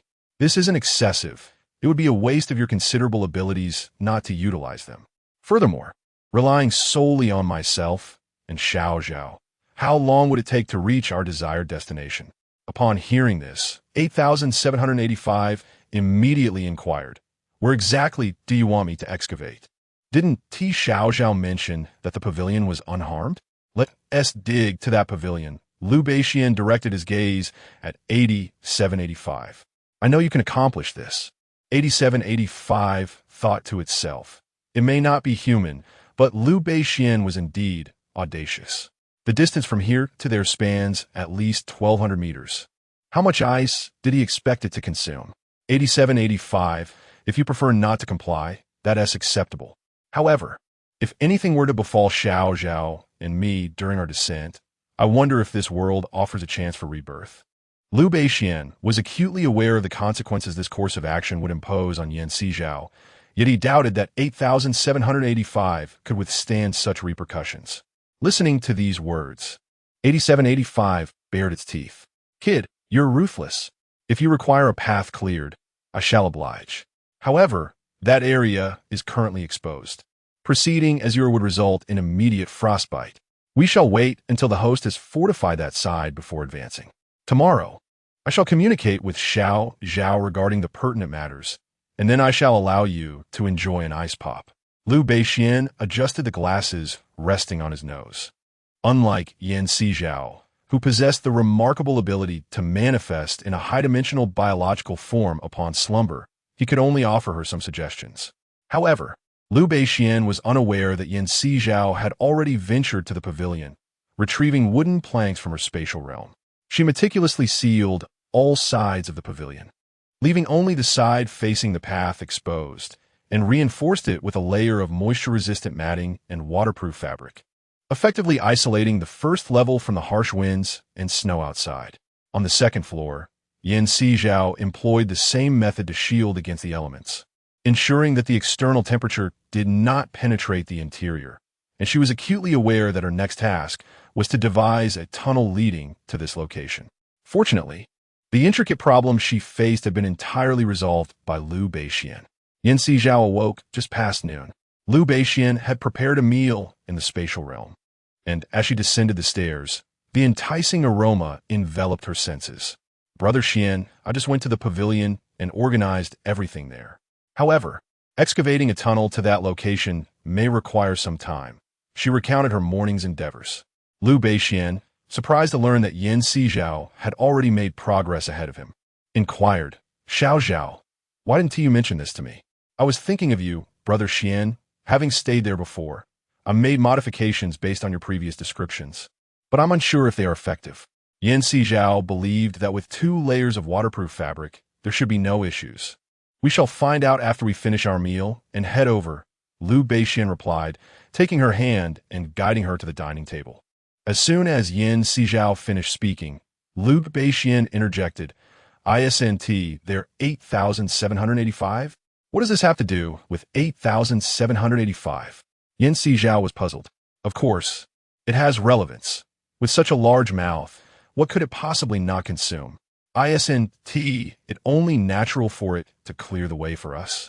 Liu Beixian gestured towards 8785, who was glumly watching them while devouring its food. Such a valuable labor force should not be wasted. Hearing this, Sizhao's eyes brightened. Indeed, with 8,785's prodigious appetite, it is essentially our very own Pac-Man. 8785 tilted its head, perplexed. Pac-Man? Are they really likening me to a Pac-Man? Can I even curse? Indeed, Liu Beixian replied, a faint smile gracing his lips. Then it is settled. Sizhao clapped her hands in approval. Hey, did you consult me about this? 8785 voiced its protest. Regrettably, the two paid no heed to its objections. After finishing their meal, they donned thick clothing, layering numerous heat packs beneath their garments. They ensured that the oxygen tanks were adequately insulated and secured to their bodies. As Liu Beixian helped Sizhao adjust her attire, she nodded, feeling that the bulk of her clothing rendered her nearly immobile, let alone the added burden of the oxygen tank. In just 1 hour, 8785 would guide us to the pavilion. The oxygen tank contained enough supply for 4 hours, ensuring our successful arrival. If you feel unwell, you may enter the space first. As Liu Beixian spoke, he placed a thick hat upon her head, secured by a strap beneath her chin, ensuring it would not fall off. He then wrapped a plush mink scarf around her neck to protect it from the biting cold. Liu Beixian enveloped Sizhao to the extent that her neck could barely move. Sizhao found the situation somewhat amusing, yet accepted it nonetheless. Fully aware of the frigid temperatures outside. Are you ready? He inquired as he donned his gear. Sizhao nodded slightly.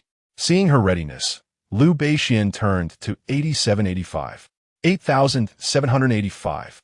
The next steps are up to you. Curse it, I'm putting everything on the line for you today.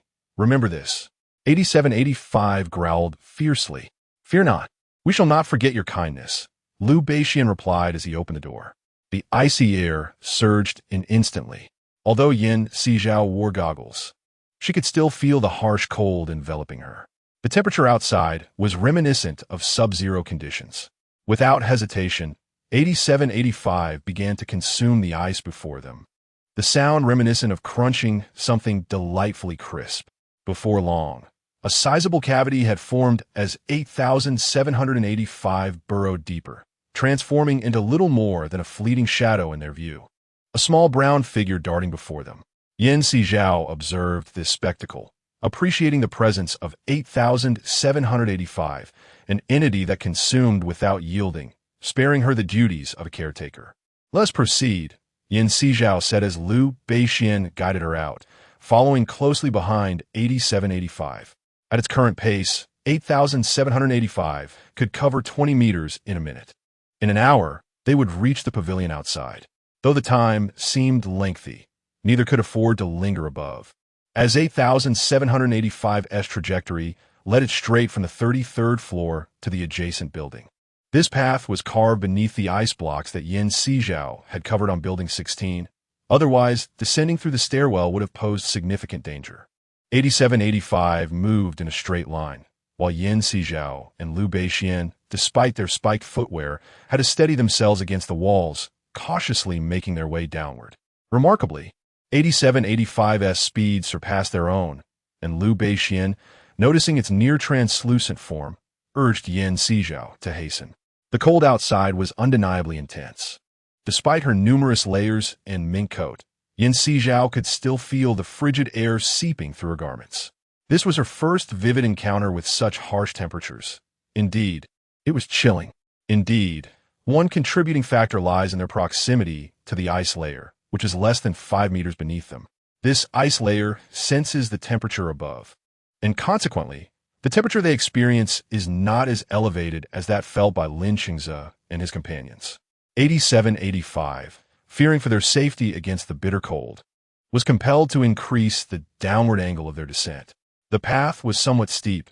However, Liu Beixian guided Yan Sizhao down slowly, taking 12 minutes to navigate.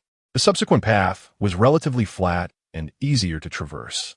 Yan Sizhao and Liu Beixian quickened their pace and finally reached the pavilion after an hour's journey.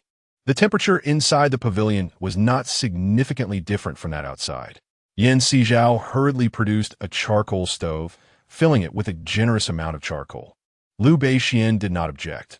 Instead, he instructed 8785 to bore 2 ventilation holes through the ice layer outside. Previously, 8785 had blocked the path leading to the pavilion 5 meters ahead. He then had 8785 dig into the air raid shelter, creating an opening in the tunnel that connected to Lin Qingze's side. Of course, Liu Beixian had no intention of directly opening a tunnel to Lin Qingze. He merely excavated within a 3-meter radius of their pathway.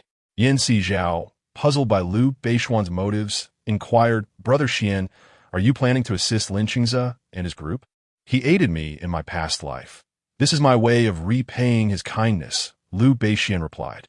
He had previously heard from Yan Sizhao that conditions on Lin Qingze's side were dire.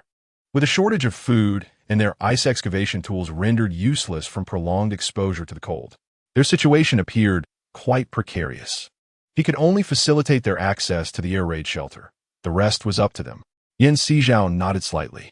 "Brother Xian, I previously procured a substantial amount of supplies from Yan Yeshue and her group. Should I not place them in the air raid shelter?" Initially, she had little regard for the supplies gathered by Yan Yeshue, as they were collected by others, which felt somewhat off-putting. "You intend to give these supplies to Lin Qingze?" Liu Beixian expressed surprise. Did she not comprehend the value of resources in this apocalypse? Would she not feel regret parting with them? His intention in having 8785 excavate the tunnel was not only to bring them here, but also to explore the possibility of connecting with official channels. He had not planned to give supplies to Lin Qingze. What had prompted Yan Sizhao to suddenly wish to share their resources? Regardless, we cannot consume all our supplies. And considering that the items collected by Yan Yeshue are mostly junk food, I see no reason to keep them occupying space. "Brother Xian, what do you think? Then let us give them to them." Liu Beixian had no objections whatsoever. "Very well, I shall arrange this shortly." With that, Yan Sizhao entered her space and, in less than 10 minutes, reappeared in the air raid shelter in her elevated form. The substantial resources collected by Yan Yeshue and her group were all transferred into the air raid shelter. Now, they awaited Lin Qingze and his companions. Although it was regrettable, this location was no longer usable. What could be done? After securing the items, Yan Sizhao summoned water to freeze the area, rendering it akin to other family shelters. Even if someone were to come here and witness such a scene, they would never suspect that people once resided in this place. This is rather fortunate. Previously, Lin Qingze and his companions must have discerned signs of habitation in Building 16. However, now, Building 16 appears uniformly desolate from top to bottom, and unless they encounter us, they would remain utterly oblivious to the identity of its former inhabitants. Liu Beixian declared with unwavering conviction. Yan Sizhao nodded in agreement. Given their pace, they should soon locate the air raid shelter. I have explored that area. Aside from a few stalactites that were shattered, there are no significant issues. Indeed, the official team is already en route. The remainder of the journey will depend on their own efforts. As Liu Beixian spoke, he turned his gaze towards Yan Sizhao. After they successfully reunite, we shall venture to the underground stronghold a month later. So long? Yan Sizhao expressed his surprise at this proclamation. The underground stronghold is likely not yet constructed. It would be impossible for Lin Qingze and his group to act so swiftly upon receiving this news. Moreover, they surely would not part with their supplies so easily. Liu Beixian let out a light snort. Are they to wait until their resources are exhausted before proceeding? Yan Sizhao found the scenario unlikely. Chapter 131. Relocating to the pavilion where Liu Beixian once dwelled. Primarily, if the underground stronghold were completed, it would naturally be easier for them to go. Without its completion, there would be no accommodations available at present. Liu Beixian was unaware of the current situation regarding the underground stronghold and could only glean information from Yan Sizhao's fragmented remarks, which indicated that the stronghold had yet to be established. Given the current progress, there would be no place to stay over there, rendering any journey futile. Are we then destined to be their neighbors for an extended period? Yan Sizhao mused, considering that the air raid shelter was not far from the pavilion. What else could this be but neighborly? Just for a while, I trust it won't be too long. As Liu Beixian spoke, he glanced at the light suspended above the staircase. This place is far from the comfort of the residences in the community. Everything is exceedingly rudimentary, and the space is rather limited. For him alone, it was manageable. However, it might be a bit of an imposition for Yan Sizhao. Fortunately, they could access their space at any time, which provided some solace. Yan Sizhao fetched a small stool and seated herself beside the charcoal stove, extending her hands to warm herself by the fire. Although she had wrapped herself in several layers of waterproof cloth, she could still feel the cold seeping in from outside. It is indeed frigid. Clearly, one stove is insufficient. Yan Sizhao retrieved 2 additional stoves from their space and positioned them nearby. Observing her setting up the extra stoves and watching her stamp her feet and exhale visible breaths, Liu Beixian realized she was feeling the chill. Xiao, go into the space. It's cold out here, he advised, testing the temperature within the pavilion, which registered a chilling -70 degrees, akin to the coldest temperatures in pre-apocalyptic Siberia. He could endure it, but Yan Sizhao might not be able to withstand such extremes. I want to acclimatize to this temperature. Otherwise, when we reach the underground stronghold, I might truly have to hide in the space, Yan Sizhao insisted, rubbing her hands together and warming them over the charcoal. However, this method of heating her hands only made her skin increasingly dry, even as warmth began to return to her fingertips. Let us defer the matters concerning that place for another time. Your primary concern now is to safeguard yourself. Liu Beixian produced a heater and solar panels. With the heater's introduction, Yan Sizhao began to feel the space warm considerably. Brother Xian, did you also survive under such temperatures in your previous life? Yan Sizhao pondered, recalling that she had once transformed the pavilion using her identity as a high-order spatial creature, while Liu Beixian relied solely on his mortal form to alter it. One could easily imagine the perils inherent in such a situation.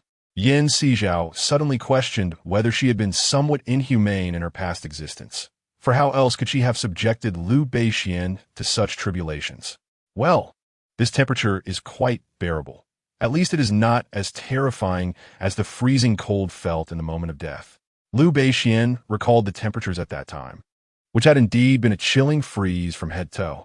The sensation of being encased in ice, leading to instant demise, was truly despairing. However, as the saying goes, when a person dies, it is as if a lamp has been extinguished. After his demise in the previous life, he no longer felt that bone-chilling cold. Thus, death is not something to fear excessively. Brother Xian, you truly suffered immensely in your past life. Yan Sizhao felt that the current temperature was already unbearable for her, let alone Liu Beixian, who was directly confronting temperatures exceeding -100 degrees. One could only imagine the severity of the cold he endured. Moreover, he had to enclose the pavilion in such conditions. Liu Beixian must have endured considerable hardship. That is all in the past. I'm living quite well now, aren't I? He replied with a slight smile. And without you in this life, I could not possibly enjoy this level of comfort. I owe you my gratitude. Brother Xian. Yan Sizhao found herself at a loss for words to convey her current emotions. All right. Let us refrain from excessive chatter. What would you like to eat this evening? Liu Beixian's smile was warm. Before Yan Sizhao could respond, 8785 spoke up. I want lobster, white-cut chicken, and king crab. You truly have a discerning palate. Liu Beixian remarked with mild exasperation. Come now, you expect me to swallow a belly full of ice while you indulge in such delicacies? This is hardly fair. The former host man never treated me this way. How can you be so cruel? 8,785 lamented. Fine, you may eat, Sizhao replied, somewhat annoyed. Considering how you have assisted us, I shall grant you this. That is more like it, 8,785 said, lifting its head with pride. There isn't enough room here. Once we enter the space, you can feast as you please. As Sizhao spoke, she savored the warmth provided by the heater. It must be said, having a heater is indeed beneficial. At present, she felt no chill whatsoever. No problem. 8785 assessed the cramped surroundings, acknowledging that with such limited space, even placing a bed leaves little room for anything else. For Liu Beixian and Sizhao to cohabit here, they truly needed to make optimal use of the available area. Seeing nothing else to attend to, Liu Beixian promptly entered the space to prepare a meal. In the space between the pavilion and the glacial expanse beyond, Sizhao drew a heavy curtain, designed to thwart the chilling gusts of the outside world while allowing a sliver of fresh air to seep in. This arrangement significantly preserved the internal warmth and the vital oxygen they required. However, should the temperature plummet to a critical level, rendering oxygen into a solid state, they would be confined indoors. Sizhao awaited the meal within the pavilion, while Lin Chengze and his companions, perhaps due to dwindling supplies, found themselves in a less than favorable state. Cheer up. There's always a glimmer of hope. Since we have survived thus far, we shall persevere. Lin Chengze called out to the group. At that moment, one individual raised his head, questioning, Zegu, do you truly believe we can survive? We are down to just 2 crates of supplies, and there are over 30 of us. How can that possibly suffice? Even if it is not enough, we must hold on until the very last moment. If we must face death, at least we will do so alongside our brothers and sisters. And the journey to the underworld will not be solitary. Lin Chengze gazed deeply at him, resolute in his refusal to allow his comrades to turn against one another in a desperate struggle for resources. Zegu is right. With so many companions, we shall not feel alone. If this is indeed our end, the company makes it worthwhile, though it is regrettable that our lives may conclude here. Reaching this point has already been a victory. One after another, they voiced their innermost thoughts. Some harbored a sense of unwillingness, yet gradually, influenced by those around them, they began to embrace a different emotional state. Chapter 132. Breaking through the tunnel, entering the shelter if we must die. Let it be known that 18 years hence, I shall still be a man of valor. I refuse to believe this world will remain unchanged in 18 years. One individual shouted defiantly. Those seated nearby could not suppress a chuckle. Brother, don't speak of 18 years. Just look at the present. Who among us would dare to bring a child into this world? Must you undermine my resolve and strip me of my dignity? The earlier speaker shot back. The exchange between the two lightened the atmosphere, dispelling the earlier gloom that had enveloped them. All right, everyone, let us lift our spirits. Remember, there's always a way out. Lin Chengze had scarcely finished speaking when one of the tunnel diggers rushed in, exclaiming, Zegu, we've made a discovery. A significant discovery. What discovery? Lin Chengze inquired, raising an eyebrow. The tunnel is open, the digger declared, his face alight with joy, utterly astonished that they had actually breached the tunnel. Open? How did that happen? Lin Chengze stared at him in disbelief. The digger, uncertain of the tunnel's safety, turned to Lin Chengze for direction. Let us go and see, Lin Chengze replied, pondering the implications of this tunnel's sudden appearance. As others overheard the mention of a newly excavated tunnel, they became increasingly intrigued. Who could have possibly dug a passageway to this side? One by one, they followed Lin Chengze towards the tunnel. The darkness had thickened and the temperature had dropped considerably. However, the collective presence of the group rendered the cold insignificant. With a flashlight in hand, Lin Chengze, flanked by Chen Guang and Zhou Qiang for protection, ventured deeper into the tunnel. This path appeared to have no other exits. As Lin Chengze observed the tunnel descending continuously, leading beyond the residential area, past the pavilion halfway up the hill, and ultimately to the air raid shelter. Could the tunnel diggers be inside the air raid shelter? Zhou Qiang questioned, gazing at the shelter's entrance, unable to fathom that this unexpected passage would lead them here. He pondered the nature of those inside, hoping they were not akin to that jaguar incident, for a fierce confrontation would await them. The thought heightened Zhou Chang's vigilance. It seems so. Let us investigate, Lin Chengze replied, approaching the door to push it open. Chen Guang interjected urgently, Zij, it's dangerous. We are still unaware of the situation inside. Perhaps we should call out first? If they harbor ill intentions, we ought to prepare ourselves, and if they are harmless, the shelter is spacious enough for us to find refuge. Chen Guang's reasoning resonated with Zhou Qiang. Indeed, Zij, let us shout out. Otherwise, if we enter unannounced, they might mistake us for intruders. Lin Chengze nodded slightly in agreement. Zhou Qiang began to call out to those inside. However, after a prolonged silence, he grew anxious, fearing a potential ambush awaited them within.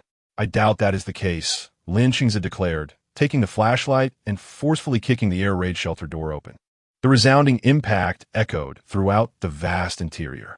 Both Zhou Qiang and Chen Guang were startled by Lin Chengze's bold action. Shiver, Zhou Qiang exclaimed, his voice tinged with alarm. Inside, there was no one. Lin Chengze illuminated the interior with his flashlight. Given the force of his earlier kick, it was reasonable to assume that any occupants would have been startled. Yet, the profound silence suggested only one explanation.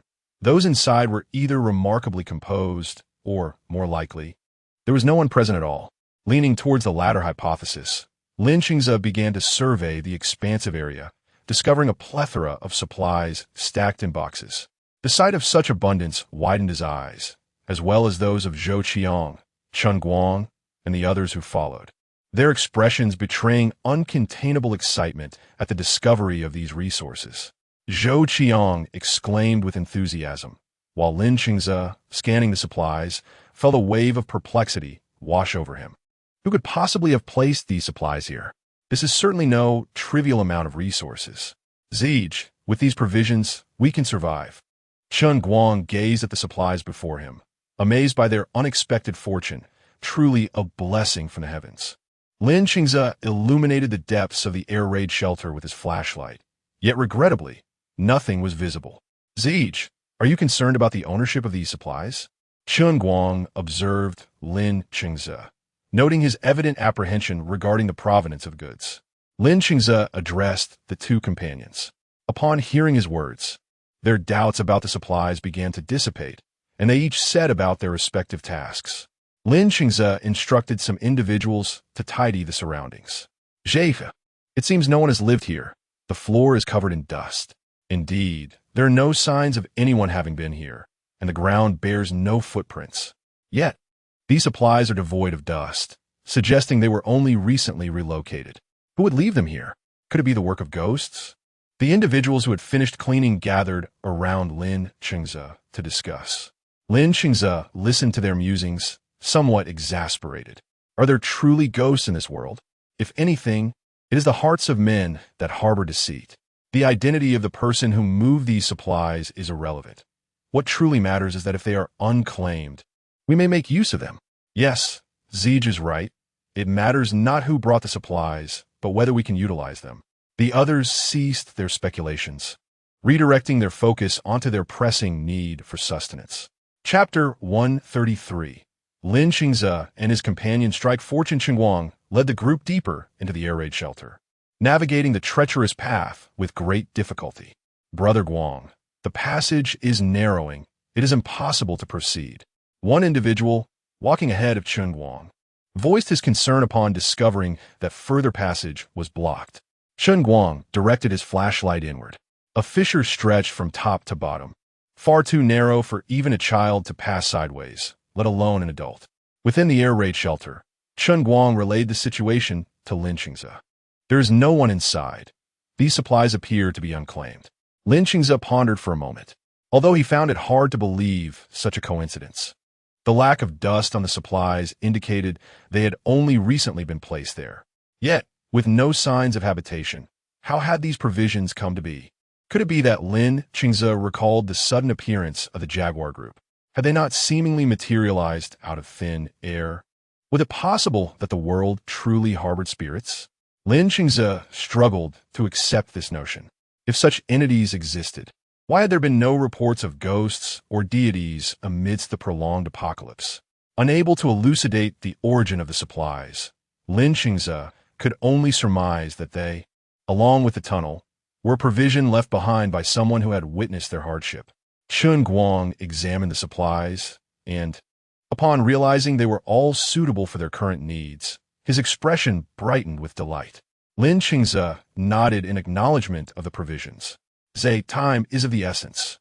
We must act swiftly. The others, invigorated by the newfound resources, seemed to be filled with an exuberant energy. However, Lin Qingze reminded them, let's not rush. Everyone is fatigued and has been under immense strain for quite some time. A moment of respite is warranted. There are ample supplies here, so feel free to select whatever you desire. However, we must remember that our previous rations were scarce, and we should not overindulge now to avoid gastrointestinal distress. He waved his hand dismissively.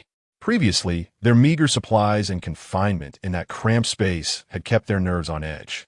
Now, with sufficient provisions at hand, they could finally relax.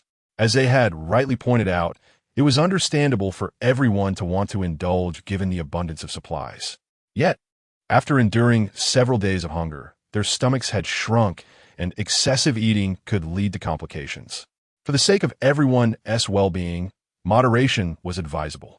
At this juncture, the team's doctor also stepped forward to counsel caution. The gathered individuals were not ignorant. After all, such circumstances were not unfamiliar even before the apocalypse, and they possessed a certain awareness. Each person refrained from taking more than their share, opting for a single serving of instant noodles or a self-heating hot pot, finding a spot to sit and enjoy their meal. With the burden of scarcity lifted, Lin Qingze and the others felt a significant alleviation of pressure, and their spirits noticeably brightened. Following their meal, barring a few who needed to rest, the remainder continued to excavate the tunnel, eager to reach the underground stronghold and secure greater chances for survival. Meanwhile, Sizhao finally awaited dinner. Like a dog anticipating its meal, her bright eyes were fixed eagerly on Liu Beixian. You must be hungry. Hurry and eat, he urged, a smile gracing his lips as he set the food on the table. It was undeniable that their journey from the residential complex to this location, although only taking a little over an hour, had drained several times more energy than before the apocalypse. After all, in such frigid weather, they relied on their body heat to fend off the cold. Thus, it was only natural that their eating habits shifted, consuming less in summer and more in winter for warmth. Sizhao obediently settled in her chair, with 8,785 waiting patiently beside the table. As soon as Liu Beixian presented the meal, both eagerly began to eat. However, the sound of 8,785 crunching on the plate was quite difficult for Sizhao to describe. She had collected numerous plates in her space, enough for 8785 to gnaw on for quite some time. Yet, it was inevitable that even this would eventually run out.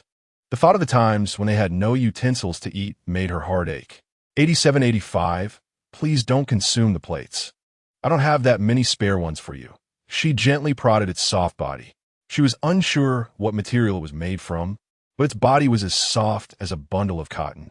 8785 lifted its gaze to her upon being poked. All right, I want to swallow the plate, but you must prepare more food for me. Previously, due to Ji Qingluan's identity, it refrained from taking action.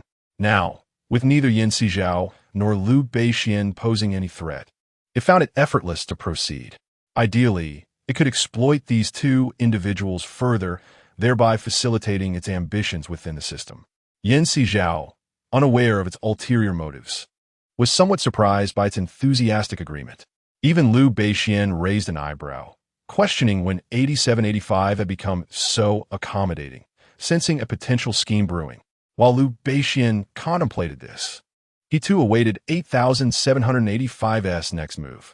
However, after their meal, 8785 did not make any further demands. Liu Beixian chose to disregard it for the moment. Stepping out from the space, the temperature plummeted from a comfortable 20 degrees to several degrees below zero. It was uncomfortable not only for Sizhao, but also for Liu Beixian. Zhao, out here is not like in the space. If you find it unbearable, you should return inside. Don't risk catching a cold. This is no trivial matter. Liu Beixian, feeling a twinge of concern, draped his coat around her. Brother Xian, I'm not a child anymore. I understand this principle, Yan Sizhao replied with a smile. That is good to hear. I'm going to rest now. Liu Beixian, still somewhat apprehensive, issued a few more reminders, making Yan Sizhao feel slightly exasperated. Brother Xian, I truly am not a child anymore. She pulled him into the space. Stepping out afterward, Liu Beixian wished to say something, but upon seeing her leave, he fell silent, took a shower, and went to bed. Once the voices faded outside the space, tranquility enveloped the surroundings. Yan Sizhao inspected the facilities and oxygen levels within the pavilion, as well as the carbon dioxide emissions, before settling into a chair draped in fox fur, relishing the warmth it provided. The pavilion lacked the solid walls of an apartment, failing to completely insulate against the outside chill. When she was not seated, Yan Sizhao could feel that although the indoor temperature wasn't as frigid as outside, it was still quite uncomfortable, particularly for someone from the south like her. Enduring such cold was challenging. Were it not for the necessity of tending to the charcoal and heater, she would have preferred to remain in the space. After all, the temperature inside the space hovered above 20 degrees, while the pavilion barely reached zero. Transitioning from summer to winter was genuinely difficult to adapt to. Not to mention the tunnel outside, where temperatures dipped below -70 degrees, making it nearly impossible to move. She had previously exited from 3301 due to the need to relocate. Now, however, the thought of going out filled her with dread. Initially, she considered suggesting to Liu Beixian that they simply remain in the space, avoiding any reliance on charcoal or similar heat sources in the pavilion. However, Liu Beixian remarked that the temperature within the space differed significantly from that of the pavilion. The abrupt transition of their bodies from the space to the pavilion, with a temperature disparity exceeding 100 degrees, could potentially inflict unforeseen consequences upon their health, particularly their hearts. To safeguard their bodies and protect their cardiac functions, they needed to adapt incrementally to the external temperature of the pavilion. The warming pavilion served as a means for this acclimatization and transition. Otherwise, emerging directly from the space could easily subject their bodies to damage from the frigid air outside, affecting their bronchial, pulmonary, and cardiac health.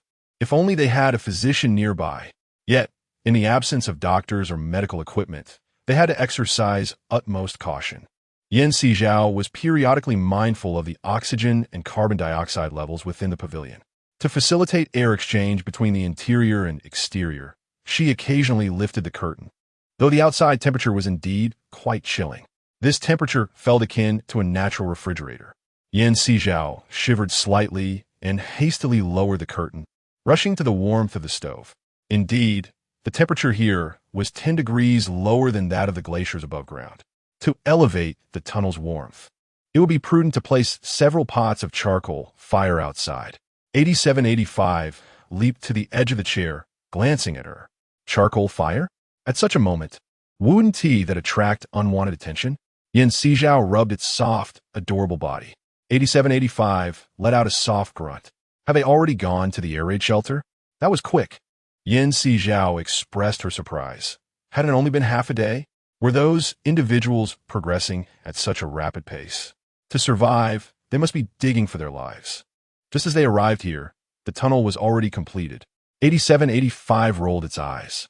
For survival, who wouldn't become a desperate soul? Their speed was indeed impressive. However, how did you come by this information? Neither I nor Xiange was aware of it. Yan Sizhao regarded 8785 with suspicion. I have my own channels, 8785 replied, casting a sidelong glance at Yan Sizhao. When that fellow emerges, would you like to check on those individuals in the air raid shelter? Of course, Yan Sizhao responded without hesitation. The survival of those individuals would validate that she and Liu Beixian were not the only two survivors in this community, thus avoiding drawing official attention. If they indeed ventured to the underground fortress, there was a possibility of residing alongside these individuals. Yan Sizhao recalled that Liu Beixian had mentioned that in his past life. He lived with Lin Qingze and the others. Although this life varied somewhat from the previous one, the discrepancies in minor matters should be minimal. Hence, being well acquainted with these individuals could prove advantageous. Then I shall accompany you. 8785's round eyes twinkled. Yan Sizhao shot a glance. What do you intend to accompany me for? Certainly to observe their expressions upon receiving supplies. After all, you've bestowed upon them so many resources. One must take pleasure in witnessing the expressions on their faces. As 8785 spoke, Sizhao lifted it up. You mentioned they had entered the air raid shelter. Now, wishing to see their expressions seems rather unlikely, does it not? Nevertheless, it might be worthwhile to take a look. Otherwise, watching you and that insufferable brat all day has become quite tiresome. Upon hearing this, 8785 felt that this was indeed the truth. It was genuinely heart-wrenching. 8785. If you wish to play, just say so directly. Beating around the bush is rather painful. Do you not realize? I do not know. 8785 turned up its nose. With that brat around, how could one still feel heartache? How could one not? You are now also a part of our large family. You hold significance in my heart. Do you think your words would not hurt me? Sizhao poked again. It must be said that since 8785's arrival, life between her and Liu Beixian had become significantly more interesting. Enough of that. I cannot possibly believe you are so sensitive. As 8785 spoke, it tossed 2 red sweet potatoes onto the charcoal. 8785, you truly are not charming at all. Seeing those red sweet potatoes brightened Sizhao's eyes. Although she had already dined, who would ever turn down an abundance of delicious food? Sizhao followed suit and tossed down 2 red sweet potatoes. When Liu Beixian arrived to take over, the entire pavilion was filled with the aroma of roasted sweet potatoes and barbecue delights. The corners of Liu Beixian's mouth twitched. Are you all hosting a party here? Not at all, Brother Xian. We simply wanted to increase our caloric intake to combat the cold. Sizhao said as she set down her food. Eating until full and then sleeping does not bode well for one's health. It is cold. You should hurry into the space to avoid catching a chill. Liu Beixian grasped her hand. Fortunately, Sizhao had remained near the stove, so she was not cold. Very well. I happen to feel a bit drowsy. I shall rest first. Sizhao yawned and entered the space. She shed the heavy garments weighing over 10 pounds, and the momentary comfort made her wish never to leave the space again. She had truly miscalculated. Had she known the earthquake would strike so swiftly, she should have fortified the house more securely. It was unfortunate that she was now confined to this small pavilion, freezing. Sizhao sighed softly. Chapter 135. Liu Beixian from Past Life. Host, there are no pills for regret in this world. Moreover, can you truly guarantee that even with a better-built house, the earthquake would not cause destruction? Such naivety. 8785 jumped in, its round, sparkling eyes gazing at Sizhao. At the very least, it should not have resulted in such severe damage, leaving us without a single safe haven. Sizhao lay on the bed, contemplating that even a 1-degree tilt in the house could be tolerated, but a 5-degree tilt constituted a dangerous building, making one feel as if they could slide down a slide while standing on it. Who claimed that it was impossible? This space allows you to enter, which is a significant improvement over that fellow's previous existence. You cannot fathom how that individual once resided here, unable to access this space, shivering under a blanket for warmth. Such a pitiful image. 8785 clicked its tongue twice. Upon hearing it mention Liu Beixian's past life, Sizhao couldn't help but feel curious about the extent of his hardships. 8785, weren't you only created later? How do you know about Xian Gu shivering under a blanket? As she spoke, an image of Liu Beixian, trembling with a blanket, surfaced in her mind. It was hard for her to imagine someone like Liu Beixian in such a state. I reviewed relevant video materials before my arrival, so I'm naturally aware of his circumstances, 8785 replied, suddenly wearing a peculiar smile. Host, would you like to see that fellow's misfortune? Sizhao quickly shook her head. No, I don't want to see it. Xiangu had such a difficult time in his past life. He surely wouldn't want anyone to witness his pitiful state. Indeed, men are creatures of pride. They certainly wouldn't wish for their embarrassing moments to be exposed. However, if the host desires to see, I have backups available. Enough to satisfy your curiosity. 8785 winked at Sizhao. She regarded it silently for a moment. You have backups? 8785 chuckled mischievously. One must always keep a trump card. right? Sizhao cast a disapproving glance at it. This creature was truly over the top. Nevertheless, it piqued her curiosity about just how wretched Liu Beishuan's past life had been. Then I want to see. All right, let me show you. 8,785 announced, preparing to activate the virtual screen. Wait, I need to freshen up first. Sizhao had intended to go to bed but hadn't yet washed up. Hurry up. I'm waiting for you.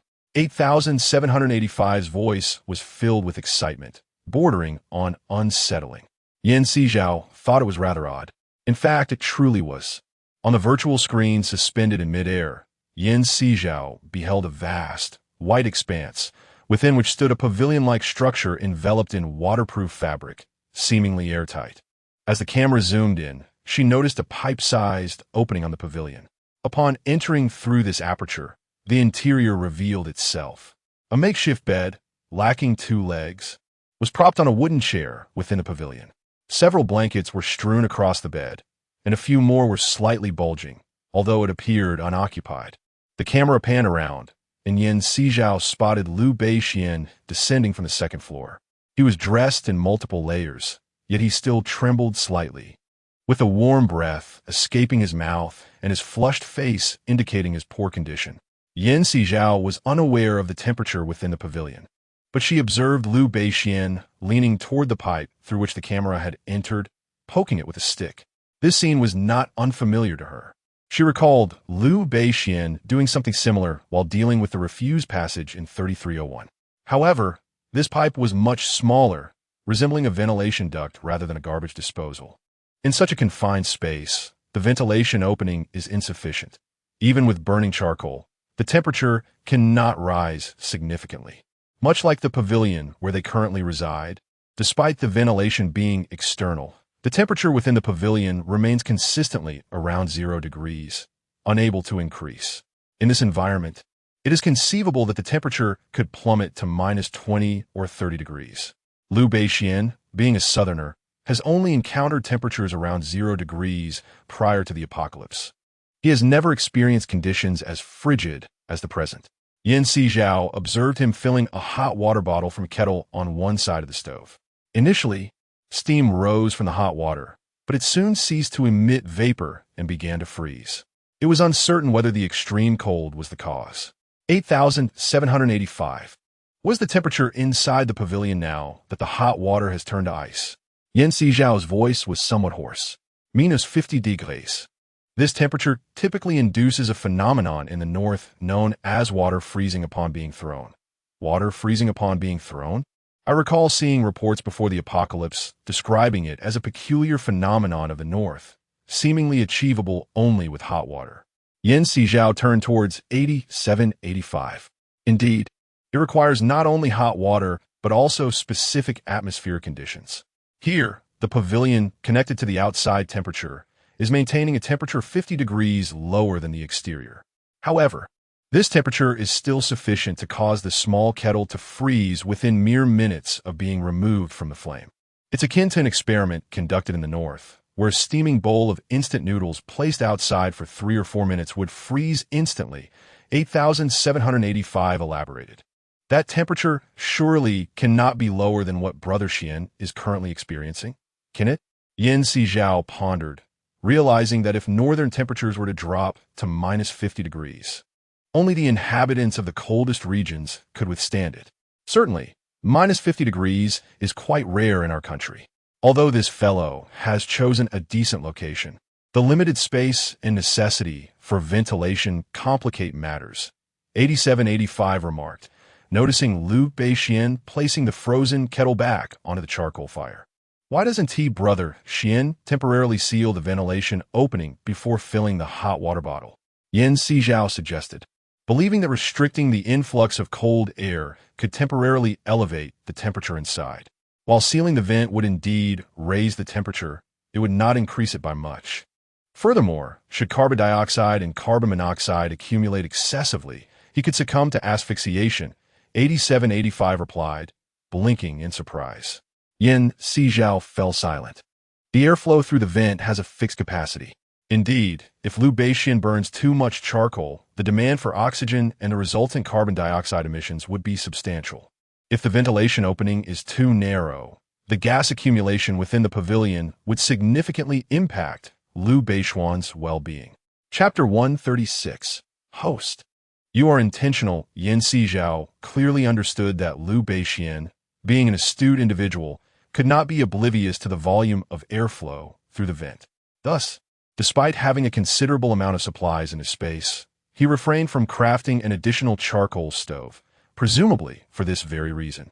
Observing Liu Beixian struggling to resemble a hot water bottle, she felt a twinge of regret mingled with helplessness. This side of Liu Beixian truly tugged at her heartstrings.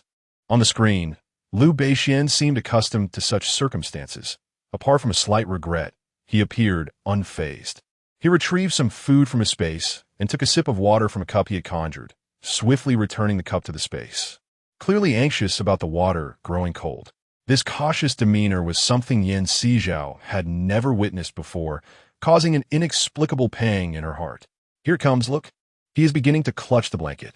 At that moment, 8,785 interjected as Yan Sizhao felt a wave of sympathy.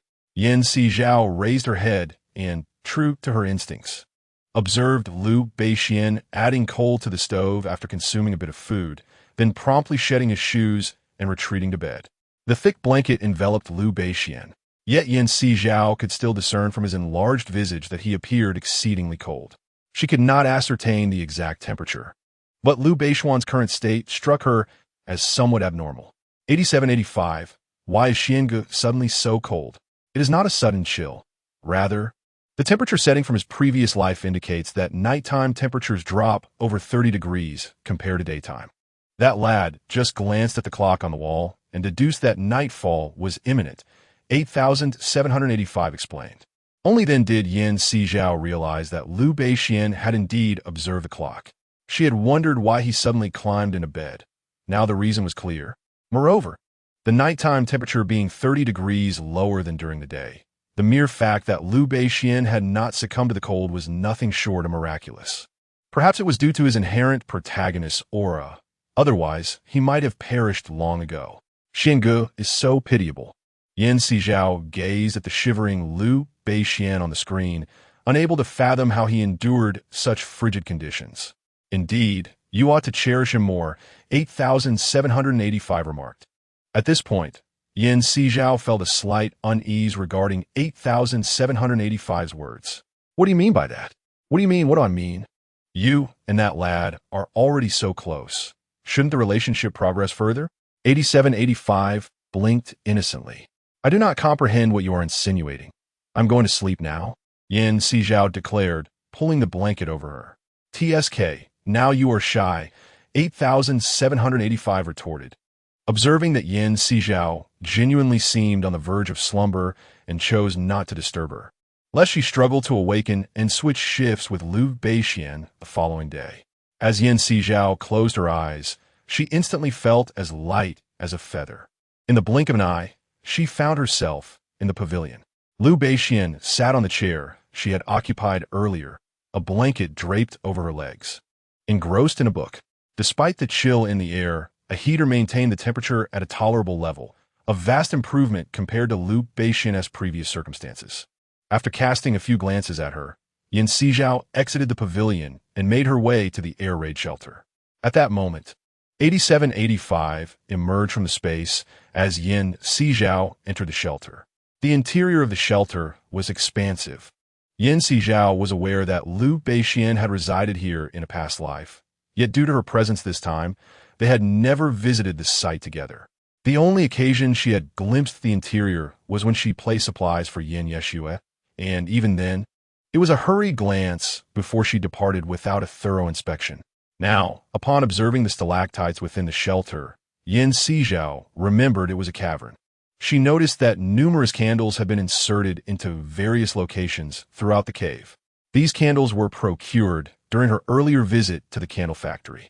Although they appeared insignificant, their central temperature could exceed 100 degrees.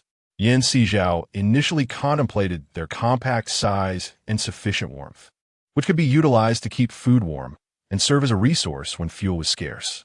However, since the onset of the cold wave, they had not been put to use prompting her to distribute them among the others. It must be said, these candles proved effective. Lin Xingze and the others utilized them for illumination and to prepare instant noodles, displaying considerable ingenuity. Host, were you not only meant to collect supplies for your elite relatives? Why have you given them so many candles? 8785 inquired, taken aback by the candles being utilized by the group. I merely had an abundance of candles, so I decided to share a portion. I have no immediate need for them, and they lack any resources. The candles serve multiple purposes, Sizhao responded. See how they're using the candles for light and cooking? She approached Lin Xingze, who was using several candles to heat an iron basin filled with ice he had excavated from outside. To be frank, the cold wave had a certain advantage. Water was accessible everywhere, and there was no shortage of fuel to cook food.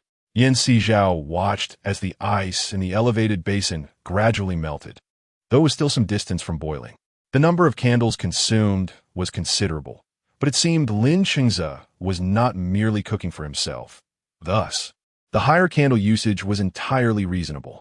Host, I believe you're doing this intentionally, despite having other fuels available in the space. You specifically chose not to provide them with wood, opting instead for candles.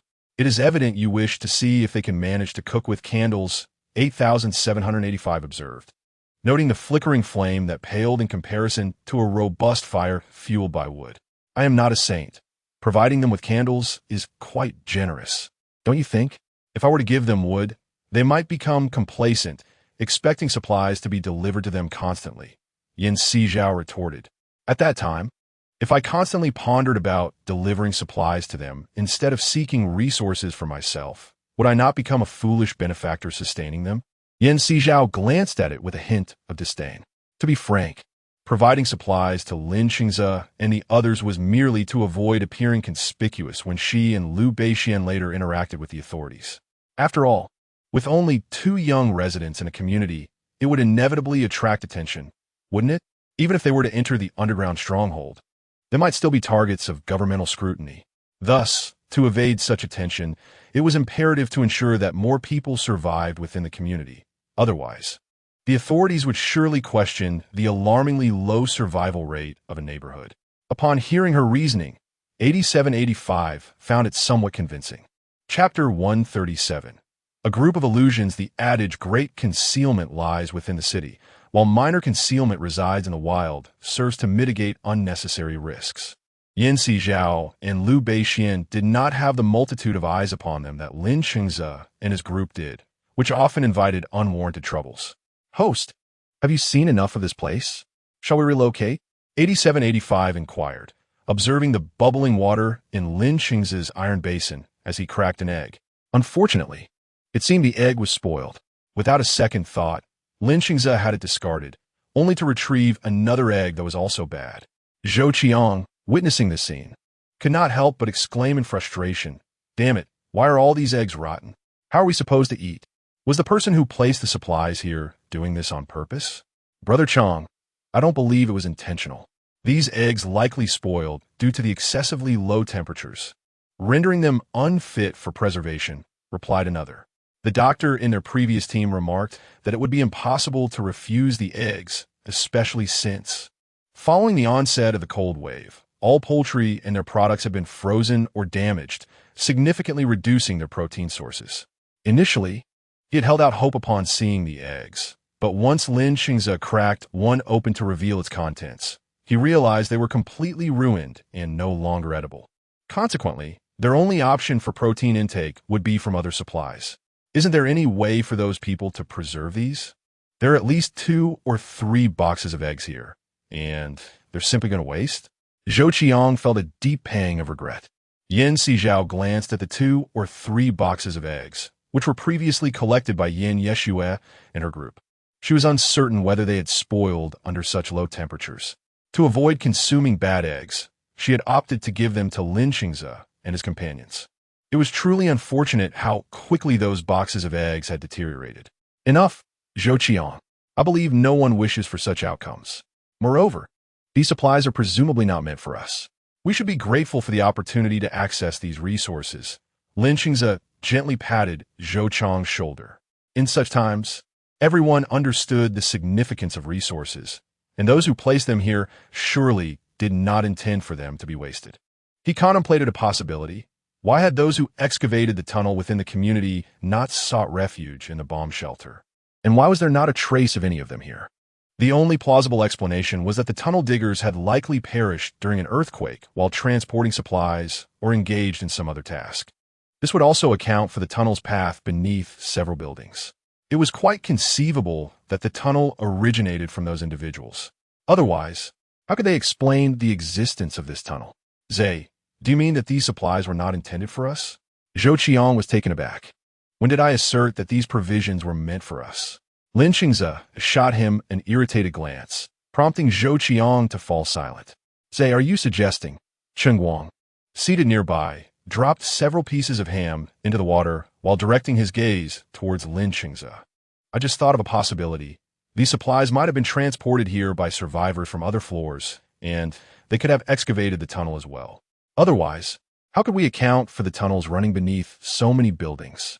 Lin Qingze spoke gravely. The others immediately concurred. Indeed, I also believe that to be the case. Otherwise, how can we explain the presence of such a large quantity of supplies here? But if that is the case, where are the people? Where have they gone? Perhaps they perished in the earthquake. Recall how many lives were lost in the previous quake. Those who transported supplies here might have been engaged in their task at that time and failed to evacuate in time, which is why there is not a soul present here. Lin Qingze articulated his conjecture. If so, these supplies are indeed unclaimed. Can we not indulge ourselves? Others chimed in. That seems to be the case. Lin Qingze nodded slightly. How splendid. With such an abundance of supplies, we could feast until we reach the intersection of Shihu Road. One individual exclaimed excitedly. Do not rejoice too prematurely. Those eggs may be spoiled. Who knows what other food might have gone bad? Zhou Qiang interjected, dousing the enthusiasm of the speaker. The individual promptly fell silent. Indeed, they were uncertain about the condition of the other food items. Let us inspect it shortly to ascertain the situation. There is no need for undue anxiety. We're already digging downwards, and I believe we will soon reach Shihu Road. For now, let us eat peacefully and refrain from overthinking. Lin Qingze reassured the group, instructing Chen Guang to continue cooking. Yan Sizhao and 8785 observed from the side. Host, they certainly have a knack for imagination. The sudden appearance of an entire group is quite amusing, 8785 remarked with a hint of annoyance. Yet, it is beneficial. Such ambiguity can serve to better protect us, Yan Sizhao responded, moving towards the exit. Not far outside the door, several individuals were engaged in tunnel excavation. These individuals were working alongside Lin Qingze and his group, now cooperating to dig the tunnel. Yan Sizhao traversed through the icy terrain, encountering those who were digging the tunnel approximately 400 meters away. The recent earthquake has caused the collapse of over 90% of the buildings within the city, resulting in numerous casualties. The once functional structures that facilitated the influx of fresh air from the outside have now been reduced to rubble, leading to a gradual decrease in the air quality within. There is an urgent need for ventilation to allow the outside air to permeate in. Consequently, the inhabitants find themselves compelled to hasten their efforts. Yan Sizhao observed that they were no longer employing ordinary tools for tunnel excavation. Instead, they utilized electric drills and saws to swiftly carve out a passage large enough for a person to traverse, while others expanded the path further. This method proved to be significantly superior to their previous attempts. Host, at the current pace, it is estimated that within 20 days, we will reach the air raid shelter, and we'll be able to connect with Lin Qingze and his group. 8785 remarked with blinking eyes.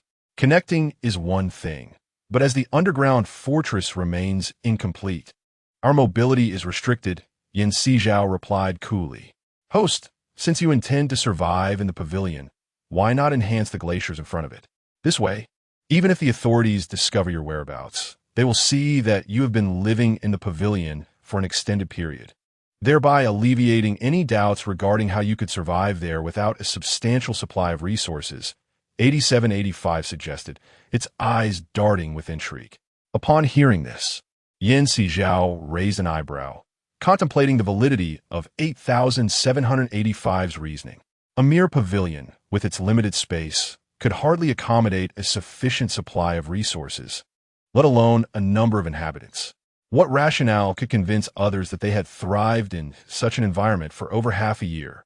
Indeed, some modifications were necessary. Sizhao chose not to venture into the city, instead redirecting her focus to the underground fortress. The construction progress of the fortress was commendably swift. However, at the current rate, it would still take several months to complete. This indicated that they would remain outdoors for a considerable time. "Host, what are you pondering?" 8785 inquired, noticing her silence and furrowing its brows. Sizhao turned back toward the path they had taken. "This matter is for me to address," she asserted. "I am eager to contribute," 8785 interjected enthusiastically. "You? Since when have you taken initiative? I thought you preferred idleness." Sizhao raised an eyebrow in surprise. "Indeed, if you wish to expand your territory, you must dig tunnels. And who better to accomplish this than I?" 8785 proclaimed with pride. "So, you have ulterior motives? Pray tell, were they?" Sizhao mused, suspecting that its intentions were not purely altruistic. "Oh, I simply desire sustenance. What ulterior motive could there be?" 8785 chuckled cunningly. "Sustenance? I am intrigued as to why a system would possess such a penchant for food." Sizhao pondered, perplexed. While humans have taste and smell, leading to hunger when food is absent, 8785, as a system, appear to have an unusual affinity for human sustenance. With that, 8785 darted away, leaving Sizhao in thought. When she finally rose, Liu Beixian had already prepared lunch and recounted the matter concerning 8785. "Xingu, that fellow is clearly only enthusiastic for the sake of food. I must say, he is quite the trickster," Sizhao remarked as she observed 8785, who had just finished devouring ice outside, entering the space. "Host, how can you speak ill of others behind their backs?" 8785 huffed, leaping onto Sizhao's head and treating it like a stage for a dance. TSK. Is it moral to eavesdrop on others?" Sizhao retorted, unceremoniously removing it from her head. "I did not eavesdrop. I came to listen openly," 8785 proclaimed, glancing at Liu Beixian. "Kid, I've already devoured a 3-bedroom apartment out there. You can't go back on your word about preparing food for me." "Wait, weren't you supposed to ask for food from the space? How did it turn into wanting Xingu to cook for you?" Sizhao questioned, squeezing its body. "Food made in the space can't compare to what this guy makes. Naturally, I want to eat his cooking." 8785's round eyes shifted excitedly. "Your taste seems rather discerning," Sizhao noted, reaching to pinch its mouth. Earlier, she had noticed that 8785 appeared to have no teeth. Its large mouth resembled a bottomless bag. Where did all that food go after it was swallowed? Who doesn't have preferences for good things? "You are no different," 8785 cried out. Yes, I am the same." It conceded. "Kid, tell your woman not to be so excessive." 8785 shouted angrily. Liu Beixian glanced at Sizhao. "Xiao, it's been munching on ice outside, so it's probably quite dirty. If you play with it like that, its hands will be dirty too. Does it still want to eat?" Eat. Upon hearing this, Sizhao immediately grabbed 8785 and took it to the faucet for a thorough wash. Before 8785 could protest, it found itself being bathed. Soaked and struggling to escape Sizhao's grip, it was soon wrapped in a towel and cleaned off. "Host," 8785 was taken aback. The previous host had never treated it this way. "Now you should be clean. You can eat," Sizhao said cheerfully to Liu Beixian. "All right, let us eat." Liu Beixian chuckled, glancing at the adorably bewildered 8785. It was indeed quite charming. "Kid, where's the food you promised me?"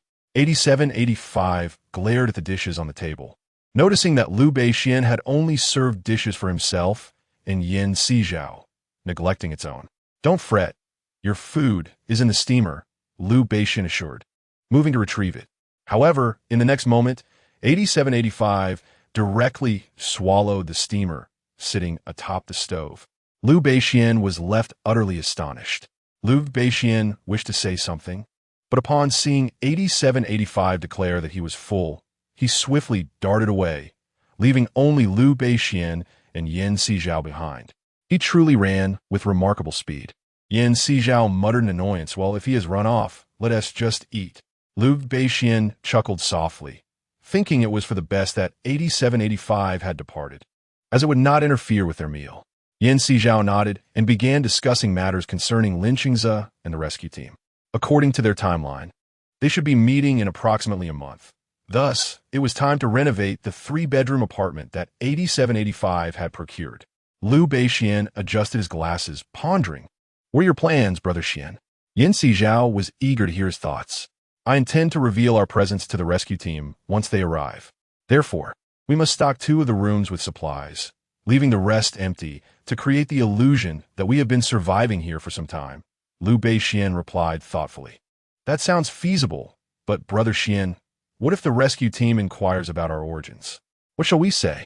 Yan Sizhao looked at him curiously. "We will claim to be from within the community, specifying that we reside in Building 16, Room 1502, Liu Beixian suggested, aiming to maintain discretion. 1502? Yan Sizhao paused in surprise. 1502 is my studio. You must have seen the condition of room 1502 when you were gathering supplies, Liu Beixian stated. Yan Sizhao contemplated this. Given the secluded location, many people indeed utilized these rooms for both commercial and residential purposes, especially since they were duplexes. It was quite normal for the lower level to serve as office space, while the upper level functioned as a private residence. Since you suggested it, we will go with 1502, Yan Sizhao agreed with a nod. Previously, Lin Qingze had suspected there were people in Building 16, although they might not know which floor. It was prudent to change the address to prevent any potential discovery. After all, caution is the mother of safety. After discussing the supplies to be placed in the 3-bedroom apartment, the two finished their meal, donned warm clothing, and exited the space.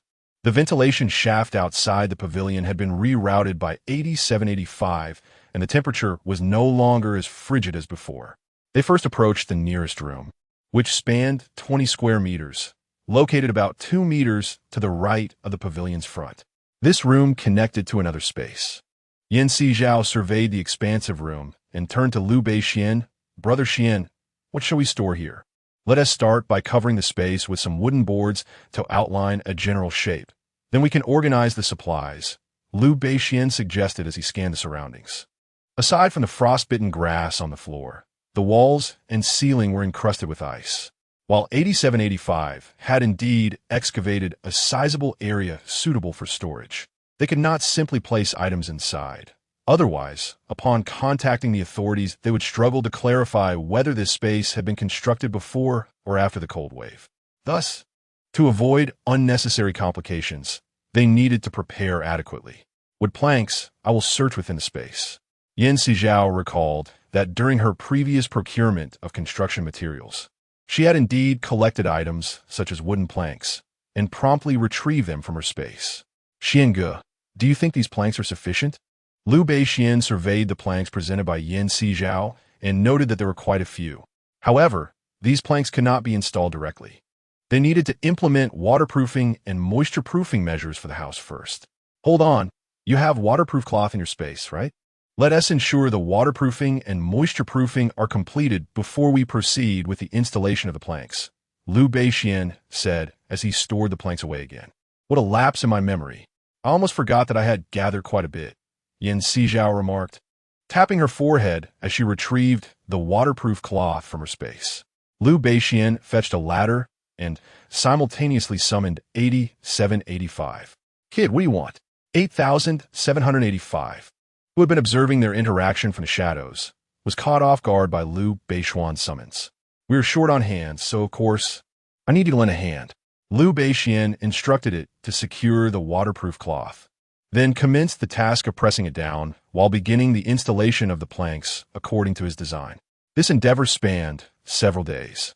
8785 could never have imagined that it would one day be relegated to the role of a laborer. It was quite a lamentable state of affairs. Moreover, it was not merely for a day, but several days consecutively. It truly yearned to voice its discontent. I'm just a system. It lamented internally. 8785 was on the verge of losing its composure. Fortunately, Liu Beixian was nearing completion, and it was finally liberated from its laborious role. After placing the selected materials from the space into the house they constructed, Sizhao let out a sigh of relief. According to the timeline you mentioned, the rescue team should arrive in about 10 days, correct? Liu Beixian nodded, adjusting his glasses perched on his nose. Yes, Xiange. You mentioned that we could attract their attention with light, but what kind of light would be most suitable? Sizhao pondered, considering that the pavilion and the three-room apartment had been shielded with waterproof cloth and wooden planks. It was uncertain whether they could be seen from outside, and even within the tunnel, it might not be possible to observe their situation. The beam from a flashlight should suffice. Just keep an eye out for when the people arrive, and I will prepare accordingly. Liu Beixian recalled the scenarios from his previous life when rescue teams arrived, knowing that it wouldn't be difficult to catch their attention. A single beam of light would be enough for them to notice their location. All right, Sizhao replied, and together with Liu Beixian, they continued making other preparations. The temperature outside continued to plummet, reaching a frigid minus 110 degrees, enough to freeze a person instantly. While their current circumstances were relatively favorable, they could not remain here indefinitely. Thus, establishing a relatively stable environment was essential. The underground fortress would serve as their connection to others, facilitating access to additional assistance. Although they had secured food and medicine, should a serious illness arise, they would ultimately require the aid of a doctor. Otherwise, the reckless use of medication could likely impose a considerable burden on the body, potentially leading to death. Thus, they cannot remain sequestered in that space indefinitely, unless they claim to never fall ill. It is impossible for them to extricate themselves from this world otherwise. Sizhao and Liu Beixian have lived in the pavilion for over 10 days, closely monitoring the progress of the official personnel and Lin Qingze's excavation efforts below. According to the current pace, the official team and Lin Qingze are expected to breach the tunnel this afternoon. Sizhao directly informed Liu Beixian of her intention to stake out the location. Liu Beixian, also keenly interested in the developments between the officials and Lin Qingze, encouraged Sizhao to go and assess the situation. The weather was rather grim, yet Sizhao eagerly made her way to the excavation site, observing Lin Qingze's subordinates digging diligently with their shovels. Meanwhile, the official personnel were also laboring fervently. The night before, both sides had noticed a glimmer of light emanating from the opposite side during their digging. Initially, they assumed the light was merely a reflection from their side, but upon closer inspection, they realized the illumination was distinctly different, indicating the presence of others on the opposite side. Both the officials and Lin Qingze's team were filled with excitement. However, after the initial thrill, they recognized that the distance between them was still considerable. Despite the inability to communicate directly, each side exerted their utmost effort to tunnel towards one another. Finally, this afternoon, they could almost glimpse each other's figures through the less than 1 meter wide ice wall. As they excavated closer, the sound of voices reached them from the other side. "We've made it through." Joyful exclamations echoed from both tunnels. Zhou Qiang, elated, called out to Lin Qingze in the distance, "Zhe, we've connected with the officials." Lin Qingze nodded slightly, watching the approaching official personnel, his heart swelling with joy. After enduring such a prolonged ordeal of survival, they were finally on the brink of relief. Chapter 140. Conversation with the official personnel. Greetings, I am Liu Qinhan, the captain of the official rescue team. May I inquire as to who the person in charge is here? And could you share your current situation with me? A voice emerged from behind the official personnel. Fully armed, with only his eyes visible, Liu Qinhan scanned the group. In such frigid temperatures, it was not just him. Everyone else was reluctant to remove their masks and scarves except for meals, as the cold was truly life-threatening. "This way, please," Sizhao observed as Lin Qingze stepped forward, guiding Liu Qinhan and his team to the air raid shelter, where he recounted the events that transpired on the mountain. After gaining an understanding of the situation, Liu Qinhan glanced at them and inquired, "I have a general grasp of the mountain's circumstances. The construction of the underground fortress is still incomplete, and it seems this air raid shelter has remained intact during the earthquake. You may temporarily reside here, as it offers relative safety. I wonder what your thoughts are regarding moving to the underground fortress or remaining in the air raid shelter. Captain Liu, may I inquire when the underground bunker will be completed? Upon hearing Liu Chenhan's words, Lin Qingze could not help but furrow his brow. While the air raid shelter offered some advantages, it was excessively spacious, allowing cold winds to occasionally seep through the gaps. They endeavored to elevate the temperature within the shelter, but discovered that without sealing those gaps, it was an impossible task. Since their arrival, due to insufficient fuel, they were compelled to return to the community to scavenge for anything combustible among the rubble. However, this was far from adequate. With so many people, to avoid freezing to death, their supplies must keep pace. Currently, materials are scarce, and everyone is striving to locate resources, making it difficult to predict when the construction will be completed. Liu Chenhan sighed softly. Since the earthquake, the number of homeless individuals had increased dramatically. Fortunately, many had sought refuge in the air raid shelter beforehand, thus preventing further losses. Yet, in such dire circumstances of hunger and cold, many still succumb to death. Presently, the living population in the city is less than 20,000, with fatalities occurring daily. They are exceedingly busy working to open channels, construct ventilation facilities, and search for materials to build the underground bunker, leaving them little time to spare. Those listening to Liu Chenhan's words began to express their dissatisfaction. Are we to understand that we cannot access the underground bunker in the near future? Our supplies are nearly depleted. How can we survive without resources? We thought that upon meeting with the officials, all would be resolved, yet it appears they are utterly ineffectual. Each person voiced their concerns, causing the expressions of those behind Liu Chenhan to darken. They too are human, striving earnestly to save everyone. So why were they being labeled as useless? Who were they working so hard for? Enough, you are being unreasonable. Lin Qingze admonished those behind him. Regardless of the official circumstances, they have been diligently working to save lives.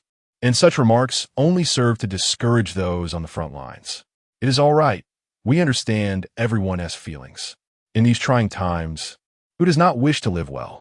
Unfortunately, this natural disaster left us little time to prepare. The officials are also making every effort to accommodate all survivors. I believe that soon everyone will be able to reside in the underground bunker. However, with regard to supplies, the bunker is currently facing shortages as well, so we may not be able to assist you significantly. Liu Chenhan gazed at these individuals who had managed to survive against all odds. He wished he could provide them with food and warmth, but he was no deity, capable of granting every desire. Captain Liu, this world is not what you wish to see, and we understand your difficulties. We could devise our own solutions regarding supplies. You need not worry. Lin Qingze regarded Liu Chenhan deeply. The official situation was not much better than theirs. It seemed they could not rely on the authorities and would have to find ways to depend on themselves. Thus, if you are unable to procure supplies, please visit the task center at the underground bunker to see if you can exchange anything for resources. Liu Chenhan did not wish to witness this group of individuals perish from hunger in this desolate place. Finding them a source of sustenance would be a commendable endeavor. Lin Qingze nodded in agreement. Thank you. If we truly cannot procure any supplies, we will certainly head there. That is good to hear. We have our own tasks to attend to and cannot linger here. If you require assistance, feel free to seek help at the underground bunker's mission center. Liu Chenhan stated as he prepared to depart. Seeing him about to leave, Lin Qingze quickly interjected, Captain Liu, I heard on the broadcast that you intend to establish a ventilation shaft here. However, the buildings in the neighborhood are now reduced to rubble. It may prove challenging to create a vent. We have already surveyed the terrain. The backside of Qingshan is a sheer cliff. Even if heavy snow blankets this area, it may not cover the cliffside. As long as we can allow the outside winds to flow in from the edge of the cliff, we will consider it a success. Liu Chenhan replied with a smile. Lin Qingze's words garnered immediate agreement from many. Indeed, with the external temperature so frigid, I doubt you have managed to breach the cave in the cliff before succumbing to the cold. Another chimed in. I believe there is airflow here. One can occasionally feel warmth seeping through the cracks in the rocks. Precisely. The winds from those crevices should suffice. After all, if we wait until the temperature plummets to over -170 degrees, Even if you establish a ventilation shaft, it would be futile. Oxygen will solidify into blue crystals. Are we to consume those blue crystals? Exactly. With the outside so cold, it would be wiser for us to devise our own means of generating oxygen. Yes, indeed. The temperature is dropping rapidly. It 1 TB long before we reach minus 170 degrees. Others chimed in, and Lu Chenhan was acutely aware of the conditions under which oxygen would solidify. However, the atmosphere contained not only oxygen but various other gases. The gases they needed to replace and convert were numerous. They could not remain confined within the tunnels and the underground bunker indefinitely. Thank you all for your goodwill. This is an official task assigned to us, and we must adhere strictly to our discipline. With no further words, Lu Chenhan turned and departed with his team. Zeech, what shall we do now? The onlookers stared at Lu Chenhan's retreating figure, uncertain of their next steps. Although the supplies in the air raid shelter appeared plentiful with so many individuals, their daily consumption would be considerable. Cheng Guang, tomorrow take a few people to the underground bunker to assess the situation and see if you can secure some supplies. If we can obtain resources from there, we can redistribute our supplies here to the underground bunker. If not, we will have to devise alternative plans. Lin Qingze did not dare place all his hopes on the underground bunker. Lu Chenhan had already indicated that resources were scarce there, and they might not benefit from that endeavor. Whatever Zeech decides, Cheng Guang nodded. Zeech, since Cheng Guang is going to the underground bunker, are we to simply wait here? Upon hearing that Lu Chenhan had dispatched Cheng Guang to the underground stronghold, Zhou Qiang found himself momentarily devoid of tasks, and thus spoke up. No, let us gather supplies from the community. Lin Qingze shook his head in dissent. Zergu, did we not previously consider that very notion? However, the community is rife with collapsed buildings. Even if supplies were present, they would be buried beneath the rubble. How could we possibly collect them? Zhou Qiang glared at Lin Qingze, his frustration palpable, then proposed a better solution. Lin Qingze retorted, his gaze sharp. Instantly, Zhou Qiang fell silent. He possessed no superior plan. Zergu, while Chang'e has a point, the supplies are indeed trapped beneath those concrete slabs, making retrieval quite challenging. A voice emerged from behind Zhou Qiang.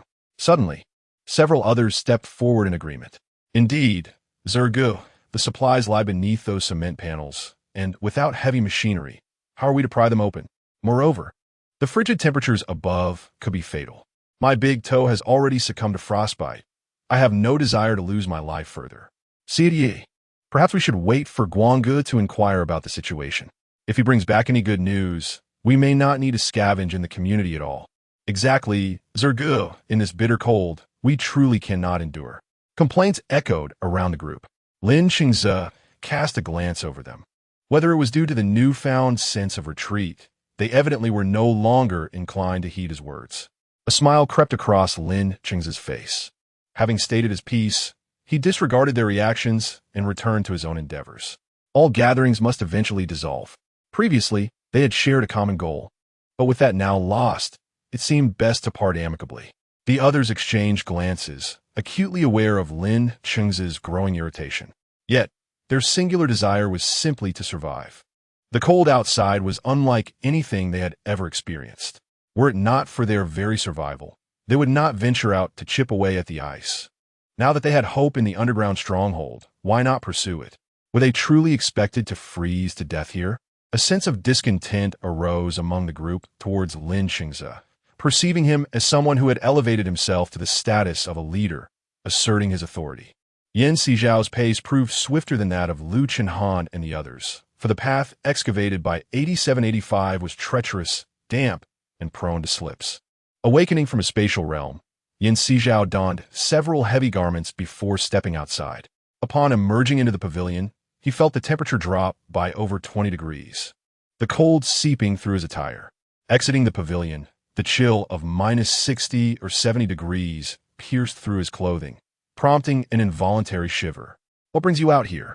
Upon hearing her voice, Liu Beixian turned to see Yan Sizhao clad in layers resembling a ball. Official personnel have arrived. I came out to observe. Given his inherent attributes, transforming into a source of warmth would pose no challenge. Yes, the lights are already lit. Should they see it, they will know someone is here. As Liu Beixian spoke, He noticed flickering lights in the distance from the glacier, though they were somewhat far off. However, it was evident that they were drawing closer. They have arrived. Sizhao also saw the lights, feeling a mix of excitement and apprehension. She was uncertain about what their fate would be after their meeting with the officials. Let us retreat to the pavilion. Allow them to discover this place on their own, Baxin suggested, narrowing his eyes as he pulled Sizhao into the pavilion. Barely 3 minutes after they entered, Han indeed spotted a glimmer of light emerging from the pitch-black glacier. Upon seeing this light, Han expressed his surprise. "Did you all see that? There seems to be a light over there." As he spoke, the others turned their gazes in the direction he pointed. Indeed, they discerned a faint glow. "Captain, according to the map, that location is a pavilion. From our prior understanding, it is built on a cliff. If a ventilation shaft is created there, we need not worry about it being buried by snow and wind." One of the team members spoke with a hint of excitement. Han nodded slightly at this remark. "Let's go take a look." He hastened along the tunnel towards the pavilion. As they approached, Han caught sight of a light concealed within the glacier. "How peculiar! How could there be candlelight inside this glacier?" One team member queried anxiously. Earlier, from a distance, they had not been able to discern the nature of the light, but now it was unmistakably evident. However, how could there possibly be light within a glacier? This thought sent a shiver down the spines of those who did not believe in the supernatural. "To uncover the truth, we must dig this place open," Han declared, seizing a pickaxe to begin excavating the ice. It was noteworthy that upon exiting the air raid shelter, he found the tunnel here remarkably well excavated, unlike the uneven path beneath the shelter. This raised suspicions in him about whether the tunnel was excavated by someone else. Otherwise, how could it be so meticulously done? As Han began to dig, the others swiftly joined in, picking up tools and working diligently. Chapter 142. The Encounter of Two Lus as a System. Apart from Baxin and Sizhao, the others were entirely oblivious to its presence. When Han commenced his excavation, it emerged, observing the others at work, and even took a few bites of ice to assist them in swiftly clearing the path. While it would typically take 2 to 3 hours to excavate 3 meters of glacier, Han discovered they accomplished it in just an hour and a half. At the moment they broke through, a fully armed man brandishing a knife stood watchfully before them. "Who are you, and what do you intend to do?" Baxin's voice was icy, his body clearly on guard. Behind him, Sizhao couldn't help but remark that Baxin's performance of feigned ignorance was indeed quite convincing. Han squinted, scrutinizing the individual before him, and spoke up. "Baxin? You're Han?" Baxin appeared momentarily taken aback by the familiar voice. Realizing that it belonged to a high school classmate he had not anticipated encountering. "Brother Xian, do you two know each other?" Sizhao was astonished to hear the name Baxin, realizing that these two seemed quite acquainted. Their relationship remained a mystery. "We are high school classmates," Baxin acknowledged with a nod towards Sizhao. "What a coincidence!" Sizhao exclaimed in surprise. Baxin then turned to Han. "What brings you here?" "I am currently an official rescue worker, responsible for various rescue operations." "But you, how did you end up here?" Han looked at Baxin with evident curiosity. "This is a long story. Would you like to come inside and sit down?" "It's quite cold out here," Baxin suggested, inviting Sizhao to fetch some hot water from the pavilion.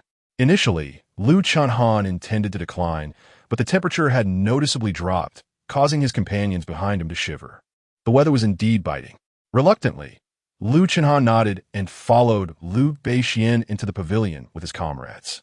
The pavilion was surprisingly spacious, nearly 20 square meters. Sizhao served each of them a cup of hot water. Fortunately, Han had not brought many people. Otherwise, the limited space would have felt cramped. Baxin revealed some chairs within the pavilion for Han and his group to sit. Thankfully, the temperature inside was relatively warm, sparing them from further shivering.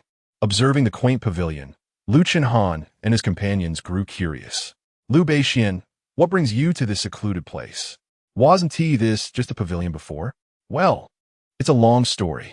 After the heat wave ended and a cold front was imminent, I contemplated various possibilities. Concerned that the glass and drainage pipes might freeze and become unusable, I sought a safe haven. I initially intended to go to the air raid shelter, but its vastness was unsuitable for maintaining warmth, so I opted for this place. It turned out to be quite appropriate for both me and Xiao's survival. Hence we transformed it into what you see now. Liu Beixian summarized the situation succinctly. Liu Chunhan regarded him thoughtfully, understanding a bit about Liu Beixian's circumstances and finding his rationale quite reasonable. So, this girl beside you, Xiao, isn't she your girlfriend? Liu Beixian nodded in affirmation. Given their need to stay together, it was indeed more convenient to refer to her as a girlfriend. Xiao is still quite young. She was cast out by her biological parents before the heat wave, and it's been a tough journey for her. Cast out by her own parents? What transpired? Liu Chenhan inquired, somewhat taken aback. Where could there be parents who would cast their own child out so readily? Yan Sizhao appears to be a gentle and demure young lady. What kind of heartless parents would abandon such a well-behaved child? Little Zhao was a child swapped at the hospital, having just found her biological parents, only to be rejected by them. It was then that I encountered her. Liu Beixian spoke nonchalantly. Yan Sizhao, standing by, felt that were she not the subject of the conversation, she might very well believe Liu Beixian's words to be the truth. So that is how it is. It's quite comforting that you two have each other for support while living together. During his high school years, Liu Chenhan had learned a bit about Liu Beixian's situation, knowing that his father had remarried and was largely indifferent to him. Were it not for Liu Beixian's determination, he would not have gained admission to a prestigious law school. Indeed, we are living quite well here. I never expected anyone would come to disrupt our home. Liu Beixian chuckled lightly. Liu Chenhan suddenly felt a tinge of embarrassment. This is entirely a misunderstanding. I did not foresee that digging in would lead to your residence. However, Liu Beixian, you have established your home here without outside contact. How have you managed to persevere? Have you gathered sufficient supplies?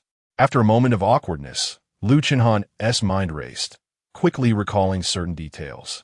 It is not an excessive amount.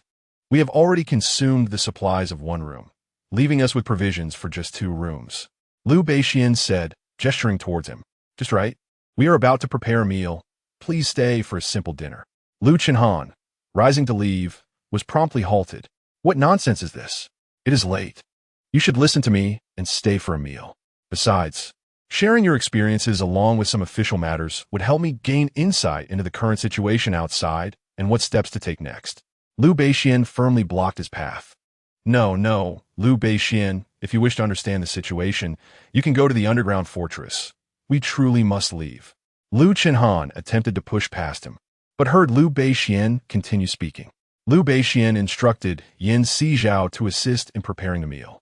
Liu Chenhan wanted to protest, but Liu Beixian held him back resolutely, leaving him with no choice but to relent. Brother Xian, with so many of us, let us simply make noodles tonight, Yan Sizhao suggested to Liu Beixian. Liu Chenhan, I have little to offer in hospitality. Will noodles suffice? Liu Beixian turned to Liu Chenhan.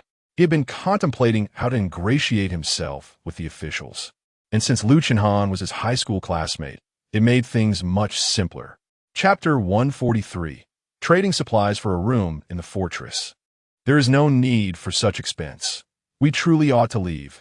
Liu Chenhan swiftly interjected upon hearing his comrade's breaths hitch in surprise.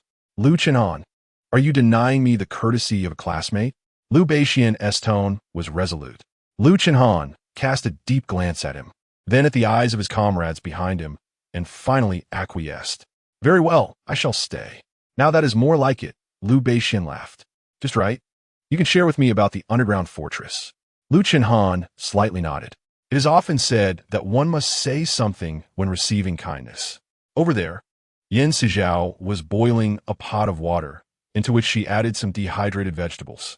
The aroma of dried mushrooms wafted through the air, prompting not only Liu Chenhan, but also those accompanying him to involuntarily swallow their saliva. Before the earthquake, they had managed to scavenge a fair amount of food from the remnants of buildings. But once the quake struck, all structures collapsed, leading to a severe scarcity of supplies. Although they still received a daily ration of food, it was evidently insufficient. The authorities were now striving to maximize the limited resources available. For example, vegetables and flour were transformed into a thin porridge to ensure that everyone could have at least a few bites, preventing starvation. They were aware that the officials were making every effort to secure a livable space for each individual, yet the dwindling supplies left them in a precarious situation. It had been a long time since they had enjoyed a proper meal. Watching Sizhao add dehydrated vegetables, frozen shrimp, meatballs, sausages, and vacuum-sealed boiled eggs into the boiling water, their eyes widened in astonishment. Such delectable items had not graced their palates in ages. They could hardly believe that so many delicious provisions had been stashed away. If others were to discover this, they would surely be robbed of their bounty. Lu Chenhan gazed at the food Sizhao was preparing, genuinely taken aback. Several months had passed since the cold wave began, and few could afford such a sumptuous feast. Even when they did manage to eat, it was merely a meager taste. Now, witnessing Sizhao's extravagant display, Lu Chenhan felt compelled to remark on her prodigality. It was indeed surprising that Liu Beixian allowed her such indulgence. Lu Chenhan refrained from judging Sizhao, as they were not even friends at this point. He quickly redirected his focus to Liu Beixian and initiated a conversation about the underground fortress. Meanwhile, Sizhao noticed that the vegetables were cooked, moved them aside, and began boiling water in another pot. Once the water reached a boil, she promptly added the vermicelli, notorious for being the stuff of nightmares for children in Fujian. This type of noodle absorbs water rapidly, swelling to 4 times its original size when fully hydrated, whereas other noodles typically double in size. Consequently, when cooked, vermicelli is far more satiating than an equal weight of other noodles. Sizhao added a significant amount, and at first glance, the noodles occupied less than half of the pot. However, within 2 to 3 minutes, the pot was brimming with noodles. She then poured the vegetables from the adjacent pot into the one overflowing with noodles, creating a mouth-watering feast that captured everyone's attention. Suddenly, a loud gurgling sound emanated from someone's stomach, startling both Sizhao and Liu Beixian. "Are you hungry? Then come and eat," Liu Beixian said, stepping back. He lifted the large iron pot and asked Lu Chenhan to assist in moving the charcoal to the center. Before adding a few more pieces of wood charcoal and placing the large pot atop it, a pot brimming with food tempted one to swallow repeatedly in anticipation. Sizhao brought over a spoon and a pair of long chopsticks, accompanied by disposable paper bowls. "Liu Beixian, you certainly have an abundance of food here, with such extravagance. No amount could withstand your consumption," Lu Chenhan remarked, eyeing the feast before him. "Rest assured, I have enough provisions for at least another year and a half in my 2 spare rooms." Liu Beixian chuckled lightly. Lu Chenhan cast a penetrating glance at him. "Do you intend to stay here indefinitely?" "No. If a better place were available, I would naturally prefer that. However, you mentioned that the underground fortress is still unfinished. I fear we would not be able to reside there just yet," Liu Beixian replied calmly. In his previous life, he had spent over a year within the underground fortress. It must be said that the environment there was indeed superior to this one. Coupled with the progressively advanced medical facilities and other amenities, it provided them with considerable convenience. He yearned for the completed underground fortress. As it stood, the fortress was not entirely finished, but according to the timeline, the first phase of construction would be completed in as little as a month, at which point it would be open to the public. Lu Chenhan did not conceal this information. The underground fortress was currently the focal point of everyone's attention. Even if they remained silent, others would undoubtedly speak of it. A month at the earliest? That is quite swift. However, in what manner will the first phase be opened? Liu Beixian inquired while serving noodles and vegetables. The initial occupants will be the elderly, children, and women, followed by young and middle-aged men in the second phase. Liu Beixian, if you wish to enter the fortress ahead of schedule, I can assist you with an application, though it may require some contribution on your part. Lu Chenhan hesitated before speaking. Contribution? A subtle smile played on Liu Beixian's lips. If I were to offer supplies equivalent to a room, could I secure a room with a bathroom in exchange? He extended the bowl in his hand towards Lu Chenhan. Lu Chenhan accepted it, casting a thoughtful glance at him. This matter is beyond my authority, but I can certainly assist with the application. That is acceptable. You may convey our request. The supplies we offer will be substantial, And you can accompany me to inspect them shortly, Liu Beixian replied as he continued to serve noodles to the others. Their expressions were filled with gratitude. Liu Chanhan understood the current scarcity of resources at the underground fortress. If Liu Beixian could donate supplies equivalent to a room, it would alleviate their plight, marking a significant contribution. He nodded in agreement. Very well, I will accompany you to inspect the supplies, and I will relay your application tonight. Thank you, my friend. Liu Beixian smiled, handing the bowls of food to the others. Rather, I should thank you. You understand better than I the significance of resources at this time.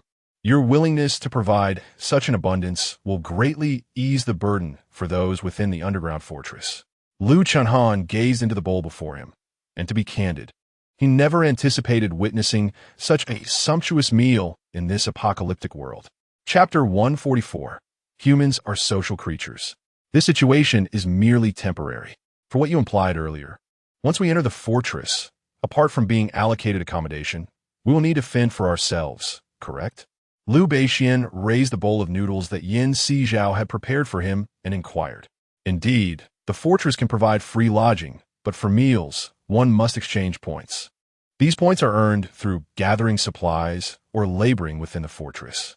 Choosing to enter the fortress signifies that you must work to sustain yourselves. Liu Chanhan paused thoughtfully, casting a glance at Liu Beixian. Let us discuss this matter further once you assist us in securing our housing. Liu Beixian understood the wisdom behind the saying that a man without guilt may still suffer for possessing valuable things. The supplies in a single room would undoubtedly provoke envy in some. Thus, his plan was to contribute 1.5 rooms worth of supplies, using the remaining half as a cover. That seems feasible. Liu Chanhan pondered for a moment before nodding in agreement. I appreciate your help, old friend. You have all endured a taxing journey, so please eat well. If it is insufficient, we can always prepare more. Liu Beixian observed the others quietly consuming their noodles.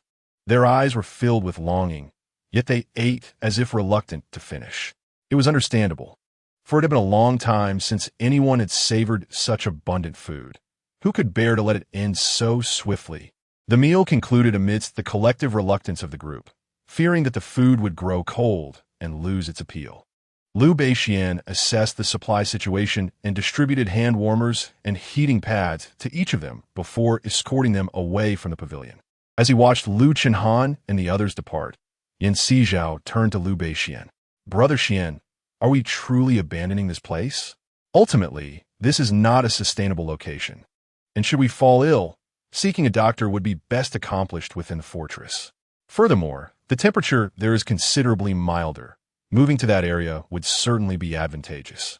We could use the supplies from one room as leverage, and surely the inhabitants would offer us a better arrangement upon seeing such ample resources.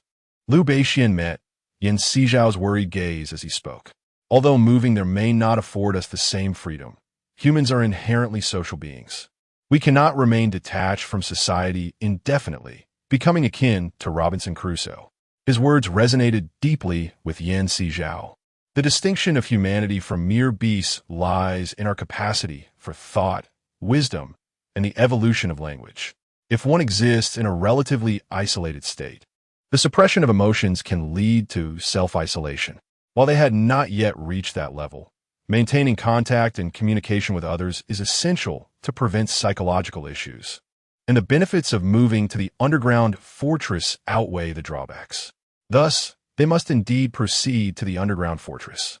Very well, Brother Xian, since you have said so, I shall heed your advice and prepare for an earlier relocation. Sizhao replied, his tone subdued. Brother Xian, it is cold outside. We should hurry inside. Liu Beixian lowered his voice, and Sizhao looked at him with confusion. He was well aware of the weight of such abundant supplies. Liu Beixian had a fair understanding of Liu Chanhan, knowing well that prolonged waiting could lead to unforeseen complications. With so many resources at stake, Liu Chanhan might fear that he would change his mind. Then I shall sit here and keep you company as we wait, Sizhao suggested, feeling that leaving Liu Beixian alone could be somewhat tedious. Liu Beixian shook his head. Brother Xian, do you wish for me to become a sleeping beauty? You intend for me to slumber indefinitely, Sizhao retorted, casting him an annoyed glance. Why not tidy up the house? When they arrive, we can simply move the items. Liu Beixian proposed after some contemplation. Very well, I shall go organize the space, Sizhao replied, recalling the numerous tasks that awaited him within the house, and promptly turned to the pavilion to begin his work. Meanwhile, Liu Chenhan and his team halted as they approached the air raid shelter. Captain, why have we stopped? One of his subordinates inquired, noticing the sudden pause. Liu Chenhan's expression grew solemn. He was acutely aware of the current state of affairs. The individuals inside the shelter were likely unaware that Liu Beixian and Sizhao were carrying a significant amount of supplies. If they ascended the mountain and discovered this, there was no guarantee that they would not harbor malicious intentions. The best precaution was to have someone stationed here to ensure that nothing befell Liu Sizhao and Liu Beixian. Upon hearing Liu Chenhan's words, the others quickly grasped the potential scenario of those inside the shelter discovering the supplies. It was not just those individuals who might be tempted. Even they, having recently indulged in a delightful meal, felt a pang of desire. Rest assured, Captain, we will ensure that no harm comes to Mr. Liu and his companion. One person stepped forward to assure him, and the rest nodded in agreement. After giving his instructions, Liu Chenhan swiftly made his way down the mountain. Since the power outage, mobile phones had lost their functionality, and reaching out to others now relied solely on foot. He hoped that no issues would arise within the next hour. As Liu Chenhan descended alone, the individuals in the shelter were attentively monitoring their movements. When they saw him coming down alone, confusion spread among them. Zaiga. Several officials went up, and only one has returned. What do you think the others are doing up there? One person queried, curiosity evident. Indeed, what could the others be occupied with? They echoed, intrigued. They must have realized that the buildings above have collapsed and would need to call for more people to clear the debris. Zhou Qiang responded swiftly. As soon as his words left his lips, Lin Qingze shot him a glance. Zhou Qiang, take 2 people and check on what the officials are doing, he commanded. You want me to go? Zhou Qiang was momentarily taken aback. Yes, go find out, Lin Qingze affirmed with a nod. Chapter 145. Zhou Qiang's duplicity, then I shall go immediately. Zhou Qiang remarked, summoning 2 individuals to accompany him as they departed the shelter. Once outside, one of the people following Zhou Qiang spoke up. Brother Chang, it is quite perplexing that Zaiga does not involve you in good matters, yet constantly calls upon you for troublesome ones. Is it not so? In my opinion, this task should have been delegated to Guang Gu and his team. Another individual chimed in. Zhou Qiang cast a glance at the 2 of them, remaining silent. When Lin Qingze had asked him earlier, he had wondered why this responsibility was not assigned to others. Why must it fall upon him? Was Lin Qingze accustomed to commanding him? Or did he simply harbor a discontent towards him? Zhou Qiang felt a deep discomfort within. Brother Chang, now that the roads have been cleared, perhaps we should part ways with Zaiga. After all, we have already established contact with the authorities. There is no longer a need to remain by Zaiji's side. The 2 individuals trailing Zhou Qiang, noticing his silence, assumed he must agree with their sentiments. Indeed, Brother Chang, in comparison to relying on Zaiga, the authorities represent our greatest support. Let us align ourselves with them. The other 2 had initially joined Lin Qingze's ranks due to a lack of alternatives, but now, with a potential path ahead, how could they continue to follow Lin Qingze? Precisely, Brother Chang, we once had no choice but to rely on Zaiga. Now that we have emerged from the community, it is only fitting that we carve our own paths. Another added, much of the labor fell upon him, while Chen Guang's tasks were comparatively lighter. Previously, he had refrained from quarreling over such matters because they shared a common goal. However, now that the objective had been achieved, it was time for them to part ways. You are correct. We ought to forge our own paths. Zhou Qiang spoke in a tone devoid of enthusiasm, though it was evident he was contemplating something. Then, Brother Chang, when shall we depart from here? The 2 listened intently, excitement evident in their voices. Let us wait until tomorrow when Chun Guang brings news from the underground fortress. Although Zhou Qiang was impetuous and somewhat ambitious, he was certainly no fool. They had yet to ascertain the situation at the underground fortress. Who could predict what results awaited them if they ventured forth now? It was prudent to gather more information before making a decision. The other 2 exchanged glances and nodded in agreement. The distance to the location of the official personnel was merely 100 meters. As they approached, the guard stationed along the road became immediately alert. Just as Lu Chenhan had said, these individuals had indeed come. Zhou Qiang and his companions also noted the evident wariness of the officials towards their arrival and hastily called out, "Ladies and gentlemen, we mean no harm. We merely wish to offer our concern. Thank you for your concern, but if there is nothing urgent, you should leave this place promptly. The weather is cold. It is unsuitable for you to linger here." One of Lu Chenhan's companions responded, "We will leave at once." Zhou Qiang intended to inquire further. Yet upon seeing the officials' clear disinterest in engaging with them, he refrained. However, as they departed, he noticed a distant glimmer of light, seemingly drawing closer. Zhou Qiang pondered the direction of that light. It appeared to originate from the pavilion on the mountainside. However, should not the pavilion be shrouded in the tempest of wind and snow? How could there still be a flicker of light? Zhou Qiang found himself perplexed. Could it be that someone was present over there? Yet, during their descent, no illumination was observed, and even the tunnel did not offer a passage leading to the pavilion. Was it possible that individuals had entered before the storm's arrival? But could that truly be? The tempest had descended with such urgency. Who would dare venture outside when safe within their homes? Surely, it was a lapse in reason. Zhou Qiang dismissed the notion, attributing the light to some mere reflection or other phenomenon. Zhegu, Lin Qingze, oblivious to Zhou Qiang's evident discontent towards him, looked at Zhou with a smile. "Shihe, the officials at the top have not created a ventilation opening. Instead, they seem to be on guard, though it remains unclear what they are protecting." Zhou Qiang recognized Lin Qingze's superior intellect, and given the nature of the matter, he spoke candidly. "Guarding something? When we descended, there was nothing amiss." Yet the officials discovered something upon their ascent. As Lin Qingze contemplated what could possibly concern the officials, Chen Guang interjected. "Qiangzi, did you notice anything unusual?" Zhou Qiang pondered the flickering light near the pavilion, though its distance rendered it impossible to discern the situation there. "Shihe, do you think there might be someone inside the pavilion?" Zhou Qiang proposed. Lin Qingze remained silent, seemingly deep in thought. How could there possibly be anyone inside the pavilion? It is exceedingly cold outside. Those individuals cannot be unaware of it. Then what do you believe the officials are guarding? Zhou Qiang inquired. "Perhaps we shall only uncover the truth once they return. You have worked hard. Go rest for now," Lin Qingze replied, giving Zhou a reassuring pat on the shoulder. The mention of his efforts brought Zhou Qiang a sense of appreciation for Lin Qingze's kindness. Perhaps he ought not to judge a gentleman's heart with the narrowness of his own mind. "Then, Zhegu, I shall take my leave to rest," Zhou Qiang stated, receiving a nod from Lin Qingze before he turned with his two companions to their quarters. The remaining matters were entrusted to Lin Qingze and his team. To avoid missing any significant clues, Lin Qingze instructed someone to keep watch outside the air raid shelter. An hour later, Lu Chenhan arrived with a contingent of nearly 70 or 80 individuals.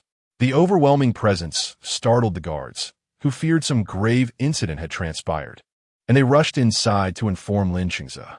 "Zhegu, reinforcements have arrived, 70 or 80 strong, a formidable force." As the guard spoke, others noted the sound of footsteps outside the air raid shelter. The noise was soft yet persistent.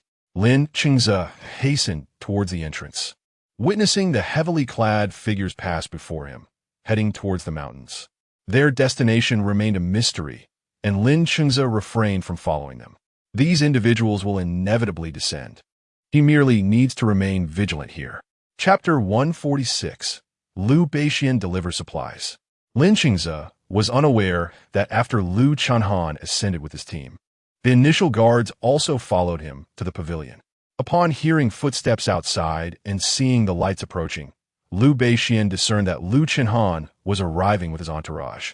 "How is it, Lu Chenhan?" Lu Baixian inquired as soon as he laid eyes on him. "It has been approved. I brought you here to assist in transporting the supplies," Lu Chenhan replied, gesturing towards the throng behind him.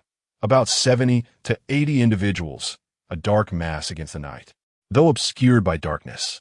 The lights above them shimmered like distant stars, stretching far into the night.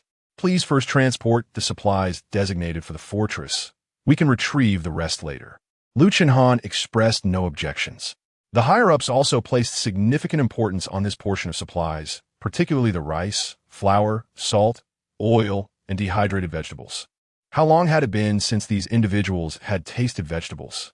Even dehydrated ones would allow them to savor the flavor, providing some nourishment. Given that the entrance could accommodate only one person at a time, Liu Chenhan and Liu Beixian gradually passed the supplies out of the building. The first recipients of the supplies hurried down the mountain, where there were others waiting to assist. Lin Xingze felt a sense of astonishment upon seeing the first person emerging with a box. The community-S buildings had collapsed, burying all supplies beneath the rubble. Where had these individuals sourced such neatly packed, uncontaminated boxes? As Lin Xingze pondered this, the second and third individuals descended in succession, each cradling a box, infusing the previously chilly atmosphere with warmth. Chen Guang, standing behind Lin Xingze, observed the boxes in their hands and expressed his surprise. Shiver, have they managed to acquire supplies? It appears so, Lin Xingze whispered back. Their voices were subdued, and since the officials were preoccupied with the supplies, few paid them any mind. Lin Xingze watched as box after box of food was transported away, uncertain of the origin of these provisions. After clearing one room of supplies, Liu Beixian led Liu Chenhan to another chamber. Liu Chenhan, the supplies in this room are essential for my future life with Xiao. I trust you can safeguard these items for me? Rest assured, these supplies will be logged and stored in a warehouse. You can retrieve them at any time. However, there will be a storage fee. Just 2 boxes of supplies, Liu Beixian replied. You can accept that, can't you? Liu Chenhan lifted his gaze, his eyes peering from behind his goggles. At this point, how could he refuse? Liu Beixian chuckled softly. These supplies were merely a pretext. There would be no issue in relinquishing them all to Liu Chenhan and his team. In order to dispel any doubts regarding their future consumption of resources, it was imperative that these supplies be preserved on the surface. Dear friend, your willingness is truly commendable. We shall not forget your kindness. Whatever I can assist you with, I shall not hesitate to oblige, Liu Chenhan declared earnestly. There is no question of hesitance. We are merely engaging in mutual benefit, Liu Beixian chuckled. Rest assured, it will be resolved swiftly. Within an hour, I assure you, Liu Chenhan stated, beginning to relocate the supplies. Within half an hour, the room and pavilion were cleared of all items, save for the outer waterproof tarps and wooden boards, which remained intact. Without a stove nearby, Sizhao immediately felt a chill enveloping her, causing her to shiver involuntarily. Xiao, we must be on our way. Have you donned your clothing? Liu Beixian approached her, his heart aching at the sight of her shivering form. I have dressed. Let us hurry, Sizhao replied, wrapping her arms tightly around herself. The cold was undeniably biting. Indeed, let us proceed, Liu Beixian said, wrapping an arm around her. He wished to usher her into the space quickly, but with so many eyes upon them, he refrained from allowing Sizhao to enter. Moreover, she could only emerge from the same location she entered, making it impossible to discreetly transport her away. Thus, she had to endure a moment of discomfort. Sizhao nodded, stepping forward to follow Liu Beixian as they departed from the place they had inhabited for nearly a month. From that point onward, their existence would be confined to the underground stronghold. Perhaps they would never again witness the world blossom in the warmth of spring. Contemplating this, Sizhao moved forward without a hint of hesitation, following Liu Beixian down the mountainside. As the crowd observed the supplies being removed from above, silence fell over them. How had they not realized there were so many resources on the mountain? Once everyone had departed, someone jumped forward. They must have discovered them up there. Didn't Brother Chong mention there were lights near the pavilion? We should investigate to see if there truly are lights, someone suggested. Yes, let us go take a look. Another echoed. Lin Xingze, eager to uncover the truth of the situation, led his group out of the air raid shelter and ascended the mountain. Zhou Qiang, who had been resting, sprang to action upon hearing the commotion about the mountain. He too wished to ascertain what was unfolding above. A throng of individuals traversed the tunnel, arriving at the now empty pavilion. The beam of a flashlight illuminated the interior, revealing the scene in its entirety. Upon seeing the pavilion surrounded by wooden boards, everyone was taken aback. They had never anticipated that this pavilion had been enclosed at some point, transformed into a sanctuary. The inhabitants were remarkably clever. Not only had they converted the pavilion into a refuge, but also contained 4 sizable rooms, evidently designated for the storage of supplies. Chapter 147. Moving into the underground bunker, Lin Chengze cast a sidelong glance at the speaker. It was evident that they had a purpose in handing things over to the authorities. After all, everything here had been removed, clearly indicating their aim to access the underground bunker. Brother, since they have all gone to the bunker, should we not follow suit? Zhou Qiang exclaimed, leaping to his feet upon hearing Lin Chengze's words. Let us wait until tomorrow, when Chen Guang clarifies the situation before we proceed. There's no rush, Lin Chengze replied, surveying the empty pavilion and the room, surrounded by wooden boards, suddenly struck by a thought. Just as Lin Chengze finished speaking, footsteps approached from behind. Hold on. All these belongings are private property. You do not possess the right to dispose of someone else's assets, do you? A commanding and unfamiliar voice echoed from behind the group. Lin Chengze froze, and the others followed suit. They parted to reveal a tall man, striding toward Lin Chengze. You're not the owners here, are you? Please leave at once. Upon seeing the official attire adorning the imposing figure, Lin Chengze's expression shifted slightly. Without uttering a word, he led his companions away. The intervention of the authorities rendered them unable to act here. It was just a pity about the wood. It would have made for excellent firewood. As Lin Chengze departed, he noticed more officials entering the area, equipped with various apparatus. What could the authorities possibly intend to do here? Brother, what a pity. Otherwise, those boards could have been ours, one remarked. Indeed, with those boards, we wouldn't be shivering in the cold tonight, another chimed in. You all think splendidly. I'll tell you, right behind that pavilion is a cliff. The officials previously mentioned they would open a ventilation shaft, likely from that direction. If they proceed from there, given how close we are, the frigid temperatures of over 100 degrees below zero would surely freeze us to death. Each person spoke in rapid succession, resembling a flock of parrots, leaving Lin Chengze overwhelmed. Enough. Can you not see brother is in distress? Chen Guang interjected, equally exasperated. The pavilion was indeed nearby, but who could definitively claim it was a ventilation shaft? The authorities had not made any clear statements. After all, brother, please say something, others urged, noticing Lin Chengze's prolonged silence. What can I say? If we cannot remain here, we must inevitably venture to the underground bunker, Lin Chengze replied, his expression darkening. The group fell silent until one voice broke through. Since we can only go to the underground bunker, what are we waiting for?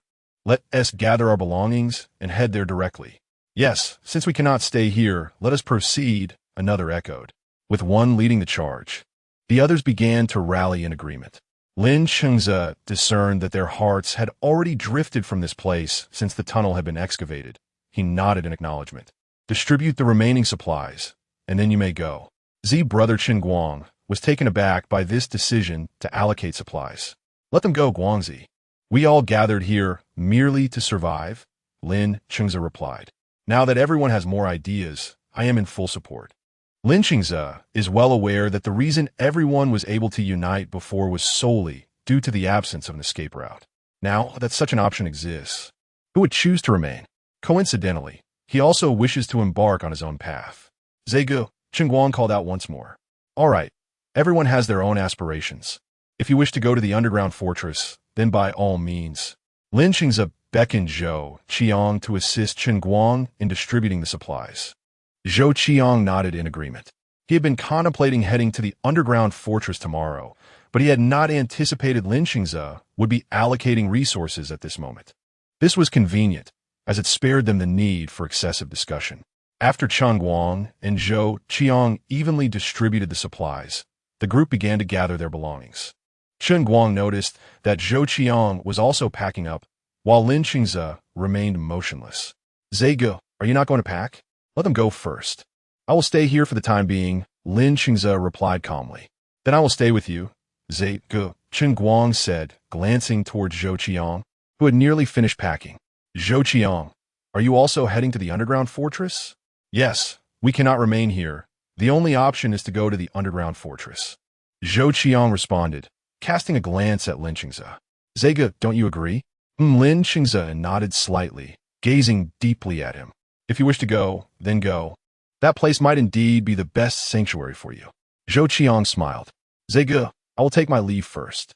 Shen Guang awaited his departure, then turned to Lin Qingze. Zege, this Zhou Qiang is so ungrateful. How can he just leave like that? Enough. If he wishes to depart, let him go. It will lighten our burden in the future, Lin Qingze said, patting his shoulder. Shen Guang nodded slightly. Lin Qingze's reasoning was not without merit. With their departure, they could also find a bit of ease. Survivors within the air raid shelter descended the mountain one after another. Meanwhile, Yan Sizhao and Lu Beixian followed Lu Chunhan to the underground fortress. After completing a series of formalities, they moved into a modest 20-square-meter room. The room was bare, save for a bathroom, perfectly aligning with the conditions previously set forth by Lu Beixian. Lu Beixian, your belongings will arrive shortly. However, is the bed a bit small for the two of you? Lu Chunhan pondered whether to arrange a larger bed for them. It's sufficient. We have been taking turns keeping watch. If we need a bigger bed, we will find a way ourselves. You need not concern yourself with our matters, Lu Beixian replied, looking at the foldable bed that was barely over a meter wide, just enough for one person to sleep. All right, if you need anything, feel free to seek me out. By the way, your supplies will be placed in the adjacent room. You can retrieve them at any time.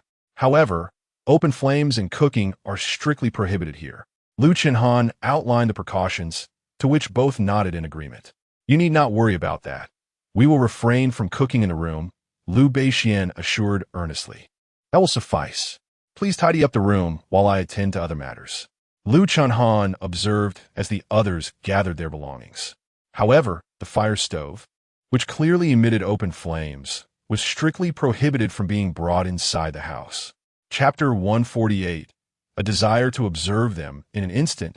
The modest 20-square-meter dwelling was filled with various items. After Lu Beixian and the others arranged the beds, they followed Yan Sizhao in organizing the remaining belongings. Only then did they take a moment to survey the walls and flooring of the house. Traditionally constructed dwellings featured cement for both floors and walls. Yet this calamity had struck with such abruptness that there was insufficient preparation time. Consequently, aside from the framework, which utilized steel and cement, the walls were composed of a material reminiscent of wooden planks. Lu Beixian tapped on the wall, seeking to ascertain its soundproofing quality, only to hear a voice from the adjacent room. Brother, please refrain from knocking. This wall offers no sound insulation. The raspy voice prompted an exchange of glances between Lu Beixian and Yan Sizhao, both opting for silence. Residing in this poorly insulated abode meant they had to exercise caution in their conversations, avoiding certain terms that might attract attention. My apologies, brother. I was unaware of the lack of soundproofing, Lu Beixian replied, yet he heard no response from the other side. After shutting and locking the door, he ushered Yan Sizhao into their private space. Xiangu, that room is exceedingly non-soundproof. Should we consult your classmate about the possibility of relocating to a more insulated room? Yan Sizhao ventured to speak once they were in the space.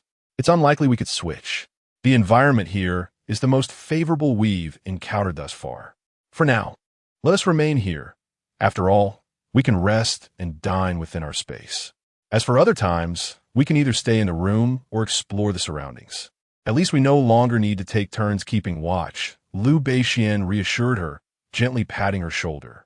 Presently, the resources in the adjacent room were ample enough for their needs for quite some time, allowing them to postpone any point-earning tasks. Can we not exchange some resources for points? We still have a considerable amount in our space, and trading should be relatively straightforward, Yan Sizhao pondered, recognizing the advantages of having points. There's no rush. We have plenty of time to plan. Today's move has been exhausting. Let us take a shower and rest well. Tomorrow, we can investigate the bunker, Lu Beixian suggested. Yan Sizhao nodded in agreement, turning to head toward her room when she noticed Lu Beixian exiting the space. Curious, she followed him out, only to find him inspecting the bathroom. He turned, startled to see her standing before him. Xiao, how did you? Before Lu Beixian could finish his sentence, Yan Sizhao pulled him back into their space. Xiangu, did you not say you needed rest? What were you just doing? She inquired, her face a mask of confusion. Nothing of consequence. merely examining the bunker's facilities. Liu Beixian replied nonchalantly. Oh, and what did you observe? Sizhao asked, her curiosity piqued. The bathroom is rather rudimentary, lacking a water heater, yet it is equipped with a flushing toilet. It appears that for bathing, one might need to resort to a public bathhouse. Of course, the bathroom does have a drainage outlet, suggesting that bathing could also be possible within its confines, although one would likely have to boil water oneself. After Liu Beixian articulated his observations, he lifted his gaze towards Sizhao. Xiao, even if we possess the space, we must feign a lack of it to the outside world. Thus, we must still put in some superficial effort. Rest assured, Brother Xian, I am not foolish, Sizhao replied with a smile. Very well, it is getting late. Let us retire for the night. As Liu Beixian spoke, he gently ruffled her hair and kissed her forehead before turning to retreat to his own room. Hey, you two. You finally have an opportunity to rest together, yet you still choose to sleep separately? Are you serious? 8785, hidden in the shadows. Could not let such a chance for intimacy slip by. Of course, I will do my utmost to facilitate this. 8785, why are you out? Sizhao's face flushed at its words. How else would I know that you two were willing to forego even a moment of closeness? 8785 replied nonchalantly. 8785. Xiao is only 18. Matters of romance should be postponed. Furthermore, we are in a bunker, and no one can predict if unforeseen circumstances may arise. These matters are best left for another time. Liu Beixian's tone conveyed both annoyance and resignation. Fine, you two may do as you please. I shan't interfere. 8785 huffed before vanishing from sight. This system, Liu Beixian chuckled softly. Brother Xian, do not mind it. You are weary, so retire early. Sizhao said as she nestled into the softness of the bed, allowing the encroaching drowsiness to envelop her. When she next opened her eyes, she found herself in the bunker's room. Since she was out, it would be prudent to familiarize herself with the bunker. Sizhao exited her room and surveyed her surroundings, promptly heading toward the right. They had entered from the left, and the right side remained unexplored. As she traversed the path, she discerned that the layout of this area followed a grid-like structure. There were 3 adjacent rooms on her side, with another 3 directly across. A corridor separated these rooms, and opposite the corridor were additional rooms, notably larger, resembling the multi-person accommodations described by Liu Beixian. After a thorough exploration, she found no particularly significant areas. Just then, she noticed a staircase in the central area, leading both upward and downward. Sizhao decided to investigate the lower level first. The 2 lower levels similarly housed rows of rooms, though they were not yet fully constructed. The bottommost level contained a sewage system. Above, the next level consisted of a dining hall and other areas of uncertain purpose. After examining the right side, Sizhao proceeded to the left. The left side contrasted sharply with the right, serving as an official workspace and storage area for supplies. Initially, Sizhao harbored the notion that the official supplies were exceedingly scarce. However, upon witnessing the 2 ample tiers of provisions, she was taken aback, realizing that the authorities had indeed managed to amass a considerable quantity of resources. Yet, it appeared that the majority of these supplies consisted of daily necessities, with food items being notably insufficient. No wonder Liu Beixian expressed delight at the prospect of trading an entire room of provisions for a 2-person accommodation in the bunker. It was evident that the officials were desperately lacking in food supplies. As Sizhao contemplated the distribution of resources in the face of impending heat waves and cold fronts, she surmised that virtually every consumable had been dispatched into the market. It seemed the authorities had not stockpiled any supplies. The materials before her appeared to have been accumulated only after the cold front had passed. While the quantity seemed substantial, the number of individuals present was significant, and the supplies would likely be depleted in less than a month. Sizhao sensed that if the officials could not procure food in the near future, they might face days of counting rice grains. Pondering this, she cast her gaze once more at the supplies. It was clear that openly presenting these resources to the authorities was unfeasible. She would have to seek opportunities through legitimate channels. Just as she reached the intersection of the corridor, She observed officials escorting Zhou Qiang and his companions toward the spacious dormitory she had previously surveyed. To her surprise, they followed closely behind. They were indeed quite expedient. However, Lin Qingze and Chen Guang appeared to be absent from their group. Had they parted ways? The temperature within the bunker was significantly warmer than in the air raid shelter, complemented by electricity that provided oxygen and warmth, rendering it far more comfortable than the outside environment. Upon entering, both Yan Sizhao and Liu Beixian immediately felt the heat enveloping them.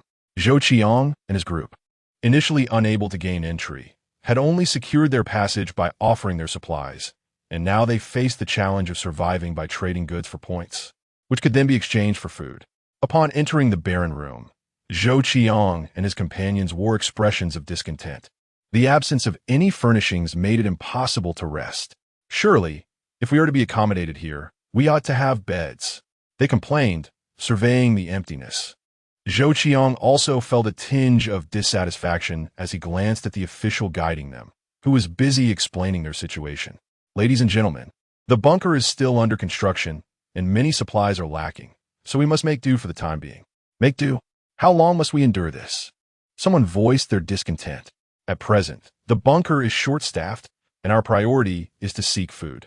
As for items like beds, if you can procure them, you may arrange them as you see fit. All we can offer at this stage is what we have, and we can only wait for the bunker to be completed before further provisions are supplemented, the official concluded, casting a glance at them. If there is nothing else, I shall take my leave. Let us go, the others grumbled, their expectations dashed. They had anticipated a far superior environment within the bunker, only to discover it was quite the opposite. Their disappointment was palpable as they expressed their disdain. However, they have already entered. What more can they say? They can only resign themselves to their misfortune. Zhou Qiang observed as those around him casually found places to sit, preparing to endure the night. At this moment, he clearly had no other options and could only make do alongside the others. Inside the bunker, there was no distinction between day and night. Only the clock could inform them of the time. Unfortunately, Zhou Qiang and the others lacked watches, entirely unaware of the precise hour, and oblivious to the fact that they were about to miss breakfast. On the other hand, Yan Sizhao had awoken from a comfortable slumber. Liu Beixian had already donned an apron and prepared the meal. The 8785 unit was rolling around on the table, eagerly awaiting its turn. "Good morning, Xiange." Yan Sizhao greeted Liu Beixian, only to hear 8785 grumble, "You didn't greet me as well. Do you even need a greeting? You seem quite content rolling around." Yan Sizhao retorted with a hint of annoyance. "Host, you are being discriminatory," 8785 protested. "Enough of this banter. I'm here to eat," Yan Sizhao declared. Glancing at the crystal shrimp dumplings that Liu Beixian had placed at the edge of the table, and without hesitation, he scooped some into his bowl. "Oomph." 8785 haughtily scurried off to devour the dumplings prepared by Liu Beixian. Liu Beixian set the food on the table, took a sip of the milk, and leisurely began his breakfast. Today's meal was something he had previously prepared and stored, and it tasted just as good as if it had been freshly made. As Yan Sizhao ate, he recounted the events of the previous night to Liu Beixian. "Xinge, I believe the official provisions won't last long. Once they see we still have a room's worth of supplies, might they not develop some ulterior motives? They are principled individuals. They would never act without integrity." Liu Beixian replied, firm in his belief in the officials. This conviction stemmed from his previous life experience and his personal trust in Liu Chenhan. That is somewhat reassuring. As long as they remain unaware of our resource consumption, we could potentially stretch it out for 6 months, Yan Sizhao calculated. 6 months is too long. Those supplies can only sustain us for 3 to 4 months at most. After that, we will need to start accumulating points. Or perhaps we could begin to gather a small amount now. Liu Beixian also contemplated. Then we should go about it, Yan Sizhao said, quickening his pace as he ate. Liu Beixian nodded, hastening his own meal. Once they finished eating and tidied up, they set out for the location Liu Chenhan had mentioned yesterday. After registering their information with their identification cards, they first explored the bunker. It was undeniable that this bunker resembled what Liu Beixian had seen in his past life. "Xian, is that you?" A strange voice called from behind Yan Sizhao. He recognized it as that of his father. He was astonished to discover that his father was still alive. "Sir, you have mistaken me. My husband is not the Xian you speak of." Sizhao felt Liu Beixian tighten his grip on his hand. The man must have a connection with Liu Beixian, though the nature of that relationship has already begun to form conjectures in Sizhao's mind. "Your husband?" The man paused, casting a glance at Liu Beixian, whose face was obscured except for his eyes. Previously, he had thought this was his son, Liu Beixian. Now, however, he appeared somewhat different. "Yes, he is my husband. If you have no business here, I kindly ask you to step aside," Sizhao said, pulling Liu Beixian away. Once inside the room, Sizhao immediately took Liu Beixian into the space. "Xingu, that person seemed to recognize you. He is my father. Logically, he should not be here," Liu Beixian replied. His brow furrowed as memories of his past life resurfaced. In Chapter 150, regarding inquiries about his father, Liu Beixian did not conceal the identity of the individual. Although Sizhao had begun to suspect, she was still somewhat taken aback. "Xingu, should you not ask your classmates why your father is here? I will inquire shortly," Liu Beixian said, narrowing his eyes. He had always believed that his family had perished in the heat or cold, as they had never contacted him since the heat wave began. According to his assumptions, his father and the rest should not have survived the onslaught of extreme temperatures. "Do you want me to accompany you?" Sizhao inquired. "No need. This is a trivial matter I can handle alone. You've become somewhat familiar with the terrain of the bunker. It is best for you to remain indoors, as the outside world remains perilous," Liu Beixian replied, giving a few instructions before heading to find Liu Chenhan. Sizhao understood the danger Liu Beixian referred to.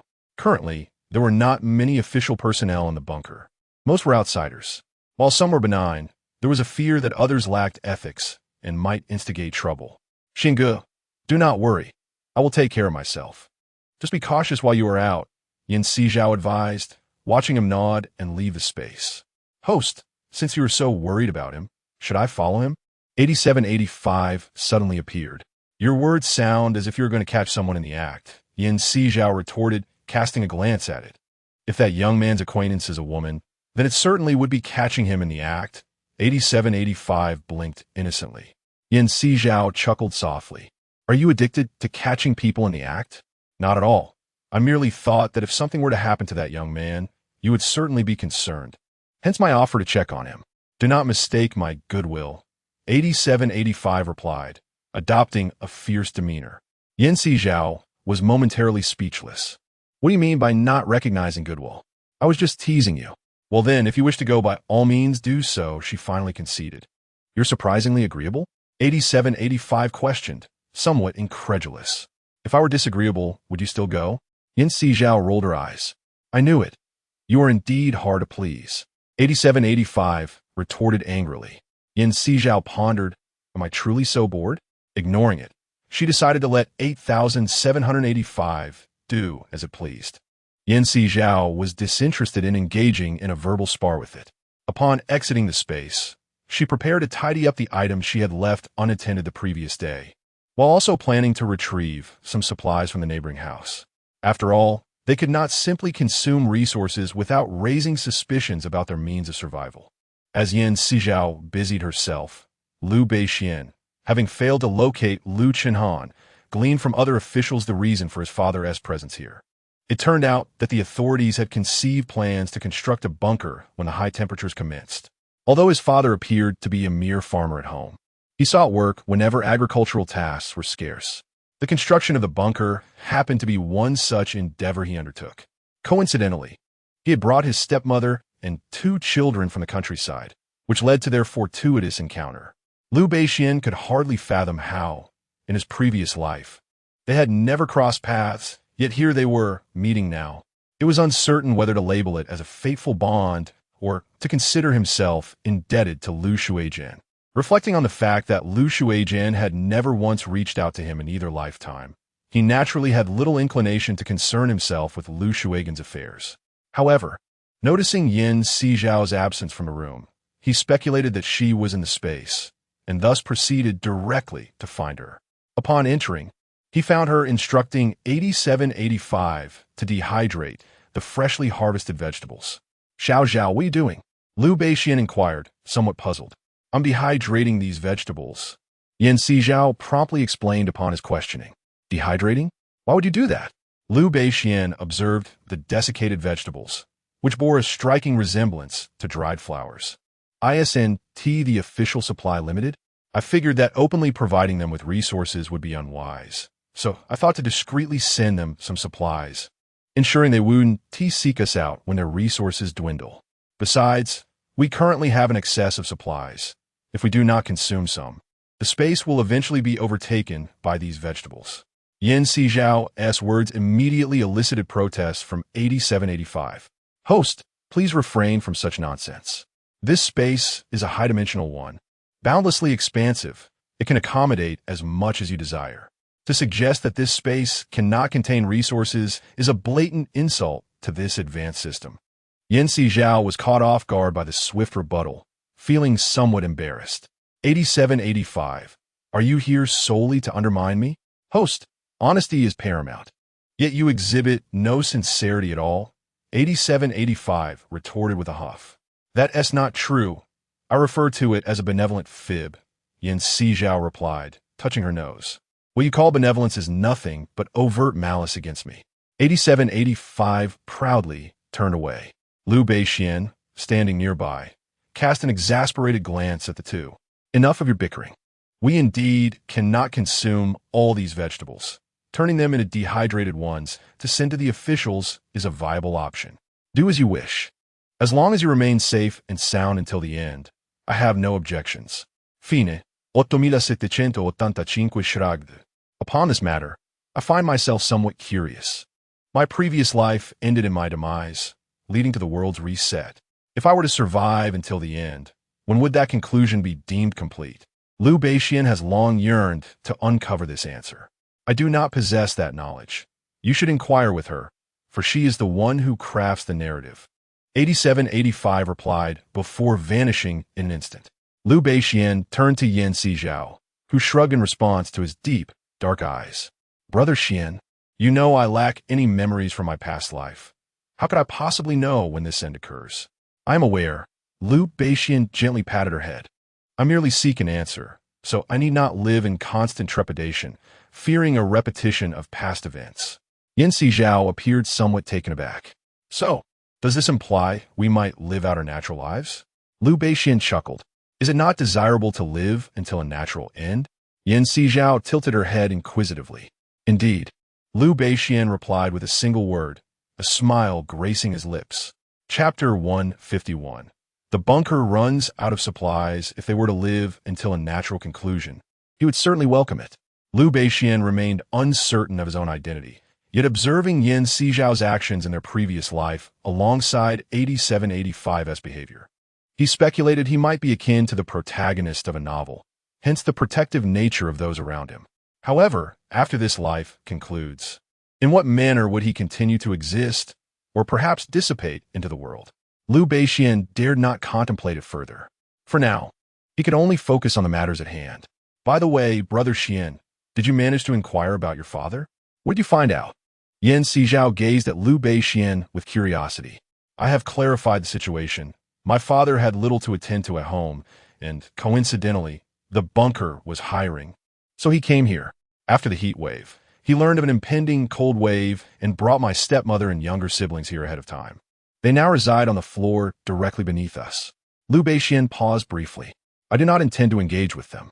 Didn't you say that since the heat wave began, they have ceased to contact you? If they do not reach out, there is no necessity for you to contact them. May each of us find peace in our own way, Sizhao remarked, pulling his elegantly defined hand, her deep brown eyes filled with reflections of Liu Beixian's form. Her youthful face tinged with a faint blush, quite alluring. And we shall be each other's family, relying upon one another. Liu Beixian nodded, his profound gaze also reflecting her image. Very well, henceforth we shall be family. After sharing a smile, Sizhao resumed her task of preparing vegetables. I shall assist you. Liu Beixian observed the untouched pile of vegetables beside her and stepped forward to lend a hand. Together, they processed the vegetables, sealing them within vacuum bags. which Sizhao later placed in a location accessible to the city rescue team using her high-dimensional spatial abilities. As 3 months passed, the number of inhabitants within the underground bunker steadily increased, while the supplies in the adjacent room dwindled significantly. Lu Chenhan visited several times, not to urge them to relocate the supplies within the room, but merely to assess whether their provisions were sufficient, contemplating methods to help them earn points. Liu Beixian counted the visible resources outside and determined that they could sustain themselves for another 3 to 4 months.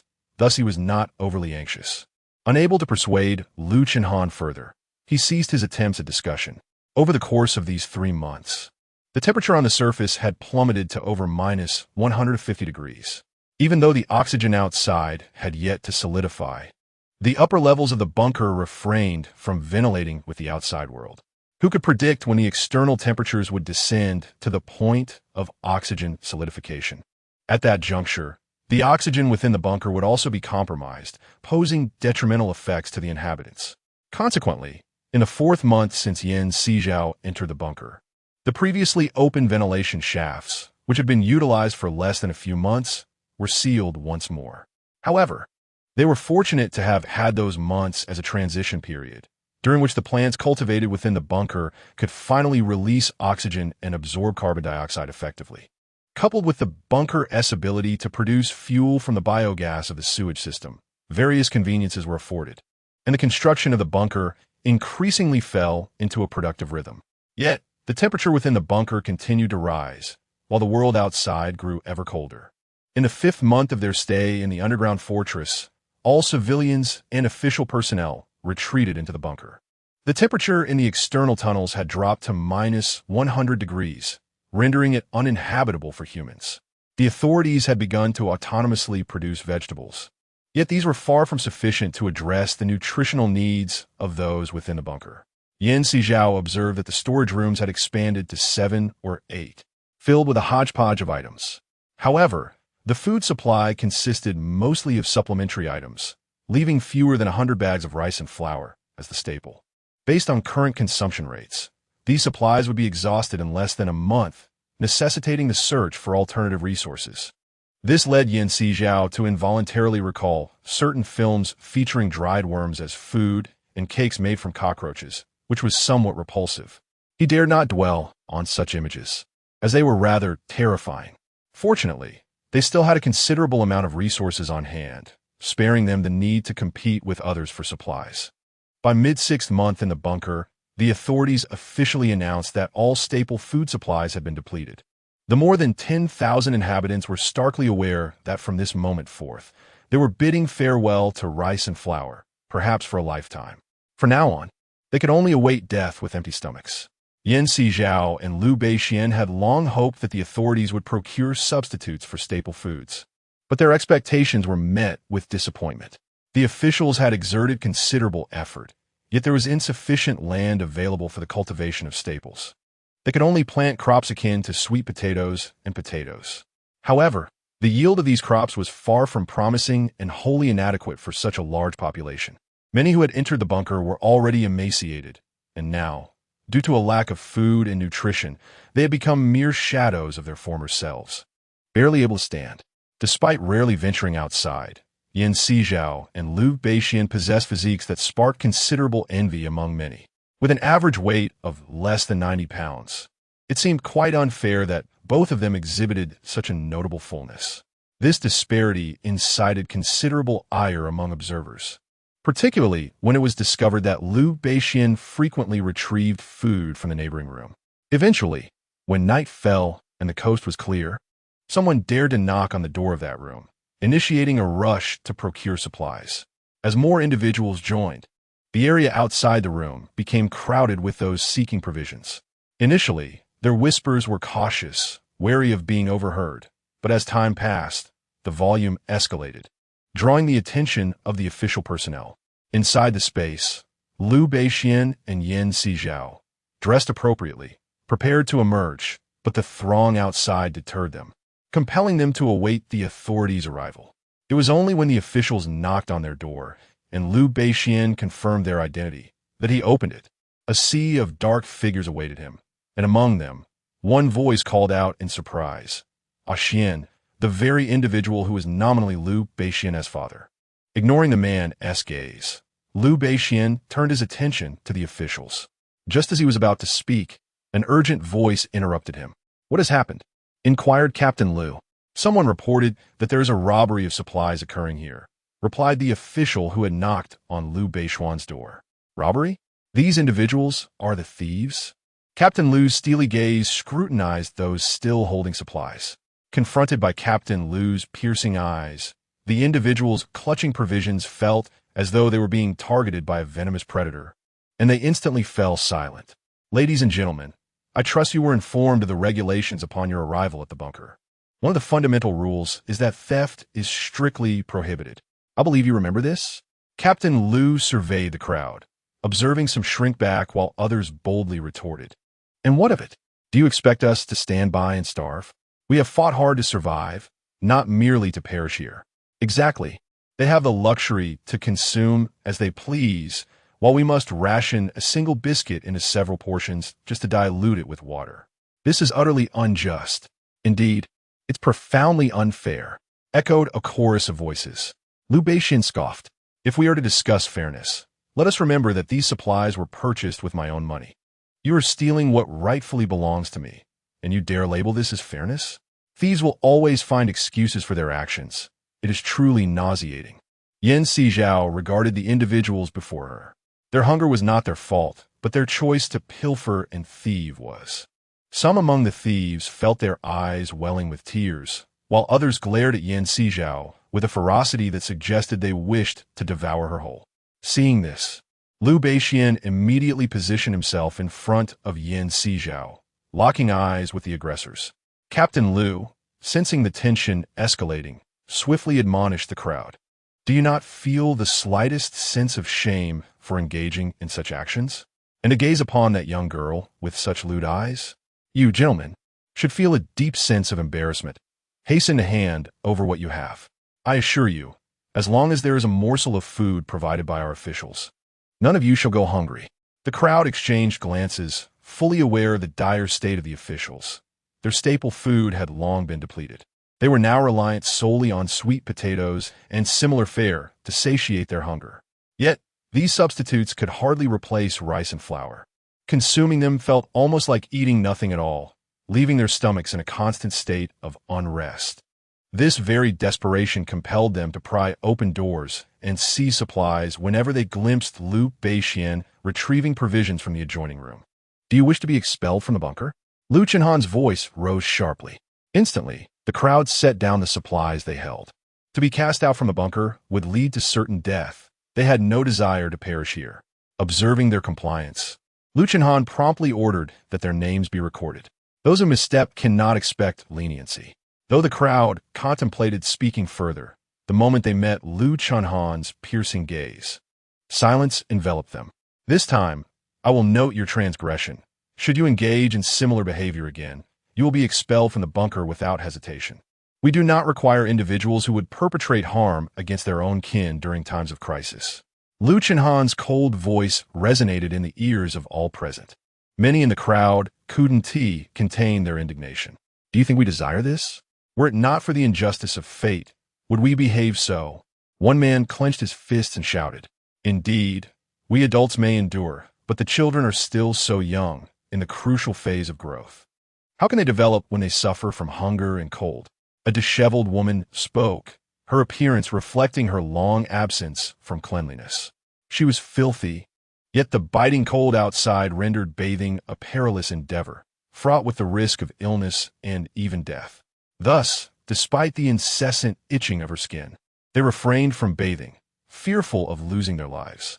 Listening to the woman's almost hoarse, pleading voice, even Liu Chenhan, a man of iron resolve, felt his heart soften. "Yet, your actions are misguided," he stated, his tone heavy with discontent. "They may be wrong, but we wish to survive, to live. Is there any fault in that?" The woman cried out.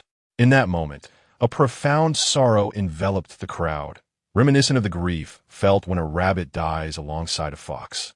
Sizhao, observing the woman's expression of despair and listening to her words, was reminded of the mothers who had lost their children and the women who had been bereaved of their husbands in the earthquake. Suddenly, she felt something stirring within her heart. Turning to Lu Chenhan, she exclaimed, "Captain Lu, given the dire shortage of official supplies, why not donate these provisions to the officials? At least it could alleviate their immediate plight, could it not?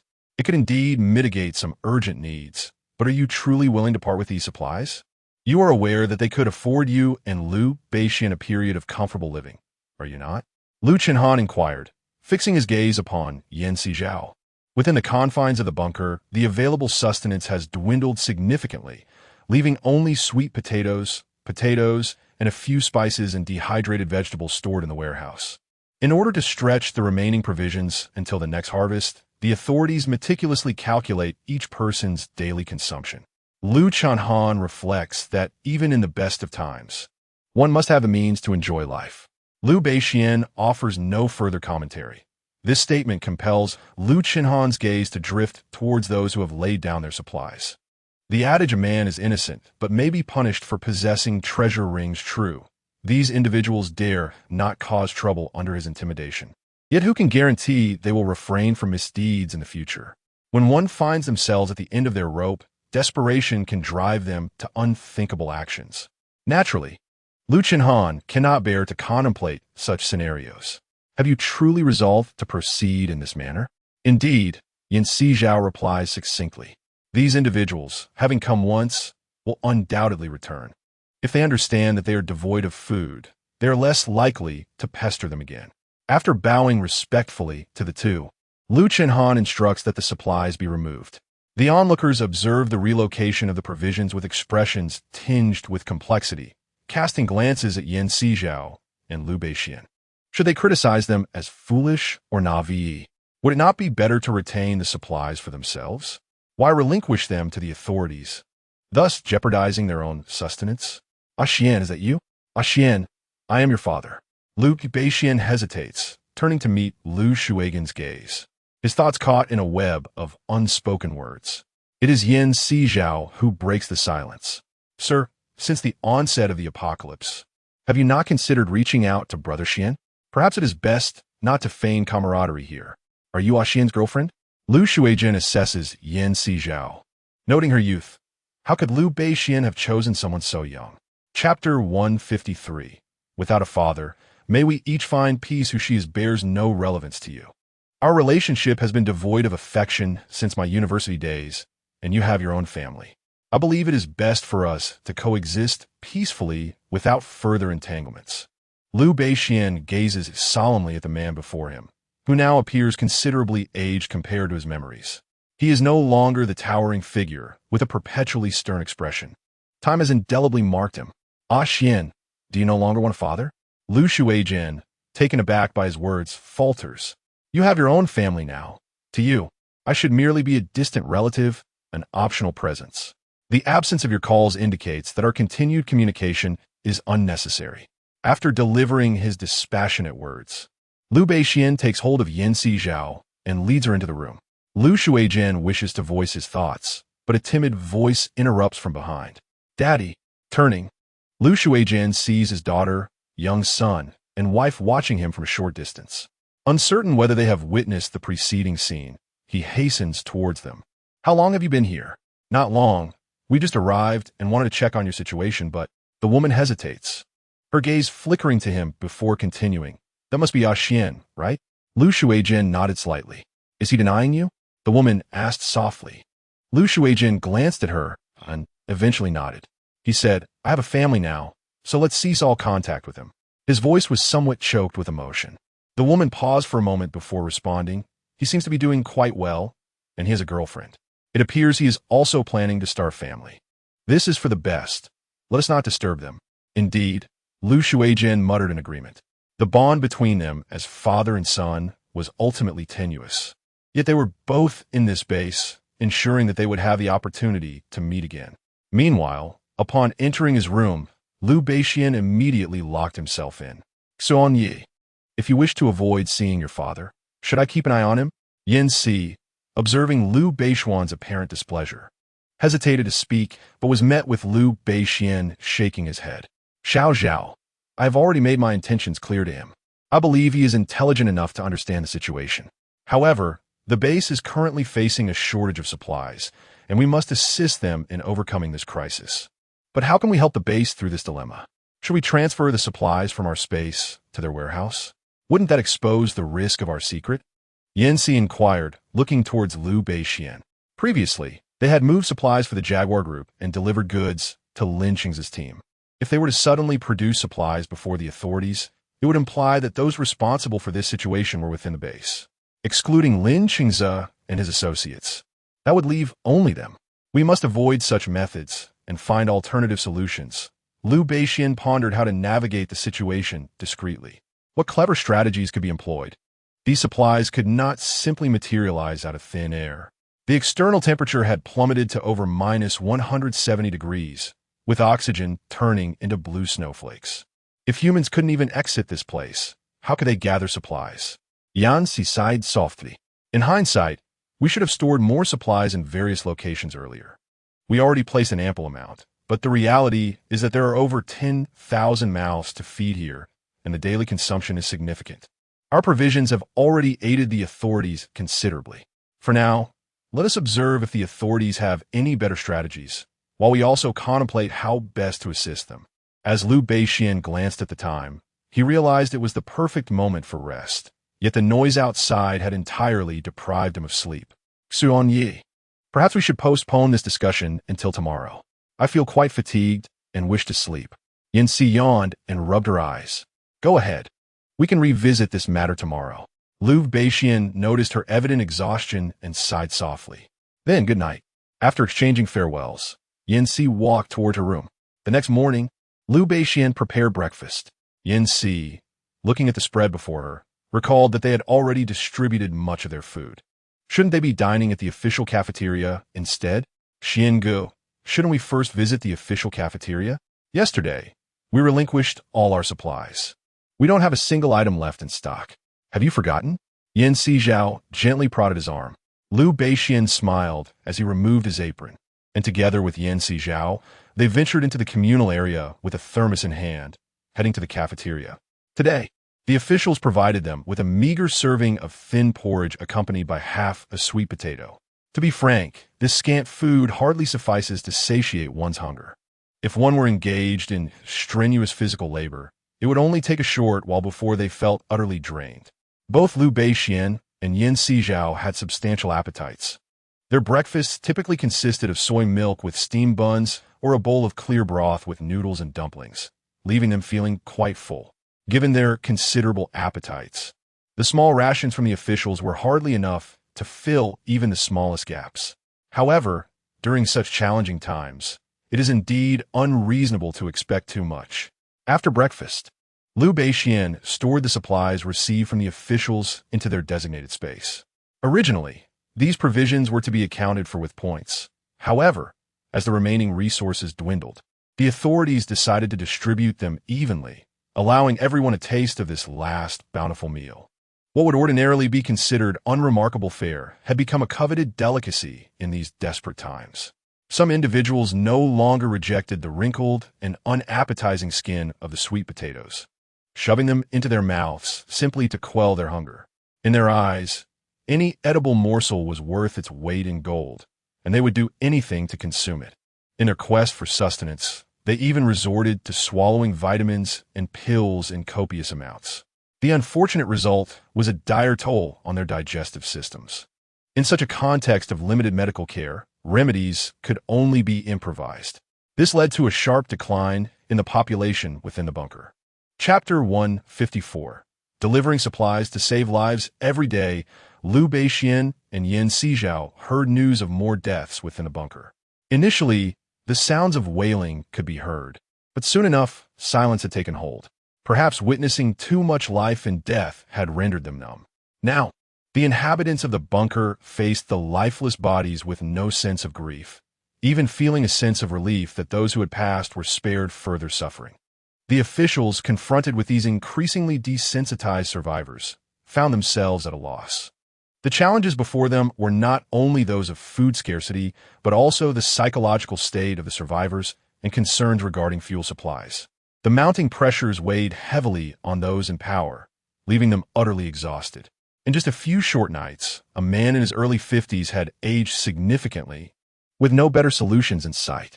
Likewise, Sizhao and Liu Beixian had pondered for a long time, but had yet to devise a reliable plan. If I may suggest, you need not find this so difficult. I can take care of it, 8,785 interjected, observing their struggle to find a viable solution. Hand it over to you? Liu Beixian adjusted his glasses. Can you manage it? Why wouldn't I be able to? 8785 retorted with a scoff. What do you intend to do? Sizhao inquired.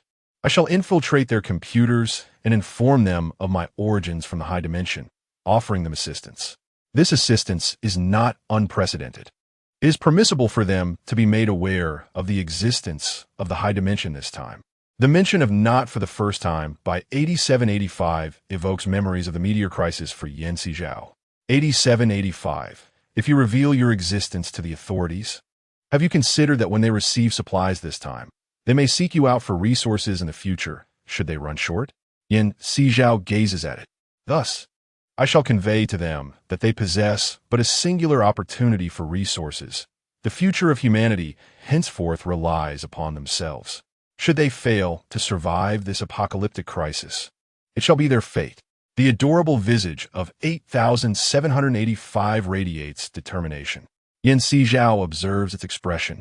In that case, relinquish everything in the space aside from the essentials needed by me and Gu to the authorities. 8785 responds, very well. The space currently abound with chickens, ducks, fish, and more. If you can manage to procure all of it, that poses no issue.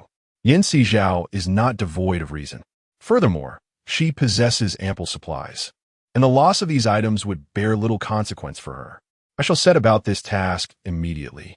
With Sizhao's consent, 8,785 eagerly rushes to carry out the deed.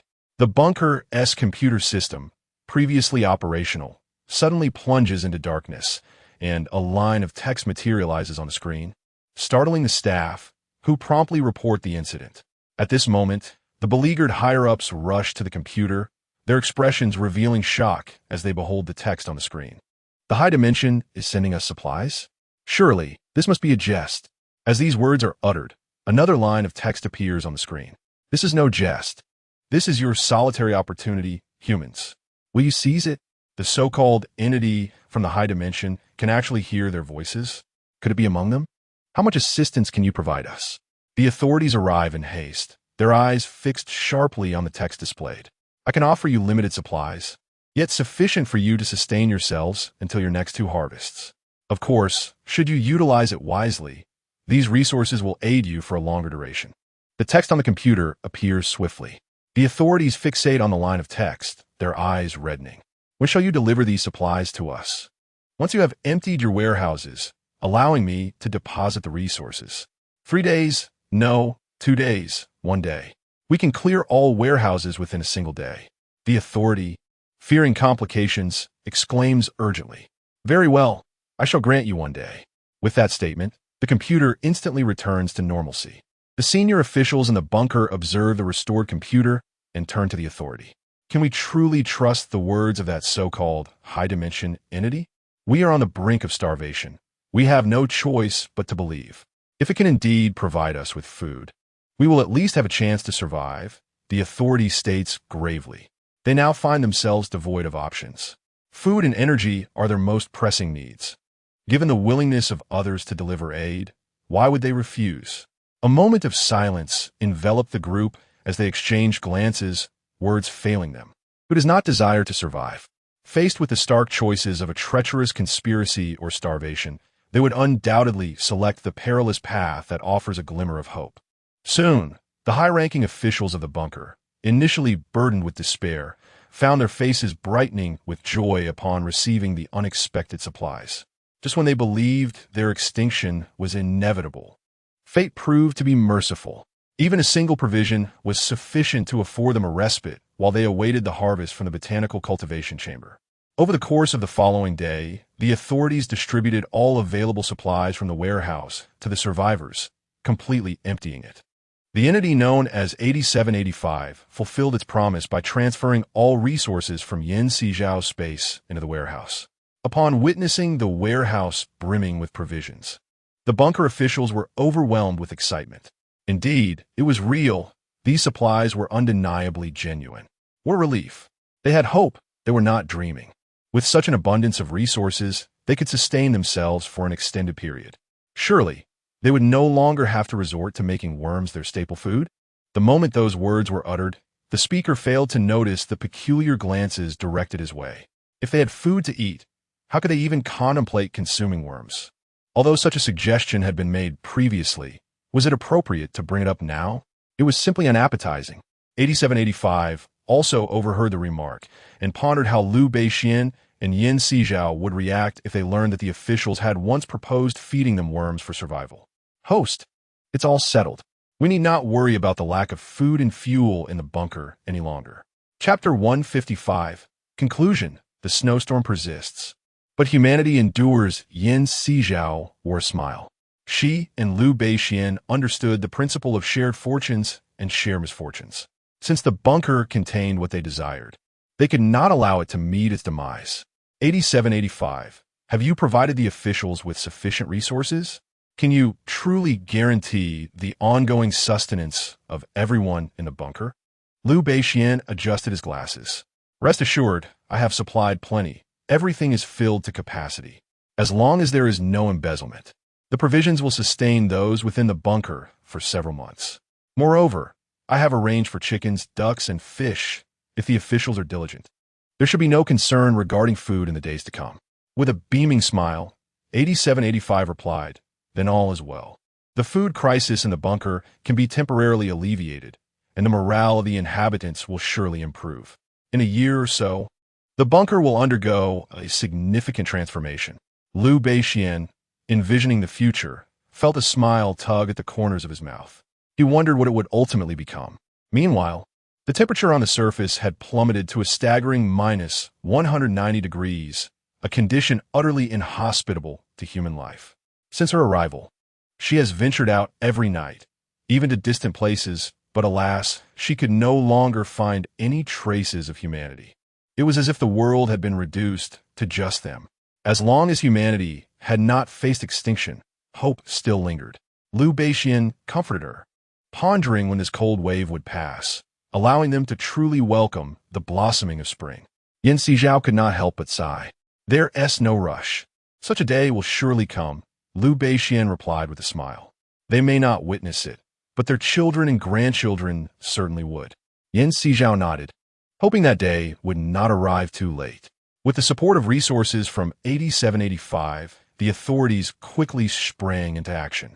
To maximize the available supplies, they utilized items like mung beans and soybeans for sprouting. Similarly, noodles, which could expand, occupied little space yet offered substantial nourishment, demonstrating the authorities' sincere efforts. Had it not been for the prolonged hunger endured by everyone, the officials would have surely prepared a lavish feast to celebrate. Unfortunately, for the sake of everyone's health and to prevent overeating, they could only proceed gradually. As January, February, March, and April passed, life within the bunker improved day by day. The 8785 provided them with a considerable amount of frozen pork stored at the entrance. The authorities would occasionally take some to thaw, satisfying the cravings of the people. While this could not plump everyone up, it at least added some meat to their diets. Outside the bunker, the wind and snow showed no signs of abating, leaving the officials unable to gather much information from the outside world. They could only feel the biting cold, sufficient to freeze a person, affirming that the world outside remained unchanged. Thus, 3 years passed within the bunker. As the facilities gradually improved and food became self-sustaining, Sizhao and Liu Beixian, while uncertain of when the outside world would recover, understood that their lives must continue. On New Year's Eve of that year, under the witness of Liu Chenhan and others, they simply became husband and wife. There were no dowries, no extravagant gifts, and no unscrupulous relatives, only heartfelt blessings from friends and a celebratory meal exchanged for points at the cafeteria. After a symbolic ceremony, Sizhao and Liu Beixian were officially recognized as a couple. A year later, Under the care of Liu Beixian in 8785, Yin Sizhao gave birth to a son, followed by a daughter 3 years later. Thus, they were blessed with both a son and a daughter. Yet, the winds and snow outside never relented. Yin Sizhao and Liu Beixian lived their lives in the bunker, watching their children grow, marry, and have children of their own. When they grew old and could no longer move, they still had not witnessed the spring blossoms outside. Perhaps only their next generations would behold such a scene. Chapter 156, Epilogue 1. Yin Sizhao and Baiming Jishuan she remembered. She was originally a minor celestial being in the Divine Realms Book Pavilion, tasked with overseeing and correcting the myriad worlds encapsulated within the volumes known as books. One fateful day, she received a mission from Yin Shiobi, the protagonist of transmigrating into the villainess's crazy death, to chronicle the calamities encountered throughout a person's life.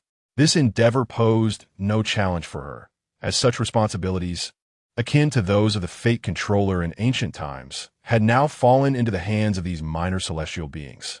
Indeed, aside from supervising and rectifying the historical trajectories and destinies of individuals within the 3,000 great worlds beneath the divine realm, these celestial beings were also responsible for orchestrating disasters and hardships, enabling certain fortunate individuals to rise against the current, traversing through space and time to embark on the path of immortality. At present, she found herself akin to the deities in Journey to the West, who were tasked with creating obstacles for the Tang monk. Her mission was to fabricate a crisis for a man named Liu Beixian in the world numbered 173-2087, compelling him to grow and ultimately reach the end of his life.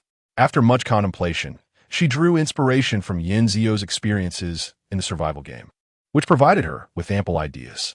However, she deemed that encounters with zombies would be insufficiently thrilling for Liu Beixian, especially with the precedent set by Ji Qingwan, who had faced far more intense trials. Instead, she recalled the extreme breathing game that Yin Zio had endured, which unveiled the depths of human despair and helplessness. Thus, she resolved to allow Liu Beixian to experience those moments of utter despair. Yet, in her scheming, she inadvertently subjected him to a narrative rife with the complexities of stepfamilies, coupled with an extreme cold mode and an earthquake, which rendered him utterly defenseless. Despite her collusion with 5,478 to prevent Liu Beixian from entering that realm, she never anticipated such an outcome. Stunned, she pondered how fragile he appeared. Before she could devise a solution, Yin Shiobi approached her with the news that Liu Beixian was a significant figure undergoing tribulation in the mortal realm, and his untimely demise constituted a failed trial. Her arrangements, it seemed, were deemed insufficient even in Yin Shiobi's eyes, leading to her being unceremoniously thrust into that world. Stripped of her prior memories, she found herself embroiled in a series of events, being swapped for precious treasures, acquiring space, winning lotteries, purchasing a home, and entangled in the narrative involving Liu Beixian, all orchestrated by Yin Shiobi. Was she attempting to entangle herself in an intricate relationship with Liu Beixian? Yin Sizhao dared not speculate on Yin Shiobi's intentions. According to the regulations of the divine realm, occurrences in the mortal realm could be dismissed as mere illusions, ephemeral dreams, devoid of any lingering concern. Yet, the image of Liu Beixian, aged yet unwilling to release his grasp, lingered in her thoughts, leaving her uncertain of his current sentiments. Clearly vexed, Yin Sizhao, having lingered in bed for far too long, decided to rise and take a stroll outside. Upon exiting her room, she looked up to encounter the radiant smile of Yin Shiobi. "Yin Jun," she said, respectfully bowing in greeting. Yin Shiobi did not specify the location, but Yin Sizhao surmised it might be associated with someone from Liu Beixian. "Yin Jun, you need not have pushed me down this time. Why did you do so?" Yin Sizhao raised her gaze to Yin Shiobi. "You made a mistake. How can you explain it to the other party without punishment? You must understand. We cannot afford to offend the people of the Northern Emperor." Yin Shiobi shrugged. "The Northern Emperor?" Yin Sizhao raised an eyebrow. Baiming Jishuan. Upon uttering these 4 words, Yin Sizhao paused momentarily. "Have you realized? Liu Beixian is Baiming Jishuan, the Northern Emperor." Yin Shiobi's smile widened. "Why didn't you tell me this sooner?" Had you informed me, I would have assuredly refrained from dealing with him too harshly. Sizhao's eyes widened, her complexion slightly pale. What do you mean by dealing with him harshly? You are merely fulfilling your duties. There is nothing harsh about that. Chobi winked at her. This cannot be disclosed. Who knows how others would perceive our academy's members if it got out? Sizhao nodded in understanding. You are right. There is nothing harsh about it. I am simply executing my responsibilities. Indeed, do not burden yourself with pressure. Take a couple of days to rest. Then you may resume your duties.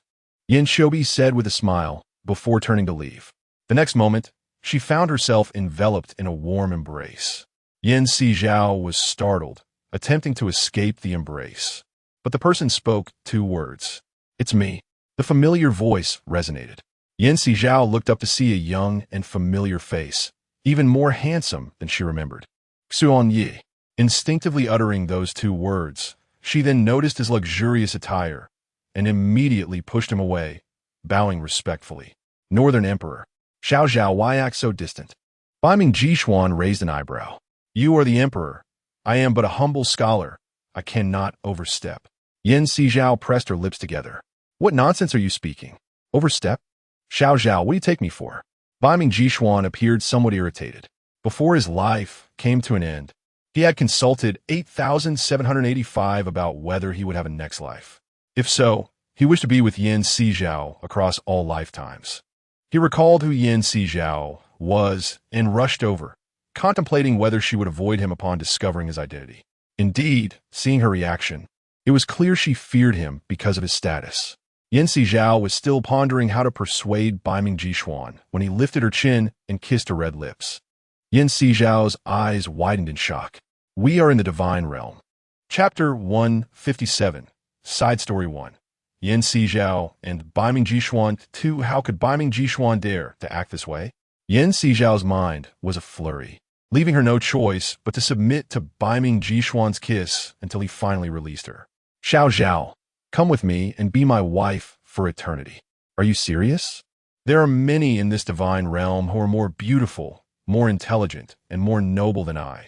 You truly have better choices and are not obliged to choose me. Sizhao's words genuinely amused Biming Jishuan. Xiao, do you perceive me as someone who is fickle, flitting from one to another? No. Sizhao quickly shook her head. If that is the case, why do you think I would choose someone else forsaking you? Biming Jishuan lifted her effortlessly, carrying her into the room. Sizhao lowered her gaze, seemingly deep in thought. Xiao, stop seeking reasons. We have traversed so many years together, shared both hardships and joys, and have borne children and grandchildren. Do you wish to abandon me now? Biming Jishuan set her down on a chair, crouching to gaze at her. I do not. Sizhao softly uttered those 3 words. Since you do not, refrain from uttering those unkind words. They do not please me. Biming Jishuan grasped her hand, intertwining their fingers. Do you recall the vows we exchanged within the bunker? We vowed to be husband and wife for all eternity.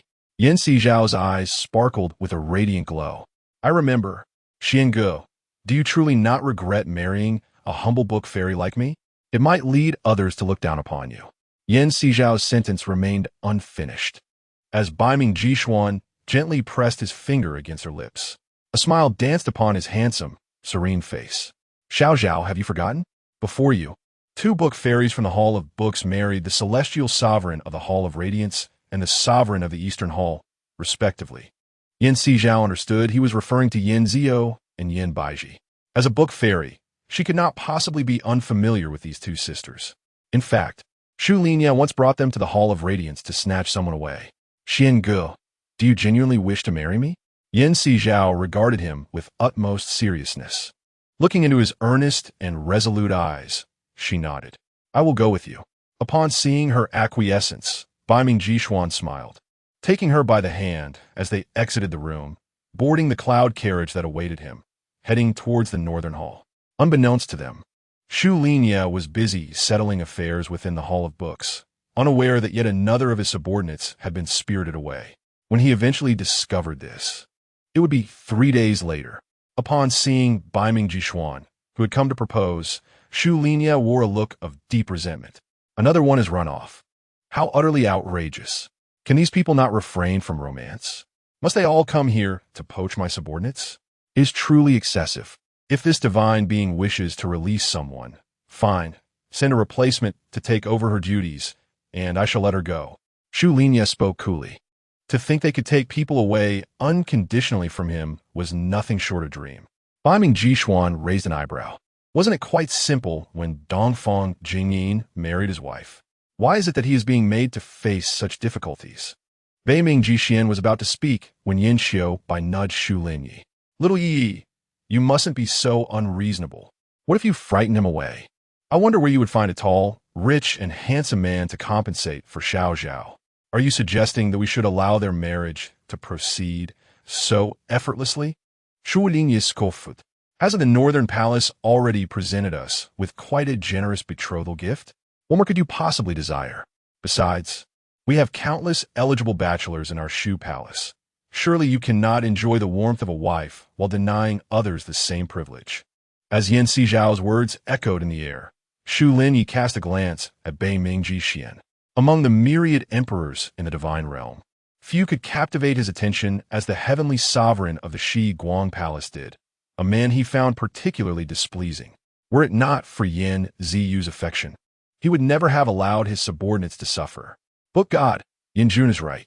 You cannot relish your own domestic bliss while disregarding others' desires for companionship.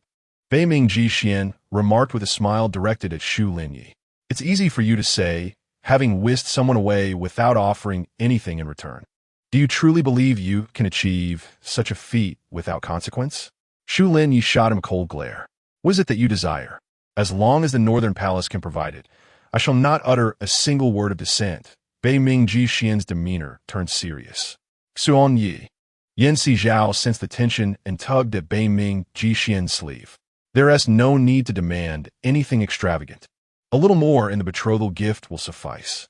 Marrying off a daughter from our Shu Palace is not a trivial matter. The betrothal must reflect sincerity.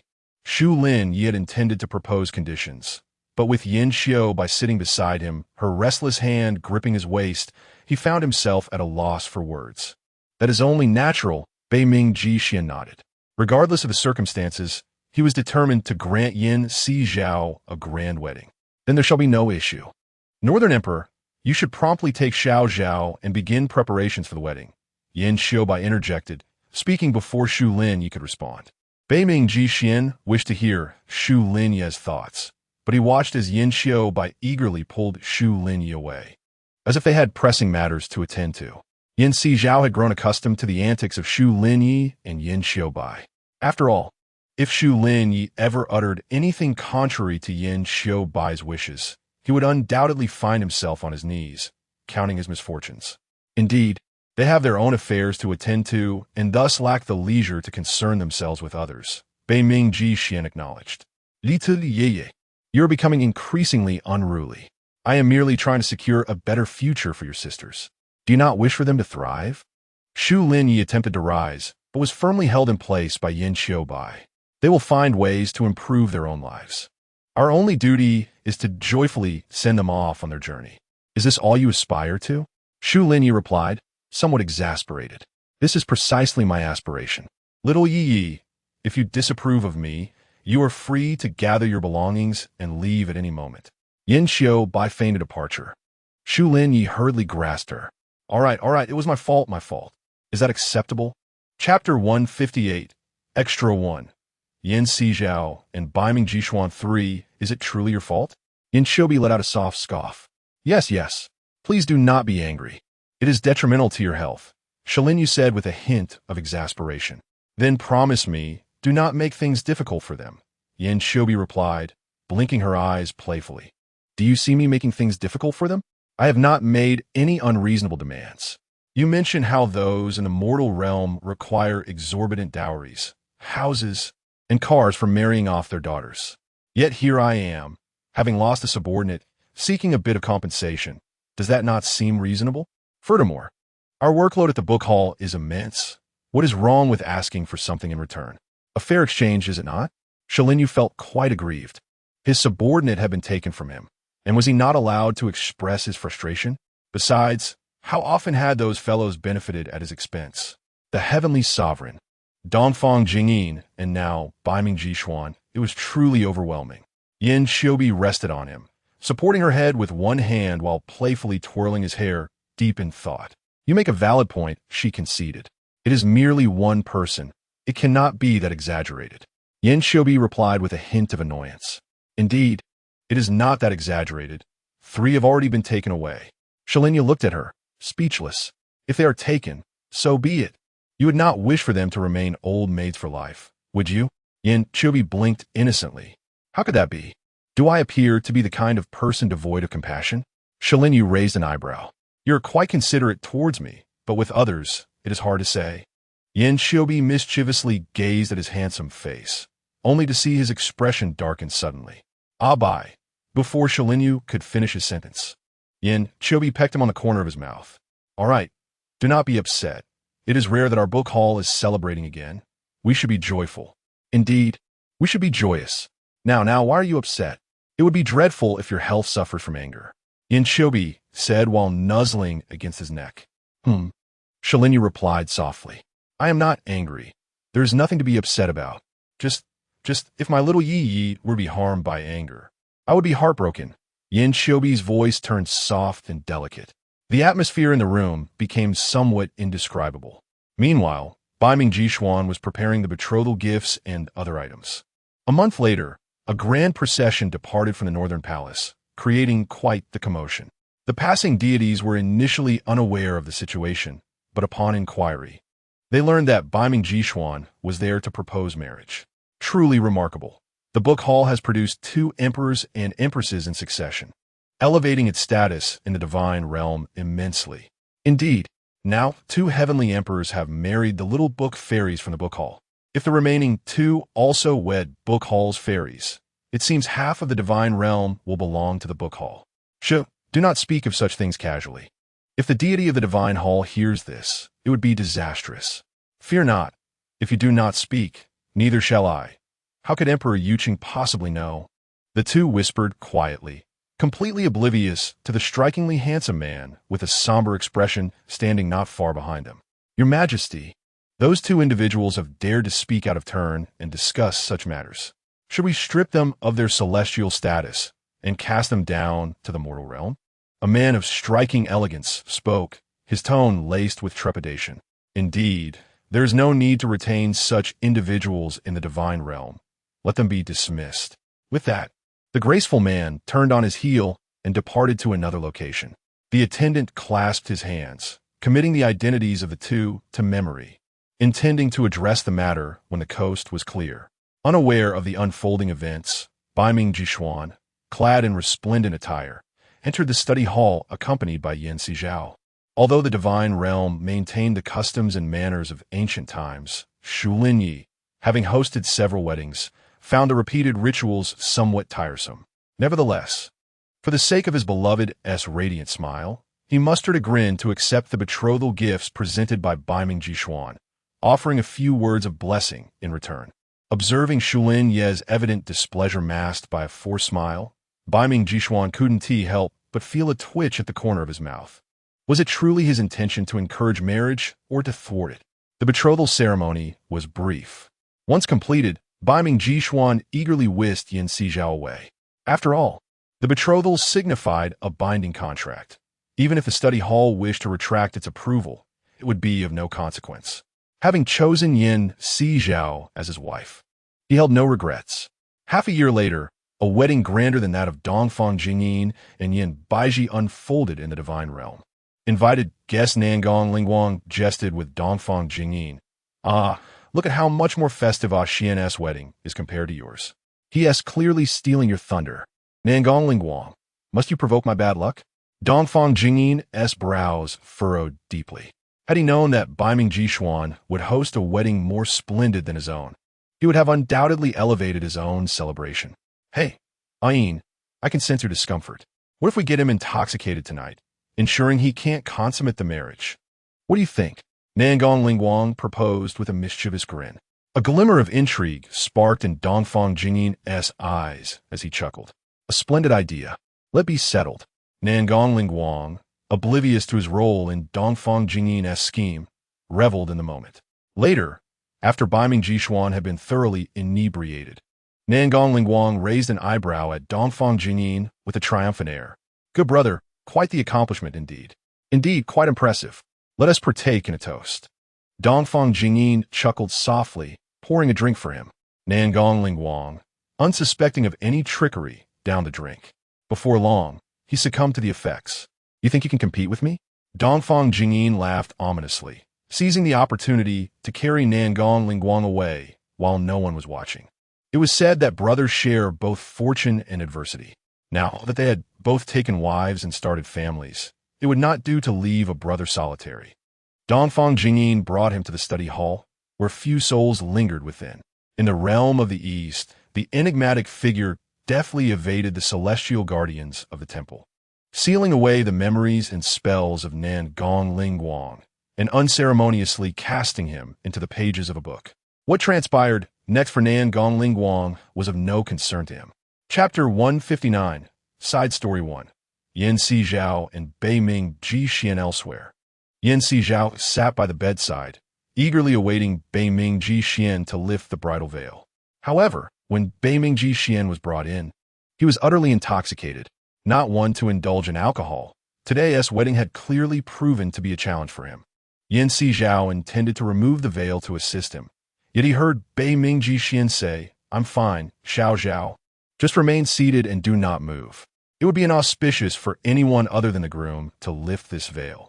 Struggling to maintain his balance, Baiming Jishuan staggered towards Yan Sizhao, clutching the ceremonial rod. "Brother Xian, would you like a bowl of sobering soup?" Yan Sizhao inquired, sensing that he had taken a seat beside him. "You've already had some upon entering, but your mind may still be a bit muddled. Let me lift the veil for you, and you should eat something. You haven't had much to eat all evening. Your body cannot endure this."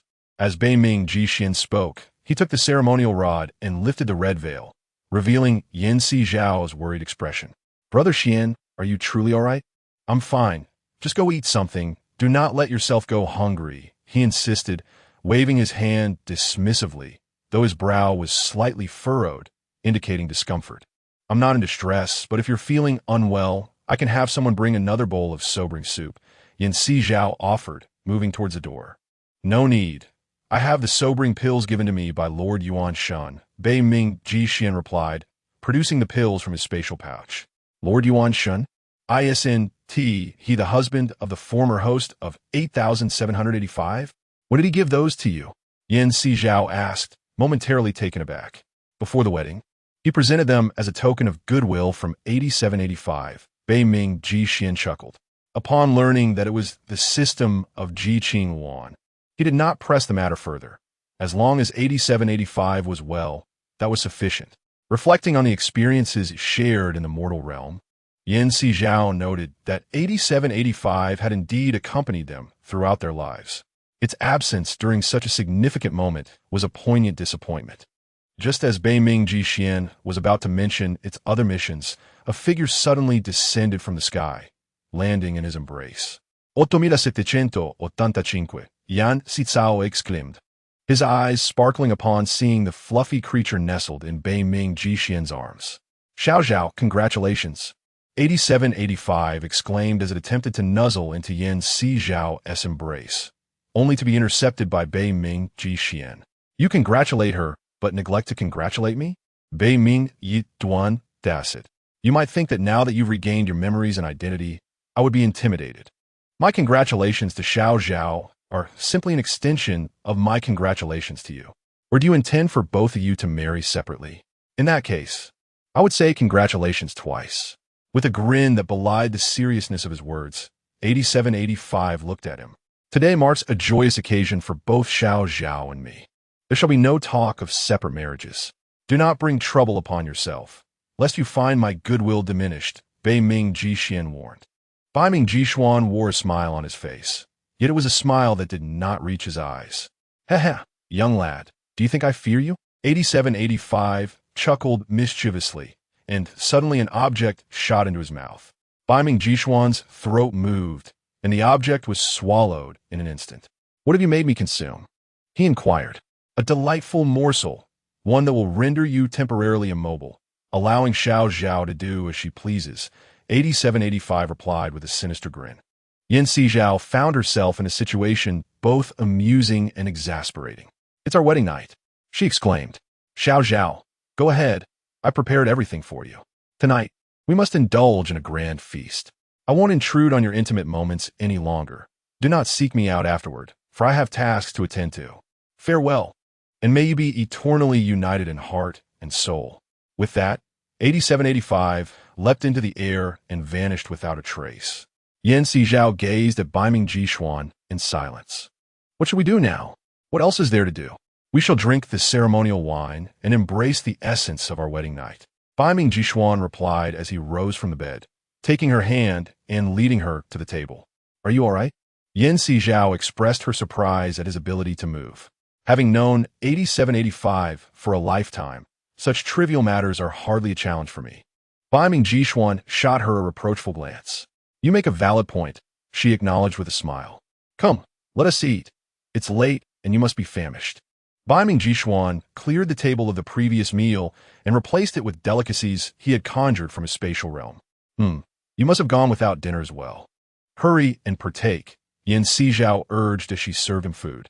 Beaming Jishuan nodded, taking his bowl and savoring the meal leisurely. He had scarcely eaten during the banquet, and now he could finally enjoy a proper feast.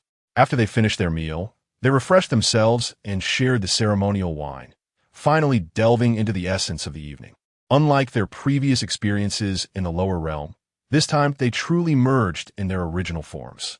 Outside the palace, in a hall separated by 2 chambers, a cacophony of voices filled the air as revelers toasted and jested, blissfully unaware that the protagonists of the wedding were experiencing one of life's 3 great joys, the consummation of their union.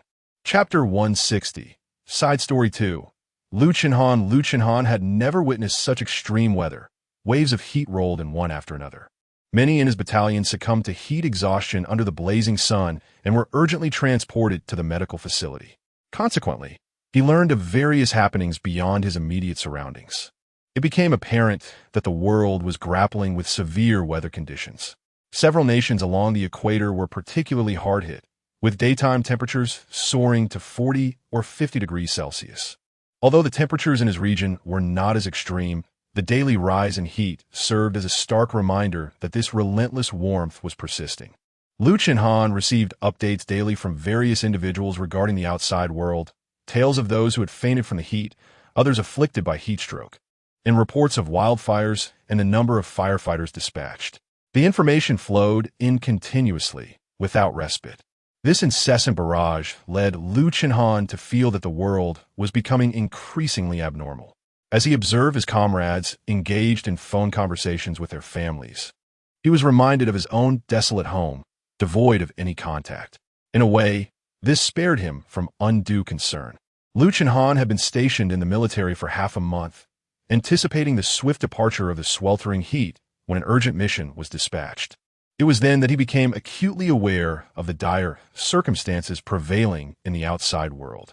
The asphalt roads, scorched by temperatures exceeding 50 degrees Celsius, radiated unbearable heat. Despite the authorities deploying water trucks to sprinkle the roads every hour, the relentless sun evaporated the moisture within mere minutes, rendering their efforts futile. The temperature of the asphalt soared to a staggering 80 degrees, making mere walking a perilous endeavor, let alone stopping. Vehicles subjected to prolonged friction with such scorching surfaces were at high risk of tire blowouts.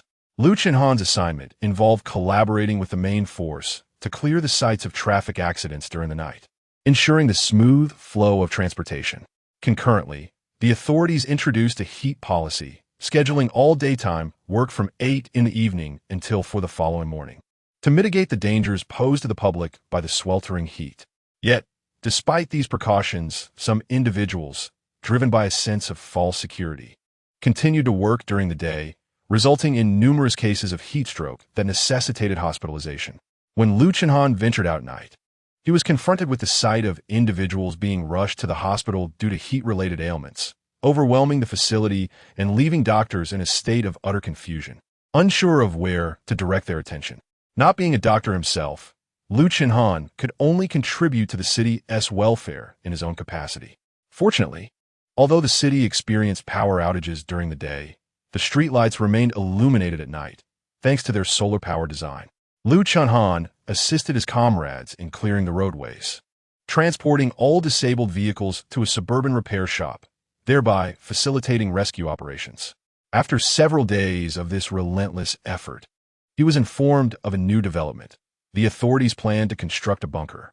Initially perplexed by the necessity of such a measure in response to mere heat, he soon understood the gravity of the situation upon hearing the impending arrival of a cold wave, recognizing that the officials had their own rationale. The subsequent days proved to be far from easy, as one task followed another, transporting supplies, maintaining order, and delivering materials for the construction of the bunker. Each day was marked by a frenetic pace. Likewise, the daytime hours were equally arduous. Enduring temperatures of 50 to 60 degrees Celsius without electricity was a true test of endurance. Even a robust young man like him found himself losing several pounds under such oppressive conditions. Finally, just as the temperature began to drop, he scarcely had time to rejoice before yet another mission awaited him: the transportation of bodies that had succumbed to heat stroke. Initially, Lu Chunhan was unaware of the staggering death toll within the city until he witnessed the removal of lifeless bodies. The anguished cries and wails that filled the air made him acutely aware of the tragic reality. The intense heat of the past 2 months had claimed an alarming number of lives within the city. Some succumbed to heat stroke, others fell victim to theft, while some met their end in tragic accidents, and a few perished after lingering too long in the presence of corpses, ultimately infected by the stench of decay. In any case, Lu Chunhan found himself overwhelmed by the sheer number of bodies he assisted in handling each day. Fortunately, with a multitude of hands at work, they managed to dispose of the remains within a fortnight. However, the days that followed were far from easy. The sweltering heat had rendered all vegetables and fruits withered and lifeless, and an impending cold wave loomed, with no one able to predict its duration. The city's inhabitants frantically cleared out the deceased from their homes and gathered essential supplies. The news was as varied as it was grim. Lu Chunhan refrained from advising others on their choices, for no one could ascertain how long this cold front would last or whether they would have another chance to meet again. The construction of the bunker seemed urgent, with Lu Chunhan, his comrades, and those summoned by the authorities laboring day and night, until news arrived from the north of a heavy snowfall. The cold wave had officially arrived. The blizzard swept in from both the northern and southern extremities, advancing towards the center like a plague of locusts. Here, in a place that had not seen snow in decades, a significant snowfall had commenced. The temperature began to plummet gradually. Some children, witnessing the snowflakes, expressed joy, unaware that this very snowfall might claim their lives. The authorities were monitoring the weather conditions in real time, but the changes were alarmingly swift. In a single day, temperatures dropped by over 10 degrees. Thankfully, they had prepared clothing and footwear in advance, enabling them to change promptly. Yet, they could not have anticipated that just 3 to 4 days later, temperatures would plunge to a chilling -10 to 20 degrees. While such temperatures might be bearable in the north, this was the south. When had they, as southerners, ever endured such cold? Lu Chunhan was freezing, his body shaking uncontrollably. Similarly, those around him fared little better. Trembling, they grit their teeth, resolutely completing the tasks assigned by the authorities. However, as the blizzard intensified, their movements became increasingly cumbersome. Numerous individuals suffered frostbite due to inadequate protection.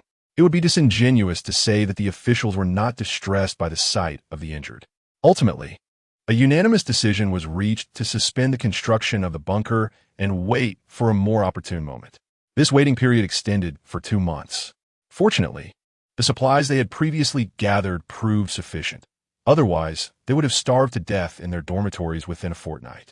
When they finally emerged, the authorities spoke of digging tunnels to establish a transportation hub between the city and the bunker. Lu Chunhan, accompanied by his brothers, excavated diligently throughout the city, finally establishing connectivity throughout the urban landscape. Chapter 161. Side Story 2. Lu Chunhan II after the restoration of city transportation. Lu Chunhan was not assigned to continue digging the remaining tunnels, but rather tasked with maintaining order. At that time, He could not comprehend the rationale behind such an arrangement. It was only later, upon learning that numerous police officers and firefighters had sacrificed their lives in the cold wave while attempting to save others, that he comprehended the necessity of their presence to maintain order. In the midst of an apocalyptic world, human nature had regressed. Who could predict the actions of individuals under such dire circumstances? Indeed, during his patrols, a plethora of incidents transpired. Within the shopping malls, looting of supplies and clothing nearly led to fatalities, and the frequency of resource thefts in the tunnels escalated. Initially, he managed to impose some control. But once the authorities opened the tunnels leading to the bunker, the subsequent task of constructing ventilation shafts emerged. At that time, manpower was insufficient, prompting the officials to recruit individuals like him to excavate tunnels. He drew a lot and was assigned to the Qingshan community, situated atop a mountain at an altitude of 500 meters. He led a team as they excavated their way upwards from the base. After nearly a month, he successfully connected with the tunnel that Lin Qingze and his team had previously dug. The moment he realized there were still survivors was truly exhilarating. Subsequently, he encountered Liu Beixian and shared a meal that was the most sumptuous he had enjoyed in months. It must be said that thanks to the supplies gathered by the authorities in the aftermath of the cold wave, they had been relatively well fed during those 3 months. However, as the collection of resources became increasingly challenging, they frequently faced hunger. Consequently, their focus shifted from merely having enough to eat to the fundamental necessity of securing any food at all. During this encounter with Liu Beixian, he was taken aback when Liu offered to exchange supplies from a room for a space in the bunker. They ultimately decided against the community atop the mountain, opting instead to establish the ventilation shaft at the pavilion. He did not partake in the excavation of the ventilation shaft, but he knew that when the shaft was completed, the arrival of the cold wind indeed claimed the lives of many. As the frigid air entered, although cold, the oxygen supply was sufficient. Unfortunately, this favorable situation was short-lived. Temperatures plummeted to over -170 degrees, a level sufficient to solidify oxygen. Coupled with the intolerable cold of the tunnels beneath the ice, they could no longer risk sending anyone outside. By this time, nearly a year and 4 months had passed since the cold wave, and the supplies within the bunker had dwindled significantly. While there were enough living quarters, resources were pitifully scarce. Fortunately, the botanical garden had yielded a harvest of potatoes and sweet potatoes. However, the sweet potatoes, while palatable, could easily cause heartburn if consumed excessively. Moreover, the yield was insufficient to sustain such a large population. As Liu Chanhan contemplated these issues, significant events were unfolding elsewhere. Liu Beixian's supplies had been stolen. He hurried to intervene and salvaged Liu Beixian's resources, only to hear him express an intention to donate them. He was taken aback. What would he eat if these supplies were given away? Yet, observing Liu Beixian's demeanor and that of the others, he surmised that Liu Beixian perhaps understood the futility of retaining those supplies, hence his decision to donate. In a way, this was quite commendable, as it would avert considerable trouble. Liu Chanhan took the supplies away.